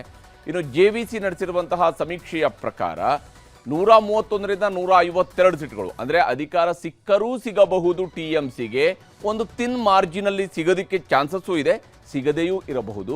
ಹಾಗೆಯೇ BJPಗೂ ಅಷ್ಟೇ 138ರಿಂದ 159 ಸಿಕ್ಕರೂ ಸಿಗಬಹುದು, ಸಿಗದೆಯೂ ಇರಬಹುದು ಅನ್ನುವಂತಹ ರೀತಿಯಲ್ಲಿ JVC ಅವರ ಸರ್ವೆ ಹೇಳ್ತಾ ಇದೆ. 0ಯಿಂದ 2 ಸ್ಥಾನಗಳವರೆಗೆ ಕಾಂಗ್ರೆಸ್ ಫೈಟ್ನಲ್ಲಿದೆ ಅಂತ ಹೇಳಿ, ಇತರರು ಕೂಡ 0ಯಿಂದ 2. CPM ಶೂನ್ಯ ಸಾಧನೆಗೆ, ನೋಡಿ ಸರಿಸುಮಾರು 3 ದಶಕಗಳ ಕಾಲ ಆಡಳಿತ ನಡೆಸಿದಂತಹ CPM ಶೂನ್ಯ ಸಾಧನೆ ಅಂತೇಳಿ ಬಹುತೇಕ ಎಲ್ಲ ಸರ್ವೆಗಳು ಹೇಳ್ತಾ ಇದ್ದಾವೆ. ಬಂಗಾಳದ ಎಕ್ಸಿಟ್ ಪೋಲ್ನ ಜೊತೆಗೇನೆ ಇನ್ನು ಚಾಣಕ್ಯ ಸ್ಟ್ರಾಟಜೀಸ್ ನಡೆಸಿರುವಂತಹ ಸಮೀಕ್ಷೆಯ ಪ್ರಕಾರವೂ ಕೂಡ ಅಷ್ಟೇ BJP ಅಧಿಕಾರಕ್ಕೆ ಬರುತ್ತೆ ಅಂತೇಳಿ ಹೇಳ್ತಾ ಇದೆ. 150ರಿಂದ 160 ಸೀಟ್ಗಳೊಂದಿಗೆ BJP ಅಧಿಕಾರಕ್ಕೆ ಬರಬಹುದು ಅಂತೇಳಿ ಚಾಣಕ್ಯ ಸ್ಟ್ರಾಟಜೀಸ್ ಹೇಳ್ತಾ ಇದೆ. 130ರಿಂದ 140 ಸೀಟ್ಗಳು TMC ಪಾಲಾಗಬಹುದು. ಕಾಂಗ್ರೆಸ್ ಶೂನ್ಯ ಸಾಧನೆ, ಇತರರು 6ರಿಂದ 10. CPIM ಅಥವಾ ಎಡಪಕ್ಷಗಳ ಕೂಟಗಳು ಇವರು ಶೂನ್ಯ ಸಾಧನೆಯನ್ನು ಮಾಡ್ತವೆ ಅಂತ ಹೇಳಿ ಚಾಣಕ್ಯ ಸ್ಟ್ರಾಟಜೀಸ್ ಕೂಡ ತನ್ನ ಸರ್ವೆಯಲ್ಲಿ ಹೇಳ್ತಾ ಇದೆ. ಈಗ ತಮಿಳುನಾಡು, ಅಸ್ಸಾಂ, ಕೇರಳ, ಪುದುಚೇರಿ ಎಕ್ಸಿಟ್ ಪೋಲ್ನ ಲೆಕ್ಕಗಳನ್ನು ಕೂಡ ನಿಮಗೆ ತೋರಿಸ್ತಾ ಹೋಗ್ತೀನಿ. ಅದಕ್ಕೂ ಮೊದಲು ಬಂಗಾಳದಲ್ಲಿ ಇವತ್ತು ಎರಡನೇ ಹಂತದ ಮತದಾನದ ವೇಳೆ ನಡೆದಂತಹ ಹಿಂಸಾಚಾರಗಳನ್ನು ನಿಮಗೆ ತೋರಿಸಲೇಬೇಕು. ಪಶ್ಚಿಮ ಬಂಗಾಳದಲ್ಲಿ ನಡೆದಂತಹ ಎರಡನೇ ಹಂತದ ವೋಟಿಂಗ್ ವೇಳೆ ಜೀವಂತ ಬಾಂಬ್ಗಳು ಸಿಕ್ಕಿವೆ, ಕಚ್ಚಾ ಬಾಂಬ್ಗಳು ಸಿಕ್ಕಿರುವಂಥದ್ದು, ಗಲಾಟೆಗಳಾಗಿದ್ದಾವೆ. BJPಯ ನಾಯಕ, ಅಲ್ಲಿಯ ಪ್ರತಿಪಕ್ಷ ನಾಯಕ ಕೂಡ ಆಗಿರುವಂತಹ ಸುವೇಂದು ಅಧಿಕಾರಿಯನ್ನು ಅಟ್ಟಾಡಿಸಿದ್ದಾರೆ, ಹೊಡೆದಾಟಗಳು ನಡೆದಿದ್ದಾವೆ, ಲಾಠಿ ಚಾರ್ಜ್ಗಳಾಗಿವೆ, ಶೂಟೌಟ್ ಕೂಡ ಆಗಿದೆ.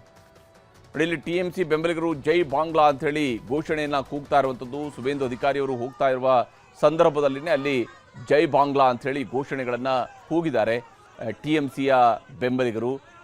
ಅದರಿಂದಾಗಿ ಸುವೇಂದು ಅಧಿಕಾರಿಯವರು ಸಿಟ್ಟಿಗೆದ್ದಿದ್ರು.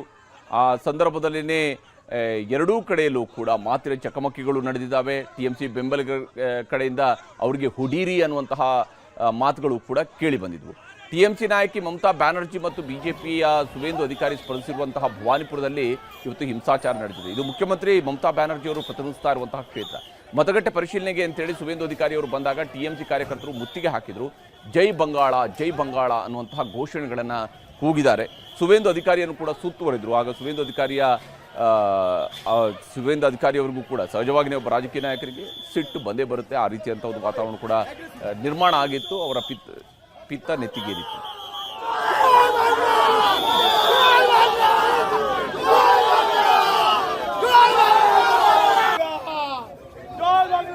ಇನ್ನು ಸುವೇಂದು ಅಧಿಕಾರಿ ಅವರಿಗೆ ಬೆದರಿಕೆ ಹಾಕಿದ ಟಿಎಂಸಿ ಕಾರ್ಯಕರ್ತರನ್ನ ಹಿಡಿಯೋದಕ್ಕೆ ಪ್ರಯತ್ನಿಸ್ತಾ ಇದ್ದಂತೆಯೇ ಕೆಲವರು ಓಡಿ ಹೋದ್ರು. ಆಗ ಪೊಲೀಸರು ಅವ್ರನ್ನ ಬೆನ್ನತ್ತಿದ್ರು, ಅಡ್ಡ ಬಂದವರ ಮೇಲೆ ಲಾಠಿ ಚಾರ್ಜ್ ಮಾಡಿದ್ರು, ಬೈಕ್ ಸವಾರರು ನೆಲಕ್ಕೆ ಬಿದ್ದರು, ವೃದ್ಧನೊಬ್ಬ ರಸ್ತೆಯಲ್ಲಿ ಬಿದ್ದು ಒದ್ದಾಡುವಂತಹ ಘಟನೆಯೂ ಕೂಡ ನಡೀತು. ಮಹಿಳೆಯರು ಓಡಿ ಹೋಗ್ತಾ ಇದ್ರು. ಸುವೇಂದು ಅಧಿಕಾರಿ ಕೂಡ ಅಕ್ಷರಶಃ ಆ ಒಂದು ಗಲಾಟೆಯ ಸಂದರ್ಭದಲ್ಲಿ ಓಡಿ ಹೋಗ್ತಾ ಇದ್ರು. ಬಟ್ ಅವ್ರಿಗೆ ಸಂಪೂರ್ಣವಾಗಿ ಸೆಕ್ಯೂರಿಟಿಯನ್ನ ನೀಡಲಾಗಿತ್ತು.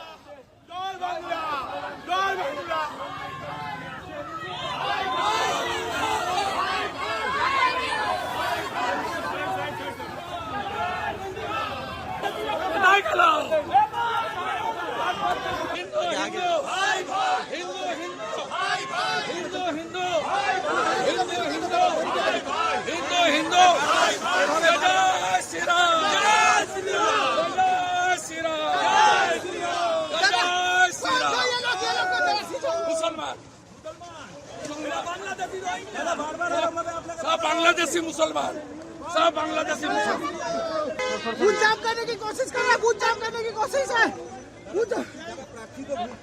देखो ये इलाका छेड़े शुरू कर दिया पूरा ममता को. ಇದು ರಾಜ್ಯದ ಮಳೆ ಕಥೆ ಆಯಿತು. ಈಗ ಚುನಾವಣೆ ನಡೆದಿರುವಂತಹ ಪಶ್ಚಿಮ ಬಂಗಾಳದ ಕಡೆಗೆ ಹೋಗೋಣ. ಮೊದಲ ಹಂತದಲ್ಲಿ 93.19% ಮತದಾನ ನಡೆದಿತ್ತು. ಇವತ್ತು ಎರಡನೇ ಹಂತದಲ್ಲಿ ಮತದಾನದಲ್ಲಿ ಇಲ್ಲಿವರೆಗೂ ಸಿಕ್ಕಿರುವಂಥ ಅಪ್ಡೇಟ್ಸ್ ಪ್ರಕಾರ 92.20% ಮತದಾನ ಆಗಿದೆ. ಮತದಾನ ಆಗ್ತಾ ಇದ್ದಂತೆಯೇ ಚುನಾವಣೋತ್ತರ ಸಮೀಕ್ಷೆಗಳು ಕೂಡ ಹೊರಬರ್ತಾ ಇದ್ದಾವೆ. ಅದರಲ್ಲೂ ವಿಶೇಷವಾಗಿ ಪಶ್ಚಿಮ ಬಂಗಾಳದ ಒಟ್ಟು ಕ್ಷೇತ್ರಗಳು 294 ಇರುವಂಥದ್ದು. ಈ 294 ಸೀಟ್ಗಳಲ್ಲಿ ಯಾರು ಎಷ್ಟು ಗೆಲ್ಲಬಹುದು ಅನ್ನೋದರ ಬಗ್ಗೆ ಸಿಗ್ತಾ ಇರುವಂತಹ ಸಮೀಕ್ಷೆಯ ವರದಿಗಳನ್ನು ನಿಮಗೆ ತೋರಿಸ್ತಾ ಹೋಗ್ತೀನಿ. ಮ್ಯಾಟ್ರಿಸ್ ನಡೆಸಿರ್ತಕ್ಕಂತಹ ಸಮೀಕ್ಷೆಯ ಪ್ರಕಾರ ಟಿಎಂಸಿ 125ರಿಂದ 140 ಸೀಟ್ಗಳನ್ನು, ಅಂದರೆ ಅಧಿಕಾರವನ್ನು ಈ ಬಾರಿ ಟಿಎಂಸಿ ಕಳ್ಕೊಳ್ಳುತ್ತೆ ಅಂತ ಹೇಳಿ. ಇಲ್ಲಿ ಟಿಎಂಸಿಯ ಮುಖ್ಯಮಂತ್ರಿ ಆಗಿರುವಂತಹ ದೀದಿ ಮಮತಾ ದೀದಿ ಈ ಬಾರಿ ಅಧಿಕಾರವನ್ನು ಕಳ್ಕೊಳ್ಬಹುದು, 15 ವರ್ಷಗಳ ಆಡಳಿತ ಕೊನೆಗೊಳ್ಳಬಹುದು ಅಂತ ಹೇಳ್ತಾ ಇದೆ. ಬಿಜೆಪಿ 146ರಿಂದ 161 ಸೀಟ್ಗಳು, ಕಾಂಗ್ರೆಸ್ ಮತ್ತು CPIM ಇದರಲ್ಲಿ ಶೂನ್ಯ ಸಾಧನೆಗೆ ಸೀಮಿತ ಆಗಬಹುದು. 6ರಿಂದ 10 ಸೀಟ್ಗಳಲ್ಲಿ ಇತರರು ಗೆಲುವನ್ನು ದಾಖಲಿಸ್ಕೊಳ್ಬಹುದು ಅನ್ನುವಂಥದ್ದನ್ನು ಹೇಳ್ತಿದ್ದಾರೆ. ಕಾಂಗ್ರೆಸ್ ಕೂಡ ಶೂನ್ಯ ಸಾಧನೆಗೆ ಸೀಮಿತ ಆಗುತ್ತೆ ಅಂತೇಳಿ ಮ್ಯಾಟ್ರಿಸ್ ಹೇಳಿದೆ. ಇನ್ನು ಪಿಮಾರ್ಕ್ನ ಸಮೀಕ್ಷೆಯ ಪ್ರಕಾರ, ಪಿಮಾರ್ಕ್ ಹೇಳೋ ಪ್ರಕಾರ 118ರಿಂದ 138 ಸೀಟ್ಗಳು, ಅಂದರೆ ಟಿಎಂಸಿ ಅಧಿಕಾರವನ್ನು ಕಳ್ಕೊಳ್ಳುತ್ತೆ ಅಂತೇಳಿ ಪಿಮಾರ್ಕ್ ಸರ್ವೆ ಕೂಡ ಹೇಳಿದೆ. 146ರಿಂದ 161 ಸೀಟ್ಗಳು ಬಿಜೆಪಿಗೆ ಬರುತ್ತೆ ಅನ್ನುವಂಥದ್ದನ್ನು ಪಿಮಾರ್ಕ್ ಹೇಳ್ತಿರುವಂಥದ್ದು. ಕಾಂಗ್ರೆಸ್ 6ರಿಂದ 10 ಸೀಟ್ಗಳು ಗೆಲ್ಲಬಹುದು, ಇತರರು ಶೂನ್ಯ ಸಾಧನೆ, CPM ಕೂಡ ಶೂನ್ಯ ಸಾಧನೆಗೆ ತೃಪ್ತಿ ಪಡ್ಕೊಳ್ಬೇಕಾಗತ್ತೆ ಅಂತ ಹೇಳಿ ಪಿಮಾರ್ಕ್ ಹೇಳ್ತಾ ಇದೆ. ಇನ್ನು JVC ನಡೆಸಿರುವಂತಹ ಸಮೀಕ್ಷೆಯ ಪ್ರಕಾರ 131ರಿಂದ 152 ಸೀಟ್ಗಳು, ಅಂದರೆ ಅಧಿಕಾರ ಸಿಕ್ಕರೂ ಸಿಗಬಹುದು ಟಿಎಂಸಿಗೆ, ಒಂದು ತಿನ್ ಮಾರ್ಜಿನಲ್ಲಿ ಸಿಗೋದಕ್ಕೆ ಚಾನ್ಸಸ್ಸು ಇದೆ, ಸಿಗದೆಯೂ ಇರಬಹುದು. ಹಾಗೆಯೇ ಬಿಜೆಪಿಗೂ ಅಷ್ಟೇ 138ರಿಂದ 159 ಸಿಕ್ಕರೂ ಸಿಗಬಹುದು, ಸಿಗದೆಯೂ ಇರಬಹುದು ಅನ್ನುವಂತಹ ರೀತಿಯಲ್ಲಿ JVC ಅವರ ಸರ್ವೆ ಹೇಳ್ತಾ ಇದೆ. 0ಯಿಂದ 2 ಸ್ಥಾನಗಳವರೆಗೆ ಕಾಂಗ್ರೆಸ್ ಫೈಟ್ನಲ್ಲಿದೆ ಅಂತ ಹೇಳಿ, ಇತರರು ಕೂಡ 0ಯಿಂದ 2. CPM ಶೂನ್ಯ ಸಾಧನೆಗೆ, ನೋಡಿ ಸರಿಸುಮಾರು 3 ದಶಕಗಳ ಕಾಲ ಆಡಳಿತ ನಡೆಸಿದಂತಹ CPM ಶೂನ್ಯ ಸಾಧನೆ ಅಂತೇಳಿ ಬಹುತೇಕ ಎಲ್ಲ ಸರ್ವೆಗಳು ಹೇಳ್ತಾ ಇದ್ದಾವೆ. ಬಂಗಾಳದ ಎಕ್ಸಿಟ್ ಪೋಲ್ನ ಜೊತೆಗೇನೆ ಇನ್ನು ಚಾಣಕ್ಯ ಸ್ಟ್ರಾಟಜೀಸ್ ನಡೆಸಿರುವಂತಹ ಸಮೀಕ್ಷೆಯ ಪ್ರಕಾರವೂ ಕೂಡ ಅಷ್ಟೇ ಬಿಜೆಪಿ ಅಧಿಕಾರಕ್ಕೆ ಬರುತ್ತೆ ಅಂತೇಳಿ ಹೇಳ್ತಾ ಇದೆ. 150ರಿಂದ 160 ಸೀಟ್ಗಳೊಂದಿಗೆ ಬಿಜೆಪಿ ಅಧಿಕಾರಕ್ಕೆ ಬರಬಹುದು ಅಂತೇಳಿ ಚಾಣಕ್ಯ ಸ್ಟ್ರಾಟಜೀಸ್ ಹೇಳ್ತಾ ಇದೆ. 130ರಿಂದ 140 ಸೀಟ್ಗಳು ಟಿಎಂಸಿ ಪಾಲಾಗಬಹುದು. ಕಾಂಗ್ರೆಸ್ ಶೂನ್ಯ ಸಾಧನೆ, ಇತರರು 6ರಿಂದ 10. CPIM ಅಥವಾ ಎಡಪಕ್ಷಗಳ ಕೂಟಗಳು ಇವರು ಶೂನ್ಯ ಸಾಧನೆಯನ್ನು ಮಾಡ್ತವೆ ಅಂತ ಹೇಳಿ ಚಾಣಕ್ಯ ಸ್ಟ್ರಾಟಜೀಸ್ ಕೂಡ ತನ್ನ ಸರ್ವೆಯಲ್ಲಿ ಹೇಳ್ತಾ ಇದೆ. ಈಗ ತಮಿಳುನಾಡು, ಅಸ್ಸಾಂ, ಕೇರಳ, ಪುದುಚೇರಿ ಎಕ್ಸಿಟ್ ಪೋಲ್ನ ಲೆಕ್ಕಗಳನ್ನು ಕೂಡ ನಿಮಗೆ ತೋರಿಸ್ತಾ ಹೋಗ್ತೀನಿ. ಅದಕ್ಕೂ ಮೊದಲು ಬಂಗಾಳದಲ್ಲಿ ಇವತ್ತು ಎರಡನೇ ಹಂತದ ಮತದಾನದ ವೇಳೆ ನಡೆದಂತಹ ಹಿಂಸಾಚಾರಗಳನ್ನು ನಿಮಗೆ ತೋರಿಸಲೇಬೇಕು. ಪಶ್ಚಿಮ ಬಂಗಾಳದಲ್ಲಿ ನಡೆದಂತಹ ಎರಡನೇ ಹಂತದ ವೋಟಿಂಗ್ ವೇಳೆ ಜೀವಂತ ಬಾಂಬ್ಗಳು ಸಿಕ್ಕಿವೆ, ಕಚ್ಚಾ ಬಾಂಬ್ಗಳು ಸಿಕ್ಕಿರುವಂಥದ್ದು, ಗಲಾಟೆಗಳಾಗಿದ್ದಾವೆ. ಬಿಜೆಪಿಯ ನಾಯಕ, ಅಲ್ಲಿಯ ಪ್ರತಿಪಕ್ಷ ನಾಯಕ ಕೂಡ ಆಗಿರುವಂತಹ ಸುವೇಂದು ಅಧಿಕಾರಿಯನ್ನು ಅಟ್ಟಾಡಿಸಿದ್ದಾರೆ, ಹೊಡೆದಾಟಗಳು ನಡೆದಿದ್ದಾವೆ, ಲಾಠಿ ಚಾರ್ಜ್ಗಳಾಗಿವೆ, ಶೂಟೌಟ್ ಕೂಡ ಆಗಿದೆ. ಇಲ್ಲಿ ಟಿಎಂಸಿ ಬೆಂಬಲಿಗರು ಜೈ ಬಾಂಗ್ಲಾ ಅಂತ ಹೇಳಿ ಘೋಷಣೆಯನ್ನು ಕೂಗ್ತಾ ಇರುವಂಥದ್ದು. ಸುವೇಂದು ಅಧಿಕಾರಿಯವರು ಹೋಗ್ತಾ ಇರುವ ಸಂದರ್ಭದಲ್ಲಿನೇ ಅಲ್ಲಿ ಜೈ ಬಾಂಗ್ಲಾ ಅಂಥೇಳಿ ಘೋಷಣೆಗಳನ್ನು ಕೂಗಿದ್ದಾರೆ ಟಿಎಂಸಿಯ ಬೆಂಬಲಿಗರು. ಅದರಿಂದಾಗಿ ಸುವೇಂದು ಅಧಿಕಾರಿಯವರು ಸಿಟ್ಟಿಗೆದ್ದಿದ್ರು. ಆ ಸಂದರ್ಭದಲ್ಲಿನೇ ಎರಡೂ ಕಡೆಯಲ್ಲೂ ಕೂಡ ಮಾತಿನ ಚಕಮಕಿಗಳು ನಡೆದಿದ್ದಾವೆ. TMC ಬೆಂಬಲಿಗರ ಕಡೆಯಿಂದ ಅವರಿಗೆ ಹುಡೀರಿ ಅನ್ನುವಂತಹ ಮಾತುಗಳು ಕೂಡ ಕೇಳಿ ಬಂದಿದ್ವು. TMC ನಾಯಕಿ ಮಮತಾ ಬ್ಯಾನರ್ಜಿ ಮತ್ತು ಬಿಜೆಪಿಯ ಸುವೇಂದು ಅಧಿಕಾರಿ ಸ್ಪರ್ಧಿಸಿರುವಂತಹ ಭವಾನಿಪುರದಲ್ಲಿ ಇವತ್ತು ಹಿಂಸಾಚಾರ ನಡೆದಿದೆ. ಇದು ಮುಖ್ಯಮಂತ್ರಿ ಮಮತಾ ಬ್ಯಾನರ್ಜಿ ಅವರು ಪ್ರತಿನಿಧಿಸ್ತಾ ಇರುವಂತಹ ಕ್ಷೇತ್ರ. ಮತಗಟ್ಟೆ ಪರಿಶೀಲನೆಗೆ ಅಂತೇಳಿ ಸುವೇಂದು ಅಧಿಕಾರಿ ಅವರು ಬಂದಾಗ TMC ಕಾರ್ಯಕರ್ತರು ಮುತ್ತಿಗೆ ಹಾಕಿದ್ರು. ಜೈ ಬಂಗಾಳ ಜೈ ಬಂಗಾಳ ಅನ್ನುವಂತಹ ಘೋಷಣೆಗಳನ್ನು ಕೂಗಿದ್ದಾರೆ. ಸುವೇಂದು ಅಧಿಕಾರಿಯನ್ನು ಕೂಡ ಸುತ್ತುವರೆದ್ರು. ಆಗ ಸುವೇಂದು ಅಧಿಕಾರಿಯವರಿಗೂ ಕೂಡ ಸಹಜವಾಗಿ ಒಬ್ಬ ರಾಜಕೀಯ ನಾಯಕರಿಗೆ ಸಿಟ್ಟು ಬಂದೇ ಬರುತ್ತೆ. ಆ ರೀತಿಯಂಥ ಒಂದು ವಾತಾವರಣ ಕೂಡ ನಿರ್ಮಾಣ ಆಗಿತ್ತು. ಅವರ ಪಿತ್ತ ನೆತ್ತಿಗೇರಿತ್ತು.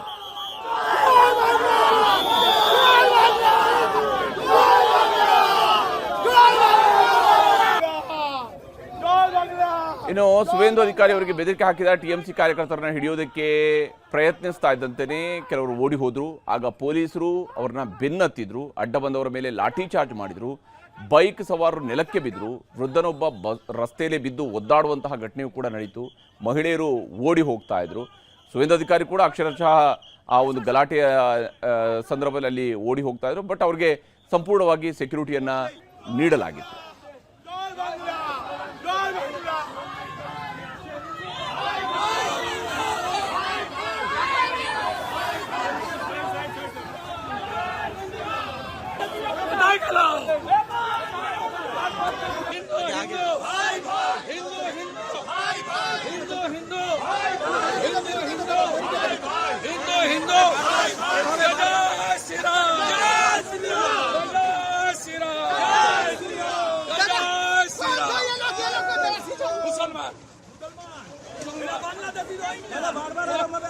बांग्लादेशी मुसलमान सब बांग्लादेशी मुसलमान बूथ जाम करने की कोशिश कर रहा है. बूथ जाम करने की कोशिश है. देखो ये इलाका छेड़े शुरू कर दिया पूरा ममता को. ಇದು ರಾಜ್ಯದ ಮಳೆ ಕಥೆ ಆಯಿತು. ಈಗ ಚುನಾವಣೆ ನಡೆದಿರುವಂತಹ ಪಶ್ಚಿಮ ಬಂಗಾಳದ ಕಡೆಗೆ ಹೋಗೋಣ. ಮೊದಲ ಹಂತದಲ್ಲಿ 93.19% ಮತದಾನ ನಡೆದಿತ್ತು. ಇವತ್ತು ಎರಡನೇ ಹಂತದಲ್ಲಿ ಮತದಾನದಲ್ಲಿ ಇಲ್ಲಿವರೆಗೂ ಸಿಕ್ಕಿರುವಂಥ ಅಪ್ಡೇಟ್ಸ್ ಪ್ರಕಾರ 92.20% ಮತದಾನ ಆಗಿದೆ. ಮತದಾನ ಆಗ್ತಾ ಇದ್ದಂತೆಯೇ ಚುನಾವಣೋತ್ತರ ಸಮೀಕ್ಷೆಗಳು ಕೂಡ ಹೊರಬರ್ತಾ ಇದ್ದಾವೆ. ಅದರಲ್ಲೂ ವಿಶೇಷವಾಗಿ ಪಶ್ಚಿಮ ಬಂಗಾಳದ ಒಟ್ಟು ಕ್ಷೇತ್ರಗಳು 294 ಇರುವಂಥದ್ದು.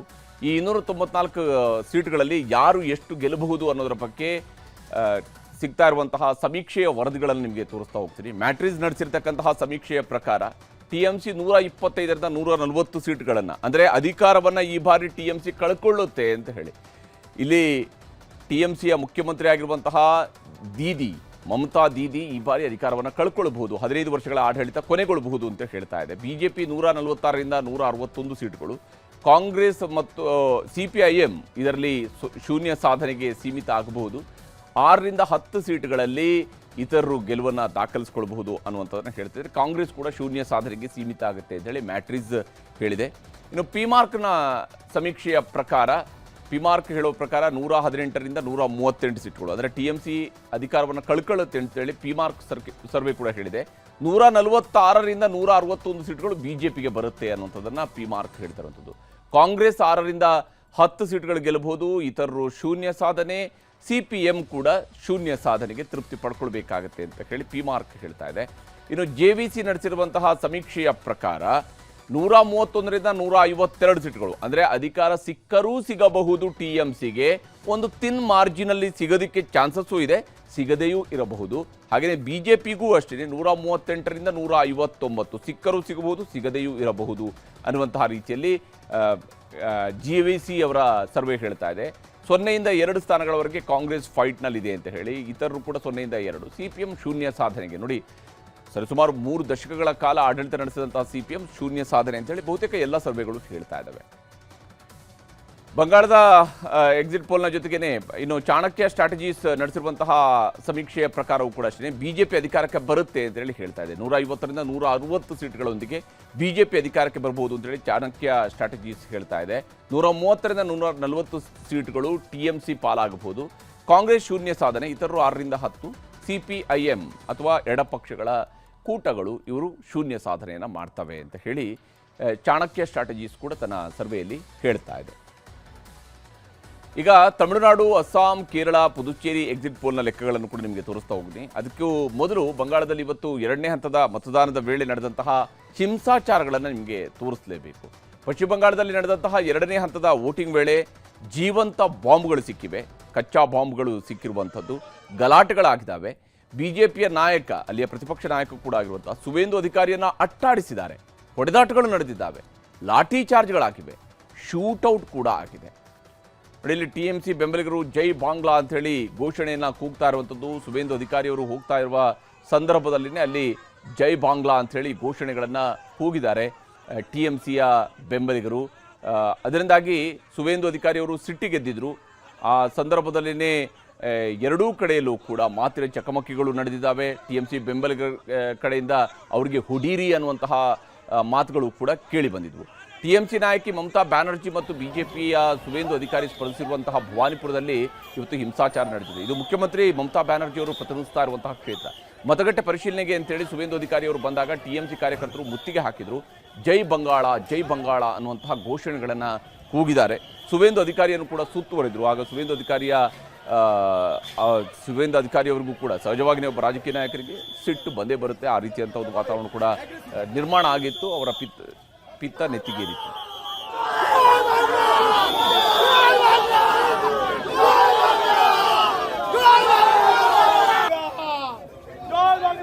ಇನ್ನು ಸುವೇಂದು ಅಧಿಕಾರಿ ಅವರಿಗೆ ಬೆದರಿಕೆ ಹಾಕಿದ TMC ಕಾರ್ಯಕರ್ತರನ್ನ ಹಿಡಿಯೋದಕ್ಕೆ ಪ್ರಯತ್ನಿಸ್ತಾ ಇದ್ದಂತೆಯೇ ಕೆಲವರು ಓಡಿ ಹೋದ್ರು. ಆಗ ಪೊಲೀಸರು ಅವ್ರನ್ನ ಬೆನ್ನತ್ತಿದ್ರು, ಅಡ್ಡ ಬಂದವರ ಮೇಲೆ ಲಾಠಿ ಚಾರ್ಜ್ ಮಾಡಿದ್ರು, ಬೈಕ್ ಸವಾರರು ನೆಲಕ್ಕೆ ಬಿದ್ದರು, ವೃದ್ಧನೊಬ್ಬ ರಸ್ತೆಯಲ್ಲಿ ಬಿದ್ದು ಒದ್ದಾಡುವಂತಹ ಘಟನೆಯೂ ಕೂಡ ನಡೀತು. ಮಹಿಳೆಯರು ಓಡಿ ಹೋಗ್ತಾ ಇದ್ರು. ಸುವೇಂದು ಅಧಿಕಾರಿ ಕೂಡ ಅಕ್ಷರಶಃ ಆ ಒಂದು ಗಲಾಟೆಯ ಸಂದರ್ಭದಲ್ಲಿ ಅಲ್ಲಿ ಓಡಿ ಹೋಗ್ತಾ ಇದ್ರು. ಬಟ್ ಅವ್ರಿಗೆ ಸಂಪೂರ್ಣವಾಗಿ ಸೆಕ್ಯೂರಿಟಿಯನ್ನ ನೀಡಲಾಗಿತ್ತು.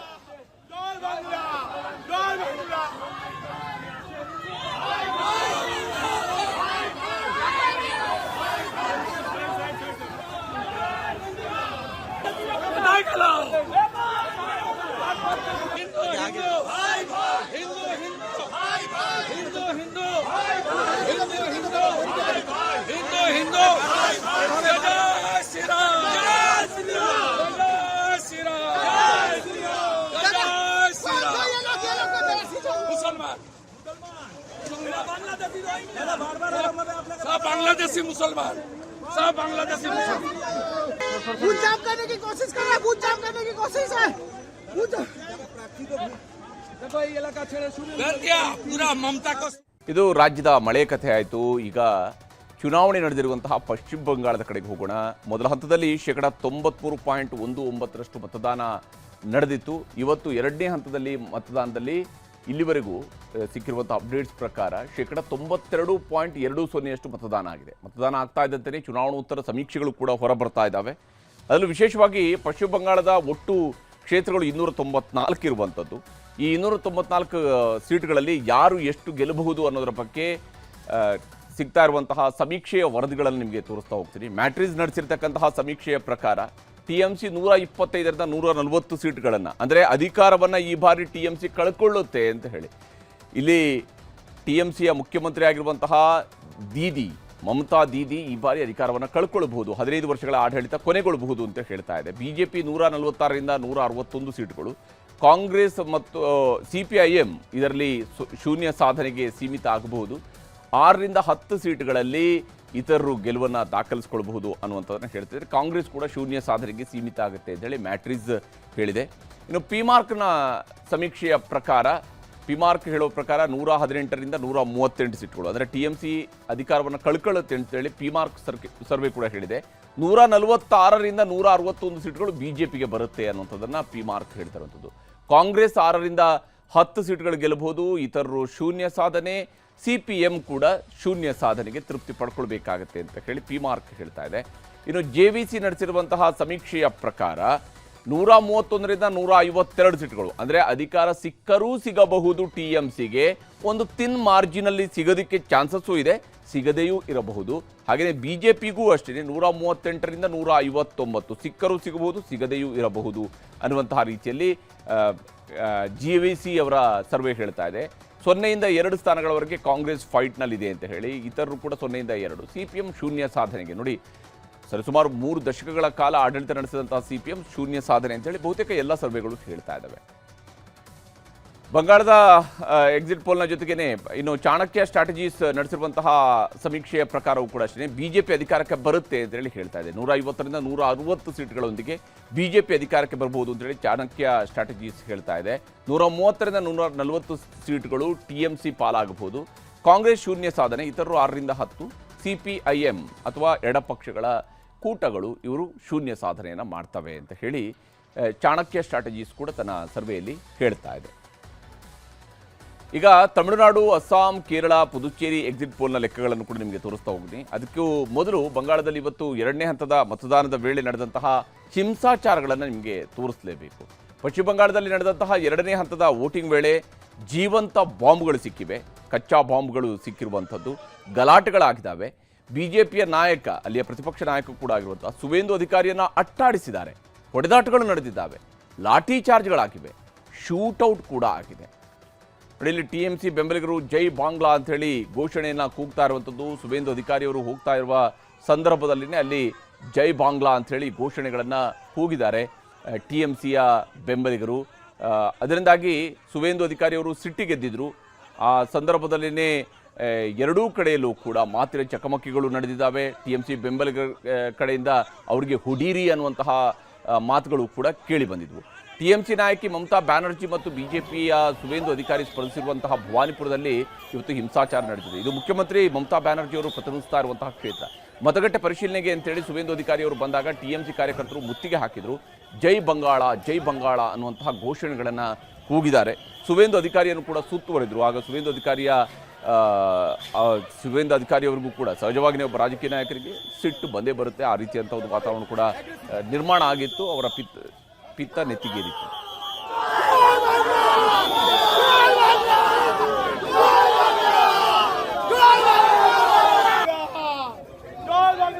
ಇನ್ನು ಸುವೇಂದು ಅಧಿಕಾರಿ ಅವರಿಗೆ ಬೆದರಿಕೆ ಹಾಕಿದ ಟಿಎಂಸಿ ಕಾರ್ಯಕರ್ತರನ್ನ ಹಿಡಿಯೋದಕ್ಕೆ ಪ್ರಯತ್ನಿಸ್ತಾ ಇದ್ದಂತೆಯೇ ಕೆಲವರು ಓಡಿ ಹೋದ್ರು. ಆಗ ಪೊಲೀಸರು ಅವ್ರನ್ನ ಬೆನ್ನತ್ತಿದ್ರು, ಅಡ್ಡ ಬಂದವರ ಮೇಲೆ ಲಾಠಿ ಚಾರ್ಜ್ ಮಾಡಿದ್ರು, ಬೈಕ್ ಸವಾರರು ನೆಲಕ್ಕೆ ಬಿದ್ದರು, ವೃದ್ಧನೊಬ್ಬ ರಸ್ತೆಯಲ್ಲಿ ಬಿದ್ದು ಒದ್ದಾಡುವಂತಹ ಘಟನೆಯೂ ಕೂಡ ನಡೀತು. ಮಹಿಳೆಯರು ಓಡಿ ಹೋಗ್ತಾ ಇದ್ರು. ಸುವೇಂದು ಅಧಿಕಾರಿ ಕೂಡ ಅಕ್ಷರಶಃ ಆ ಒಂದು ಗಲಾಟೆಯ ಸಂದರ್ಭದಲ್ಲಿ ಅಲ್ಲಿ ಓಡಿ ಹೋಗ್ತಾ ಇದ್ರು. ಬಟ್ ಅವ್ರಿಗೆ ಸಂಪೂರ್ಣವಾಗಿ ಸೆಕ್ಯೂರಿಟಿಯನ್ನು ನೀಡಲಾಗಿತ್ತು.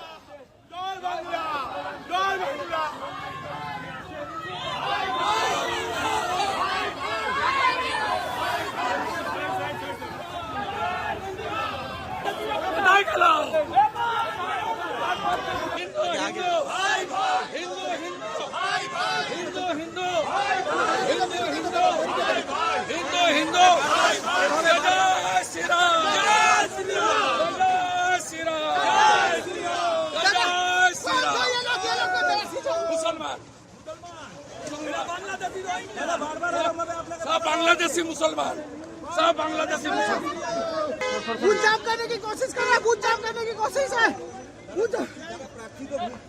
देखो ये इलाका छेड़े शुरू कर दिया पूरा ममता को. ಇದು ರಾಜ್ಯದ ಮಳೆ ಕಥೆ ಆಯಿತು. ಈಗ ಚುನಾವಣೆ ನಡೆದಿರುವಂತಹ ಪಶ್ಚಿಮ ಬಂಗಾಳದ ಕಡೆಗೆ ಹೋಗೋಣ. ಮೊದಲ ಹಂತದಲ್ಲಿ 93.19% ಮತದಾನ ನಡೆದಿತ್ತು. ಇವತ್ತು 2ನೇ ಹಂತದಲ್ಲಿ ಮತದಾನದಲ್ಲಿ ಇಲ್ಲಿವರೆಗೂ ಸಿಕ್ಕಿರುವಂಥ ಅಪ್ಡೇಟ್ಸ್ ಪ್ರಕಾರ 92.20% ಮತದಾನ ಆಗಿದೆ. ಮತದಾನ ಆಗ್ತಾ ಇದ್ದಂತೆಯೇ ಚುನಾವಣೋತ್ತರ ಸಮೀಕ್ಷೆಗಳು ಕೂಡ ಹೊರಬರ್ತಾ ಇದ್ದಾವೆ. ಅದರಲ್ಲೂ ವಿಶೇಷವಾಗಿ ಪಶ್ಚಿಮ ಬಂಗಾಳದ ಒಟ್ಟು ಕ್ಷೇತ್ರಗಳು 294 ಇರುವಂಥದ್ದು. ಈ 294 ಸೀಟ್ಗಳಲ್ಲಿ ಯಾರು ಎಷ್ಟು ಗೆಲ್ಲಬಹುದು ಅನ್ನೋದರ ಬಗ್ಗೆ ಸಿಗ್ತಾ ಇರುವಂತಹ ಸಮೀಕ್ಷೆಯ ವರದಿಗಳನ್ನು ನಿಮಗೆ ತೋರಿಸ್ತಾ ಹೋಗ್ತೀನಿ. ಮ್ಯಾಟ್ರಿಸ್ ನಡೆಸಿರ್ತಕ್ಕಂತಹ ಸಮೀಕ್ಷೆಯ ಪ್ರಕಾರ ಟಿಎಂಸಿ 125ರಿಂದ 140 ಸೀಟ್ಗಳನ್ನು, ಅಂದರೆ ಅಧಿಕಾರವನ್ನು ಈ ಬಾರಿ ಟಿಎಂಸಿ ಕಳ್ಕೊಳ್ಳುತ್ತೆ ಅಂತ ಹೇಳಿ. ಇಲ್ಲಿ ಟಿಎಂಸಿಯ ಮುಖ್ಯಮಂತ್ರಿ ಆಗಿರುವಂತಹ ಮಮತಾ ದೀದಿ ಈ ಬಾರಿ ಅಧಿಕಾರವನ್ನು ಕಳ್ಕೊಳ್ಬಹುದು, 15 ವರ್ಷಗಳ ಆಡಳಿತ ಕೊನೆಗೊಳ್ಳಬಹುದು ಅಂತ ಹೇಳ್ತಾ ಇದೆ. ಬಿಜೆಪಿ 146ರಿಂದ 161 ಸೀಟ್ಗಳು, ಕಾಂಗ್ರೆಸ್ ಮತ್ತು ಸಿಪಿಐಎಂ ಇದರಲ್ಲಿ ಶೂನ್ಯ ಸಾಧನೆಗೆ ಸೀಮಿತ ಆಗಬಹುದು. 6ರಿಂದ 10 ಸೀಟ್ಗಳಲ್ಲಿ ಇತರರು ಗೆಲುವನ್ನು ದಾಖಲಿಸಿಕೊಳ್ಳಬಹುದು ಅನ್ನುವಂಥದ್ದನ್ನು ಹೇಳ್ತಿದ್ದಾರೆ. ಕಾಂಗ್ರೆಸ್ ಕೂಡ ಶೂನ್ಯ ಸಾಧನೆಗೆ ಸೀಮಿತ ಆಗುತ್ತೆ ಅಂತೇಳಿ ಮ್ಯಾಟ್ರಿಸ್ ಹೇಳಿದೆ. ಇನ್ನು ಪಿಮಾರ್ಕ್ನ ಸಮೀಕ್ಷೆಯ ಪ್ರಕಾರ, ಪಿಮಾರ್ಕ್ ಹೇಳೋ ಪ್ರಕಾರ 118ರಿಂದ 138 ಸೀಟ್ಗಳು, ಅಂದರೆ ಟಿಎಂಸಿ ಅಧಿಕಾರವನ್ನು ಕಳ್ಕೊಳ್ಳುತ್ತೆ ಅಂತೇಳಿ ಪಿಮಾರ್ಕ್ ಸರ್ವೆ ಕೂಡ ಹೇಳಿದೆ. 146ರಿಂದ 161 ಸೀಟ್ಗಳು ಬಿಜೆಪಿಗೆ ಬರುತ್ತೆ ಅನ್ನುವಂಥದ್ದನ್ನು ಪಿಮಾರ್ಕ್ ಹೇಳ್ತಿರುವಂಥದ್ದು. ಕಾಂಗ್ರೆಸ್ 6ರಿಂದ 10 ಸೀಟ್ಗಳು ಗೆಲ್ಲಬಹುದು, ಇತರರು ಶೂನ್ಯ ಸಾಧನೆ, ಸಿಪಿಎಂ ಕೂಡ ಶೂನ್ಯ ಸಾಧನೆಗೆ ತೃಪ್ತಿ ಪಡ್ಕೊಳ್ಬೇಕಾಗತ್ತೆ ಅಂತ ಹೇಳಿ ಪಿಮಾರ್ಕ್ ಹೇಳ್ತಾ ಇದೆ. ಇನ್ನು JVC ನಡೆಸಿರುವಂತಹ ಸಮೀಕ್ಷೆಯ ಪ್ರಕಾರ 131ರಿಂದ 152 ಸೀಟ್ಗಳು, ಅಂದರೆ ಅಧಿಕಾರ ಸಿಕ್ಕರೂ ಸಿಗಬಹುದು TMCಗೆ, ಒಂದು ತಿನ್ ಮಾರ್ಜಿನಲ್ಲಿ ಸಿಗೋದಕ್ಕೆ ಚಾನ್ಸಸ್ಸು ಇದೆ, ಸಿಗದೆಯೂ ಇರಬಹುದು. ಹಾಗೆಯೇ BJPಗೂ ಅಷ್ಟೇ 138ರಿಂದ 159 ಸಿಕ್ಕರೂ ಸಿಗಬಹುದು, ಸಿಗದೆಯೂ ಇರಬಹುದು ಅನ್ನುವಂತಹ ರೀತಿಯಲ್ಲಿ JVC ಅವರ ಸರ್ವೆ ಹೇಳ್ತಾ ಇದೆ. 0ಯಿಂದ 2 ಸ್ಥಾನಗಳವರೆಗೆ ಕಾಂಗ್ರೆಸ್ ಫೈಟ್ನಲ್ಲಿದೆ ಅಂತ ಹೇಳಿ, ಇತರರು ಕೂಡ 0ಯಿಂದ 2. CPM ಶೂನ್ಯ ಸಾಧನೆಗೆ ನೋಡಿ, ಸರಿಸುಮಾರು 3 ದಶಕಗಳ ಕಾಲ ಆಡಳಿತ ನಡೆಸಿದಂತಹ CPM ಶೂನ್ಯ ಸಾಧನೆ ಅಂತೇಳಿ ಬಹುತೇಕ ಎಲ್ಲ ಸರ್ವೆಗಳು ಹೇಳ್ತಾ ಇದ್ದಾವೆ. ಬಂಗಾಳದ ಎಕ್ಸಿಟ್ ಪೋಲ್ನ ಜೊತೆಗೇನೆ ಇನ್ನು ಚಾಣಕ್ಯ ಸ್ಟ್ರಾಟಜೀಸ್ ನಡೆಸಿರುವಂತಹ ಸಮೀಕ್ಷೆಯ ಪ್ರಕಾರವೂ ಕೂಡ ಅಷ್ಟೇ BJP ಅಧಿಕಾರಕ್ಕೆ ಬರುತ್ತೆ ಅಂತೇಳಿ ಹೇಳ್ತಾ ಇದೆ. 150ರಿಂದ 160 ಸೀಟ್ಗಳೊಂದಿಗೆ BJP ಅಧಿಕಾರಕ್ಕೆ ಬರಬಹುದು ಅಂತೇಳಿ ಚಾಣಕ್ಯ ಸ್ಟ್ರಾಟಜೀಸ್ ಹೇಳ್ತಾ ಇದೆ. 130ರಿಂದ 140 ಸೀಟ್ಗಳು TMC ಪಾಲಾಗಬಹುದು. ಕಾಂಗ್ರೆಸ್ ಶೂನ್ಯ ಸಾಧನೆ, ಇತರರು 6ರಿಂದ 10. CPIM ಅಥವಾ ಎಡಪಕ್ಷಗಳ ಕೂಟಗಳು ಇವರು ಶೂನ್ಯ ಸಾಧನೆಯನ್ನು ಮಾಡ್ತವೆ ಅಂತ ಹೇಳಿ ಚಾಣಕ್ಯ ಸ್ಟ್ರಾಟಜೀಸ್ ಕೂಡ ತನ್ನ ಸರ್ವೆಯಲ್ಲಿ ಹೇಳ್ತಾ ಇದೆ. ಈಗ ತಮಿಳುನಾಡು, ಅಸ್ಸಾಂ, ಕೇರಳ, ಪುದುಚೇರಿ ಎಕ್ಸಿಟ್ ಪೋಲ್ನ ಲೆಕ್ಕಗಳನ್ನು ಕೂಡ ನಿಮಗೆ ತೋರಿಸ್ತಾ ಹೋಗ್ತೀನಿ. ಅದಕ್ಕೂ ಮೊದಲು ಬಂಗಾಳದಲ್ಲಿ ಇವತ್ತು 2ನೇ ಹಂತದ ಮತದಾನದ ವೇಳೆ ನಡೆದಂತಹ ಹಿಂಸಾಚಾರಗಳನ್ನು ನಿಮಗೆ ತೋರಿಸಲೇಬೇಕು. ಪಶ್ಚಿಮ ಬಂಗಾಳದಲ್ಲಿ ನಡೆದಂತಹ 2ನೇ ಹಂತದ ವೋಟಿಂಗ್ ವೇಳೆ ಜೀವಂತ ಬಾಂಬ್ಗಳು ಸಿಕ್ಕಿವೆ, ಕಚ್ಚಾ ಬಾಂಬ್ಗಳು ಸಿಕ್ಕಿರುವಂಥದ್ದು, ಗಲಾಟೆಗಳಾಗಿದ್ದಾವೆ. BJPಯ ನಾಯಕ, ಅಲ್ಲಿಯ ಪ್ರತಿಪಕ್ಷ ನಾಯಕ ಕೂಡ ಆಗಿರುವಂಥ ಸುವೇಂದು ಅಧಿಕಾರಿಯನ್ನು ಅಟ್ಟಾಡಿಸಿದ್ದಾರೆ, ಹೊಡೆದಾಟಗಳು ನಡೆದಿದ್ದಾವೆ, ಲಾಠಿ ಚಾರ್ಜ್ಗಳಾಗಿವೆ, ಶೂಟೌಟ್ ಕೂಡ ಆಗಿದೆ. ಇಲ್ಲಿ TMC ಬೆಂಬಲಿಗರು ಜೈ ಬಾಂಗ್ಲಾ ಅಂಥೇಳಿ ಘೋಷಣೆಯನ್ನು ಕೂಗ್ತಾ ಇರುವಂಥದ್ದು. ಸುವೇಂದು ಅಧಿಕಾರಿಯವರು ಹೋಗ್ತಾ ಇರುವ ಸಂದರ್ಭದಲ್ಲಿನೇ ಅಲ್ಲಿ ಜೈ ಬಾಂಗ್ಲಾ ಅಂಥೇಳಿ ಘೋಷಣೆಗಳನ್ನು ಕೂಗಿದ್ದಾರೆ TMCಯ ಬೆಂಬಲಿಗರು. ಅದರಿಂದಾಗಿ ಸುವೇಂದು ಅಧಿಕಾರಿಯವರು ಸಿಟ್ಟಿಗೆದ್ದಿದ್ರು.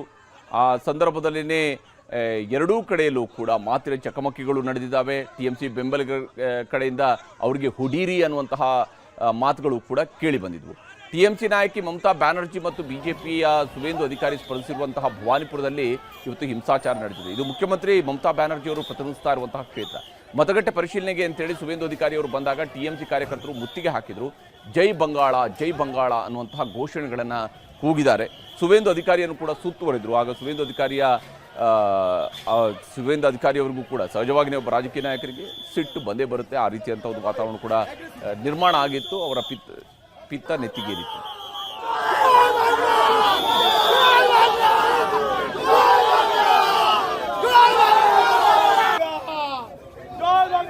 ಇನ್ನು ಸುವೇಂದು ಅಧಿಕಾರಿ ಅವರಿಗೆ ಬೆದರಿಕೆ ಹಾಕಿದ TMC ಕಾರ್ಯಕರ್ತರನ್ನ ಹಿಡಿಯೋದಕ್ಕೆ ಪ್ರಯತ್ನಿಸ್ತಾ ಇದ್ದಂತೆಯೇ ಕೆಲವರು ಓಡಿ ಹೋದ್ರು. ಆಗ ಪೊಲೀಸರು ಅವ್ರನ್ನ ಬೆನ್ನತ್ತಿದ್ರು, ಅಡ್ಡ ಬಂದವರ ಮೇಲೆ ಲಾಠಿ ಚಾರ್ಜ್ ಮಾಡಿದ್ರು, ಬೈಕ್ ಸವಾರರು ನೆಲಕ್ಕೆ ಬಿದ್ದರು, ವೃದ್ಧನೊಬ್ಬ ರಸ್ತೆಯಲ್ಲಿ ಬಿದ್ದು ಒದ್ದಾಡುವಂತಹ ಘಟನೆಯೂ ಕೂಡ ನಡೀತು.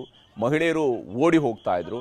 ಸುವೇಂದು ಅಧಿಕಾರಿ ಕೂಡ ಅಕ್ಷರಶಃ ಆ ಒಂದು ಗಲಾಟೆಯ ಸಂದರ್ಭದಲ್ಲಿ ಅಲ್ಲಿ ಓಡಿ ಹೋಗ್ತಾ ಇದ್ರು. ಬಟ್ ಅವ್ರಿಗೆ ಸಂಪೂರ್ಣವಾಗಿ ಸೆಕ್ಯೂರಿಟಿಯನ್ನು ನೀಡಲಾಗಿತ್ತು.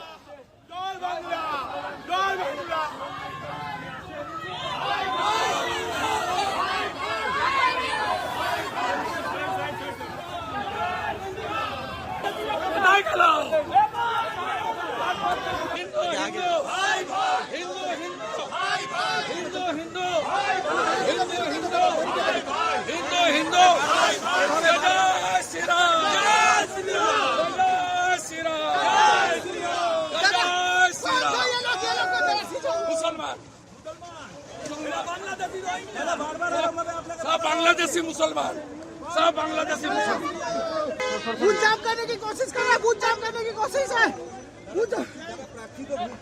देखो ये इलाका छेड़े शुरू कर दिया पूरा ममता को. ಇದು ರಾಜ್ಯದ ಮಳೆ ಕಥೆ ಆಯಿತು. ಈಗ ಚುನಾವಣೆ ನಡೆದಿರುವಂತಹ ಪಶ್ಚಿಮ ಬಂಗಾಳದ ಕಡೆಗೆ ಹೋಗೋಣ. ಮೊದಲ ಹಂತದಲ್ಲಿ 93.19% ಮತದಾನ ನಡೆದಿತ್ತು. ಇವತ್ತು 2ನೇ ಹಂತದಲ್ಲಿ ಮತದಾನದಲ್ಲಿ ಇಲ್ಲಿವರೆಗೂ ಸಿಕ್ಕಿರುವಂಥ ಅಪ್ಡೇಟ್ಸ್ ಪ್ರಕಾರ 92.20% ಮತದಾನ ಆಗಿದೆ. ಮತದಾನ ಆಗ್ತಾ ಇದ್ದಂತೆಯೇ ಚುನಾವಣೋತ್ತರ ಸಮೀಕ್ಷೆಗಳು ಕೂಡ ಹೊರಬರ್ತಾ ಇದ್ದಾವೆ. ಅದರಲ್ಲೂ ವಿಶೇಷವಾಗಿ ಪಶ್ಚಿಮ ಬಂಗಾಳದ ಒಟ್ಟು ಕ್ಷೇತ್ರಗಳು 294 ಇರುವಂಥದ್ದು. ಈ 294 ಸೀಟ್ಗಳಲ್ಲಿ ಯಾರು ಎಷ್ಟು ಗೆಲ್ಲಬಹುದು ಅನ್ನೋದರ ಬಗ್ಗೆ ಸಿಗ್ತಾ ಇರುವಂತಹ ಸಮೀಕ್ಷೆಯ ವರದಿಗಳನ್ನು ನಿಮಗೆ ತೋರಿಸ್ತಾ ಹೋಗ್ತೀನಿ. ಮ್ಯಾಟ್ರಿಸ್ ನಡೆಸಿರ್ತಕ್ಕಂತಹ ಸಮೀಕ್ಷೆಯ ಪ್ರಕಾರ TMC 125ರಿಂದ 140 ಸೀಟ್ಗಳನ್ನು, ಅಂದರೆ ಅಧಿಕಾರವನ್ನು ಈ ಬಾರಿ TMC ಕಳ್ಕೊಳ್ಳುತ್ತೆ ಅಂತ ಹೇಳಿ. ಇಲ್ಲಿ TMCಯ ಮುಖ್ಯಮಂತ್ರಿ ಆಗಿರುವಂತಹ ಮಮತಾ ದೀದಿ ಈ ಬಾರಿ ಅಧಿಕಾರವನ್ನು ಕಳ್ಕೊಳ್ಬಹುದು, 15 ವರ್ಷಗಳ ಆಡಳಿತ ಕೊನೆಗೊಳ್ಳಬಹುದು ಅಂತ ಹೇಳ್ತಾ ಇದೆ. BJP 146ರಿಂದ 161 ಸೀಟ್ಗಳು, ಕಾಂಗ್ರೆಸ್ ಮತ್ತು CPIM ಇದರಲ್ಲಿ ಶೂನ್ಯ ಸಾಧನೆಗೆ ಸೀಮಿತ ಆಗಬಹುದು. 6ರಿಂದ 10 ಸೀಟ್ಗಳಲ್ಲಿ ಇತರರು ಗೆಲುವನ್ನು ದಾಖಲಿಸಿಕೊಳ್ಳಬಹುದು ಅನ್ನುವಂಥದ್ದನ್ನು ಹೇಳ್ತಿದ್ದಾರೆ. ಕಾಂಗ್ರೆಸ್ ಕೂಡ ಶೂನ್ಯ ಸಾಧನೆಗೆ ಸೀಮಿತ ಆಗುತ್ತೆ ಅಂತೇಳಿ ಮ್ಯಾಟ್ರಿಸ್ ಹೇಳಿದೆ. ಇನ್ನು ಪಿಮಾರ್ಕ್ನ ಸಮೀಕ್ಷೆಯ ಪ್ರಕಾರ, ಪಿಮಾರ್ಕ್ ಹೇಳೋ ಪ್ರಕಾರ 118ರಿಂದ 138 ಸೀಟ್ಗಳು, ಅಂದರೆ TMC ಅಧಿಕಾರವನ್ನು ಕಳ್ಕೊಳ್ಳುತ್ತೆ ಅಂತೇಳಿ ಪಿಮಾರ್ಕ್ ಸರ್ವೆ ಕೂಡ ಹೇಳಿದೆ. 146ರಿಂದ 161 ಸೀಟ್ಗಳು BJPಗೆ ಬರುತ್ತೆ ಅನ್ನುವಂಥದ್ದನ್ನು ಪಿಮಾರ್ಕ್ ಹೇಳ್ತಿರುವಂಥದ್ದು. ಕಾಂಗ್ರೆಸ್ 6ರಿಂದ 10 ಸೀಟ್ಗಳು ಗೆಲ್ಲಬಹುದು, ಇತರರು ಶೂನ್ಯ ಸಾಧನೆ, CPM ಕೂಡ ಶೂನ್ಯ ಸಾಧನೆಗೆ ತೃಪ್ತಿ ಪಡ್ಕೊಳ್ಬೇಕಾಗತ್ತೆ ಅಂತ ಹೇಳಿ ಪಿಮಾರ್ಕ್ ಹೇಳ್ತಾ ಇದೆ. ಇನ್ನು JVC ನಡೆಸಿರುವಂತಹ ಸಮೀಕ್ಷೆಯ ಪ್ರಕಾರ 131ರಿಂದ 152 ಸೀಟ್ಗಳು, ಅಂದರೆ ಅಧಿಕಾರ ಸಿಕ್ಕರೂ ಸಿಗಬಹುದು TMCಗೆ, ಒಂದು ತಿನ್ ಮಾರ್ಜಿನಲ್ಲಿ ಸಿಗೋದಕ್ಕೆ ಚಾನ್ಸಸ್ಸು ಇದೆ, ಸಿಗದೆಯೂ ಇರಬಹುದು. ಹಾಗೆಯೇ BJPಗೂ ಅಷ್ಟೇ 138ರಿಂದ 159 ಸಿಕ್ಕರೂ ಸಿಗಬಹುದು, ಸಿಗದೆಯೂ ಇರಬಹುದು ಅನ್ನುವಂತಹ ರೀತಿಯಲ್ಲಿ JVC ಅವರ ಸರ್ವೆ ಹೇಳ್ತಾ ಇದೆ. 0ಯಿಂದ 2 ಸ್ಥಾನಗಳವರೆಗೆ ಕಾಂಗ್ರೆಸ್ ಫೈಟ್ನಲ್ಲಿದೆ ಅಂತ ಹೇಳಿ, ಇತರರು ಕೂಡ 0ಯಿಂದ 2. CPM ಶೂನ್ಯ ಸಾಧನೆಗೆ ನೋಡಿ, ಸರಿಸುಮಾರು 3 ದಶಕಗಳ ಕಾಲ ಆಡಳಿತ ನಡೆಸಿದಂತಹ CPM ಶೂನ್ಯ ಸಾಧನೆ ಅಂತೇಳಿ ಬಹುತೇಕ ಎಲ್ಲ ಸರ್ವೆಗಳು ಹೇಳ್ತಾ ಇದ್ದಾವೆ. ಬಂಗಾಳದ ಎಕ್ಸಿಟ್ ಪೋಲ್ನ ಜೊತೆಗೇನೆ ಇನ್ನು ಚಾಣಕ್ಯ ಸ್ಟ್ರಾಟಜೀಸ್ ನಡೆಸಿರುವಂತಹ ಸಮೀಕ್ಷೆಯ ಪ್ರಕಾರವೂ ಕೂಡ ಅಷ್ಟೇ BJP ಅಧಿಕಾರಕ್ಕೆ ಬರುತ್ತೆ ಅಂತೇಳಿ ಹೇಳ್ತಾ ಇದೆ. 150ರಿಂದ 160 ಸೀಟ್ಗಳೊಂದಿಗೆ BJP ಅಧಿಕಾರಕ್ಕೆ ಬರಬಹುದು ಅಂತೇಳಿ ಚಾಣಕ್ಯ ಸ್ಟ್ರಾಟಜೀಸ್ ಹೇಳ್ತಾ ಇದೆ. 130ರಿಂದ 140 ಸೀಟ್ಗಳು TMC ಪಾಲಾಗಬಹುದು. ಕಾಂಗ್ರೆಸ್ ಶೂನ್ಯ ಸಾಧನೆ, ಇತರರು 6ರಿಂದ 10, CPIM ಅಥವಾ ಎಡಪಕ್ಷಗಳ ಕೂಟಗಳು ಇವರು ಶೂನ್ಯ ಸಾಧನೆಯನ್ನು ಮಾಡ್ತವೆ ಅಂತ ಹೇಳಿ ಚಾಣಕ್ಯ ಸ್ಟ್ರಾಟಜೀಸ್ ಕೂಡ ತನ್ನ ಸರ್ವೆಯಲ್ಲಿ ಹೇಳ್ತಾ ಇದೆ. ಈಗ ತಮಿಳುನಾಡು, ಅಸ್ಸಾಂ, ಕೇರಳ, ಪುದುಚೇರಿ ಎಕ್ಸಿಟ್ ಪೋಲ್ನ ಲೆಕ್ಕಗಳನ್ನು ಕೂಡ ನಿಮಗೆ ತೋರಿಸ್ತಾ ಹೋಗ್ತೀನಿ. ಅದಕ್ಕೂ ಮೊದಲು ಬಂಗಾಳದಲ್ಲಿ ಇವತ್ತು 2ನೇ ಹಂತದ ಮತದಾನದ ವೇಳೆ ನಡೆದಂತಹ ಹಿಂಸಾಚಾರಗಳನ್ನು ನಿಮಗೆ ತೋರಿಸಲೇಬೇಕು. ಪಶ್ಚಿಮ ಬಂಗಾಳದಲ್ಲಿ ನಡೆದಂತಹ 2ನೇ ಹಂತದ ವೋಟಿಂಗ್ ವೇಳೆ ಜೀವಂತ ಬಾಂಬ್ಗಳು ಸಿಕ್ಕಿವೆ, ಕಚ್ಚಾ ಬಾಂಬ್ಗಳು ಸಿಕ್ಕಿರುವಂಥದ್ದು, ಗಲಾಟೆಗಳಾಗಿದ್ದಾವೆ. BJPಯ ನಾಯಕ, ಅಲ್ಲಿಯ ಪ್ರತಿಪಕ್ಷ ನಾಯಕ ಕೂಡ ಆಗಿರುವಂತಹ ಸುವೇಂದು ಅಧಿಕಾರಿಯನ್ನು ಅಟ್ಟಾಡಿಸಿದ್ದಾರೆ, ಹೊಡೆದಾಟಗಳು ನಡೆದಿದ್ದಾವೆ, ಲಾಠಿ ಚಾರ್ಜ್ಗಳಾಗಿವೆ, ಶೂಟೌಟ್ ಕೂಡ ಆಗಿದೆ. ಇಲ್ಲಿ TMC ಬೆಂಬಲಿಗರು ಜೈ ಬಾಂಗ್ಲಾ ಅಂಥೇಳಿ ಘೋಷಣೆಯನ್ನು ಕೂಗ್ತಾ ಇರುವಂಥದ್ದು. ಸುವೇಂದು ಅಧಿಕಾರಿಯವರು ಹೋಗ್ತಾ ಇರುವ ಸಂದರ್ಭದಲ್ಲಿನೇ ಅಲ್ಲಿ ಜೈ ಬಾಂಗ್ಲಾ ಅಂಥೇಳಿ ಘೋಷಣೆಗಳನ್ನು ಕೂಗಿದ್ದಾರೆ TMCಯ ಬೆಂಬಲಿಗರು. ಅದರಿಂದಾಗಿ ಸುವೇಂದು ಅಧಿಕಾರಿಯವರು ಸಿಟ್ಟಿಗೆದ್ದಿದ್ರು. ಆ ಸಂದರ್ಭದಲ್ಲಿನೇ ಎರಡೂ ಕಡೆಯಲ್ಲೂ ಕೂಡ ಮಾತಿನ ಚಕಮಕಿಗಳು ನಡೆದಿದ್ದಾವೆ. TMC ಬೆಂಬಲಿಗರ ಕಡೆಯಿಂದ ಅವರಿಗೆ ಹುಡೀರಿ ಅನ್ನುವಂತಹ ಮಾತುಗಳು ಕೂಡ ಕೇಳಿ ಬಂದಿದ್ವು. TMC ನಾಯಕಿ ಮಮತಾ ಬ್ಯಾನರ್ಜಿ ಮತ್ತು BJPಯ ಸುವೇಂದು ಅಧಿಕಾರಿ ಸ್ಪರ್ಧಿಸಿರುವಂತಹ ಭವಾನಿಪುರದಲ್ಲಿ ಇವತ್ತು ಹಿಂಸಾಚಾರ ನಡೆದಿದೆ. ಇದು ಮುಖ್ಯಮಂತ್ರಿ ಮಮತಾ ಬ್ಯಾನರ್ಜಿ ಅವರು ಪ್ರತಿನಿಧಿಸ್ತಾ ಇರುವಂತಹ ಕ್ಷೇತ್ರ. ಮತಗಟ್ಟೆ ಪರಿಶೀಲನೆಗೆ ಅಂತೇಳಿ ಸುವೇಂದು ಅಧಿಕಾರಿ ಅವರು ಬಂದಾಗ TMC ಕಾರ್ಯಕರ್ತರು ಮುತ್ತಿಗೆ ಹಾಕಿದ್ರು. ಜೈ ಬಂಗಾಳ, ಜೈ ಬಂಗಾಳ ಅನ್ನುವಂತಹ ಘೋಷಣೆಗಳನ್ನು ಕೂಗಿದ್ದಾರೆ. ಸುವೇಂದು ಅಧಿಕಾರಿಯನ್ನು ಕೂಡ ಸುತ್ತುವರಿದ್ರು. ಆಗ ಸುವೇಂದು ಅಧಿಕಾರಿಯವರಿಗೂ ಕೂಡ ಸಹಜವಾಗಿ ಒಬ್ಬ ರಾಜಕೀಯ ನಾಯಕರಿಗೆ ಸಿಟ್ಟು ಬಂದೇ ಬರುತ್ತೆ. ಆ ರೀತಿಯಂಥ ಒಂದು ವಾತಾವರಣ ಕೂಡ ನಿರ್ಮಾಣ ಆಗಿತ್ತು. ಅವರ ಪಿತ್ತ ನೆತ್ತಿಗೇರಿತ್ತು.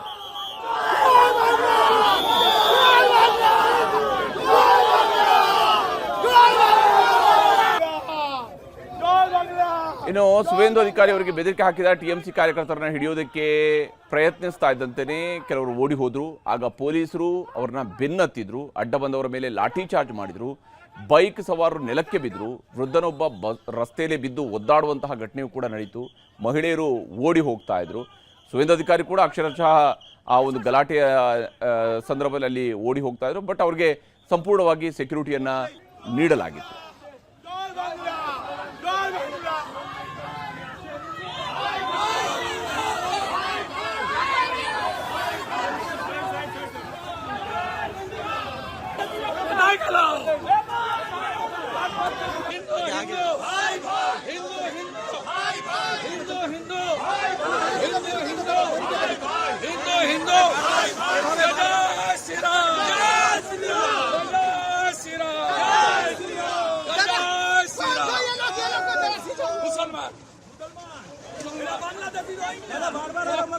बांग्लादेशी मुसलमान, सब बांग्लादेशी मुसलमान बूथ जाम करने की कोशिश कर रहा है, बूथ जाम करने की कोशिश है।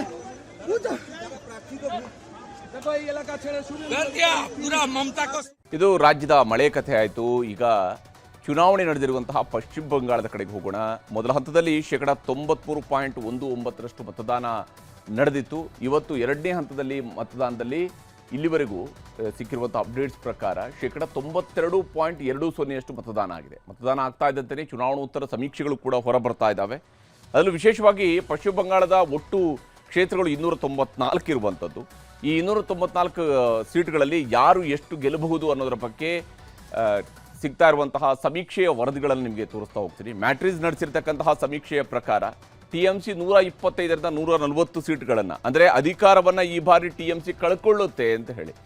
ಇಲ್ಲಿ TMCಯ ಮುಖ್ಯಮಂತ್ರಿ ಆಗಿರುವಂತಹ ದೀದಿ ಮಮತಾ ದೀದಿ ಈ ಬಾರಿ ಅಧಿಕಾರವನ್ನು ಕಳ್ಕೊಳ್ಬಹುದು, 15 ವರ್ಷಗಳ ಆಡಳಿತ ಕೊನೆಗೊಳ್ಳಬಹುದು ಅಂತ ಹೇಳ್ತಾ ಇದೆ. BJP 146ರಿಂದ 161 ಸೀಟ್ಗಳು, ಕಾಂಗ್ರೆಸ್ ಮತ್ತು CPIM ಇದರಲ್ಲಿ ಶೂನ್ಯ ಸಾಧನೆಗೆ ಸೀಮಿತ ಆಗಬಹುದು. 6ರಿಂದ 10 ಸೀಟ್ಗಳಲ್ಲಿ ಇತರರು ಗೆಲುವನ್ನು ದಾಖಲಿಸಿಕೊಳ್ಳಬಹುದು ಅನ್ನುವಂಥದ್ದನ್ನು ಹೇಳ್ತಿದ್ದಾರೆ. ಕಾಂಗ್ರೆಸ್ ಕೂಡ ಶೂನ್ಯ ಸಾಧನೆಗೆ ಸೀಮಿತ ಆಗುತ್ತೆ ಅಂತ ಹೇಳಿ ಮ್ಯಾಟ್ರಿಸ್ ಹೇಳಿದೆ. ಇನ್ನು ಪಿಮಾರ್ಕ್ನ ಸಮೀಕ್ಷೆಯ ಪ್ರಕಾರ, ಪಿಮಾರ್ಕ್ ಹೇಳೋ ಪ್ರಕಾರ 118ರಿಂದ 138 ಸೀಟ್ಗಳು, ಅಂದರೆ TMC ಅಧಿಕಾರವನ್ನು ಕಳ್ಕೊಳ್ಳುತ್ತೆ ಅಂತೇಳಿ ಪಿಮಾರ್ಕ್ ಸರ್ವೆ ಕೂಡ ಹೇಳಿದೆ. 146ರಿಂದ 161 ಸೀಟ್ಗಳು BJPಗೆ ಬರುತ್ತೆ ಅನ್ನುವಂಥದ್ದನ್ನು ಪಿಮಾರ್ಕ್ ಹೇಳ್ತಿರುವಂಥದ್ದು. ಕಾಂಗ್ರೆಸ್ 6ರಿಂದ 10 ಸೀಟ್ಗಳು ಗೆಲ್ಲಬಹುದು, ಇತರರು ಶೂನ್ಯ ಸಾಧನೆ, CPM ಕೂಡ ಶೂನ್ಯ ಸಾಧನೆಗೆ ತೃಪ್ತಿ ಪಡ್ಕೊಳ್ಬೇಕಾಗತ್ತೆ ಅಂತ ಹೇಳಿ ಪಿಮಾರ್ಕ್ ಹೇಳ್ತಾ ಇದೆ. ಇನ್ನು JVC ನಡೆಸಿರುವಂತಹ ಸಮೀಕ್ಷೆಯ ಪ್ರಕಾರ 131ರಿಂದ 152 ಸೀಟ್ಗಳು, ಅಂದರೆ ಅಧಿಕಾರ ಸಿಕ್ಕರೂ ಸಿಗಬಹುದು TMCಗೆ, ಒಂದು ತಿನ್ ಮಾರ್ಜಿನಲ್ಲಿ ಸಿಗೋದಕ್ಕೆ ಚಾನ್ಸಸ್ಸು ಇದೆ, ಸಿಗದೆಯೂ ಇರಬಹುದು. ಹಾಗೆಯೇ BJPಗೂ ಅಷ್ಟೇ 138ರಿಂದ 159 ಸಿಕ್ಕರೂ ಸಿಗಬಹುದು, ಸಿಗದೆಯೂ ಇರಬಹುದು ಅನ್ನುವಂತಹ ರೀತಿಯಲ್ಲಿ JVC ಅವರ ಸರ್ವೆ ಹೇಳ್ತಾ ಇದೆ. 0ಯಿಂದ 2 ಸ್ಥಾನಗಳವರೆಗೆ ಕಾಂಗ್ರೆಸ್ ಫೈಟ್ನಲ್ಲಿದೆ ಅಂತ ಹೇಳಿ, ಇತರರು ಕೂಡ 0ಯಿಂದ 2. CPM ಶೂನ್ಯ ಸಾಧನೆಗೆ, ನೋಡಿ ಸರಿಸುಮಾರು 3 ದಶಕಗಳ ಕಾಲ ಆಡಳಿತ ನಡೆಸಿದಂತಹ CPM ಶೂನ್ಯ ಸಾಧನೆ ಅಂತೇಳಿ ಬಹುತೇಕ ಎಲ್ಲ ಸರ್ವೆಗಳು ಹೇಳ್ತಾ ಇದ್ದಾವೆ. ಬಂಗಾಳದ ಎಕ್ಸಿಟ್ ಪೋಲ್ನ ಜೊತೆಗೇನೆ ಇನ್ನು ಚಾಣಕ್ಯ ಸ್ಟ್ರಾಟಜೀಸ್ ನಡೆಸಿರುವಂತಹ ಸಮೀಕ್ಷೆಯ ಪ್ರಕಾರವೂ ಕೂಡ ಅಷ್ಟೇ BJP ಅಧಿಕಾರಕ್ಕೆ ಬರುತ್ತೆ ಅಂತೇಳಿ ಹೇಳ್ತಾ ಇದೆ. 150ರಿಂದ 160 ಸೀಟ್ಗಳೊಂದಿಗೆ BJP ಅಧಿಕಾರಕ್ಕೆ ಬರಬಹುದು ಅಂತೇಳಿ ಚಾಣಕ್ಯ ಸ್ಟ್ರಾಟಜೀಸ್ ಹೇಳ್ತಾ ಇದೆ. 130ರಿಂದ 140 ಸೀಟ್ಗಳು TMC ಪಾಲಾಗಬಹುದು. ಕಾಂಗ್ರೆಸ್ ಶೂನ್ಯ ಸಾಧನೆ, ಇತರರು 6ರಿಂದ 10, CPIM ಅಥವಾ ಎಡಪಕ್ಷಗಳ ಕೂಟಗಳು ಇವರು ಶೂನ್ಯ ಸಾಧನೆಯನ್ನು ಮಾಡ್ತವೆ ಅಂತ ಹೇಳಿ ಚಾಣಕ್ಯ ಸ್ಟ್ರಾಟಜೀಸ್ ಕೂಡ ತನ್ನ ಸರ್ವೆಯಲ್ಲಿ ಹೇಳ್ತಾ ಇದೆ. ಈಗ ತಮಿಳುನಾಡು, ಅಸ್ಸಾಂ, ಕೇರಳ, ಪುದುಚೇರಿ ಎಕ್ಸಿಟ್ ಪೋಲ್ನ ಲೆಕ್ಕಗಳನ್ನು ಕೂಡ ನಿಮಗೆ ತೋರಿಸ್ತಾ ಹೋಗ್ತೀನಿ. ಅದಕ್ಕೂ ಮೊದಲು ಬಂಗಾಳದಲ್ಲಿ ಇವತ್ತು 2ನೇ ಹಂತದ ಮತದಾನದ ವೇಳೆ ನಡೆದಂತಹ ಹಿಂಸಾಚಾರಗಳನ್ನು ನಿಮಗೆ ತೋರಿಸಲೇಬೇಕು. ಪಶ್ಚಿಮ ಬಂಗಾಳದಲ್ಲಿ ನಡೆದಂತಹ 2ನೇ ಹಂತದ ವೋಟಿಂಗ್ ವೇಳೆ ಜೀವಂತ ಬಾಂಬ್ಗಳು ಸಿಕ್ಕಿವೆ, ಕಚ್ಚಾ ಬಾಂಬ್ಗಳು ಸಿಕ್ಕಿರುವಂಥದ್ದು, ಗಲಾಟೆಗಳಾಗಿದ್ದಾವೆ. BJPಯ ನಾಯಕ, ಅಲ್ಲಿಯ ಪ್ರತಿಪಕ್ಷ ನಾಯಕ ಕೂಡ ಆಗಿರುವಂತಹ ಸುವೇಂದು ಅಧಿಕಾರಿಯನ್ನು ಅಟ್ಟಾಡಿಸಿದ್ದಾರೆ, ಹೊಡೆದಾಟಗಳು ನಡೆದಿದ್ದಾವೆ, ಲಾಠಿ ಚಾರ್ಜ್ಗಳಾಗಿವೆ, ಶೂಟೌಟ್ ಕೂಡ ಆಗಿದೆ. ಇಲ್ಲಿ TMC ಬೆಂಬಲಿಗರು ಜೈ ಬಾಂಗ್ಲಾ ಅಂಥೇಳಿ ಘೋಷಣೆಯನ್ನು ಕೂಗ್ತಾ ಇರುವಂಥದ್ದು. ಸುವೇಂದು ಅಧಿಕಾರಿಯವರು ಹೋಗ್ತಾ ಇರುವ ಸಂದರ್ಭದಲ್ಲಿನೇ ಅಲ್ಲಿ ಜೈ ಬಾಂಗ್ಲಾ ಅಂಥೇಳಿ ಘೋಷಣೆಗಳನ್ನು ಕೂಗಿದ್ದಾರೆ TMCಯ ಬೆಂಬಲಿಗರು. ಅದರಿಂದಾಗಿ ಸುವೇಂದು ಅಧಿಕಾರಿಯವರು ಸಿಟ್ಟಿಗೆದ್ದಿದ್ರು. ಆ ಸಂದರ್ಭದಲ್ಲಿನೇ ಎರಡೂ ಕಡೆಯಲ್ಲೂ ಕೂಡ ಮಾತಿನ ಚಕಮಕಿಗಳು ನಡೆದಿದ್ದಾವೆ. TMC ಬೆಂಬಲಿಗರ ಕಡೆಯಿಂದ ಅವರಿಗೆ ಹುಡೀರಿ ಅನ್ನುವಂತಹ ಮಾತುಗಳು ಕೂಡ ಕೇಳಿ ಬಂದಿದ್ವು. TMC ನಾಯಕಿ ಮಮತಾ ಬ್ಯಾನರ್ಜಿ ಮತ್ತು BJPಯ ಸುವೇಂದು ಅಧಿಕಾರಿ ಸ್ಪರ್ಧಿಸಿರುವಂತಹ ಭವಾನಿಪುರದಲ್ಲಿ ಇವತ್ತು ಹಿಂಸಾಚಾರ ನಡೆದಿದೆ. ಇದು ಮುಖ್ಯಮಂತ್ರಿ ಮಮತಾ ಬ್ಯಾನರ್ಜಿ ಅವರು ಪ್ರತಿನಿಧಿಸ್ತಾ ಇರುವಂತಹ ಕ್ಷೇತ್ರ. ಮತಗಟ್ಟೆ ಪರಿಶೀಲನೆಗೆ ಅಂತೇಳಿ ಸುವೇಂದು ಅಧಿಕಾರಿಯವರು ಬಂದಾಗ TMC ಕಾರ್ಯಕರ್ತರು ಮುತ್ತಿಗೆ ಹಾಕಿದರು. ಜೈ ಬಂಗಾಳ, ಜೈ ಬಂಗಾಳ ಅನ್ನುವಂತಹ ಘೋಷಣೆಗಳನ್ನು ಕೂಗಿದ್ದಾರೆ. ಸುವೇಂದು ಅಧಿಕಾರಿಯನ್ನು ಕೂಡ ಸುತ್ತುವರಿದ್ರು. ಆಗ ಸುವೇಂದು ಅಧಿಕಾರಿಯವರಿಗೂ ಕೂಡ ಸಹಜವಾಗಿ ಒಬ್ಬ ರಾಜಕೀಯ ನಾಯಕರಿಗೆ ಸಿಟ್ಟು ಬಂದೇ ಬರುತ್ತೆ. ಆ ರೀತಿಯಂಥ ಒಂದು ವಾತಾವರಣ ಕೂಡ ನಿರ್ಮಾಣ ಆಗಿತ್ತು. ಅವರ ಪಿತ್ತ ನೆತ್ತಿಗೇರಿತ್ತು.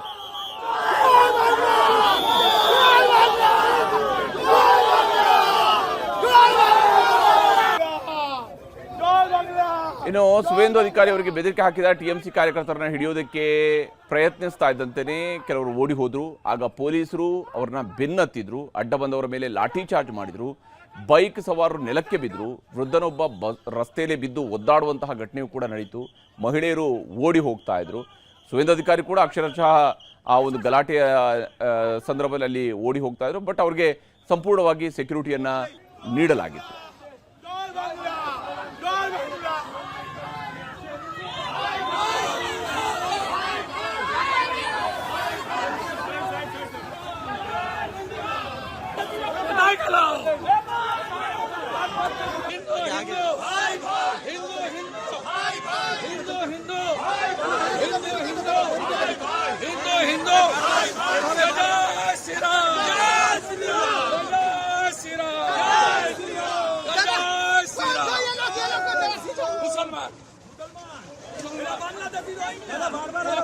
सब बांग्लादेशी मुसलमान, सब बांग्लादेशी मुसलमान बूथ जाम करने की कोशिश कर रहा है, बूथ जाम करने की कोशिश है।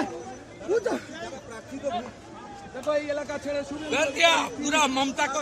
ಇದು ರಾಜ್ಯದ ಮಳೆ ಕಥೆ ಆಯಿತು. ಈಗ ಚುನಾವಣೆ ನಡೆದಿರುವಂತಹ ಪಶ್ಚಿಮ ಬಂಗಾಳದ ಕಡೆಗೆ ಹೋಗೋಣ.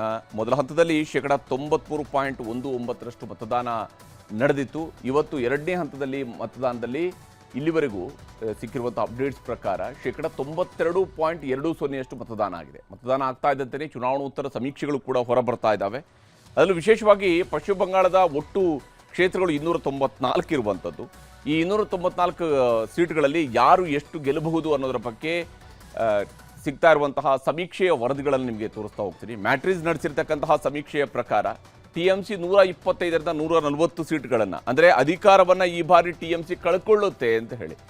ಇಲ್ಲಿ TMCಯ ಮುಖ್ಯಮಂತ್ರಿ ಆಗಿರುವಂತಹ ದೀದಿ ಮಮತಾ ದೀದಿ ಈ ಬಾರಿ ಅಧಿಕಾರವನ್ನು ಕಳ್ಕೊಳ್ಬಹುದು, 15 ವರ್ಷಗಳ ಆಡಳಿತ ಕೊನೆಗೊಳ್ಳಬಹುದು ಅಂತ ಹೇಳ್ತಾ ಇದೆ. BJP 146ರಿಂದ 161 ಸೀಟ್ಗಳು, ಕಾಂಗ್ರೆಸ್ ಮತ್ತು CPIM ಇದರಲ್ಲಿ ಶೂನ್ಯ ಸಾಧನೆಗೆ ಸೀಮಿತ ಆಗಬಹುದು.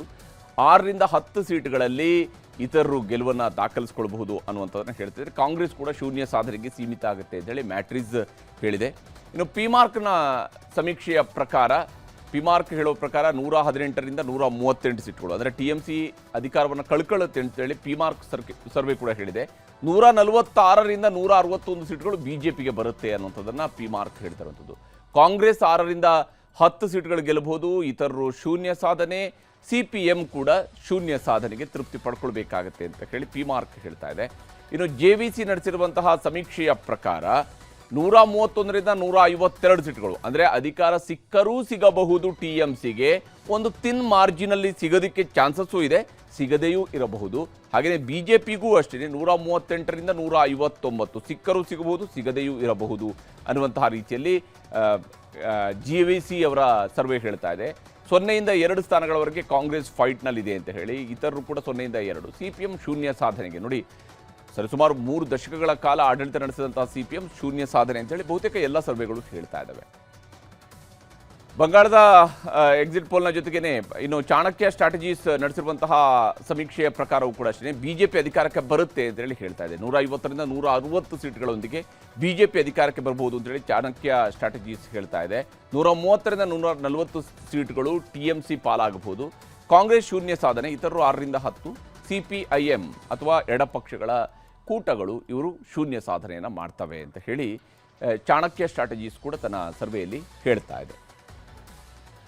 ಈಗ ತಮಿಳುನಾಡು, ಅಸ್ಸಾಂ, ಕೇರಳ, ಪುದುಚೇರಿ ಎಕ್ಸಿಟ್ ಪೋಲ್ನ ಲೆಕ್ಕಗಳನ್ನು ಕೂಡ ನಿಮಗೆ ತೋರಿಸ್ತಾ ಹೋಗ್ತೀನಿ. ಅದಕ್ಕೂ ಮೊದಲು ಬಂಗಾಳದಲ್ಲಿ ಇವತ್ತು ಎರಡನೇ ಹಂತದ ಮತದಾನದ ವೇಳೆ ನಡೆದಂತಹ ಹಿಂಸಾಚಾರಗಳನ್ನು ನಿಮಗೆ ತೋರಿಸಲೇಬೇಕು. ಪಶ್ಚಿಮ ಬಂಗಾಳದಲ್ಲಿ ನಡೆದಂತಹ ಎರಡನೇ ಹಂತದ ವೋಟಿಂಗ್ ವೇಳೆ ಜೀವಂತ ಬಾಂಬ್ಗಳು ಸಿಕ್ಕಿವೆ, ಕಚ್ಚಾ ಬಾಂಬ್ಗಳು ಸಿಕ್ಕಿರುವಂಥದ್ದು, ಗಲಾಟೆಗಳಾಗಿದ್ದಾವೆ. BJPಯ ನಾಯಕ, ಅಲ್ಲಿಯ ಪ್ರತಿಪಕ್ಷ ನಾಯಕ ಕೂಡ ಆಗಿರುವಂತಹ ಸುವೇಂದು ಅಧಿಕಾರಿಯನ್ನು ಅಟ್ಟಾಡಿಸಿದ್ದಾರೆ, ಹೊಡೆದಾಟಗಳು ನಡೆದಿದ್ದಾವೆ, ಲಾಠಿ ಚಾರ್ಜ್ಗಳಾಗಿವೆ, ಶೂಟೌಟ್ ಕೂಡ ಆಗಿದೆ. ನೋಡಿ, ಇಲ್ಲಿ TMC ಬೆಂಬಲಿಗರು ಜೈ ಬಾಂಗ್ಲಾ ಅಂಥೇಳಿ ಘೋಷಣೆಯನ್ನು ಕೂಗ್ತಾ ಇರುವಂಥದ್ದು. ಸುವೇಂದು ಅಧಿಕಾರಿಯವರು ಹೋಗ್ತಾ ಇರುವ ಸಂದರ್ಭದಲ್ಲಿನೇ ಅಲ್ಲಿ ಜೈ ಬಾಂಗ್ಲಾ ಅಂಥೇಳಿ ಘೋಷಣೆಗಳನ್ನು ಕೂಗಿದ್ದಾರೆ TMCಯ ಬೆಂಬಲಿಗರು. ಅದರಿಂದಾಗಿ ಸುವೇಂದು ಅಧಿಕಾರಿಯವರು ಸಿಟ್ಟಿಗೆದ್ದಿದ್ರು. ಆ ಸಂದರ್ಭದಲ್ಲಿನೇ ಎರಡೂ ಕಡೆಯಲ್ಲೂ ಕೂಡ ಮಾತಿನ ಚಕಮಕಿಗಳು ನಡೆದಿದ್ದಾವೆ. TMC ಬೆಂಬಲಿಗರ ಕಡೆಯಿಂದ ಅವರಿಗೆ ಹುಡೀರಿ ಅನ್ನುವಂತಹ ಮಾತುಗಳು ಕೂಡ ಕೇಳಿ ಬಂದಿದ್ವು.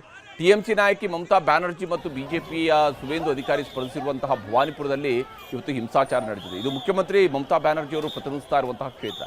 ಮತಗಟ್ಟೆ ಪರಿಶೀಲನೆಗೆ ಅಂತೇಳಿ ಸುವೇಂದು ಅಧಿಕಾರಿ ಅವರು ಬಂದಾಗ TMC ಕಾರ್ಯಕರ್ತರು ಮುತ್ತಿಗೆ ಹಾಕಿದರು. ಜೈ ಬಂಗಾಳ, ಜೈ ಬಂಗಾಳ ಅನ್ನುವಂತಹ ಘೋಷಣೆಗಳನ್ನು ಕೂಗಿದ್ದಾರೆ. ಸುವೇಂದು ಅಧಿಕಾರಿಯನ್ನು ಕೂಡ ಸುತ್ತುವರಿದ್ರು. ಆಗ ಸುವೇಂದು ಅಧಿಕಾರಿಯವರಿಗೂ ಕೂಡ ಸಹಜವಾಗಿ ಒಬ್ಬ ರಾಜಕೀಯ ನಾಯಕರಿಗೆ ಸಿಟ್ಟು ಬಂದೇ ಬರುತ್ತೆ. ಆ ರೀತಿಯಂಥ ಒಂದು ವಾತಾವರಣ ಕೂಡ ನಿರ್ಮಾಣ ಆಗಿತ್ತು. ಅವರ ಪಿತ್ತ ನೆತ್ತಿಗೇರಿತ್ತು.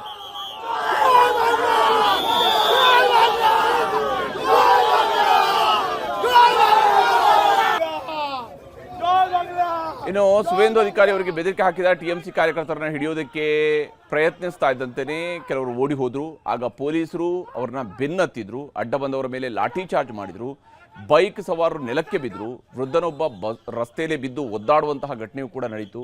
ಮಹಿಳೆಯರು ಓಡಿ ಹೋಗ್ತಾ ಇದ್ರು. ಸುವೇಂದು ಅಧಿಕಾರಿ ಕೂಡ ಅಕ್ಷರಶಃ ಆ ಒಂದು ಗಲಾಟೆಯ ಸಂದರ್ಭದಲ್ಲಿ ಅಲ್ಲಿ ಓಡಿ ಹೋಗ್ತಾ ಇದ್ರು. ಬಟ್ ಅವ್ರಿಗೆ ಸಂಪೂರ್ಣವಾಗಿ ಸೆಕ್ಯೂರಿಟಿಯನ್ನು ನೀಡಲಾಗಿತ್ತು.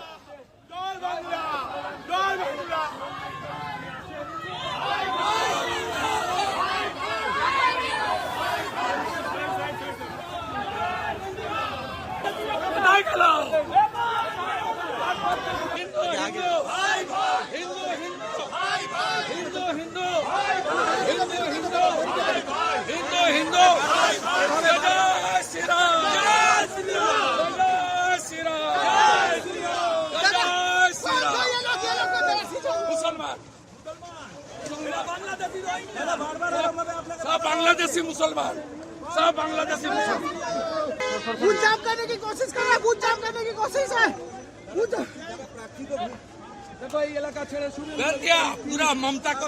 ಇದು ರಾಜ್ಯದ ಮಳೆ ಕಥೆ ಆಯಿತು. ಈಗ ಚುನಾವಣೆ ನಡೆದಿರುವಂತಹ ಪಶ್ಚಿಮ ಬಂಗಾಳದ ಕಡೆಗೆ ಹೋಗೋಣ. ಮೊದಲ ಹಂತದಲ್ಲಿ 93.19% ಮತದಾನ ನಡೆದಿತ್ತು. ಇವತ್ತು ಎರಡನೇ ಹಂತದಲ್ಲಿ ಮತದಾನದಲ್ಲಿ ಇಲ್ಲಿವರೆಗೂ ಸಿಕ್ಕಿರುವಂಥ ಅಪ್ಡೇಟ್ಸ್ ಪ್ರಕಾರ 92.20% ಮತದಾನ ಆಗಿದೆ. ಮತದಾನ ಆಗ್ತಾ ಇದ್ದಂತೆಯೇ ಚುನಾವಣೋತ್ತರ ಸಮೀಕ್ಷೆಗಳು ಕೂಡ ಹೊರಬರ್ತಾ ಇದ್ದಾವೆ. ಅದರಲ್ಲೂ ವಿಶೇಷವಾಗಿ ಪಶ್ಚಿಮ ಬಂಗಾಳದ ಒಟ್ಟು ಕ್ಷೇತ್ರಗಳು 294 ಇರುವಂಥದ್ದು. ಈ 294 ಸೀಟ್ಗಳಲ್ಲಿ ಯಾರು ಎಷ್ಟು ಗೆಲ್ಲಬಹುದು ಅನ್ನೋದರ ಬಗ್ಗೆ ಸಿಗ್ತಾ ಇರುವಂತಹ ಸಮೀಕ್ಷೆಯ ವರದಿಗಳನ್ನು ನಿಮಗೆ ತೋರಿಸ್ತಾ ಹೋಗ್ತೀನಿ. ಮ್ಯಾಟ್ರಿಸ್ ನಡೆಸಿರ್ತಕ್ಕಂತಹ ಸಮೀಕ್ಷೆಯ ಪ್ರಕಾರ TMC 125ರಿಂದ 140 ಸೀಟ್ಗಳನ್ನು, ಅಂದರೆ ಅಧಿಕಾರವನ್ನು ಈ ಬಾರಿ TMC ಕಳ್ಕೊಳ್ಳುತ್ತೆ ಅಂತ ಹೇಳಿ. ಇಲ್ಲಿ TMCಯ ಮುಖ್ಯಮಂತ್ರಿ ಆಗಿರುವಂತಹ ದೀದಿ ಮಮತಾ ದೀದಿ ಈ ಬಾರಿ ಅಧಿಕಾರವನ್ನು ಕಳ್ಕೊಳ್ಬಹುದು, 15 ವರ್ಷಗಳ ಆಡಳಿತ ಕೊನೆಗೊಳ್ಳಬಹುದು ಅಂತ ಹೇಳ್ತಾ ಇದೆ. BJP 146ರಿಂದ 161 ಸೀಟ್ಗಳು, ಕಾಂಗ್ರೆಸ್ ಮತ್ತು CPIM ಇದರಲ್ಲಿ ಶೂನ್ಯ ಸಾಧನೆಗೆ ಸೀಮಿತ ಆಗಬಹುದು. 6ರಿಂದ 10 ಸೀಟ್ಗಳಲ್ಲಿ ಇತರರು ಗೆಲುವನ್ನು ದಾಖಲಿಸಿಕೊಳ್ಳಬಹುದು ಅನ್ನುವಂಥದ್ದನ್ನು ಹೇಳ್ತಿದ್ದಾರೆ. ಕಾಂಗ್ರೆಸ್ ಕೂಡ ಶೂನ್ಯ ಸಾಧನೆಗೆ ಸೀಮಿತ ಆಗುತ್ತೆ ಅಂತೇಳಿ ಮ್ಯಾಟ್ರಿಸ್ ಹೇಳಿದೆ. ಇನ್ನು ಪಿಮಾರ್ಕ್ನ ಸಮೀಕ್ಷೆಯ ಪ್ರಕಾರ, ಪಿಮಾರ್ಕ್ ಹೇಳೋ ಪ್ರಕಾರ 118ರಿಂದ 138 ಸೀಟ್ಗಳು, ಅಂದರೆ TMC ಅಧಿಕಾರವನ್ನು ಕಳ್ಕೊಳ್ಳುತ್ತೆ ಅಂತೇಳಿ ಪಿಮಾರ್ಕ್ ಸರ್ವೆ ಕೂಡ ಹೇಳಿದೆ. 146ರಿಂದ 161 ಸೀಟ್ಗಳು BJPಗೆ ಬರುತ್ತೆ ಅನ್ನುವಂಥದ್ದನ್ನು ಪಿಮಾರ್ಕ್ ಹೇಳ್ತಾ ಇರುವಂಥದ್ದು. ಕಾಂಗ್ರೆಸ್ 6ರಿಂದ 10 ಸೀಟ್ಗಳು ಗೆಲ್ಲಬಹುದು, ಇತರರು ಶೂನ್ಯ ಸಾಧನೆ, CPM ಕೂಡ ಶೂನ್ಯ ಸಾಧನೆಗೆ ತೃಪ್ತಿ ಪಡ್ಕೊಳ್ಬೇಕಾಗತ್ತೆ ಅಂತ ಹೇಳಿ ಪಿಮಾರ್ಕ್ ಹೇಳ್ತಾ ಇದೆ. ಇನ್ನು JVC ನಡೆಸಿರುವಂತಹ ಸಮೀಕ್ಷೆಯ ಪ್ರಕಾರ 131ರಿಂದ 152 ಸೀಟ್ಗಳು, ಅಂದರೆ ಅಧಿಕಾರ ಸಿಕ್ಕರೂ ಸಿಗಬಹುದು TMCಗೆ, ಒಂದು ತಿನ್ ಮಾರ್ಜಿನಲ್ಲಿ ಸಿಗೋದಕ್ಕೆ ಚಾನ್ಸಸ್ಸು ಇದೆ, ಸಿಗದೆಯೂ ಇರಬಹುದು. ಹಾಗೆಯೇ BJPಗೂ ಅಷ್ಟೇ 138ರಿಂದ 159 ಸಿಕ್ಕರೂ ಸಿಗಬಹುದು, ಸಿಗದೆಯೂ ಇರಬಹುದು ಅನ್ನುವಂತಹ ರೀತಿಯಲ್ಲಿ JVC ಅವರ ಸರ್ವೆ ಹೇಳ್ತಾ ಇದೆ. 0ಯಿಂದ 2 ಸ್ಥಾನಗಳವರೆಗೆ ಕಾಂಗ್ರೆಸ್ ಫೈಟ್ನಲ್ಲಿದೆ ಅಂತ ಹೇಳಿ, ಇತರರು ಕೂಡ 0ಯಿಂದ 2. CPM ಶೂನ್ಯ ಸಾಧನೆಗೆ, ನೋಡಿ ಸರಿಸುಮಾರು 3 ದಶಕಗಳ ಕಾಲ ಆಡಳಿತ ನಡೆಸಿದಂತಹ CPM ಶೂನ್ಯ ಸಾಧನೆ ಅಂತೇಳಿ ಬಹುತೇಕ ಎಲ್ಲ ಸರ್ವೆಗಳು ಹೇಳ್ತಾ ಇದ್ದಾವೆ. ಬಂಗಾಳದ ಎಕ್ಸಿಟ್ ಪೋಲ್ನ ಜೊತೆಗೇನೆ ಇನ್ನು ಚಾಣಕ್ಯ ಸ್ಟ್ರಾಟಜೀಸ್ ನಡೆಸಿರುವಂತಹ ಸಮೀಕ್ಷೆಯ ಪ್ರಕಾರವೂ ಕೂಡ ಅಷ್ಟೇ BJP ಅಧಿಕಾರಕ್ಕೆ ಬರುತ್ತೆ ಅಂತೇಳಿ ಹೇಳ್ತಾ ಇದೆ. 150ರಿಂದ 160 ಸೀಟ್ಗಳೊಂದಿಗೆ BJP ಅಧಿಕಾರಕ್ಕೆ ಬರಬಹುದು ಅಂತೇಳಿ ಚಾಣಕ್ಯ ಸ್ಟ್ರಾಟಜೀಸ್ ಹೇಳ್ತಾ ಇದೆ. 130ರಿಂದ 140 ಸೀಟ್ಗಳು TMC ಪಾಲಾಗಬಹುದು. ಕಾಂಗ್ರೆಸ್ ಶೂನ್ಯ ಸಾಧನೆ, ಇತರರು 6ರಿಂದ 10, CPIM ಅಥವಾ ಎಡಪಕ್ಷಗಳ ಕೂಟಗಳು ಇವರು ಶೂನ್ಯ ಸಾಧನೆಯನ್ನು ಮಾಡ್ತವೆ ಅಂತ ಹೇಳಿ ಚಾಣಕ್ಯ ಸ್ಟ್ರಾಟಜೀಸ್ ಕೂಡ ತನ್ನ ಸರ್ವೆಯಲ್ಲಿ ಹೇಳ್ತಾ ಇದೆ. ಈಗ ತಮಿಳುನಾಡು, ಅಸ್ಸಾಂ, ಕೇರಳ, ಪುದುಚೇರಿ ಎಕ್ಸಿಟ್ ಪೋಲ್ನ ಲೆಕ್ಕಗಳನ್ನು ಕೂಡ ನಿಮಗೆ ತೋರಿಸ್ತಾ ಹೋಗ್ತೀನಿ. ಅದಕ್ಕೂ ಮೊದಲು ಬಂಗಾಳದಲ್ಲಿ ಇವತ್ತು ಎರಡನೇ ಹಂತದ ಮತದಾನದ ವೇಳೆ ನಡೆದಂತಹ ಹಿಂಸಾಚಾರಗಳನ್ನು ನಿಮಗೆ ತೋರಿಸಲೇಬೇಕು. ಪಶ್ಚಿಮ ಬಂಗಾಳದಲ್ಲಿ ನಡೆದಂತಹ ಎರಡನೇ ಹಂತದ ವೋಟಿಂಗ್ ವೇಳೆ ಜೀವಂತ ಬಾಂಬ್ಗಳು ಸಿಕ್ಕಿವೆ, ಕಚ್ಚಾ ಬಾಂಬ್ಗಳು ಸಿಕ್ಕಿರುವಂಥದ್ದು, ಗಲಾಟೆಗಳಾಗಿದ್ದಾವೆ. BJPಯ ನಾಯಕ, ಅಲ್ಲಿಯ ಪ್ರತಿಪಕ್ಷ ನಾಯಕ ಕೂಡ ಆಗಿರುವಂತಹ ಸುವೇಂದು ಅಧಿಕಾರಿಯನ್ನು ಅಟ್ಟಾಡಿಸಿದ್ದಾರೆ, ಹೊಡೆದಾಟಗಳು ನಡೆದಿದ್ದಾವೆ, ಲಾಠಿ ಚಾರ್ಜ್ಗಳಾಗಿವೆ, ಶೂಟೌಟ್ ಕೂಡ ಆಗಿದೆ. ಇಲ್ಲಿ TMC ಬೆಂಬಲಿಗರು ಜೈ ಬಾಂಗ್ಲಾ ಅಂಥೇಳಿ ಘೋಷಣೆಯನ್ನು ಕೂಗ್ತಾ ಇರುವಂಥದ್ದು. ಸುವೇಂದು ಅಧಿಕಾರಿಯವರು ಹೋಗ್ತಾ ಇರುವ ಸಂದರ್ಭದಲ್ಲಿನೇ ಅಲ್ಲಿ ಜೈ ಬಾಂಗ್ಲಾ ಅಂಥೇಳಿ ಘೋಷಣೆಗಳನ್ನು ಕೂಗಿದ್ದಾರೆ TMCಯ ಬೆಂಬಲಿಗರು. ಅದರಿಂದಾಗಿ ಸುವೇಂದು ಅಧಿಕಾರಿಯವರು ಸಿಟ್ಟಿಗೆದ್ದಿದ್ರು. ಆ ಸಂದರ್ಭದಲ್ಲಿನೇ ಎರಡೂ ಕಡೆಯಲ್ಲೂ ಕೂಡ ಮಾತಿನ ಚಕಮಕಿಗಳು ನಡೆದಿದ್ದಾವೆ. TMC ಬೆಂಬಲಿಗರ ಕಡೆಯಿಂದ ಅವರಿಗೆ ಹುಡೀರಿ ಅನ್ನುವಂತಹ ಮಾತುಗಳು ಕೂಡ ಕೇಳಿ ಬಂದಿದ್ವು. TMC ನಾಯಕಿ ಮಮತಾ ಬ್ಯಾನರ್ಜಿ ಮತ್ತು BJPಯ ಸುವೇಂದು ಅಧಿಕಾರಿ ಸ್ಪರ್ಧಿಸಿರುವಂತಹ ಭವಾನಿಪುರದಲ್ಲಿ ಇವತ್ತು ಹಿಂಸಾಚಾರ ನಡೆದಿದೆ. ಇದು ಮುಖ್ಯಮಂತ್ರಿ ಮಮತಾ ಬ್ಯಾನರ್ಜಿ ಅವರು ಪ್ರತಿನಿಧಿಸ್ತಾ ಇರುವಂತಹ ಕ್ಷೇತ್ರ. ಮತಗಟ್ಟೆ ಪರಿಶೀಲನೆಗೆ ಅಂತೇಳಿ ಸುವೇಂದು ಅಧಿಕಾರಿ ಅವರು ಬಂದಾಗ TMC ಕಾರ್ಯಕರ್ತರು ಮುತ್ತಿಗೆ ಹಾಕಿದರು. ಜೈ ಬಂಗಾಳ, ಜೈ ಬಂಗಾಳ ಅನ್ನುವಂತಹ ಘೋಷಣೆಗಳನ್ನು ಕೂಗಿದ್ದಾರೆ. ಸುವೇಂದು ಅಧಿಕಾರಿಯನ್ನು ಕೂಡ ಸುತ್ತುವರೆದರು. ಆಗ ಸುವೇಂದು ಅಧಿಕಾರಿಯವರಿಗೂ ಕೂಡ ಸಹಜವಾಗಿ ಒಬ್ಬ ರಾಜಕೀಯ ನಾಯಕರಿಗೆ ಸಿಟ್ಟು ಬಂದೇ ಬರುತ್ತೆ. ಆ ರೀತಿಯಂಥ ಒಂದು ವಾತಾವರಣ ಕೂಡ ನಿರ್ಮಾಣ ಆಗಿತ್ತು. ಅವರ ಪಿತ್ತ ನೆತ್ತಿಗೇರಿತ್ತು.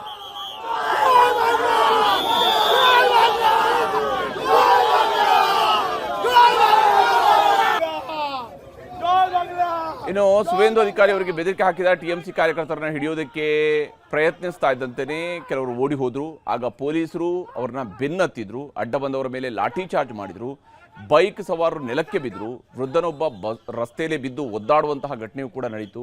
ಮಹಿಳೆಯರು ಓಡಿ ಹೋಗ್ತಾ ಇದ್ರು. ಸುವೇಂದು ಅಧಿಕಾರಿ ಕೂಡ ಅಕ್ಷರಶಃ ಆ ಒಂದು ಗಲಾಟೆಯ ಸಂದರ್ಭದಲ್ಲಿ ಅಲ್ಲಿ ಓಡಿ ಹೋಗ್ತಾ ಇದ್ರು. ಬಟ್ ಅವ್ರಿಗೆ ಸಂಪೂರ್ಣವಾಗಿ ಸೆಕ್ಯೂರಿಟಿಯನ್ನ ನೀಡಲಾಗಿತ್ತು.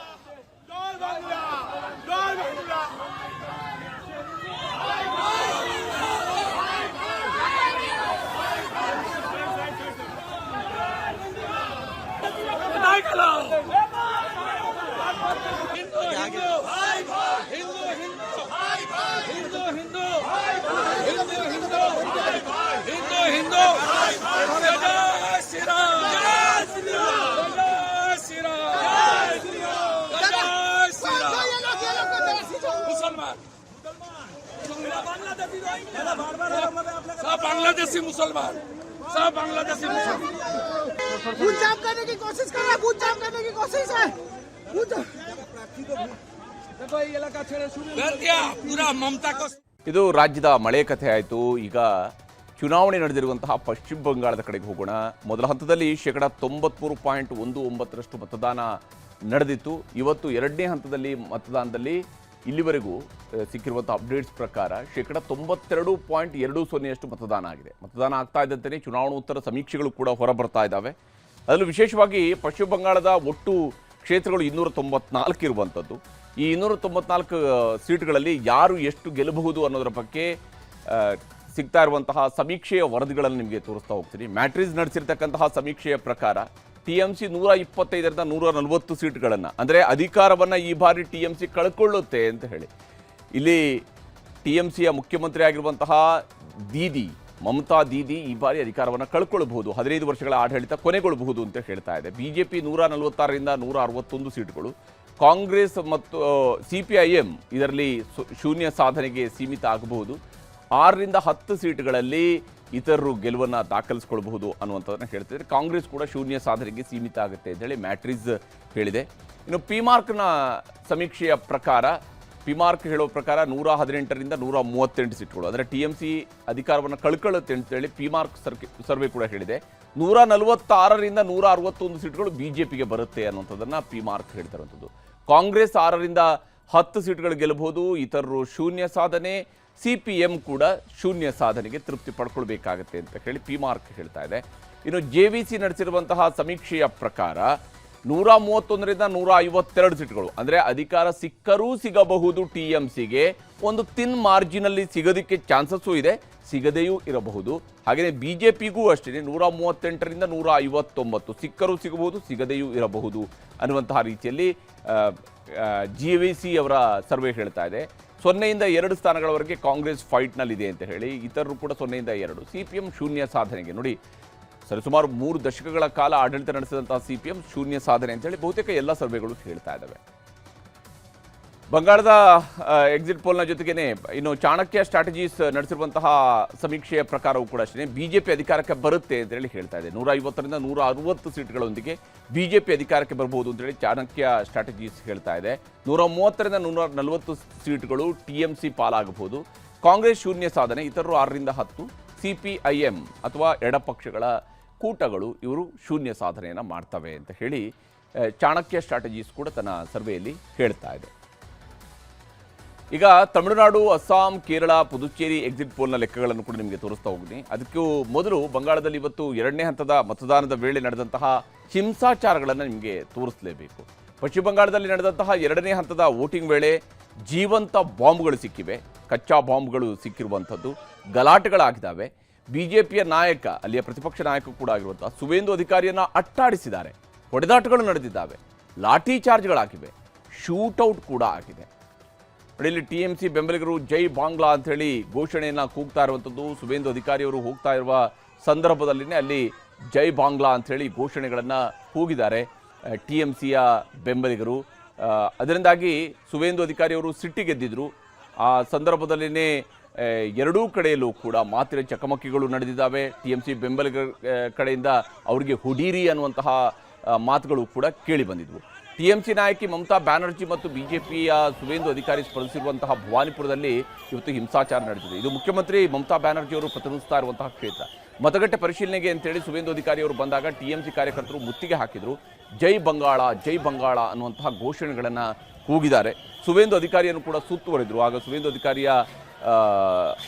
ಸುವೇಂದು ಅಧಿಕಾರಿಯವರಿಗೂ ಕೂಡ ಸಹಜವಾಗಿ ಒಬ್ಬ ರಾಜಕೀಯ ನಾಯಕರಿಗೆ ಸಿಟ್ಟು ಬಂದೇ ಬರುತ್ತೆ. ಆ ರೀತಿಯಂಥ ಒಂದು ವಾತಾವರಣ ಕೂಡ ನಿರ್ಮಾಣ ಆಗಿತ್ತು. ಅವರ ಪಿತ್ತ ನೆತ್ತಿಗೇರಿತ್ತು.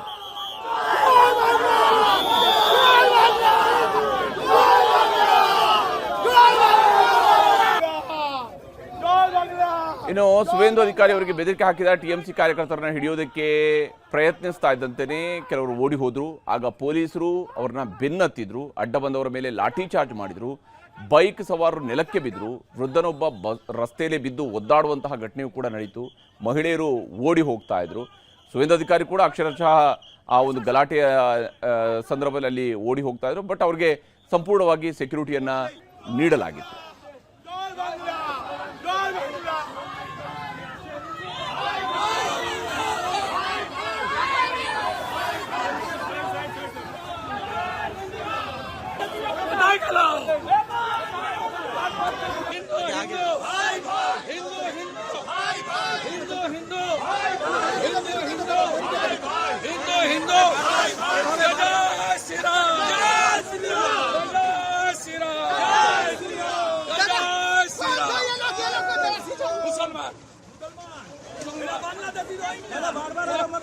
बांग्लादेशी मुसलमान सब बांग्लादेशी मुसलमान बूथ जाम करने की कोशिश कर रहे हैं. बूथ जाम करने की कोशिश है.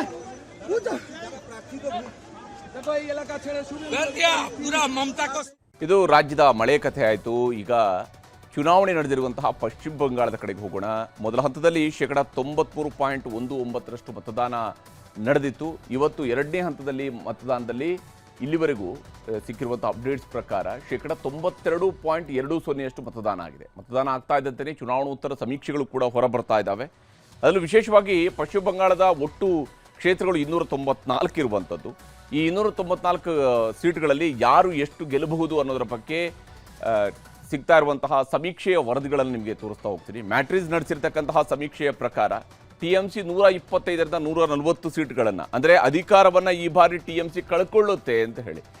ಇಲ್ಲಿ TMCಯ ಮುಖ್ಯಮಂತ್ರಿ ಆಗಿರುವಂತಹ ಮಮತಾ ದೀದಿ ಈ ಬಾರಿ ಅಧಿಕಾರವನ್ನು ಕಳ್ಕೊಳ್ಬಹುದು, 15 ವರ್ಷಗಳ ಆಡಳಿತ ಕೊನೆಗೊಳ್ಳಬಹುದು ಅಂತ ಹೇಳ್ತಾ ಇದೆ. BJP 146ರಿಂದ 161 ಸೀಟ್ಗಳು, ಕಾಂಗ್ರೆಸ್ ಮತ್ತು CPIM ಇದರಲ್ಲಿ ಶೂನ್ಯ ಸಾಧನೆಗೆ ಸೀಮಿತ ಆಗಬಹುದು.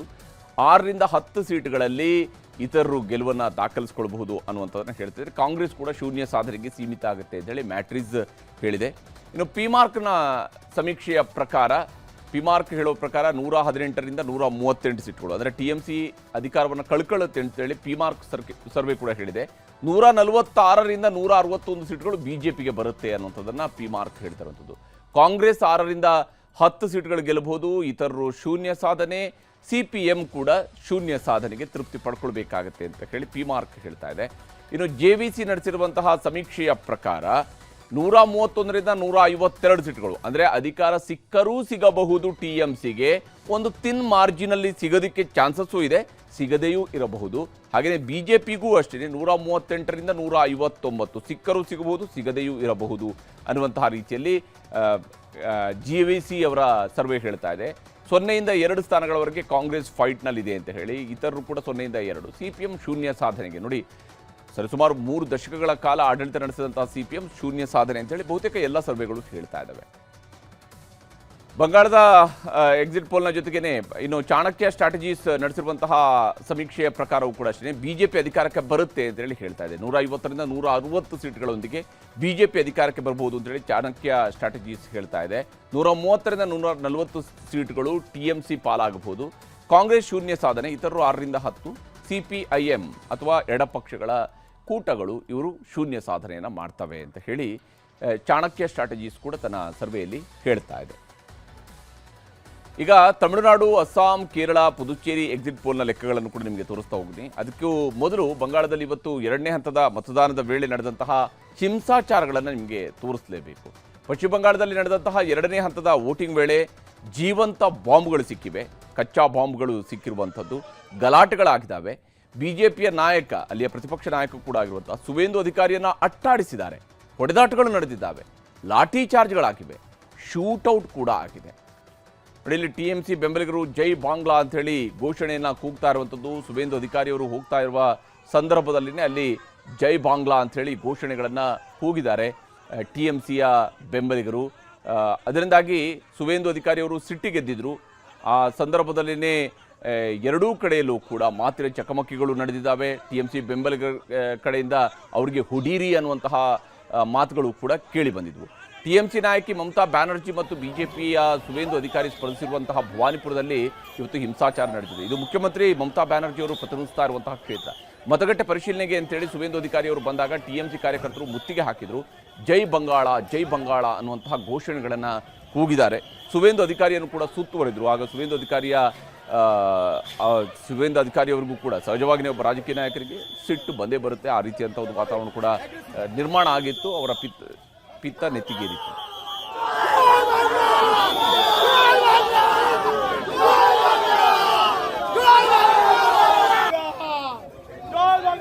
ಇನ್ನು ಸುವೇಂದು ಅಧಿಕಾರಿ ಅವರಿಗೆ ಬೆದರಿಕೆ ಹಾಕಿದ TMC ಕಾರ್ಯಕರ್ತರನ್ನ ಹಿಡಿಯೋದಕ್ಕೆ ಪ್ರಯತ್ನಿಸ್ತಾ ಇದ್ದಂತೆಯೇ ಕೆಲವರು ಓಡಿ ಹೋದ್ರು. ಆಗ ಪೊಲೀಸರು ಅವ್ರನ್ನ ಬೆನ್ನತ್ತಿದ್ರು, ಅಡ್ಡ ಬಂದವರ ಮೇಲೆ ಲಾಠಿ ಚಾರ್ಜ್ ಮಾಡಿದ್ರು, ಬೈಕ್ ಸವಾರರು ನೆಲಕ್ಕೆ ಬಿದ್ದರು, ವೃದ್ಧನೊಬ್ಬ ರಸ್ತೆಯಲ್ಲಿ ಬಿದ್ದು ಒದ್ದಾಡುವಂತಹ ಘಟನೆಯೂ ಕೂಡ ನಡೀತು.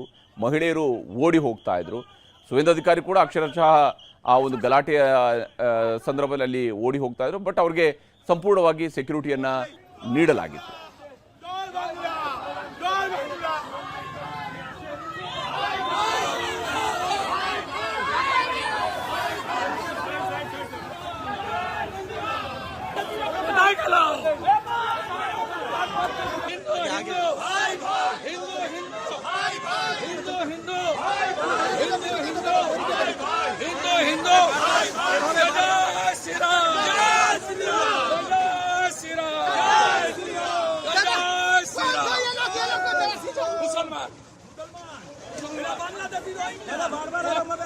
बांग्लादेशी मुसलमान, सब बांग्लादेशी मुसलमान बूथ जाम करने की कोशिश कर रहे हैं, बूथ जाम करने की कोशिश है।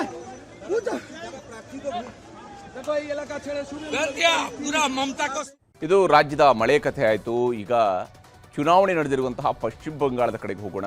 ಮೊದಲ ಹಂತದಲ್ಲಿ 93.19% ಮತದಾನ ನಡೆದಿತ್ತು. ಇವತ್ತು ಎರಡನೇ ಹಂತದಲ್ಲಿ ಮತದಾನದಲ್ಲಿ ಇಲ್ಲಿವರೆಗೂ ಸಿಕ್ಕಿರುವಂಥ ಅಪ್ಡೇಟ್ಸ್ ಪ್ರಕಾರ 92.20% ಮತದಾನ ಆಗಿದೆ. ಮತದಾನ ಆಗ್ತಾ ಇದ್ದಂತೆಯೇ ಚುನಾವಣೋತ್ತರ ಸಮೀಕ್ಷೆಗಳು ಕೂಡ ಹೊರಬರ್ತಾ ಇದ್ದಾವೆ. ಅದರಲ್ಲೂ ವಿಶೇಷವಾಗಿ ಪಶ್ಚಿಮ ಬಂಗಾಳದ ಒಟ್ಟು ಕ್ಷೇತ್ರಗಳು 294 ಇರುವಂಥದ್ದು. ಈ 294 ಸೀಟ್ಗಳಲ್ಲಿ ಯಾರು ಎಷ್ಟು ಗೆಲ್ಲಬಹುದು ಅನ್ನೋದರ ಬಗ್ಗೆ ಸಿಗ್ತಾ ಇರುವಂತಹ ಸಮೀಕ್ಷೆಯ ವರದಿಗಳನ್ನು ನಿಮಗೆ ತೋರಿಸ್ತಾ ಹೋಗ್ತೀನಿ. ಮ್ಯಾಟ್ರಿಸ್ ನಡೆಸಿರ್ತಕ್ಕಂತಹ ಸಮೀಕ್ಷೆಯ ಪ್ರಕಾರ TMC 125ರಿಂದ 140 ಸೀಟ್ಗಳನ್ನು, ಅಂದರೆ ಅಧಿಕಾರವನ್ನು ಈ ಬಾರಿ TMC ಕಳ್ಕೊಳ್ಳುತ್ತೆ ಅಂತ ಹೇಳಿ. ಇಲ್ಲಿ TMCಯ ಮುಖ್ಯಮಂತ್ರಿ ಆಗಿರುವಂತಹ ಮಮತಾ ದೀದಿ ಈ ಬಾರಿ ಅಧಿಕಾರವನ್ನು ಕಳ್ಕೊಳ್ಬಹುದು, 15 ವರ್ಷಗಳ ಆಡಳಿತ ಕೊನೆಗೊಳ್ಳಬಹುದು ಅಂತ ಹೇಳ್ತಾ ಇದೆ. BJP 146ರಿಂದ 161 ಸೀಟ್ಗಳು, ಕಾಂಗ್ರೆಸ್ ಮತ್ತು CPIM ಇದರಲ್ಲಿ ಶೂನ್ಯ ಸಾಧನೆಗೆ ಸೀಮಿತ ಆಗಬಹುದು. 6ರಿಂದ 10 ಸೀಟ್ಗಳಲ್ಲಿ ಇತರರು ಗೆಲುವನ್ನು ದಾಖಲಿಸಿಕೊಳ್ಳಬಹುದು ಅನ್ನುವಂಥದ್ದನ್ನು ಹೇಳ್ತಿದ್ದಾರೆ. ಕಾಂಗ್ರೆಸ್ ಕೂಡ ಶೂನ್ಯ ಸಾಧನೆಗೆ ಸೀಮಿತ ಆಗುತ್ತೆ ಅಂತೇಳಿ ಮ್ಯಾಟ್ರಿಸ್ ಹೇಳಿದೆ. ಇನ್ನು ಪಿಮಾರ್ಕ್ನ ಸಮೀಕ್ಷೆಯ ಪ್ರಕಾರ, ಪಿಮಾರ್ಕ್ ಹೇಳೋ ಪ್ರಕಾರ 118ರಿಂದ 138 ಸೀಟ್ಗಳು, ಅಂದರೆ TMC ಅಧಿಕಾರವನ್ನು ಕಳ್ಕೊಳ್ಳುತ್ತೆ ಅಂತೇಳಿ ಪಿಮಾರ್ಕ್ ಸರ್ವೆ ಕೂಡ ಹೇಳಿದೆ. 146ರಿಂದ 161 ಸೀಟ್ಗಳು BJPಗೆ ಬರುತ್ತೆ ಅನ್ನುವಂಥದ್ದನ್ನು ಪಿಮಾರ್ಕ್ ಹೇಳ್ತಿರುವಂಥದ್ದು. ಕಾಂಗ್ರೆಸ್ 6ರಿಂದ 10 ಸೀಟ್ಗಳು ಗೆಲ್ಲಬಹುದು, ಇತರರು ಶೂನ್ಯ ಸಾಧನೆ, CPM ಕೂಡ ಶೂನ್ಯ ಸಾಧನೆಗೆ ತೃಪ್ತಿ ಪಡ್ಕೊಳ್ಬೇಕಾಗತ್ತೆ ಅಂತ ಹೇಳಿ ಪಿಮಾರ್ಕ್ ಹೇಳ್ತಾ ಇದೆ. ಇನ್ನು JVC ನಡೆಸಿರುವಂತಹ ಸಮೀಕ್ಷೆಯ ಪ್ರಕಾರ 131ರಿಂದ 152 ಸೀಟ್ಗಳು, ಅಂದರೆ ಅಧಿಕಾರ ಸಿಕ್ಕರೂ ಸಿಗಬಹುದು TMCಗೆ, ಒಂದು ತಿನ್ ಮಾರ್ಜಿನಲ್ಲಿ ಸಿಗೋದಕ್ಕೆ ಚಾನ್ಸಸ್ಸು ಇದೆ, ಸಿಗದೆಯೂ ಇರಬಹುದು. ಹಾಗೆಯೇ BJPಗೂ ಅಷ್ಟೇ 138ರಿಂದ 159 ಸಿಕ್ಕರೂ ಸಿಗಬಹುದು, ಸಿಗದೆಯೂ ಇರಬಹುದು ಅನ್ನುವಂತಹ ರೀತಿಯಲ್ಲಿ JVC ಅವರ ಸರ್ವೆ ಹೇಳ್ತಾ ಇದೆ. 0ಯಿಂದ 2 ಸ್ಥಾನಗಳವರೆಗೆ ಕಾಂಗ್ರೆಸ್ ಫೈಟ್ನಲ್ಲಿದೆ ಅಂತ ಹೇಳಿ, ಇತರರು ಕೂಡ 0ಯಿಂದ 2. CPM ಶೂನ್ಯ ಸಾಧನೆಗೆ, ನೋಡಿ ಸರಿಸುಮಾರು 3 ದಶಕಗಳ ಕಾಲ ಆಡಳಿತ ನಡೆಸಿದಂತಹ CPM ಶೂನ್ಯ ಸಾಧನೆ ಅಂತೇಳಿ ಬಹುತೇಕ ಎಲ್ಲ ಸರ್ವೆಗಳು ಹೇಳ್ತಾ ಇದ್ದಾವೆ. ಬಂಗಾಳದ ಎಕ್ಸಿಟ್ ಪೋಲ್ನ ಜೊತೆಗೇನೆ ಇನ್ನು ಚಾಣಕ್ಯ ಸ್ಟ್ರಾಟಜೀಸ್ ನಡೆಸಿರುವಂತಹ ಸಮೀಕ್ಷೆಯ ಪ್ರಕಾರವೂ ಕೂಡ ಅಷ್ಟೇ ಬಿಜೆಪಿ ಅಧಿಕಾರಕ್ಕೆ ಬರುತ್ತೆ ಅಂತ ಹೇಳಿ ಹೇಳ್ತಾ ಇದೆ. 150ರಿಂದ 160 ಸೀಟ್ಗಳೊಂದಿಗೆ ಬಿಜೆಪಿ ಅಧಿಕಾರಕ್ಕೆ ಬರಬಹುದು ಅಂತ ಹೇಳಿ ಚಾಣಕ್ಯ ಸ್ಟ್ರಾಟಜೀಸ್ ಹೇಳ್ತಾ ಇದೆ. 130ರಿಂದ 140 ಸೀಟ್ಗಳು ಟಿಎಂಸಿ ಪಾಲಾಗಬಹುದು. ಕಾಂಗ್ರೆಸ್ ಶೂನ್ಯ ಸಾಧನೆ, ಇತರರು 6ರಿಂದ 10, ಸಿಪಿಐಎಂ ಅಥವಾ ಎಡಪಕ್ಷಗಳ ಕೂಟಗಳು ಇವರು ಶೂನ್ಯ ಸಾಧನೆಯನ್ನು ಮಾಡ್ತವೆ ಅಂತ ಹೇಳಿ ಚಾಣಕ್ಯ ಸ್ಟ್ರಾಟಜೀಸ್ ಕೂಡ ತನ್ನ ಸರ್ವೆಯಲ್ಲಿ ಹೇಳ್ತಾ ಇದೆ.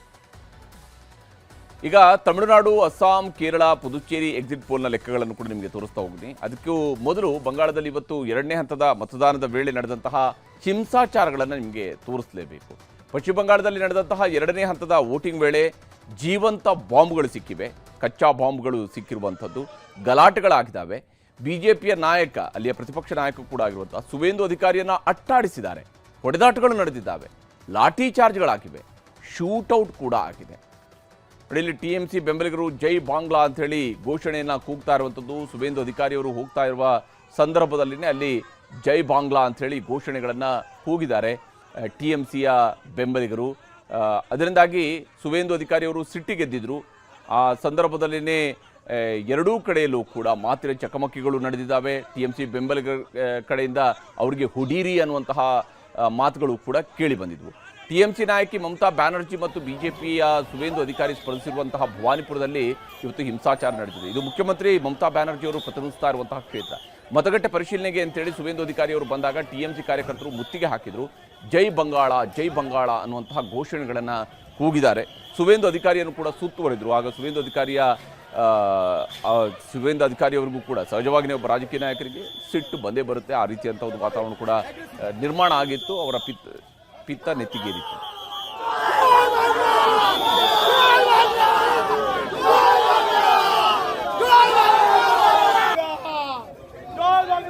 ಇನ್ನು ಸುವೇಂದು ಅಧಿಕಾರಿ ಅವರಿಗೆ ಬೆದರಿಕೆ ಹಾಕಿದ ಟಿಎಂಸಿ ಕಾರ್ಯಕರ್ತರನ್ನ ಹಿಡಿಯೋದಕ್ಕೆ ಪ್ರಯತ್ನಿಸ್ತಾ ಇದ್ದಂತೆಯೇ ಕೆಲವರು ಓಡಿ ಹೋದ್ರು. ಆಗ ಪೊಲೀಸರು ಅವ್ರನ್ನ ಬೆನ್ನತ್ತಿದ್ರು, ಅಡ್ಡ ಬಂದವರ ಮೇಲೆ ಲಾಠಿ ಚಾರ್ಜ್ ಮಾಡಿದ್ರು, ಬೈಕ್ ಸವಾರರು ನೆಲಕ್ಕೆ ಬಿದ್ದರು, ವೃದ್ಧನೊಬ್ಬ ರಸ್ತೆಯಲ್ಲಿ ಬಿದ್ದು ಒದ್ದಾಡುವಂತಹ ಘಟನೆಯೂ ಕೂಡ ನಡೀತು. ಮಹಿಳೆಯರು ಓಡಿ ಹೋಗ್ತಾ ಇದ್ರು. ಸುವೇಂದು ಅಧಿಕಾರಿ ಕೂಡ ಅಕ್ಷರಶಃ ಆ ಒಂದು ಗಲಾಟೆಯ ಸಂದರ್ಭದಲ್ಲಿ ಓಡಿ ಹೋಗ್ತಾ ಇದ್ರು. ಬಟ್ ಅವ್ರಿಗೆ ಸಂಪೂರ್ಣವಾಗಿ ಸೆಕ್ಯೂರಿಟಿಯನ್ನು ನೀಡಲಾಗಿತ್ತು.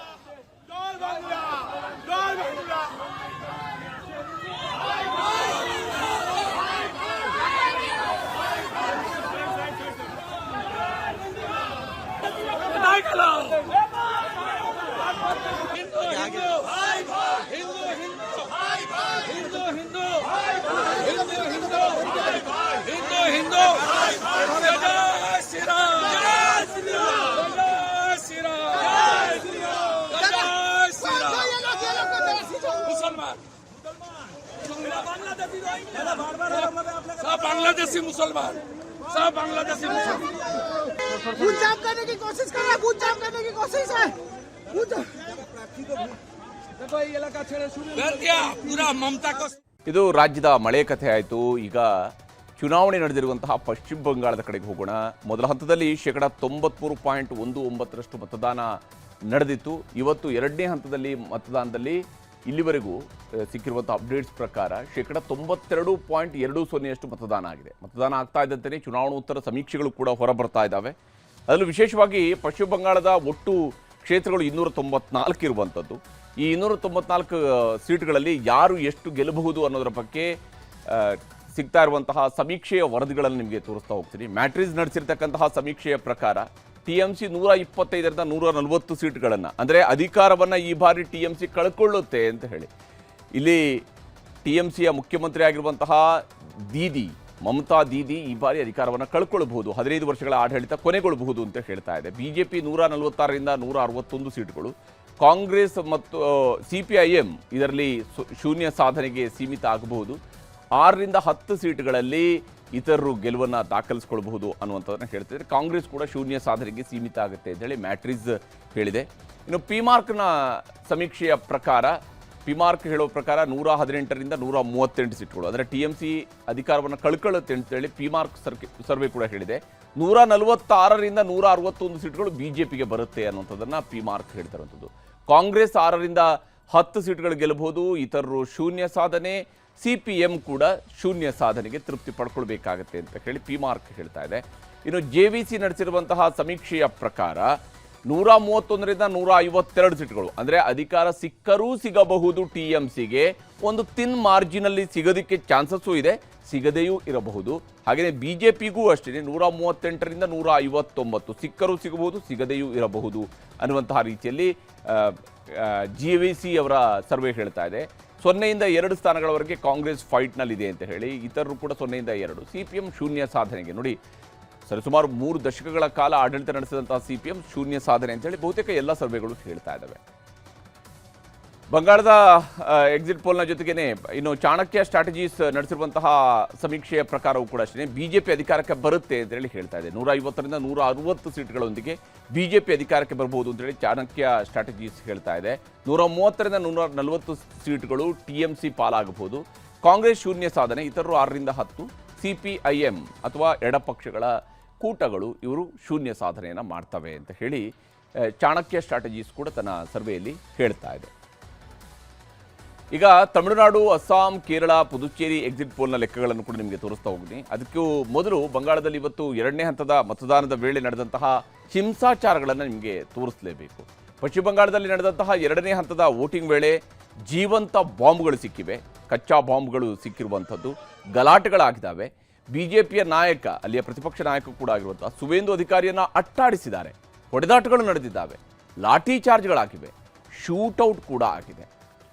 ಇಲ್ಲಿ TMC ಬೆಂಬಲಿಗರು ಜೈ ಬಾಂಗ್ಲಾ ಅಂತ ಹೇಳಿ ಘೋಷಣೆಯನ್ನು ಕೂಗ್ತಾ ಇರುವಂಥದ್ದು. ಸುವೇಂದು ಅಧಿಕಾರಿಯವರು ಹೋಗ್ತಾ ಇರುವ ಸಂದರ್ಭದಲ್ಲಿನೇ ಅಲ್ಲಿ ಜೈ ಬಾಂಗ್ಲಾ ಅಂತ ಹೇಳಿ ಘೋಷಣೆಗಳನ್ನು ಕೂಗಿದ್ದಾರೆ TMCಯ ಬೆಂಬಲಿಗರು. ಅದರಿಂದಾಗಿ ಸುವೇಂದು ಅಧಿಕಾರಿಯವರು ಸಿಟ್ಟಿಗೆದ್ದಿದ್ರು. ಆ ಸಂದರ್ಭದಲ್ಲಿನೇ ಎರಡೂ ಕಡೆಯಲ್ಲೂ ಕೂಡ ಮಾತಿನ ಚಕಮಕಿಗಳು ನಡೆದಿದ್ದಾವೆ. TMC ಬೆಂಬಲಿಗರ ಕಡೆಯಿಂದ ಅವರಿಗೆ ಹುಡೀರಿ ಅನ್ನುವಂತಹ ಮಾತುಗಳು ಕೂಡ ಕೇಳಿ ಬಂದಿದ್ವು. TMC ನಾಯಕಿ ಮಮತಾ ಬ್ಯಾನರ್ಜಿ ಮತ್ತು BJPಯ ಸುವೇಂದು ಅಧಿಕಾರಿ ಸ್ಪರ್ಧಿಸಿರುವಂತಹ ಭವಾನಿಪುರದಲ್ಲಿ ಇವತ್ತು ಹಿಂಸಾಚಾರ ನಡೆದಿದೆ. ಇದು ಮುಖ್ಯಮಂತ್ರಿ ಮಮತಾ ಬ್ಯಾನರ್ಜಿ ಅವರು ಪ್ರತಿನಿಧಿಸ್ತಾ ಇರುವಂತಹ ಕ್ಷೇತ್ರ. ಮತಗಟ್ಟೆ ಪರಿಶೀಲನೆಗೆ ಅಂತೇಳಿ ಸುವೇಂದು ಅಧಿಕಾರಿ ಅವರು ಬಂದಾಗ TMC ಕಾರ್ಯಕರ್ತರು ಮುತ್ತಿಗೆ ಹಾಕಿದರು. ಜೈ ಬಂಗಾಳ, ಜೈ ಬಂಗಾಳ ಅನ್ನುವಂತಹ ಘೋಷಣೆಗಳನ್ನು ಕೂಗಿದ್ದಾರೆ. ಸುವೇಂದು ಅಧಿಕಾರಿಯನ್ನು ಕೂಡ ಸುತ್ತುವರೆದರು. ಆಗ ಸುವೇಂದು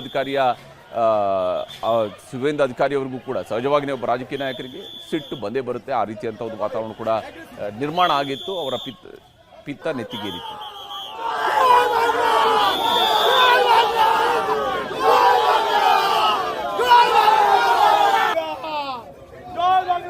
ಇನ್ನು ಸುವೇಂದು ಅಧಿಕಾರಿ ಅವರಿಗೆ ಬೆದರಿಕೆ ಹಾಕಿದ TMC ಕಾರ್ಯಕರ್ತರನ್ನ ಹಿಡಿಯೋದಕ್ಕೆ ಪ್ರಯತ್ನಿಸ್ತಾ ಇದ್ದಂತೆಯೇ ಕೆಲವರು ಓಡಿ ಹೋದ್ರು. ಆಗ ಪೊಲೀಸರು ಅವ್ರನ್ನ ಬೆನ್ನತ್ತಿದ್ರು, ಅಡ್ಡ ಬಂದವರ ಮೇಲೆ ಲಾಠಿ ಚಾರ್ಜ್ ಮಾಡಿದ್ರು, ಬೈಕ್ ಸವಾರರು ನೆಲಕ್ಕೆ ಬಿದ್ದರು, ವೃದ್ಧನೊಬ್ಬ ರಸ್ತೆಯಲ್ಲಿ ಬಿದ್ದು ಒದ್ದಾಡುವಂತಹ ಘಟನೆಯೂ ಕೂಡ ನಡೀತು.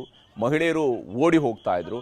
ಸುವೇಂದು ಅಧಿಕಾರಿ ಕೂಡ ಅಕ್ಷರಶಃ ಆ ಒಂದು ಗಲಾಟೆಯ ಸಂದರ್ಭದಲ್ಲಿ ಓಡಿ ಹೋಗ್ತಾ ಇದ್ರು. ಬಟ್ ಅವ್ರಿಗೆ ಸಂಪೂರ್ಣವಾಗಿ ಸೆಕ್ಯೂರಿಟಿಯನ್ನು ನೀಡಲಾಗಿತ್ತು.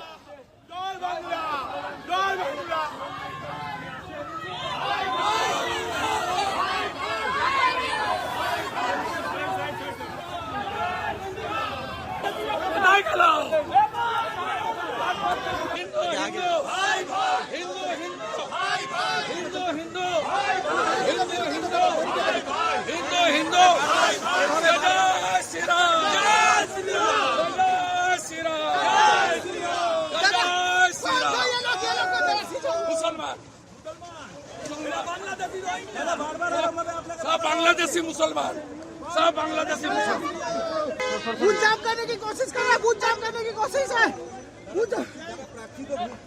देखो ये इलाका छेड़े शुरू कर दिया पूरा ममता को. ಇದು ರಾಜ್ಯದ ಮಳೆ ಕಥೆ ಆಯಿತು. ಈಗ ಚುನಾವಣೆ ನಡೆದಿರುವಂತಹ ಪಶ್ಚಿಮ ಬಂಗಾಳದ ಕಡೆಗೆ ಹೋಗೋಣ. ಮೊದಲ ಹಂತದಲ್ಲಿ 93.19% ಮತದಾನ ನಡೆದಿತ್ತು. ಇವತ್ತು 2ನೇ ಹಂತದಲ್ಲಿ ಮತದಾನದಲ್ಲಿ ಇಲ್ಲಿವರೆಗೂ ಸಿಕ್ಕಿರುವಂಥ ಅಪ್ಡೇಟ್ಸ್ ಪ್ರಕಾರ 92.20% ಮತದಾನ ಆಗಿದೆ. ಮತದಾನ ಆಗ್ತಾ ಇದ್ದಂತೆಯೇ ಚುನಾವಣೋತ್ತರ ಸಮೀಕ್ಷೆಗಳು ಕೂಡ ಹೊರಬರ್ತಾ ಇದ್ದಾವೆ. ಅದರಲ್ಲೂ ವಿಶೇಷವಾಗಿ ಪಶ್ಚಿಮ ಬಂಗಾಳದ ಒಟ್ಟು ಕ್ಷೇತ್ರಗಳು 294 ಇರುವಂಥದ್ದು. ಈ 294 ಸೀಟ್ಗಳಲ್ಲಿ ಯಾರು ಎಷ್ಟು ಗೆಲ್ಲಬಹುದು ಅನ್ನೋದರ ಬಗ್ಗೆ ಸಿಗ್ತಾ ಇರುವಂತಹ ಸಮೀಕ್ಷೆಯ ವರದಿಗಳನ್ನು ನಿಮಗೆ ತೋರಿಸ್ತಾ ಹೋಗ್ತೀನಿ. ಮ್ಯಾಟ್ರಿಸ್ ನಡೆಸಿರ್ತಕ್ಕಂತಹ ಸಮೀಕ್ಷೆಯ ಪ್ರಕಾರ TMC 125ರಿಂದ 140 ಸೀಟ್ಗಳನ್ನು, ಅಂದರೆ ಅಧಿಕಾರವನ್ನು ಈ ಬಾರಿ TMC ಕಳ್ಕೊಳ್ಳುತ್ತೆ ಅಂತ ಹೇಳಿ. ಇಲ್ಲಿ TMCಯ ಮುಖ್ಯಮಂತ್ರಿ ಆಗಿರುವಂತಹ ಮಮತಾ ದೀದಿ ಈ ಬಾರಿ ಅಧಿಕಾರವನ್ನು ಕಳ್ಕೊಳ್ಬಹುದು, 15 ವರ್ಷಗಳ ಆಡಳಿತ ಕೊನೆಗೊಳ್ಳಬಹುದು ಅಂತ ಹೇಳ್ತಾ ಇದೆ. BJP 146ರಿಂದ 161 ಸೀಟ್ಗಳು, ಕಾಂಗ್ರೆಸ್ ಮತ್ತು CPIM ಇದರಲ್ಲಿ ಶೂನ್ಯ ಸಾಧನೆಗೆ ಸೀಮಿತ ಆಗಬಹುದು. 6ರಿಂದ 10 ಸೀಟ್ಗಳಲ್ಲಿ ಇತರರು ಗೆಲುವನ್ನು ದಾಖಲಿಸ್ಕೊಳ್ಬಹುದು ಅನ್ನುವಂಥದ್ದನ್ನು ಹೇಳ್ತಿದ್ದಾರೆ. ಕಾಂಗ್ರೆಸ್ ಕೂಡ ಶೂನ್ಯ ಸಾಧನೆಗೆ ಸೀಮಿತ ಆಗುತ್ತೆ ಅಂತೇಳಿ ಮ್ಯಾಟ್ರಿಸ್ ಹೇಳಿದೆ. ಇನ್ನು ಪಿಮಾರ್ಕ್ನ ಸಮೀಕ್ಷೆಯ ಪ್ರಕಾರ, ಪಿಮಾರ್ಕ್ ಹೇಳೋ ಪ್ರಕಾರ 118ರಿಂದ 138 ಸೀಟ್ಗಳು, ಅಂದರೆ TMC ಅಧಿಕಾರವನ್ನು ಕಳ್ಕೊಳ್ಳುತ್ತೆ ಅಂತೇಳಿ ಪಿಮಾರ್ಕ್ ಸರ್ವೆ ಕೂಡ ಹೇಳಿದೆ. 146ರಿಂದ 161 ಸೀಟ್ಗಳು BJPಗೆ ಬರುತ್ತೆ ಅನ್ನುವಂಥದ್ದನ್ನು ಪಿಮಾರ್ಕ್ ಹೇಳ್ತಿರುವಂಥದ್ದು. ಕಾಂಗ್ರೆಸ್ 6ರಿಂದ 10 ಸೀಟ್ಗಳು ಗೆಲ್ಲಬಹುದು, ಇತರರು ಶೂನ್ಯ ಸಾಧನೆ, CPM ಕೂಡ ಶೂನ್ಯ ಸಾಧನೆಗೆ ತೃಪ್ತಿ ಪಡ್ಕೊಳ್ಬೇಕಾಗತ್ತೆ ಅಂತ ಹೇಳಿ ಪಿಮಾರ್ಕ್ ಹೇಳ್ತಾ ಇದೆ. ಇನ್ನು JVC ನಡೆಸಿರುವಂತಹ ಸಮೀಕ್ಷೆಯ ಪ್ರಕಾರ 131ರಿಂದ 152 ಸೀಟ್ಗಳು, ಅಂದರೆ ಅಧಿಕಾರ ಸಿಕ್ಕರೂ ಸಿಗಬಹುದು TMCಗೆ, ಒಂದು ತಿನ್ ಮಾರ್ಜಿನಲ್ಲಿ ಸಿಗೋದಕ್ಕೆ ಚಾನ್ಸಸ್ಸು ಇದೆ, ಸಿಗದೆಯೂ ಇರಬಹುದು. ಹಾಗೆಯೇ BJPಗೂ ಅಷ್ಟೇ 138ರಿಂದ 159 ಸಿಕ್ಕರೂ ಸಿಗಬಹುದು, ಸಿಗದೆಯೂ ಇರಬಹುದು ಅನ್ನುವಂತಹ ರೀತಿಯಲ್ಲಿ JVC ಅವರ ಸರ್ವೆ ಹೇಳ್ತಾ ಇದೆ. 0ಯಿಂದ 2 ಸ್ಥಾನಗಳವರೆಗೆ ಕಾಂಗ್ರೆಸ್ ಫೈಟ್ನಲ್ಲಿದೆ ಅಂತ ಹೇಳಿ, ಇತರರು ಕೂಡ 0ಯಿಂದ 2. CPM ಶೂನ್ಯ ಸಾಧನೆಗೆ ನೋಡಿ, ಸರಿಸುಮಾರು 3 ದಶಕಗಳ ಕಾಲ ಆಡಳಿತ ನಡೆಸಿದಂತಹ CPM ಶೂನ್ಯ ಸಾಧನೆ ಅಂತೇಳಿ ಬಹುತೇಕ ಎಲ್ಲ ಸರ್ವೆಗಳು ಹೇಳ್ತಾ ಇದ್ದಾವೆ. ಬಂಗಾಳದ ಎಕ್ಸಿಟ್ ಪೋಲ್ನ ಜೊತೆಗೇನೆ ಇನ್ನು ಚಾಣಕ್ಯ ಸ್ಟ್ರಾಟಜೀಸ್ ನಡೆಸಿರುವಂತಹ ಸಮೀಕ್ಷೆಯ ಪ್ರಕಾರವೂ ಕೂಡ ಅಷ್ಟೇ BJP ಅಧಿಕಾರಕ್ಕೆ ಬರುತ್ತೆ ಅಂತೇಳಿ ಹೇಳ್ತಾ ಇದೆ. 150ರಿಂದ 160 ಸೀಟ್ಗಳೊಂದಿಗೆ BJP ಅಧಿಕಾರಕ್ಕೆ ಬರಬಹುದು ಅಂತೇಳಿ ಚಾಣಕ್ಯ ಸ್ಟ್ರಾಟಜೀಸ್ ಹೇಳ್ತಾ ಇದೆ. 130ರಿಂದ 140 ಸೀಟ್ಗಳು TMC ಪಾಲಾಗಬಹುದು. ಕಾಂಗ್ರೆಸ್ ಶೂನ್ಯ ಸಾಧನೆ, ಇತರರು 6ರಿಂದ 10, CPIM ಅಥವಾ ಎಡಪಕ್ಷಗಳ ಕೂಟಗಳು ಇವರು ಶೂನ್ಯ ಸಾಧನೆಯನ್ನು ಮಾಡ್ತವೆ ಅಂತ ಹೇಳಿ ಚಾಣಕ್ಯ ಸ್ಟ್ರಾಟಜೀಸ್ ಕೂಡ ತನ್ನ ಸರ್ವೆಯಲ್ಲಿ ಹೇಳ್ತಾ ಇದೆ. ಈಗ ತಮಿಳುನಾಡು, ಅಸ್ಸಾಂ, ಕೇರಳ, ಪುದುಚೇರಿ ಎಕ್ಸಿಟ್ ಪೋಲ್ನ ಲೆಕ್ಕಗಳನ್ನು ಕೂಡ ನಿಮಗೆ ತೋರಿಸ್ತಾ ಹೋಗ್ತೀನಿ. ಅದಕ್ಕೂ ಮೊದಲು ಬಂಗಾಳದಲ್ಲಿ ಇವತ್ತು 2ನೇ ಹಂತದ ಮತದಾನದ ವೇಳೆ ನಡೆದಂತಹ ಹಿಂಸಾಚಾರಗಳನ್ನು ನಿಮಗೆ ತೋರಿಸಲೇಬೇಕು. ಪಶ್ಚಿಮ ಬಂಗಾಳದಲ್ಲಿ ನಡೆದಂತಹ 2ನೇ ಹಂತದ ವೋಟಿಂಗ್ ವೇಳೆ ಜೀವಂತ ಬಾಂಬ್ಗಳು ಸಿಕ್ಕಿವೆ, ಕಚ್ಚಾ ಬಾಂಬ್ಗಳು ಸಿಕ್ಕಿರುವಂಥದ್ದು, ಗಲಾಟೆಗಳಾಗಿದ್ದಾವೆ. BJPಯ ನಾಯಕ, ಅಲ್ಲಿಯ ಪ್ರತಿಪಕ್ಷ ನಾಯಕ ಕೂಡ ಆಗಿರುವಂತಹ ಸುವೇಂದು ಅಧಿಕಾರಿಯನ್ನು ಅಟ್ಟಾಡಿಸಿದ್ದಾರೆ, ಹೊಡೆದಾಟಗಳು ನಡೆದಿದ್ದಾವೆ, ಲಾಠಿ ಚಾರ್ಜ್ಗಳಾಗಿವೆ, ಶೂಟೌಟ್ ಕೂಡ ಆಗಿದೆ. ಇಲ್ಲಿ TMC ಬೆಂಬಲಿಗರು ಜೈ ಬಾಂಗ್ಲಾ ಅಂಥೇಳಿ ಘೋಷಣೆಯನ್ನು ಕೂಗ್ತಾ ಇರುವಂಥದ್ದು. ಸುವೇಂದು ಅಧಿಕಾರಿಯವರು ಹೋಗ್ತಾ ಇರುವ ಸಂದರ್ಭದಲ್ಲಿನೇ ಅಲ್ಲಿ ಜೈ ಬಾಂಗ್ಲಾ ಅಂಥೇಳಿ ಘೋಷಣೆಗಳನ್ನು ಕೂಗಿದ್ದಾರೆ TMCಯ ಬೆಂಬಲಿಗರು. ಅದರಿಂದಾಗಿ ಸುವೇಂದು ಅಧಿಕಾರಿಯವರು ಸಿಟ್ಟಿಗೆದ್ದಿದ್ರು. ಆ ಸಂದರ್ಭದಲ್ಲಿನೇ ಎರಡೂ ಕಡೆಯಲ್ಲೂ ಕೂಡ ಮಾತಿನ ಚಕಮಕಿಗಳು ನಡೆದಿದ್ದಾವೆ. TMC ಬೆಂಬಲಿಗರ ಕಡೆಯಿಂದ ಅವರಿಗೆ ಹುಡೀರಿ ಅನ್ನುವಂತಹ ಮಾತುಗಳು ಕೂಡ ಕೇಳಿ ಬಂದಿದ್ವು. TMC ನಾಯಕಿ ಮಮತಾ ಬ್ಯಾನರ್ಜಿ ಮತ್ತು BJPಯ ಸುವೇಂದು ಅಧಿಕಾರಿ ಸ್ಪರ್ಧಿಸಿರುವಂತಹ ಭವಾನಿಪುರದಲ್ಲಿ ಇವತ್ತು ಹಿಂಸಾಚಾರ ನಡೆದಿದೆ. ಇದು ಮುಖ್ಯಮಂತ್ರಿ ಮಮತಾ ಬ್ಯಾನರ್ಜಿ ಅವರು ಪ್ರತಿನಿಧಿಸ್ತಾ ಇರುವಂತಹ ಕ್ಷೇತ್ರ. ಮತಗಟ್ಟೆ ಪರಿಶೀಲನೆಗೆ ಅಂತೇಳಿ ಸುವೇಂದು ಅಧಿಕಾರಿ ಅವರು ಬಂದಾಗ TMC ಕಾರ್ಯಕರ್ತರು ಮುತ್ತಿಗೆ ಹಾಕಿದ್ರು. ಜೈ ಬಂಗಾಳ, ಜೈ ಬಂಗಾಳ ಅನ್ನುವಂತಹ ಘೋಷಣೆಗಳನ್ನು ಕೂಗಿದ್ದಾರೆ. ಸುವೇಂದು ಅಧಿಕಾರಿಯನ್ನು ಕೂಡ ಸುತ್ತುವರೆದ್ರು. ಆಗ ಸುವೇಂದು ಅಧಿಕಾರಿಯವರಿಗೂ ಕೂಡ ಸಹಜವಾಗಿ ಒಬ್ಬ ರಾಜಕೀಯ ನಾಯಕರಿಗೆ ಸಿಟ್ಟು ಬಂದೇ ಬರುತ್ತೆ. ಆ ರೀತಿಯಂಥ ಒಂದು ವಾತಾವರಣ ಕೂಡ ನಿರ್ಮಾಣ ಆಗಿತ್ತು. ಅವರ ಪಿತ್ತ ನೆತ್ತಿಗೇರಿತ್ತು.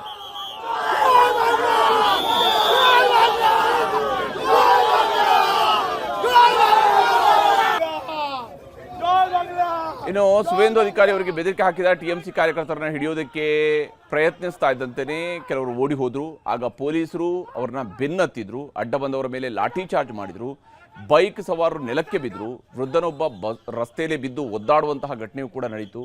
ಮಹಿಳೆಯರು ಓಡಿ ಹೋಗ್ತಾ ಇದ್ರು.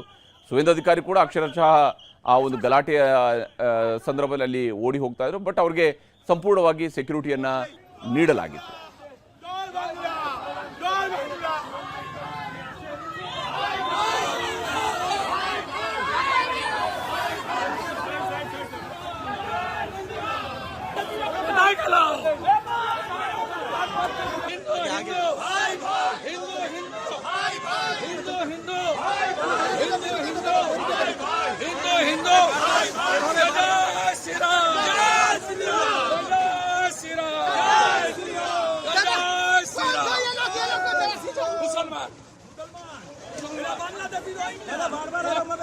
बांग्लादेशी मुसलमान, सब बांग्लादेशी मुसलमान बूथ जाम करने की कोशिश कर रहा है, बूथ जाम करने की कोशिश है। पूरा ममता को ಇದು ರಾಜ್ಯದ ಮಳೆ ಕಥೆ ಆಯಿತು. ಈಗ ಚುನಾವಣೆ ನಡೆದಿರುವಂತಹ ಪಶ್ಚಿಮ ಬಂಗಾಳದ ಕಡೆಗೆ ಹೋಗೋಣ. ಮೊದಲ ಹಂತದಲ್ಲಿ 93.19% ಮತದಾನ ನಡೆದಿತ್ತು. ಇವತ್ತು 2ನೇ ಹಂತದಲ್ಲಿ ಮತದಾನದಲ್ಲಿ ಇಲ್ಲಿವರೆಗೂ ಸಿಕ್ಕಿರುವಂಥ ಅಪ್ಡೇಟ್ಸ್ ಪ್ರಕಾರ 92.20% ಮತದಾನ ಆಗಿದೆ. ಮತದಾನ ಆಗ್ತಾ ಇದ್ದಂತೆಯೇ ಚುನಾವಣೋತ್ತರ ಸಮೀಕ್ಷೆಗಳು ಕೂಡ ಹೊರಬರ್ತಾ ಇದ್ದಾವೆ. ಅದರಲ್ಲೂ ವಿಶೇಷವಾಗಿ ಪಶ್ಚಿಮ ಬಂಗಾಳದ ಒಟ್ಟು ಕ್ಷೇತ್ರಗಳು 294 ಇರುವಂಥದ್ದು. ಈ 294 ಸೀಟ್ಗಳಲ್ಲಿ ಯಾರು ಎಷ್ಟು ಗೆಲ್ಲಬಹುದು ಅನ್ನೋದರ ಬಗ್ಗೆ ಸಿಗ್ತಾ ಇರುವಂತಹ ಸಮೀಕ್ಷೆಯ ವರದಿಗಳನ್ನು ನಿಮಗೆ ತೋರಿಸ್ತಾ ಹೋಗ್ತೀನಿ. ಮ್ಯಾಟ್ರಿಸ್ ನಡೆಸಿರ್ತಕ್ಕಂತಹ ಸಮೀಕ್ಷೆಯ ಪ್ರಕಾರ TMC 125ರಿಂದ 140 ಸೀಟ್ಗಳನ್ನು, ಅಂದರೆ ಅಧಿಕಾರವನ್ನು ಈ ಬಾರಿ TMC ಕಳ್ಕೊಳ್ಳುತ್ತೆ ಅಂತ ಹೇಳಿ. ಇಲ್ಲಿ TMCಯ ಮುಖ್ಯಮಂತ್ರಿ ಆಗಿರುವಂತಹ ಮಮತಾ ದೀದಿ ಈ ಬಾರಿ ಅಧಿಕಾರವನ್ನು ಕಳ್ಕೊಳ್ಬಹುದು, 15 ವರ್ಷಗಳ ಆಡಳಿತ ಕೊನೆಗೊಳ್ಳಬಹುದು ಅಂತ ಹೇಳ್ತಾ ಇದೆ. BJP 146ರಿಂದ 161 ಸೀಟ್ಗಳು, ಕಾಂಗ್ರೆಸ್ ಮತ್ತು CPIM ಇದರಲ್ಲಿ ಶೂನ್ಯ ಸಾಧನೆಗೆ ಸೀಮಿತ ಆಗಬಹುದು. 6ರಿಂದ 10 ಸೀಟ್ಗಳಲ್ಲಿ ಇತರರು ಗೆಲುವನ್ನು ದಾಖಲಿಸಿಕೊಳ್ಳಬಹುದು ಅನ್ನುವಂಥದ್ದನ್ನು ಹೇಳ್ತಿದ್ದಾರೆ. ಕಾಂಗ್ರೆಸ್ ಕೂಡ ಶೂನ್ಯ ಸಾಧನೆಗೆ ಸೀಮಿತ ಆಗುತ್ತೆ ಅಂತೇಳಿ ಮ್ಯಾಟ್ರಿಸ್ ಹೇಳಿದೆ. ಇನ್ನು ಪಿಮಾರ್ಕ್ನ ಸಮೀಕ್ಷೆಯ ಪ್ರಕಾರ, ಪಿಮಾರ್ಕ್ ಹೇಳೋ ಪ್ರಕಾರ 118ರಿಂದ 138 ಸೀಟ್ಗಳು, ಅಂದರೆ TMC ಅಧಿಕಾರವನ್ನು ಕಳ್ಕೊಳ್ಳುತ್ತೆ ಅಂತೇಳಿ ಪಿಮಾರ್ಕ್ ಸರ್ವೆ ಕೂಡ ಹೇಳಿದೆ. 146ರಿಂದ 161 ಸೀಟ್ಗಳು BJPಗೆ ಬರುತ್ತೆ ಅನ್ನುವಂಥದ್ದನ್ನು ಪಿಮಾರ್ಕ್ ಹೇಳ್ತಿರುವಂಥದ್ದು. ಕಾಂಗ್ರೆಸ್ 6ರಿಂದ 10 ಸೀಟ್ಗಳು ಗೆಲ್ಲಬಹುದು, ಇತರರು ಶೂನ್ಯ ಸಾಧನೆ, CPM ಕೂಡ ಶೂನ್ಯ ಸಾಧನೆಗೆ ತೃಪ್ತಿ ಪಡ್ಕೊಳ್ಬೇಕಾಗತ್ತೆ ಅಂತ ಹೇಳಿ ಪಿಮಾರ್ಕ್ ಹೇಳ್ತಾ ಇದೆ. ಇನ್ನು JVC ನಡೆಸಿರುವಂತಹ ಸಮೀಕ್ಷೆಯ ಪ್ರಕಾರ 131ರಿಂದ 152 ಸೀಟ್ಗಳು, ಅಂದರೆ ಅಧಿಕಾರ ಸಿಕ್ಕರೂ ಸಿಗಬಹುದು TMCಗೆ, ಒಂದು ತಿನ್ ಮಾರ್ಜಿನಲ್ಲಿ ಸಿಗೋದಕ್ಕೆ ಚಾನ್ಸಸ್ಸು ಇದೆ, ಸಿಗದೆಯೂ ಇರಬಹುದು. ಹಾಗೆಯೇ BJPಗೂ ಅಷ್ಟೇ 138ರಿಂದ 159 ಸಿಕ್ಕರೂ ಸಿಗಬಹುದು, ಸಿಗದೆಯೂ ಇರಬಹುದು ಅನ್ನುವಂತಹ ರೀತಿಯಲ್ಲಿ JVC ಅವರ ಸರ್ವೆ ಹೇಳ್ತಾ ಇದೆ. 0ಯಿಂದ 2 ಸ್ಥಾನಗಳವರೆಗೆ ಕಾಂಗ್ರೆಸ್ ಫೈಟ್ನಲ್ಲಿದೆ ಅಂತ ಹೇಳಿ, ಇತರರು ಕೂಡ 0ಯಿಂದ 2. CPM ಶೂನ್ಯ ಸಾಧನೆಗೆ, ನೋಡಿ ಸರಿಸುಮಾರು 3 ದಶಕಗಳ ಕಾಲ ಆಡಳಿತ ನಡೆಸಿದಂತಹ CPM ಶೂನ್ಯ ಸಾಧನೆ ಅಂತೇಳಿ ಬಹುತೇಕ ಎಲ್ಲ ಸರ್ವೆಗಳು ಹೇಳ್ತಾ ಇದ್ದಾವೆ. ಬಂಗಾಳದ ಎಕ್ಸಿಟ್ ಪೋಲ್ನ ಜೊತೆಗೇನೆ ಇನ್ನು ಚಾಣಕ್ಯ ಸ್ಟ್ರಾಟಜೀಸ್ ನಡೆಸಿರುವಂತಹ ಸಮೀಕ್ಷೆಯ ಪ್ರಕಾರವೂ ಕೂಡ ಅಷ್ಟೇ BJP ಅಧಿಕಾರಕ್ಕೆ ಬರುತ್ತೆ ಅಂತೇಳಿ ಹೇಳ್ತಾ ಇದೆ. 150ರಿಂದ 160 ಸೀಟ್ಗಳೊಂದಿಗೆ BJP ಅಧಿಕಾರಕ್ಕೆ ಬರಬಹುದು ಅಂತೇಳಿ ಚಾಣಕ್ಯ ಸ್ಟ್ರಾಟಜೀಸ್ ಹೇಳ್ತಾ ಇದೆ. 130ರಿಂದ 140 ಸೀಟ್ಗಳು TMC ಪಾಲಾಗಬಹುದು. ಕಾಂಗ್ರೆಸ್ ಶೂನ್ಯ ಸಾಧನೆ, ಇತರರು 6ರಿಂದ 10.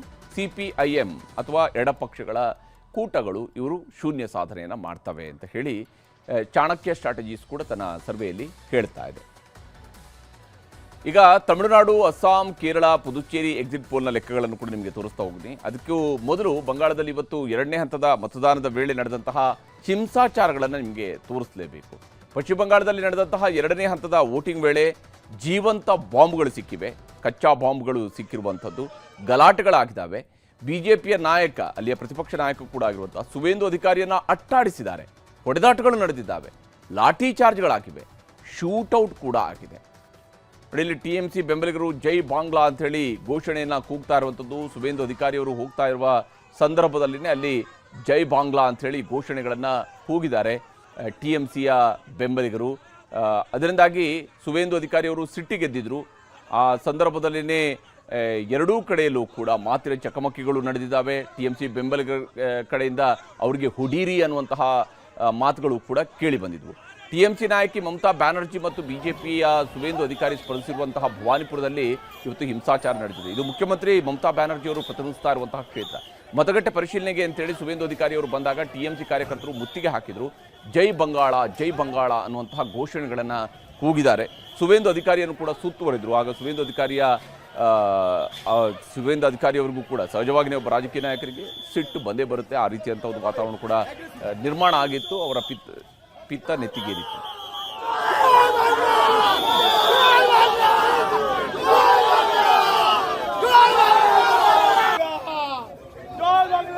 ಇನ್ನು ಸುವೇಂದು ಅಧಿಕಾರಿ ಅವರಿಗೆ ಬೆದರಿಕೆ ಹಾಕಿದ TMC ಕಾರ್ಯಕರ್ತರನ್ನ ಹಿಡಿಯೋದಕ್ಕೆ ಪ್ರಯತ್ನಿಸ್ತಾ ಇದ್ದಂತೆಯೇ ಕೆಲವರು ಓಡಿ ಹೋದ್ರು. ಆಗ ಪೊಲೀಸರು ಅವ್ರನ್ನ ಬೆನ್ನತ್ತಿದ್ರು, ಅಡ್ಡ ಬಂದವರ ಮೇಲೆ ಲಾಠಿ ಚಾರ್ಜ್ ಮಾಡಿದ್ರು, ಬೈಕ್ ಸವಾರರು ನೆಲಕ್ಕೆ ಬಿದ್ದರು, ವೃದ್ಧನೊಬ್ಬ ರಸ್ತೆಯಲ್ಲಿ ಬಿದ್ದು ಒದ್ದಾಡುವಂತಹ ಘಟನೆಯೂ ಕೂಡ ನಡೀತು. ಮಹಿಳೆಯರು ಓಡಿ ಹೋಗ್ತಾ ಇದ್ರು. ಸುವೇಂದು ಅಧಿಕಾರಿ ಕೂಡ ಅಕ್ಷರಶಃ ಆ ಒಂದು ಗಲಾಟೆಯ ಸಂದರ್ಭದಲ್ಲಿ ಅಲ್ಲಿ ಓಡಿ ಹೋಗ್ತಾ ಇದ್ರು. ಬಟ್ ಅವ್ರಿಗೆ ಸಂಪೂರ್ಣವಾಗಿ ಸೆಕ್ಯೂರಿಟಿಯನ್ನು ನೀಡಲಾಗಿತ್ತು.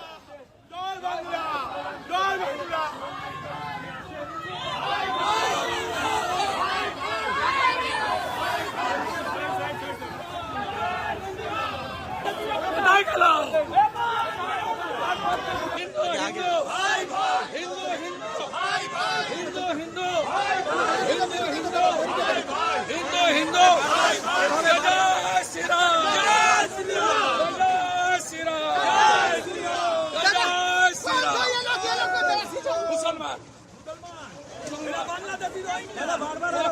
सब बांग्लादेशी मुसलमान, सब बांग्लादेशी मुसलमान खून जाम करने की कोशिश कर रहा है, खून जाम करने की कोशिश है। देखो ये इलाका छेड़े शुरू कर दिया पूरा ममता को। ಇದು ರಾಜ್ಯದ ಮಳೆ ಕಥೆ ಆಯಿತು. ಈಗ ಚುನಾವಣೆ ನಡೆದಿರುವಂತಹ ಪಶ್ಚಿಮ ಬಂಗಾಳದ ಕಡೆಗೆ ಹೋಗೋಣ. ಮೊದಲ ಹಂತದಲ್ಲಿ 93.19% ಮತದಾನ ನಡೆದಿತ್ತು. ಇವತ್ತು ಎರಡನೇ ಹಂತದಲ್ಲಿ ಮತದಾನದಲ್ಲಿ ಇಲ್ಲಿವರೆಗೂ ಸಿಕ್ಕಿರುವಂತಹ ಅಪ್ಡೇಟ್ಸ್ ಪ್ರಕಾರ 92.20% ಮತದಾನ ಆಗಿದೆ. ಮತದಾನ ಆಗ್ತಾ ಇದ್ದಂತೆಯೇ ಚುನಾವಣೋತ್ತರ ಸಮೀಕ್ಷೆಗಳು ಕೂಡ ಹೊರಬರ್ತಾ ಇದ್ದಾವೆ. ಅದರಲ್ಲೂ ವಿಶೇಷವಾಗಿ ಪಶ್ಚಿಮ ಬಂಗಾಳದ ಒಟ್ಟು ಕ್ಷೇತ್ರಗಳು 294 ಇರುವಂಥದ್ದು. ಈ 294 ಸೀಟ್ಗಳಲ್ಲಿ ಯಾರು ಎಷ್ಟು ಗೆಲ್ಲಬಹುದು ಅನ್ನೋದರ ಬಗ್ಗೆ ಸಿಗ್ತಾ ಇರುವಂತಹ ಸಮೀಕ್ಷೆಯ ವರದಿಗಳನ್ನು ನಿಮಗೆ ತೋರಿಸ್ತಾ ಹೋಗ್ತೀನಿ. ಮ್ಯಾಟ್ರಿಸ್ ನಡೆಸಿರ್ತಕ್ಕಂತಹ ಸಮೀಕ್ಷೆಯ ಪ್ರಕಾರ TMC 125ರಿಂದ 140 ಸೀಟ್ಗಳನ್ನು, ಅಂದರೆ ಅಧಿಕಾರವನ್ನು ಈ ಬಾರಿ TMC ಕಳ್ಕೊಳ್ಳುತ್ತೆ ಅಂತ ಹೇಳಿ. ಇಲ್ಲಿ TMCಯ ಮುಖ್ಯಮಂತ್ರಿ ಆಗಿರುವಂತಹ ಮಮತಾ ದೀದಿ ಈ ಬಾರಿ ಅಧಿಕಾರವನ್ನು ಕಳ್ಕೊಳ್ಬಹುದು, 15 ವರ್ಷಗಳ ಆಡಳಿತ ಕೊನೆಗೊಳ್ಳಬಹುದು ಅಂತ ಹೇಳ್ತಾ ಇದೆ. BJP 146ರಿಂದ 161 ಸೀಟ್ಗಳು, ಕಾಂಗ್ರೆಸ್ ಮತ್ತು CPIM ಇದರಲ್ಲಿ ಶೂನ್ಯ ಸಾಧನೆಗೆ ಸೀಮಿತ ಆಗಬಹುದು. 6ರಿಂದ 10 ಸೀಟ್ಗಳಲ್ಲಿ ಇತರರು ಗೆಲುವನ್ನು ದಾಖಲಿಸಿಕೊಳ್ಳಬಹುದು ಅನ್ನುವಂಥದ್ದನ್ನು ಹೇಳ್ತಿದ್ದಾರೆ. ಕಾಂಗ್ರೆಸ್ ಕೂಡ ಶೂನ್ಯ ಸಾಧನೆಗೆ ಸೀಮಿತ ಆಗುತ್ತೆ ಅಂತೇಳಿ ಮ್ಯಾಟ್ರಿಸ್ ಹೇಳಿದೆ. ಇನ್ನು ಪಿಮಾರ್ಕ್ನ ಸಮೀಕ್ಷೆಯ ಪ್ರಕಾರ, ಪಿಮಾರ್ಕ್ ಹೇಳೋ ಪ್ರಕಾರ 118ರಿಂದ 138 ಸೀಟ್ಗಳು, ಅಂದರೆ TMC ಅಧಿಕಾರವನ್ನು ಕಳ್ಕೊಳ್ಳುತ್ತೆ ಅಂತೇಳಿ ಪಿಮಾರ್ಕ್ ಸರ್ವೆ ಕೂಡ ಹೇಳಿದೆ. 146ರಿಂದ 161 ಸೀಟ್ಗಳು BJPಗೆ ಬರುತ್ತೆ ಅನ್ನುವಂಥದ್ದನ್ನು ಪಿಮಾರ್ಕ್ ಹೇಳ್ತಿರುವಂಥದ್ದು.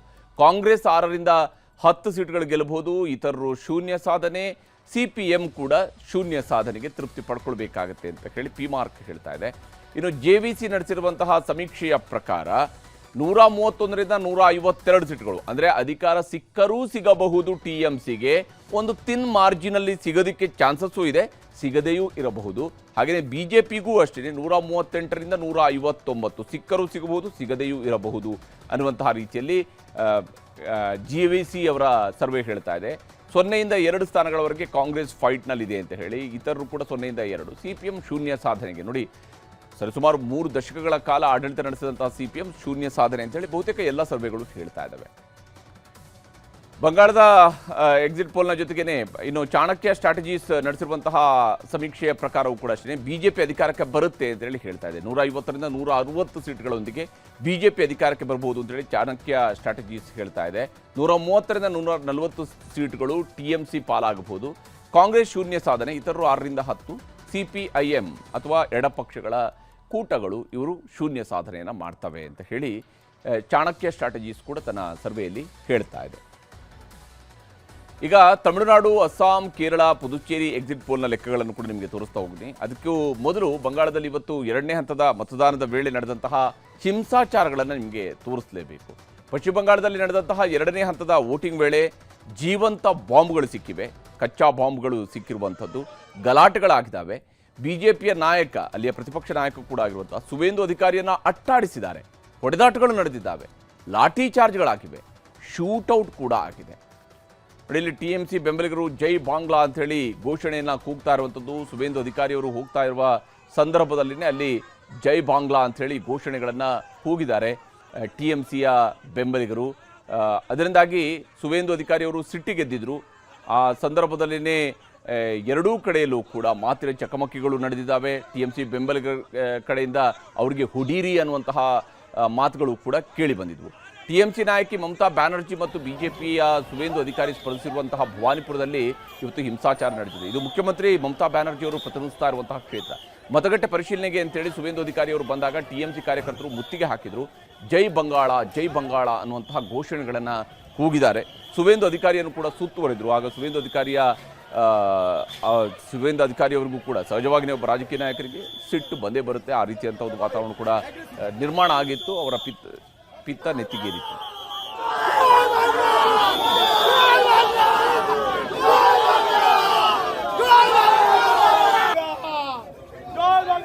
ಇನ್ನು ಸುವೇಂದು ಅಧಿಕಾರಿ ಅವರಿಗೆ ಬೆದರಿಕೆ ಹಾಕಿದ TMC ಕಾರ್ಯಕರ್ತರನ್ನ ಹಿಡಿಯೋದಕ್ಕೆ ಪ್ರಯತ್ನಿಸ್ತಾ ಇದ್ದಂತೆಯೇ ಕೆಲವರು ಓಡಿ ಹೋದ್ರು. ಆಗ ಪೊಲೀಸರು ಅವ್ರನ್ನ ಬೆನ್ನತ್ತಿದ್ರು, ಅಡ್ಡ ಬಂದವರ ಮೇಲೆ ಲಾಠಿ ಚಾರ್ಜ್ ಮಾಡಿದ್ರು, ಬೈಕ್ ಸವಾರರು ನೆಲಕ್ಕೆ ಬಿದ್ದರು, ವೃದ್ಧನೊಬ್ಬ ರಸ್ತೆಯಲ್ಲಿ ಬಿದ್ದು ಒದ್ದಾಡುವಂತಹ ಘಟನೆಯೂ ಕೂಡ ನಡೀತು. ಮಹಿಳೆಯರು ಓಡಿ ಹೋಗ್ತಾ ಇದ್ರು. ಸುವೇಂದು ಅಧಿಕಾರಿ ಕೂಡ ಅಕ್ಷರಶಃ ಆ ಒಂದು ಗಲಾಟೆಯ ಸಂದರ್ಭದಲ್ಲಿ ಅಲ್ಲಿ ಓಡಿ ಹೋಗ್ತಾ ಇದ್ರು. ಬಟ್ ಅವ್ರಿಗೆ ಸಂಪೂರ್ಣವಾಗಿ ಸೆಕ್ಯೂರಿಟಿಯನ್ನು ನೀಡಲಾಗಿತ್ತು.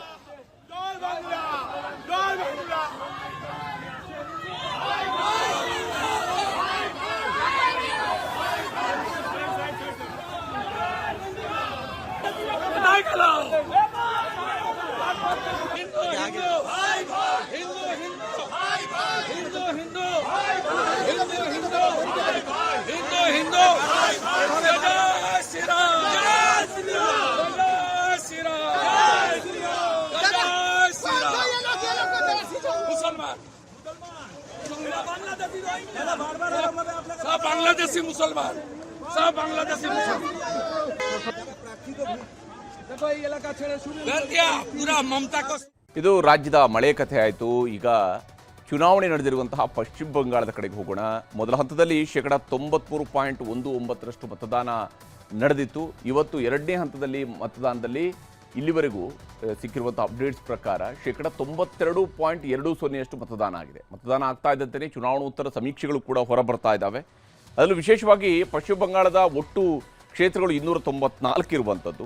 ಈ 294 ಸೀಟ್ಗಳಲ್ಲಿ ಯಾರು ಎಷ್ಟು ಗೆಲ್ಲಬಹುದು ಅನ್ನೋದರ ಬಗ್ಗೆ ಸಿಗ್ತಾ ಇರುವಂತಹ ಸಮೀಕ್ಷೆಯ ವರದಿಗಳನ್ನು ನಿಮಗೆ ತೋರಿಸ್ತಾ ಹೋಗ್ತೀನಿ. ಮ್ಯಾಟ್ರಿಸ್ ನಡೆಸಿರ್ತಕ್ಕಂತಹ ಸಮೀಕ್ಷೆಯ ಪ್ರಕಾರ TMC 125ರಿಂದ 140 ಸೀಟ್ಗಳನ್ನು, ಅಂದರೆ ಅಧಿಕಾರವನ್ನು ಈ ಬಾರಿ TMC ಕಳ್ಕೊಳ್ಳುತ್ತೆ ಅಂತ ಹೇಳಿ. ಇಲ್ಲಿ TMCಯ ಮುಖ್ಯಮಂತ್ರಿ ಆಗಿರುವಂತಹ ದೀದಿ ಮಮತಾ ದೀದಿ ಈ ಬಾರಿ ಅಧಿಕಾರವನ್ನು ಕಳ್ಕೊಳ್ಬಹುದು, 15 ವರ್ಷಗಳ ಆಡಳಿತ ಕೊನೆಗೊಳ್ಳಬಹುದು ಅಂತ ಹೇಳ್ತಾ ಇದೆ. BJP 146ರಿಂದ 161 ಸೀಟ್ಗಳು, ಕಾಂಗ್ರೆಸ್ ಮತ್ತು CPIM ಇದರಲ್ಲಿ ಶೂನ್ಯ ಸಾಧನೆಗೆ ಸೀಮಿತ ಆಗಬಹುದು. 6ರಿಂದ 10 ಸೀಟ್ಗಳಲ್ಲಿ ಇತರರು ಗೆಲುವನ್ನು ದಾಖಲಿಸಿಕೊಳ್ಳಬಹುದು ಅನ್ನುವಂಥದ್ದನ್ನು ಹೇಳ್ತಿದ್ದಾರೆ. ಕಾಂಗ್ರೆಸ್ ಕೂಡ ಶೂನ್ಯ ಸಾಧನೆಗೆ ಸೀಮಿತ ಆಗುತ್ತೆ ಅಂತೇಳಿ ಮ್ಯಾಟ್ರಿಸ್ ಹೇಳಿದೆ. ಇನ್ನು ಪಿಮಾರ್ಕ್ನ ಸಮೀಕ್ಷೆಯ ಪ್ರಕಾರ, ಪಿಮಾರ್ಕ್ ಹೇಳೋ ಪ್ರಕಾರ 118ರಿಂದ 138 ಸೀಟ್ಗಳು, ಅಂದರೆ TMC ಅಧಿಕಾರವನ್ನು ಕಳ್ಕೊಳ್ಳುತ್ತೆ ಅಂತೇಳಿ ಪಿಮಾರ್ಕ್ ಸರ್ವೆ ಕೂಡ ಹೇಳಿದೆ. 146ರಿಂದ 161 ಸೀಟ್ಗಳು BJPಗೆ ಬರುತ್ತೆ ಅನ್ನುವಂಥದ್ದನ್ನು ಪಿಮಾರ್ಕ್ ಹೇಳ್ತಿರುವಂಥದ್ದು. ಕಾಂಗ್ರೆಸ್ 6ರಿಂದ 10 ಸೀಟ್ಗಳು ಗೆಲ್ಲಬಹುದು, ಇತರರು ಶೂನ್ಯ ಸಾಧನೆ, CPM ಕೂಡ ಶೂನ್ಯ ಸಾಧನೆಗೆ ತೃಪ್ತಿ ಪಡ್ಕೊಳ್ಬೇಕಾಗತ್ತೆ ಅಂತ ಹೇಳಿ ಪಿಮಾರ್ಕ್ ಹೇಳ್ತಾ ಇದೆ. ಇನ್ನು JVC ನಡೆಸಿರುವಂತಹ ಸಮೀಕ್ಷೆಯ ಪ್ರಕಾರ 131ರಿಂದ 152 ಸೀಟ್ಗಳು, ಅಂದರೆ ಅಧಿಕಾರ ಸಿಕ್ಕರೂ ಸಿಗಬಹುದು TMCಗೆ, ಒಂದು ತಿನ್ ಮಾರ್ಜಿನಲ್ಲಿ ಸಿಗೋದಕ್ಕೆ ಚಾನ್ಸಸ್ಸು ಇದೆ, ಸಿಗದೆಯೂ ಇರಬಹುದು. ಹಾಗೆಯೇ BJPಗೂ ಅಷ್ಟೇ 138ರಿಂದ 159 ಸಿಕ್ಕರೂ ಸಿಗಬಹುದು, ಸಿಗದೆಯೂ ಇರಬಹುದು ಅನ್ನುವಂತಹ ರೀತಿಯಲ್ಲಿ JVC ಅವರ ಸರ್ವೆ ಹೇಳ್ತಾ ಇದೆ. 0ಯಿಂದ 2 ಸ್ಥಾನಗಳವರೆಗೆ ಕಾಂಗ್ರೆಸ್ ಫೈಟ್ನಲ್ಲಿದೆ ಅಂತ ಹೇಳಿ, ಇತರರು ಕೂಡ 0ಯಿಂದ 2. CPM ಶೂನ್ಯ ಸಾಧನೆಗೆ, ನೋಡಿ ಸರಿಸುಮಾರು 3 ದಶಕಗಳ ಕಾಲ ಆಡಳಿತ ನಡೆಸಿದಂತಹ CPM ಶೂನ್ಯ ಸಾಧನೆ ಅಂತೇಳಿ ಬಹುತೇಕ ಎಲ್ಲ ಸರ್ವೆಗಳು ಹೇಳ್ತಾ ಇದ್ದಾವೆ. ಬಂಗಾಳದ ಎಕ್ಸಿಟ್ ಪೋಲ್ನ ಜೊತೆಗೇನೆ ಇನ್ನು ಚಾಣಕ್ಯ ಸ್ಟ್ರಾಟಜೀಸ್ ನಡೆಸಿರುವಂತಹ ಸಮೀಕ್ಷೆಯ ಪ್ರಕಾರವೂ ಕೂಡ ಅಷ್ಟೇ BJP ಅಧಿಕಾರಕ್ಕೆ ಬರುತ್ತೆ ಅಂತೇಳಿ ಹೇಳ್ತಾ ಇದೆ. 150ರಿಂದ 160 ಸೀಟ್ಗಳೊಂದಿಗೆ BJP ಅಧಿಕಾರಕ್ಕೆ ಬರಬಹುದು ಅಂತೇಳಿ ಚಾಣಕ್ಯ ಸ್ಟ್ರಾಟಜೀಸ್ ಹೇಳ್ತಾ ಇದೆ. 130ರಿಂದ 140 ಸೀಟ್ಗಳು TMC ಪಾಲಾಗಬಹುದು. ಕಾಂಗ್ರೆಸ್ ಶೂನ್ಯ ಸಾಧನೆ, ಇತರರು 6ರಿಂದ 10. CPIM ಅಥವಾ ಎಡಪಕ್ಷಗಳ ಕೂಟಗಳು ಇವರು ಶೂನ್ಯ ಸಾಧನೆಯನ್ನು ಮಾಡ್ತವೆ ಅಂತ ಹೇಳಿ ಚಾಣಕ್ಯ ಸ್ಟ್ರಾಟಜೀಸ್ ಕೂಡ ತನ್ನ ಸರ್ವೆಯಲ್ಲಿ ಹೇಳ್ತಾ ಇದೆ. ಈಗ ತಮಿಳುನಾಡು, ಅಸ್ಸಾಂ, ಕೇರಳ, ಪುದುಚೇರಿ ಎಕ್ಸಿಟ್ ಪೋಲ್ನ ಲೆಕ್ಕಗಳನ್ನು ಕೂಡ ನಿಮಗೆ ತೋರಿಸ್ತಾ ಹೋಗ್ತೀನಿ. ಅದಕ್ಕೂ ಮೊದಲು ಬಂಗಾಳದಲ್ಲಿ ಇವತ್ತು ಎರಡನೇ ಹಂತದ ಮತದಾನದ ವೇಳೆ ನಡೆದಂತಹ ಹಿಂಸಾಚಾರಗಳನ್ನು ನಿಮಗೆ ತೋರಿಸಲೇಬೇಕು. ಪಶ್ಚಿಮ ಬಂಗಾಳದಲ್ಲಿ ನಡೆದಂತಹ ಎರಡನೇ ಹಂತದ ವೋಟಿಂಗ್ ವೇಳೆ ಜೀವಂತ ಬಾಂಬ್ಗಳು ಸಿಕ್ಕಿವೆ, ಕಚ್ಚಾ ಬಾಂಬ್ಗಳು ಸಿಕ್ಕಿರುವಂಥದ್ದು, ಗಲಾಟೆಗಳಾಗಿದ್ದಾವೆ. BJPಯ ನಾಯಕ, ಅಲ್ಲಿಯ ಪ್ರತಿಪಕ್ಷ ನಾಯಕ ಕೂಡ ಆಗಿರುವಂಥ ಸುವೇಂದು ಅಧಿಕಾರಿಯನ್ನು ಅಟ್ಟಾಡಿಸಿದ್ದಾರೆ, ಹೊಡೆದಾಟಗಳು ನಡೆದಿದ್ದಾವೆ, ಲಾಠಿ ಚಾರ್ಜ್ಗಳಾಗಿವೆ, ಶೂಟೌಟ್ ಕೂಡ ಆಗಿದೆ. ಇಲ್ಲಿ TMC ಬೆಂಬಲಿಗರು ಜೈ ಬಾಂಗ್ಲಾ ಅಂಥೇಳಿ ಘೋಷಣೆಯನ್ನು ಕೂಗ್ತಾ ಇರುವಂಥದ್ದು. ಸುವೇಂದು ಅಧಿಕಾರಿಯವರು ಹೋಗ್ತಾ ಇರುವ ಸಂದರ್ಭದಲ್ಲಿನೇ ಅಲ್ಲಿ ಜೈ ಬಾಂಗ್ಲಾ ಅಂಥೇಳಿ ಘೋಷಣೆಗಳನ್ನು ಕೂಗಿದ್ದಾರೆ TMCಯ ಬೆಂಬಲಿಗರು. ಅದರಿಂದಾಗಿ ಸುವೇಂದು ಅಧಿಕಾರಿಯವರು ಸಿಟ್ಟಿಗೆದ್ದಿದ್ರು. ಆ ಸಂದರ್ಭದಲ್ಲಿನೇ ಎರಡೂ ಕಡೆಯಲ್ಲೂ ಕೂಡ ಮಾತಿನ ಚಕಮಕಿಗಳು ನಡೆದಿದ್ದಾವೆ. TMC ಬೆಂಬಲಿಗರ ಕಡೆಯಿಂದ ಅವರಿಗೆ ಹುಡೀರಿ ಅನ್ನುವಂತಹ ಮಾತುಗಳು ಕೂಡ ಕೇಳಿ ಬಂದಿದ್ವು. TMC ನಾಯಕಿ ಮಮತಾ ಬ್ಯಾನರ್ಜಿ ಮತ್ತು BJPಯ ಸುವೇಂದು ಅಧಿಕಾರಿ ಸ್ಪರ್ಧಿಸಿರುವಂತಹ ಭವಾನಿಪುರದಲ್ಲಿ ಇವತ್ತು ಹಿಂಸಾಚಾರ ನಡೆದಿದೆ. ಇದು ಮುಖ್ಯಮಂತ್ರಿ ಮಮತಾ ಬ್ಯಾನರ್ಜಿ ಅವರು ಪ್ರತಿನಿಧಿಸ್ತಾ ಇರುವಂತಹ ಕ್ಷೇತ್ರ. ಮತಗಟ್ಟೆ ಪರಿಶೀಲನೆಗೆ ಅಂತೇಳಿ ಸುವೇಂದು ಅಧಿಕಾರಿ ಅವರು ಬಂದಾಗ TMC ಕಾರ್ಯಕರ್ತರು ಮುತ್ತಿಗೆ ಹಾಕಿದರು. ಜೈ ಬಂಗಾಳ, ಜೈ ಬಂಗಾಳ ಅನ್ನುವಂತಹ ಘೋಷಣೆಗಳನ್ನು ಕೂಗಿದ್ದಾರೆ. ಸುವೇಂದು ಅಧಿಕಾರಿಯನ್ನು ಕೂಡ ಸುತ್ತುವರೆದರು. ಆಗ ಸುವೇಂದು ಅಧಿಕಾರಿಯವರಿಗೂ ಕೂಡ ಸಹಜವಾಗಿಯೇ ಒಬ್ಬ ರಾಜಕೀಯ ನಾಯಕರಿಗೆ ಸಿಟ್ಟು ಬಂದೇ ಬರುತ್ತೆ. ಆ ರೀತಿಯಂಥ ಒಂದು ವಾತಾವರಣ ಕೂಡ ನಿರ್ಮಾಣ ಆಗಿತ್ತು. ಅವರ ಪಿತ್ತ ನೆತ್ತಿಗೇರಿತ್ತು.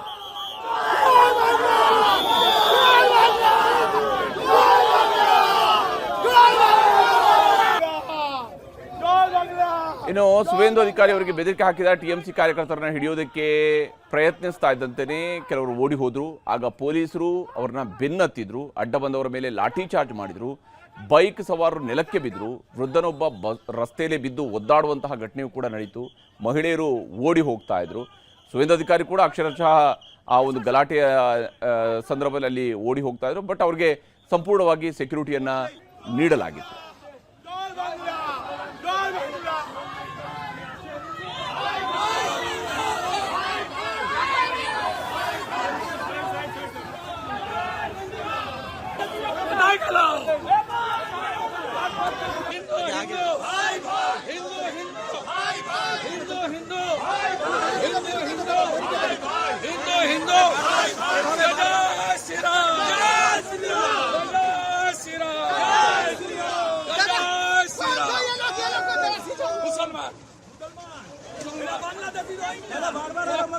बांग्लादेशी मुसलमान सब बांग्लादेशी मुसलमान खून जाम करने की कोशिश कर रहा है, खून जाम करने की कोशिश है। देखो ये इलाका छेड़े शुरू कर दिया पूरा ममता को. ಇದು ರಾಜ್ಯದ ಮಳೆ ಕಥೆ ಆಯಿತು. ಈಗ ಚುನಾವಣೆ ನಡೆದಿರುವಂತಹ ಪಶ್ಚಿಮ ಬಂಗಾಳದ ಕಡೆಗೆ ಹೋಗೋಣ. ಮೊದಲ ಹಂತದಲ್ಲಿ 93.19% ಮತದಾನ ನಡೆದಿತ್ತು. ಇವತ್ತು ಎರಡನೇ ಹಂತದಲ್ಲಿ ಮತದಾನದಲ್ಲಿ ಇಲ್ಲಿವರೆಗೂ ಸಿಕ್ಕಿರುವಂತಹ ಅಪ್ಡೇಟ್ಸ್ ಪ್ರಕಾರ 92.20% ಮತದಾನ ಆಗಿದೆ. ಮತದಾನ ಆಗ್ತಾ ಇದ್ದಂತೆಯೇ ಚುನಾವಣೋತ್ತರ ಸಮೀಕ್ಷೆಗಳು ಕೂಡ ಹೊರಬರ್ತಾ ಇದ್ದಾವೆ. ಅದರಲ್ಲೂ ವಿಶೇಷವಾಗಿ ಪಶ್ಚಿಮ ಬಂಗಾಳದ ಒಟ್ಟು ಕ್ಷೇತ್ರಗಳು 294 ಇರುವಂಥದ್ದು. ಈ 294 ಸೀಟ್ಗಳಲ್ಲಿ ಯಾರು ಎಷ್ಟು ಗೆಲ್ಲಬಹುದು ಅನ್ನೋದರ ಬಗ್ಗೆ ಸಿಗ್ತಾ ಇರುವಂತಹ ಸಮೀಕ್ಷೆಯ ವರದಿಗಳನ್ನು ನಿಮಗೆ ತೋರಿಸ್ತಾ ಹೋಗ್ತೀನಿ. ಮ್ಯಾಟ್ರಿಸ್ ನಡೆಸಿರ್ತಕ್ಕಂತಹ ಸಮೀಕ್ಷೆಯ ಪ್ರಕಾರ ಟಿಎಂಸಿ 125ರಿಂದ 140 ಸೀಟ್ಗಳನ್ನು, ಅಂದರೆ ಅಧಿಕಾರವನ್ನು ಈ ಬಾರಿ ಟಿಎಂಸಿ ಕಳ್ಕೊಳ್ಳುತ್ತೆ ಅಂತ ಹೇಳಿ. ಇಲ್ಲಿ ಟಿಎಂಸಿಯ ಮುಖ್ಯಮಂತ್ರಿ ಆಗಿರುವಂತಹ ಮಮತಾ ದೀದಿ ಈ ಬಾರಿ ಅಧಿಕಾರವನ್ನು ಕಳ್ಕೊಳ್ಬಹುದು, 15 ವರ್ಷಗಳ ಆಡಳಿತ ಕೊನೆಗೊಳ್ಳಬಹುದು ಅಂತ ಹೇಳ್ತಾ ಇದೆ. ಬಿಜೆಪಿ 146ರಿಂದ 161 ಸೀಟ್ಗಳು, ಕಾಂಗ್ರೆಸ್ ಮತ್ತು ಸಿಪಿಐಎಂ ಇದರಲ್ಲಿ ಶೂನ್ಯ ಸಾಧನೆಗೆ ಸೀಮಿತ ಆಗಬಹುದು.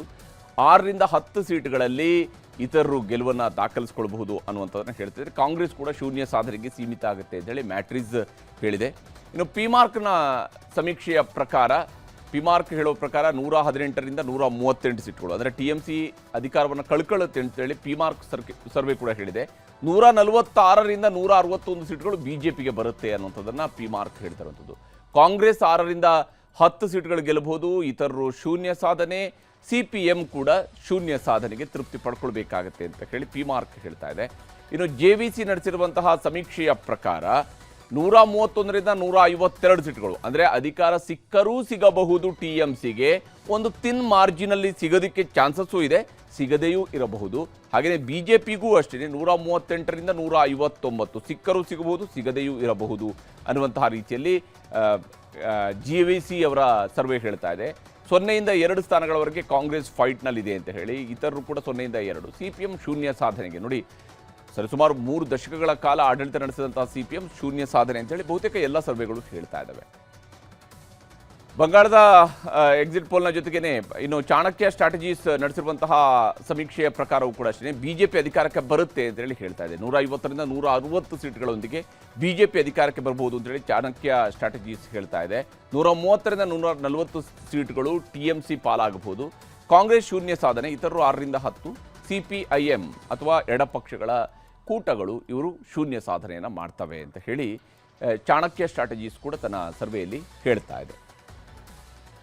ಈಗ ತಮಿಳುನಾಡು, ಅಸ್ಸಾಂ, ಕೇರಳ, ಪುದುಚೇರಿ ಎಕ್ಸಿಟ್ ಪೋಲ್ನ ಲೆಕ್ಕಗಳನ್ನು ಕೂಡ ನಿಮಗೆ ತೋರಿಸ್ತಾ ಹೋಗ್ತೀನಿ. ಅದಕ್ಕೂ ಮೊದಲು ಬಂಗಾಳದಲ್ಲಿ ಇವತ್ತು ಎರಡನೇ ಹಂತದ ಮತದಾನದ ವೇಳೆ ನಡೆದಂತಹ ಹಿಂಸಾಚಾರಗಳನ್ನು ನಿಮಗೆ ತೋರಿಸಲೇಬೇಕು. ಪಶ್ಚಿಮ ಬಂಗಾಳದಲ್ಲಿ ನಡೆದಂತಹ ಎರಡನೇ ಹಂತದ ವೋಟಿಂಗ್ ವೇಳೆ ಜೀವಂತ ಬಾಂಬ್ಗಳು ಸಿಕ್ಕಿವೆ, ಕಚ್ಚಾ ಬಾಂಬ್ಗಳು ಸಿಕ್ಕಿರುವಂಥದ್ದು, ಗಲಾಟೆಗಳಾಗಿದ್ದಾವೆ.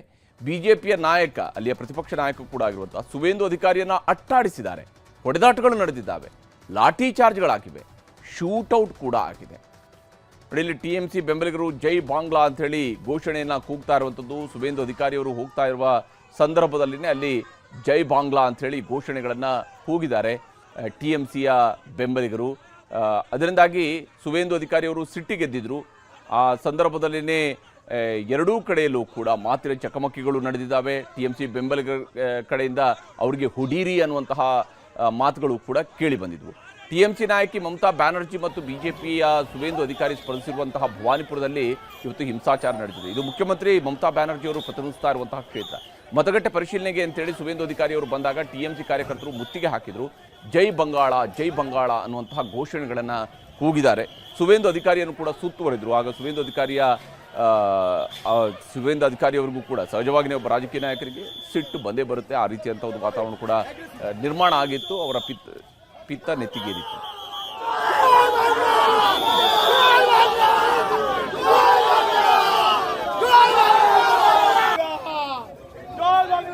ಇನ್ನು ಸುವೇಂದು ಅಧಿಕಾರಿ ಅವರಿಗೆ ಬೆದರಿಕೆ ಹಾಕಿದ ಟಿಎಂಸಿ ಕಾರ್ಯಕರ್ತರನ್ನ ಹಿಡಿಯೋದಕ್ಕೆ ಪ್ರಯತ್ನಿಸ್ತಾ ಇದ್ದಂತೆಯೇ ಕೆಲವರು ಓಡಿ ಹೋದ್ರು. ಆಗ ಪೊಲೀಸರು ಅವ್ರನ್ನ ಬೆನ್ನತ್ತಿದ್ರು. ಅಡ್ಡ ಬಂದವರ ಮೇಲೆ ಲಾಠಿ ಚಾರ್ಜ್ ಮಾಡಿದ್ರು. ಬೈಕ್ ಸವಾರರು ನೆಲಕ್ಕೆ ಬಿದ್ದರು. ವೃದ್ಧನೊಬ್ಬ ರಸ್ತೆಯಲ್ಲೇ ಬಿದ್ದು ಒದ್ದಾಡುವಂತಹ ಘಟನೆಯೂ ಕೂಡ ನಡೀತು. ಮಹಿಳೆಯರು ಓಡಿ ಹೋಗ್ತಾ ಇದ್ರು. ಸುವೇಂದು ಅಧಿಕಾರಿ ಕೂಡ ಅಕ್ಷರಶಃ ಆ ಒಂದು ಗಲಾಟೆಯ ಸಂದರ್ಭದಲ್ಲಿ ಓಡಿ ಹೋಗ್ತಾ ಇದ್ರು. ಬಟ್ ಅವ್ರಿಗೆ ಸಂಪೂರ್ಣವಾಗಿ ಸೆಕ್ಯೂರಿಟಿಯನ್ನ ನೀಡಲಾಗಿತ್ತು.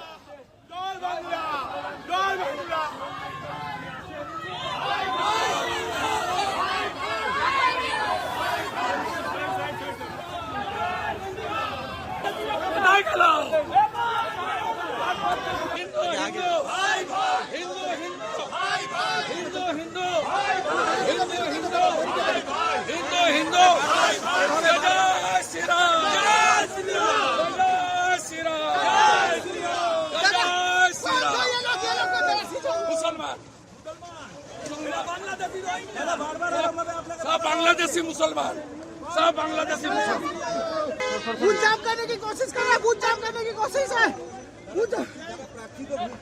देखो ये इलाका छेड़े शुरू कर दिया पूरा ममता को. ಇದು ರಾಜ್ಯದ ಮಳೆ ಕಥೆ ಆಯಿತು. ಈಗ ಚುನಾವಣೆ ನಡೆದಿರುವಂತಹ ಪಶ್ಚಿಮ ಬಂಗಾಳದ ಕಡೆಗೆ ಹೋಗೋಣ. ಮೊದಲ ಹಂತದಲ್ಲಿ 93.19% ಮತದಾನ ನಡೆದಿತ್ತು. ಇವತ್ತು ಎರಡನೇ ಹಂತದಲ್ಲಿ ಮತದಾನದಲ್ಲಿ ಇಲ್ಲಿವರೆಗೂ ಸಿಕ್ಕಿರುವಂಥ ಅಪ್ಡೇಟ್ಸ್ ಪ್ರಕಾರ 92.20% ಮತದಾನ ಆಗಿದೆ. ಮತದಾನ ಆಗ್ತಾ ಇದ್ದಂತೆಯೇ ಚುನಾವಣೋತ್ತರ ಸಮೀಕ್ಷೆಗಳು ಕೂಡ ಹೊರಬರ್ತಾ ಇದ್ದಾವೆ. ಅದರಲ್ಲೂ ವಿಶೇಷವಾಗಿ ಪಶ್ಚಿಮ ಬಂಗಾಳದ ಒಟ್ಟು ಕ್ಷೇತ್ರಗಳು 294 ಇರುವಂಥದ್ದು. ಈ 294 ಸೀಟ್ಗಳಲ್ಲಿ ಯಾರು ಎಷ್ಟು ಗೆಲ್ಲಬಹುದು ಅನ್ನೋದರ ಬಗ್ಗೆ ಸಿಗ್ತಾ ಇರುವಂತಹ ಸಮೀಕ್ಷೆಯ ವರದಿಗಳನ್ನು ನಿಮಗೆ ತೋರಿಸ್ತಾ ಹೋಗ್ತೀನಿ. ಮ್ಯಾಟ್ರಿಸ್ ನಡೆಸಿರ್ತಕ್ಕಂತಹ ಸಮೀಕ್ಷೆಯ ಪ್ರಕಾರ ಟಿಎಂಸಿ 125ರಿಂದ 140 ಸೀಟ್ಗಳನ್ನು, ಅಂದರೆ ಅಧಿಕಾರವನ್ನು ಈ ಬಾರಿ ಟಿಎಂಸಿ ಕಳ್ಕೊಳ್ಳುತ್ತೆ ಅಂತ ಹೇಳಿ. ಇಲ್ಲಿ ಟಿಎಂಸಿಯ ಮುಖ್ಯಮಂತ್ರಿ ಆಗಿರುವಂತಹ ಮಮತಾ ದೀದಿ ಈ ಬಾರಿ ಅಧಿಕಾರವನ್ನು ಕಳ್ಕೊಳ್ಬಹುದು, 15 ವರ್ಷಗಳ ಆಡಳಿತ ಕೊನೆಗೊಳ್ಳಬಹುದು ಅಂತ ಹೇಳ್ತಾ ಇದೆ. ಬಿಜೆಪಿ 146ರಿಂದ 161 ಸೀಟ್ಗಳು, ಕಾಂಗ್ರೆಸ್ ಮತ್ತು ಸಿಪಿಐಎಂ ಇದರಲ್ಲಿ ಶೂನ್ಯ ಸಾಧನೆಗೆ ಸೀಮಿತ ಆಗಬಹುದು. 6ರಿಂದ 10 ಸೀಟ್ಗಳಲ್ಲಿ ಇತರರು ಗೆಲುವನ್ನು ದಾಖಲಿಸಿಕೊಳ್ಳಬಹುದು ಅನ್ನುವಂಥದ್ದನ್ನು ಹೇಳ್ತಿದ್ದಾರೆ. ಕಾಂಗ್ರೆಸ್ ಕೂಡ ಶೂನ್ಯ ಸಾಧನೆಗೆ ಸೀಮಿತ ಆಗುತ್ತೆ ಅಂತ ಹೇಳಿ ಮ್ಯಾಟ್ರಿಸ್ ಹೇಳಿದೆ. ಇನ್ನು ಪಿಮಾರ್ಕ್ನ ಸಮೀಕ್ಷೆಯ ಪ್ರಕಾರ, ಪಿಮಾರ್ಕ್ ಹೇಳೋ ಪ್ರಕಾರ 118ರಿಂದ 138 ಸೀಟ್ಗಳು, ಅಂದರೆ ಟಿಎಂಸಿ ಅಧಿಕಾರವನ್ನು ಕಳ್ಕೊಳ್ಳುತ್ತೆ ಅಂತೇಳಿ ಪಿಮಾರ್ಕ್ ಸರ್ವೆ ಕೂಡ ಹೇಳಿದೆ. 146ರಿಂದ 161 ಸೀಟ್ಗಳು ಬಿಜೆಪಿಗೆ ಬರುತ್ತೆ ಅನ್ನುವಂಥದ್ದನ್ನು ಪಿಮಾರ್ಕ್ ಹೇಳ್ತಿರುವಂಥದ್ದು.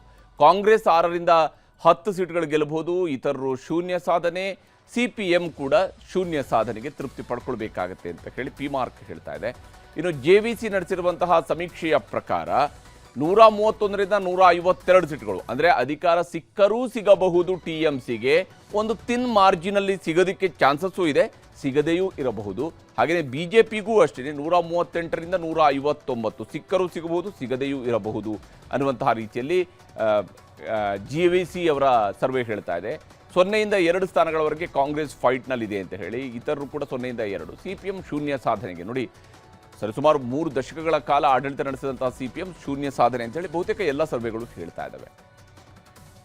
ಬಂಗಾಳದ ಎಕ್ಸಿಟ್ ಪೋಲ್ನ ಜೊತೆಗೇನೆ ಇನ್ನು ಚಾಣಕ್ಯ ಸ್ಟ್ರಾಟಜೀಸ್ ನಡೆಸಿರುವಂತಹ ಸಮೀಕ್ಷೆಯ ಪ್ರಕಾರವೂ ಕೂಡ ಅಷ್ಟೇ ಬಿಜೆಪಿ ಅಧಿಕಾರಕ್ಕೆ ಬರುತ್ತೆ ಅಂತೇಳಿ ಹೇಳ್ತಾ ಇದೆ. 150ರಿಂದ 160 ಸೀಟ್ಗಳೊಂದಿಗೆ ಬಿಜೆಪಿ ಅಧಿಕಾರಕ್ಕೆ ಬರಬಹುದು ಅಂತೇಳಿ ಚಾಣಕ್ಯ ಸ್ಟ್ರಾಟಜೀಸ್ ಹೇಳ್ತಾ ಇದೆ. 130ರಿಂದ 140 ಸೀಟ್ಗಳು ಟಿಎಂಸಿ ಪಾಲಾಗಬಹುದು.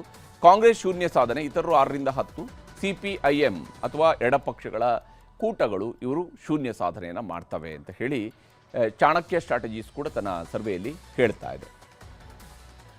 ಈಗ ತಮಿಳುನಾಡು, ಅಸ್ಸಾಂ, ಕೇರಳ, ಪುದುಚೇರಿ ಎಕ್ಸಿಟ್ ಪೋಲ್ನ ಲೆಕ್ಕಗಳನ್ನು ಕೂಡ ನಿಮಗೆ ತೋರಿಸ್ತಾ ಹೋಗ್ತೀನಿ. ಅದಕ್ಕೂ ಮೊದಲು ಬಂಗಾಳದಲ್ಲಿ ಇವತ್ತು ಎರಡನೇ ಹಂತದ ಮತದಾನದ ವೇಳೆ ನಡೆದಂತಹ ಹಿಂಸಾಚಾರಗಳನ್ನು ನಿಮಗೆ ತೋರಿಸಲೇಬೇಕು.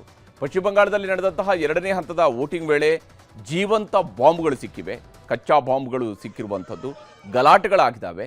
ಬಿಜೆಪಿಯ ನಾಯಕ, ಅಲ್ಲಿಯ ಪ್ರತಿಪಕ್ಷ ನಾಯಕ ಕೂಡ ಆಗಿರುವಂತಹ ಸುವೇಂದು ಅಧಿಕಾರಿಯನ್ನ ಅಟ್ಟಾಡಿಸಿದ್ದಾರೆ. ಹೊಡೆದಾಟಗಳು ನಡೆದಿದ್ದಾವೆ, ಲಾಠಿ ಚಾರ್ಜ್ಗಳಾಗಿವೆ, ಶೂಟೌಟ್ ಕೂಡ ಆಗಿದೆ. ಇಲ್ಲಿ TMC ಬೆಂಬಲಿಗರು ಜೈ ಬಾಂಗ್ಲಾ ಅಂತ ಹೇಳಿ ಘೋಷಣೆಯನ್ನ ಕೂಗ್ತಾ ಇರುವಂಥದ್ದು. ಸುವೇಂದು ಅಧಿಕಾರಿಯವರು ಹೋಗ್ತಾ ಇರುವ ಸಂದರ್ಭದಲ್ಲಿನೇ ಅಲ್ಲಿ ಜೈ ಬಾಂಗ್ಲಾ ಅಂತ ಹೇಳಿ ಘೋಷಣೆಗಳನ್ನು ಕೂಗಿದ್ದಾರೆ TMCಯ ಬೆಂಬಲಿಗರು. ಅದರಿಂದಾಗಿ ಸುವೇಂದು ಅಧಿಕಾರಿಯವರು ಸಿಟ್ಟಿಗೆದ್ದಿದ್ರು. ಆ ಸಂದರ್ಭದಲ್ಲಿನೇ ಎರಡೂ ಕಡೆಯಲ್ಲೂ ಕೂಡ ಮಾತಿನ ಚಕಮಕಿಗಳು ನಡೆದಿದ್ದಾವೆ. TMC ಬೆಂಬಲಿಗರ ಕಡೆಯಿಂದ ಅವರಿಗೆ ಹುಡೀರಿ ಅನ್ನುವಂತಹ ಮಾತುಗಳು ಕೂಡ ಕೇಳಿ ಬಂದಿದ್ವು. TMC ನಾಯಕಿ ಮಮತಾ ಬ್ಯಾನರ್ಜಿ ಮತ್ತು ಬಿಜೆಪಿಯ ಸುವೇಂದು ಅಧಿಕಾರಿ ಸ್ಪರ್ಧಿಸಿರುವಂತಹ ಭವಾನಿಪುರದಲ್ಲಿ ಇವತ್ತು ಹಿಂಸಾಚಾರ ನಡೆದಿದೆ. ಇದು ಮುಖ್ಯಮಂತ್ರಿ ಮಮತಾ ಬ್ಯಾನರ್ಜಿ ಅವರು ಪ್ರತಿನಿಧಿಸ್ತಾ ಇರುವಂತಹ ಕ್ಷೇತ್ರ. ಮತಗಟ್ಟೆ ಪರಿಶೀಲನೆಗೆ ಅಂತೇಳಿ ಸುವೇಂದು ಅಧಿಕಾರಿಯವರು ಬಂದಾಗ TMC ಕಾರ್ಯಕರ್ತರು ಮುತ್ತಿಗೆ ಹಾಕಿದ್ರು. ಜೈ ಬಂಗಾಳ ಜೈ ಬಂಗಾಳ ಅನ್ನುವಂತಹ ಘೋಷಣೆಗಳನ್ನು ಕೂಗಿದ್ದಾರೆ. ಸುವೇಂದು ಅಧಿಕಾರಿಯನ್ನು ಕೂಡ ಸುತ್ತುವರಿದ್ರು. ಆಗ ಸುವೇಂದು ಅಧಿಕಾರಿಯವರಿಗೂ ಕೂಡ ಸಹಜವಾಗಿ ಒಬ್ಬ ರಾಜಕೀಯ ನಾಯಕರಿಗೆ ಸಿಟ್ಟು ಬಂದೇ ಬರುತ್ತೆ. ಆ ರೀತಿಯಂಥ ಒಂದು ವಾತಾವರಣ ಕೂಡ ನಿರ್ಮಾಣ ಆಗಿತ್ತು. ಅವರ ಪಿತ್ತ ನೆತ್ತಿಗೇರಿತ್ತು.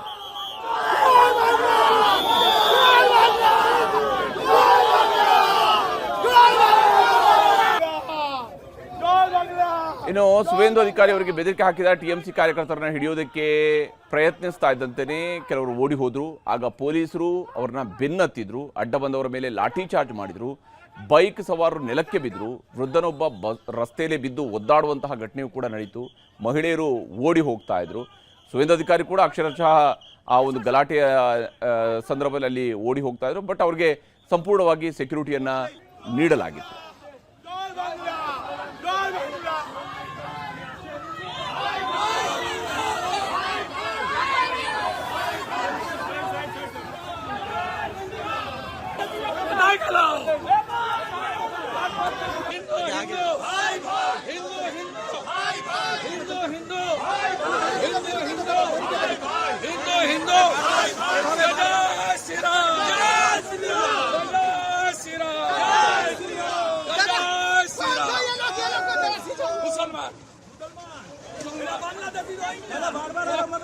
बांग्लादेशी मुसलमान सब बांग्लादेशी मुसलमान बूथ जाम करने की कोशिश कर रहा है, बूथ जाम करने की कोशिश है। देखो ये इलाका छेड़े शुरू कर दिया पूरा ममता को. ಇದು ರಾಜ್ಯದ ಮಳೆ ಕಥೆ ಆಯಿತು. ಈಗ ಚುನಾವಣೆ ನಡೆದಿರುವಂತಹ ಪಶ್ಚಿಮ ಬಂಗಾಳದ ಕಡೆಗೆ ಹೋಗೋಣ. ಮೊದಲ ಹಂತದಲ್ಲಿ 93.19% ಮತದಾನ ನಡೆದಿತ್ತು. ಇವತ್ತು ಎರಡನೇ ಹಂತದಲ್ಲಿ ಮತದಾನದಲ್ಲಿ ಇಲ್ಲಿವರೆಗೂ ಸಿಕ್ಕಿರುವಂಥ ಅಪ್ಡೇಟ್ಸ್ ಪ್ರಕಾರ 92.20% ಮತದಾನ ಆಗಿದೆ. ಮತದಾನ ಆಗ್ತಾ ಇದ್ದಂತೆಯೇ ಚುನಾವಣೋತ್ತರ ಸಮೀಕ್ಷೆಗಳು ಕೂಡ ಹೊರಬರ್ತಾ ಇದ್ದಾವೆ. ಅದರಲ್ಲೂ ವಿಶೇಷವಾಗಿ ಪಶ್ಚಿಮ ಬಂಗಾಳದ ಒಟ್ಟು ಕ್ಷೇತ್ರಗಳು 294 ಇರುವಂಥದ್ದು. ಈ 294 ಸೀಟ್ಗಳಲ್ಲಿ ಯಾರು ಎಷ್ಟು ಗೆಲ್ಲಬಹುದು ಅನ್ನೋದರ ಬಗ್ಗೆ ಸಿಗ್ತಾ ಇರುವಂತಹ ಸಮೀಕ್ಷೆಯ ವರದಿಗಳನ್ನು ನಿಮಗೆ ತೋರಿಸ್ತಾ ಹೋಗ್ತೀನಿ. ಮ್ಯಾಟ್ರಿಸ್ ನಡೆಸಿರ್ತಕ್ಕಂತಹ ಸಮೀಕ್ಷೆಯ ಪ್ರಕಾರ TMC 125ರಿಂದ 140 ಸೀಟ್ಗಳನ್ನು, ಅಂದರೆ ಅಧಿಕಾರವನ್ನು ಈ ಬಾರಿ TMC ಕಳ್ಕೊಳ್ಳುತ್ತೆ ಅಂತ ಹೇಳಿ. ಇಲ್ಲಿ TMCಯ ಮುಖ್ಯಮಂತ್ರಿ ಆಗಿರುವಂತಹ ಮಮತಾ ದೀದಿ ಈ ಬಾರಿ ಅಧಿಕಾರವನ್ನು ಕಳ್ಕೊಳ್ಬಹುದು, 15 ವರ್ಷಗಳ ಆಡಳಿತ ಕೊನೆಗೊಳ್ಳಬಹುದು ಅಂತ ಹೇಳ್ತಾ ಇದೆ. ಬಿಜೆಪಿ 146ರಿಂದ 161 ಸೀಟ್ಗಳು, ಕಾಂಗ್ರೆಸ್ ಮತ್ತು CPIM ಇದರಲ್ಲಿ ಶೂನ್ಯ ಸಾಧನೆಗೆ ಸೀಮಿತ ಆಗಬಹುದು. 6ರಿಂದ 10 ಸೀಟ್ಗಳಲ್ಲಿ ಇತರರು ಗೆಲುವನ್ನು ದಾಖಲಿಸಿಕೊಳ್ಳಬಹುದು ಅನ್ನುವಂಥದ್ದನ್ನು ಹೇಳ್ತಿದ್ದಾರೆ. ಕಾಂಗ್ರೆಸ್ ಕೂಡ ಶೂನ್ಯ ಸಾಧನೆಗೆ ಸೀಮಿತ ಆಗುತ್ತೆ ಅಂತ ಹೇಳಿ ಮ್ಯಾಟ್ರಿಸ್ ಹೇಳಿದೆ. ಇನ್ನು ಪಿಮಾರ್ಕ್ನ ಸಮೀಕ್ಷೆಯ ಪ್ರಕಾರ, ಪಿಮಾರ್ಕ್ ಹೇಳೋ ಪ್ರಕಾರ 118ರಿಂದ 138 ಸೀಟ್ಗಳು, ಅಂದರೆ TMC ಅಧಿಕಾರವನ್ನು ಕಳ್ಕೊಳ್ಳುತ್ತೆ ಅಂತೇಳಿ ಪಿಮಾರ್ಕ್ ಸರ್ವೆ ಕೂಡ ಹೇಳಿದೆ. 146ರಿಂದ 161 ಸೀಟ್ಗಳು ಬಿಜೆಪಿಗೆ ಬರುತ್ತೆ ಅನ್ನುವಂಥದ್ದನ್ನು ಪಿಮಾರ್ಕ್ ಹೇಳ್ತಿರುವಂಥದ್ದು. ಕಾಂಗ್ರೆಸ್ 6ರಿಂದ 10 ಸೀಟ್ಗಳು ಗೆಲ್ಲಬಹುದು, ಇತರರು ಶೂನ್ಯ ಸಾಧನೆ, CPM ಕೂಡ ಶೂನ್ಯ ಸಾಧನೆಗೆ ತೃಪ್ತಿ ಪಡ್ಕೊಳ್ಬೇಕಾಗತ್ತೆ ಅಂತ ಹೇಳಿ ಪಿಮಾರ್ಕ್ ಹೇಳ್ತಾ ಇದೆ. ಇನ್ನು JVC ನಡೆಸಿರುವಂತಹ ಸಮೀಕ್ಷೆಯ ಪ್ರಕಾರ 131ರಿಂದ 152 ಸೀಟ್ಗಳು, ಅಂದರೆ ಅಧಿಕಾರ ಸಿಕ್ಕರೂ ಸಿಗಬಹುದು TMCಗೆ, ಒಂದು ತಿನ್ ಮಾರ್ಜಿನಲ್ಲಿ ಸಿಗೋದಕ್ಕೆ ಚಾನ್ಸಸ್ಸು ಇದೆ, ಸಿಗದೆಯೂ ಇರಬಹುದು. ಹಾಗೆಯೇ ಬಿಜೆಪಿಗೂ ಅಷ್ಟೇ 138ರಿಂದ 159 ಸಿಕ್ಕರೂ ಸಿಗಬಹುದು, ಸಿಗದೆಯೂ ಇರಬಹುದು ಅನ್ನುವಂತಹ ರೀತಿಯಲ್ಲಿ JVC ಅವರ ಸರ್ವೆ ಹೇಳ್ತಾ ಇದೆ. 0ಯಿಂದ 2 ಸ್ಥಾನಗಳವರೆಗೆ ಕಾಂಗ್ರೆಸ್ ಫೈಟ್ನಲ್ಲಿದೆ ಅಂತ ಹೇಳಿ, ಇತರರು ಕೂಡ 0ಯಿಂದ 2. CPM ಶೂನ್ಯ ಸಾಧನೆಗೆ, ನೋಡಿ ಸರಿಸುಮಾರು 3 ದಶಕಗಳ ಕಾಲ ಆಡಳಿತ ನಡೆಸಿದಂತಹ CPM ಶೂನ್ಯ ಸಾಧನೆ ಅಂತ ಹೇಳಿ ಬಹುತೇಕ ಎಲ್ಲ ಸರ್ವೆಗಳು ಹೇಳ್ತಾ ಇದ್ದಾವೆ. ಬಂಗಾಳದ ಎಕ್ಸಿಟ್ ಪೋಲ್ನ ಜೊತೆಗೇನೆ ಇನ್ನು ಚಾಣಕ್ಯ ಸ್ಟ್ರಾಟಜೀಸ್ ನಡೆಸಿರುವಂತಹ ಸಮೀಕ್ಷೆಯ ಪ್ರಕಾರವೂ ಕೂಡ ಅಷ್ಟೇ ಬಿಜೆಪಿ ಅಧಿಕಾರಕ್ಕೆ ಬರುತ್ತೆ ಅಂತ ಹೇಳಿ ಹೇಳ್ತಾ ಇದೆ. 150ರಿಂದ 160 ಸೀಟ್ಗಳೊಂದಿಗೆ ಬಿಜೆಪಿ ಅಧಿಕಾರಕ್ಕೆ ಬರಬಹುದು ಅಂತೇಳಿ ಚಾಣಕ್ಯ ಸ್ಟ್ರಾಟಜೀಸ್ ಹೇಳ್ತಾ ಇದೆ. 130ರಿಂದ 140 ಸೀಟ್ಗಳು ಟಿಎಂಸಿ ಪಾಲಾಗಬಹುದು. ಕಾಂಗ್ರೆಸ್ ಶೂನ್ಯ ಸಾಧನೆ, ಇತರರು 6ರಿಂದ 10, ಸಿಪಿಐಎಂ ಅಥವಾ ಎಡಪಕ್ಷಗಳ ಕೂಟಗಳು ಇವರು ಶೂನ್ಯ ಸಾಧನೆಯನ್ನು ಮಾಡ್ತವೆ ಅಂತ ಹೇಳಿ ಚಾಣಕ್ಯ ಸ್ಟ್ರಾಟಜೀಸ್ ಕೂಡ ತನ್ನ ಸರ್ವೆಯಲ್ಲಿ ಹೇಳ್ತಾ ಇದೆ. ಈಗ ತಮಿಳುನಾಡು, ಅಸ್ಸಾಂ, ಕೇರಳ, ಪುದುಚೇರಿ ಎಕ್ಸಿಟ್ ಪೋಲ್ನ ಲೆಕ್ಕಗಳನ್ನು ಕೂಡ ನಿಮಗೆ ತೋರಿಸ್ತಾ ಹೋಗ್ತೀನಿ. ಅದಕ್ಕೂ ಮೊದಲು ಬಂಗಾಳದಲ್ಲಿ ಇವತ್ತು 2ನೇ ಹಂತದ ಮತದಾನದ ವೇಳೆ ನಡೆದಂತಹ ಹಿಂಸಾಚಾರಗಳನ್ನು ನಿಮಗೆ ತೋರಿಸಲೇಬೇಕು. ಪಶ್ಚಿಮ ಬಂಗಾಳದಲ್ಲಿ ನಡೆದಂತಹ 2ನೇ ಹಂತದ ವೋಟಿಂಗ್ ವೇಳೆ ಜೀವಂತ ಬಾಂಬ್ಗಳು ಸಿಕ್ಕಿವೆ, ಕಚ್ಚಾ ಬಾಂಬ್ಗಳು ಸಿಕ್ಕಿರುವಂಥದ್ದು, ಗಲಾಟೆಗಳಾಗಿದ್ದಾವೆ. ಬಿಜೆಪಿಯ ನಾಯಕ, ಅಲ್ಲಿಯ ಪ್ರತಿಪಕ್ಷ ನಾಯಕ ಕೂಡ ಆಗಿರುವಂತಹ ಸುವೇಂದು ಅಧಿಕಾರಿಯನ್ನು ಅಟ್ಟಾಡಿಸಿದ್ದಾರೆ, ಹೊಡೆದಾಟಗಳು ನಡೆದಿದ್ದಾವೆ, ಲಾಠಿ ಚಾರ್ಜ್ಗಳಾಗಿವೆ, ಶೂಟೌಟ್ ಕೂಡ ಆಗಿದೆ. ಇಲ್ಲಿ ಟಿಎಂಸಿ ಬೆಂಬಲಿಗರು ಜೈ ಬಾಂಗ್ಲಾ ಅಂತ ಹೇಳಿ ಘೋಷಣೆಯನ್ನು ಕೂಗ್ತಾ ಇರುವಂಥದ್ದು. ಸುವೇಂದು ಅಧಿಕಾರಿಯವರು ಹೋಗ್ತಾ ಇರುವ ಸಂದರ್ಭದಲ್ಲಿನೇ ಅಲ್ಲಿ ಜೈ ಬಾಂಗ್ಲಾ ಅಂತ ಹೇಳಿ ಘೋಷಣೆಗಳನ್ನು ಕೂಗಿದ್ದಾರೆ ಟಿಎಂಸಿಯ ಬೆಂಬಲಿಗರು. ಅದರಿಂದಾಗಿ ಸುವೇಂದು ಅಧಿಕಾರಿಯವರು ಸಿಟ್ಟಿಗೆದ್ದಿದ್ರು. ಆ ಸಂದರ್ಭದಲ್ಲಿನೇ ಎರಡೂ ಕಡೆಯಲ್ಲೂ ಕೂಡ ಮಾತಿನ ಚಕಮಕಿಗಳು ನಡೆದಿದ್ದಾವೆ. ಟಿಎಂಸಿ ಬೆಂಬಲಿಗರ ಕಡೆಯಿಂದ ಅವರಿಗೆ ಹುಡೀರಿ ಅನ್ನುವಂತಹ ಮಾತುಗಳು ಕೂಡ ಕೇಳಿ ಬಂದಿದ್ವು. ಟಿಎಂಸಿ ನಾಯಕಿ ಮಮತಾ ಬ್ಯಾನರ್ಜಿ ಮತ್ತು ಬಿಜೆಪಿಯ ಸುವೇಂದು ಅಧಿಕಾರಿ ಸ್ಪರ್ಧಿಸಿರುವಂತಹ ಭವಾನಿಪುರದಲ್ಲಿ ಇವತ್ತು ಹಿಂಸಾಚಾರ ನಡೆದಿದೆ. ಇದು ಮುಖ್ಯಮಂತ್ರಿ ಮಮತಾ ಬ್ಯಾನರ್ಜಿ ಅವರು ಪ್ರತಿನಿಧಿಸ್ತಾ ಇರುವಂತಹ ಕ್ಷೇತ್ರ. ಮತಗಟ್ಟೆ ಪರಿಶೀಲನೆಗೆ ಅಂತೇಳಿ ಸುವೇಂದು ಅಧಿಕಾರಿಯವರು ಬಂದಾಗ ಟಿಎಂಸಿ ಕಾರ್ಯಕರ್ತರು ಮುತ್ತಿಗೆ ಹಾಕಿದ್ರು. ಜೈ ಬಂಗಾಳ, ಜೈ ಬಂಗಾಳ ಅನ್ನುವಂತಹ ಘೋಷಣೆಗಳನ್ನು ಕೂಗಿದ್ದಾರೆ. ಸುವೇಂದು ಅಧಿಕಾರಿಯನ್ನು ಕೂಡ ಸುತ್ತುವರಿದ್ರು. ಆಗ ಸುವೇಂದು ಅಧಿಕಾರಿಯವರಿಗೂ ಕೂಡ ಸಹಜವಾಗಿ ಒಬ್ಬ ರಾಜಕೀಯ ನಾಯಕರಿಗೆ ಸಿಟ್ಟು ಬಂದೇ ಬರುತ್ತೆ. ಆ ರೀತಿಯಂಥ ಒಂದು ವಾತಾವರಣ ಕೂಡ ನಿರ್ಮಾಣ ಆಗಿತ್ತು. ಅವರ ಪಿತ್ತ ನೆತ್ತಿಗೇರಿತ್ತು.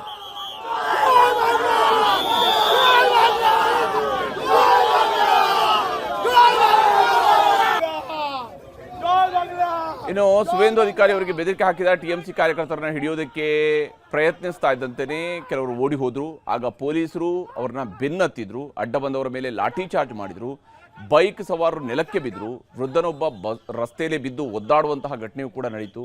ಮಹಿಳೆಯರು ಓಡಿ ಹೋಗ್ತಾ ಇದ್ರು.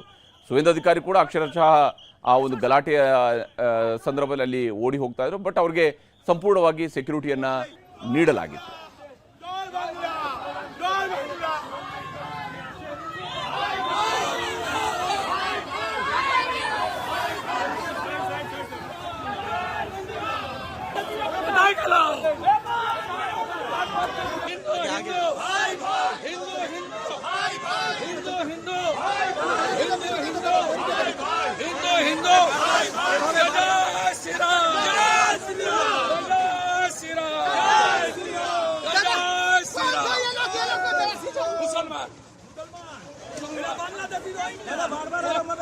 बांग्लादेशी मुसलमान, सब बांग्लादेशी मुसलमान बूथ जाम करने की कोशिश कर रहा है, बूथ जाम करने की कोशिश है।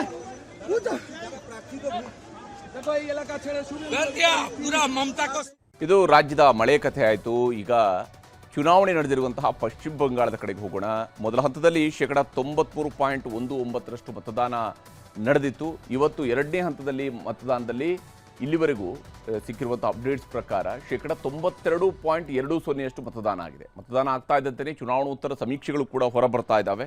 ಅದರಲ್ಲೂ ವಿಶೇಷವಾಗಿ ಪಶ್ಚಿಮ ಬಂಗಾಳದ ಒಟ್ಟು ಕ್ಷೇತ್ರಗಳು 294 ಇರುವಂಥದ್ದು.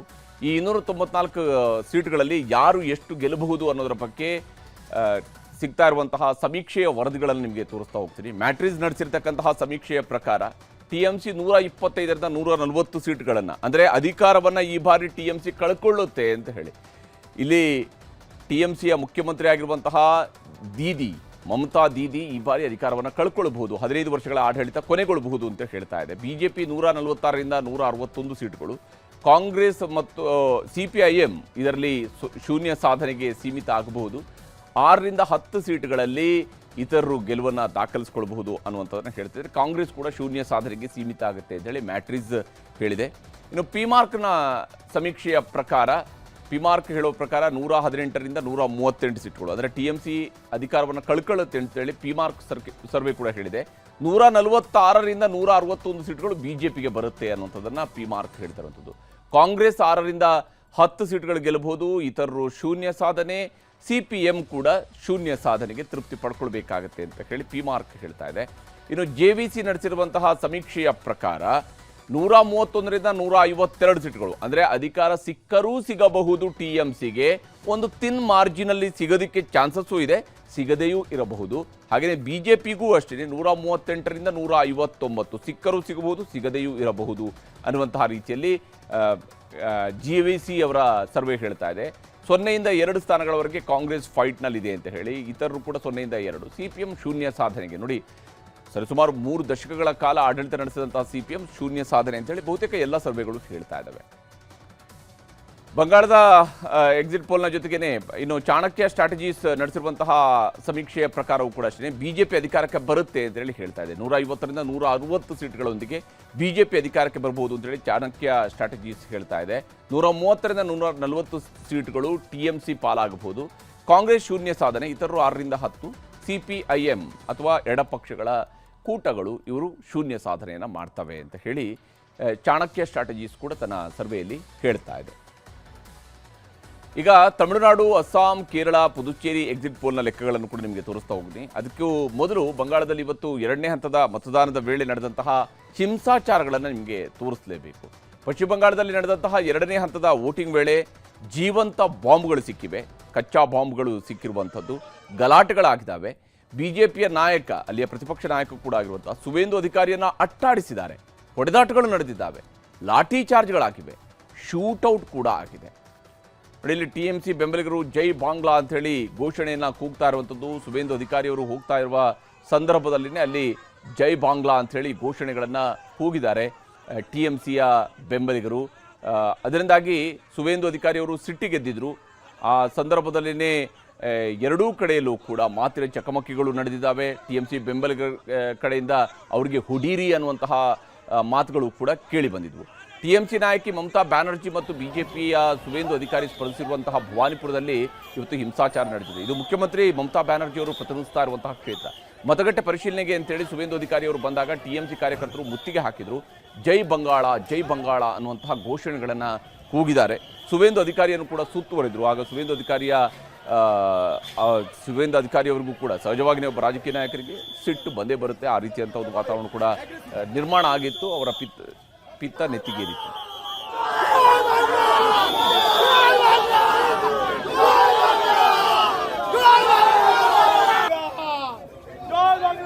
ಇನ್ನು ಸುವೇಂದು ಅಧಿಕಾರಿ ಅವರಿಗೆ ಬೆದರಿಕೆ ಹಾಕಿದ TMC ಕಾರ್ಯಕರ್ತರನ್ನ ಹಿಡಿಯೋದಕ್ಕೆ ಪ್ರಯತ್ನಿಸ್ತಾ ಇದ್ದಂತೆಯೇ ಕೆಲವರು ಓಡಿ ಹೋದ್ರು. ಆಗ ಪೊಲೀಸರು ಅವ್ರನ್ನ ಬೆನ್ನತ್ತಿದ್ರು, ಅಡ್ಡ ಬಂದವರ ಮೇಲೆ ಲಾಠಿ ಚಾರ್ಜ್ ಮಾಡಿದ್ರು, ಬೈಕ್ ಸವಾರರು ನೆಲಕ್ಕೆ ಬಿದ್ದರು, ವೃದ್ಧನೊಬ್ಬ ರಸ್ತೆಯಲ್ಲೇ ಬಿದ್ದು ಒದ್ದಾಡುವಂತಹ ಘಟನೆಯೂ ಕೂಡ ನಡೀತು.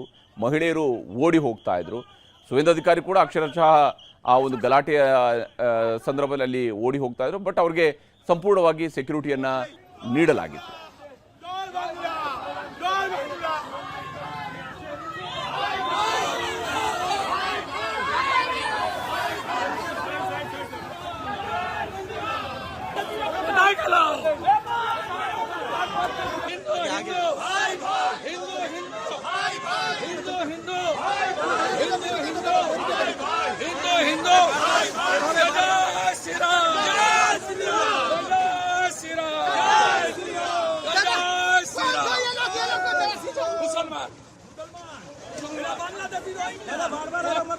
बांग्लादेशी मुसलमान, सब बांग्लादेशी मुसलमान खून जाम करने की कोशिश कर रहा है, खून जाम करने की कोशिश है। देखो ये इलाका छेड़े शुरू कर दिया पूरा ममता को. ಇದು ರಾಜ್ಯದ ಮಳೆ ಕಥೆ ಆಯಿತು. ಈಗ ಚುನಾವಣೆ ನಡೆದಿರುವಂತಹ ಪಶ್ಚಿಮ ಬಂಗಾಳದ ಕಡೆಗೆ ಹೋಗೋಣ. ಮೊದಲ ಹಂತದಲ್ಲಿ 93.19% ಮತದಾನ ನಡೆದಿತ್ತು. ಇವತ್ತು 2ನೇ ಹಂತದಲ್ಲಿ ಮತದಾನದಲ್ಲಿ ಇಲ್ಲಿವರೆಗೂ ಸಿಕ್ಕಿರುವಂಥ ಅಪ್ಡೇಟ್ಸ್ ಪ್ರಕಾರ 92.20% ಮತದಾನ ಆಗಿದೆ. ಮತದಾನ ಆಗ್ತಾ ಇದ್ದಂತೆಯೇ ಚುನಾವಣೋತ್ತರ ಸಮೀಕ್ಷೆಗಳು ಕೂಡ ಹೊರಬರ್ತಾ ಇದ್ದಾವೆ. ಅದರಲ್ಲೂ ವಿಶೇಷವಾಗಿ ಪಶ್ಚಿಮ ಬಂಗಾಳದ ಒಟ್ಟು ಕ್ಷೇತ್ರಗಳು 294 ಇರುವಂಥದ್ದು. ಈ 294 ಸೀಟ್ಗಳಲ್ಲಿ ಯಾರು ಎಷ್ಟು ಗೆಲ್ಲಬಹುದು ಅನ್ನೋದರ ಬಗ್ಗೆ ಸಿಗ್ತಾ ಇರುವಂತಹ ಸಮೀಕ್ಷೆಯ ವರದಿಗಳನ್ನು ನಿಮಗೆ ತೋರಿಸ್ತಾ ಹೋಗ್ತೀನಿ. ಮ್ಯಾಟ್ರಿಸ್ ನಡೆಸಿರ್ತಕ್ಕಂತಹ ಸಮೀಕ್ಷೆಯ ಪ್ರಕಾರ TMC 125ರಿಂದ 140 ಸೀಟ್ಗಳನ್ನು, ಅಂದರೆ ಅಧಿಕಾರವನ್ನು ಈ ಬಾರಿ TMC ಕಳ್ಕೊಳ್ಳುತ್ತೆ ಅಂತ ಹೇಳಿ. ಇಲ್ಲಿ TMCಯ ಮುಖ್ಯಮಂತ್ರಿ ಆಗಿರುವಂತಹ ಮಮತಾ ದೀದಿ ಈ ಬಾರಿ ಅಧಿಕಾರವನ್ನು ಕಳ್ಕೊಳ್ಬಹುದು, 15 ವರ್ಷಗಳ ಆಡಳಿತ ಕೊನೆಗೊಳ್ಳಬಹುದು ಅಂತ ಹೇಳ್ತಾ ಇದೆ. BJP 146ರಿಂದ 161 ಸೀಟ್ಗಳು, ಕಾಂಗ್ರೆಸ್ ಮತ್ತು CPIM ಇದರಲ್ಲಿ ಶೂನ್ಯ ಸಾಧನೆಗೆ ಸೀಮಿತ ಆಗಬಹುದು. 6ರಿಂದ 10 ಸೀಟ್ಗಳಲ್ಲಿ ಇತರರು ಗೆಲುವನ್ನು ದಾಖಲಿಸಿಕೊಳ್ಳಬಹುದು ಅನ್ನುವಂಥದ್ದನ್ನು ಹೇಳ್ತಿದ್ದಾರೆ. ಕಾಂಗ್ರೆಸ್ ಕೂಡ ಶೂನ್ಯ ಸಾಧನೆಗೆ ಸೀಮಿತ ಆಗುತ್ತೆ ಅಂತೇಳಿ ಮ್ಯಾಟ್ರಿಸ್ ಹೇಳಿದೆ. ಇನ್ನು ಪಿಮಾರ್ಕ್ನ ಸಮೀಕ್ಷೆಯ ಪ್ರಕಾರ, ಪಿಮಾರ್ಕ್ ಹೇಳೋ ಪ್ರಕಾರ 118ರಿಂದ 138 ಸೀಟ್ಗಳು, ಅಂದರೆ TMC ಅಧಿಕಾರವನ್ನು ಕಳ್ಕೊಳ್ಳುತ್ತೆ ಅಂತೇಳಿ ಪಿಮಾರ್ಕ್ ಸರ್ವೆ ಕೂಡ ಹೇಳಿದೆ. 146ರಿಂದ 161 ಸೀಟ್ಗಳು BJPಗೆ ಬರುತ್ತೆ ಅನ್ನುವಂಥದ್ದನ್ನು ಪಿಮಾರ್ಕ್ ಹೇಳ್ತಿರುವಂಥದ್ದು. ಕಾಂಗ್ರೆಸ್ 6ರಿಂದ 10 ಸೀಟ್ಗಳು ಗೆಲ್ಲಬಹುದು, ಇತರರು ಶೂನ್ಯ ಸಾಧನೆ, CPM ಕೂಡ ಶೂನ್ಯ ಸಾಧನೆಗೆ ತೃಪ್ತಿ ಪಡ್ಕೊಳ್ಬೇಕಾಗತ್ತೆ ಅಂತ ಹೇಳಿ ಪಿಮಾರ್ಕ್ ಹೇಳ್ತಾ ಇದೆ. ಇನ್ನು JVC ನಡೆಸಿರುವಂತಹ ಸಮೀಕ್ಷೆಯ ಪ್ರಕಾರ 131ರಿಂದ 152 ಸೀಟ್ಗಳು, ಅಂದರೆ ಅಧಿಕಾರ ಸಿಕ್ಕರೂ ಸಿಗಬಹುದು TMCಗೆ, ಒಂದು ತಿನ್ ಮಾರ್ಜಿನಲ್ಲಿ ಸಿಗೋದಕ್ಕೆ ಚಾನ್ಸಸ್ಸು ಇದೆ, ಸಿಗದೆಯೂ ಇರಬಹುದು. ಹಾಗೆಯೇ BJPಗೂ ಅಷ್ಟೇ 138ರಿಂದ 159 ಸಿಕ್ಕರೂ ಸಿಗಬಹುದು, ಸಿಗದೆಯೂ ಇರಬಹುದು ಅನ್ನುವಂತಹ ರೀತಿಯಲ್ಲಿ JVC ಅವರ ಸರ್ವೆ ಹೇಳ್ತಾ ಇದೆ. 0ಯಿಂದ 2 ಸ್ಥಾನಗಳವರೆಗೆ ಕಾಂಗ್ರೆಸ್ ಫೈಟ್ನಲ್ಲಿದೆ ಅಂತ ಹೇಳಿ, ಇತರರು ಕೂಡ 0ಯಿಂದ 2. CPM ಶೂನ್ಯ ಸಾಧನೆಗೆ, ನೋಡಿ ಸರಿಸುಮಾರು 3 ದಶಕಗಳ ಕಾಲ ಆಡಳಿತ ನಡೆಸಿದಂತಹ CPM ಶೂನ್ಯ ಸಾಧನೆ ಅಂತೇಳಿ ಬಹುತೇಕ ಎಲ್ಲ ಸರ್ವೆಗಳು ಹೇಳ್ತಾ ಇದ್ದಾವೆ. ಬಂಗಾಳದ ಎಕ್ಸಿಟ್ ಪೋಲ್ನ ಜೊತೆಗೇನೆ ಇನ್ನು ಚಾಣಕ್ಯ ಸ್ಟ್ರಾಟಜೀಸ್ ನಡೆಸಿರುವಂತಹ ಸಮೀಕ್ಷೆಯ ಪ್ರಕಾರವೂ ಕೂಡ ಅಷ್ಟೇ BJP ಅಧಿಕಾರಕ್ಕೆ ಬರುತ್ತೆ ಅಂತೇಳಿ ಹೇಳ್ತಾ ಇದೆ. 150ರಿಂದ 160 ಸೀಟ್ಗಳೊಂದಿಗೆ BJP ಅಧಿಕಾರಕ್ಕೆ ಬರಬಹುದು ಅಂತೇಳಿ ಚಾಣಕ್ಯ ಸ್ಟ್ರಾಟಜೀಸ್ ಹೇಳ್ತಾ ಇದೆ. 130ರಿಂದ 140 ಸೀಟ್ಗಳು TMC ಪಾಲಾಗಬಹುದು. ಕಾಂಗ್ರೆಸ್ ಶೂನ್ಯ ಸಾಧನೆ, ಇತರರು 6ರಿಂದ 10, CPIM ಅಥವಾ ಎಡಪಕ್ಷಗಳ ಕೂಟಗಳು ಇವರು ಶೂನ್ಯ ಸಾಧನೆಯನ್ನು ಮಾಡ್ತವೆ ಅಂತ ಹೇಳಿ ಚಾಣಕ್ಯ ಸ್ಟ್ರಾಟಜೀಸ್ ಕೂಡ ತನ್ನ ಸರ್ವೆಯಲ್ಲಿ ಹೇಳ್ತಾ ಇದೆ. ಈಗ ತಮಿಳುನಾಡು, ಅಸ್ಸಾಂ, ಕೇರಳ, ಪುದುಚೇರಿ ಎಕ್ಸಿಟ್ ಪೋಲ್ನ ಲೆಕ್ಕಗಳನ್ನು ಕೂಡ ನಿಮಗೆ ತೋರಿಸ್ತಾ ಹೋಗ್ತೀನಿ. ಅದಕ್ಕೂ ಮೊದಲು ಬಂಗಾಳದಲ್ಲಿ ಇವತ್ತು 2ನೇ ಹಂತದ ಮತದಾನದ ವೇಳೆ ನಡೆದಂತಹ ಹಿಂಸಾಚಾರಗಳನ್ನು ನಿಮಗೆ ತೋರಿಸಲೇಬೇಕು. ಪಶ್ಚಿಮ ಬಂಗಾಳದಲ್ಲಿ ನಡೆದಂತಹ 2ನೇ ಹಂತದ ವೋಟಿಂಗ್ ವೇಳೆ ಜೀವಂತ ಬಾಂಬ್ಗಳು ಸಿಕ್ಕಿವೆ, ಕಚ್ಚಾ ಬಾಂಬ್ಗಳು ಸಿಕ್ಕಿರುವಂಥದ್ದು, ಗಲಾಟೆಗಳಾಗಿದ್ದಾವೆ. BJPಯ ನಾಯಕ, ಅಲ್ಲಿಯ ಪ್ರತಿಪಕ್ಷ ನಾಯಕ ಕೂಡ ಆಗಿರುವಂತಹ ಸುವೇಂದು ಅಧಿಕಾರಿಯನ್ನು ಅಟ್ಟಾಡಿಸಿದ್ದಾರೆ, ಹೊಡೆದಾಟಗಳು ನಡೆದಿದ್ದಾವೆ, ಲಾಠಿ ಚಾರ್ಜ್ಗಳಾಗಿವೆ, ಶೂಟೌಟ್ ಕೂಡ ಆಗಿದೆ. ಇಲ್ಲಿ TMC ಬೆಂಬಲಿಗರು ಜೈ ಬಾಂಗ್ಲಾ ಅಂಥೇಳಿ ಘೋಷಣೆಯನ್ನು ಕೂಗ್ತಾ ಇರುವಂಥದ್ದು. ಸುವೇಂದು ಅಧಿಕಾರಿಯವರು ಹೋಗ್ತಾ ಇರುವ ಸಂದರ್ಭದಲ್ಲಿನೇ ಅಲ್ಲಿ ಜೈ ಬಾಂಗ್ಲಾ ಅಂಥೇಳಿ ಘೋಷಣೆಗಳನ್ನು ಕೂಗಿದ್ದಾರೆ TMCಯ ಬೆಂಬಲಿಗರು. ಅದರಿಂದಾಗಿ ಸುವೇಂದು ಅಧಿಕಾರಿಯವರು ಸಿಟ್ಟಿಗೆದ್ದಿದ್ರು. ಆ ಸಂದರ್ಭದಲ್ಲಿನೇ ಎರಡೂ ಕಡೆಯಲ್ಲೂ ಕೂಡ ಮಾತಿನ ಚಕಮಕಿಗಳು ನಡೆದಿದ್ದಾವೆ. TMC ಬೆಂಬಲಿಗರ ಕಡೆಯಿಂದ ಅವರಿಗೆ ಹುಡೀರಿ ಅನ್ನುವಂತಹ ಮಾತುಗಳು ಕೂಡ ಕೇಳಿ ಬಂದಿದ್ವು. TMC ನಾಯಕಿ ಮಮತಾ ಬ್ಯಾನರ್ಜಿ ಮತ್ತು BJPಯ ಸುವೇಂದು ಅಧಿಕಾರಿ ಸ್ಪರ್ಧಿಸಿರುವಂತಹ ಭವಾನಿಪುರದಲ್ಲಿ ಇವತ್ತು ಹಿಂಸಾಚಾರ ನಡೆದಿದೆ. ಇದು ಮುಖ್ಯಮಂತ್ರಿ ಮಮತಾ ಬ್ಯಾನರ್ಜಿ ಅವರು ಪ್ರತಿನಿಧಿಸ್ತಾ ಇರುವಂತಹ ಕ್ಷೇತ್ರ. ಮತಗಟ್ಟೆ ಪರಿಶೀಲನೆಗೆ ಅಂತೇಳಿ ಸುವೇಂದು ಅಧಿಕಾರಿ ಅವರು ಬಂದಾಗ TMC ಕಾರ್ಯಕರ್ತರು ಮುತ್ತಿಗೆ ಹಾಕಿದರು. ಜೈ ಬಂಗಾಳ, ಜೈ ಬಂಗಾಳ ಅನ್ನುವಂತಹ ಘೋಷಣೆಗಳನ್ನು ಕೂಗಿದ್ದಾರೆ. ಸುವೇಂದು ಅಧಿಕಾರಿಯನ್ನು ಕೂಡ ಸುತ್ತುವರಿದ್ರು. ಆಗ ಸುವೇಂದು ಅಧಿಕಾರಿಯವರಿಗೂ ಕೂಡ ಸಹಜವಾಗಿ ಒಬ್ಬ ರಾಜಕೀಯ ನಾಯಕರಿಗೆ ಸಿಟ್ಟು ಬಂದೇ ಬರುತ್ತೆ. ಆ ರೀತಿಯಂಥ ಒಂದು ವಾತಾವರಣ ಕೂಡ ನಿರ್ಮಾಣ ಆಗಿತ್ತು. ಅವರ ಪಿತ್ತ ನೆತ್ತಿಗೇರಿತ್ತು.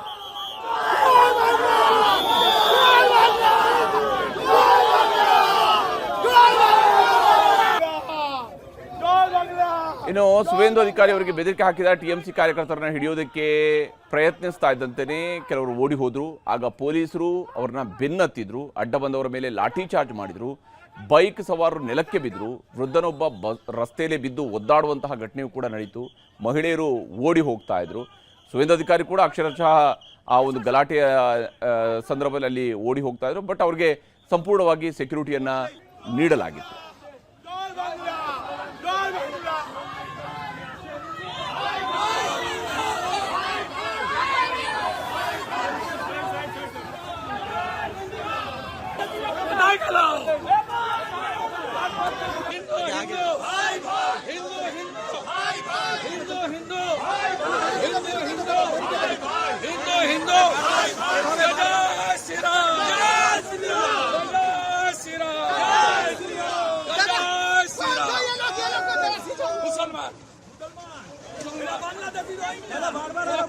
सब बांग्लादेशी मुसलमान, सब बांग्लादेशी मुसलमान खून जाम करने की कोशिश कर रहा है, खून जाम करने की कोशिश है।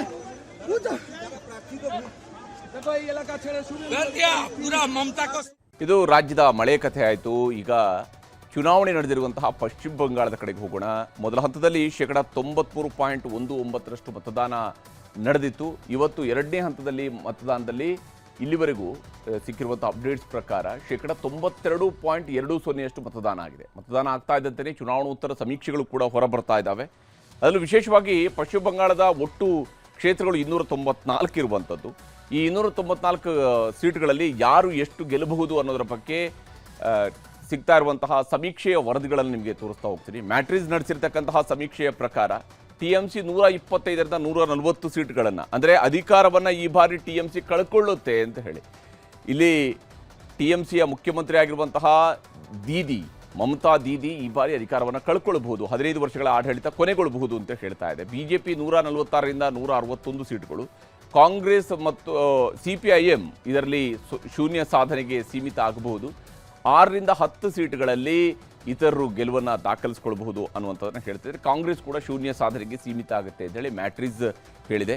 ಇನ್ನು ಪಿಮಾರ್ಕ್ನ ಸಮೀಕ್ಷೆಯ ಪ್ರಕಾರ, ಪಿಮಾರ್ಕ್ ಹೇಳೋ ಪ್ರಕಾರ 118ರಿಂದ 138 ಸೀಟ್ಗಳು, ಅಂದರೆ TMC ಅಧಿಕಾರವನ್ನು ಕಳ್ಕೊಳ್ಳುತ್ತೆ ಅಂತೇಳಿ ಪಿಮಾರ್ಕ್ ಸರ್ವೆ ಕೂಡ ಹೇಳಿದೆ.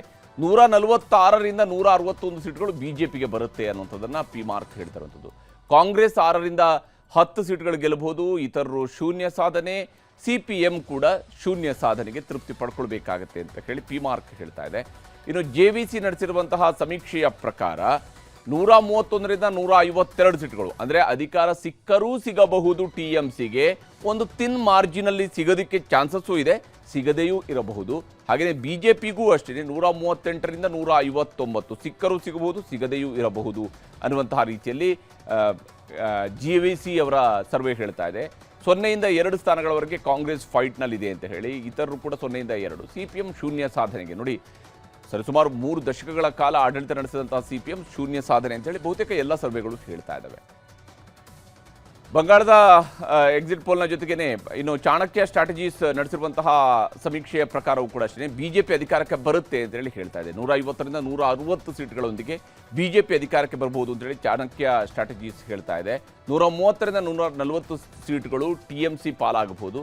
ಕಾಂಗ್ರೆಸ್ ಶೂನ್ಯ ಸಾಧನೆ, ಇತರರು 6ರಿಂದ 10. CPIM ಅಥವಾ ಎಡಪಕ್ಷಗಳ ಕೂಟಗಳು ಇವರು ಶೂನ್ಯ ಸಾಧನೆಯನ್ನು ಮಾಡ್ತವೆ ಅಂತ ಹೇಳಿ ಚಾಣಕ್ಯ ಸ್ಟ್ರಾಟಜೀಸ್ ಕೂಡ ತನ್ನ ಸರ್ವೆಯಲ್ಲಿ ಹೇಳ್ತಾ ಇದೆ. ಈಗ ತಮಿಳುನಾಡು, ಅಸ್ಸಾಂ, ಕೇರಳ, ಪುದುಚೇರಿ ಎಕ್ಸಿಟ್ ಪೋಲ್ನ ಲೆಕ್ಕಗಳನ್ನು ಕೂಡ ನಿಮಗೆ ತೋರಿಸ್ತಾ ಹೋಗ್ತೀನಿ. ಅದಕ್ಕೂ ಮೊದಲು ಬಂಗಾಳದಲ್ಲಿ ಇವತ್ತು 2ನೇ ಹಂತದ ಮತದಾನದ ವೇಳೆ ನಡೆದಂತಹ ಹಿಂಸಾಚಾರಗಳನ್ನು ನಿಮಗೆ ತೋರಿಸಲೇಬೇಕು. ಪಶ್ಚಿಮ ಬಂಗಾಳದಲ್ಲಿ ನಡೆದಂತಹ 2ನೇ ಹಂತದ ವೋಟಿಂಗ್ ವೇಳೆ ಜೀವಂತ ಬಾಂಬ್ಗಳು ಸಿಕ್ಕಿವೆ, ಕಚ್ಚಾ ಬಾಂಬ್ಗಳು ಸಿಕ್ಕಿರುವಂಥದ್ದು, ಗಲಾಟೆಗಳಾಗಿದ್ದಾವೆ. BJPಯ ನಾಯಕ, ಅಲ್ಲಿಯ ಪ್ರತಿಪಕ್ಷ ನಾಯಕ ಕೂಡ ಆಗಿರುವಂತಹ ಸುವೇಂದು ಅಧಿಕಾರಿಯನ್ನು ಅಟ್ಟಾಡಿಸಿದ್ದಾರೆ, ಹೊಡೆದಾಟಗಳು ನಡೆದಿದ್ದಾವೆ, ಲಾಠಿ ಚಾರ್ಜ್ಗಳಾಗಿವೆ, ಶೂಟೌಟ್ ಕೂಡ ಆಗಿದೆ. ಇಲ್ಲಿ TMC ಬೆಂಬಲಿಗರು ಜೈ ಬಾಂಗ್ಲಾ ಅಂಥೇಳಿ ಘೋಷಣೆಯನ್ನು ಕೂಗ್ತಾ ಇರುವಂಥದ್ದು. ಸುವೇಂದು ಅಧಿಕಾರಿಯವರು ಹೋಗ್ತಾ ಇರುವ ಸಂದರ್ಭದಲ್ಲಿನೇ ಅಲ್ಲಿ ಜೈ ಬಾಂಗ್ಲಾ ಅಂಥೇಳಿ ಘೋಷಣೆಗಳನ್ನು ಕೂಗಿದ್ದಾರೆ TMCಯ ಬೆಂಬಲಿಗರು. ಅದರಿಂದಾಗಿ ಸುವೇಂದು ಅಧಿಕಾರಿಯವರು ಸಿಟ್ಟಿಗೆದ್ದಿದ್ರು. ಆ ಸಂದರ್ಭದಲ್ಲಿನೇ ಎರಡೂ ಕಡೆಯಲ್ಲೂ ಕೂಡ ಮಾತಿನ ಚಕಮಕಿಗಳು ನಡೆದಿದ್ದಾವೆ. TMC ಬೆಂಬಲಿಗರ ಕಡೆಯಿಂದ ಅವರಿಗೆ ಹುಡೀರಿ ಅನ್ನುವಂತಹ ಮಾತುಗಳು ಕೂಡ ಕೇಳಿ ಬಂದಿದ್ವು. TMC ನಾಯಕಿ ಮಮತಾ ಬ್ಯಾನರ್ಜಿ ಮತ್ತು BJPಯ ಸುವೇಂದು ಅಧಿಕಾರಿ ಸ್ಪರ್ಧಿಸಿರುವಂತಹ ಭವಾನಿಪುರದಲ್ಲಿ ಇವತ್ತು ಹಿಂಸಾಚಾರ ನಡೆದಿದೆ. ಇದು ಮುಖ್ಯಮಂತ್ರಿ ಮಮತಾ ಬ್ಯಾನರ್ಜಿ ಅವರು ಪ್ರತಿನಿಧಿಸ್ತಾ ಇರುವಂತಹ ಕ್ಷೇತ್ರ. ಮತಗಟ್ಟೆ ಪರಿಶೀಲನೆಗೆ ಅಂತೇಳಿ ಸುವೇಂದು ಅಧಿಕಾರಿ ಅವರು ಬಂದಾಗ TMC ಕಾರ್ಯಕರ್ತರು ಮುತ್ತಿಗೆ ಹಾಕಿದರು. ಜೈ ಬಂಗಾಳ, ಜೈ ಬಂಗಾಳ ಅನ್ನುವಂತಹ ಘೋಷಣೆಗಳನ್ನು ಕೂಗಿದ್ದಾರೆ. ಸುವೇಂದು ಅಧಿಕಾರಿಯನ್ನು ಕೂಡ ಸುತ್ತುವರಿದ್ರು. ಆಗ ಸುವೇಂದು ಅಧಿಕಾರಿಯವರಿಗೂ ಕೂಡ ಸಹಜವಾಗಿ ಒಬ್ಬ ರಾಜಕೀಯ ನಾಯಕರಿಗೆ ಸಿಟ್ಟು ಬಂದೇ ಬರುತ್ತೆ. ಆ ರೀತಿಯಂಥ ಒಂದು ವಾತಾವರಣ ಕೂಡ ನಿರ್ಮಾಣ ಆಗಿತ್ತು. ಅವರ ಪಿತ್ತ ನೆತ್ತಿಗೇರಿತ್ತು.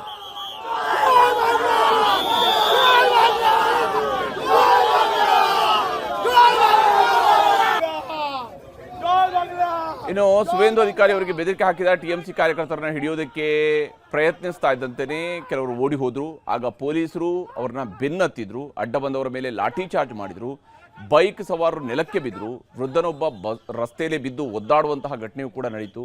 ಮಹಿಳೆಯರು ಓಡಿ ಹೋಗ್ತಾ ಇದ್ರು. ಸುವೇಂದು ಅಧಿಕಾರಿ ಕೂಡ ಅಕ್ಷರಶಃ ಆ ಒಂದು ಗಲಾಟೆಯ ಸಂದರ್ಭದಲ್ಲಿ ಓಡಿ ಹೋಗ್ತಾ ಇದ್ರು. ಬಟ್ ಅವ್ರಿಗೆ ಸಂಪೂರ್ಣವಾಗಿ ಸೆಕ್ಯೂರಿಟಿಯನ್ನು ನೀಡಲಾಗಿತ್ತು.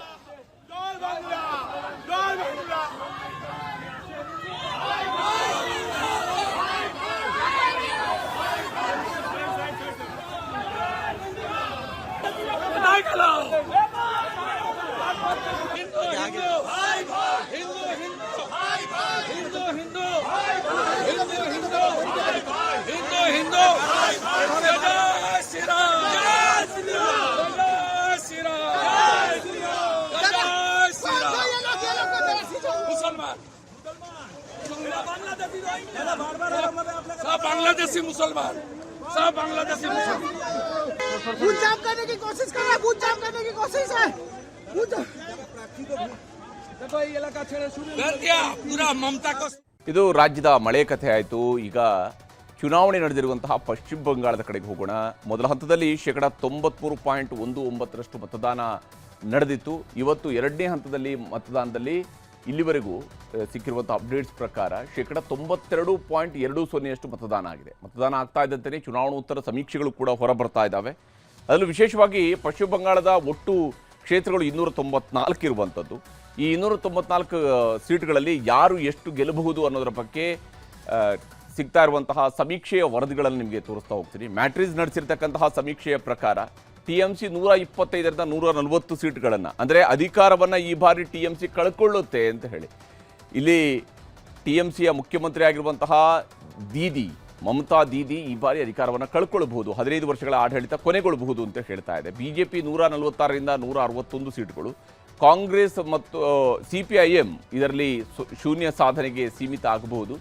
6ರಿಂದ 10 ಸೀಟ್ಗಳಲ್ಲಿ ಇತರರು ಗೆಲುವನ್ನು ದಾಖಲಿಸಿಕೊಳ್ಳಬಹುದು ಅನ್ನುವಂಥದ್ದನ್ನು ಹೇಳ್ತಿದ್ದಾರೆ. ಕಾಂಗ್ರೆಸ್ ಕೂಡ ಶೂನ್ಯ ಸಾಧನೆಗೆ ಸೀಮಿತ ಆಗುತ್ತೆ ಅಂತೇಳಿ ಮ್ಯಾಟ್ರಿಸ್ ಹೇಳಿದೆ. ಇನ್ನು ಪಿಮಾರ್ಕ್ನ ಸಮೀಕ್ಷೆಯ ಪ್ರಕಾರ, ಪಿಮಾರ್ಕ್ ಹೇಳೋ ಪ್ರಕಾರ 118ರಿಂದ 138 ಸೀಟ್ಗಳು, ಅಂದರೆ TMC ಅಧಿಕಾರವನ್ನು ಕಳ್ಕೊಳ್ಳುತ್ತೆ ಅಂತೇಳಿ ಪಿಮಾರ್ಕ್ ಸರ್ವೆ ಕೂಡ ಹೇಳಿದೆ. 146ರಿಂದ 161 ಸೀಟ್ಗಳು BJPಗೆ ಬರುತ್ತೆ ಅನ್ನುವಂಥದ್ದನ್ನು ಪಿಮಾರ್ಕ್ ಹೇಳ್ತಿರುವಂಥದ್ದು.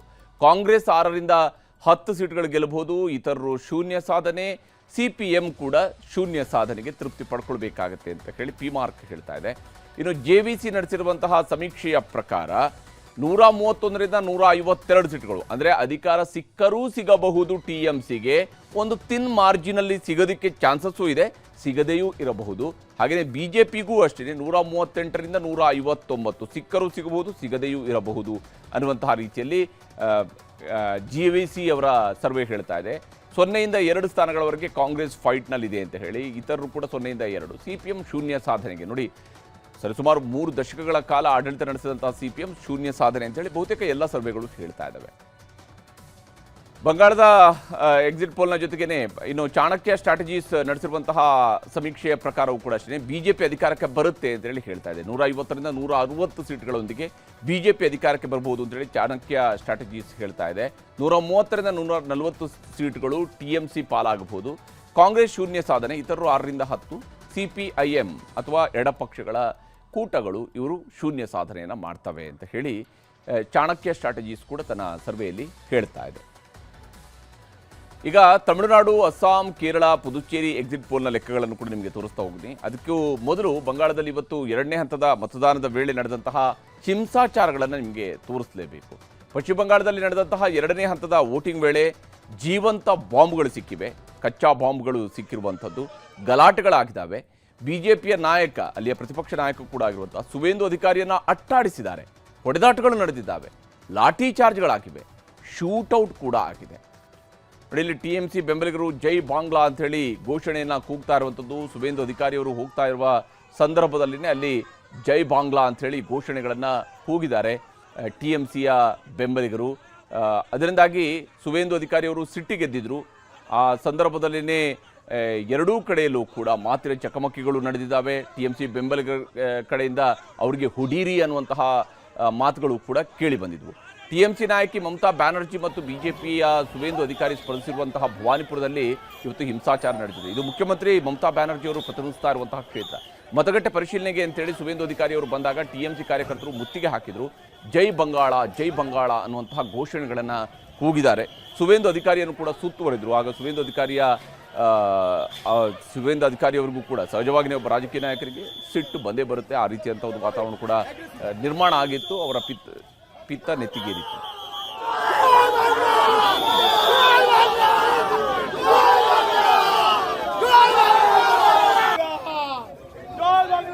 ಇನ್ನು ಸುವೇಂದು ಅಧಿಕಾರಿ ಅವರಿಗೆ ಬೆದರಿಕೆ ಹಾಕಿದ TMC ಕಾರ್ಯಕರ್ತರನ್ನ ಹಿಡಿಯೋದಕ್ಕೆ ಪ್ರಯತ್ನಿಸ್ತಾ ಇದ್ದಂತೆಯೇ ಕೆಲವರು ಓಡಿ ಹೋದ್ರು. ಆಗ ಪೊಲೀಸರು ಅವ್ರನ್ನ ಬೆನ್ನತ್ತಿದ್ರು, ಅಡ್ಡ ಬಂದವರ ಮೇಲೆ ಲಾಠಿ ಚಾರ್ಜ್ ಮಾಡಿದ್ರು, ಬೈಕ್ ಸವಾರರು ನೆಲಕ್ಕೆ ಬಿದ್ದರು, ವೃದ್ಧನೊಬ್ಬ ರಸ್ತೆಯಲ್ಲೇ ಬಿದ್ದು ಒದ್ದಾಡುವಂತಹ ಘಟನೆಯೂ ಕೂಡ ನಡೀತು.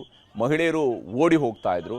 ಸುವೇಂದು ಅಧಿಕಾರಿ ಕೂಡ ಅಕ್ಷರಶಃ ಆ ಒಂದು ಗಲಾಟೆಯ ಸಂದರ್ಭದಲ್ಲಿ ಓಡಿ ಹೋಗ್ತಾ ಇದ್ರು. ಬಟ್ ಅವ್ರಿಗೆ ಸಂಪೂರ್ಣವಾಗಿ ಸೆಕ್ಯೂರಿಟಿಯನ್ನು ನೀಡಲಾಗಿತ್ತು.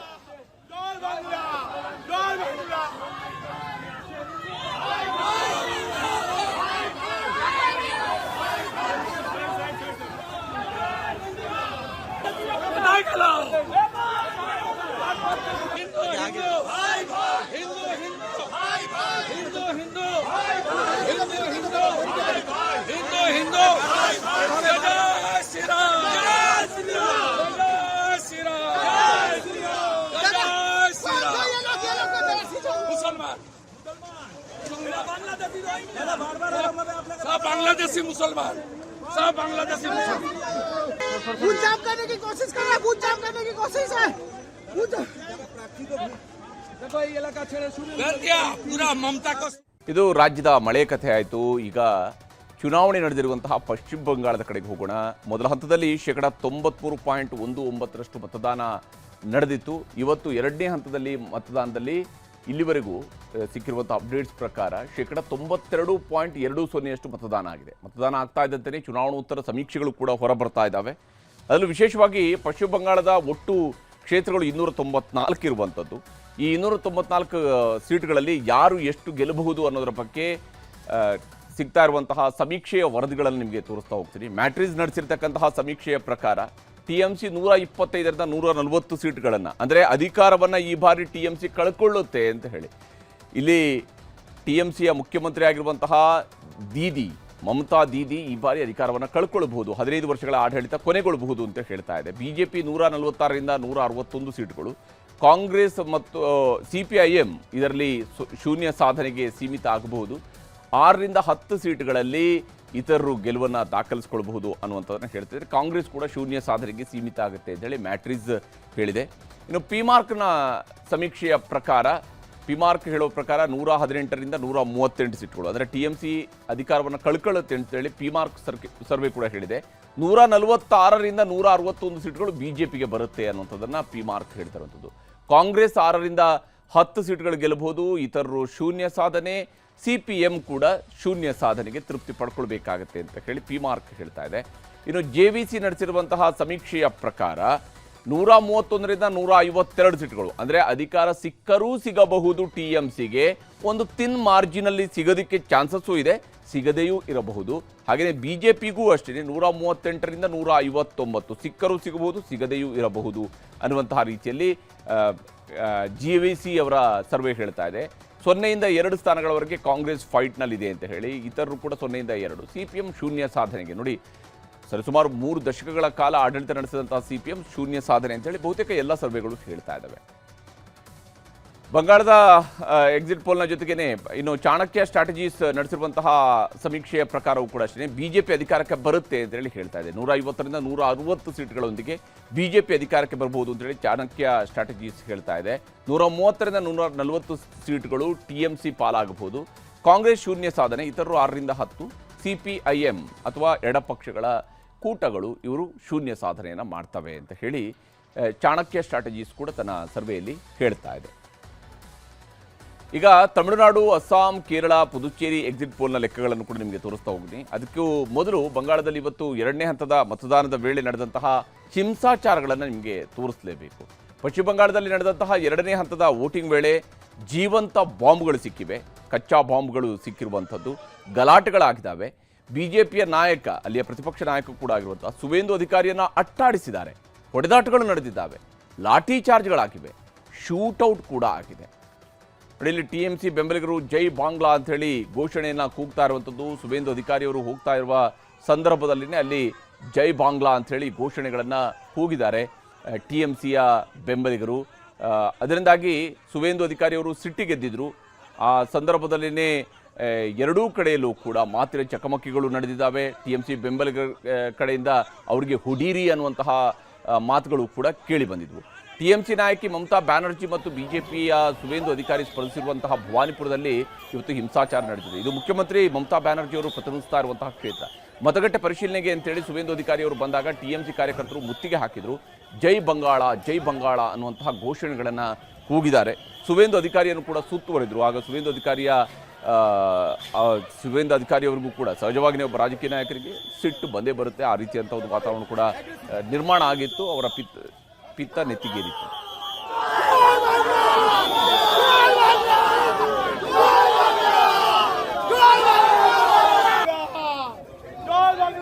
ಇನ್ನು ಸುವೇಂದ್ರ ಅಧಿಕಾರಿ ಅವರಿಗೆ ಬೆದರಿಕೆ ಹಾಕಿದ ಟಿಎಂಸಿ ಕಾರ್ಯಕರ್ತರನ್ನ ಹಿಡಿಯೋದಕ್ಕೆ ಪ್ರಯತ್ನಿಸ್ತಾ ಇದ್ದಂತೆಯೇ ಕೆಲವರು ಓಡಿ ಹೋದ್ರು. ಆಗ ಪೊಲೀಸರು ಅವ್ರನ್ನ ಬೆನ್ನತ್ತಿದ್ರು, ಅಡ್ಡ ಬಂದವರ ಮೇಲೆ ಲಾಠಿ ಚಾರ್ಜ್ ಮಾಡಿದ್ರು, ಬೈಕ್ ಸವಾರರು ನೆಲಕ್ಕೆ ಬಿದ್ದರು, ವೃದ್ಧನೊಬ್ಬ ರಸ್ತೆಯಲ್ಲಿ ಬಿದ್ದು ಒದ್ದಾಡುವಂತಹ ಘಟನೆಯೂ ಕೂಡ ನಡೀತು. ಮಹಿಳೆಯರು ಓಡಿ ಹೋಗ್ತಾ ಇದ್ರು. ಸುವೇಂದ್ರ ಅಧಿಕಾರಿ ಕೂಡ ಅಕ್ಷರಶಃ ಆ ಒಂದು ಗಲಾಟೆಯ ಸಂದರ್ಭದಲ್ಲಿ ಅಲ್ಲಿ ಓಡಿ ಹೋಗ್ತಾ ಇದ್ರು. ಬಟ್ ಅವ್ರಿಗೆ ಸಂಪೂರ್ಣವಾಗಿ ಸೆಕ್ಯೂರಿಟಿಯನ್ನ ನೀಡಲಾಗಿತ್ತು.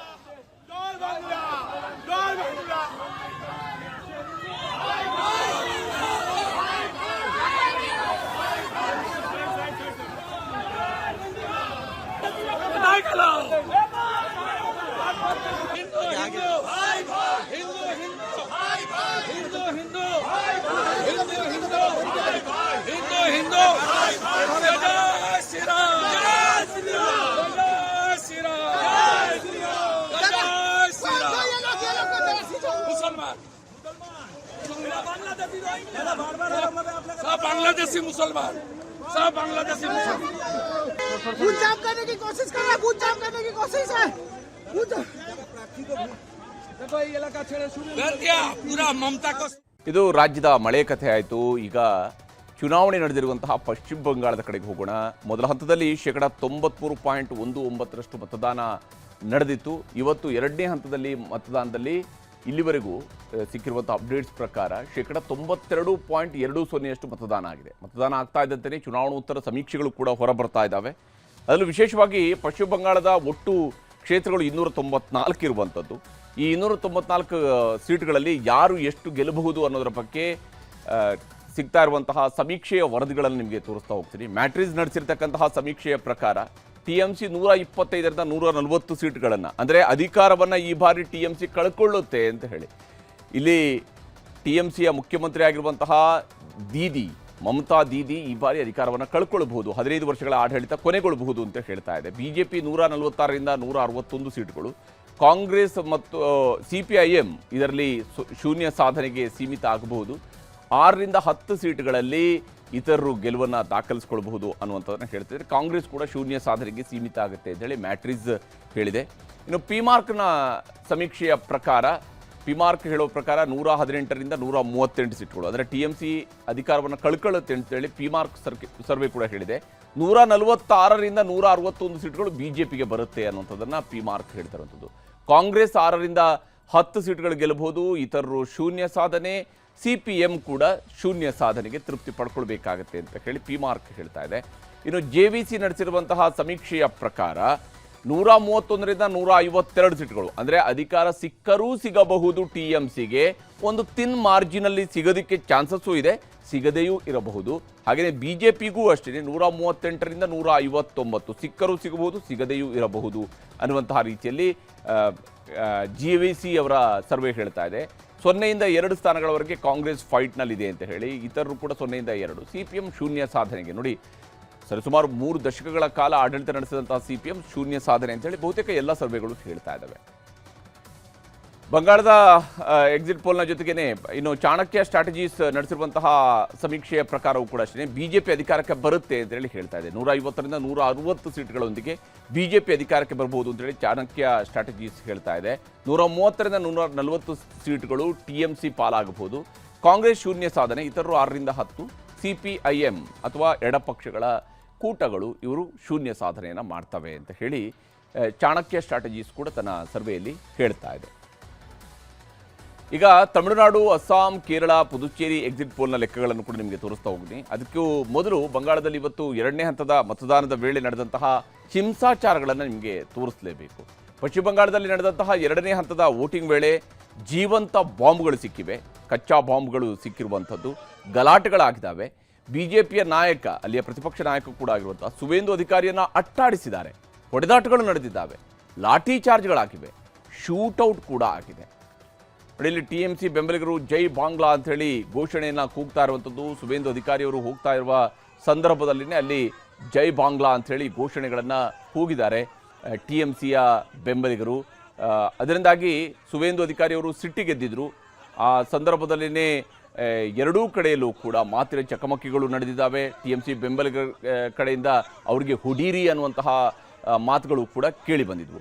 TMC ನಾಯಕಿ ಮಮತಾ ಬ್ಯಾನರ್ಜಿ ಮತ್ತು BJPಯ ಸುವೇಂದು ಅಧಿಕಾರಿ ಸ್ಪರ್ಧಿಸಿರುವಂತಹ ಭವಾನಿಪುರದಲ್ಲಿ ಇವತ್ತು ಹಿಂಸಾಚಾರ ನಡೆದಿದೆ. ಇದು ಮುಖ್ಯಮಂತ್ರಿ ಮಮತಾ ಬ್ಯಾನರ್ಜಿ ಅವರು ಪ್ರತಿನಿಧಿಸ್ತಾ ಇರುವಂತಹ ಕ್ಷೇತ್ರ. ಮತಗಟ್ಟೆ ಪರಿಶೀಲನೆಗೆ ಅಂತೇಳಿ ಸುವೇಂದು ಅಧಿಕಾರಿ ಅವರು ಬಂದಾಗ TMC ಕಾರ್ಯಕರ್ತರು ಮುತ್ತಿಗೆ ಹಾಕಿದ್ರು. ಜೈ ಬಂಗಾಳ ಜೈ ಬಂಗಾಳ ಅನ್ನುವಂತಹ ಘೋಷಣೆಗಳನ್ನು ಕೂಗಿದ್ದಾರೆ.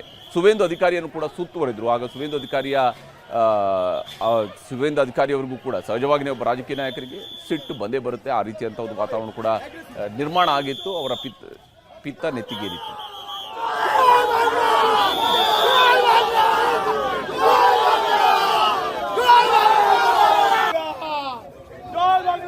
ಇನ್ನು ಸುವೇಂದು ಅಧಿಕಾರಿ ಅವರಿಗೆ ಬೆದರಿಕೆ ಹಾಕಿದ TMC ಕಾರ್ಯಕರ್ತರನ್ನ ಹಿಡಿಯೋದಕ್ಕೆ ಪ್ರಯತ್ನಿಸ್ತಾ ಇದ್ದಂತೆಯೇ ಕೆಲವರು ಓಡಿ ಹೋದ್ರು. ಆಗ ಪೊಲೀಸರು ಅವ್ರನ್ನ ಬೆನ್ನತ್ತಿದ್ರು. ಅಡ್ಡ ಬಂದವರ ಮೇಲೆ ಲಾಠಿ ಚಾರ್ಜ್ ಮಾಡಿದ್ರು.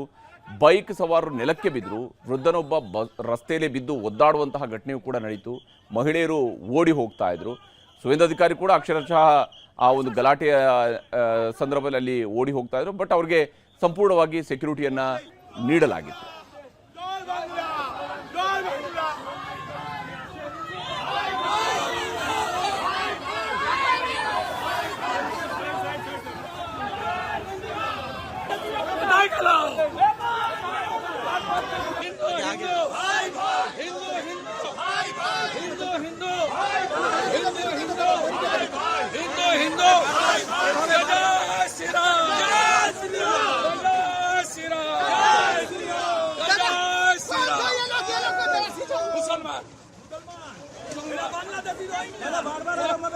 बांग्लादेशी मुसलमान सब बांग्लादेशी मुसलमान बूथ जाम करने की कोशिश कर रहा है. बूथ जाम करने की कोशिश है.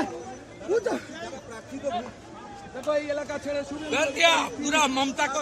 ಇದು ರಾಜ್ಯದ ಮಳೆ ಕಥೆ ಆಯಿತು. ಈಗ ಚುನಾವಣೆ ನಡೆದಿರುವಂತಹ ಪಶ್ಚಿಮ ಬಂಗಾಳದ ಕಡೆಗೆ ಹೋಗೋಣ. ಮೊದಲ ಹಂತದಲ್ಲಿ 93.19% ಮತದಾನ ನಡೆದಿತ್ತು. ಇವತ್ತು ಎರಡನೇ ಹಂತದಲ್ಲಿ ಮತದಾನದಲ್ಲಿ ಇಲ್ಲಿವರೆಗೂ ಸಿಕ್ಕಿರುವಂಥ ಅಪ್ಡೇಟ್ಸ್ ಪ್ರಕಾರ 92.20% ಮತದಾನ ಆಗಿದೆ. ಮತದಾನ ಆಗ್ತಾ ಇದ್ದಂತೆಯೇ ಚುನಾವಣೋತ್ತರ ಸಮೀಕ್ಷೆಗಳು ಕೂಡ ಹೊರಬರ್ತಾ ಇದ್ದಾವೆ. ಅದರಲ್ಲೂ ವಿಶೇಷವಾಗಿ ಪಶ್ಚಿಮ ಬಂಗಾಳದ ಒಟ್ಟು ಕ್ಷೇತ್ರಗಳು 294 ಇರುವಂಥದ್ದು. ಈ 294 ಸೀಟ್ಗಳಲ್ಲಿ ಯಾರು ಎಷ್ಟು ಗೆಲ್ಲಬಹುದು ಅನ್ನೋದರ ಬಗ್ಗೆ ಸಿಗ್ತಾ ಇರುವಂತಹ ಸಮೀಕ್ಷೆಯ ವರದಿಗಳನ್ನು ನಿಮಗೆ ತೋರಿಸ್ತಾ ಹೋಗ್ತೀನಿ. ಮ್ಯಾಟ್ರಿಸ್ ನಡೆಸಿರ್ತಕ್ಕಂತಹ ಸಮೀಕ್ಷೆಯ ಪ್ರಕಾರ TMC 125ರಿಂದ 140 ಸೀಟ್ಗಳನ್ನು, ಅಂದರೆ ಅಧಿಕಾರವನ್ನು ಈ ಬಾರಿ TMC ಕಳ್ಕೊಳ್ಳುತ್ತೆ ಅಂತ ಹೇಳಿ. ಇಲ್ಲಿ TMCಯ ಮುಖ್ಯಮಂತ್ರಿ ಆಗಿರುವಂತಹ ಮಮತಾ ದೀದಿ ಈ ಬಾರಿ ಅಧಿಕಾರವನ್ನು ಕಳ್ಕೊಳ್ಬಹುದು. 15 ವರ್ಷಗಳ ಆಡಳಿತ ಕೊನೆಗೊಳ್ಳಬಹುದು ಅಂತ ಹೇಳ್ತಾ ಇದೆ. BJP 146ರಿಂದ 161 ಸೀಟ್ಗಳು, ಕಾಂಗ್ರೆಸ್ ಮತ್ತು CPIM ಇದರಲ್ಲಿ ಶೂನ್ಯ ಸಾಧನೆಗೆ ಸೀಮಿತ ಆಗಬಹುದು. 6ರಿಂದ 10 ಸೀಟ್ಗಳಲ್ಲಿ ಇತರರು ಗೆಲುವನ್ನು ದಾಖಲಿಸಿಕೊಳ್ಳಬಹುದು ಅನ್ನುವಂಥದ್ದನ್ನು ಹೇಳ್ತಿದ್ದಾರೆ. ಕಾಂಗ್ರೆಸ್ ಕೂಡ ಶೂನ್ಯ ಸಾಧನೆಗೆ ಸೀಮಿತ ಆಗುತ್ತೆ ಅಂತೇಳಿ ಮ್ಯಾಟ್ರಿಸ್ ಹೇಳಿದೆ. ಇನ್ನು ಪಿಮಾರ್ಕ್ನ ಸಮೀಕ್ಷೆಯ ಪ್ರಕಾರ, ಪಿಮಾರ್ಕ್ ಹೇಳೋ ಪ್ರಕಾರ 118ರಿಂದ 138 ಸೀಟ್ಗಳು, ಅಂದರೆ TMC ಅಧಿಕಾರವನ್ನು ಕಳ್ಕೊಳ್ಳುತ್ತೆ ಅಂತೇಳಿ ಪಿಮಾರ್ಕ್ ಸರ್ವೆ ಕೂಡ ಹೇಳಿದೆ. 146ರಿಂದ 161 ಸೀಟ್ಗಳು BJPಗೆ ಬರುತ್ತೆ ಅನ್ನುವಂಥದ್ದನ್ನು ಪಿಮಾರ್ಕ್ ಹೇಳ್ತಿರುವಂಥದ್ದು. ಕಾಂಗ್ರೆಸ್ 6ರಿಂದ 10 ಸೀಟ್ಗಳು ಗೆಲ್ಲಬಹುದು, ಇತರರು ಶೂನ್ಯ ಸಾಧನೆ, CPM ಕೂಡ ಶೂನ್ಯ ಸಾಧನೆಗೆ ತೃಪ್ತಿ ಪಡ್ಕೊಳ್ಬೇಕಾಗತ್ತೆ ಅಂತ ಹೇಳಿ ಪಿಮಾರ್ಕ್ ಹೇಳ್ತಾ ಇದೆ. ಇನ್ನು JVC ನಡೆಸಿರುವಂತಹ ಸಮೀಕ್ಷೆಯ ಪ್ರಕಾರ 131ರಿಂದ 152 ಸೀಟ್ಗಳು, ಅಂದರೆ ಅಧಿಕಾರ ಸಿಕ್ಕರೂ ಸಿಗಬಹುದು TMCಗೆ, ಒಂದು ತಿನ್ ಮಾರ್ಜಿನಲ್ಲಿ ಸಿಗೋದಕ್ಕೆ ಚಾನ್ಸಸ್ಸು ಇದೆ, ಸಿಗದೆಯೂ ಇರಬಹುದು. ಹಾಗೆಯೇ BJPಗೂ ಅಷ್ಟೇ 138ರಿಂದ 159 ಸಿಕ್ಕರೂ ಸಿಗಬಹುದು, ಸಿಗದೆಯೂ ಇರಬಹುದು ಅನ್ನುವಂತಹ ರೀತಿಯಲ್ಲಿ JVC ಅವರ ಸರ್ವೆ ಹೇಳ್ತಾ ಇದೆ. 0ಯಿಂದ 2 ಸ್ಥಾನಗಳವರೆಗೆ ಕಾಂಗ್ರೆಸ್ ಫೈಟ್ನಲ್ಲಿದೆ ಅಂತ ಹೇಳಿ, ಇತರರು ಕೂಡ 0ಯಿಂದ 2. CPM ಶೂನ್ಯ ಸಾಧನೆಗೆ, ನೋಡಿ ಸರಿಸುಮಾರು 3 ದಶಕಗಳ ಕಾಲ ಆಡಳಿತ ನಡೆಸಿದಂತಹ CPM ಶೂನ್ಯ ಸಾಧನೆ ಅಂತೇಳಿ ಬಹುತೇಕ ಎಲ್ಲ ಸರ್ವೆಗಳು ಹೇಳ್ತಾ ಇದ್ದಾವೆ.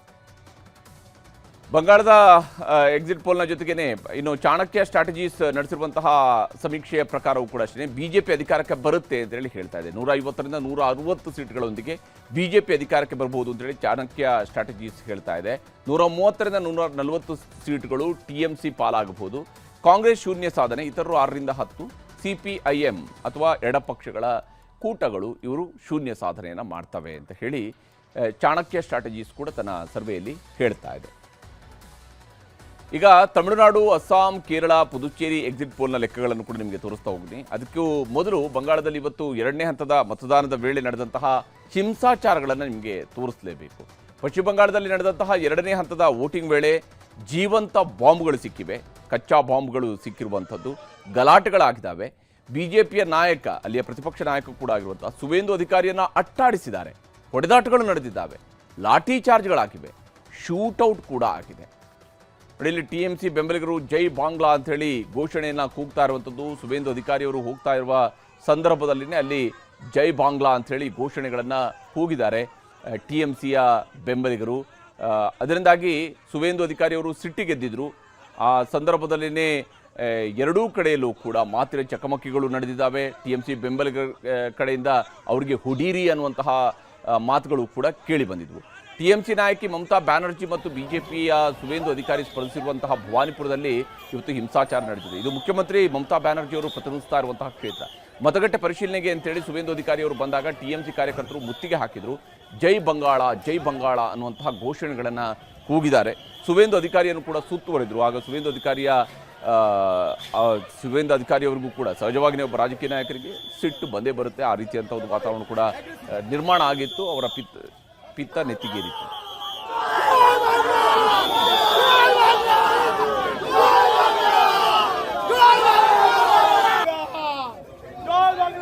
ಇನ್ನು ಸುವೇಂದು ಅಧಿಕಾರಿ ಅವರಿಗೆ ಬೆದರಿಕೆ ಹಾಕಿದ TMC ಕಾರ್ಯಕರ್ತರನ್ನ ಹಿಡಿಯೋದಕ್ಕೆ ಪ್ರಯತ್ನಿಸ್ತಾ ಇದ್ದಂತೆಯೇ ಕೆಲವರು ಓಡಿ ಹೋದ್ರು. ಆಗ ಪೊಲೀಸರು ಅವ್ರನ್ನ ಬೆನ್ನತ್ತಿದ್ರು, ಅಡ್ಡ ಬಂದವರ ಮೇಲೆ ಲಾಠಿ ಚಾರ್ಜ್ ಮಾಡಿದ್ರು, ಬೈಕ್ ಸವಾರರು ನೆಲಕ್ಕೆ ಬಿದ್ದರು, ವೃದ್ಧನೊಬ್ಬ ರಸ್ತೆಯಲ್ಲಿ ಬಿದ್ದು ಒದ್ದಾಡುವಂತಹ ಘಟನೆಯೂ ಕೂಡ ನಡೀತು. ಮಹಿಳೆಯರು ಓಡಿ ಹೋಗ್ತಾ ಇದ್ರು. ಸುವೇಂದು ಅಧಿಕಾರಿ ಕೂಡ ಅಕ್ಷರಶಃ ಆ ಒಂದು ಗಲಾಟೆಯ ಸಂದರ್ಭದಲ್ಲಿ ಅಲ್ಲಿ ಓಡಿ ಹೋಗ್ತಾ ಇದ್ರು. ಬಟ್ ಅವ್ರಿಗೆ ಸಂಪೂರ್ಣವಾಗಿ ಸೆಕ್ಯೂರಿಟಿಯನ್ನು ನೀಡಲಾಗಿತ್ತು.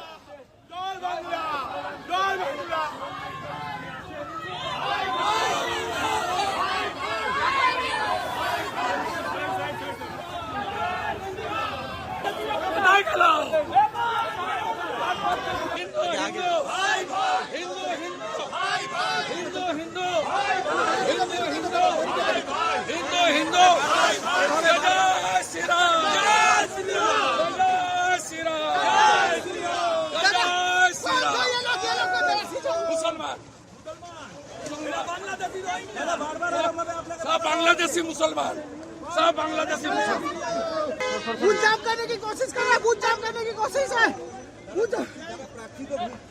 देखो ये इलाका छेड़े शुरू कर दिया पूरा ममता को. ಇದು ರಾಜ್ಯದ ಮಳೆ ಕಥೆ ಆಯಿತು. ಈಗ ಚುನಾವಣೆ ನಡೆದಿರುವಂತಹ ಪಶ್ಚಿಮ ಬಂಗಾಳದ ಕಡೆಗೆ ಹೋಗೋಣ. ಮೊದಲ ಹಂತದಲ್ಲಿ 93.19% ಮತದಾನ ನಡೆದಿತ್ತು. ಇವತ್ತು 2ನೇ ಹಂತದಲ್ಲಿ ಮತದಾನದಲ್ಲಿ ಇಲ್ಲಿವರೆಗೂ ಸಿಕ್ಕಿರುವಂಥ ಅಪ್ಡೇಟ್ಸ್ ಪ್ರಕಾರ 92.20% ಮತದಾನ ಆಗಿದೆ. ಮತದಾನ ಆಗ್ತಾ ಇದ್ದಂತೆಯೇ ಚುನಾವಣೋತ್ತರ ಸಮೀಕ್ಷೆಗಳು ಕೂಡ ಹೊರಬರ್ತಾ ಇದ್ದಾವೆ. ಅದರಲ್ಲೂ ವಿಶೇಷವಾಗಿ ಪಶ್ಚಿಮ ಬಂಗಾಳದ ಒಟ್ಟು ಕ್ಷೇತ್ರಗಳು 294 ಇರುವಂಥದ್ದು. ಈ 294 ಸೀಟ್ಗಳಲ್ಲಿ ಯಾರು ಎಷ್ಟು ಗೆಲ್ಲಬಹುದು ಅನ್ನೋದರ ಬಗ್ಗೆ ಸಿಗ್ತಾ ಇರುವಂತಹ ಸಮೀಕ್ಷೆಯ ವರದಿಗಳನ್ನು ನಿಮಗೆ ತೋರಿಸ್ತಾ ಹೋಗ್ತೀನಿ. ಮ್ಯಾಟ್ರಿಸ್ ನಡೆಸಿರ್ತಕ್ಕಂತಹ ಸಮೀಕ್ಷೆಯ ಪ್ರಕಾರ TMC 125ರಿಂದ 140 ಸೀಟ್ಗಳನ್ನು, ಅಂದರೆ ಅಧಿಕಾರವನ್ನು ಈ ಬಾರಿ TMC ಕಳ್ಕೊಳ್ಳುತ್ತೆ ಅಂತ ಹೇಳಿ. ಇಲ್ಲಿ TMCಯ ಮುಖ್ಯಮಂತ್ರಿ ಆಗಿರುವಂತಹ ಮಮತಾ ದೀದಿ ಈ ಬಾರಿ ಅಧಿಕಾರವನ್ನು ಕಳ್ಕೊಳ್ಬಹುದು, 15 ವರ್ಷಗಳ ಆಡಳಿತ ಕೊನೆಗೊಳ್ಳಬಹುದು ಅಂತ ಹೇಳ್ತಾ ಇದೆ. BJP 146ರಿಂದ 161 ಸೀಟ್ಗಳು, ಕಾಂಗ್ರೆಸ್ ಮತ್ತು CPIM ಇದರಲ್ಲಿ ಶೂನ್ಯ ಸಾಧನೆಗೆ ಸೀಮಿತ ಆಗಬಹುದು. 6ರಿಂದ 10 ಸೀಟ್ಗಳಲ್ಲಿ ಇತರರು ಗೆಲುವನ್ನು ದಾಖಲಿಸಿಕೊಳ್ಳಬಹುದು ಅನ್ನುವಂಥದ್ದನ್ನು ಹೇಳ್ತಿದ್ದಾರೆ. ಕಾಂಗ್ರೆಸ್ ಕೂಡ ಶೂನ್ಯ ಸಾಧನೆಗೆ ಸೀಮಿತ ಆಗುತ್ತೆ ಅಂತೇಳಿ ಮ್ಯಾಟ್ರಿಸ್ ಹೇಳಿದೆ. ಇನ್ನು ಪಿಮಾರ್ಕ್ನ ಸಮೀಕ್ಷೆಯ ಪ್ರಕಾರ, ಪಿಮಾರ್ಕ್ ಹೇಳೋ ಪ್ರಕಾರ 118ರಿಂದ 138 ಸೀಟ್ಗಳು, ಅಂದರೆ TMC ಅಧಿಕಾರವನ್ನು ಕಳ್ಕೊಳ್ಳುತ್ತೆ ಅಂತೇಳಿ ಪಿಮಾರ್ಕ್ ಸರ್ವೆ ಕೂಡ ಹೇಳಿದೆ. 146ರಿಂದ 161 ಸೀಟ್ಗಳು BJPಗೆ ಬರುತ್ತೆ ಅನ್ನುವಂಥದ್ದನ್ನು ಪಿಮಾರ್ಕ್ ಹೇಳ್ತಿರುವಂಥದ್ದು. ಕಾಂಗ್ರೆಸ್ 6ರಿಂದ 10 ಸೀಟ್ಗಳು ಗೆಲ್ಲಬಹುದು, ಇತರರು ಶೂನ್ಯ ಸಾಧನೆ, CPM ಕೂಡ ಶೂನ್ಯ ಸಾಧನೆಗೆ ತೃಪ್ತಿ ಪಡ್ಕೊಳ್ಬೇಕಾಗತ್ತೆ ಅಂತ ಹೇಳಿ ಪಿಮಾರ್ಕ್ ಹೇಳ್ತಾ ಇದೆ. ಇನ್ನು JVC ನಡೆಸಿರುವಂತಹ ಸಮೀಕ್ಷೆಯ ಪ್ರಕಾರ 131ರಿಂದ 152 ಸೀಟ್ಗಳು, ಅಂದರೆ ಅಧಿಕಾರ ಸಿಕ್ಕರೂ ಸಿಗಬಹುದು TMCಗೆ, ಒಂದು ತಿನ್ ಮಾರ್ಜಿನಲ್ಲಿ ಸಿಗೋದಕ್ಕೆ ಚಾನ್ಸಸ್ಸು ಇದೆ, ಸಿಗದೆಯೂ ಇರಬಹುದು. ಹಾಗೆಯೇ BJPಗೂ ಅಷ್ಟೇ 138ರಿಂದ 159 ಸಿಕ್ಕರೂ ಸಿಗಬಹುದು, ಸಿಗದೆಯೂ ಇರಬಹುದು ಅನ್ನುವಂತಹ ರೀತಿಯಲ್ಲಿ JVC ಅವರ ಸರ್ವೆ ಹೇಳ್ತಾ ಇದೆ. 0ಯಿಂದ 2 ಸ್ಥಾನಗಳವರೆಗೆ ಕಾಂಗ್ರೆಸ್ ಫೈಟ್ನಲ್ಲಿದೆ ಅಂತ ಹೇಳಿ, ಇತರರು ಕೂಡ 0ಯಿಂದ 2. CPM ಶೂನ್ಯ ಸಾಧನೆಗೆ ನೋಡಿ ಸರಿಸುಮಾರು 3 ದಶಕಗಳ ಕಾಲ ಆಡಳಿತ ನಡೆಸಿದಂತಹ CPM ಶೂನ್ಯ ಸಾಧನೆ ಅಂತೇಳಿ ಬಹುತೇಕ ಎಲ್ಲ ಸರ್ವೆಗಳು ಹೇಳ್ತಾ ಇದ್ದಾವೆ. ಬಂಗಾಳದ ಎಕ್ಸಿಟ್ ಪೋಲ್ನ ಜೊತೆಗೇನೆ ಇನ್ನು ಚಾಣಕ್ಯ ಸ್ಟ್ರಾಟಜೀಸ್ ನಡೆಸಿರುವಂತಹ ಸಮೀಕ್ಷೆಯ ಪ್ರಕಾರವೂ ಕೂಡ ಅಷ್ಟೇ ಬಿಜೆಪಿ ಅಧಿಕಾರಕ್ಕೆ ಬರುತ್ತೆ ಅಂತೇಳಿ ಹೇಳ್ತಾ ಇದೆ. 150ರಿಂದ 160 ಸೀಟ್ಗಳೊಂದಿಗೆ ಬಿಜೆಪಿ ಅಧಿಕಾರಕ್ಕೆ ಬರಬಹುದು ಅಂತೇಳಿ ಚಾಣಕ್ಯ ಸ್ಟ್ರಾಟಜೀಸ್ ಹೇಳ್ತಾ ಇದೆ. 130ರಿಂದ 140 ಸೀಟ್ಗಳು TMC ಪಾಲಾಗಬಹುದು. ಕಾಂಗ್ರೆಸ್ ಶೂನ್ಯ ಸಾಧನೆ, ಇತರರು 6ರಿಂದ 10, CPIM ಅಥವಾ ಎಡಪಕ್ಷಗಳ ಕೂಟಗಳು ಇವರು ಶೂನ್ಯ ಸಾಧನೆಯನ್ನು ಮಾಡ್ತವೆ ಅಂತ ಹೇಳಿ ಚಾಣಕ್ಯ ಸ್ಟ್ರಾಟಜೀಸ್ ಕೂಡ ತನ್ನ ಸರ್ವೆಯಲ್ಲಿ ಹೇಳ್ತಾ ಇದೆ. ಈಗ ತಮಿಳುನಾಡು, ಅಸ್ಸಾಂ, ಕೇರಳ, ಪುದುಚೇರಿ ಎಕ್ಸಿಟ್ ಪೋಲ್ನ ಲೆಕ್ಕಗಳನ್ನು ಕೂಡ ನಿಮಗೆ ತೋರಿಸ್ತಾ ಹೋಗ್ತೀನಿ. ಅದಕ್ಕೂ ಮೊದಲು ಬಂಗಾಳದಲ್ಲಿ ಇವತ್ತು 2ನೇ ಹಂತದ ಮತದಾನದ ವೇಳೆ ನಡೆದಂತಹ ಹಿಂಸಾಚಾರಗಳನ್ನು ನಿಮಗೆ ತೋರಿಸಲೇಬೇಕು. ಪಶ್ಚಿಮ ಬಂಗಾಳದಲ್ಲಿ ನಡೆದಂತಹ 2ನೇ ಹಂತದ ವೋಟಿಂಗ್ ವೇಳೆ ಜೀವಂತ ಬಾಂಬ್ಗಳು ಸಿಕ್ಕಿವೆ, ಕಚ್ಚಾ ಬಾಂಬ್ಗಳು ಸಿಕ್ಕಿರುವಂಥದ್ದು, ಗಲಾಟೆಗಳಾಗಿದ್ದಾವೆ. ಬಿಜೆಪಿಯ ನಾಯಕ, ಅಲ್ಲಿಯ ಪ್ರತಿಪಕ್ಷ ನಾಯಕ ಕೂಡ ಆಗಿರುವಂತಹ ಸುವೇಂದು ಅಧಿಕಾರಿಯನ್ನು ಅಟ್ಟಾಡಿಸಿದ್ದಾರೆ, ಹೊಡೆದಾಟಗಳು ನಡೆದಿದ್ದಾವೆ, ಲಾಠಿ ಚಾರ್ಜ್ಗಳಾಗಿವೆ, ಶೂಟೌಟ್ ಕೂಡ ಆಗಿದೆ. ಇಲ್ಲಿ TMC ಬೆಂಬಲಿಗರು ಜೈ ಬಾಂಗ್ಲಾ ಅಂಥೇಳಿ ಘೋಷಣೆಯನ್ನು ಕೂಗ್ತಾ ಇರುವಂಥದ್ದು. ಸುವೇಂದು ಅಧಿಕಾರಿಯವರು ಹೋಗ್ತಾ ಇರುವ ಸಂದರ್ಭದಲ್ಲಿನೇ ಅಲ್ಲಿ ಜೈ ಬಾಂಗ್ಲಾ ಅಂಥೇಳಿ ಘೋಷಣೆಗಳನ್ನು ಕೂಗಿದ್ದಾರೆ TMCಯ ಬೆಂಬಲಿಗರು. ಅದರಿಂದಾಗಿ ಸುವೇಂದು ಅಧಿಕಾರಿಯವರು ಸಿಟ್ಟಿಗೆದ್ದಿದ್ರು. ಆ ಸಂದರ್ಭದಲ್ಲಿನೇ ಎರಡೂ ಕಡೆಯಲ್ಲೂ ಕೂಡ ಮಾತಿನ ಚಕಮಕಿಗಳು ನಡೆದಿದ್ದಾವೆ. TMC ಬೆಂಬಲಿಗರ ಕಡೆಯಿಂದ ಅವರಿಗೆ ಹುಡೀರಿ ಅನ್ನುವಂತಹ ಮಾತುಗಳು ಕೂಡ ಕೇಳಿ ಬಂದಿದ್ವು. TMC ನಾಯಕಿ ಮಮತಾ ಬ್ಯಾನರ್ಜಿ ಮತ್ತು ಬಿಜೆಪಿಯ ಸುವೇಂದು ಅಧಿಕಾರಿ ಸ್ಪರ್ಧಿಸಿರುವಂತಹ ಭವಾನಿಪುರದಲ್ಲಿ ಇವತ್ತು ಹಿಂಸಾಚಾರ ನಡೆದಿದೆ. ಇದು ಮುಖ್ಯಮಂತ್ರಿ ಮಮತಾ ಬ್ಯಾನರ್ಜಿ ಅವರು ಪ್ರತಿನಿಧಿಸ್ತಾ ಇರುವಂತಹ ಕ್ಷೇತ್ರ. ಮತಗಟ್ಟೆ ಪರಿಶೀಲನೆಗೆ ಅಂತೇಳಿ ಸುವೇಂದು ಅಧಿಕಾರಿ ಅವರು ಬಂದಾಗ TMC ಕಾರ್ಯಕರ್ತರು ಮುತ್ತಿಗೆ ಹಾಕಿದ್ರು. ಜೈ ಬಂಗಾಳ, ಜೈ ಬಂಗಾಳ ಅನ್ನುವಂತಹ ಘೋಷಣೆಗಳನ್ನು ಕೂಗಿದ್ದಾರೆ. ಸುವೇಂದು ಅಧಿಕಾರಿಯನ್ನು ಕೂಡ ಸುತ್ತುವರೆದ್ರು. ಆಗ ಸುವೇಂದು ಅಧಿಕಾರಿಯವರಿಗೂ ಕೂಡ ಸಹಜವಾಗಿ ಒಬ್ಬ ರಾಜಕೀಯ ನಾಯಕರಿಗೆ ಸಿಟ್ಟು ಬಂದೇ ಬರುತ್ತೆ. ಆ ರೀತಿಯಂಥ ಒಂದು ವಾತಾವರಣ ಕೂಡ ನಿರ್ಮಾಣ ಆಗಿತ್ತು. ಅವರ ಪಿತ್ತ ನೆತ್ತಿಗೇರಿತ್ತು.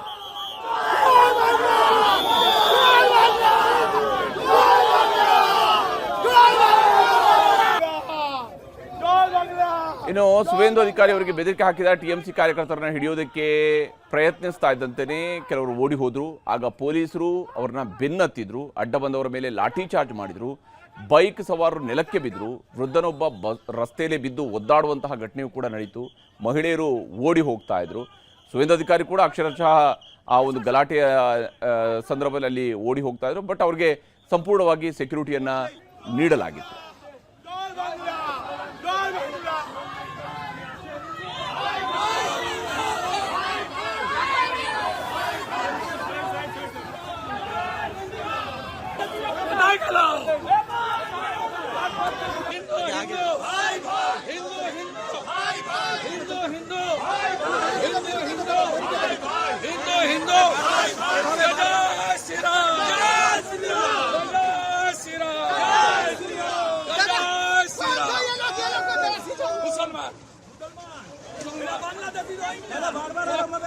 बांग्लादेशी मुसलमान, सब बांग्लादेशी मुसलमान बूथ जाम करने की कोशिश कर रहा है, बूथ जाम करने की कोशिश है।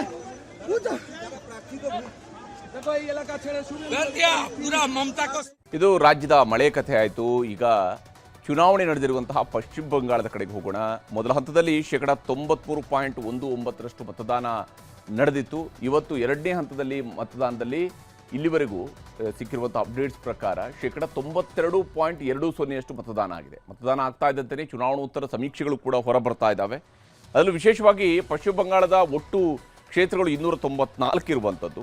ಈ 294 ಸೀಟ್ಗಳಲ್ಲಿ ಯಾರು ಎಷ್ಟು ಗೆಲ್ಲಬಹುದು ಅನ್ನೋದರ ಬಗ್ಗೆ ಸಿಗ್ತಾ ಇರುವಂತಹ ಸಮೀಕ್ಷೆಯ ವರದಿಗಳನ್ನು ನಿಮಗೆ ತೋರಿಸ್ತಾ ಹೋಗ್ತೀನಿ. ಮ್ಯಾಟ್ರಿಸ್ ನಡೆಸಿರ್ತಕ್ಕಂತಹ ಸಮೀಕ್ಷೆಯ ಪ್ರಕಾರ TMC 125ರಿಂದ 140 ಸೀಟ್ಗಳನ್ನು, ಅಂದರೆ ಅಧಿಕಾರವನ್ನು ಈ ಬಾರಿ TMC ಕಳ್ಕೊಳ್ಳುತ್ತೆ ಅಂತ ಹೇಳಿ. ಇಲ್ಲಿ TMCಯ ಮುಖ್ಯಮಂತ್ರಿ ಆಗಿರುವಂತಹ ಮಮತಾ ದೀದಿ ಈ ಬಾರಿ ಅಧಿಕಾರವನ್ನು ಕಳ್ಕೊಳ್ಬಹುದು, 15 ವರ್ಷಗಳ ಆಡಳಿತ ಕೊನೆಗೊಳ್ಳಬಹುದು ಅಂತ ಹೇಳ್ತಾ ಇದೆ. ಬಿಜೆಪಿ 146ರಿಂದ 161 ಸೀಟ್ಗಳು, ಕಾಂಗ್ರೆಸ್ ಮತ್ತು CPIM ಇದರಲ್ಲಿ ಶೂನ್ಯ ಸಾಧನೆಗೆ ಸೀಮಿತ ಆಗಬಹುದು. 6ರಿಂದ 10 ಸೀಟ್ಗಳಲ್ಲಿ ಇತರರು ಗೆಲುವನ್ನು ದಾಖಲಿಸಿಕೊಳ್ಳಬಹುದು ಅನ್ನುವಂಥದ್ದನ್ನು ಹೇಳ್ತಿದ್ದಾರೆ. ಕಾಂಗ್ರೆಸ್ ಕೂಡ ಶೂನ್ಯ ಸಾಧನೆಗೆ ಸೀಮಿತ ಆಗುತ್ತೆ ಅಂತೇಳಿ ಮ್ಯಾಟ್ರಿಸ್ ಹೇಳಿದೆ. ಇನ್ನು ಪಿಮಾರ್ಕ್ನ ಸಮೀಕ್ಷೆಯ ಪ್ರಕಾರ, ಪಿಮಾರ್ಕ್ ಹೇಳೋ ಪ್ರಕಾರ 118ರಿಂದ 138 ಸೀಟ್ಗಳು, ಅಂದರೆ TMC ಅಧಿಕಾರವನ್ನು ಕಳ್ಕೊಳ್ಳುತ್ತೆ ಅಂತೇಳಿ ಪಿಮಾರ್ಕ್ ಸರ್ವೆ ಕೂಡ ಹೇಳಿದೆ. 146ರಿಂದ 161 ಸೀಟ್ಗಳು ಬಿಜೆಪಿಗೆ ಬರುತ್ತೆ ಅನ್ನುವಂಥದ್ದನ್ನು ಪಿಮಾರ್ಕ್ ಹೇಳ್ತಿರುವಂಥದ್ದು. ಕಾಂಗ್ರೆಸ್ 6ರಿಂದ 10 ಸೀಟ್ಗಳು ಗೆಲ್ಲಬಹುದು, ಇತರರು ಶೂನ್ಯ ಸಾಧನೆ, CPM ಕೂಡ ಶೂನ್ಯ ಸಾಧನೆಗೆ ತೃಪ್ತಿ ಪಡ್ಕೊಳ್ಬೇಕಾಗತ್ತೆ ಅಂತ ಹೇಳಿ ಪಿ ಮಾರ್ಕ್ ಹೇಳ್ತಾ ಇದೆ. ಇನ್ನು JVC ನಡೆಸಿರುವಂತಹ ಸಮೀಕ್ಷೆಯ ಪ್ರಕಾರ 131ರಿಂದ 152 ಸೀಟ್ಗಳು, ಅಂದರೆ ಅಧಿಕಾರ ಸಿಕ್ಕರೂ ಸಿಗಬಹುದು TMCಗೆ, ಒಂದು ತಿನ್ ಮಾರ್ಜಿನಲ್ಲಿ ಸಿಗೋದಕ್ಕೆ ಚಾನ್ಸಸ್ಸು ಇದೆ, ಸಿಗದೆಯೂ ಇರಬಹುದು. ಹಾಗೆಯೇ BJPಗೂ ಅಷ್ಟೇ 138ರಿಂದ 159 ಸಿಕ್ಕರೂ ಸಿಗಬಹುದು, ಸಿಗದೆಯೂ ಇರಬಹುದು ಅನ್ನುವಂತಹ ರೀತಿಯಲ್ಲಿ JVC ಅವರ ಸರ್ವೆ ಹೇಳ್ತಾ ಇದೆ. 0ಯಿಂದ 2 ಸ್ಥಾನಗಳವರೆಗೆ ಕಾಂಗ್ರೆಸ್ ಫೈಟ್ನಲ್ಲಿದೆ ಅಂತ ಹೇಳಿ, ಇತರರು ಕೂಡ 0ಯಿಂದ 2. CPM ಶೂನ್ಯ ಸಾಧನೆಗೆ ನೋಡಿ, ಸರಿಸುಮಾರು 3 ದಶಕಗಳ ಕಾಲ ಆಡಳಿತ ನಡೆಸಿದಂತಹ CPM ಶೂನ್ಯ ಸಾಧನೆ ಅಂತೇಳಿ ಬಹುತೇಕ ಎಲ್ಲ ಸರ್ವೆಗಳು ಹೇಳ್ತಾ ಇದ್ದಾವೆ. ಬಂಗಾಳದ ಎಕ್ಸಿಟ್ ಪೋಲ್ನ ಜೊತೆಗೇನೆ ಇನ್ನು ಚಾಣಕ್ಯ ಸ್ಟ್ರಾಟಜೀಸ್ ನಡೆಸಿರುವಂತಹ ಸಮೀಕ್ಷೆಯ ಪ್ರಕಾರವೂ ಕೂಡ ಅಷ್ಟೇ BJP ಅಧಿಕಾರಕ್ಕೆ ಬರುತ್ತೆ ಅಂತೇಳಿ ಹೇಳ್ತಾ ಇದೆ. 150ರಿಂದ 160 ಸೀಟ್ಗಳೊಂದಿಗೆ BJP ಅಧಿಕಾರಕ್ಕೆ ಬರಬಹುದು ಅಂತೇಳಿ ಚಾಣಕ್ಯ ಸ್ಟ್ರಾಟಜೀಸ್ ಹೇಳ್ತಾ ಇದೆ. 130ರಿಂದ 140 ಸೀಟ್ಗಳು TMC ಪಾಲಾಗಬಹುದು. ಕಾಂಗ್ರೆಸ್ ಶೂನ್ಯ ಸಾಧನೆ, ಇತರರು 6ರಿಂದ 10, CPIM ಅಥವಾ ಎಡಪಕ್ಷಗಳ ಕೂಟಗಳು ಇವರು ಶೂನ್ಯ ಸಾಧನೆಯನ್ನು ಮಾಡ್ತವೆ ಅಂತ ಹೇಳಿ ಚಾಣಕ್ಯ ಸ್ಟ್ರಾಟಜೀಸ್ ಕೂಡ ತನ್ನ ಸರ್ವೆಯಲ್ಲಿ ಹೇಳ್ತಾ ಇದೆ. ಈಗ ತಮಿಳುನಾಡು, ಅಸ್ಸಾಂ, ಕೇರಳ, ಪುದುಚೇರಿ ಎಕ್ಸಿಟ್ ಪೋಲ್ನ ಲೆಕ್ಕಗಳನ್ನು ಕೂಡ ನಿಮಗೆ ತೋರಿಸ್ತಾ ಹೋಗ್ತೀನಿ. ಅದಕ್ಕೂ ಮೊದಲು ಬಂಗಾಳದಲ್ಲಿ ಇವತ್ತು 2ನೇ ಹಂತದ ಮತದಾನದ ವೇಳೆ ನಡೆದಂತಹ ಹಿಂಸಾಚಾರಗಳನ್ನು ನಿಮಗೆ ತೋರಿಸಲೇಬೇಕು. ಪಶ್ಚಿಮ ಬಂಗಾಳದಲ್ಲಿ ನಡೆದಂತಹ 2ನೇ ಹಂತದ ವೋಟಿಂಗ್ ವೇಳೆ ಜೀವಂತ ಬಾಂಬ್ಗಳು ಸಿಕ್ಕಿವೆ, ಕಚ್ಚಾ ಬಾಂಬ್ಗಳು ಸಿಕ್ಕಿರುವಂಥದ್ದು, ಗಲಾಟೆಗಳಾಗಿದ್ದಾವೆ. BJPಯ ನಾಯಕ, ಅಲ್ಲಿಯ ಪ್ರತಿಪಕ್ಷ ನಾಯಕ ಕೂಡ ಆಗಿರುವಂತಹ ಸುವೇಂದು ಅಧಿಕಾರಿಯನ್ನು ಅಟ್ಟಾಡಿಸಿದ್ದಾರೆ, ಹೊಡೆದಾಟಗಳು ನಡೆದಿದ್ದಾವೆ, ಲಾಠಿ ಚಾರ್ಜ್ಗಳಾಗಿವೆ, ಶೂಟೌಟ್ ಕೂಡ ಆಗಿದೆ. ಇಲ್ಲಿ TMC ಬೆಂಬಲಿಗರು ಜೈ ಬಾಂಗ್ಲಾ ಅಂತ ಹೇಳಿ ಘೋಷಣೆಯನ್ನು ಕೂಗ್ತಾ ಇರುವಂಥದ್ದು. ಸುವೇಂದು ಅಧಿಕಾರಿಯವರು ಹೋಗ್ತಾ ಇರುವ ಸಂದರ್ಭದಲ್ಲಿನೇ ಅಲ್ಲಿ ಜೈ ಬಾಂಗ್ಲಾ ಅಂತ ಹೇಳಿ ಘೋಷಣೆಗಳನ್ನು ಕೂಗಿದ್ದಾರೆ TMCಯ ಬೆಂಬಲಿಗರು. ಅದರಿಂದಾಗಿ ಸುವೇಂದು ಅಧಿಕಾರಿಯವರು ಸಿಟ್ಟಿಗೆದ್ದಿದ್ರು. ಆ ಸಂದರ್ಭದಲ್ಲಿನೇ ಎರಡೂ ಕಡೆಯಲ್ಲೂ ಕೂಡ ಮಾತಿನ ಚಕಮಕಿಗಳು ನಡೆದಿದ್ದಾವೆ. TMC ಬೆಂಬಲಿಗರ ಕಡೆಯಿಂದ ಅವರಿಗೆ ಹುಡೀರಿ ಅನ್ನುವಂತಹ ಮಾತುಗಳು ಕೂಡ ಕೇಳಿ ಬಂದಿದ್ವು. TMC ನಾಯಕಿ ಮಮತಾ ಬ್ಯಾನರ್ಜಿ ಮತ್ತು BJPಯ ಸುವೇಂದು ಅಧಿಕಾರಿ ಸ್ಪರ್ಧಿಸಿರುವಂತಹ ಭವಾನಿಪುರದಲ್ಲಿ ಇವತ್ತು ಹಿಂಸಾಚಾರ ನಡೆದಿದೆ. ಇದು ಮುಖ್ಯಮಂತ್ರಿ ಮಮತಾ ಬ್ಯಾನರ್ಜಿ ಅವರು ಪ್ರತಿನಿಧಿಸ್ತಾ ಇರುವಂತಹ ಕ್ಷೇತ್ರ. ಮತಗಟ್ಟೆ ಪರಿಶೀಲನೆಗೆ ಅಂತೇಳಿ ಸುವೇಂದು ಅಧಿಕಾರಿ ಅವರು ಬಂದಾಗ TMC ಕಾರ್ಯಕರ್ತರು ಮುತ್ತಿಗೆ ಹಾಕಿದರು. ಜೈ ಬಂಗಾಳ, ಜೈ ಬಂಗಾಳ ಅನ್ನುವಂತಹ ಘೋಷಣೆಗಳನ್ನು ಕೂಗಿದ್ದಾರೆ. ಸುವೇಂದು ಅಧಿಕಾರಿಯನ್ನು ಕೂಡ ಸುತ್ತುವರಿದ್ರು. ಆಗ ಸುವೇಂದು ಅಧಿಕಾರಿಯವರಿಗೂ ಕೂಡ ಸಹಜವಾಗಿಯೇ ಒಬ್ಬ ರಾಜಕೀಯ ನಾಯಕರಿಗೆ ಸಿಟ್ಟು ಬಂದೇ ಬರುತ್ತೆ. ಆ ರೀತಿಯಂಥ ಒಂದು ವಾತಾವರಣ ಕೂಡ ನಿರ್ಮಾಣ ಆಗಿತ್ತು. ಅವರ ಪಿತ್ತ ನೆತ್ತಿಗೇರಿತ್ತು.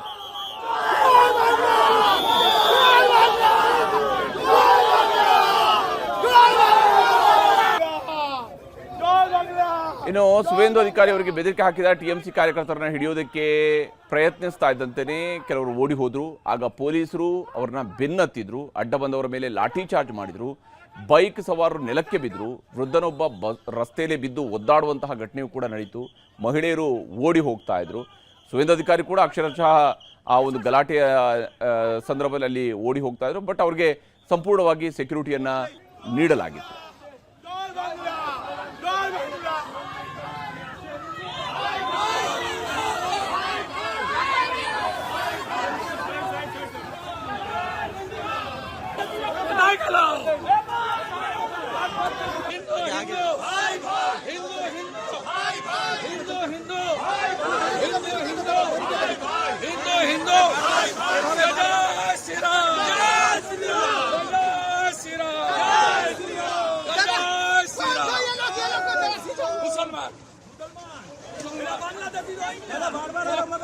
बांग्लादेशी मुसलमान, सब बांग्लादेशी मुसलमान बूथ जाम करने की कोशिश कर रहा है, बूथ जाम करने की कोशिश है। देखो ये इलाका छेड़े शुरू कर दिया पूरा ममता को. ಇದು ರಾಜ್ಯದ ಮಳೆ ಕಥೆ ಆಯಿತು. ಈಗ ಚುನಾವಣೆ ನಡೆದಿರುವಂತಹ ಪಶ್ಚಿಮ ಬಂಗಾಳದ ಕಡೆಗೆ ಹೋಗೋಣ. ಮೊದಲ ಹಂತದಲ್ಲಿ 93.19% ಮತದಾನ ನಡೆದಿತ್ತು. ಇವತ್ತು 2ನೇ ಹಂತದಲ್ಲಿ ಮತದಾನದಲ್ಲಿ ಇಲ್ಲಿವರೆಗೂ ಸಿಕ್ಕಿರುವಂಥ ಅಪ್ಡೇಟ್ಸ್ ಪ್ರಕಾರ 92.20% ಮತದಾನ ಆಗಿದೆ. ಮತದಾನ ಆಗ್ತಾ ಇದ್ದಂತೆಯೇ ಚುನಾವಣೋತ್ತರ ಸಮೀಕ್ಷೆಗಳು ಕೂಡ ಹೊರಬರ್ತಾ ಇದ್ದಾವೆ. ಅದರಲ್ಲೂ ವಿಶೇಷವಾಗಿ ಪಶ್ಚಿಮ ಬಂಗಾಳದ ಒಟ್ಟು ಕ್ಷೇತ್ರಗಳು 294 ಇರುವಂಥದ್ದು. ಈ 294 ಸೀಟ್ಗಳಲ್ಲಿ ಯಾರು ಎಷ್ಟು ಗೆಲ್ಲಬಹುದು ಅನ್ನೋದರ ಬಗ್ಗೆ ಸಿಗ್ತಾ ಇರುವಂತಹ ಸಮೀಕ್ಷೆಯ ವರದಿಗಳನ್ನು ನಿಮಗೆ ತೋರಿಸ್ತಾ ಹೋಗ್ತೀನಿ. ಮ್ಯಾಟ್ರಿಸ್ ನಡೆಸಿರ್ತಕ್ಕಂತಹ ಸಮೀಕ್ಷೆಯ ಪ್ರಕಾರ TMC 125ರಿಂದ 140 ಸೀಟ್ಗಳನ್ನು, ಅಂದರೆ ಅಧಿಕಾರವನ್ನು ಈ ಬಾರಿ TMC ಕಳ್ಕೊಳ್ಳುತ್ತೆ ಅಂತ ಹೇಳಿ. ಇಲ್ಲಿ TMCಯ ಮುಖ್ಯಮಂತ್ರಿ ಆಗಿರುವಂತಹ ದೀದಿ ಮಮತಾ ದೀದಿ ಈ ಬಾರಿ ಅಧಿಕಾರವನ್ನು ಕಳ್ಕೊಳ್ಬಹುದು, 15 ವರ್ಷಗಳ ಆಡಳಿತ ಕೊನೆಗೊಳ್ಳಬಹುದು ಅಂತ ಹೇಳ್ತಾ ಇದೆ. ಬಿಜೆಪಿ 146ರಿಂದ 161 ಸೀಟ್ಗಳು, ಕಾಂಗ್ರೆಸ್ ಮತ್ತು CPIM ಇದರಲ್ಲಿ ಶೂನ್ಯ ಸಾಧನೆಗೆ ಸೀಮಿತ ಆಗಬಹುದು. 6ರಿಂದ 10 ಸೀಟ್ಗಳಲ್ಲಿ ಇತರರು ಗೆಲುವನ್ನು ದಾಖಲಿಸಿಕೊಳ್ಳಬಹುದು ಅನ್ನುವಂಥದ್ದನ್ನು ಹೇಳ್ತಿದ್ದಾರೆ. ಕಾಂಗ್ರೆಸ್ ಕೂಡ ಶೂನ್ಯ ಸಾಧನೆಗೆ ಸೀಮಿತ ಆಗುತ್ತೆ ಅಂತೇಳಿ ಮ್ಯಾಟ್ರಿಸ್ ಹೇಳಿದೆ. ಇನ್ನು ಪಿಮಾರ್ಕ್ನ ಸಮೀಕ್ಷೆಯ ಪ್ರಕಾರ, ಪಿಮಾರ್ಕ್ ಹೇಳೋ ಪ್ರಕಾರ 118ರಿಂದ 138 ಸೀಟ್ಗಳು, ಅಂದರೆ TMC ಅಧಿಕಾರವನ್ನು ಕಳ್ಕೊಳ್ಳುತ್ತೆ ಅಂತೇಳಿ ಪಿಮಾರ್ಕ್ ಸರ್ವೆ ಕೂಡ ಹೇಳಿದೆ. 146ರಿಂದ 161 ಸೀಟ್ಗಳು BJPಗೆ ಬರುತ್ತೆ ಅನ್ನುವಂಥದ್ದನ್ನು ಪಿಮಾರ್ಕ್ ಹೇಳ್ತಿರುವಂಥದ್ದು. ಕಾಂಗ್ರೆಸ್ 6ರಿಂದ 10 ಸೀಟ್ಗಳು ಗೆಲ್ಲಬಹುದು, ಇತರರು ಶೂನ್ಯ ಸಾಧನೆ, CPM ಕೂಡ ಶೂನ್ಯ ಸಾಧನೆಗೆ ತೃಪ್ತಿ ಪಡ್ಕೊಳ್ಬೇಕಾಗತ್ತೆ ಅಂತ ಹೇಳಿ ಪಿಮಾರ್ಕ್ ಹೇಳ್ತಾ ಇದೆ. ಇನ್ನು JVC ನಡೆಸಿರುವಂತಹ ಸಮೀಕ್ಷೆಯ ಪ್ರಕಾರ 131ರಿಂದ 152 ಸೀಟ್ಗಳು, ಅಂದರೆ ಅಧಿಕಾರ ಸಿಕ್ಕರೂ ಸಿಗಬಹುದು TMCಗೆ, ಒಂದು ತಿನ್ ಮಾರ್ಜಿನಲ್ಲಿ ಸಿಗೋದಕ್ಕೆ ಚಾನ್ಸಸ್ಸು ಇದೆ, ಸಿಗದೆಯೂ ಇರಬಹುದು. ಹಾಗೆಯೇ BJPಗೂ ಅಷ್ಟೇ 138ರಿಂದ 159 ಸಿಕ್ಕರೂ ಸಿಗಬಹುದು, ಸಿಗದೆಯೂ ಇರಬಹುದು ಅನ್ನುವಂತಹ ರೀತಿಯಲ್ಲಿ JVC ಅವರ ಸರ್ವೆ ಹೇಳ್ತಾ ಇದೆ. 0ಯಿಂದ 2 ಸ್ಥಾನಗಳವರೆಗೆ ಕಾಂಗ್ರೆಸ್ ಫೈಟ್ನಲ್ಲಿದೆ ಅಂತ ಹೇಳಿ, ಇತರರು ಕೂಡ 0ಯಿಂದ 2. CPM ಶೂನ್ಯ ಸಾಧನೆಗೆ, ನೋಡಿ ಸರಿಸುಮಾರು 3 ದಶಕಗಳ ಕಾಲ ಆಡಳಿತ ನಡೆಸಿದಂತಹ CPM ಶೂನ್ಯ ಸಾಧನೆ ಅಂತೇಳಿ ಬಹುತೇಕ ಎಲ್ಲ ಸರ್ವೆಗಳು ಹೇಳ್ತಾ ಇದ್ದಾವೆ. ಬಂಗಾಳದ ಎಕ್ಸಿಟ್ ಪೋಲ್ನ ಜೊತೆಗೇನೆ ಇನ್ನು ಚಾಣಕ್ಯ ಸ್ಟ್ರಾಟಜೀಸ್ ನಡೆಸಿರುವಂತಹ ಸಮೀಕ್ಷೆಯ ಪ್ರಕಾರವೂ ಕೂಡ ಅಷ್ಟೇ BJP ಅಧಿಕಾರಕ್ಕೆ ಬರುತ್ತೆ ಅಂತೇಳಿ ಹೇಳ್ತಾ ಇದೆ. 150ರಿಂದ 160 ಸೀಟ್ಗಳೊಂದಿಗೆ BJP ಅಧಿಕಾರಕ್ಕೆ ಬರಬಹುದು ಅಂತೇಳಿ ಚಾಣಕ್ಯ ಸ್ಟ್ರಾಟಜೀಸ್ ಹೇಳ್ತಾ ಇದೆ. 130ರಿಂದ 140 ಸೀಟ್ಗಳು TMC ಪಾಲಾಗಬಹುದು. ಕಾಂಗ್ರೆಸ್ ಶೂನ್ಯ ಸಾಧನೆ, ಇತರರು 6ರಿಂದ 10, CPIM ಅಥವಾ ಎಡಪಕ್ಷಗಳ ಕೂಟಗಳು ಇವರು ಶೂನ್ಯ ಸಾಧನೆಯನ್ನು ಮಾಡ್ತವೆ ಅಂತ ಹೇಳಿ ಚಾಣಕ್ಯ ಸ್ಟ್ರಾಟಜೀಸ್ ಕೂಡ ತನ್ನ ಸರ್ವೆಯಲ್ಲಿ ಹೇಳ್ತಾ ಇದೆ. ಈಗ ತಮಿಳುನಾಡು, ಅಸ್ಸಾಂ, ಕೇರಳ, ಪುದುಚೇರಿ ಎಕ್ಸಿಟ್ ಪೋಲ್ನ ಲೆಕ್ಕಗಳನ್ನು ಕೂಡ ನಿಮಗೆ ತೋರಿಸ್ತಾ ಹೋಗ್ತೀನಿ. ಅದಕ್ಕೂ ಮೊದಲು ಬಂಗಾಳದಲ್ಲಿ ಇವತ್ತು 2ನೇ ಹಂತದ ಮತದಾನದ ವೇಳೆ ನಡೆದಂತಹ ಹಿಂಸಾಚಾರಗಳನ್ನು ನಿಮಗೆ ತೋರಿಸಲೇಬೇಕು. ಪಶ್ಚಿಮ ಬಂಗಾಳದಲ್ಲಿ ನಡೆದಂತಹ 2ನೇ ಹಂತದ ವೋಟಿಂಗ್ ವೇಳೆ ಜೀವಂತ ಬಾಂಬ್ಗಳು ಸಿಕ್ಕಿವೆ, ಕಚ್ಚಾ ಬಾಂಬ್ಗಳು ಸಿಕ್ಕಿರುವಂಥದ್ದು, ಗಲಾಟೆಗಳಾಗಿದ್ದಾವೆ. BJPಯ ನಾಯಕ, ಅಲ್ಲಿಯ ಪ್ರತಿಪಕ್ಷ ನಾಯಕ ಕೂಡ ಆಗಿರುವಂತಹ ಸುವೇಂದು ಅಧಿಕಾರಿಯನ್ನು ಅಟ್ಟಾಡಿಸಿದ್ದಾರೆ, ಹೊಡೆದಾಟಗಳು ನಡೆದಿದ್ದಾವೆ, ಲಾಠಿ ಚಾರ್ಜ್ಗಳಾಗಿವೆ, ಶೂಟೌಟ್ ಕೂಡ ಆಗಿದೆ. ಇಲ್ಲಿ TMC ಬೆಂಬಲಿಗರು ಜೈ ಬಾಂಗ್ಲಾ ಅಂಥೇಳಿ ಘೋಷಣೆಯನ್ನು ಕೂಗ್ತಾ ಇರುವಂಥದ್ದು. ಸುವೇಂದು ಅಧಿಕಾರಿಯವರು ಹೋಗ್ತಾ ಇರುವ ಸಂದರ್ಭದಲ್ಲಿನೇ ಅಲ್ಲಿ ಜೈ ಬಾಂಗ್ಲಾ ಅಂಥೇಳಿ ಘೋಷಣೆಗಳನ್ನು ಕೂಗಿದ್ದಾರೆ TMCಯ ಬೆಂಬಲಿಗರು. ಅದರಿಂದಾಗಿ ಸುವೇಂದು ಅಧಿಕಾರಿಯವರು ಸಿಟ್ಟಿಗೆದ್ದಿದ್ರು. ಆ ಸಂದರ್ಭದಲ್ಲಿನೇ ಎರಡೂ ಕಡೆಯಲ್ಲೂ ಕೂಡ ಮಾತಿನ ಚಕಮಕಿಗಳು ನಡೆದಿದ್ದಾವೆ. TMC ಬೆಂಬಲಿಗರ ಕಡೆಯಿಂದ ಅವರಿಗೆ ಹುಡೀರಿ ಅನ್ನುವಂತಹ ಮಾತುಗಳು ಕೂಡ ಕೇಳಿ ಬಂದಿದ್ವು. TMC ನಾಯಕಿ ಮಮತಾ ಬ್ಯಾನರ್ಜಿ ಮತ್ತು BJPಯ ಸುವೇಂದು ಅಧಿಕಾರಿ ಸ್ಪರ್ಧಿಸಿರುವಂತಹ ಭವಾನಿಪುರದಲ್ಲಿ ಇವತ್ತು ಹಿಂಸಾಚಾರ ನಡೆದಿದೆ. ಇದು ಮುಖ್ಯಮಂತ್ರಿ ಮಮತಾ ಬ್ಯಾನರ್ಜಿ ಅವರು ಪ್ರತಿನಿಧಿಸ್ತಾ ಇರುವಂತಹ ಕ್ಷೇತ್ರ. ಮತಗಟ್ಟೆ ಪರಿಶೀಲನೆಗೆ ಅಂತೇಳಿ ಸುವೇಂದು ಅಧಿಕಾರಿಯವರು ಬಂದಾಗ TMC ಕಾರ್ಯಕರ್ತರು ಮುತ್ತಿಗೆ ಹಾಕಿದರು. ಜೈ ಬಂಗಾಳ, ಜೈ ಬಂಗಾಳ ಅನ್ನುವಂತಹ ಘೋಷಣೆಗಳನ್ನು ಕೂಗಿದ್ದಾರೆ. ಸುವೇಂದು ಅಧಿಕಾರಿಯನ್ನು ಕೂಡ ಸುತ್ತುವರಿದ್ರು. ಆಗ ಸುವೇಂದು ಅಧಿಕಾರಿಯವರಿಗೂ ಕೂಡ ಸಹಜವಾಗಿ ಒಬ್ಬ ರಾಜಕೀಯ ನಾಯಕರಿಗೆ ಸಿಟ್ಟು ಬಂದೇ ಬರುತ್ತೆ. ಆ ರೀತಿಯಂಥ ಒಂದು ವಾತಾವರಣ ಕೂಡ ನಿರ್ಮಾಣ ಆಗಿತ್ತು. ಅವರ ಪಿತ್ತ ನೆತ್ತಿಗೇರಿತ್ತು.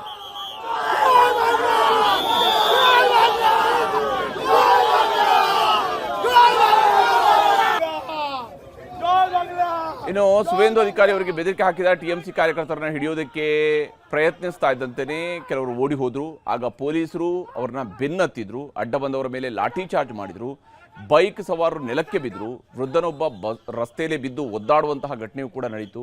ಮಹಿಳೆಯರು ಓಡಿ ಹೋಗ್ತಾ ಇದ್ರು.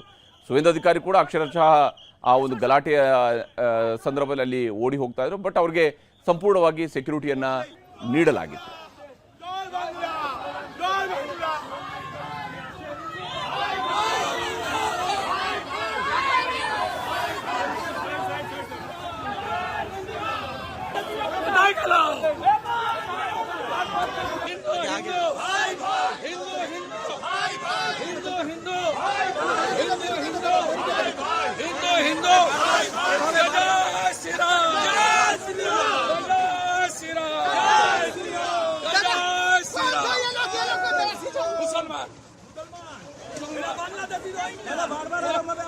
बांग्लादेशी मुसलमान, सब बांग्लादेशी मुसलमान बूथ जाम करने की कोशिश कर रहा है, बूथ जाम करने की कोशिश है। देखो ये इलाका कर दिया पूरा ममता को. ಇದು ರಾಜ್ಯದ ಮಳೆ ಕಥೆ ಆಯಿತು. ಈಗ ಚುನಾವಣೆ ನಡೆದಿರುವಂತಹ ಪಶ್ಚಿಮ ಬಂಗಾಳದ ಕಡೆಗೆ ಹೋಗೋಣ. ಮೊದಲ ಹಂತದಲ್ಲಿ 93.19% ಮತದಾನ ನಡೆದಿತ್ತು. ಇವತ್ತು ಎರಡನೇ ಹಂತದಲ್ಲಿ ಮತದಾನದಲ್ಲಿ ಇಲ್ಲಿವರೆಗೂ ಸಿಕ್ಕಿರುವಂಥ ಅಪ್ಡೇಟ್ಸ್ ಪ್ರಕಾರ 92.20% ಮತದಾನ ಆಗಿದೆ. ಮತದಾನ ಆಗ್ತಾ ಇದ್ದಂತೆಯೇ ಚುನಾವಣೋತ್ತರ ಸಮೀಕ್ಷೆಗಳು ಕೂಡ ಹೊರಬರ್ತಾ ಇದ್ದಾವೆ. ಅದರಲ್ಲೂ ವಿಶೇಷವಾಗಿ ಪಶ್ಚಿಮ ಬಂಗಾಳದ ಒಟ್ಟು ಕ್ಷೇತ್ರಗಳು 294 ಇರುವಂಥದ್ದು. ಈ 294 ಸೀಟ್ಗಳಲ್ಲಿ ಯಾರು ಎಷ್ಟು ಗೆಲ್ಲಬಹುದು ಅನ್ನೋದರ ಬಗ್ಗೆ ಸಿಗ್ತಾ ಇರುವಂತಹ ಸಮೀಕ್ಷೆಯ ವರದಿಗಳನ್ನು ನಿಮಗೆ ತೋರಿಸ್ತಾ ಹೋಗ್ತೀನಿ. ಮ್ಯಾಟ್ರಿಸ್ ನಡೆಸಿರ್ತಕ್ಕಂತಹ ಸಮೀಕ್ಷೆಯ ಪ್ರಕಾರ TMC 125ರಿಂದ 140 ಸೀಟ್ಗಳನ್ನು, ಅಂದರೆ ಅಧಿಕಾರವನ್ನು ಈ ಬಾರಿ TMC ಕಳ್ಕೊಳ್ಳುತ್ತೆ ಅಂತ ಹೇಳಿ. ಇಲ್ಲಿ TMCಯ ಮುಖ್ಯಮಂತ್ರಿ ಆಗಿರುವಂತಹ ದೀದಿ ಮಮತಾ ದೀದಿ ಈ ಬಾರಿ ಅಧಿಕಾರವನ್ನು ಕಳ್ಕೊಳ್ಬಹುದು, 15 ವರ್ಷಗಳ ಆಡಳಿತ ಕೊನೆಗೊಳ್ಳಬಹುದು ಅಂತ ಹೇಳ್ತಾ ಇದೆ. BJP 146ರಿಂದ 161 ಸೀಟ್ಗಳು, ಕಾಂಗ್ರೆಸ್ ಮತ್ತು CPIM ಇದರಲ್ಲಿ ಶೂನ್ಯ ಸಾಧನೆಗೆ ಸೀಮಿತ ಆಗಬಹುದು. 6ರಿಂದ 10 ಸೀಟ್ಗಳಲ್ಲಿ ಇತರರು ಗೆಲುವನ್ನು ದಾಖಲಿಸಿಕೊಳ್ಳಬಹುದು ಅನ್ನುವಂಥದ್ದನ್ನು ಹೇಳ್ತಿದ್ರೆ, ಕಾಂಗ್ರೆಸ್ ಕೂಡ ಶೂನ್ಯ ಸಾಧನೆಗೆ ಸೀಮಿತ ಆಗುತ್ತೆ ಅಂತ ಹೇಳಿ ಮ್ಯಾಟ್ರಿಸ್ ಹೇಳಿದೆ. ಇನ್ನು ಪಿಮಾರ್ಕ್ನ ಸಮೀಕ್ಷೆಯ ಪ್ರಕಾರ, ಪಿಮಾರ್ಕ್ ಹೇಳೋ ಪ್ರಕಾರ 118ರಿಂದ 138 ಸೀಟ್ಗಳು, ಅಂದರೆ TMC ಅಧಿಕಾರವನ್ನು ಕಳ್ಕೊಳ್ಳುತ್ತೆ ಅಂತೇಳಿ ಪಿಮಾರ್ಕ್ ಸರ್ವೆ ಕೂಡ ಹೇಳಿದೆ. 146ರಿಂದ 161 ಸೀಟ್ಗಳು BJPಗೆ ಬರುತ್ತೆ ಅನ್ನುವಂಥದ್ದನ್ನು ಪಿಮಾರ್ಕ್ ಹೇಳ್ತಿರುವಂಥದ್ದು. ಕಾಂಗ್ರೆಸ್ 6ರಿಂದ 10 ಸೀಟ್ಗಳು ಗೆಲ್ಲಬಹುದು, ಇತರರು ಶೂನ್ಯ ಸಾಧನೆ, CPM ಕೂಡ ಶೂನ್ಯ ಸಾಧನೆಗೆ ತೃಪ್ತಿ ಪಡ್ಕೊಳ್ಬೇಕಾಗತ್ತೆ ಅಂತ ಹೇಳಿ ಪಿಮಾರ್ಕ್ ಹೇಳ್ತಾ ಇದೆ. ಇನ್ನು JVC ನಡೆಸಿರುವಂತಹ ಸಮೀಕ್ಷೆಯ ಪ್ರಕಾರ 131ರಿಂದ 152 ಸೀಟ್ಗಳು, ಅಂದರೆ ಅಧಿಕಾರ ಸಿಕ್ಕರೂ ಸಿಗಬಹುದು TMCಗೆ, ಒಂದು ತಿನ್ ಮಾರ್ಜಿನಲ್ಲಿ ಸಿಗೋದಕ್ಕೆ ಚಾನ್ಸಸ್ಸು ಇದೆ, ಸಿಗದೆಯೂ ಇರಬಹುದು. ಹಾಗೆಯೇ BJPಗೂ ಅಷ್ಟೇ 138ರಿಂದ 159 ಸಿಕ್ಕರೂ ಸಿಗಬಹುದು, ಸಿಗದೆಯೂ ಇರಬಹುದು ಅನ್ನುವಂತಹ ರೀತಿಯಲ್ಲಿ JVC ಅವರ ಸರ್ವೆ ಹೇಳ್ತಾ ಇದೆ. 0ಯಿಂದ 2 ಸ್ಥಾನಗಳವರೆಗೆ ಕಾಂಗ್ರೆಸ್ ಫೈಟ್ನಲ್ಲಿದೆ ಅಂತ ಹೇಳಿ, ಇತರರು ಕೂಡ 0ಯಿಂದ 2. CPM ಶೂನ್ಯ ಸಾಧನೆಗೆ, ನೋಡಿ ಸರಿಸುಮಾರು 3 ದಶಕಗಳ ಕಾಲ ಆಡಳಿತ ನಡೆಸಿದಂತಹ CPM ಶೂನ್ಯ ಸಾಧನೆ ಅಂತೇಳಿ ಬಹುತೇಕ ಎಲ್ಲ ಸರ್ವೆಗಳು ಹೇಳ್ತಾ ಇದ್ದಾವೆ. ಬಂಗಾಳದ ಎಕ್ಸಿಟ್ ಪೋಲ್ನ ಜೊತೆಗೇನೆ ಇನ್ನು ಚಾಣಕ್ಯ ಸ್ಟ್ರಾಟಜೀಸ್ ನಡೆಸಿರುವಂತಹ ಸಮೀಕ್ಷೆಯ ಪ್ರಕಾರವೂ ಕೂಡ ಅಷ್ಟೇ BJP ಅಧಿಕಾರಕ್ಕೆ ಬರುತ್ತೆ ಅಂತೇಳಿ ಹೇಳ್ತಾ ಇದೆ. 150ರಿಂದ 160 ಸೀಟ್ಗಳೊಂದಿಗೆ BJP ಅಧಿಕಾರಕ್ಕೆ ಬರಬಹುದು ಅಂತೇಳಿ ಚಾಣಕ್ಯ ಸ್ಟ್ರಾಟಜೀಸ್ ಹೇಳ್ತಾ ಇದೆ. 130ರಿಂದ 140 ಸೀಟ್ಗಳು TMC ಪಾಲಾಗಬಹುದು. ಕಾಂಗ್ರೆಸ್ ಶೂನ್ಯ ಸಾಧನೆ, ಇತರರು 6ರಿಂದ 10, CPIM ಅಥವಾ ಎಡಪಕ್ಷಗಳ ಕೂಟಗಳು ಇವರು ಶೂನ್ಯ ಸಾಧನೆಯನ್ನು ಮಾಡ್ತವೆ ಅಂತ ಹೇಳಿ ಚಾಣಕ್ಯ ಸ್ಟ್ರಾಟಜೀಸ್ ಕೂಡ ತನ್ನ ಸರ್ವೆಯಲ್ಲಿ ಹೇಳ್ತಾ ಇದೆ. ಈಗ ತಮಿಳುನಾಡು, ಅಸ್ಸಾಂ, ಕೇರಳ, ಪುದುಚೇರಿ ಎಕ್ಸಿಟ್ ಪೋಲ್ನ ಲೆಕ್ಕಗಳನ್ನು ಕೂಡ ನಿಮಗೆ ತೋರಿಸ್ತಾ ಹೋಗ್ತೀನಿ. ಅದಕ್ಕೂ ಮೊದಲು ಬಂಗಾಳದಲ್ಲಿ ಇವತ್ತು ಎರಡನೇ ಹಂತದ ಮತದಾನದ ವೇಳೆ ನಡೆದಂತಹ ಹಿಂಸಾಚಾರಗಳನ್ನು ನಿಮಗೆ ತೋರಿಸಲೇಬೇಕು. ಪಶ್ಚಿಮ ಬಂಗಾಳದಲ್ಲಿ ನಡೆದಂತಹ ಎರಡನೇ ಹಂತದ ವೋಟಿಂಗ್ ವೇಳೆ ಜೀವಂತ ಬಾಂಬ್ಗಳು ಸಿಕ್ಕಿವೆ, ಕಚ್ಚಾ ಬಾಂಬ್ಗಳು ಸಿಕ್ಕಿರುವಂಥದ್ದು, ಗಲಾಟೆಗಳಾಗಿದ್ದಾವೆ. BJPಯ ನಾಯಕ, ಅಲ್ಲಿಯ ಪ್ರತಿಪಕ್ಷ ನಾಯಕ ಕೂಡ ಆಗಿರುವಂತಹ ಸುವೇಂದು ಅಧಿಕಾರಿಯನ್ನು ಅಟ್ಟಾಡಿಸಿದ್ದಾರೆ, ಹೊಡೆದಾಟಗಳು ನಡೆದಿದ್ದಾವೆ, ಲಾಠಿ ಚಾರ್ಜ್ಗಳಾಗಿವೆ, ಶೂಟೌಟ್ ಕೂಡ ಆಗಿದೆ. ಇಲ್ಲಿ TMC ಬೆಂಬಲಿಗರು ಜೈ ಬಾಂಗ್ಲಾ ಅಂಥೇಳಿ ಘೋಷಣೆಯನ್ನು ಕೂಗ್ತಾ ಇರುವಂಥದ್ದು. ಸುವೇಂದು ಅಧಿಕಾರಿಯವರು ಹೋಗ್ತಾ ಇರುವ ಸಂದರ್ಭದಲ್ಲಿನೇ ಅಲ್ಲಿ ಜೈ ಬಾಂಗ್ಲಾ ಅಂಥೇಳಿ ಘೋಷಣೆಗಳನ್ನು ಕೂಗಿದ್ದಾರೆ TMCಯ ಬೆಂಬಲಿಗರು. ಅದರಿಂದಾಗಿ ಸುವೇಂದು ಅಧಿಕಾರಿಯವರು ಸಿಟ್ಟಿಗೆದ್ದಿದ್ರು. ಆ ಸಂದರ್ಭದಲ್ಲಿನೇ ಎರಡೂ ಕಡೆಯಲ್ಲೂ ಕೂಡ ಮಾತಿನ ಚಕಮಕಿಗಳು ನಡೆದಿದ್ದಾವೆ. TMC ಬೆಂಬಲಿಗರ ಕಡೆಯಿಂದ ಅವರಿಗೆ ಹುಡೀರಿ ಅನ್ನುವಂತಹ ಮಾತುಗಳು ಕೂಡ ಕೇಳಿ ಬಂದಿದ್ವು. TMC ನಾಯಕಿ ಮಮತಾ ಬ್ಯಾನರ್ಜಿ ಮತ್ತು BJPಯ ಸುವೇಂದು ಅಧಿಕಾರಿ ಸ್ಪರ್ಧಿಸಿರುವಂತಹ ಭವಾನಿಪುರದಲ್ಲಿ ಇವತ್ತು ಹಿಂಸಾಚಾರ ನಡೆದಿದೆ. ಇದು ಮುಖ್ಯಮಂತ್ರಿ ಮಮತಾ ಬ್ಯಾನರ್ಜಿ ಅವರು ಪ್ರತಿನಿಧಿಸ್ತಾ ಇರುವಂತಹ ಕ್ಷೇತ್ರ. ಮತಗಟ್ಟೆ ಪರಿಶೀಲನೆಗೆ ಅಂತೇಳಿ ಸುವೇಂದು ಅಧಿಕಾರಿಯವರು ಬಂದಾಗ TMC ಕಾರ್ಯಕರ್ತರು ಮುತ್ತಿಗೆ ಹಾಕಿದರು. ಜೈ ಬಂಗಾಳ, ಜೈ ಬಂಗಾಳ ಅನ್ನುವಂತಹ ಘೋಷಣೆಗಳನ್ನು ಕೂಗಿದ್ದಾರೆ. ಸುವೇಂದು ಅಧಿಕಾರಿಯನ್ನು ಕೂಡ ಸುತ್ತುವರಿದ್ರು. ಆಗ ಸುವೇಂದು ಅಧಿಕಾರಿಯವರಿಗೂ ಕೂಡ ಸಹಜವಾಗಿ ಒಬ್ಬ ರಾಜಕೀಯ ನಾಯಕರಿಗೆ ಸಿಟ್ಟು ಬಂದೇ ಬರುತ್ತೆ. ಆ ರೀತಿಯಂಥ ಒಂದು ವಾತಾವರಣ ಕೂಡ ನಿರ್ಮಾಣ ಆಗಿತ್ತು. ಅವರ ಪಿತ್ತ ನೆತ್ತಿಗೇರಿತ್ತು.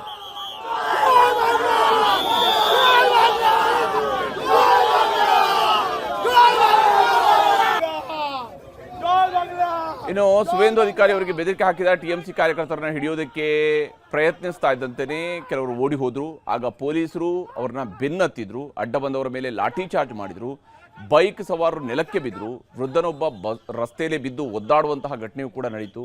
ಮಹಿಳೆಯರು ಓಡಿ ಹೋಗ್ತಾ ಇದ್ರು. ಸುವೇಂದು ಅಧಿಕಾರಿ ಕೂಡ ಅಕ್ಷರಶಃ ಆ ಒಂದು ಗಲಾಟೆಯ ಸಂದರ್ಭದಲ್ಲಿ ಓಡಿ ಹೋಗ್ತಾ ಇದ್ರು. ಬಟ್ ಅವ್ರಿಗೆ ಸಂಪೂರ್ಣವಾಗಿ ಸೆಕ್ಯೂರಿಟಿಯನ್ನು ನೀಡಲಾಗಿತ್ತು.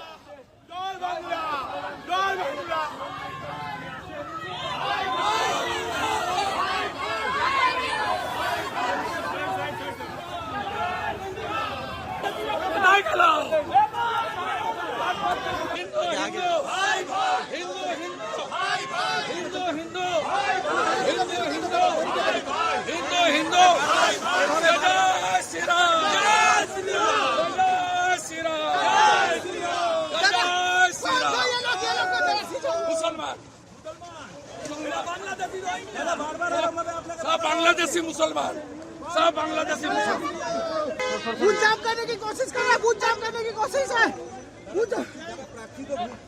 देखो ये इलाका छेड़े शुरू कर दिया पूरा ममता को। ಇದು ರಾಜ್ಯದ ಮಳೆ ಕಥೆ ಆಯಿತು. ಈಗ ಚುನಾವಣೆ ನಡೆದಿರುವಂತಹ ಪಶ್ಚಿಮ ಬಂಗಾಳದ ಕಡೆಗೆ ಹೋಗೋಣ. ಮೊದಲ ಹಂತದಲ್ಲಿ 93.19% ಮತದಾನ ನಡೆದಿತ್ತು. ಇವತ್ತು ಎರಡನೇ ಹಂತದಲ್ಲಿ ಮತದಾನದಲ್ಲಿ ಇಲ್ಲಿವರೆಗೂ ಸಿಕ್ಕಿರುವಂಥ ಅಪ್ಡೇಟ್ಸ್ ಪ್ರಕಾರ 92.20% ಮತದಾನ ಆಗಿದೆ. ಮತದಾನ ಆಗ್ತಾ ಇದ್ದಂತೆಯೇ ಚುನಾವಣೋತ್ತರ ಸಮೀಕ್ಷೆಗಳು ಕೂಡ ಹೊರಬರ್ತಾ ಇದ್ದಾವೆ. ಅದರಲ್ಲೂ ವಿಶೇಷವಾಗಿ ಪಶ್ಚಿಮ ಬಂಗಾಳದ ಒಟ್ಟು ಕ್ಷೇತ್ರಗಳು 294 ಇರುವಂಥದ್ದು. ಈ 294 ಸೀಟ್ಗಳಲ್ಲಿ ಯಾರು ಎಷ್ಟು ಗೆಲ್ಲಬಹುದು ಅನ್ನೋದರ ಬಗ್ಗೆ ಸಿಗ್ತಾ ಇರುವಂತಹ ಸಮೀಕ್ಷೆಯ ವರದಿಗಳನ್ನು ನಿಮಗೆ ತೋರಿಸ್ತಾ ಹೋಗ್ತೀನಿ. ಮ್ಯಾಟ್ರಿಸ್ ನಡೆಸಿರ್ತಕ್ಕಂತಹ ಸಮೀಕ್ಷೆಯ ಪ್ರಕಾರ TMC 125ರಿಂದ 140 ಸೀಟ್ಗಳನ್ನು, ಅಂದರೆ ಅಧಿಕಾರವನ್ನು ಈ ಬಾರಿ TMC ಕಳ್ಕೊಳ್ಳುತ್ತೆ ಅಂತ ಹೇಳಿ. ಇಲ್ಲಿ TMCಯ ಮುಖ್ಯಮಂತ್ರಿ ಆಗಿರುವಂತಹ ದೀದಿ ಮಮತಾ ದೀದಿ ಈ ಬಾರಿ ಅಧಿಕಾರವನ್ನು ಕಳ್ಕೊಳ್ಬಹುದು, 15 ವರ್ಷಗಳ ಆಡಳಿತ ಕೊನೆಗೊಳ್ಳಬಹುದು ಅಂತ ಹೇಳ್ತಾ ಇದೆ. BJP 146ರಿಂದ 161 ಸೀಟ್ಗಳು, ಕಾಂಗ್ರೆಸ್ ಮತ್ತು CPIM ಇದರಲ್ಲಿ ಶೂನ್ಯ ಸಾಧನೆಗೆ ಸೀಮಿತ ಆಗಬಹುದು. 6ರಿಂದ 10 ಸೀಟ್ಗಳಲ್ಲಿ ಇತರರು ಗೆಲುವನ್ನು ದಾಖಲಿಸಿಕೊಳ್ಳಬಹುದು ಅನ್ನುವಂಥದ್ದನ್ನು ಹೇಳ್ತಿದ್ದಾರೆ. ಕಾಂಗ್ರೆಸ್ ಕೂಡ ಶೂನ್ಯ ಸಾಧನೆಗೆ ಸೀಮಿತ ಆಗುತ್ತೆ ಅಂತೇಳಿ ಮ್ಯಾಟ್ರಿಸ್ ಹೇಳಿದೆ. ಇನ್ನು ಪಿಮಾರ್ಕ್ನ ಸಮೀಕ್ಷೆಯ ಪ್ರಕಾರ, ಪಿಮಾರ್ಕ್ ಹೇಳೋ ಪ್ರಕಾರ 118ರಿಂದ 138 ಸೀಟ್ಗಳು, ಅಂದರೆ TMC ಅಧಿಕಾರವನ್ನು ಕಳ್ಕೊಳ್ಳುತ್ತೆ ಅಂತೇಳಿ ಪಿಮಾರ್ಕ್ ಸರ್ವೆ ಕೂಡ ಹೇಳಿದೆ. 146ರಿಂದ 161 ಸೀಟ್ಗಳು BJPಗೆ ಬರುತ್ತೆ ಅನ್ನುವಂಥದ್ದನ್ನು ಪಿಮಾರ್ಕ್ ಹೇಳ್ತಿರುವಂಥದ್ದು. ಕಾಂಗ್ರೆಸ್ 6ರಿಂದ 10 ಸೀಟ್ಗಳು ಗೆಲ್ಲಬಹುದು, ಇತರರು ಶೂನ್ಯ ಸಾಧನೆ, CPM ಕೂಡ ಶೂನ್ಯ ಸಾಧನೆಗೆ ತೃಪ್ತಿ ಪಡ್ಕೊಳ್ಬೇಕಾಗತ್ತೆ ಅಂತ ಹೇಳಿ ಪಿಮಾರ್ಕ್ ಹೇಳ್ತಾ ಇದೆ. ಇನ್ನು JVC ನಡೆಸಿರುವಂತಹ ಸಮೀಕ್ಷೆಯ ಪ್ರಕಾರ 131ರಿಂದ 152 ಸೀಟ್ಗಳು, ಅಂದರೆ ಅಧಿಕಾರ ಸಿಕ್ಕರೂ ಸಿಗಬಹುದು TMCಗೆ, ಒಂದು ತಿನ್ ಮಾರ್ಜಿನಲ್ಲಿ ಸಿಗೋದಕ್ಕೆ ಚಾನ್ಸಸ್ಸು ಇದೆ, ಸಿಗದೆಯೂ ಇರಬಹುದು. ಹಾಗೆಯೇ BJPಗೂ ಅಷ್ಟೇ 138ರಿಂದ 159 ಸಿಕ್ಕರೂ ಸಿಗಬಹುದು, ಸಿಗದೆಯೂ ಇರಬಹುದು ಅನ್ನುವಂತಹ ರೀತಿಯಲ್ಲಿ JVC ಅವರ ಸರ್ವೆ ಹೇಳ್ತಾ ಇದೆ. 0ಯಿಂದ 2 ಸ್ಥಾನಗಳವರೆಗೆ ಕಾಂಗ್ರೆಸ್ ಫೈಟ್ನಲ್ಲಿದೆ ಅಂತ ಹೇಳಿ, ಇತರರು ಕೂಡ 0ಯಿಂದ 2. CPM ಶೂನ್ಯ ಸಾಧನೆಗೆ, ನೋಡಿ ಸರಿಸುಮಾರು 3 ದಶಕಗಳ ಕಾಲ ಆಡಳಿತ ನಡೆಸಿದಂತಹ CPM ಶೂನ್ಯ ಸಾಧನೆ ಅಂತೇಳಿ ಬಹುತೇಕ ಎಲ್ಲ ಸರ್ವೆಗಳು ಹೇಳ್ತಾ ಇದ್ದಾವೆ. ಬಂಗಾಳದ ಎಕ್ಸಿಟ್ ಪೋಲ್ನ ಜೊತೆಗೇನೆ ಇನ್ನು ಚಾಣಕ್ಯ ಸ್ಟ್ರಾಟಜೀಸ್ ನಡೆಸಿರುವಂತಹ ಸಮೀಕ್ಷೆಯ ಪ್ರಕಾರವೂ ಕೂಡ ಅಷ್ಟೇ BJP ಅಧಿಕಾರಕ್ಕೆ ಬರುತ್ತೆ ಅಂತೇಳಿ ಹೇಳ್ತಾ ಇದೆ. 150ರಿಂದ 160 ಸೀಟ್ಗಳೊಂದಿಗೆ BJP ಅಧಿಕಾರಕ್ಕೆ ಬರಬಹುದು ಅಂತೇಳಿ ಚಾಣಕ್ಯ ಸ್ಟ್ರಾಟಜೀಸ್ ಹೇಳ್ತಾ ಇದೆ. 130ರಿಂದ 140 ಸೀಟ್ಗಳು TMC ಪಾಲಾಗಬಹುದು. ಕಾಂಗ್ರೆಸ್ ಶೂನ್ಯ ಸಾಧನೆ, ಇತರರು 6ರಿಂದ 10, CPIM ಅಥವಾ ಎಡಪಕ್ಷಗಳ ಕೂಟಗಳು ಇವರು ಶೂನ್ಯ ಸಾಧನೆಯನ್ನು ಮಾಡ್ತವೆ ಅಂತ ಹೇಳಿ ಚಾಣಕ್ಯ ಸ್ಟ್ರಾಟಜೀಸ್ ಕೂಡ ತನ್ನ ಸರ್ವೆಯಲ್ಲಿ ಹೇಳ್ತಾ ಇದೆ. ಈಗ ತಮಿಳುನಾಡು, ಅಸ್ಸಾಂ, ಕೇರಳ, ಪುದುಚೇರಿ ಎಕ್ಸಿಟ್ ಪೋಲ್ನ ಲೆಕ್ಕಗಳನ್ನು ಕೂಡ ನಿಮಗೆ ತೋರಿಸ್ತಾ ಹೋಗ್ತೀನಿ. ಅದಕ್ಕೂ ಮೊದಲು ಬಂಗಾಳದಲ್ಲಿ ಇವತ್ತು ಎರಡನೇ ಹಂತದ ಮತದಾನದ ವೇಳೆ ನಡೆದಂತಹ ಹಿಂಸಾಚಾರಗಳನ್ನು ನಿಮಗೆ ತೋರಿಸಲೇಬೇಕು. ಪಶ್ಚಿಮ ಬಂಗಾಳದಲ್ಲಿ ನಡೆದಂತಹ ಎರಡನೇ ಹಂತದ ವೋಟಿಂಗ್ ವೇಳೆ ಜೀವಂತ ಬಾಂಬ್ಗಳು ಸಿಕ್ಕಿವೆ, ಕಚ್ಚಾ ಬಾಂಬ್ಗಳು ಸಿಕ್ಕಿರುವಂಥದ್ದು, ಗಲಾಟೆಗಳಾಗಿದ್ದಾವೆ. BJPಯ ನಾಯಕ, ಅಲ್ಲಿಯ ಪ್ರತಿಪಕ್ಷ ನಾಯಕ ಕೂಡ ಆಗಿರುವಂತಹ ಸುವೇಂದು ಅಧಿಕಾರಿಯನ್ನು ಅಟ್ಟಾಡಿಸಿದ್ದಾರೆ, ಹೊಡೆದಾಟಗಳು ನಡೆದಿದ್ದಾವೆ, ಲಾಠಿ ಚಾರ್ಜ್ಗಳಾಗಿವೆ, ಶೂಟೌಟ್ ಕೂಡ ಆಗಿದೆ. ನೋಡಿ, ಇಲ್ಲಿ TMC ಬೆಂಬಲಿಗರು ಜೈ ಬಾಂಗ್ಲಾ ಅಂಥೇಳಿ ಘೋಷಣೆಯನ್ನು ಕೂಗ್ತಾ ಇರುವಂಥದ್ದು. ಸುವೇಂದು ಅಧಿಕಾರಿಯವರು ಹೋಗ್ತಾ ಇರುವ ಸಂದರ್ಭದಲ್ಲಿನೇ ಅಲ್ಲಿ ಜೈ ಬಾಂಗ್ಲಾ ಅಂಥೇಳಿ ಘೋಷಣೆಗಳನ್ನು ಕೂಗಿದ್ದಾರೆ TMCಯ ಬೆಂಬಲಿಗರು. ಅದರಿಂದಾಗಿ ಸುವೇಂದು ಅಧಿಕಾರಿಯವರು ಸಿಟ್ಟಿಗೆದ್ದಿದ್ರು. ಆ ಸಂದರ್ಭದಲ್ಲಿನೇ ಎರಡೂ ಕಡೆಯಲ್ಲೂ ಕೂಡ ಮಾತಿನ ಚಕಮಕಿಗಳು ನಡೆದಿದ್ದಾವೆ. TMC ಬೆಂಬಲಿಗರ ಕಡೆಯಿಂದ ಅವರಿಗೆ ಹುಡೀರಿ ಅನ್ನುವಂತಹ ಮಾತುಗಳು ಕೂಡ ಕೇಳಿ ಬಂದಿದ್ವು. TMC ನಾಯಕಿ ಮಮತಾ ಬ್ಯಾನರ್ಜಿ ಮತ್ತು BJPಯ ಸುವೇಂದು ಅಧಿಕಾರಿ ಸ್ಪರ್ಧಿಸಿರುವಂತಹ ಭವಾನಿಪುರದಲ್ಲಿ ಇವತ್ತು ಹಿಂಸಾಚಾರ ನಡೆದಿದೆ. ಇದು ಮುಖ್ಯಮಂತ್ರಿ ಮಮತಾ ಬ್ಯಾನರ್ಜಿ ಅವರು ಪ್ರತಿನಿಧಿಸ್ತಾ ಇರುವಂತಹ ಕ್ಷೇತ್ರ. ಮತಗಟ್ಟೆ ಪರಿಶೀಲನೆಗೆ ಅಂತೇಳಿ ಸುವೇಂದು ಅಧಿಕಾರಿ ಅವರು ಬಂದಾಗ TMC ಕಾರ್ಯಕರ್ತರು ಮುತ್ತಿಗೆ ಹಾಕಿದ್ರು. ಜೈ ಬಂಗಾಳ, ಜೈ ಬಂಗಾಳ ಅನ್ನುವಂತಹ ಘೋಷಣೆಗಳನ್ನು ಕೂಗಿದ್ದಾರೆ. ಸುವೇಂದು ಅಧಿಕಾರಿಯನ್ನು ಕೂಡ ಸುತ್ತುವರಿದ್ರು. ಆಗ ಸುವೇಂದು ಅಧಿಕಾರಿಯವರಿಗೂ ಕೂಡ ಸಹಜವಾಗಿ ಒಬ್ಬ ರಾಜಕೀಯ ನಾಯಕರಿಗೆ ಸಿಟ್ಟು ಬಂದೇ ಬರುತ್ತೆ. ಆ ರೀತಿಯಂಥ ಒಂದು ವಾತಾವರಣ ಕೂಡ ನಿರ್ಮಾಣ ಆಗಿತ್ತು. ಅವರ ಪಿತ್ತ ನೆತ್ತಿಗೇರಿತ್ತು.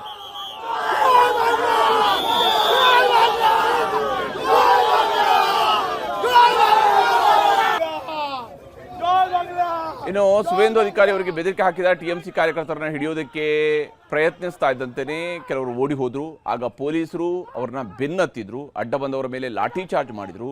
ಬೈಕ್ ಸವಾರರು ನೆಲಕ್ಕೆ ಬಿದ್ದರು. ವೃದ್ಧನೊಬ್ಬ ರಸ್ತೆಯಲ್ಲೇ ಬಿದ್ದು ಒದ್ದಾಡುವಂತಹ ಘಟನೆಯೂ ಕೂಡ ನಡೀತು. ಮಹಿಳೆಯರು ಓಡಿ ಹೋಗ್ತಾ ಇದ್ರು. ಸುವೇಂದ್ರಾಧಿಕಾರಿ ಕೂಡ ಅಕ್ಷರಶಃ ಆ ಒಂದು ಗಲಾಟೆಯ ಸಂದರ್ಭದಲ್ಲಿ ಅಲ್ಲಿ ಓಡಿ ಹೋಗ್ತಾ ಇದ್ರು. ಬಟ್ ಅವ್ರಿಗೆ ಸಂಪೂರ್ಣವಾಗಿ ಸೆಕ್ಯೂರಿಟಿಯನ್ನು ನೀಡಲಾಗಿತ್ತು.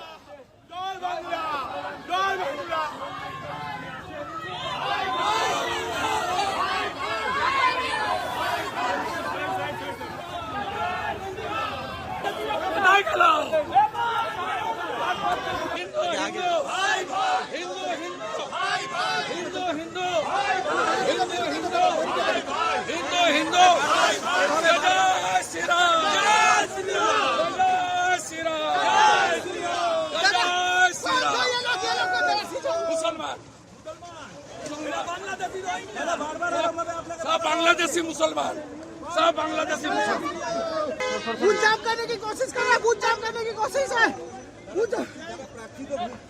देखो ये इलाका छेड़े शुरू कर दिया पूरा ममता को. ಇದು ರಾಜ್ಯದ ಮಳೆ ಕಥೆ ಆಯಿತು. ಈಗ ಚುನಾವಣೆ ನಡೆದಿರುವಂತಹ ಪಶ್ಚಿಮ ಬಂಗಾಳದ ಕಡೆಗೆ ಹೋಗೋಣ.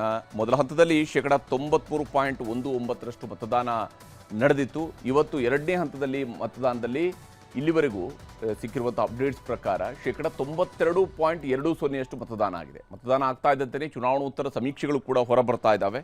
ಅದರಲ್ಲೂ ವಿಶೇಷವಾಗಿ ಪಶ್ಚಿಮ ಬಂಗಾಳದ ಒಟ್ಟು ಕ್ಷೇತ್ರಗಳು 294 ಇರುವಂಥದ್ದು. ಈ 294 ಸೀಟ್ಗಳಲ್ಲಿ ಯಾರು ಎಷ್ಟು ಗೆಲ್ಲಬಹುದು ಅನ್ನೋದರ ಬಗ್ಗೆ ಸಿಗ್ತಾ ಇರುವಂತಹ ಸಮೀಕ್ಷೆಯ ವರದಿಗಳನ್ನು ನಿಮಗೆ ತೋರಿಸ್ತಾ ಹೋಗ್ತೀನಿ. ಮ್ಯಾಟ್ರಿಸ್ ನಡೆಸಿರ್ತಕ್ಕಂತಹ ಸಮೀಕ್ಷೆಯ ಪ್ರಕಾರ TMC 125ರಿಂದ 140 ಸೀಟ್ಗಳನ್ನು, ಅಂದರೆ ಅಧಿಕಾರವನ್ನು ಈ ಬಾರಿ TMC ಕಳ್ಕೊಳ್ಳುತ್ತೆ ಅಂತ ಹೇಳಿ. ಇಲ್ಲಿ TMCಯ ಮುಖ್ಯಮಂತ್ರಿ ಆಗಿರುವಂತಹ ದೀದಿ ಮಮತಾ ದೀದಿ ಈ ಬಾರಿ ಅಧಿಕಾರವನ್ನು ಕಳ್ಕೊಳ್ಬಹುದು, 15 ವರ್ಷಗಳ ಆಡಳಿತ ಕೊನೆಗೊಳ್ಳಬಹುದು ಅಂತ ಹೇಳ್ತಾ ಇದೆ. BJP 146ರಿಂದ 161 ಸೀಟ್ಗಳು, ಕಾಂಗ್ರೆಸ್ ಮತ್ತು CPIM ಇದರಲ್ಲಿ ಶೂನ್ಯ ಸಾಧನೆಗೆ ಸೀಮಿತ ಆಗಬಹುದು. 6ರಿಂದ 10 ಸೀಟ್ಗಳಲ್ಲಿ ಇತರರು ಗೆಲುವನ್ನು ದಾಖಲಿಸಿಕೊಳ್ಳಬಹುದು ಅನ್ನುವಂಥದ್ದನ್ನು ಹೇಳ್ತಿದ್ದಾರೆ. ಕಾಂಗ್ರೆಸ್ ಕೂಡ ಶೂನ್ಯ ಸಾಧನೆಗೆ ಸೀಮಿತ ಆಗುತ್ತೆ ಅಂತೇಳಿ ಮ್ಯಾಟ್ರಿಸ್ ಹೇಳಿದೆ. ಇನ್ನು ಪಿಮಾರ್ಕ್ನ ಸಮೀಕ್ಷೆಯ ಪ್ರಕಾರ, ಪಿಮಾರ್ಕ್ ಹೇಳೋ ಪ್ರಕಾರ 118ರಿಂದ 138 ಸೀಟ್ಗಳು, ಅಂದರೆ TMC ಅಧಿಕಾರವನ್ನು ಕಳ್ಕೊಳ್ಳುತ್ತೆ ಅಂತೇಳಿ ಪಿಮಾರ್ಕ್ ಸರ್ವೆ ಕೂಡ ಹೇಳಿದೆ. 146ರಿಂದ 161 ಸೀಟ್ಗಳು BJPಗೆ ಬರುತ್ತೆ ಅನ್ನುವಂಥದ್ದನ್ನು ಪಿಮಾರ್ಕ್ ಹೇಳ್ತಾ ಇರುವಂಥದ್ದು. ಕಾಂಗ್ರೆಸ್ 6ರಿಂದ 10 ಸೀಟ್ಗಳು ಗೆಲ್ಲಬಹುದು, ಇತರರು ಶೂನ್ಯ ಸಾಧನೆ, CPM ಕೂಡ ಶೂನ್ಯ ಸಾಧನೆಗೆ ತೃಪ್ತಿ ಪಡ್ಕೊಳ್ಬೇಕಾಗತ್ತೆ ಅಂತ ಹೇಳಿ ಪಿಮಾರ್ಕ್ ಹೇಳ್ತಾ ಇದೆ. ಇನ್ನು JVC ನಡೆಸಿರುವಂತಹ ಸಮೀಕ್ಷೆಯ ಪ್ರಕಾರ 131ರಿಂದ 152 ಸೀಟ್ಗಳು, ಅಂದರೆ ಅಧಿಕಾರ ಸಿಕ್ಕರೂ ಸಿಗಬಹುದು TMCಗೆ, ಒಂದು ತಿನ್ ಮಾರ್ಜಿನಲ್ಲಿ ಸಿಗೋದಕ್ಕೆ ಚಾನ್ಸಸ್ಸು ಇದೆ, ಸಿಗದೆಯೂ ಇರಬಹುದು. ಹಾಗೆಯೇ BJPಗೂ ಅಷ್ಟೇ 138ರಿಂದ 159 ಸಿಕ್ಕರೂ ಸಿಗಬಹುದು, ಸಿಗದೆಯೂ ಇರಬಹುದು ಅನ್ನುವಂತಹ ರೀತಿಯಲ್ಲಿ JVC ಅವರ ಸರ್ವೆ ಹೇಳ್ತಾ ಇದೆ. 0ಯಿಂದ 2 ಸ್ಥಾನಗಳವರೆಗೆ ಕಾಂಗ್ರೆಸ್ ಫೈಟ್ನಲ್ಲಿದೆ ಅಂತ ಹೇಳಿ, ಇತರರು ಕೂಡ 0ಯಿಂದ 2. CPM ಶೂನ್ಯ ಸಾಧನೆಗೆ, ನೋಡಿ ಸರಿಸುಮಾರು 3 ದಶಕಗಳ ಕಾಲ ಆಡಳಿತ ನಡೆಸಿದಂತಹ CPM ಶೂನ್ಯ ಸಾಧನೆ ಅಂತೇಳಿ ಬಹುತೇಕ ಎಲ್ಲ ಸರ್ವೆಗಳು ಹೇಳ್ತಾ ಇದ್ದಾವೆ. ಬಂಗಾಳದ ಎಕ್ಸಿಟ್ ಪೋಲ್ನ ಜೊತೆಗೇನೆ ಇನ್ನು ಚಾಣಕ್ಯ ಸ್ಟ್ರಾಟಜೀಸ್ ನಡೆಸಿರುವಂತಹ ಸಮೀಕ್ಷೆಯ ಪ್ರಕಾರವೂ ಕೂಡ ಅಷ್ಟೇ BJP ಅಧಿಕಾರಕ್ಕೆ ಬರುತ್ತೆ ಅಂತೇಳಿ ಹೇಳ್ತಾ ಇದೆ. 150ರಿಂದ 160 ಸೀಟ್ಗಳೊಂದಿಗೆ BJP ಅಧಿಕಾರಕ್ಕೆ ಬರಬಹುದು ಅಂತೇಳಿ ಚಾಣಕ್ಯ ಸ್ಟ್ರಾಟಜೀಸ್ ಹೇಳ್ತಾ ಇದೆ. 130ರಿಂದ 140 ಸೀಟ್ಗಳು TMC ಪಾಲಾಗಬಹುದು. ಕಾಂಗ್ರೆಸ್ ಶೂನ್ಯ ಸಾಧನೆ, ಇತರರು 6ರಿಂದ 10, CPIM ಅಥವಾ ಎಡಪಕ್ಷಗಳ ಕೂಟಗಳು ಇವರು ಶೂನ್ಯ ಸಾಧನೆಯನ್ನು ಮಾಡ್ತವೆ ಅಂತ ಹೇಳಿ ಚಾಣಕ್ಯ ಸ್ಟ್ರಾಟಜೀಸ್ ಕೂಡ ತನ್ನ ಸರ್ವೆಯಲ್ಲಿ ಹೇಳ್ತಾ ಇದೆ. ಈಗ ತಮಿಳುನಾಡು, ಅಸ್ಸಾಂ, ಕೇರಳ, ಪುದುಚೇರಿ ಎಕ್ಸಿಟ್ ಪೋಲ್ನ ಲೆಕ್ಕಗಳನ್ನು ಕೂಡ ನಿಮಗೆ ತೋರಿಸ್ತಾ ಹೋಗ್ತೀನಿ. ಅದಕ್ಕೂ ಮೊದಲು ಬಂಗಾಳದಲ್ಲಿ ಇವತ್ತು ಎರಡನೇ ಹಂತದ ಮತದಾನದ ವೇಳೆ ನಡೆದಂತಹ ಹಿಂಸಾಚಾರಗಳನ್ನು ನಿಮಗೆ ತೋರಿಸಲೇಬೇಕು. ಪಶ್ಚಿಮ ಬಂಗಾಳದಲ್ಲಿ ನಡೆದಂತಹ ಎರಡನೇ ಹಂತದ ವೋಟಿಂಗ್ ವೇಳೆ ಜೀವಂತ ಬಾಂಬ್ಗಳು ಸಿಕ್ಕಿವೆ, ಕಚ್ಚಾ ಬಾಂಬ್ಗಳು ಸಿಕ್ಕಿರುವಂಥದ್ದು, ಗಲಾಟೆಗಳಾಗಿದ್ದಾವೆ. BJPಯ ನಾಯಕ, ಅಲ್ಲಿಯ ಪ್ರತಿಪಕ್ಷ ನಾಯಕ ಕೂಡ ಆಗಿರುವಂತಹ ಸುವೇಂದು ಅಧಿಕಾರಿಯನ್ನು ಅಟ್ಟಾಡಿಸಿದ್ದಾರೆ, ಹೊಡೆದಾಟಗಳು ನಡೆದಿದ್ದಾವೆ, ಲಾಠಿ ಚಾರ್ಜ್ಗಳಾಗಿವೆ, ಶೂಟೌಟ್ ಕೂಡ ಆಗಿದೆ. ಇಲ್ಲಿ TMC ಬೆಂಬಲಿಗರು ಜೈ ಬಾಂಗ್ಲಾ ಅಂಥೇಳಿ ಘೋಷಣೆಯನ್ನು ಕೂಗ್ತಾ ಇರುವಂಥದ್ದು. ಸುವೇಂದು ಅಧಿಕಾರಿಯವರು ಹೋಗ್ತಾ ಇರುವ ಸಂದರ್ಭದಲ್ಲಿನೇ ಅಲ್ಲಿ ಜೈ ಬಾಂಗ್ಲಾ ಅಂಥೇಳಿ ಘೋಷಣೆಗಳನ್ನು ಕೂಗಿದ್ದಾರೆ TMCಯ ಬೆಂಬಲಿಗರು. ಅದರಿಂದಾಗಿ ಸುವೇಂದು ಅಧಿಕಾರಿಯವರು ಸಿಟ್ಟಿಗೆದ್ದಿದ್ರು.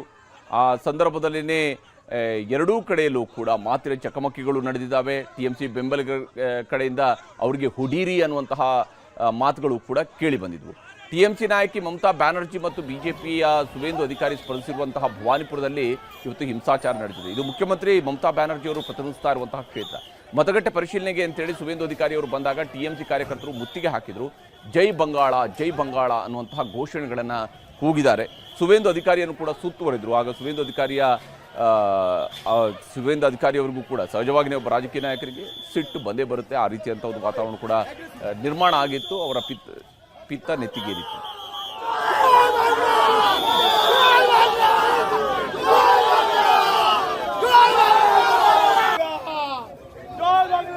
ಇನ್ನು ಸುವೇಂದು ಅಧಿಕಾರಿ ಅವರಿಗೆ ಬೆದರಿಕೆ ಹಾಕಿದ ಟಿಎಂಸಿ ಕಾರ್ಯಕರ್ತರನ್ನ ಹಿಡಿಯೋದಕ್ಕೆ ಪ್ರಯತ್ನಿಸ್ತಾ ಇದ್ದಂತೆಯೇ ಕೆಲವರು ಓಡಿ ಹೋದ್ರು. ಆಗ ಪೊಲೀಸರು ಅವ್ರನ್ನ ಬೆನ್ನತ್ತಿದ್ರು. ಅಡ್ಡ ಬಂದವರ ಮೇಲೆ ಲಾಠಿ ಚಾರ್ಜ್ ಮಾಡಿದ್ರು. ಬೈಕ್ ಸವಾರರು ನೆಲಕ್ಕೆ ಬಿದ್ದರು. ವೃದ್ಧನೊಬ್ಬ ರಸ್ತೆಯಲ್ಲೇ ಬಿದ್ದು ಒದ್ದಾಡುವಂತಹ ಘಟನೆಯೂ ಕೂಡ ನಡೀತು. ಮಹಿಳೆಯರು ಓಡಿ ಹೋಗ್ತಾ ಇದ್ರು. ಸುವೇಂದು ಅಧಿಕಾರಿ ಕೂಡ ಅಕ್ಷರಶಃ ಆ ಒಂದು ಗಲಾಟೆಯ ಸಂದರ್ಭದಲ್ಲಿ ಓಡಿ ಹೋಗ್ತಾ ಇದ್ರು. ಬಟ್ ಅವ್ರಿಗೆ ಸಂಪೂರ್ಣವಾಗಿ ಸೆಕ್ಯೂರಿಟಿಯನ್ನ ನೀಡಲಾಗಿತ್ತು.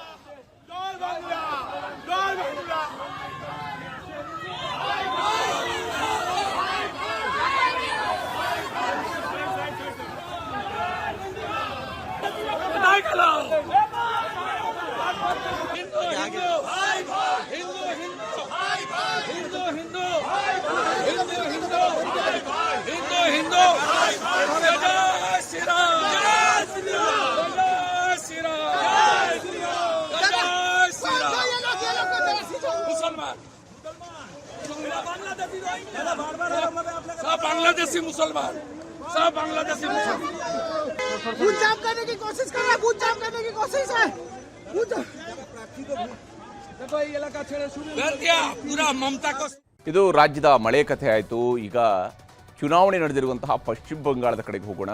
ಮೊದಲ ಹಂತದಲ್ಲಿ 93.19% ಮತದಾನ ನಡೆದಿತ್ತು. ಇವತ್ತು ಎರಡನೇ ಹಂತದಲ್ಲಿ ಮತದಾನದಲ್ಲಿ ಇಲ್ಲಿವರೆಗೂ ಸಿಕ್ಕಿರುವಂಥ ಅಪ್ಡೇಟ್ಸ್ ಪ್ರಕಾರ 92.20% ಮತದಾನ ಆಗಿದೆ. ಮತದಾನ ಆಗ್ತಾ ಇದ್ದಂತೆಯೇ ಚುನಾವಣೋತ್ತರ ಸಮೀಕ್ಷೆಗಳು ಕೂಡ ಹೊರಬರ್ತಾ ಇದ್ದಾವೆ. ಅದರಲ್ಲೂ ವಿಶೇಷವಾಗಿ ಪಶ್ಚಿಮ ಬಂಗಾಳದ ಒಟ್ಟು ಕ್ಷೇತ್ರಗಳು 294 ಇರುವಂಥದ್ದು. ಈ 294 ಸೀಟ್ಗಳಲ್ಲಿ ಯಾರು ಎಷ್ಟು ಗೆಲ್ಲಬಹುದು ಅನ್ನೋದರ ಬಗ್ಗೆ ಸಿಗ್ತಾ ಇರುವಂತಹ ಸಮೀಕ್ಷೆಯ ವರದಿಗಳನ್ನು ನಿಮಗೆ ತೋರಿಸ್ತಾ ಹೋಗ್ತೀನಿ. ಮ್ಯಾಟ್ರಿಸ್ ನಡೆಸಿರ್ತಕ್ಕಂತಹ ಸಮೀಕ್ಷೆಯ ಪ್ರಕಾರ ಟಿಎಂಸಿ 125ರಿಂದ 140 ಸೀಟ್ಗಳನ್ನು, ಅಂದರೆ ಅಧಿಕಾರವನ್ನು ಈ ಬಾರಿ ಟಿಎಂಸಿ ಕಳ್ಕೊಳ್ಳುತ್ತೆ ಅಂತ ಹೇಳಿ. ಇಲ್ಲಿ ಟಿಎಂಸಿಯ ಮುಖ್ಯಮಂತ್ರಿ ಆಗಿರುವಂತಹ ಮಮತಾ ದೀದಿ ಈ ಬಾರಿ ಅಧಿಕಾರವನ್ನು ಕಳ್ಕೊಳ್ಳಬಹುದು, 15 ವರ್ಷಗಳ ಆಡಳಿತ ಕೊನೆಗೊಳ್ಳಬಹುದು ಅಂತ ಹೇಳ್ತಾ ಇದೆ. ಬಿಜೆಪಿ 146ರಿಂದ 161 ಸೀಟ್ಗಳು, ಕಾಂಗ್ರೆಸ್ ಮತ್ತು ಸಿಪಿಐಎಂ ಇದರಲ್ಲಿ ಶೂನ್ಯ ಸಾಧನೆಗೆ ಸೀಮಿತ ಆಗಬಹುದು. 6ರಿಂದ 10 ಸೀಟ್ಗಳಲ್ಲಿ ಇತರರು ಗೆಲುವನ್ನು ದಾಖಲಿಸಿಕೊಳ್ಳಬಹುದು ಅನ್ನುವಂಥದ್ದನ್ನು ಹೇಳ್ತಿದ್ದಾರೆ. ಕಾಂಗ್ರೆಸ್ ಕೂಡ ಶೂನ್ಯ ಸಾಧನೆಗೆ ಸೀಮಿತ ಆಗುತ್ತೆ ಅಂತೇಳಿ ಮ್ಯಾಟ್ರಿಸ್ ಹೇಳಿದೆ. ಇನ್ನು ಪಿಮಾರ್ಕ್ನ ಸಮೀಕ್ಷೆಯ ಪ್ರಕಾರ, ಪಿಮಾರ್ಕ್ ಹೇಳೋ ಪ್ರಕಾರ 118ರಿಂದ 138 ಸೀಟ್ಗಳು, ಅಂದರೆ ಟಿಎಂಸಿ ಅಧಿಕಾರವನ್ನು ಕಳ್ಕೊಳ್ಳುತ್ತೆ ಅಂತೇಳಿ ಪಿಮಾರ್ಕ್ ಸರ್ವೆ ಕೂಡ ಹೇಳಿದೆ. 146ರಿಂದ 161 ಸೀಟ್ಗಳು ಬಿಜೆಪಿಗೆ ಬರುತ್ತೆ ಅನ್ನುವಂಥದ್ದನ್ನು ಪಿಮಾರ್ಕ್ ಹೇಳ್ತಿರುವಂಥದ್ದು. ಕಾಂಗ್ರೆಸ್ 6ರಿಂದ 10 ಸೀಟ್ಗಳು ಗೆಲ್ಲಬಹುದು, ಇತರರು ಶೂನ್ಯ ಸಾಧನೆ, ಸಿಪಿಎಂ ಕೂಡ ಶೂನ್ಯ ಸಾಧನೆಗೆ ತೃಪ್ತಿ ಪಡ್ಕೊಳ್ಬೇಕಾಗತ್ತೆ ಅಂತ ಹೇಳಿ ಪಿಮಾರ್ಕ್ ಹೇಳ್ತಾ ಇದೆ. ಇನ್ನು ಜೆವಿಸಿ ನಡೆಸಿರುವಂತಹ ಸಮೀಕ್ಷೆಯ ಪ್ರಕಾರ 131ರಿಂದ 152 ಸೀಟ್ಗಳು, ಅಂದರೆ ಅಧಿಕಾರ ಸಿಕ್ಕರೂ ಸಿಗಬಹುದು ಟಿಎಂಸಿಗೆ, ಒಂದು ತಿನ್ ಮಾರ್ಜಿನಲ್ಲಿ ಸಿಗೋದಕ್ಕೆ ಚಾನ್ಸಸ್ಸು ಇದೆ, ಸಿಗದೆಯೂ ಇರಬಹುದು. ಹಾಗೆಯೇ ಬಿಜೆಪಿಗೂ ಅಷ್ಟೇ 138ರಿಂದ 159 ಸಿಕ್ಕರೂ ಸಿಗಬಹುದು, ಸಿಗದೆಯೂ ಇರಬಹುದು ಅನ್ನುವಂತಹ ರೀತಿಯಲ್ಲಿ ಜೆವಿಸಿ ಅವರ ಸರ್ವೆ ಹೇಳ್ತಾ ಇದೆ. 0ಯಿಂದ 2 ಸ್ಥಾನಗಳವರೆಗೆ ಕಾಂಗ್ರೆಸ್ ಫೈಟ್ನಲ್ಲಿದೆ ಅಂತ ಹೇಳಿ, ಇತರರು ಕೂಡ 0ಯಿಂದ 2. ಸಿಪಿಎಂ ಶೂನ್ಯ ಸಾಧನೆಗೆ, ನೋಡಿ ಸರಿಸುಮಾರು 3 ದಶಕಗಳ ಕಾಲ ಆಡಳಿತ ನಡೆಸಿದಂತಹ ಸಿಪಿಎಂ ಶೂನ್ಯ ಸಾಧನೆ ಅಂತೇಳಿ ಬಹುತೇಕ ಎಲ್ಲ ಸರ್ವೆಗಳು ಹೇಳ್ತಾ ಇದ್ದಾವೆ. ಬಂಗಾಳದ ಎಕ್ಸಿಟ್ ಪೋಲ್ನ ಜೊತೆಗೇನೆ ಇನ್ನು ಚಾಣಕ್ಯ ಸ್ಟ್ರಾಟಜೀಸ್ ನಡೆಸಿರುವಂತಹ ಸಮೀಕ್ಷೆಯ ಪ್ರಕಾರವೂ ಕೂಡ ಅಷ್ಟೇ ಬಿಜೆಪಿ ಅಧಿಕಾರಕ್ಕೆ ಬರುತ್ತೆ ಅಂತೇಳಿ ಹೇಳ್ತಾ ಇದೆ. 150ರಿಂದ 160 ಸೀಟ್ಗಳೊಂದಿಗೆ ಬಿಜೆಪಿ ಅಧಿಕಾರಕ್ಕೆ ಬರಬಹುದು ಅಂತೇಳಿ ಚಾಣಕ್ಯ ಸ್ಟ್ರಾಟಜೀಸ್ ಹೇಳ್ತಾ ಇದೆ. 130ರಿಂದ 140 ಸೀಟ್ಗಳು ಟಿಎಂಸಿ ಪಾಲಾಗಬಹುದು. ಕಾಂಗ್ರೆಸ್ ಶೂನ್ಯ ಸಾಧನೆ, ಇತರರು 6ರಿಂದ 10, ಸಿಪಿಐಎಂ ಅಥವಾ ಎಡಪಕ್ಷಗಳ ಕೂಟಗಳು ಇವರು ಶೂನ್ಯ ಸಾಧನೆಯನ್ನು ಮಾಡ್ತವೆ ಅಂತ ಹೇಳಿ ಚಾಣಕ್ಯ ಸ್ಟ್ರಾಟಜೀಸ್ ಕೂಡ ತನ್ನ ಸರ್ವೆಯಲ್ಲಿ ಹೇಳ್ತಾ ಇದೆ. ಈಗ ತಮಿಳುನಾಡು, ಅಸ್ಸಾಂ, ಕೇರಳ, ಪುದುಚೇರಿ ಎಕ್ಸಿಟ್ ಪೋಲ್ನ ಲೆಕ್ಕಗಳನ್ನು ಕೂಡ ನಿಮಗೆ ತೋರಿಸ್ತಾ ಹೋಗ್ತೀನಿ. ಅದಕ್ಕೂ ಮೊದಲು ಬಂಗಾಳದಲ್ಲಿ ಇವತ್ತು 2ನೇ ಹಂತದ ಮತದಾನದ ವೇಳೆ ನಡೆದಂತಹ ಹಿಂಸಾಚಾರಗಳನ್ನು ನಿಮಗೆ ತೋರಿಸಲೇಬೇಕು. ಪಶ್ಚಿಮ ಬಂಗಾಳದಲ್ಲಿ ನಡೆದಂತಹ 2ನೇ ಹಂತದ ವೋಟಿಂಗ್ ವೇಳೆ ಜೀವಂತ ಬಾಂಬ್ಗಳು ಸಿಕ್ಕಿವೆ, ಕಚ್ಚಾ ಬಾಂಬ್ಗಳು ಸಿಕ್ಕಿರುವಂಥದ್ದು, ಗಲಾಟೆಗಳಾಗಿದ್ದಾವೆ. ಬಿಜೆಪಿಯ ನಾಯಕ, ಅಲ್ಲಿಯ ಪ್ರತಿಪಕ್ಷ ನಾಯಕ ಕೂಡ ಆಗಿರುವಂತಹ ಸುವೇಂದು ಅಧಿಕಾರಿಯನ್ನು ಅಟ್ಟಾಡಿಸಿದ್ದಾರೆ. ಹೊಡೆದಾಟಗಳು ನಡೆದಿದ್ದಾವೆ, ಲಾಠಿ ಚಾರ್ಜ್ಗಳಾಗಿವೆ, ಶೂಟೌಟ್ ಕೂಡ ಆಗಿದೆ. ನೋಡಿ, ಇಲ್ಲಿ TMC ಬೆಂಬಲಿಗರು ಜೈ ಬಾಂಗ್ಲಾ ಅಂಥೇಳಿ ಘೋಷಣೆಯನ್ನು ಕೂಗ್ತಾ ಇರುವಂಥದ್ದು. ಸುವೇಂದು ಅಧಿಕಾರಿಯವರು ಹೋಗ್ತಾ ಇರುವ ಸಂದರ್ಭದಲ್ಲಿನೇ ಅಲ್ಲಿ ಜೈ ಬಾಂಗ್ಲಾ ಅಂಥೇಳಿ ಘೋಷಣೆಗಳನ್ನು ಕೂಗಿದ್ದಾರೆ TMCಯ ಬೆಂಬಲಿಗರು. ಅದರಿಂದಾಗಿ ಸುವೇಂದು ಅಧಿಕಾರಿಯವರು ಸಿಟ್ಟಿಗೆದ್ದಿದ್ರು. ಆ ಸಂದರ್ಭದಲ್ಲಿನೇ ಎರಡೂ ಕಡೆಯಲ್ಲೂ ಕೂಡ ಮಾತಿನ ಚಕಮಕಿಗಳು ನಡೆದಿದ್ದಾವೆ. TMC ಬೆಂಬಲಿಗರ ಕಡೆಯಿಂದ ಅವರಿಗೆ ಹುಡೀರಿ ಅನ್ನುವಂತಹ ಮಾತುಗಳು ಕೂಡ ಕೇಳಿ ಬಂದಿದ್ವು. TMC ನಾಯಕಿ ಮಮತಾ ಬ್ಯಾನರ್ಜಿ ಮತ್ತು ಬಿಜೆಪಿಯ ಸುವೇಂದು ಅಧಿಕಾರಿ ಸ್ಪರ್ಧಿಸಿರುವಂತಹ ಭವಾನಿಪುರದಲ್ಲಿ ಇವತ್ತು ಹಿಂಸಾಚಾರ ನಡೆದಿದೆ. ಇದು ಮುಖ್ಯಮಂತ್ರಿ ಮಮತಾ ಬ್ಯಾನರ್ಜಿ ಅವರು ಪ್ರತಿನಿಧಿಸ್ತಾ ಇರುವಂತಹ ಕ್ಷೇತ್ರ. ಮತಗಟ್ಟೆ ಪರಿಶೀಲನೆಗೆ ಅಂತೇಳಿ ಸುವೇಂದು ಅಧಿಕಾರಿ ಅವರು ಬಂದಾಗ TMC ಕಾರ್ಯಕರ್ತರು ಮುತ್ತಿಗೆ ಹಾಕಿದ್ರು. ಜೈ ಬಂಗಾಳ, ಜೈ ಬಂಗಾಳ ಅನ್ನುವಂತಹ ಘೋಷಣೆಗಳನ್ನು ಕೂಗಿದ್ದಾರೆ. ಸುವೇಂದು ಅಧಿಕಾರಿಯನ್ನು ಕೂಡ ಸುತ್ತುವರೆದ್ರು. ಆಗ ಸುವೇಂದು ಅಧಿಕಾರಿಯವರಿಗೂ ಕೂಡ ಸಹಜವಾಗಿ ಒಬ್ಬ ರಾಜಕೀಯ ನಾಯಕರಿಗೆ ಸಿಟ್ಟು ಬಂದೇ ಬರುತ್ತೆ. ಆ ರೀತಿಯಂಥ ಒಂದು ವಾತಾವರಣ ಕೂಡ ನಿರ್ಮಾಣ ಆಗಿತ್ತು. ಅವರ ಪಿತ್ತ ನೆತ್ತಿಗೇರಿತ್ತು.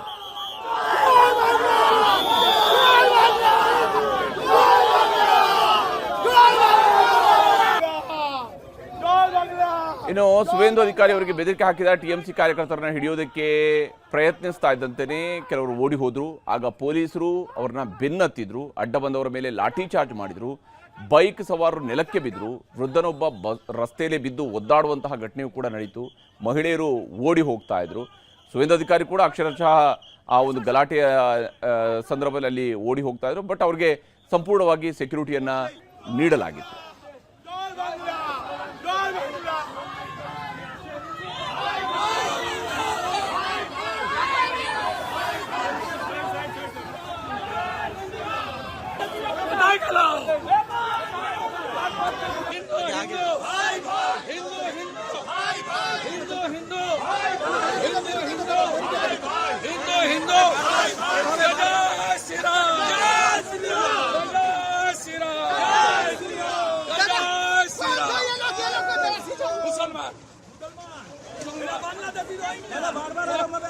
बांग्लादेशी मुसलमान, सब बांग्लादेशी मुसलमान बूथ जाम करने की कोशिश कर रहे हैं, बूथ जाम करने की कोशिश है। पूरा ममता को ಇದು ರಾಜ್ಯದ ಮಳೆ ಕಥೆ ಆಯಿತು. ಈಗ ಚುನಾವಣೆ ನಡೆದಿರುವಂತಹ ಪಶ್ಚಿಮ ಬಂಗಾಳದ ಕಡೆಗೆ ಹೋಗೋಣ. ಮೊದಲ ಹಂತದಲ್ಲಿ 93.19% ಮತದಾನ ನಡೆದಿತ್ತು. ಇವತ್ತು ಎರಡನೇ ಹಂತದಲ್ಲಿ ಮತದಾನದಲ್ಲಿ ಇಲ್ಲಿವರೆಗೂ ಸಿಕ್ಕಿರುವಂಥ ಅಪ್ಡೇಟ್ಸ್ ಪ್ರಕಾರ 92.20% ಮತದಾನ ಆಗಿದೆ. ಮತದಾನ ಆಗ್ತಾ ಇದ್ದಂತೆಯೇ ಚುನಾವಣೋತ್ತರ ಸಮೀಕ್ಷೆಗಳು ಕೂಡ ಹೊರಬರ್ತಾ ಇದ್ದಾವೆ. ಅದರಲ್ಲೂ ವಿಶೇಷವಾಗಿ ಪಶ್ಚಿಮ ಬಂಗಾಳದ ಒಟ್ಟು ಕ್ಷೇತ್ರಗಳು 294 ಇರುವಂಥದ್ದು. ಈ 294 ಸೀಟ್ಗಳಲ್ಲಿ ಯಾರು ಎಷ್ಟು ಗೆಲ್ಲಬಹುದು ಅನ್ನೋದರ ಬಗ್ಗೆ ಸಿಗ್ತಾ ಇರುವಂತಹ ಸಮೀಕ್ಷೆಯ ವರದಿಗಳನ್ನು ನಿಮಗೆ ತೋರಿಸ್ತಾ ಹೋಗ್ತೀನಿ. ಮ್ಯಾಟ್ರಿಸ್ ನಡೆಸಿರ್ತಕ್ಕಂತಹ ಸಮೀಕ್ಷೆಯ ಪ್ರಕಾರ TMC 125ರಿಂದ 140 ಸೀಟ್ಗಳನ್ನು, ಅಂದರೆ ಅಧಿಕಾರವನ್ನು ಈ ಬಾರಿ TMC ಕಳ್ಕೊಳ್ಳುತ್ತೆ ಅಂತ ಹೇಳಿ. ಇಲ್ಲಿ TMCಯ ಮುಖ್ಯಮಂತ್ರಿ ಆಗಿರುವಂತಹ ಮಮತಾ ದೀದಿ ಈ ಬಾರಿ ಅಧಿಕಾರವನ್ನು ಕಳ್ಕೊಳ್ಬಹುದು, 15 ವರ್ಷಗಳ ಆಡಳಿತ ಕೊನೆಗೊಳ್ಳಬಹುದು ಅಂತ ಹೇಳ್ತಾ ಇದೆ. ಬಿಜೆಪಿ 146ರಿಂದ 161 ಸೀಟ್ಗಳು, ಕಾಂಗ್ರೆಸ್ ಮತ್ತು CPIM ಇದರಲ್ಲಿ ಶೂನ್ಯ ಸಾಧನೆಗೆ ಸೀಮಿತ ಆಗಬಹುದು. 6ರಿಂದ 10 ಸೀಟ್ಗಳಲ್ಲಿ ಇತರರು ಗೆಲುವನ್ನು ದಾಖಲಿಸಿಕೊಳ್ಳಬಹುದು ಅನ್ನುವಂಥದ್ದನ್ನು ಹೇಳ್ತಿದ್ದಾರೆ. ಕಾಂಗ್ರೆಸ್ ಕೂಡ ಶೂನ್ಯ ಸಾಧನೆಗೆ ಸೀಮಿತ ಆಗುತ್ತೆ ಅಂತ ಹೇಳಿ ಮ್ಯಾಟ್ರಿಸ್ ಹೇಳಿದೆ. ಇನ್ನು ಪಿಮಾರ್ಕ್ನ ಸಮೀಕ್ಷೆಯ ಪ್ರಕಾರ, ಪಿಮಾರ್ಕ್ ಹೇಳೋ ಪ್ರಕಾರ 118ರಿಂದ 138 ಸೀಟ್ಗಳು, ಅಂದರೆ TMC ಅಧಿಕಾರವನ್ನು ಕಳ್ಕೊಳ್ಳುತ್ತೆ ಅಂತೇಳಿ ಪಿಮಾರ್ಕ್ ಸರ್ವೆ ಕೂಡ ಹೇಳಿದೆ. 146ರಿಂದ 161 ಸೀಟ್ಗಳು ಬಿಜೆಪಿಗೆ ಬರುತ್ತೆ ಅನ್ನುವಂಥದ್ದನ್ನು ಪಿಮಾರ್ಕ್ ಹೇಳ್ತಿರುವಂಥದ್ದು. ಕಾಂಗ್ರೆಸ್ 6ರಿಂದ 10 ಸೀಟ್ಗಳು ಗೆಲ್ಲಬಹುದು, ಇತರರು ಶೂನ್ಯ ಸಾಧನೆ, CPM ಕೂಡ ಶೂನ್ಯ ಸಾಧನೆಗೆ ತೃಪ್ತಿ ಪಡ್ಕೊಳ್ಬೇಕಾಗತ್ತೆ ಅಂತ ಹೇಳಿ ಪಿಮಾರ್ಕ್ ಹೇಳ್ತಾ ಇದೆ. ಇನ್ನು JVC ನಡೆಸಿರುವಂತಹ ಸಮೀಕ್ಷೆಯ ಪ್ರಕಾರ 131ರಿಂದ 152 ಸೀಟ್ಗಳು, ಅಂದರೆ ಅಧಿಕಾರ ಸಿಕ್ಕರೂ ಸಿಗಬಹುದು TMCಗೆ, ಒಂದು ತಿನ್ ಮಾರ್ಜಿನಲ್ಲಿ ಸಿಗೋದಕ್ಕೆ ಚಾನ್ಸಸ್ಸು ಇದೆ, ಸಿಗದೆಯೂ ಇರಬಹುದು. ಹಾಗೆಯೇ ಬಿಜೆಪಿಗೂ ಅಷ್ಟೇ 138ರಿಂದ 159 ಸಿಕ್ಕರೂ ಸಿಗಬಹುದು, ಸಿಗದೆಯೂ ಇರಬಹುದು ಅನ್ನುವಂತಹ ರೀತಿಯಲ್ಲಿ JVC ಅವರ ಸರ್ವೆ ಹೇಳ್ತಾ ಇದೆ. 0ಯಿಂದ 2 ಸ್ಥಾನಗಳವರೆಗೆ ಕಾಂಗ್ರೆಸ್ ಫೈಟ್ನಲ್ಲಿದೆ ಅಂತ ಹೇಳಿ, ಇತರರು ಕೂಡ 0ಯಿಂದ 2. CPM ಶೂನ್ಯ ಸಾಧನೆಗೆ, ನೋಡಿ ಸರಿಸುಮಾರು 3 ದಶಕಗಳ ಕಾಲ ಆಡಳಿತ ನಡೆಸಿದಂತಹ CPM ಶೂನ್ಯ ಸಾಧನೆ ಅಂತೇಳಿ ಬಹುತೇಕ ಎಲ್ಲ ಸರ್ವೆಗಳು ಹೇಳ್ತಾ ಇದ್ದಾವೆ. ಬಂಗಾಳದ ಎಕ್ಸಿಟ್ ಪೋಲ್ನ ಜೊತೆಗೇನೆ ಇನ್ನು ಚಾಣಕ್ಯ ಸ್ಟ್ರಾಟಜೀಸ್ ನಡೆಸಿರುವಂತಹ ಸಮೀಕ್ಷೆಯ ಪ್ರಕಾರವೂ ಕೂಡ ಅಷ್ಟೇ ಬಿಜೆಪಿ ಅಧಿಕಾರಕ್ಕೆ ಬರುತ್ತೆ ಅಂತ ಹೇಳಿ ಹೇಳ್ತಾ ಇದೆ. 150ರಿಂದ 160 ಸೀಟ್ಗಳೊಂದಿಗೆ ಬಿಜೆಪಿ ಅಧಿಕಾರಕ್ಕೆ ಬರಬಹುದು ಅಂತ ಹೇಳಿ ಚಾಣಕ್ಯ ಸ್ಟ್ರಾಟಜೀಸ್ ಹೇಳ್ತಾ ಇದೆ. 130ರಿಂದ 140 ಸೀಟ್ಗಳು ಟಿಎಂಸಿ ಪಾಲಾಗಬಹುದು. ಕಾಂಗ್ರೆಸ್ ಶೂನ್ಯ ಸಾಧನೆ, ಇತರರು 6ರಿಂದ 10, ಸಿಪಿಐಎಂ ಅಥವಾ ಎಡಪಕ್ಷಗಳ ಕೂಟಗಳು ಇವರು ಶೂನ್ಯ ಸಾಧನೆಯನ್ನು ಮಾಡ್ತವೆ ಅಂತ ಹೇಳಿ ಚಾಣಕ್ಯ ಸ್ಟ್ರಾಟಜೀಸ್ ಕೂಡ ತನ್ನ ಸರ್ವೆಯಲ್ಲಿ ಹೇಳ್ತಾ ಇದೆ. ಈಗ ತಮಿಳುನಾಡು, ಅಸ್ಸಾಂ, ಕೇರಳ, ಪುದುಚೇರಿ ಎಕ್ಸಿಟ್ ಪೋಲ್ನ ಲೆಕ್ಕಗಳನ್ನು ಕೂಡ ನಿಮಗೆ ತೋರಿಸ್ತಾ ಹೋಗ್ತೀನಿ. ಅದಕ್ಕೂ ಮೊದಲು ಬಂಗಾಳದಲ್ಲಿ ಇವತ್ತು 2ನೇ ಹಂತದ ಮತದಾನದ ವೇಳೆ ನಡೆದಂತಹ ಹಿಂಸಾಚಾರಗಳನ್ನು ನಿಮಗೆ ತೋರಿಸಲೇಬೇಕು. ಪಶ್ಚಿಮ ಬಂಗಾಳದಲ್ಲಿ ನಡೆದಂತಹ 2ನೇ ಹಂತದ ವೋಟಿಂಗ್ ವೇಳೆ ಜೀವಂತ ಬಾಂಬ್ಗಳು ಸಿಕ್ಕಿವೆ, ಕಚ್ಚಾ ಬಾಂಬ್ಗಳು ಸಿಕ್ಕಿರುವಂಥದ್ದು, ಗಲಾಟೆಗಳಾಗಿದ್ದಾವೆ. ಬಿಜೆಪಿಯ ನಾಯಕ, ಅಲ್ಲಿಯ ಪ್ರತಿಪಕ್ಷ ನಾಯಕ ಕೂಡ ಆಗಿರುವಂತಹ ಸುವೇಂದು ಅಧಿಕಾರಿಯನ್ನು ಅಟ್ಟಾಡಿಸಿದ್ದಾರೆ, ಹೊಡೆದಾಟಗಳು ನಡೆದಿದ್ದಾವೆ, ಲಾಠಿ ಚಾರ್ಜ್ಗಳಾಗಿವೆ, ಶೂಟೌಟ್ ಕೂಡ ಆಗಿದೆ. ಇಲ್ಲಿ ಟಿಎಂಸಿ ಬೆಂಬಲಿಗರು ಜೈ ಬಾಂಗ್ಲಾ ಅಂತ ಹೇಳಿ ಘೋಷಣೆಯನ್ನು ಕೂಗ್ತಾ ಇರುವಂಥದ್ದು. ಸುವೇಂದು ಅಧಿಕಾರಿಯವರು ಹೋಗ್ತಾ ಇರುವ ಸಂದರ್ಭದಲ್ಲಿನೇ ಅಲ್ಲಿ ಜೈ ಬಾಂಗ್ಲಾ ಅಂತ ಹೇಳಿ ಘೋಷಣೆಗಳನ್ನು ಕೂಗಿದ್ದಾರೆ ಟಿಎಂಸಿಯ ಬೆಂಬಲಿಗರು. ಅದರಿಂದಾಗಿ ಸುವೇಂದು ಅಧಿಕಾರಿಯವರು ಸಿಟ್ಟಿಗೆದ್ದಿದ್ರು. ಆ ಸಂದರ್ಭದಲ್ಲಿನೇ ಎರಡೂ ಕಡೆಯಲ್ಲೂ ಕೂಡ ಮಾತಿನ ಚಕಮಕಿಗಳು ನಡೆದಿದ್ದಾವೆ. ಟಿಎಂಸಿ ಬೆಂಬಲಿಗರ ಕಡೆಯಿಂದ ಅವರಿಗೆ ಹುಡೀರಿ ಅನ್ನುವಂತಹ ಮಾತುಗಳು ಕೂಡ ಕೇಳಿ ಬಂದಿದ್ವು. ಟಿಎಂಸಿ ನಾಯಕಿ ಮಮತಾ ಬ್ಯಾನರ್ಜಿ ಮತ್ತು ಬಿಜೆಪಿಯ ಸುವೇಂದು ಅಧಿಕಾರಿ ಸ್ಪರ್ಧಿಸಿರುವಂತಹ ಭವಾನಿಪುರದಲ್ಲಿ ಇವತ್ತು ಹಿಂಸಾಚಾರ ನಡೆದಿದೆ. ಇದು ಮುಖ್ಯಮಂತ್ರಿ ಮಮತಾ ಬ್ಯಾನರ್ಜಿ ಅವರು ಪ್ರತಿನಿಧಿಸ್ತಾ ಇರುವಂತಹ ಕ್ಷೇತ್ರ. ಮತಗಟ್ಟೆ ಪರಿಶೀಲನೆಗೆ ಅಂತೇಳಿ ಸುವೇಂದು ಅಧಿಕಾರಿ ಅವರು ಬಂದಾಗ ಟಿಎಂಸಿ ಕಾರ್ಯಕರ್ತರು ಮುತ್ತಿಗೆ ಹಾಕಿದರು. ಜೈ ಬಂಗಾಳ, ಜೈ ಬಂಗಾಳ ಅನ್ನುವಂತಹ ಘೋಷಣೆಗಳನ್ನು ಕೂಗಿದ್ದಾರೆ. ಸುವೇಂದು ಅಧಿಕಾರಿಯನ್ನು ಕೂಡ ಸುತ್ತುವರೆದರು. ಆಗ ಸುವೇಂದು ಅಧಿಕಾರಿಯವರಿಗೂ ಕೂಡ ಸಹಜವಾಗಿ ಒಬ್ಬ ರಾಜಕೀಯ ನಾಯಕರಿಗೆ ಸಿಟ್ಟು ಬಂದೇ ಬರುತ್ತೆ. ಆ ರೀತಿಯಂಥ ಒಂದು ವಾತಾವರಣ ಕೂಡ ನಿರ್ಮಾಣ ಆಗಿತ್ತು. ಅವರ ಪಿತ್ತ ನೆತ್ತಿಗೇರಿತ್ತು.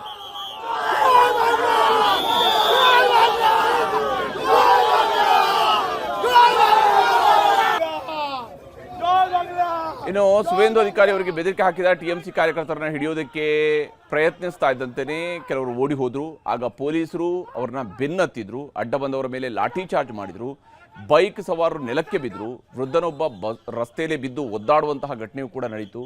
ಮಹಿಳೆಯರು ಓಡಿ ಹೋಗ್ತಾ ಇದ್ರು.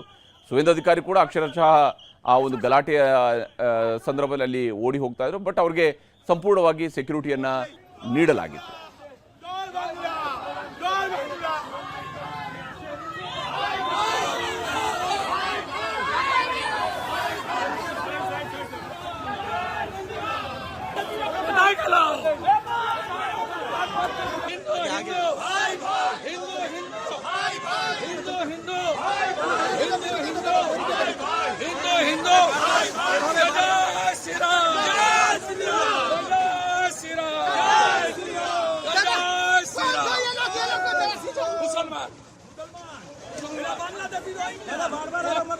बांग्लादेशी मुसलमान, सब बांग्लादेशी मुसलमान बूथ जाम करने की कोशिश कर रहे हैं, बूथ जाम करने की कोशिश है।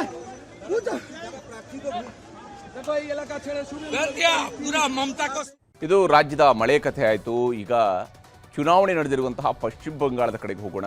ಮೊದಲ ಹಂತದಲ್ಲಿ 93.19% ಮತದಾನ ನಡೆದಿತ್ತು. ಇವತ್ತು 2ನೇ ಹಂತದಲ್ಲಿ ಮತದಾನದಲ್ಲಿ ಇಲ್ಲಿವರೆಗೂ ಸಿಕ್ಕಿರುವಂಥ ಅಪ್ಡೇಟ್ಸ್ ಪ್ರಕಾರ 92.20% ಮತದಾನ ಆಗಿದೆ. ಮತದಾನ ಆಗ್ತಾ ಇದ್ದಂತೆಯೇ ಚುನಾವಣೋತ್ತರ ಸಮೀಕ್ಷೆಗಳು ಕೂಡ ಹೊರಬರ್ತಾ ಇದ್ದಾವೆ. ಅದರಲ್ಲೂ ವಿಶೇಷವಾಗಿ ಪಶ್ಚಿಮ ಬಂಗಾಳದ ಒಟ್ಟು ಕ್ಷೇತ್ರಗಳು 294 ಇರುವಂಥದ್ದು. ಈ 294 ಸೀಟ್ಗಳಲ್ಲಿ ಯಾರು ಎಷ್ಟು ಗೆಲ್ಲಬಹುದು ಅನ್ನೋದರ ಬಗ್ಗೆ ಸಿಗ್ತಾ ಇರುವಂತಹ ಸಮೀಕ್ಷೆಯ ವರದಿಗಳನ್ನು ನಿಮಗೆ ತೋರಿಸ್ತಾ ಹೋಗ್ತೀನಿ. ಮ್ಯಾಟ್ರಿಸ್ ನಡೆಸಿರ್ತಕ್ಕಂತಹ ಸಮೀಕ್ಷೆಯ ಪ್ರಕಾರ ಟಿಎಂಸಿ 125ರಿಂದ 140 ಸೀಟ್ಗಳನ್ನು, ಅಂದರೆ ಅಧಿಕಾರವನ್ನು ಈ ಬಾರಿ ಟಿಎಂಸಿ ಕಳ್ಕೊಳ್ಳುತ್ತೆ ಅಂತ ಹೇಳಿ. ಇಲ್ಲಿ ಟಿಎಂಸಿಯ ಮುಖ್ಯಮಂತ್ರಿ ಆಗಿರುವಂತಹ ಮಮತಾ ದೀದಿ ಈ ಬಾರಿ ಅಧಿಕಾರವನ್ನು ಕಳ್ಕೊಳ್ಳಬಹುದು, 15 ವರ್ಷಗಳ ಆಡಳಿತ ಕೊನೆಗೊಳ್ಳಬಹುದು ಅಂತ ಹೇಳ್ತಾ ಇದೆ. ಬಿಜೆಪಿ 146ರಿಂದ 161 ಸೀಟ್ಗಳು, ಕಾಂಗ್ರೆಸ್ ಮತ್ತು ಸಿಪಿಐಎಂ ಇದರಲ್ಲಿ ಶೂನ್ಯ ಸಾಧನೆಗೆ ಸೀಮಿತ ಆಗಬಹುದು. 6ರಿಂದ 10 ಸೀಟ್ಗಳಲ್ಲಿ ಇತರರು ಗೆಲುವನ್ನು ದಾಖಲಿಸಿಕೊಳ್ಳಬಹುದು ಅನ್ನುವಂಥದ್ದನ್ನು ಹೇಳ್ತಿದ್ದಾರೆ. ಕಾಂಗ್ರೆಸ್ ಕೂಡ ಶೂನ್ಯ ಸಾಧನೆಗೆ ಸೀಮಿತ ಆಗುತ್ತೆ ಅಂತೇಳಿ ಮ್ಯಾಟ್ರಿಸ್ ಹೇಳಿದೆ. ಇನ್ನು ಪಿಮಾರ್ಕ್ನ ಸಮೀಕ್ಷೆಯ ಪ್ರಕಾರ, ಪಿಮಾರ್ಕ್ ಹೇಳೋ ಪ್ರಕಾರ 118ರಿಂದ 138 ಸೀಟ್ಗಳು, ಅಂದರೆ ಟಿಎಂಸಿ ಅಧಿಕಾರವನ್ನು ಕಳ್ಕೊಳ್ಳುತ್ತೆ ಅಂತೇಳಿ ಪಿಮಾರ್ಕ್ ಸರ್ವೆ ಕೂಡ ಹೇಳಿದೆ. 146ರಿಂದ 161 ಸೀಟ್ಗಳು ಬಿಜೆಪಿಗೆ ಬರುತ್ತೆ ಅನ್ನುವಂಥದ್ದನ್ನು ಪಿಮಾರ್ಕ್ ಹೇಳ್ತಿರುವಂಥದ್ದು. ಕಾಂಗ್ರೆಸ್ 6ರಿಂದ 10 ಸೀಟ್ಗಳು ಗೆಲ್ಲಬಹುದು, ಇತರರು ಶೂನ್ಯ ಸಾಧನೆ, ಸಿಪಿಎಂ ಕೂಡ ಶೂನ್ಯ ಸಾಧನೆಗೆ ತೃಪ್ತಿ ಪಡ್ಕೊಳ್ಬೇಕಾಗತ್ತೆ ಅಂತ ಹೇಳಿ ಪಿಮಾರ್ಕ್ ಹೇಳ್ತಾ ಇದೆ. ಇನ್ನು JVC ನಡೆಸಿರುವಂತಹ ಸಮೀಕ್ಷೆಯ ಪ್ರಕಾರ 131ರಿಂದ 152 ಸೀಟ್ಗಳು, ಅಂದರೆ ಅಧಿಕಾರ ಸಿಕ್ಕರೂ ಸಿಗಬಹುದು TMCಗೆ, ಒಂದು ತಿನ್ ಮಾರ್ಜಿನಲ್ಲಿ ಸಿಗೋದಕ್ಕೆ ಚಾನ್ಸಸ್ಸು ಇದೆ, ಸಿಗದೆಯೂ ಇರಬಹುದು. ಹಾಗೆಯೇ BJPಗೂ ಅಷ್ಟೇ 138ರಿಂದ 159 ಸಿಕ್ಕರೂ ಸಿಗಬಹುದು, ಸಿಗದೆಯೂ ಇರಬಹುದು ಅನ್ನುವಂತಹ ರೀತಿಯಲ್ಲಿ JVC ಅವರ ಸರ್ವೆ ಹೇಳ್ತಾ ಇದೆ.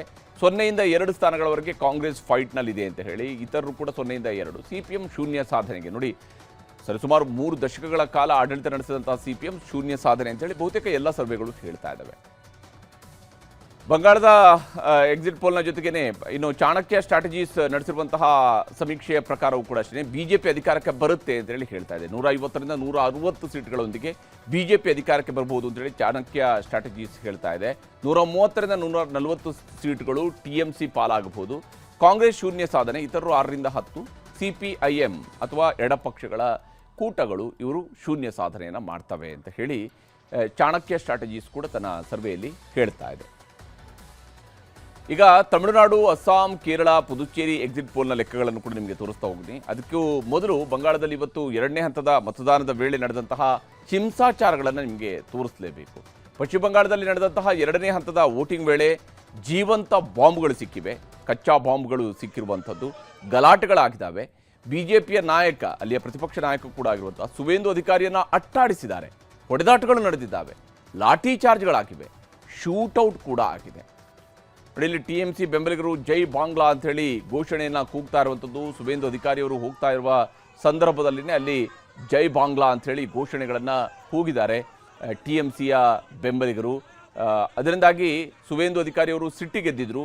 ಆ ಸಂದರ್ಭದಲ್ಲಿನೇ ಎರಡೂ ಕಡೆಯಲ್ಲೂ ಕೂಡ ಮಾತಿನ ಚಕಮಕಿಗಳು ನಡೆದಿದ್ದಾವೆ. TMC ಬೆಂಬಲಿಗರ ಕಡೆಯಿಂದ ಅವರಿಗೆ ಹುಡೀರಿ ಅನ್ನುವಂತಹ ಮಾತುಗಳು ಕೂಡ ಕೇಳಿ ಬಂದಿದ್ವು. TMC ನಾಯಕಿ ಮಮತಾ ಬ್ಯಾನರ್ಜಿ ಮತ್ತು BJPಯ ಸುವೇಂದು ಅಧಿಕಾರಿ ಸ್ಪರ್ಧಿಸಿರುವಂತಹ ಭವಾನಿಪುರದಲ್ಲಿ ಇವತ್ತು ಹಿಂಸಾಚಾರ ನಡೆದಿದೆ. ಇದು ಮುಖ್ಯಮಂತ್ರಿ ಮಮತಾ ಬ್ಯಾನರ್ಜಿ ಅವರು ಪ್ರತಿನಿಧಿಸ್ತಾ ಇರುವಂತಹ ಕ್ಷೇತ್ರ. ಮತಗಟ್ಟೆ ಪರಿಶೀಲನೆಗೆ ಅಂತೇಳಿ ಸುವೇಂದು ಅಧಿಕಾರಿ ಅವರು ಬಂದಾಗ TMC ಕಾರ್ಯಕರ್ತರು ಮುತ್ತಿಗೆ ಹಾಕಿದರು. ಜೈ ಬಂಗಾಳ, ಜೈ ಬಂಗಾಳ ಅನ್ನುವಂತಹ ಘೋಷಣೆಗಳನ್ನು ಕೂಗಿದ್ದಾರೆ. ಸುವೇಂದು ಅಧಿಕಾರಿಯನ್ನು ಕೂಡ ಸುತ್ತುವರೆದರು. ಆಗ ಸುವೇಂದು ಅಧಿಕಾರಿಯವರಿಗೂ ಕೂಡ ಸಹಜವಾಗಿಯೇ ಒಬ್ಬ ರಾಜಕೀಯ ನಾಯಕರಿಗೆ ಸಿಟ್ಟು ಬಂದೇ ಬರುತ್ತೆ. ಆ ರೀತಿಯಂಥ ಒಂದು ವಾತಾವರಣ ಕೂಡ ನಿರ್ಮಾಣ ಆಗಿತ್ತು. ಅವರ ಪಿತ್ತ ನೆತ್ತಿಗೇರಿತ್ತು.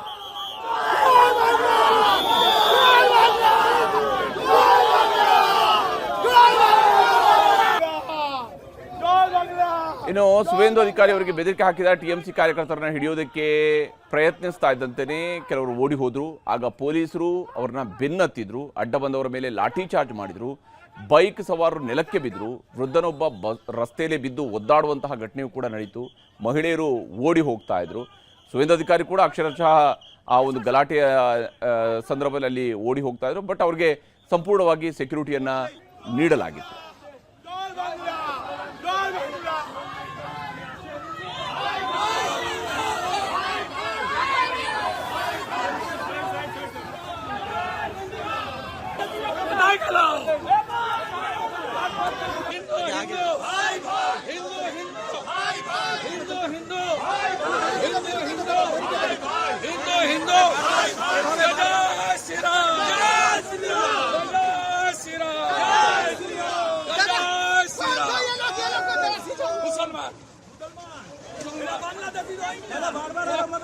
बांग्लादेशी मुसलमान, सब बांग्लादेशी मुसलमान बूथ जाम करने की कोशिश कर रहा है, बूथ जाम करने की कोशिश है।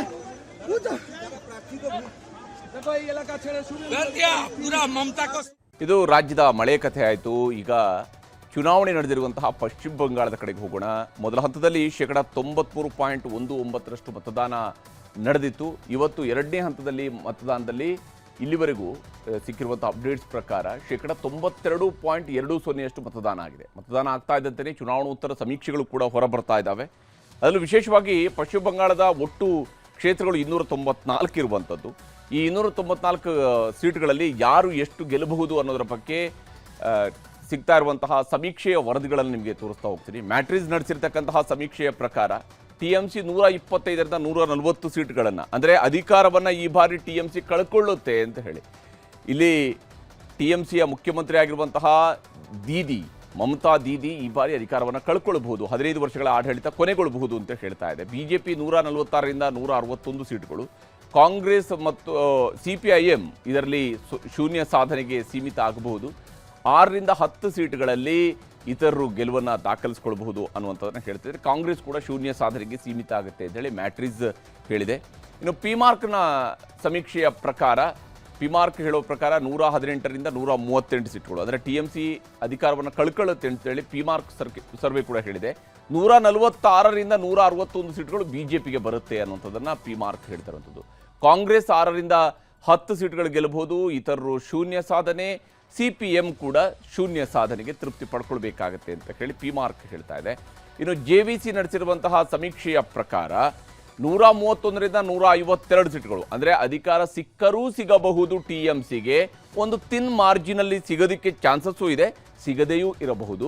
ಹಾಗೆಯೇ BJPಗೂ ಅಷ್ಟೇ 138ರಿಂದ 159 ಸಿಕ್ಕರೂ ಸಿಗಬಹುದು, ಸಿಗದೆಯೂ ಇರಬಹುದು ಅನ್ನುವಂತಹ ರೀತಿಯಲ್ಲಿ JVC ಅವರ ಸರ್ವೆ ಹೇಳ್ತಾ ಇದೆ.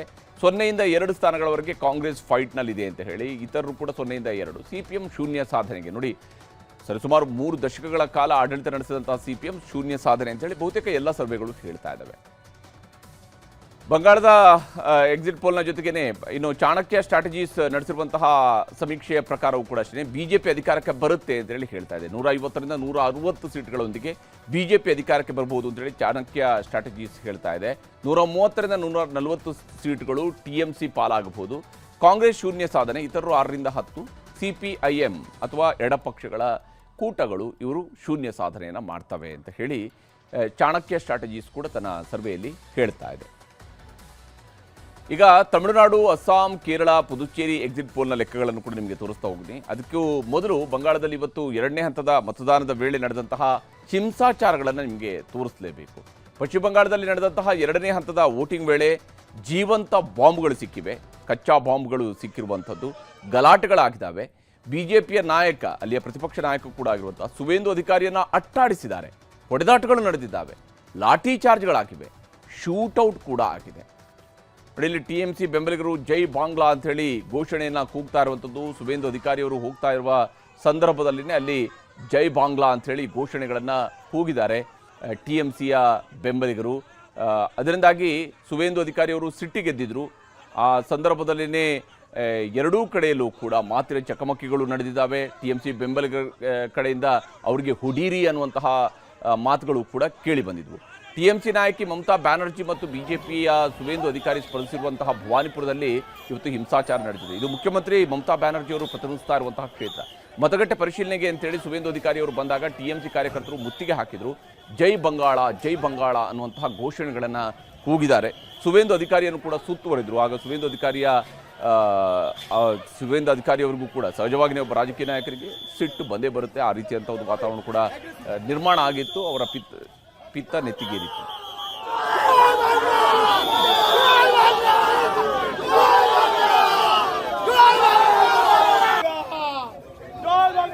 ಇನ್ನು ಸುವೇಂದು ಅಧಿಕಾರಿ ಅವರಿಗೆ ಬೆದರಿಕೆ ಹಾಕಿದ TMC ಕಾರ್ಯಕರ್ತರನ್ನ ಹಿಡಿಯೋದಕ್ಕೆ ಪ್ರಯತ್ನಿಸ್ತಾ ಇದ್ದಂತೆಯೇ ಕೆಲವರು ಓಡಿ ಹೋದ್ರು. ಆಗ ಪೊಲೀಸರು ಅವ್ರನ್ನ ಬೆನ್ನತ್ತಿದ್ರು, ಅಡ್ಡ ಬಂದವರ ಮೇಲೆ ಲಾಠಿ ಚಾರ್ಜ್ ಮಾಡಿದ್ರು, ಬೈಕ್ ಸವಾರರು ನೆಲಕ್ಕೆ ಬಿದ್ದರು, ವೃದ್ಧನೊಬ್ಬ ರಸ್ತೆಯಲ್ಲಿ ಬಿದ್ದು ಒದ್ದಾಡುವಂತಹ ಘಟನೆಯೂ ಕೂಡ ನಡೀತು. ಮಹಿಳೆಯರು ಓಡಿ ಹೋಗ್ತಾ ಇದ್ರು. ಸುವೇಂದು ಅಧಿಕಾರಿ ಕೂಡ ಅಕ್ಷರಶಃ ಆ ಒಂದು ಗಲಾಟೆಯ ಸಂದರ್ಭದಲ್ಲಿ ಅಲ್ಲಿ ಓಡಿ ಹೋಗ್ತಾ ಇದ್ರು. ಬಟ್ ಅವ್ರಿಗೆ ಸಂಪೂರ್ಣವಾಗಿ ಸೆಕ್ಯೂರಿಟಿಯನ್ನು ನೀಡಲಾಗಿತ್ತು.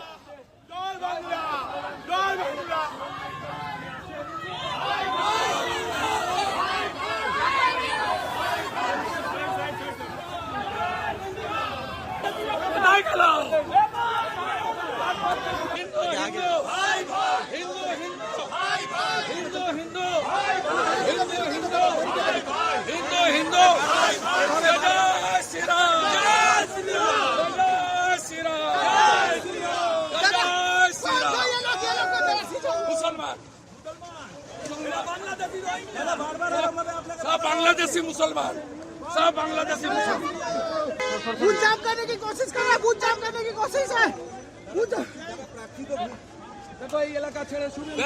पूरा ममता को ಇದು ರಾಜ್ಯದ ಮಳೆ ಕಥೆ ಆಯಿತು. ಈಗ ಚುನಾವಣೆ ನಡೆದಿರುವಂತಹ ಪಶ್ಚಿಮ ಬಂಗಾಳದ ಕಡೆಗೆ ಹೋಗೋಣ. ಮೊದಲ ಹಂತದಲ್ಲಿ 93.19% ಮತದಾನ ನಡೆದಿತ್ತು. ಇವತ್ತು 2ನೇ ಹಂತದಲ್ಲಿ ಮತದಾನದಲ್ಲಿ ಇಲ್ಲಿವರೆಗೂ ಸಿಕ್ಕಿರುವಂಥ ಅಪ್ಡೇಟ್ಸ್ ಪ್ರಕಾರ 92.20% ಮತದಾನ ಆಗಿದೆ. ಮತದಾನ ಆಗ್ತಾ ಇದ್ದಂತೆಯೇ ಚುನಾವಣೋತ್ತರ ಸಮೀಕ್ಷೆಗಳು ಕೂಡ ಹೊರಬರ್ತಾ ಇದ್ದಾವೆ. ಅದರಲ್ಲೂ ವಿಶೇಷವಾಗಿ ಪಶ್ಚಿಮ ಬಂಗಾಳದ ಒಟ್ಟು ಕ್ಷೇತ್ರಗಳು 294 ಇರುವಂಥದ್ದು. ಈ 294 ಸೀಟ್ಗಳಲ್ಲಿ ಯಾರು ಎಷ್ಟು ಗೆಲ್ಲಬಹುದು ಅನ್ನೋದರ ಬಗ್ಗೆ ಸಿಗ್ತಾ ಇರುವಂತಹ ಸಮೀಕ್ಷೆಯ ವರದಿಗಳನ್ನು ನಿಮಗೆ ತೋರಿಸ್ತಾ ಹೋಗ್ತೀನಿ. ಮ್ಯಾಟ್ರಿಸ್ ನಡೆಸಿರ್ತಕ್ಕಂತಹ ಸಮೀಕ್ಷೆಯ ಪ್ರಕಾರ TMC 125ರಿಂದ 140 ಸೀಟ್ಗಳನ್ನು, ಅಂದರೆ ಅಧಿಕಾರವನ್ನು ಈ ಬಾರಿ TMC ಕಳ್ಕೊಳ್ಳುತ್ತೆ ಅಂತ ಹೇಳಿ. ಇಲ್ಲಿ TMCಯ ಮುಖ್ಯಮಂತ್ರಿ ಆಗಿರುವಂತಹ ದೀದಿ ಮಮತಾ ದೀದಿ ಈ ಬಾರಿ ಅಧಿಕಾರವನ್ನು ಕಳ್ಕೊಳ್ಬಹುದು, 15 ವರ್ಷಗಳ ಆಡಳಿತ ಕೊನೆಗೊಳ್ಳಬಹುದು ಅಂತ ಹೇಳ್ತಾ ಇದೆ. BJP 146ರಿಂದ 161 ಸೀಟ್ಗಳು, ಕಾಂಗ್ರೆಸ್ ಮತ್ತು CPIM ಇದರಲ್ಲಿ ಶೂನ್ಯ ಸಾಧನೆಗೆ ಸೀಮಿತ ಆಗಬಹುದು. 6ರಿಂದ 10 ಸೀಟ್ಗಳಲ್ಲಿ ಇತರರು ಗೆಲುವನ್ನು ದಾಖಲಿಸ್ಕೊಳ್ಬಹುದು ಅನ್ನುವಂಥದ್ದನ್ನು ಹೇಳ್ತಿದ್ದಾರೆ. ಕಾಂಗ್ರೆಸ್ ಕೂಡ ಶೂನ್ಯ ಸಾಧನೆಗೆ ಸೀಮಿತ ಆಗುತ್ತೆ ಅಂತೇಳಿ ಮ್ಯಾಟ್ರಿಸ್ ಹೇಳಿದೆ. ಇನ್ನು ಪಿಮಾರ್ಕ್ನ ಸಮೀಕ್ಷೆಯ ಪ್ರಕಾರ, ಪಿಮಾರ್ಕ್ ಹೇಳೋ ಪ್ರಕಾರ 118ರಿಂದ 138 ಸೀಟ್ಗಳು, ಅಂದರೆ TMC ಅಧಿಕಾರವನ್ನು ಕಳ್ಕೊಳ್ಳುತ್ತೆ ಅಂತೇಳಿ ಪಿಮಾರ್ಕ್ ಸರ್ವೆ ಕೂಡ ಹೇಳಿದೆ. 146ರಿಂದ 161 ಸೀಟ್ಗಳು BJPಗೆ ಬರುತ್ತೆ ಅನ್ನುವಂಥದ್ದನ್ನು ಪಿಮಾರ್ಕ್ ಹೇಳ್ತಿರುವಂಥದ್ದು. ಕಾಂಗ್ರೆಸ್ 6ರಿಂದ 10 ಸೀಟ್ಗಳು ಗೆಲ್ಲಬಹುದು, ಇತರರು ಶೂನ್ಯ ಸಾಧನೆ, CPM ಕೂಡ ಶೂನ್ಯ ಸಾಧನೆಗೆ ತೃಪ್ತಿ ಪಡ್ಕೊಳ್ಬೇಕಾಗತ್ತೆ ಅಂತ ಹೇಳಿ ಪಿಮಾರ್ಕ್ ಹೇಳ್ತಾ ಇದೆ. ಇನ್ನು JVC ನಡೆಸಿರುವಂತಹ ಸಮೀಕ್ಷೆಯ ಪ್ರಕಾರ 131ರಿಂದ 152 ಸೀಟ್ಗಳು, ಅಂದರೆ ಅಧಿಕಾರ ಸಿಕ್ಕರೂ ಸಿಗಬಹುದು TMCಗೆ, ಒಂದು ತಿನ್ ಮಾರ್ಜಿನಲ್ಲಿ ಸಿಗೋದಕ್ಕೆ ಚಾನ್ಸಸ್ಸು ಇದೆ, ಸಿಗದೆಯೂ ಇರಬಹುದು. ಹಾಗೆಯೇ BJPಗೂ ಅಷ್ಟೇ 138ರಿಂದ 159 ಸಿಕ್ಕರೂ ಸಿಗಬಹುದು, ಸಿಗದೆಯೂ ಇರಬಹುದು ಅನ್ನುವಂತಹ ರೀತಿಯಲ್ಲಿ JVC ಅವರ ಸರ್ವೆ ಹೇಳ್ತಾ ಇದೆ. 0ಯಿಂದ 2 ಸ್ಥಾನಗಳವರೆಗೆ ಕಾಂಗ್ರೆಸ್ ಫೈಟ್ನಲ್ಲಿದೆ ಅಂತ ಹೇಳಿ, ಇತರರು ಕೂಡ 0ಯಿಂದ 2. CPM ಶೂನ್ಯ ಸಾಧನೆಗೆ, ನೋಡಿ ಸರಿಸುಮಾರು 3 ದಶಕಗಳ ಕಾಲ ಆಡಳಿತ ನಡೆಸಿದಂತಹ CPM ಶೂನ್ಯ ಸಾಧನೆ ಅಂತೇಳಿ ಬಹುತೇಕ ಎಲ್ಲ ಸರ್ವೆಗಳು ಹೇಳ್ತಾ ಇದ್ದಾವೆ. ಬಂಗಾಳದ ಎಕ್ಸಿಟ್ ಪೋಲ್ನ ಜೊತೆಗೇನೆ ಇನ್ನು ಚಾಣಕ್ಯ ಸ್ಟ್ರಾಟಜೀಸ್ ನಡೆಸಿರುವಂತಹ ಸಮೀಕ್ಷೆಯ ಪ್ರಕಾರವೂ ಕೂಡ ಅಷ್ಟೇ BJP ಅಧಿಕಾರಕ್ಕೆ ಬರುತ್ತೆ ಅಂತೇಳಿ ಹೇಳ್ತಾ ಇದೆ. 150ರಿಂದ 160 ಸೀಟ್ಗಳೊಂದಿಗೆ BJP ಅಧಿಕಾರಕ್ಕೆ ಬರಬಹುದು ಅಂತೇಳಿ ಚಾಣಕ್ಯ ಸ್ಟ್ರಾಟಜೀಸ್ ಹೇಳ್ತಾ ಇದೆ. 130ರಿಂದ 140 ಸೀಟ್ಗಳು TMC ಪಾಲಾಗಬಹುದು. ಕಾಂಗ್ರೆಸ್ ಶೂನ್ಯ ಸಾಧನೆ, ಇತರರು 6ರಿಂದ 10, CPIM ಅಥವಾ ಎಡಪಕ್ಷಗಳ ಕೂಟಗಳು ಇವರು ಶೂನ್ಯ ಸಾಧನೆಯನ್ನು ಮಾಡ್ತವೆ ಅಂತ ಹೇಳಿ ಚಾಣಕ್ಯ ಸ್ಟ್ರಾಟಜೀಸ್ ಕೂಡ ತನ್ನ ಸರ್ವೆಯಲ್ಲಿ ಹೇಳ್ತಾ ಇದೆ. ಈಗ ತಮಿಳುನಾಡು, ಅಸ್ಸಾಂ, ಕೇರಳ, ಪುದುಚೇರಿ ಎಕ್ಸಿಟ್ ಪೋಲ್ನ ಲೆಕ್ಕಗಳನ್ನು ಕೂಡ ನಿಮಗೆ ತೋರಿಸ್ತಾ ಹೋಗ್ತೀನಿ. ಅದಕ್ಕೂ ಮೊದಲು ಬಂಗಾಳದಲ್ಲಿ ಇವತ್ತು 2ನೇ ಹಂತದ ಮತದಾನದ ವೇಳೆ ನಡೆದಂತಹ ಹಿಂಸಾಚಾರಗಳನ್ನು ನಿಮಗೆ ತೋರಿಸಲೇಬೇಕು. ಪಶ್ಚಿಮ ಬಂಗಾಳದಲ್ಲಿ ನಡೆದಂತಹ 2ನೇ ಹಂತದ ವೋಟಿಂಗ್ ವೇಳೆ ಜೀವಂತ ಬಾಂಬ್ಗಳು ಸಿಕ್ಕಿವೆ, ಕಚ್ಚಾ ಬಾಂಬ್ಗಳು ಸಿಕ್ಕಿರುವಂಥದ್ದು, ಗಲಾಟೆಗಳಾಗಿದ್ದಾವೆ. BJPಯ ನಾಯಕ, ಅಲ್ಲಿಯ ಪ್ರತಿಪಕ್ಷ ನಾಯಕ ಕೂಡ ಆಗಿರುವಂತಹ ಸುವೇಂದು ಅಧಿಕಾರಿಯನ್ನು ಅಟ್ಟಾಡಿಸಿದ್ದಾರೆ, ಹೊಡೆದಾಟಗಳು ನಡೆದಿದ್ದಾವೆ, ಲಾಠಿ ಚಾರ್ಜ್ಗಳಾಗಿವೆ, ಶೂಟೌಟ್ ಕೂಡ ಆಗಿದೆ.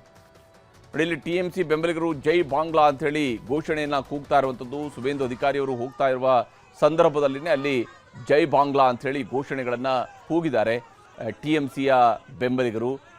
ಅದರಿಂದಾಗಿ ಸುವೇಂದು ಅಧಿಕಾರಿಯವರು ಸಿಟ್ಟಿಗೆದ್ದಿದ್ರು.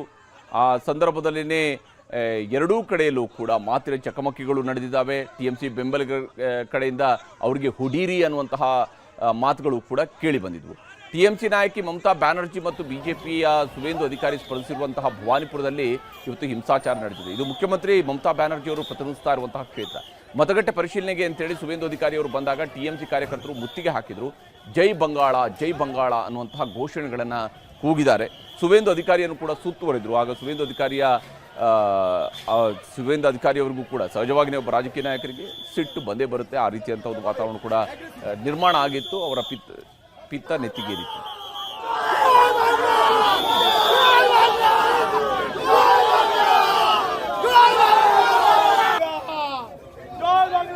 ಇನ್ನು ಸುವೇಂದು ಅಧಿಕಾರಿ ಅವರಿಗೆ ಬೆದರಿಕೆ ಹಾಕಿದ TMC ಕಾರ್ಯಕರ್ತರನ್ನ ಹಿಡಿಯೋದಕ್ಕೆ ಪ್ರಯತ್ನಿಸ್ತಾ ಇದ್ದಂತೆಯೇ ಕೆಲವರು ಓಡಿ ಹೋದ್ರು. ಆಗ ಪೊಲೀಸರು ಅವ್ರನ್ನ ಬೆನ್ನತ್ತಿದ್ರು, ಅಡ್ಡ ಬಂದವರ ಮೇಲೆ ಲಾಠಿ ಚಾರ್ಜ್ ಮಾಡಿದ್ರು, ಬೈಕ್ ಸವಾರರು ನೆಲಕ್ಕೆ ಬಿದ್ದರು, ವೃದ್ಧನೊಬ್ಬ ರಸ್ತೆಯಲ್ಲಿ ಬಿದ್ದು ಒದ್ದಾಡುವಂತಹ ಘಟನೆಯೂ ಕೂಡ ನಡೀತು.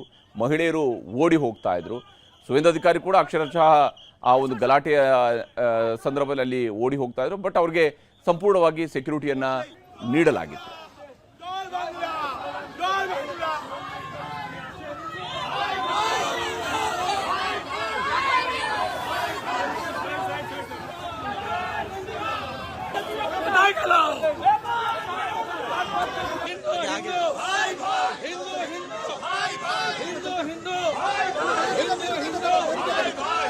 ಹಿಂದೂ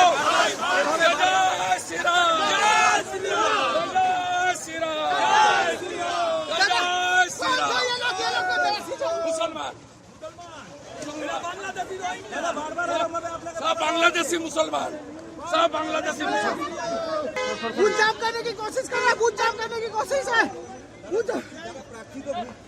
देखो ये इलाका छेड़े शुरू कर दिया पूरा ममता को ಇದು ರಾಜ್ಯದ ಮಳೆ ಕಥೆ ಆಯಿತು. ಈಗ ಚುನಾವಣೆ ನಡೆದಿರುವಂತಹ ಪಶ್ಚಿಮ ಬಂಗಾಳದ ಕಡೆಗೆ ಹೋಗೋಣ. ಮೊದಲ ಹಂತದಲ್ಲಿ 93.19% ಮತದಾನ ನಡೆದಿತ್ತು. ಇವತ್ತು ಎರಡನೇ ಹಂತದಲ್ಲಿ ಮತದಾನದಲ್ಲಿ ಇಲ್ಲಿವರೆಗೂ ಸಿಕ್ಕಿರುವಂತಹ ಅಪ್ಡೇಟ್ಸ್ ಪ್ರಕಾರ 92.20% ಮತದಾನ ಆಗಿದೆ. ಮತದಾನ ಆಗ್ತಾ ಇದ್ದಂತೆಯೇ ಚುನಾವಣೋತ್ತರ ಸಮೀಕ್ಷೆಗಳು ಕೂಡ ಹೊರಬರ್ತಾ ಇದ್ದಾವೆ. ಅದರಲ್ಲೂ ವಿಶೇಷವಾಗಿ ಪಶ್ಚಿಮ ಬಂಗಾಳದ ಒಟ್ಟು ಕ್ಷೇತ್ರಗಳು 294 ಇರುವಂಥದ್ದು. ಈ 294 ಸೀಟ್ಗಳಲ್ಲಿ ಯಾರು ಎಷ್ಟು ಗೆಲ್ಲಬಹುದು ಅನ್ನೋದರ ಬಗ್ಗೆ ಸಿಗ್ತಾ ಇರುವಂತಹ ಸಮೀಕ್ಷೆಯ ವರದಿಗಳನ್ನು ನಿಮಗೆ ತೋರಿಸ್ತಾ ಹೋಗ್ತೀನಿ. ಮ್ಯಾಟ್ರಿಸ್ ನಡೆಸಿರ್ತಕ್ಕಂತಹ ಸಮೀಕ್ಷೆಯ ಪ್ರಕಾರ TMC 125ರಿಂದ 140 ಸೀಟ್ಗಳನ್ನು, ಅಂದರೆ ಅಧಿಕಾರವನ್ನು ಈ ಬಾರಿ TMC ಕಳ್ಕೊಳ್ಳುತ್ತೆ ಅಂತ ಹೇಳಿ.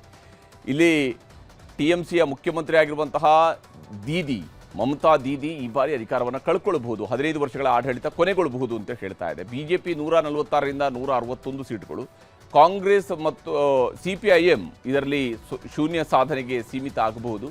6ರಿಂದ 10 ಸೀಟ್ಗಳಲ್ಲಿ ಇತರರು ಗೆಲುವನ್ನು ದಾಖಲಿಸಿಕೊಳ್ಳಬಹುದು ಅನ್ನುವಂಥದ್ದನ್ನು ಹೇಳ್ತಿದ್ದಾರೆ. ಕಾಂಗ್ರೆಸ್ ಕೂಡ ಶೂನ್ಯ ಸಾಧನೆಗೆ ಸೀಮಿತ ಆಗುತ್ತೆ ಅಂತೇಳಿ ಮ್ಯಾಟ್ರಿಸ್ ಹೇಳಿದೆ. ಇನ್ನು ಪಿಮಾರ್ಕ್ನ ಸಮೀಕ್ಷೆಯ ಪ್ರಕಾರ, ಪಿಮಾರ್ಕ್ ಹೇಳೋ ಪ್ರಕಾರ 118ರಿಂದ 138 ಸೀಟ್ಗಳು, ಅಂದರೆ TMC ಅಧಿಕಾರವನ್ನು ಕಳ್ಕೊಳ್ಳುತ್ತೆ ಅಂತೇಳಿ ಪಿಮಾರ್ಕ್ ಸರ್ವೆ ಕೂಡ ಹೇಳಿದೆ. 146ರಿಂದ 161 ಸೀಟ್ಗಳು BJPಗೆ ಬರುತ್ತೆ ಅನ್ನುವಂಥದ್ದನ್ನು ಪಿಮಾರ್ಕ್ ಹೇಳ್ತಿರುವಂಥದ್ದು. ಕಾಂಗ್ರೆಸ್ 6ರಿಂದ 10 ಸೀಟ್ಗಳು ಗೆಲ್ಲಬಹುದು, ಇತರರು ಶೂನ್ಯ ಸಾಧನೆ, CPM ಕೂಡ ಶೂನ್ಯ ಸಾಧನೆಗೆ ತೃಪ್ತಿ ಪಡ್ಕೊಳ್ಬೇಕಾಗತ್ತೆ ಅಂತ ಹೇಳಿ ಪಿಮಾರ್ಕ್ ಹೇಳ್ತಾ ಇದೆ. ಇನ್ನು JVC ನಡೆಸಿರುವಂತಹ ಸಮೀಕ್ಷೆಯ ಪ್ರಕಾರ 131ರಿಂದ 152 ಸೀಟ್ಗಳು, ಅಂದರೆ ಅಧಿಕಾರ ಸಿಕ್ಕರೂ ಸಿಗಬಹುದು TMCಗೆ, ಒಂದು ತಿನ್ ಮಾರ್ಜಿನಲ್ಲಿ ಸಿಗೋದಕ್ಕೆ ಚಾನ್ಸಸ್ಸು ಇದೆ, ಸಿಗದೆಯೂ ಇರಬಹುದು. ಹಾಗೆಯೇ BJPಗೂ ಅಷ್ಟೇ 138ರಿಂದ 159 ಸಿಕ್ಕರೂ ಸಿಗಬಹುದು, ಸಿಗದೆಯೂ ಇರಬಹುದು ಅನ್ನುವಂತಹ ರೀತಿಯಲ್ಲಿ JVC ಅವರ ಸರ್ವೆ ಹೇಳ್ತಾ ಇದೆ. 0ಯಿಂದ 2 ಸ್ಥಾನಗಳವರೆಗೆ ಕಾಂಗ್ರೆಸ್ ಫೈಟ್ನಲ್ಲಿದೆ ಅಂತ ಹೇಳಿ, ಇತರರು ಕೂಡ 0ಯಿಂದ 2. CPM ಶೂನ್ಯ ಸಾಧನೆಗೆ, ನೋಡಿ ಸರಿಸುಮಾರು 3 ದಶಕಗಳ ಕಾಲ ಆಡಳಿತ ನಡೆಸಿದಂತಹ CPM ಶೂನ್ಯ ಸಾಧನೆ ಅಂತೇಳಿ ಬಹುತೇಕ ಎಲ್ಲ ಸರ್ವೆಗಳು ಹೇಳ್ತಾ ಇದ್ದಾವೆ. ಬಂಗಾಳದ ಎಕ್ಸಿಟ್ ಪೋಲ್ನ ಜೊತೆಗೇನೆ ಇನ್ನು ಚಾಣಕ್ಯ ಸ್ಟ್ರಾಟಜೀಸ್ ನಡೆಸಿರುವಂತಹ ಸಮೀಕ್ಷೆಯ ಪ್ರಕಾರವೂ ಕೂಡ ಅಷ್ಟೇ BJP ಅಧಿಕಾರಕ್ಕೆ ಬರುತ್ತೆ ಅಂತೇಳಿ ಹೇಳ್ತಾ ಇದೆ. 150ರಿಂದ 160 ಸೀಟ್ಗಳೊಂದಿಗೆ BJP ಅಧಿಕಾರಕ್ಕೆ ಬರಬಹುದು ಅಂತೇಳಿ ಚಾಣಕ್ಯ ಸ್ಟ್ರಾಟಜೀಸ್ ಹೇಳ್ತಾ ಇದೆ. 130ರಿಂದ 140 ಸೀಟ್ಗಳು TMC ಪಾಲಾಗಬಹುದು. ಕಾಂಗ್ರೆಸ್ ಶೂನ್ಯ ಸಾಧನೆ, ಇತರರು 6ರಿಂದ 10. CPIM ಅಥವಾ ಎಡಪಕ್ಷಗಳ ಕೂಟಗಳು ಇವರು ಶೂನ್ಯ ಸಾಧನೆಯನ್ನು ಮಾಡ್ತವೆ ಅಂತ ಹೇಳಿ ಚಾಣಕ್ಯ ಸ್ಟ್ರಾಟಜೀಸ್ ಕೂಡ ತನ್ನ ಸರ್ವೆಯಲ್ಲಿ ಹೇಳ್ತಾ ಇದೆ. ಈಗ ತಮಿಳುನಾಡು, ಅಸ್ಸಾಂ, ಕೇರಳ, ಪುದುಚೇರಿ ಎಕ್ಸಿಟ್ ಪೋಲ್ನ ಲೆಕ್ಕಗಳನ್ನು ಕೂಡ ನಿಮಗೆ ತೋರಿಸ್ತಾ ಹೋಗ್ತೀನಿ. ಅದಕ್ಕೂ ಮೊದಲು ಬಂಗಾಳದಲ್ಲಿ ಇವತ್ತು ಎರಡನೇ ಹಂತದ ಮತದಾನದ ವೇಳೆ ನಡೆದಂತಹ ಹಿಂಸಾಚಾರಗಳನ್ನು ನಿಮಗೆ ತೋರಿಸಲೇಬೇಕು. ಪಶ್ಚಿಮ ಬಂಗಾಳದಲ್ಲಿ ನಡೆದಂತಹ ಎರಡನೇ ಹಂತದ ವೋಟಿಂಗ್ ವೇಳೆ ಜೀವಂತ ಬಾಂಬ್ಗಳು ಸಿಕ್ಕಿವೆ, ಕಚ್ಚಾ ಬಾಂಬ್ಗಳು ಸಿಕ್ಕಿರುವಂಥದ್ದು, ಗಲಾಟೆಗಳಾಗಿದ್ದಾವೆ. BJPಯ ನಾಯಕ, ಅಲ್ಲಿಯ ಪ್ರತಿಪಕ್ಷ ನಾಯಕ ಕೂಡ ಆಗಿರುವಂತಹ ಸುವೇಂದು ಅಧಿಕಾರಿಯನ್ನು ಅಟ್ಟಾಡಿಸಿದ್ದಾರೆ, ಹೊಡೆದಾಟಗಳು ನಡೆದಿದ್ದಾವೆ, ಲಾಠಿ ಚಾರ್ಜ್ಗಳಾಗಿವೆ, ಶೂಟೌಟ್ ಕೂಡ ಆಗಿದೆ. ಇಲ್ಲಿ TMC ಬೆಂಬಲಿಗರು ಜೈ ಬಾಂಗ್ಲಾ ಅಂಥೇಳಿ ಘೋಷಣೆಯನ್ನು ಕೂಗ್ತಾ ಇರುವಂಥದ್ದು. ಸುವೇಂದು ಅಧಿಕಾರಿಯವರು ಹೋಗ್ತಾ ಇರುವ ಸಂದರ್ಭದಲ್ಲಿನೇ ಅಲ್ಲಿ ಜೈ ಬಾಂಗ್ಲಾ ಅಂಥೇಳಿ ಘೋಷಣೆಗಳನ್ನು ಕೂಗಿದ್ದಾರೆ TMCಯ ಬೆಂಬಲಿಗರು. ಅದರಿಂದಾಗಿ ಸುವೇಂದು ಅಧಿಕಾರಿಯವರು ಸಿಟ್ಟಿಗೆದ್ದಿದ್ರು. ಆ ಸಂದರ್ಭದಲ್ಲಿನೇ ಎರಡೂ ಕಡೆಯಲ್ಲೂ ಕೂಡ ಮಾತಿನ ಚಕಮಕಿಗಳು ನಡೆದಿದ್ದಾವೆ. TMC ಬೆಂಬಲಿಗರ ಕಡೆಯಿಂದ ಅವರಿಗೆ ಹುಡೀರಿ ಅನ್ನುವಂತಹ ಮಾತುಗಳು ಕೂಡ ಕೇಳಿ ಬಂದಿದ್ವು. TMC ನಾಯಕಿ ಮಮತಾ ಬ್ಯಾನರ್ಜಿ ಮತ್ತು BJPಯ ಸುವೇಂದು ಅಧಿಕಾರಿ ಸ್ಪರ್ಧಿಸಿರುವಂತಹ ಭವಾನಿಪುರದಲ್ಲಿ ಇವತ್ತು ಹಿಂಸಾಚಾರ ನಡೆದಿದೆ. ಇದು ಮುಖ್ಯಮಂತ್ರಿ ಮಮತಾ ಬ್ಯಾನರ್ಜಿ ಅವರು ಪ್ರತಿನಿಧಿಸ್ತಾ ಇರುವಂತಹ ಕ್ಷೇತ್ರ. ಮತಗಟ್ಟೆ ಪರಿಶೀಲನೆಗೆ ಅಂತೇಳಿ ಸುವೇಂದು ಅಧಿಕಾರಿ ಅವರು ಬಂದಾಗ TMC ಕಾರ್ಯಕರ್ತರು ಮುತ್ತಿಗೆ ಹಾಕಿದರು. ಜೈ ಬಂಗಾಳ, ಜೈ ಬಂಗಾಳ ಅನ್ನುವಂತಹ ಘೋಷಣೆಗಳನ್ನು ಕೂಗಿದ್ದಾರೆ. ಸುವೇಂದು ಅಧಿಕಾರಿಯನ್ನು ಕೂಡ ಸುತ್ತುವರೆದರು. ಆಗ ಸುವೇಂದು ಅಧಿಕಾರಿಯವರಿಗೂ ಕೂಡ ಸಹಜವಾಗಿಯೇ ಒಬ್ಬ ರಾಜಕೀಯ ನಾಯಕರಿಗೆ ಸಿಟ್ಟು ಬಂದೇ ಬರುತ್ತೆ. ಆ ರೀತಿಯಂಥ ಒಂದು ವಾತಾವರಣ ಕೂಡ ನಿರ್ಮಾಣ ಆಗಿತ್ತು. ಅವರ ಪಿತ್ತ ನೆತ್ತಿಗೇರಿತ್ತು.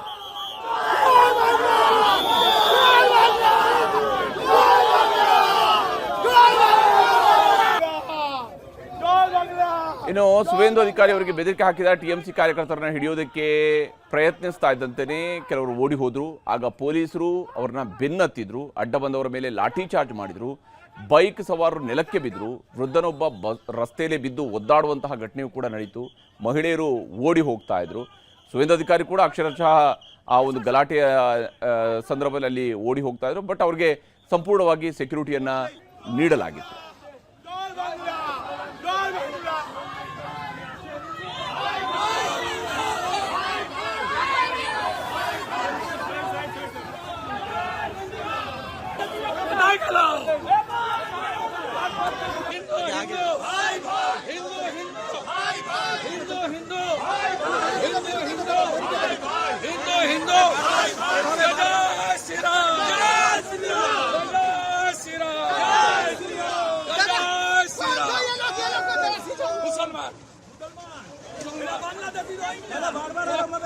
बांग्लादेशी मुसलमान सब बांग्लादेशी मुसलमान खून जाम करने की कोशिश कर रहा है, खून जाम करने की कोशिश है।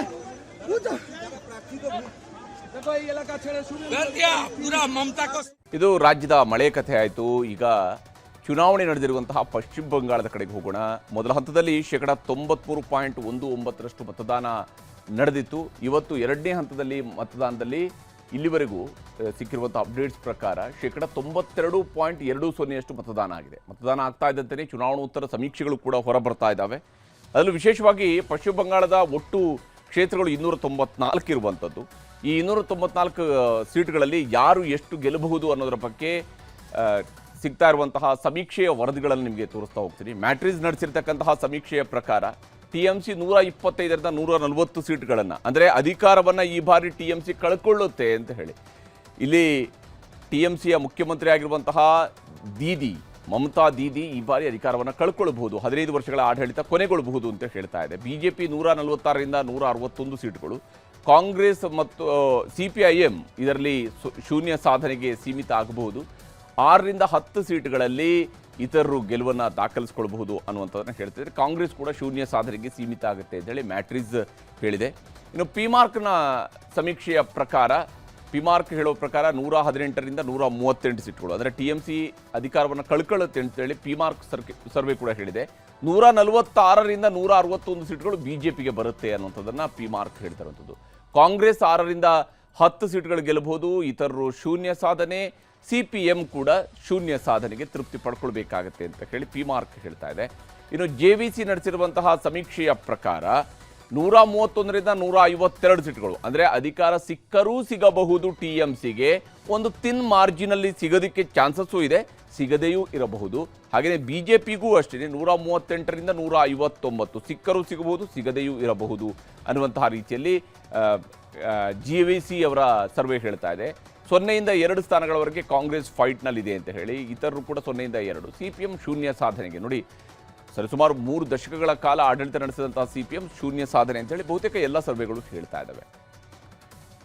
ಬಂಗಾಳದ ಎಕ್ಸಿಟ್ ಪೋಲ್ನ ಜೊತೆಗೇನೆ ಇನ್ನು ಚಾಣಕ್ಯ ಸ್ಟ್ರಾಟಜೀಸ್ ನಡೆಸಿರುವಂತಹ ಸಮೀಕ್ಷೆಯ ಪ್ರಕಾರವೂ ಕೂಡ ಅಷ್ಟೇ BJP ಅಧಿಕಾರಕ್ಕೆ ಬರುತ್ತೆ ಅಂತೇಳಿ ಹೇಳ್ತಾ ಇದೆ. 150ರಿಂದ 160 ಸೀಟ್ಗಳೊಂದಿಗೆ BJP ಅಧಿಕಾರಕ್ಕೆ ಬರಬಹುದು ಅಂತೇಳಿ ಚಾಣಕ್ಯ ಸ್ಟ್ರಾಟಜೀಸ್ ಹೇಳ್ತಾ ಇದೆ.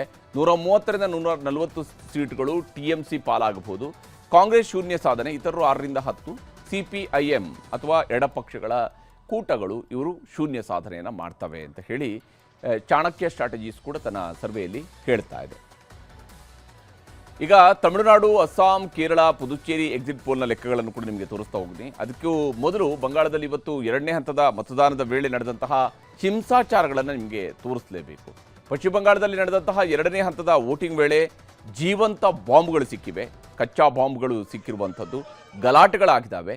BJPಯ ನಾಯಕ, ಅಲ್ಲಿಯ ಪ್ರತಿಪಕ್ಷ ನಾಯಕ ಕೂಡ ಆಗಿರುವಂತಹ ಸುವೇಂದು ಅಧಿಕಾರಿಯನ್ನು ಅಟ್ಟಾಡಿಸಿದ್ದಾರೆ, ಹೊಡೆದಾಟಗಳು ನಡೆದಿದ್ದಾವೆ, ಲಾಠಿ ಚಾರ್ಜ್ಗಳಾಗಿವೆ, ಶೂಟೌಟ್ ಕೂಡ ಆಗಿದೆ. ಇಲ್ಲಿ TMC ಬೆಂಬಲಿಗರು ಜೈ ಬಾಂಗ್ಲಾ ಅಂಥೇಳಿ ಘೋಷಣೆಯನ್ನು ಕೂಗ್ತಾ ಇರುವಂಥದ್ದು. ಸುವೇಂದು ಅಧಿಕಾರಿಯವರು ಹೋಗ್ತಾ ಇರುವ ಸಂದರ್ಭದಲ್ಲಿನೇ ಅಲ್ಲಿ ಜೈ ಬಾಂಗ್ಲಾ ಅಂಥೇಳಿ ಘೋಷಣೆಗಳನ್ನು ಕೂಗಿದ್ದಾರೆ TMCಯ ಬೆಂಬಲಿಗರು. ಅದರಿಂದಾಗಿ ಸುವೇಂದು ಅಧಿಕಾರಿಯವರು ಸಿಟ್ಟಿಗೆದ್ದಿದ್ರು. ಆ ಸಂದರ್ಭದಲ್ಲಿನೇ ಎರಡೂ ಕಡೆಯಲ್ಲೂ ಕೂಡ ಮಾತಿನ ಚಕಮಕಿಗಳು ನಡೆದಿದ್ದಾವೆ. TMC ಬೆಂಬಲಿಗರ ಕಡೆಯಿಂದ ಅವರಿಗೆ ಹುಡೀರಿ ಅನ್ನುವಂತಹ ಮಾತುಗಳು ಕೂಡ ಕೇಳಿ ಬಂದಿದ್ವು. TMC ನಾಯಕಿ ಮಮತಾ ಬ್ಯಾನರ್ಜಿ ಮತ್ತು BJPಯ ಸುವೇಂದು ಅಧಿಕಾರಿ ಸ್ಪರ್ಧಿಸಿರುವಂತಹ ಭವಾನಿಪುರದಲ್ಲಿ ಇವತ್ತು ಹಿಂಸಾಚಾರ ನಡೆದಿದೆ. ಇದು ಮುಖ್ಯಮಂತ್ರಿ ಮಮತಾ ಬ್ಯಾನರ್ಜಿ ಅವರು ಪ್ರತಿನಿಧಿಸ್ತಾ ಇರುವಂತಹ ಕ್ಷೇತ್ರ. ಮತಗಟ್ಟೆ ಪರಿಶೀಲನೆಗೆ ಅಂತೇಳಿ ಸುವೇಂದು ಅಧಿಕಾರಿಯವರು ಬಂದಾಗ TMC ಕಾರ್ಯಕರ್ತರು ಮುತ್ತಿಗೆ ಹಾಕಿದರು. ಜೈ ಬಂಗಾಳ, ಜೈ ಬಂಗಾಳ ಅನ್ನುವಂತಹ ಘೋಷಣೆಗಳನ್ನು ಕೂಗಿದ್ದಾರೆ. ಸುವೇಂದು ಅಧಿಕಾರಿಯನ್ನು ಕೂಡ ಸುತ್ತುವರಿದ್ರು. ಆಗ ಸುವೇಂದು ಅಧಿಕಾರಿಯ ಸುವೇಂದ್ರ ಅಧಿಕಾರಿ ಅವರಿಗೂ ಕೂಡ ಸಹಜವಾಗಿಯೇ ಒಬ್ಬ ರಾಜಕೀಯ ನಾಯಕರಿಗೆ ಸಿಟ್ಟು ಬಂದೇ ಬರುತ್ತೆ. ಆ ರೀತಿಯಂಥ ಒಂದು ವಾತಾವರಣ ಕೂಡ ನಿರ್ಮಾಣ ಆಗಿತ್ತು. ಅವರ ಪಿತ್ತ ನೆತ್ತಿಗೇರಿತ್ತು.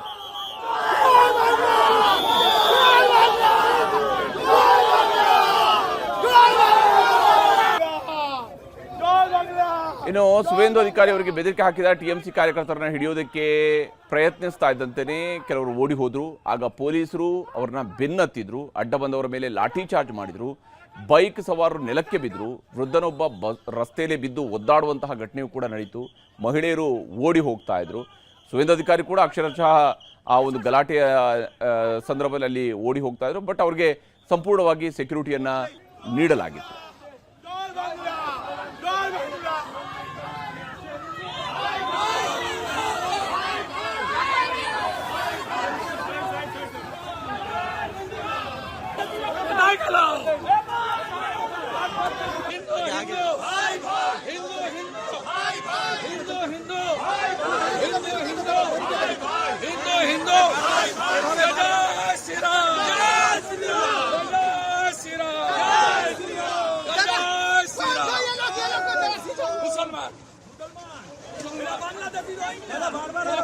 सब बांग्लादेशी मुसलमान, सब बांग्लादेशी मुसलमान बूथ जाम करने की कोशिश कर रहा है, बूथ जाम करने की कोशिश है। देखो ये इलाका छेड़े शुरू कर दिया पूरा ममता को. ಇದು ರಾಜ್ಯದ ಮಳೆ ಕಥೆ ಆಯಿತು. ಈಗ ಚುನಾವಣೆ ನಡೆದಿರುವಂತಹ ಪಶ್ಚಿಮ ಬಂಗಾಳದ ಕಡೆಗೆ ಹೋಗೋಣ. ಮೊದಲ ಹಂತದಲ್ಲಿ 93.19% ಮತದಾನ ನಡೆದಿತ್ತು. ಇವತ್ತು ಎರಡನೇ ಹಂತದಲ್ಲಿ ಮತದಾನದಲ್ಲಿ ಇಲ್ಲಿವರೆಗೂ ಸಿಕ್ಕಿರುವಂಥ ಅಪ್ಡೇಟ್ಸ್ ಪ್ರಕಾರ 92.20% ಮತದಾನ ಆಗಿದೆ. ಮತದಾನ ಆಗ್ತಾ ಇದ್ದಂತೆಯೇ ಚುನಾವಣೋತ್ತರ ಸಮೀಕ್ಷೆಗಳು ಕೂಡ ಹೊರಬರ್ತಾ ಇದ್ದಾವೆ. ಅದರಲ್ಲೂ ವಿಶೇಷವಾಗಿ ಪಶ್ಚಿಮ ಬಂಗಾಳದ ಒಟ್ಟು ಕ್ಷೇತ್ರಗಳು 294 ಇರುವಂಥದ್ದು. ಈ 294 ಸೀಟ್ಗಳಲ್ಲಿ ಯಾರು ಎಷ್ಟು ಗೆಲ್ಲಬಹುದು ಅನ್ನೋದರ ಬಗ್ಗೆ ಸಿಗ್ತಾ ಇರುವಂತಹ ಸಮೀಕ್ಷೆಯ ವರದಿಗಳನ್ನು ನಿಮಗೆ ತೋರಿಸ್ತಾ ಹೋಗ್ತೀನಿ. ಮ್ಯಾಟ್ರಿಸ್ ನಡೆಸಿರ್ತಕ್ಕಂತಹ ಸಮೀಕ್ಷೆಯ ಪ್ರಕಾರ TMC 125ರಿಂದ 140 ಸೀಟ್ಗಳನ್ನು, ಅಂದರೆ ಅಧಿಕಾರವನ್ನು ಈ ಬಾರಿ TMC ಕಳ್ಕೊಳ್ಳುತ್ತೆ ಅಂತ ಹೇಳಿ. ಇಲ್ಲಿ TMCಯ ಮುಖ್ಯಮಂತ್ರಿ ಆಗಿರುವಂತಹ ಮಮತಾ ದೀದಿ ಈ ಬಾರಿ ಅಧಿಕಾರವನ್ನು ಕಳ್ಕೊಳ್ಬಹುದು, 15 ವರ್ಷಗಳ ಆಡಳಿತ ಕೊನೆಗೊಳ್ಳಬಹುದು ಅಂತ ಹೇಳ್ತಾ ಇದೆ. BJP 146ರಿಂದ 161 ಸೀಟ್ಗಳು, ಕಾಂಗ್ರೆಸ್ ಮತ್ತು CPIM ಇದರಲ್ಲಿ ಶೂನ್ಯ ಸಾಧನೆಗೆ ಸೀಮಿತ ಆಗಬಹುದು. 6ರಿಂದ 10 ಸೀಟ್ಗಳಲ್ಲಿ ಇತರರು ಗೆಲುವನ್ನು ದಾಖಲಿಸಿಕೊಳ್ಳಬಹುದು ಅನ್ನುವಂಥದ್ದನ್ನು ಹೇಳ್ತಿದ್ದಾರೆ. ಕಾಂಗ್ರೆಸ್ ಕೂಡ ಶೂನ್ಯ ಸಾಧನೆಗೆ ಸೀಮಿತ ಆಗುತ್ತೆ ಅಂತೇಳಿ ಮ್ಯಾಟ್ರಿಸ್ ಹೇಳಿದೆ. ಇನ್ನು ಪಿಮಾರ್ಕ್ನ ಸಮೀಕ್ಷೆಯ ಪ್ರಕಾರ, ಪಿಮಾರ್ಕ್ ಹೇಳೋ ಪ್ರಕಾರ 118ರಿಂದ 138 ಸೀಟ್ಗಳು, ಅಂದರೆ TMC ಅಧಿಕಾರವನ್ನು ಕಳ್ಕೊಳ್ಳುತ್ತೆ ಅಂತೇಳಿ ಪಿಮಾರ್ಕ್ ಸರ್ವೆ ಕೂಡ ಹೇಳಿದೆ. 146ರಿಂದ 161 ಸೀಟ್ಗಳು BJPಗೆ ಬರುತ್ತೆ ಅನ್ನುವಂಥದ್ದನ್ನು ಪಿಮಾರ್ಕ್ ಹೇಳ್ತಿರುವಂಥದ್ದು. ಕಾಂಗ್ರೆಸ್ 6ರಿಂದ 10 ಸೀಟ್ಗಳು ಗೆಲ್ಲಬಹುದು, ಇತರರು ಶೂನ್ಯ ಸಾಧನೆ, CPM ಕೂಡ ಶೂನ್ಯ ಸಾಧನೆಗೆ ತೃಪ್ತಿ ಪಡ್ಕೊಳ್ಬೇಕಾಗತ್ತೆ ಅಂತ ಹೇಳಿ ಪಿಮಾರ್ಕ್ ಹೇಳ್ತಾ ಇದೆ.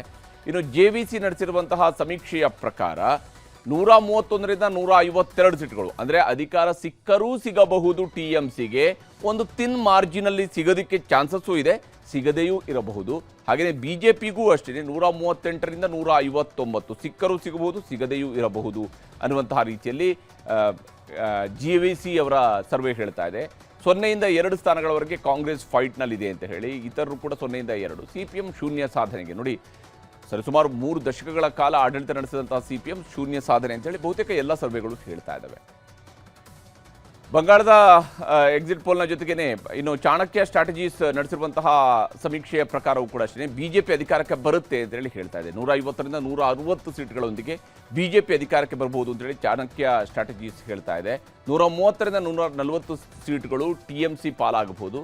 ಕಾಂಗ್ರೆಸ್ ಶೂನ್ಯ ಸಾಧನೆ, ಇತರರು 6ರಿಂದ 10, CPIM ಅಥವಾ ಎಡಪಕ್ಷಗಳ ಕೂಟಗಳು ಇವರು ಶೂನ್ಯ ಸಾಧನೆಯನ್ನು ಮಾಡ್ತವೆ ಅಂತ ಹೇಳಿ ಚಾಣಕ್ಯ ಸ್ಟ್ರಾಟಜೀಸ್ ಕೂಡ ತನ್ನ ಸರ್ವೆಯಲ್ಲಿ ಹೇಳ್ತಾ ಇದೆ. ಈಗ ತಮಿಳುನಾಡು, ಅಸ್ಸಾಂ, ಕೇರಳ, ಪುದುಚೇರಿ ಎಕ್ಸಿಟ್ ಪೋಲ್ನ ಲೆಕ್ಕಗಳನ್ನು ಕೂಡ ನಿಮಗೆ ತೋರಿಸ್ತಾ ಹೋಗ್ತೀನಿ. ಅದಕ್ಕೂ ಮೊದಲು ಬಂಗಾಳದಲ್ಲಿ ಇವತ್ತು ಎರಡನೇ ಹಂತದ ಮತದಾನದ ವೇಳೆ ನಡೆದಂತಹ ಹಿಂಸಾಚಾರಗಳನ್ನು ನಿಮಗೆ ತೋರಿಸಲೇಬೇಕು. ಪಶ್ಚಿಮ ಬಂಗಾಳದಲ್ಲಿ ನಡೆದಂತಹ ಎರಡನೇ ಹಂತದ ವೋಟಿಂಗ್ ವೇಳೆ ಜೀವಂತ ಬಾಂಬ್ಗಳು ಸಿಕ್ಕಿವೆ, ಕಚ್ಚಾ ಬಾಂಬ್ಗಳು ಸಿಕ್ಕಿರುವಂಥದ್ದು, ಗಲಾಟೆಗಳಾಗಿದ್ದಾವೆ. BJPಯ ನಾಯಕ, ಅಲ್ಲಿಯ ಪ್ರತಿಪಕ್ಷ ನಾಯಕ ಕೂಡ ಆಗಿರುವಂತಹ ಸುವೇಂದು ಅಧಿಕಾರಿಯನ್ನು ಅಟ್ಟಾಡಿಸಿದ್ದಾರೆ, ಹೊಡೆದಾಟಗಳು ನಡೆದಿದ್ದಾವೆ, ಲಾಠಿ ಚಾರ್ಜ್ಗಳಾಗಿವೆ, ಶೂಟೌಟ್ ಕೂಡ ಆಗಿದೆ. ಇಲ್ಲಿ TMC ಬೆಂಬಲಿಗರು ಜೈ ಬಾಂಗ್ಲಾ ಅಂಥೇಳಿ ಘೋಷಣೆಯನ್ನು ಕೂಗ್ತಾ ಇರುವಂಥದ್ದು. ಸುವೇಂದು ಅಧಿಕಾರಿಯವರು ಹೋಗ್ತಾ ಇರುವ ಸಂದರ್ಭದಲ್ಲಿನೇ ಅಲ್ಲಿ ಜೈ ಬಾಂಗ್ಲಾ ಅಂಥೇಳಿ ಘೋಷಣೆಗಳನ್ನು ಕೂಗಿದ್ದಾರೆ. TMCಯ ಬೆಂಬಲಿಗರು. ಅದರಿಂದಾಗಿ ಸುವೇಂದು ಅಧಿಕಾರಿ ಅವರು ಸಿಟ್ಟಿಗೆದ್ದಿದ್ರು. ಆ ಸಂದರ್ಭದಲ್ಲಿನೇ ಎರಡೂ ಕಡೆಯಲ್ಲೂ ಕೂಡ ಮಾತಿನ ಚಕಮಕಿಗಳು ನಡೆದಿದ್ದಾವೆ. TMC ಬೆಂಬಲಿಗರ ಕಡೆಯಿಂದ ಅವರಿಗೆ ಹುಡೀರಿ ಅನ್ನುವಂತಹ ಮಾತುಗಳು ಕೂಡ ಕೇಳಿ ಬಂದಿದ್ವು. TMC ನಾಯಕಿ ಮಮತಾ ಬ್ಯಾನರ್ಜಿ ಮತ್ತು ಬಿಜೆಪಿಯ ಸುವೇಂದು ಅಧಿಕಾರಿ ಸ್ಪರ್ಧಿಸಿರುವಂತಹ ಭವಾನಿಪುರದಲ್ಲಿ ಇವತ್ತು ಹಿಂಸಾಚಾರ ನಡೆದಿದೆ. ಇದು ಮುಖ್ಯಮಂತ್ರಿ ಮಮತಾ ಬ್ಯಾನರ್ಜಿ ಅವರು ಪ್ರತಿನಿಧಿಸ್ತಾ ಇರುವಂತಹ ಕ್ಷೇತ್ರ. ಮತಗಟ್ಟೆ ಪರಿಶೀಲನೆಗೆ ಅಂತೇಳಿ ಸುವೇಂದು ಅಧಿಕಾರಿ ಅವರು ಬಂದಾಗ TMC ಕಾರ್ಯಕರ್ತರು ಮುತ್ತಿಗೆ ಹಾಕಿದ್ರು. ಜೈ ಬಂಗಾಳ ಜೈ ಬಂಗಾಳ ಅನ್ನುವಂತಹ ಘೋಷಣೆಗಳನ್ನು ಕೂಗಿದ್ದಾರೆ. ಸುವೇಂದು ಅಧಿಕಾರಿಯನ್ನು ಕೂಡ ಸುತ್ತುವರಿದ್ರು. ಆಗ ಸುವೇಂದು ಅಧಿಕಾರಿಯವರಿಗೂ ಕೂಡ ಸಹಜವಾಗಿ ಒಬ್ಬ ರಾಜಕೀಯ ನಾಯಕರಿಗೆ ಸಿಟ್ಟು ಬಂದೇ ಬರುತ್ತೆ. ಆ ರೀತಿಯಂಥ ಒಂದು ವಾತಾವರಣ ಕೂಡ ನಿರ್ಮಾಣ ಆಗಿತ್ತು. ಅವರ ಪಿತ್ತ ನೆತ್ತಿಗೇರಿತ್ತು.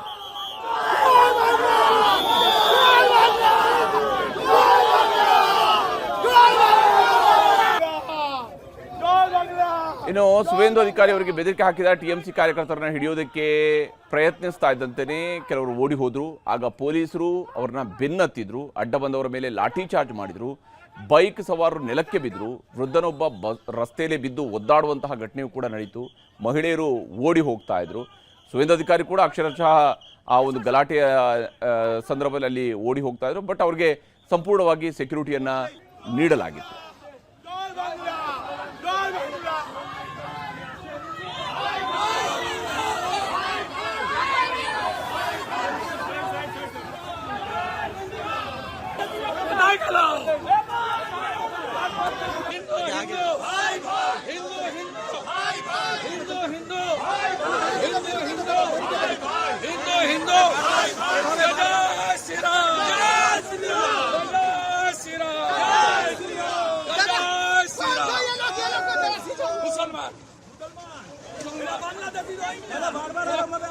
बांग्लादेशी मुसलमान सब बांग्लादेशी मुसलमान बूथ जाम करने की कोशिश कर रहा है, बूथ जाम करने की कोशिश है। देखो ये इलाका छेड़े शुरू कर दिया पूरा ममता को. ಇದು ರಾಜ್ಯದ ಮಳೆ ಕಥೆ ಆಯಿತು. ಈಗ ಚುನಾವಣೆ ನಡೆದಿರುವಂತಹ ಪಶ್ಚಿಮ ಬಂಗಾಳದ ಕಡೆಗೆ ಹೋಗೋಣ.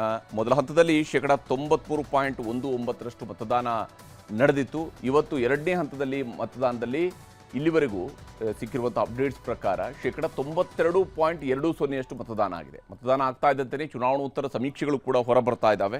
ಅದರಲ್ಲೂ ವಿಶೇಷವಾಗಿ ಪಶ್ಚಿಮ ಬಂಗಾಳದ ಒಟ್ಟು ಕ್ಷೇತ್ರಗಳು 294 ಇರುವಂಥದ್ದು.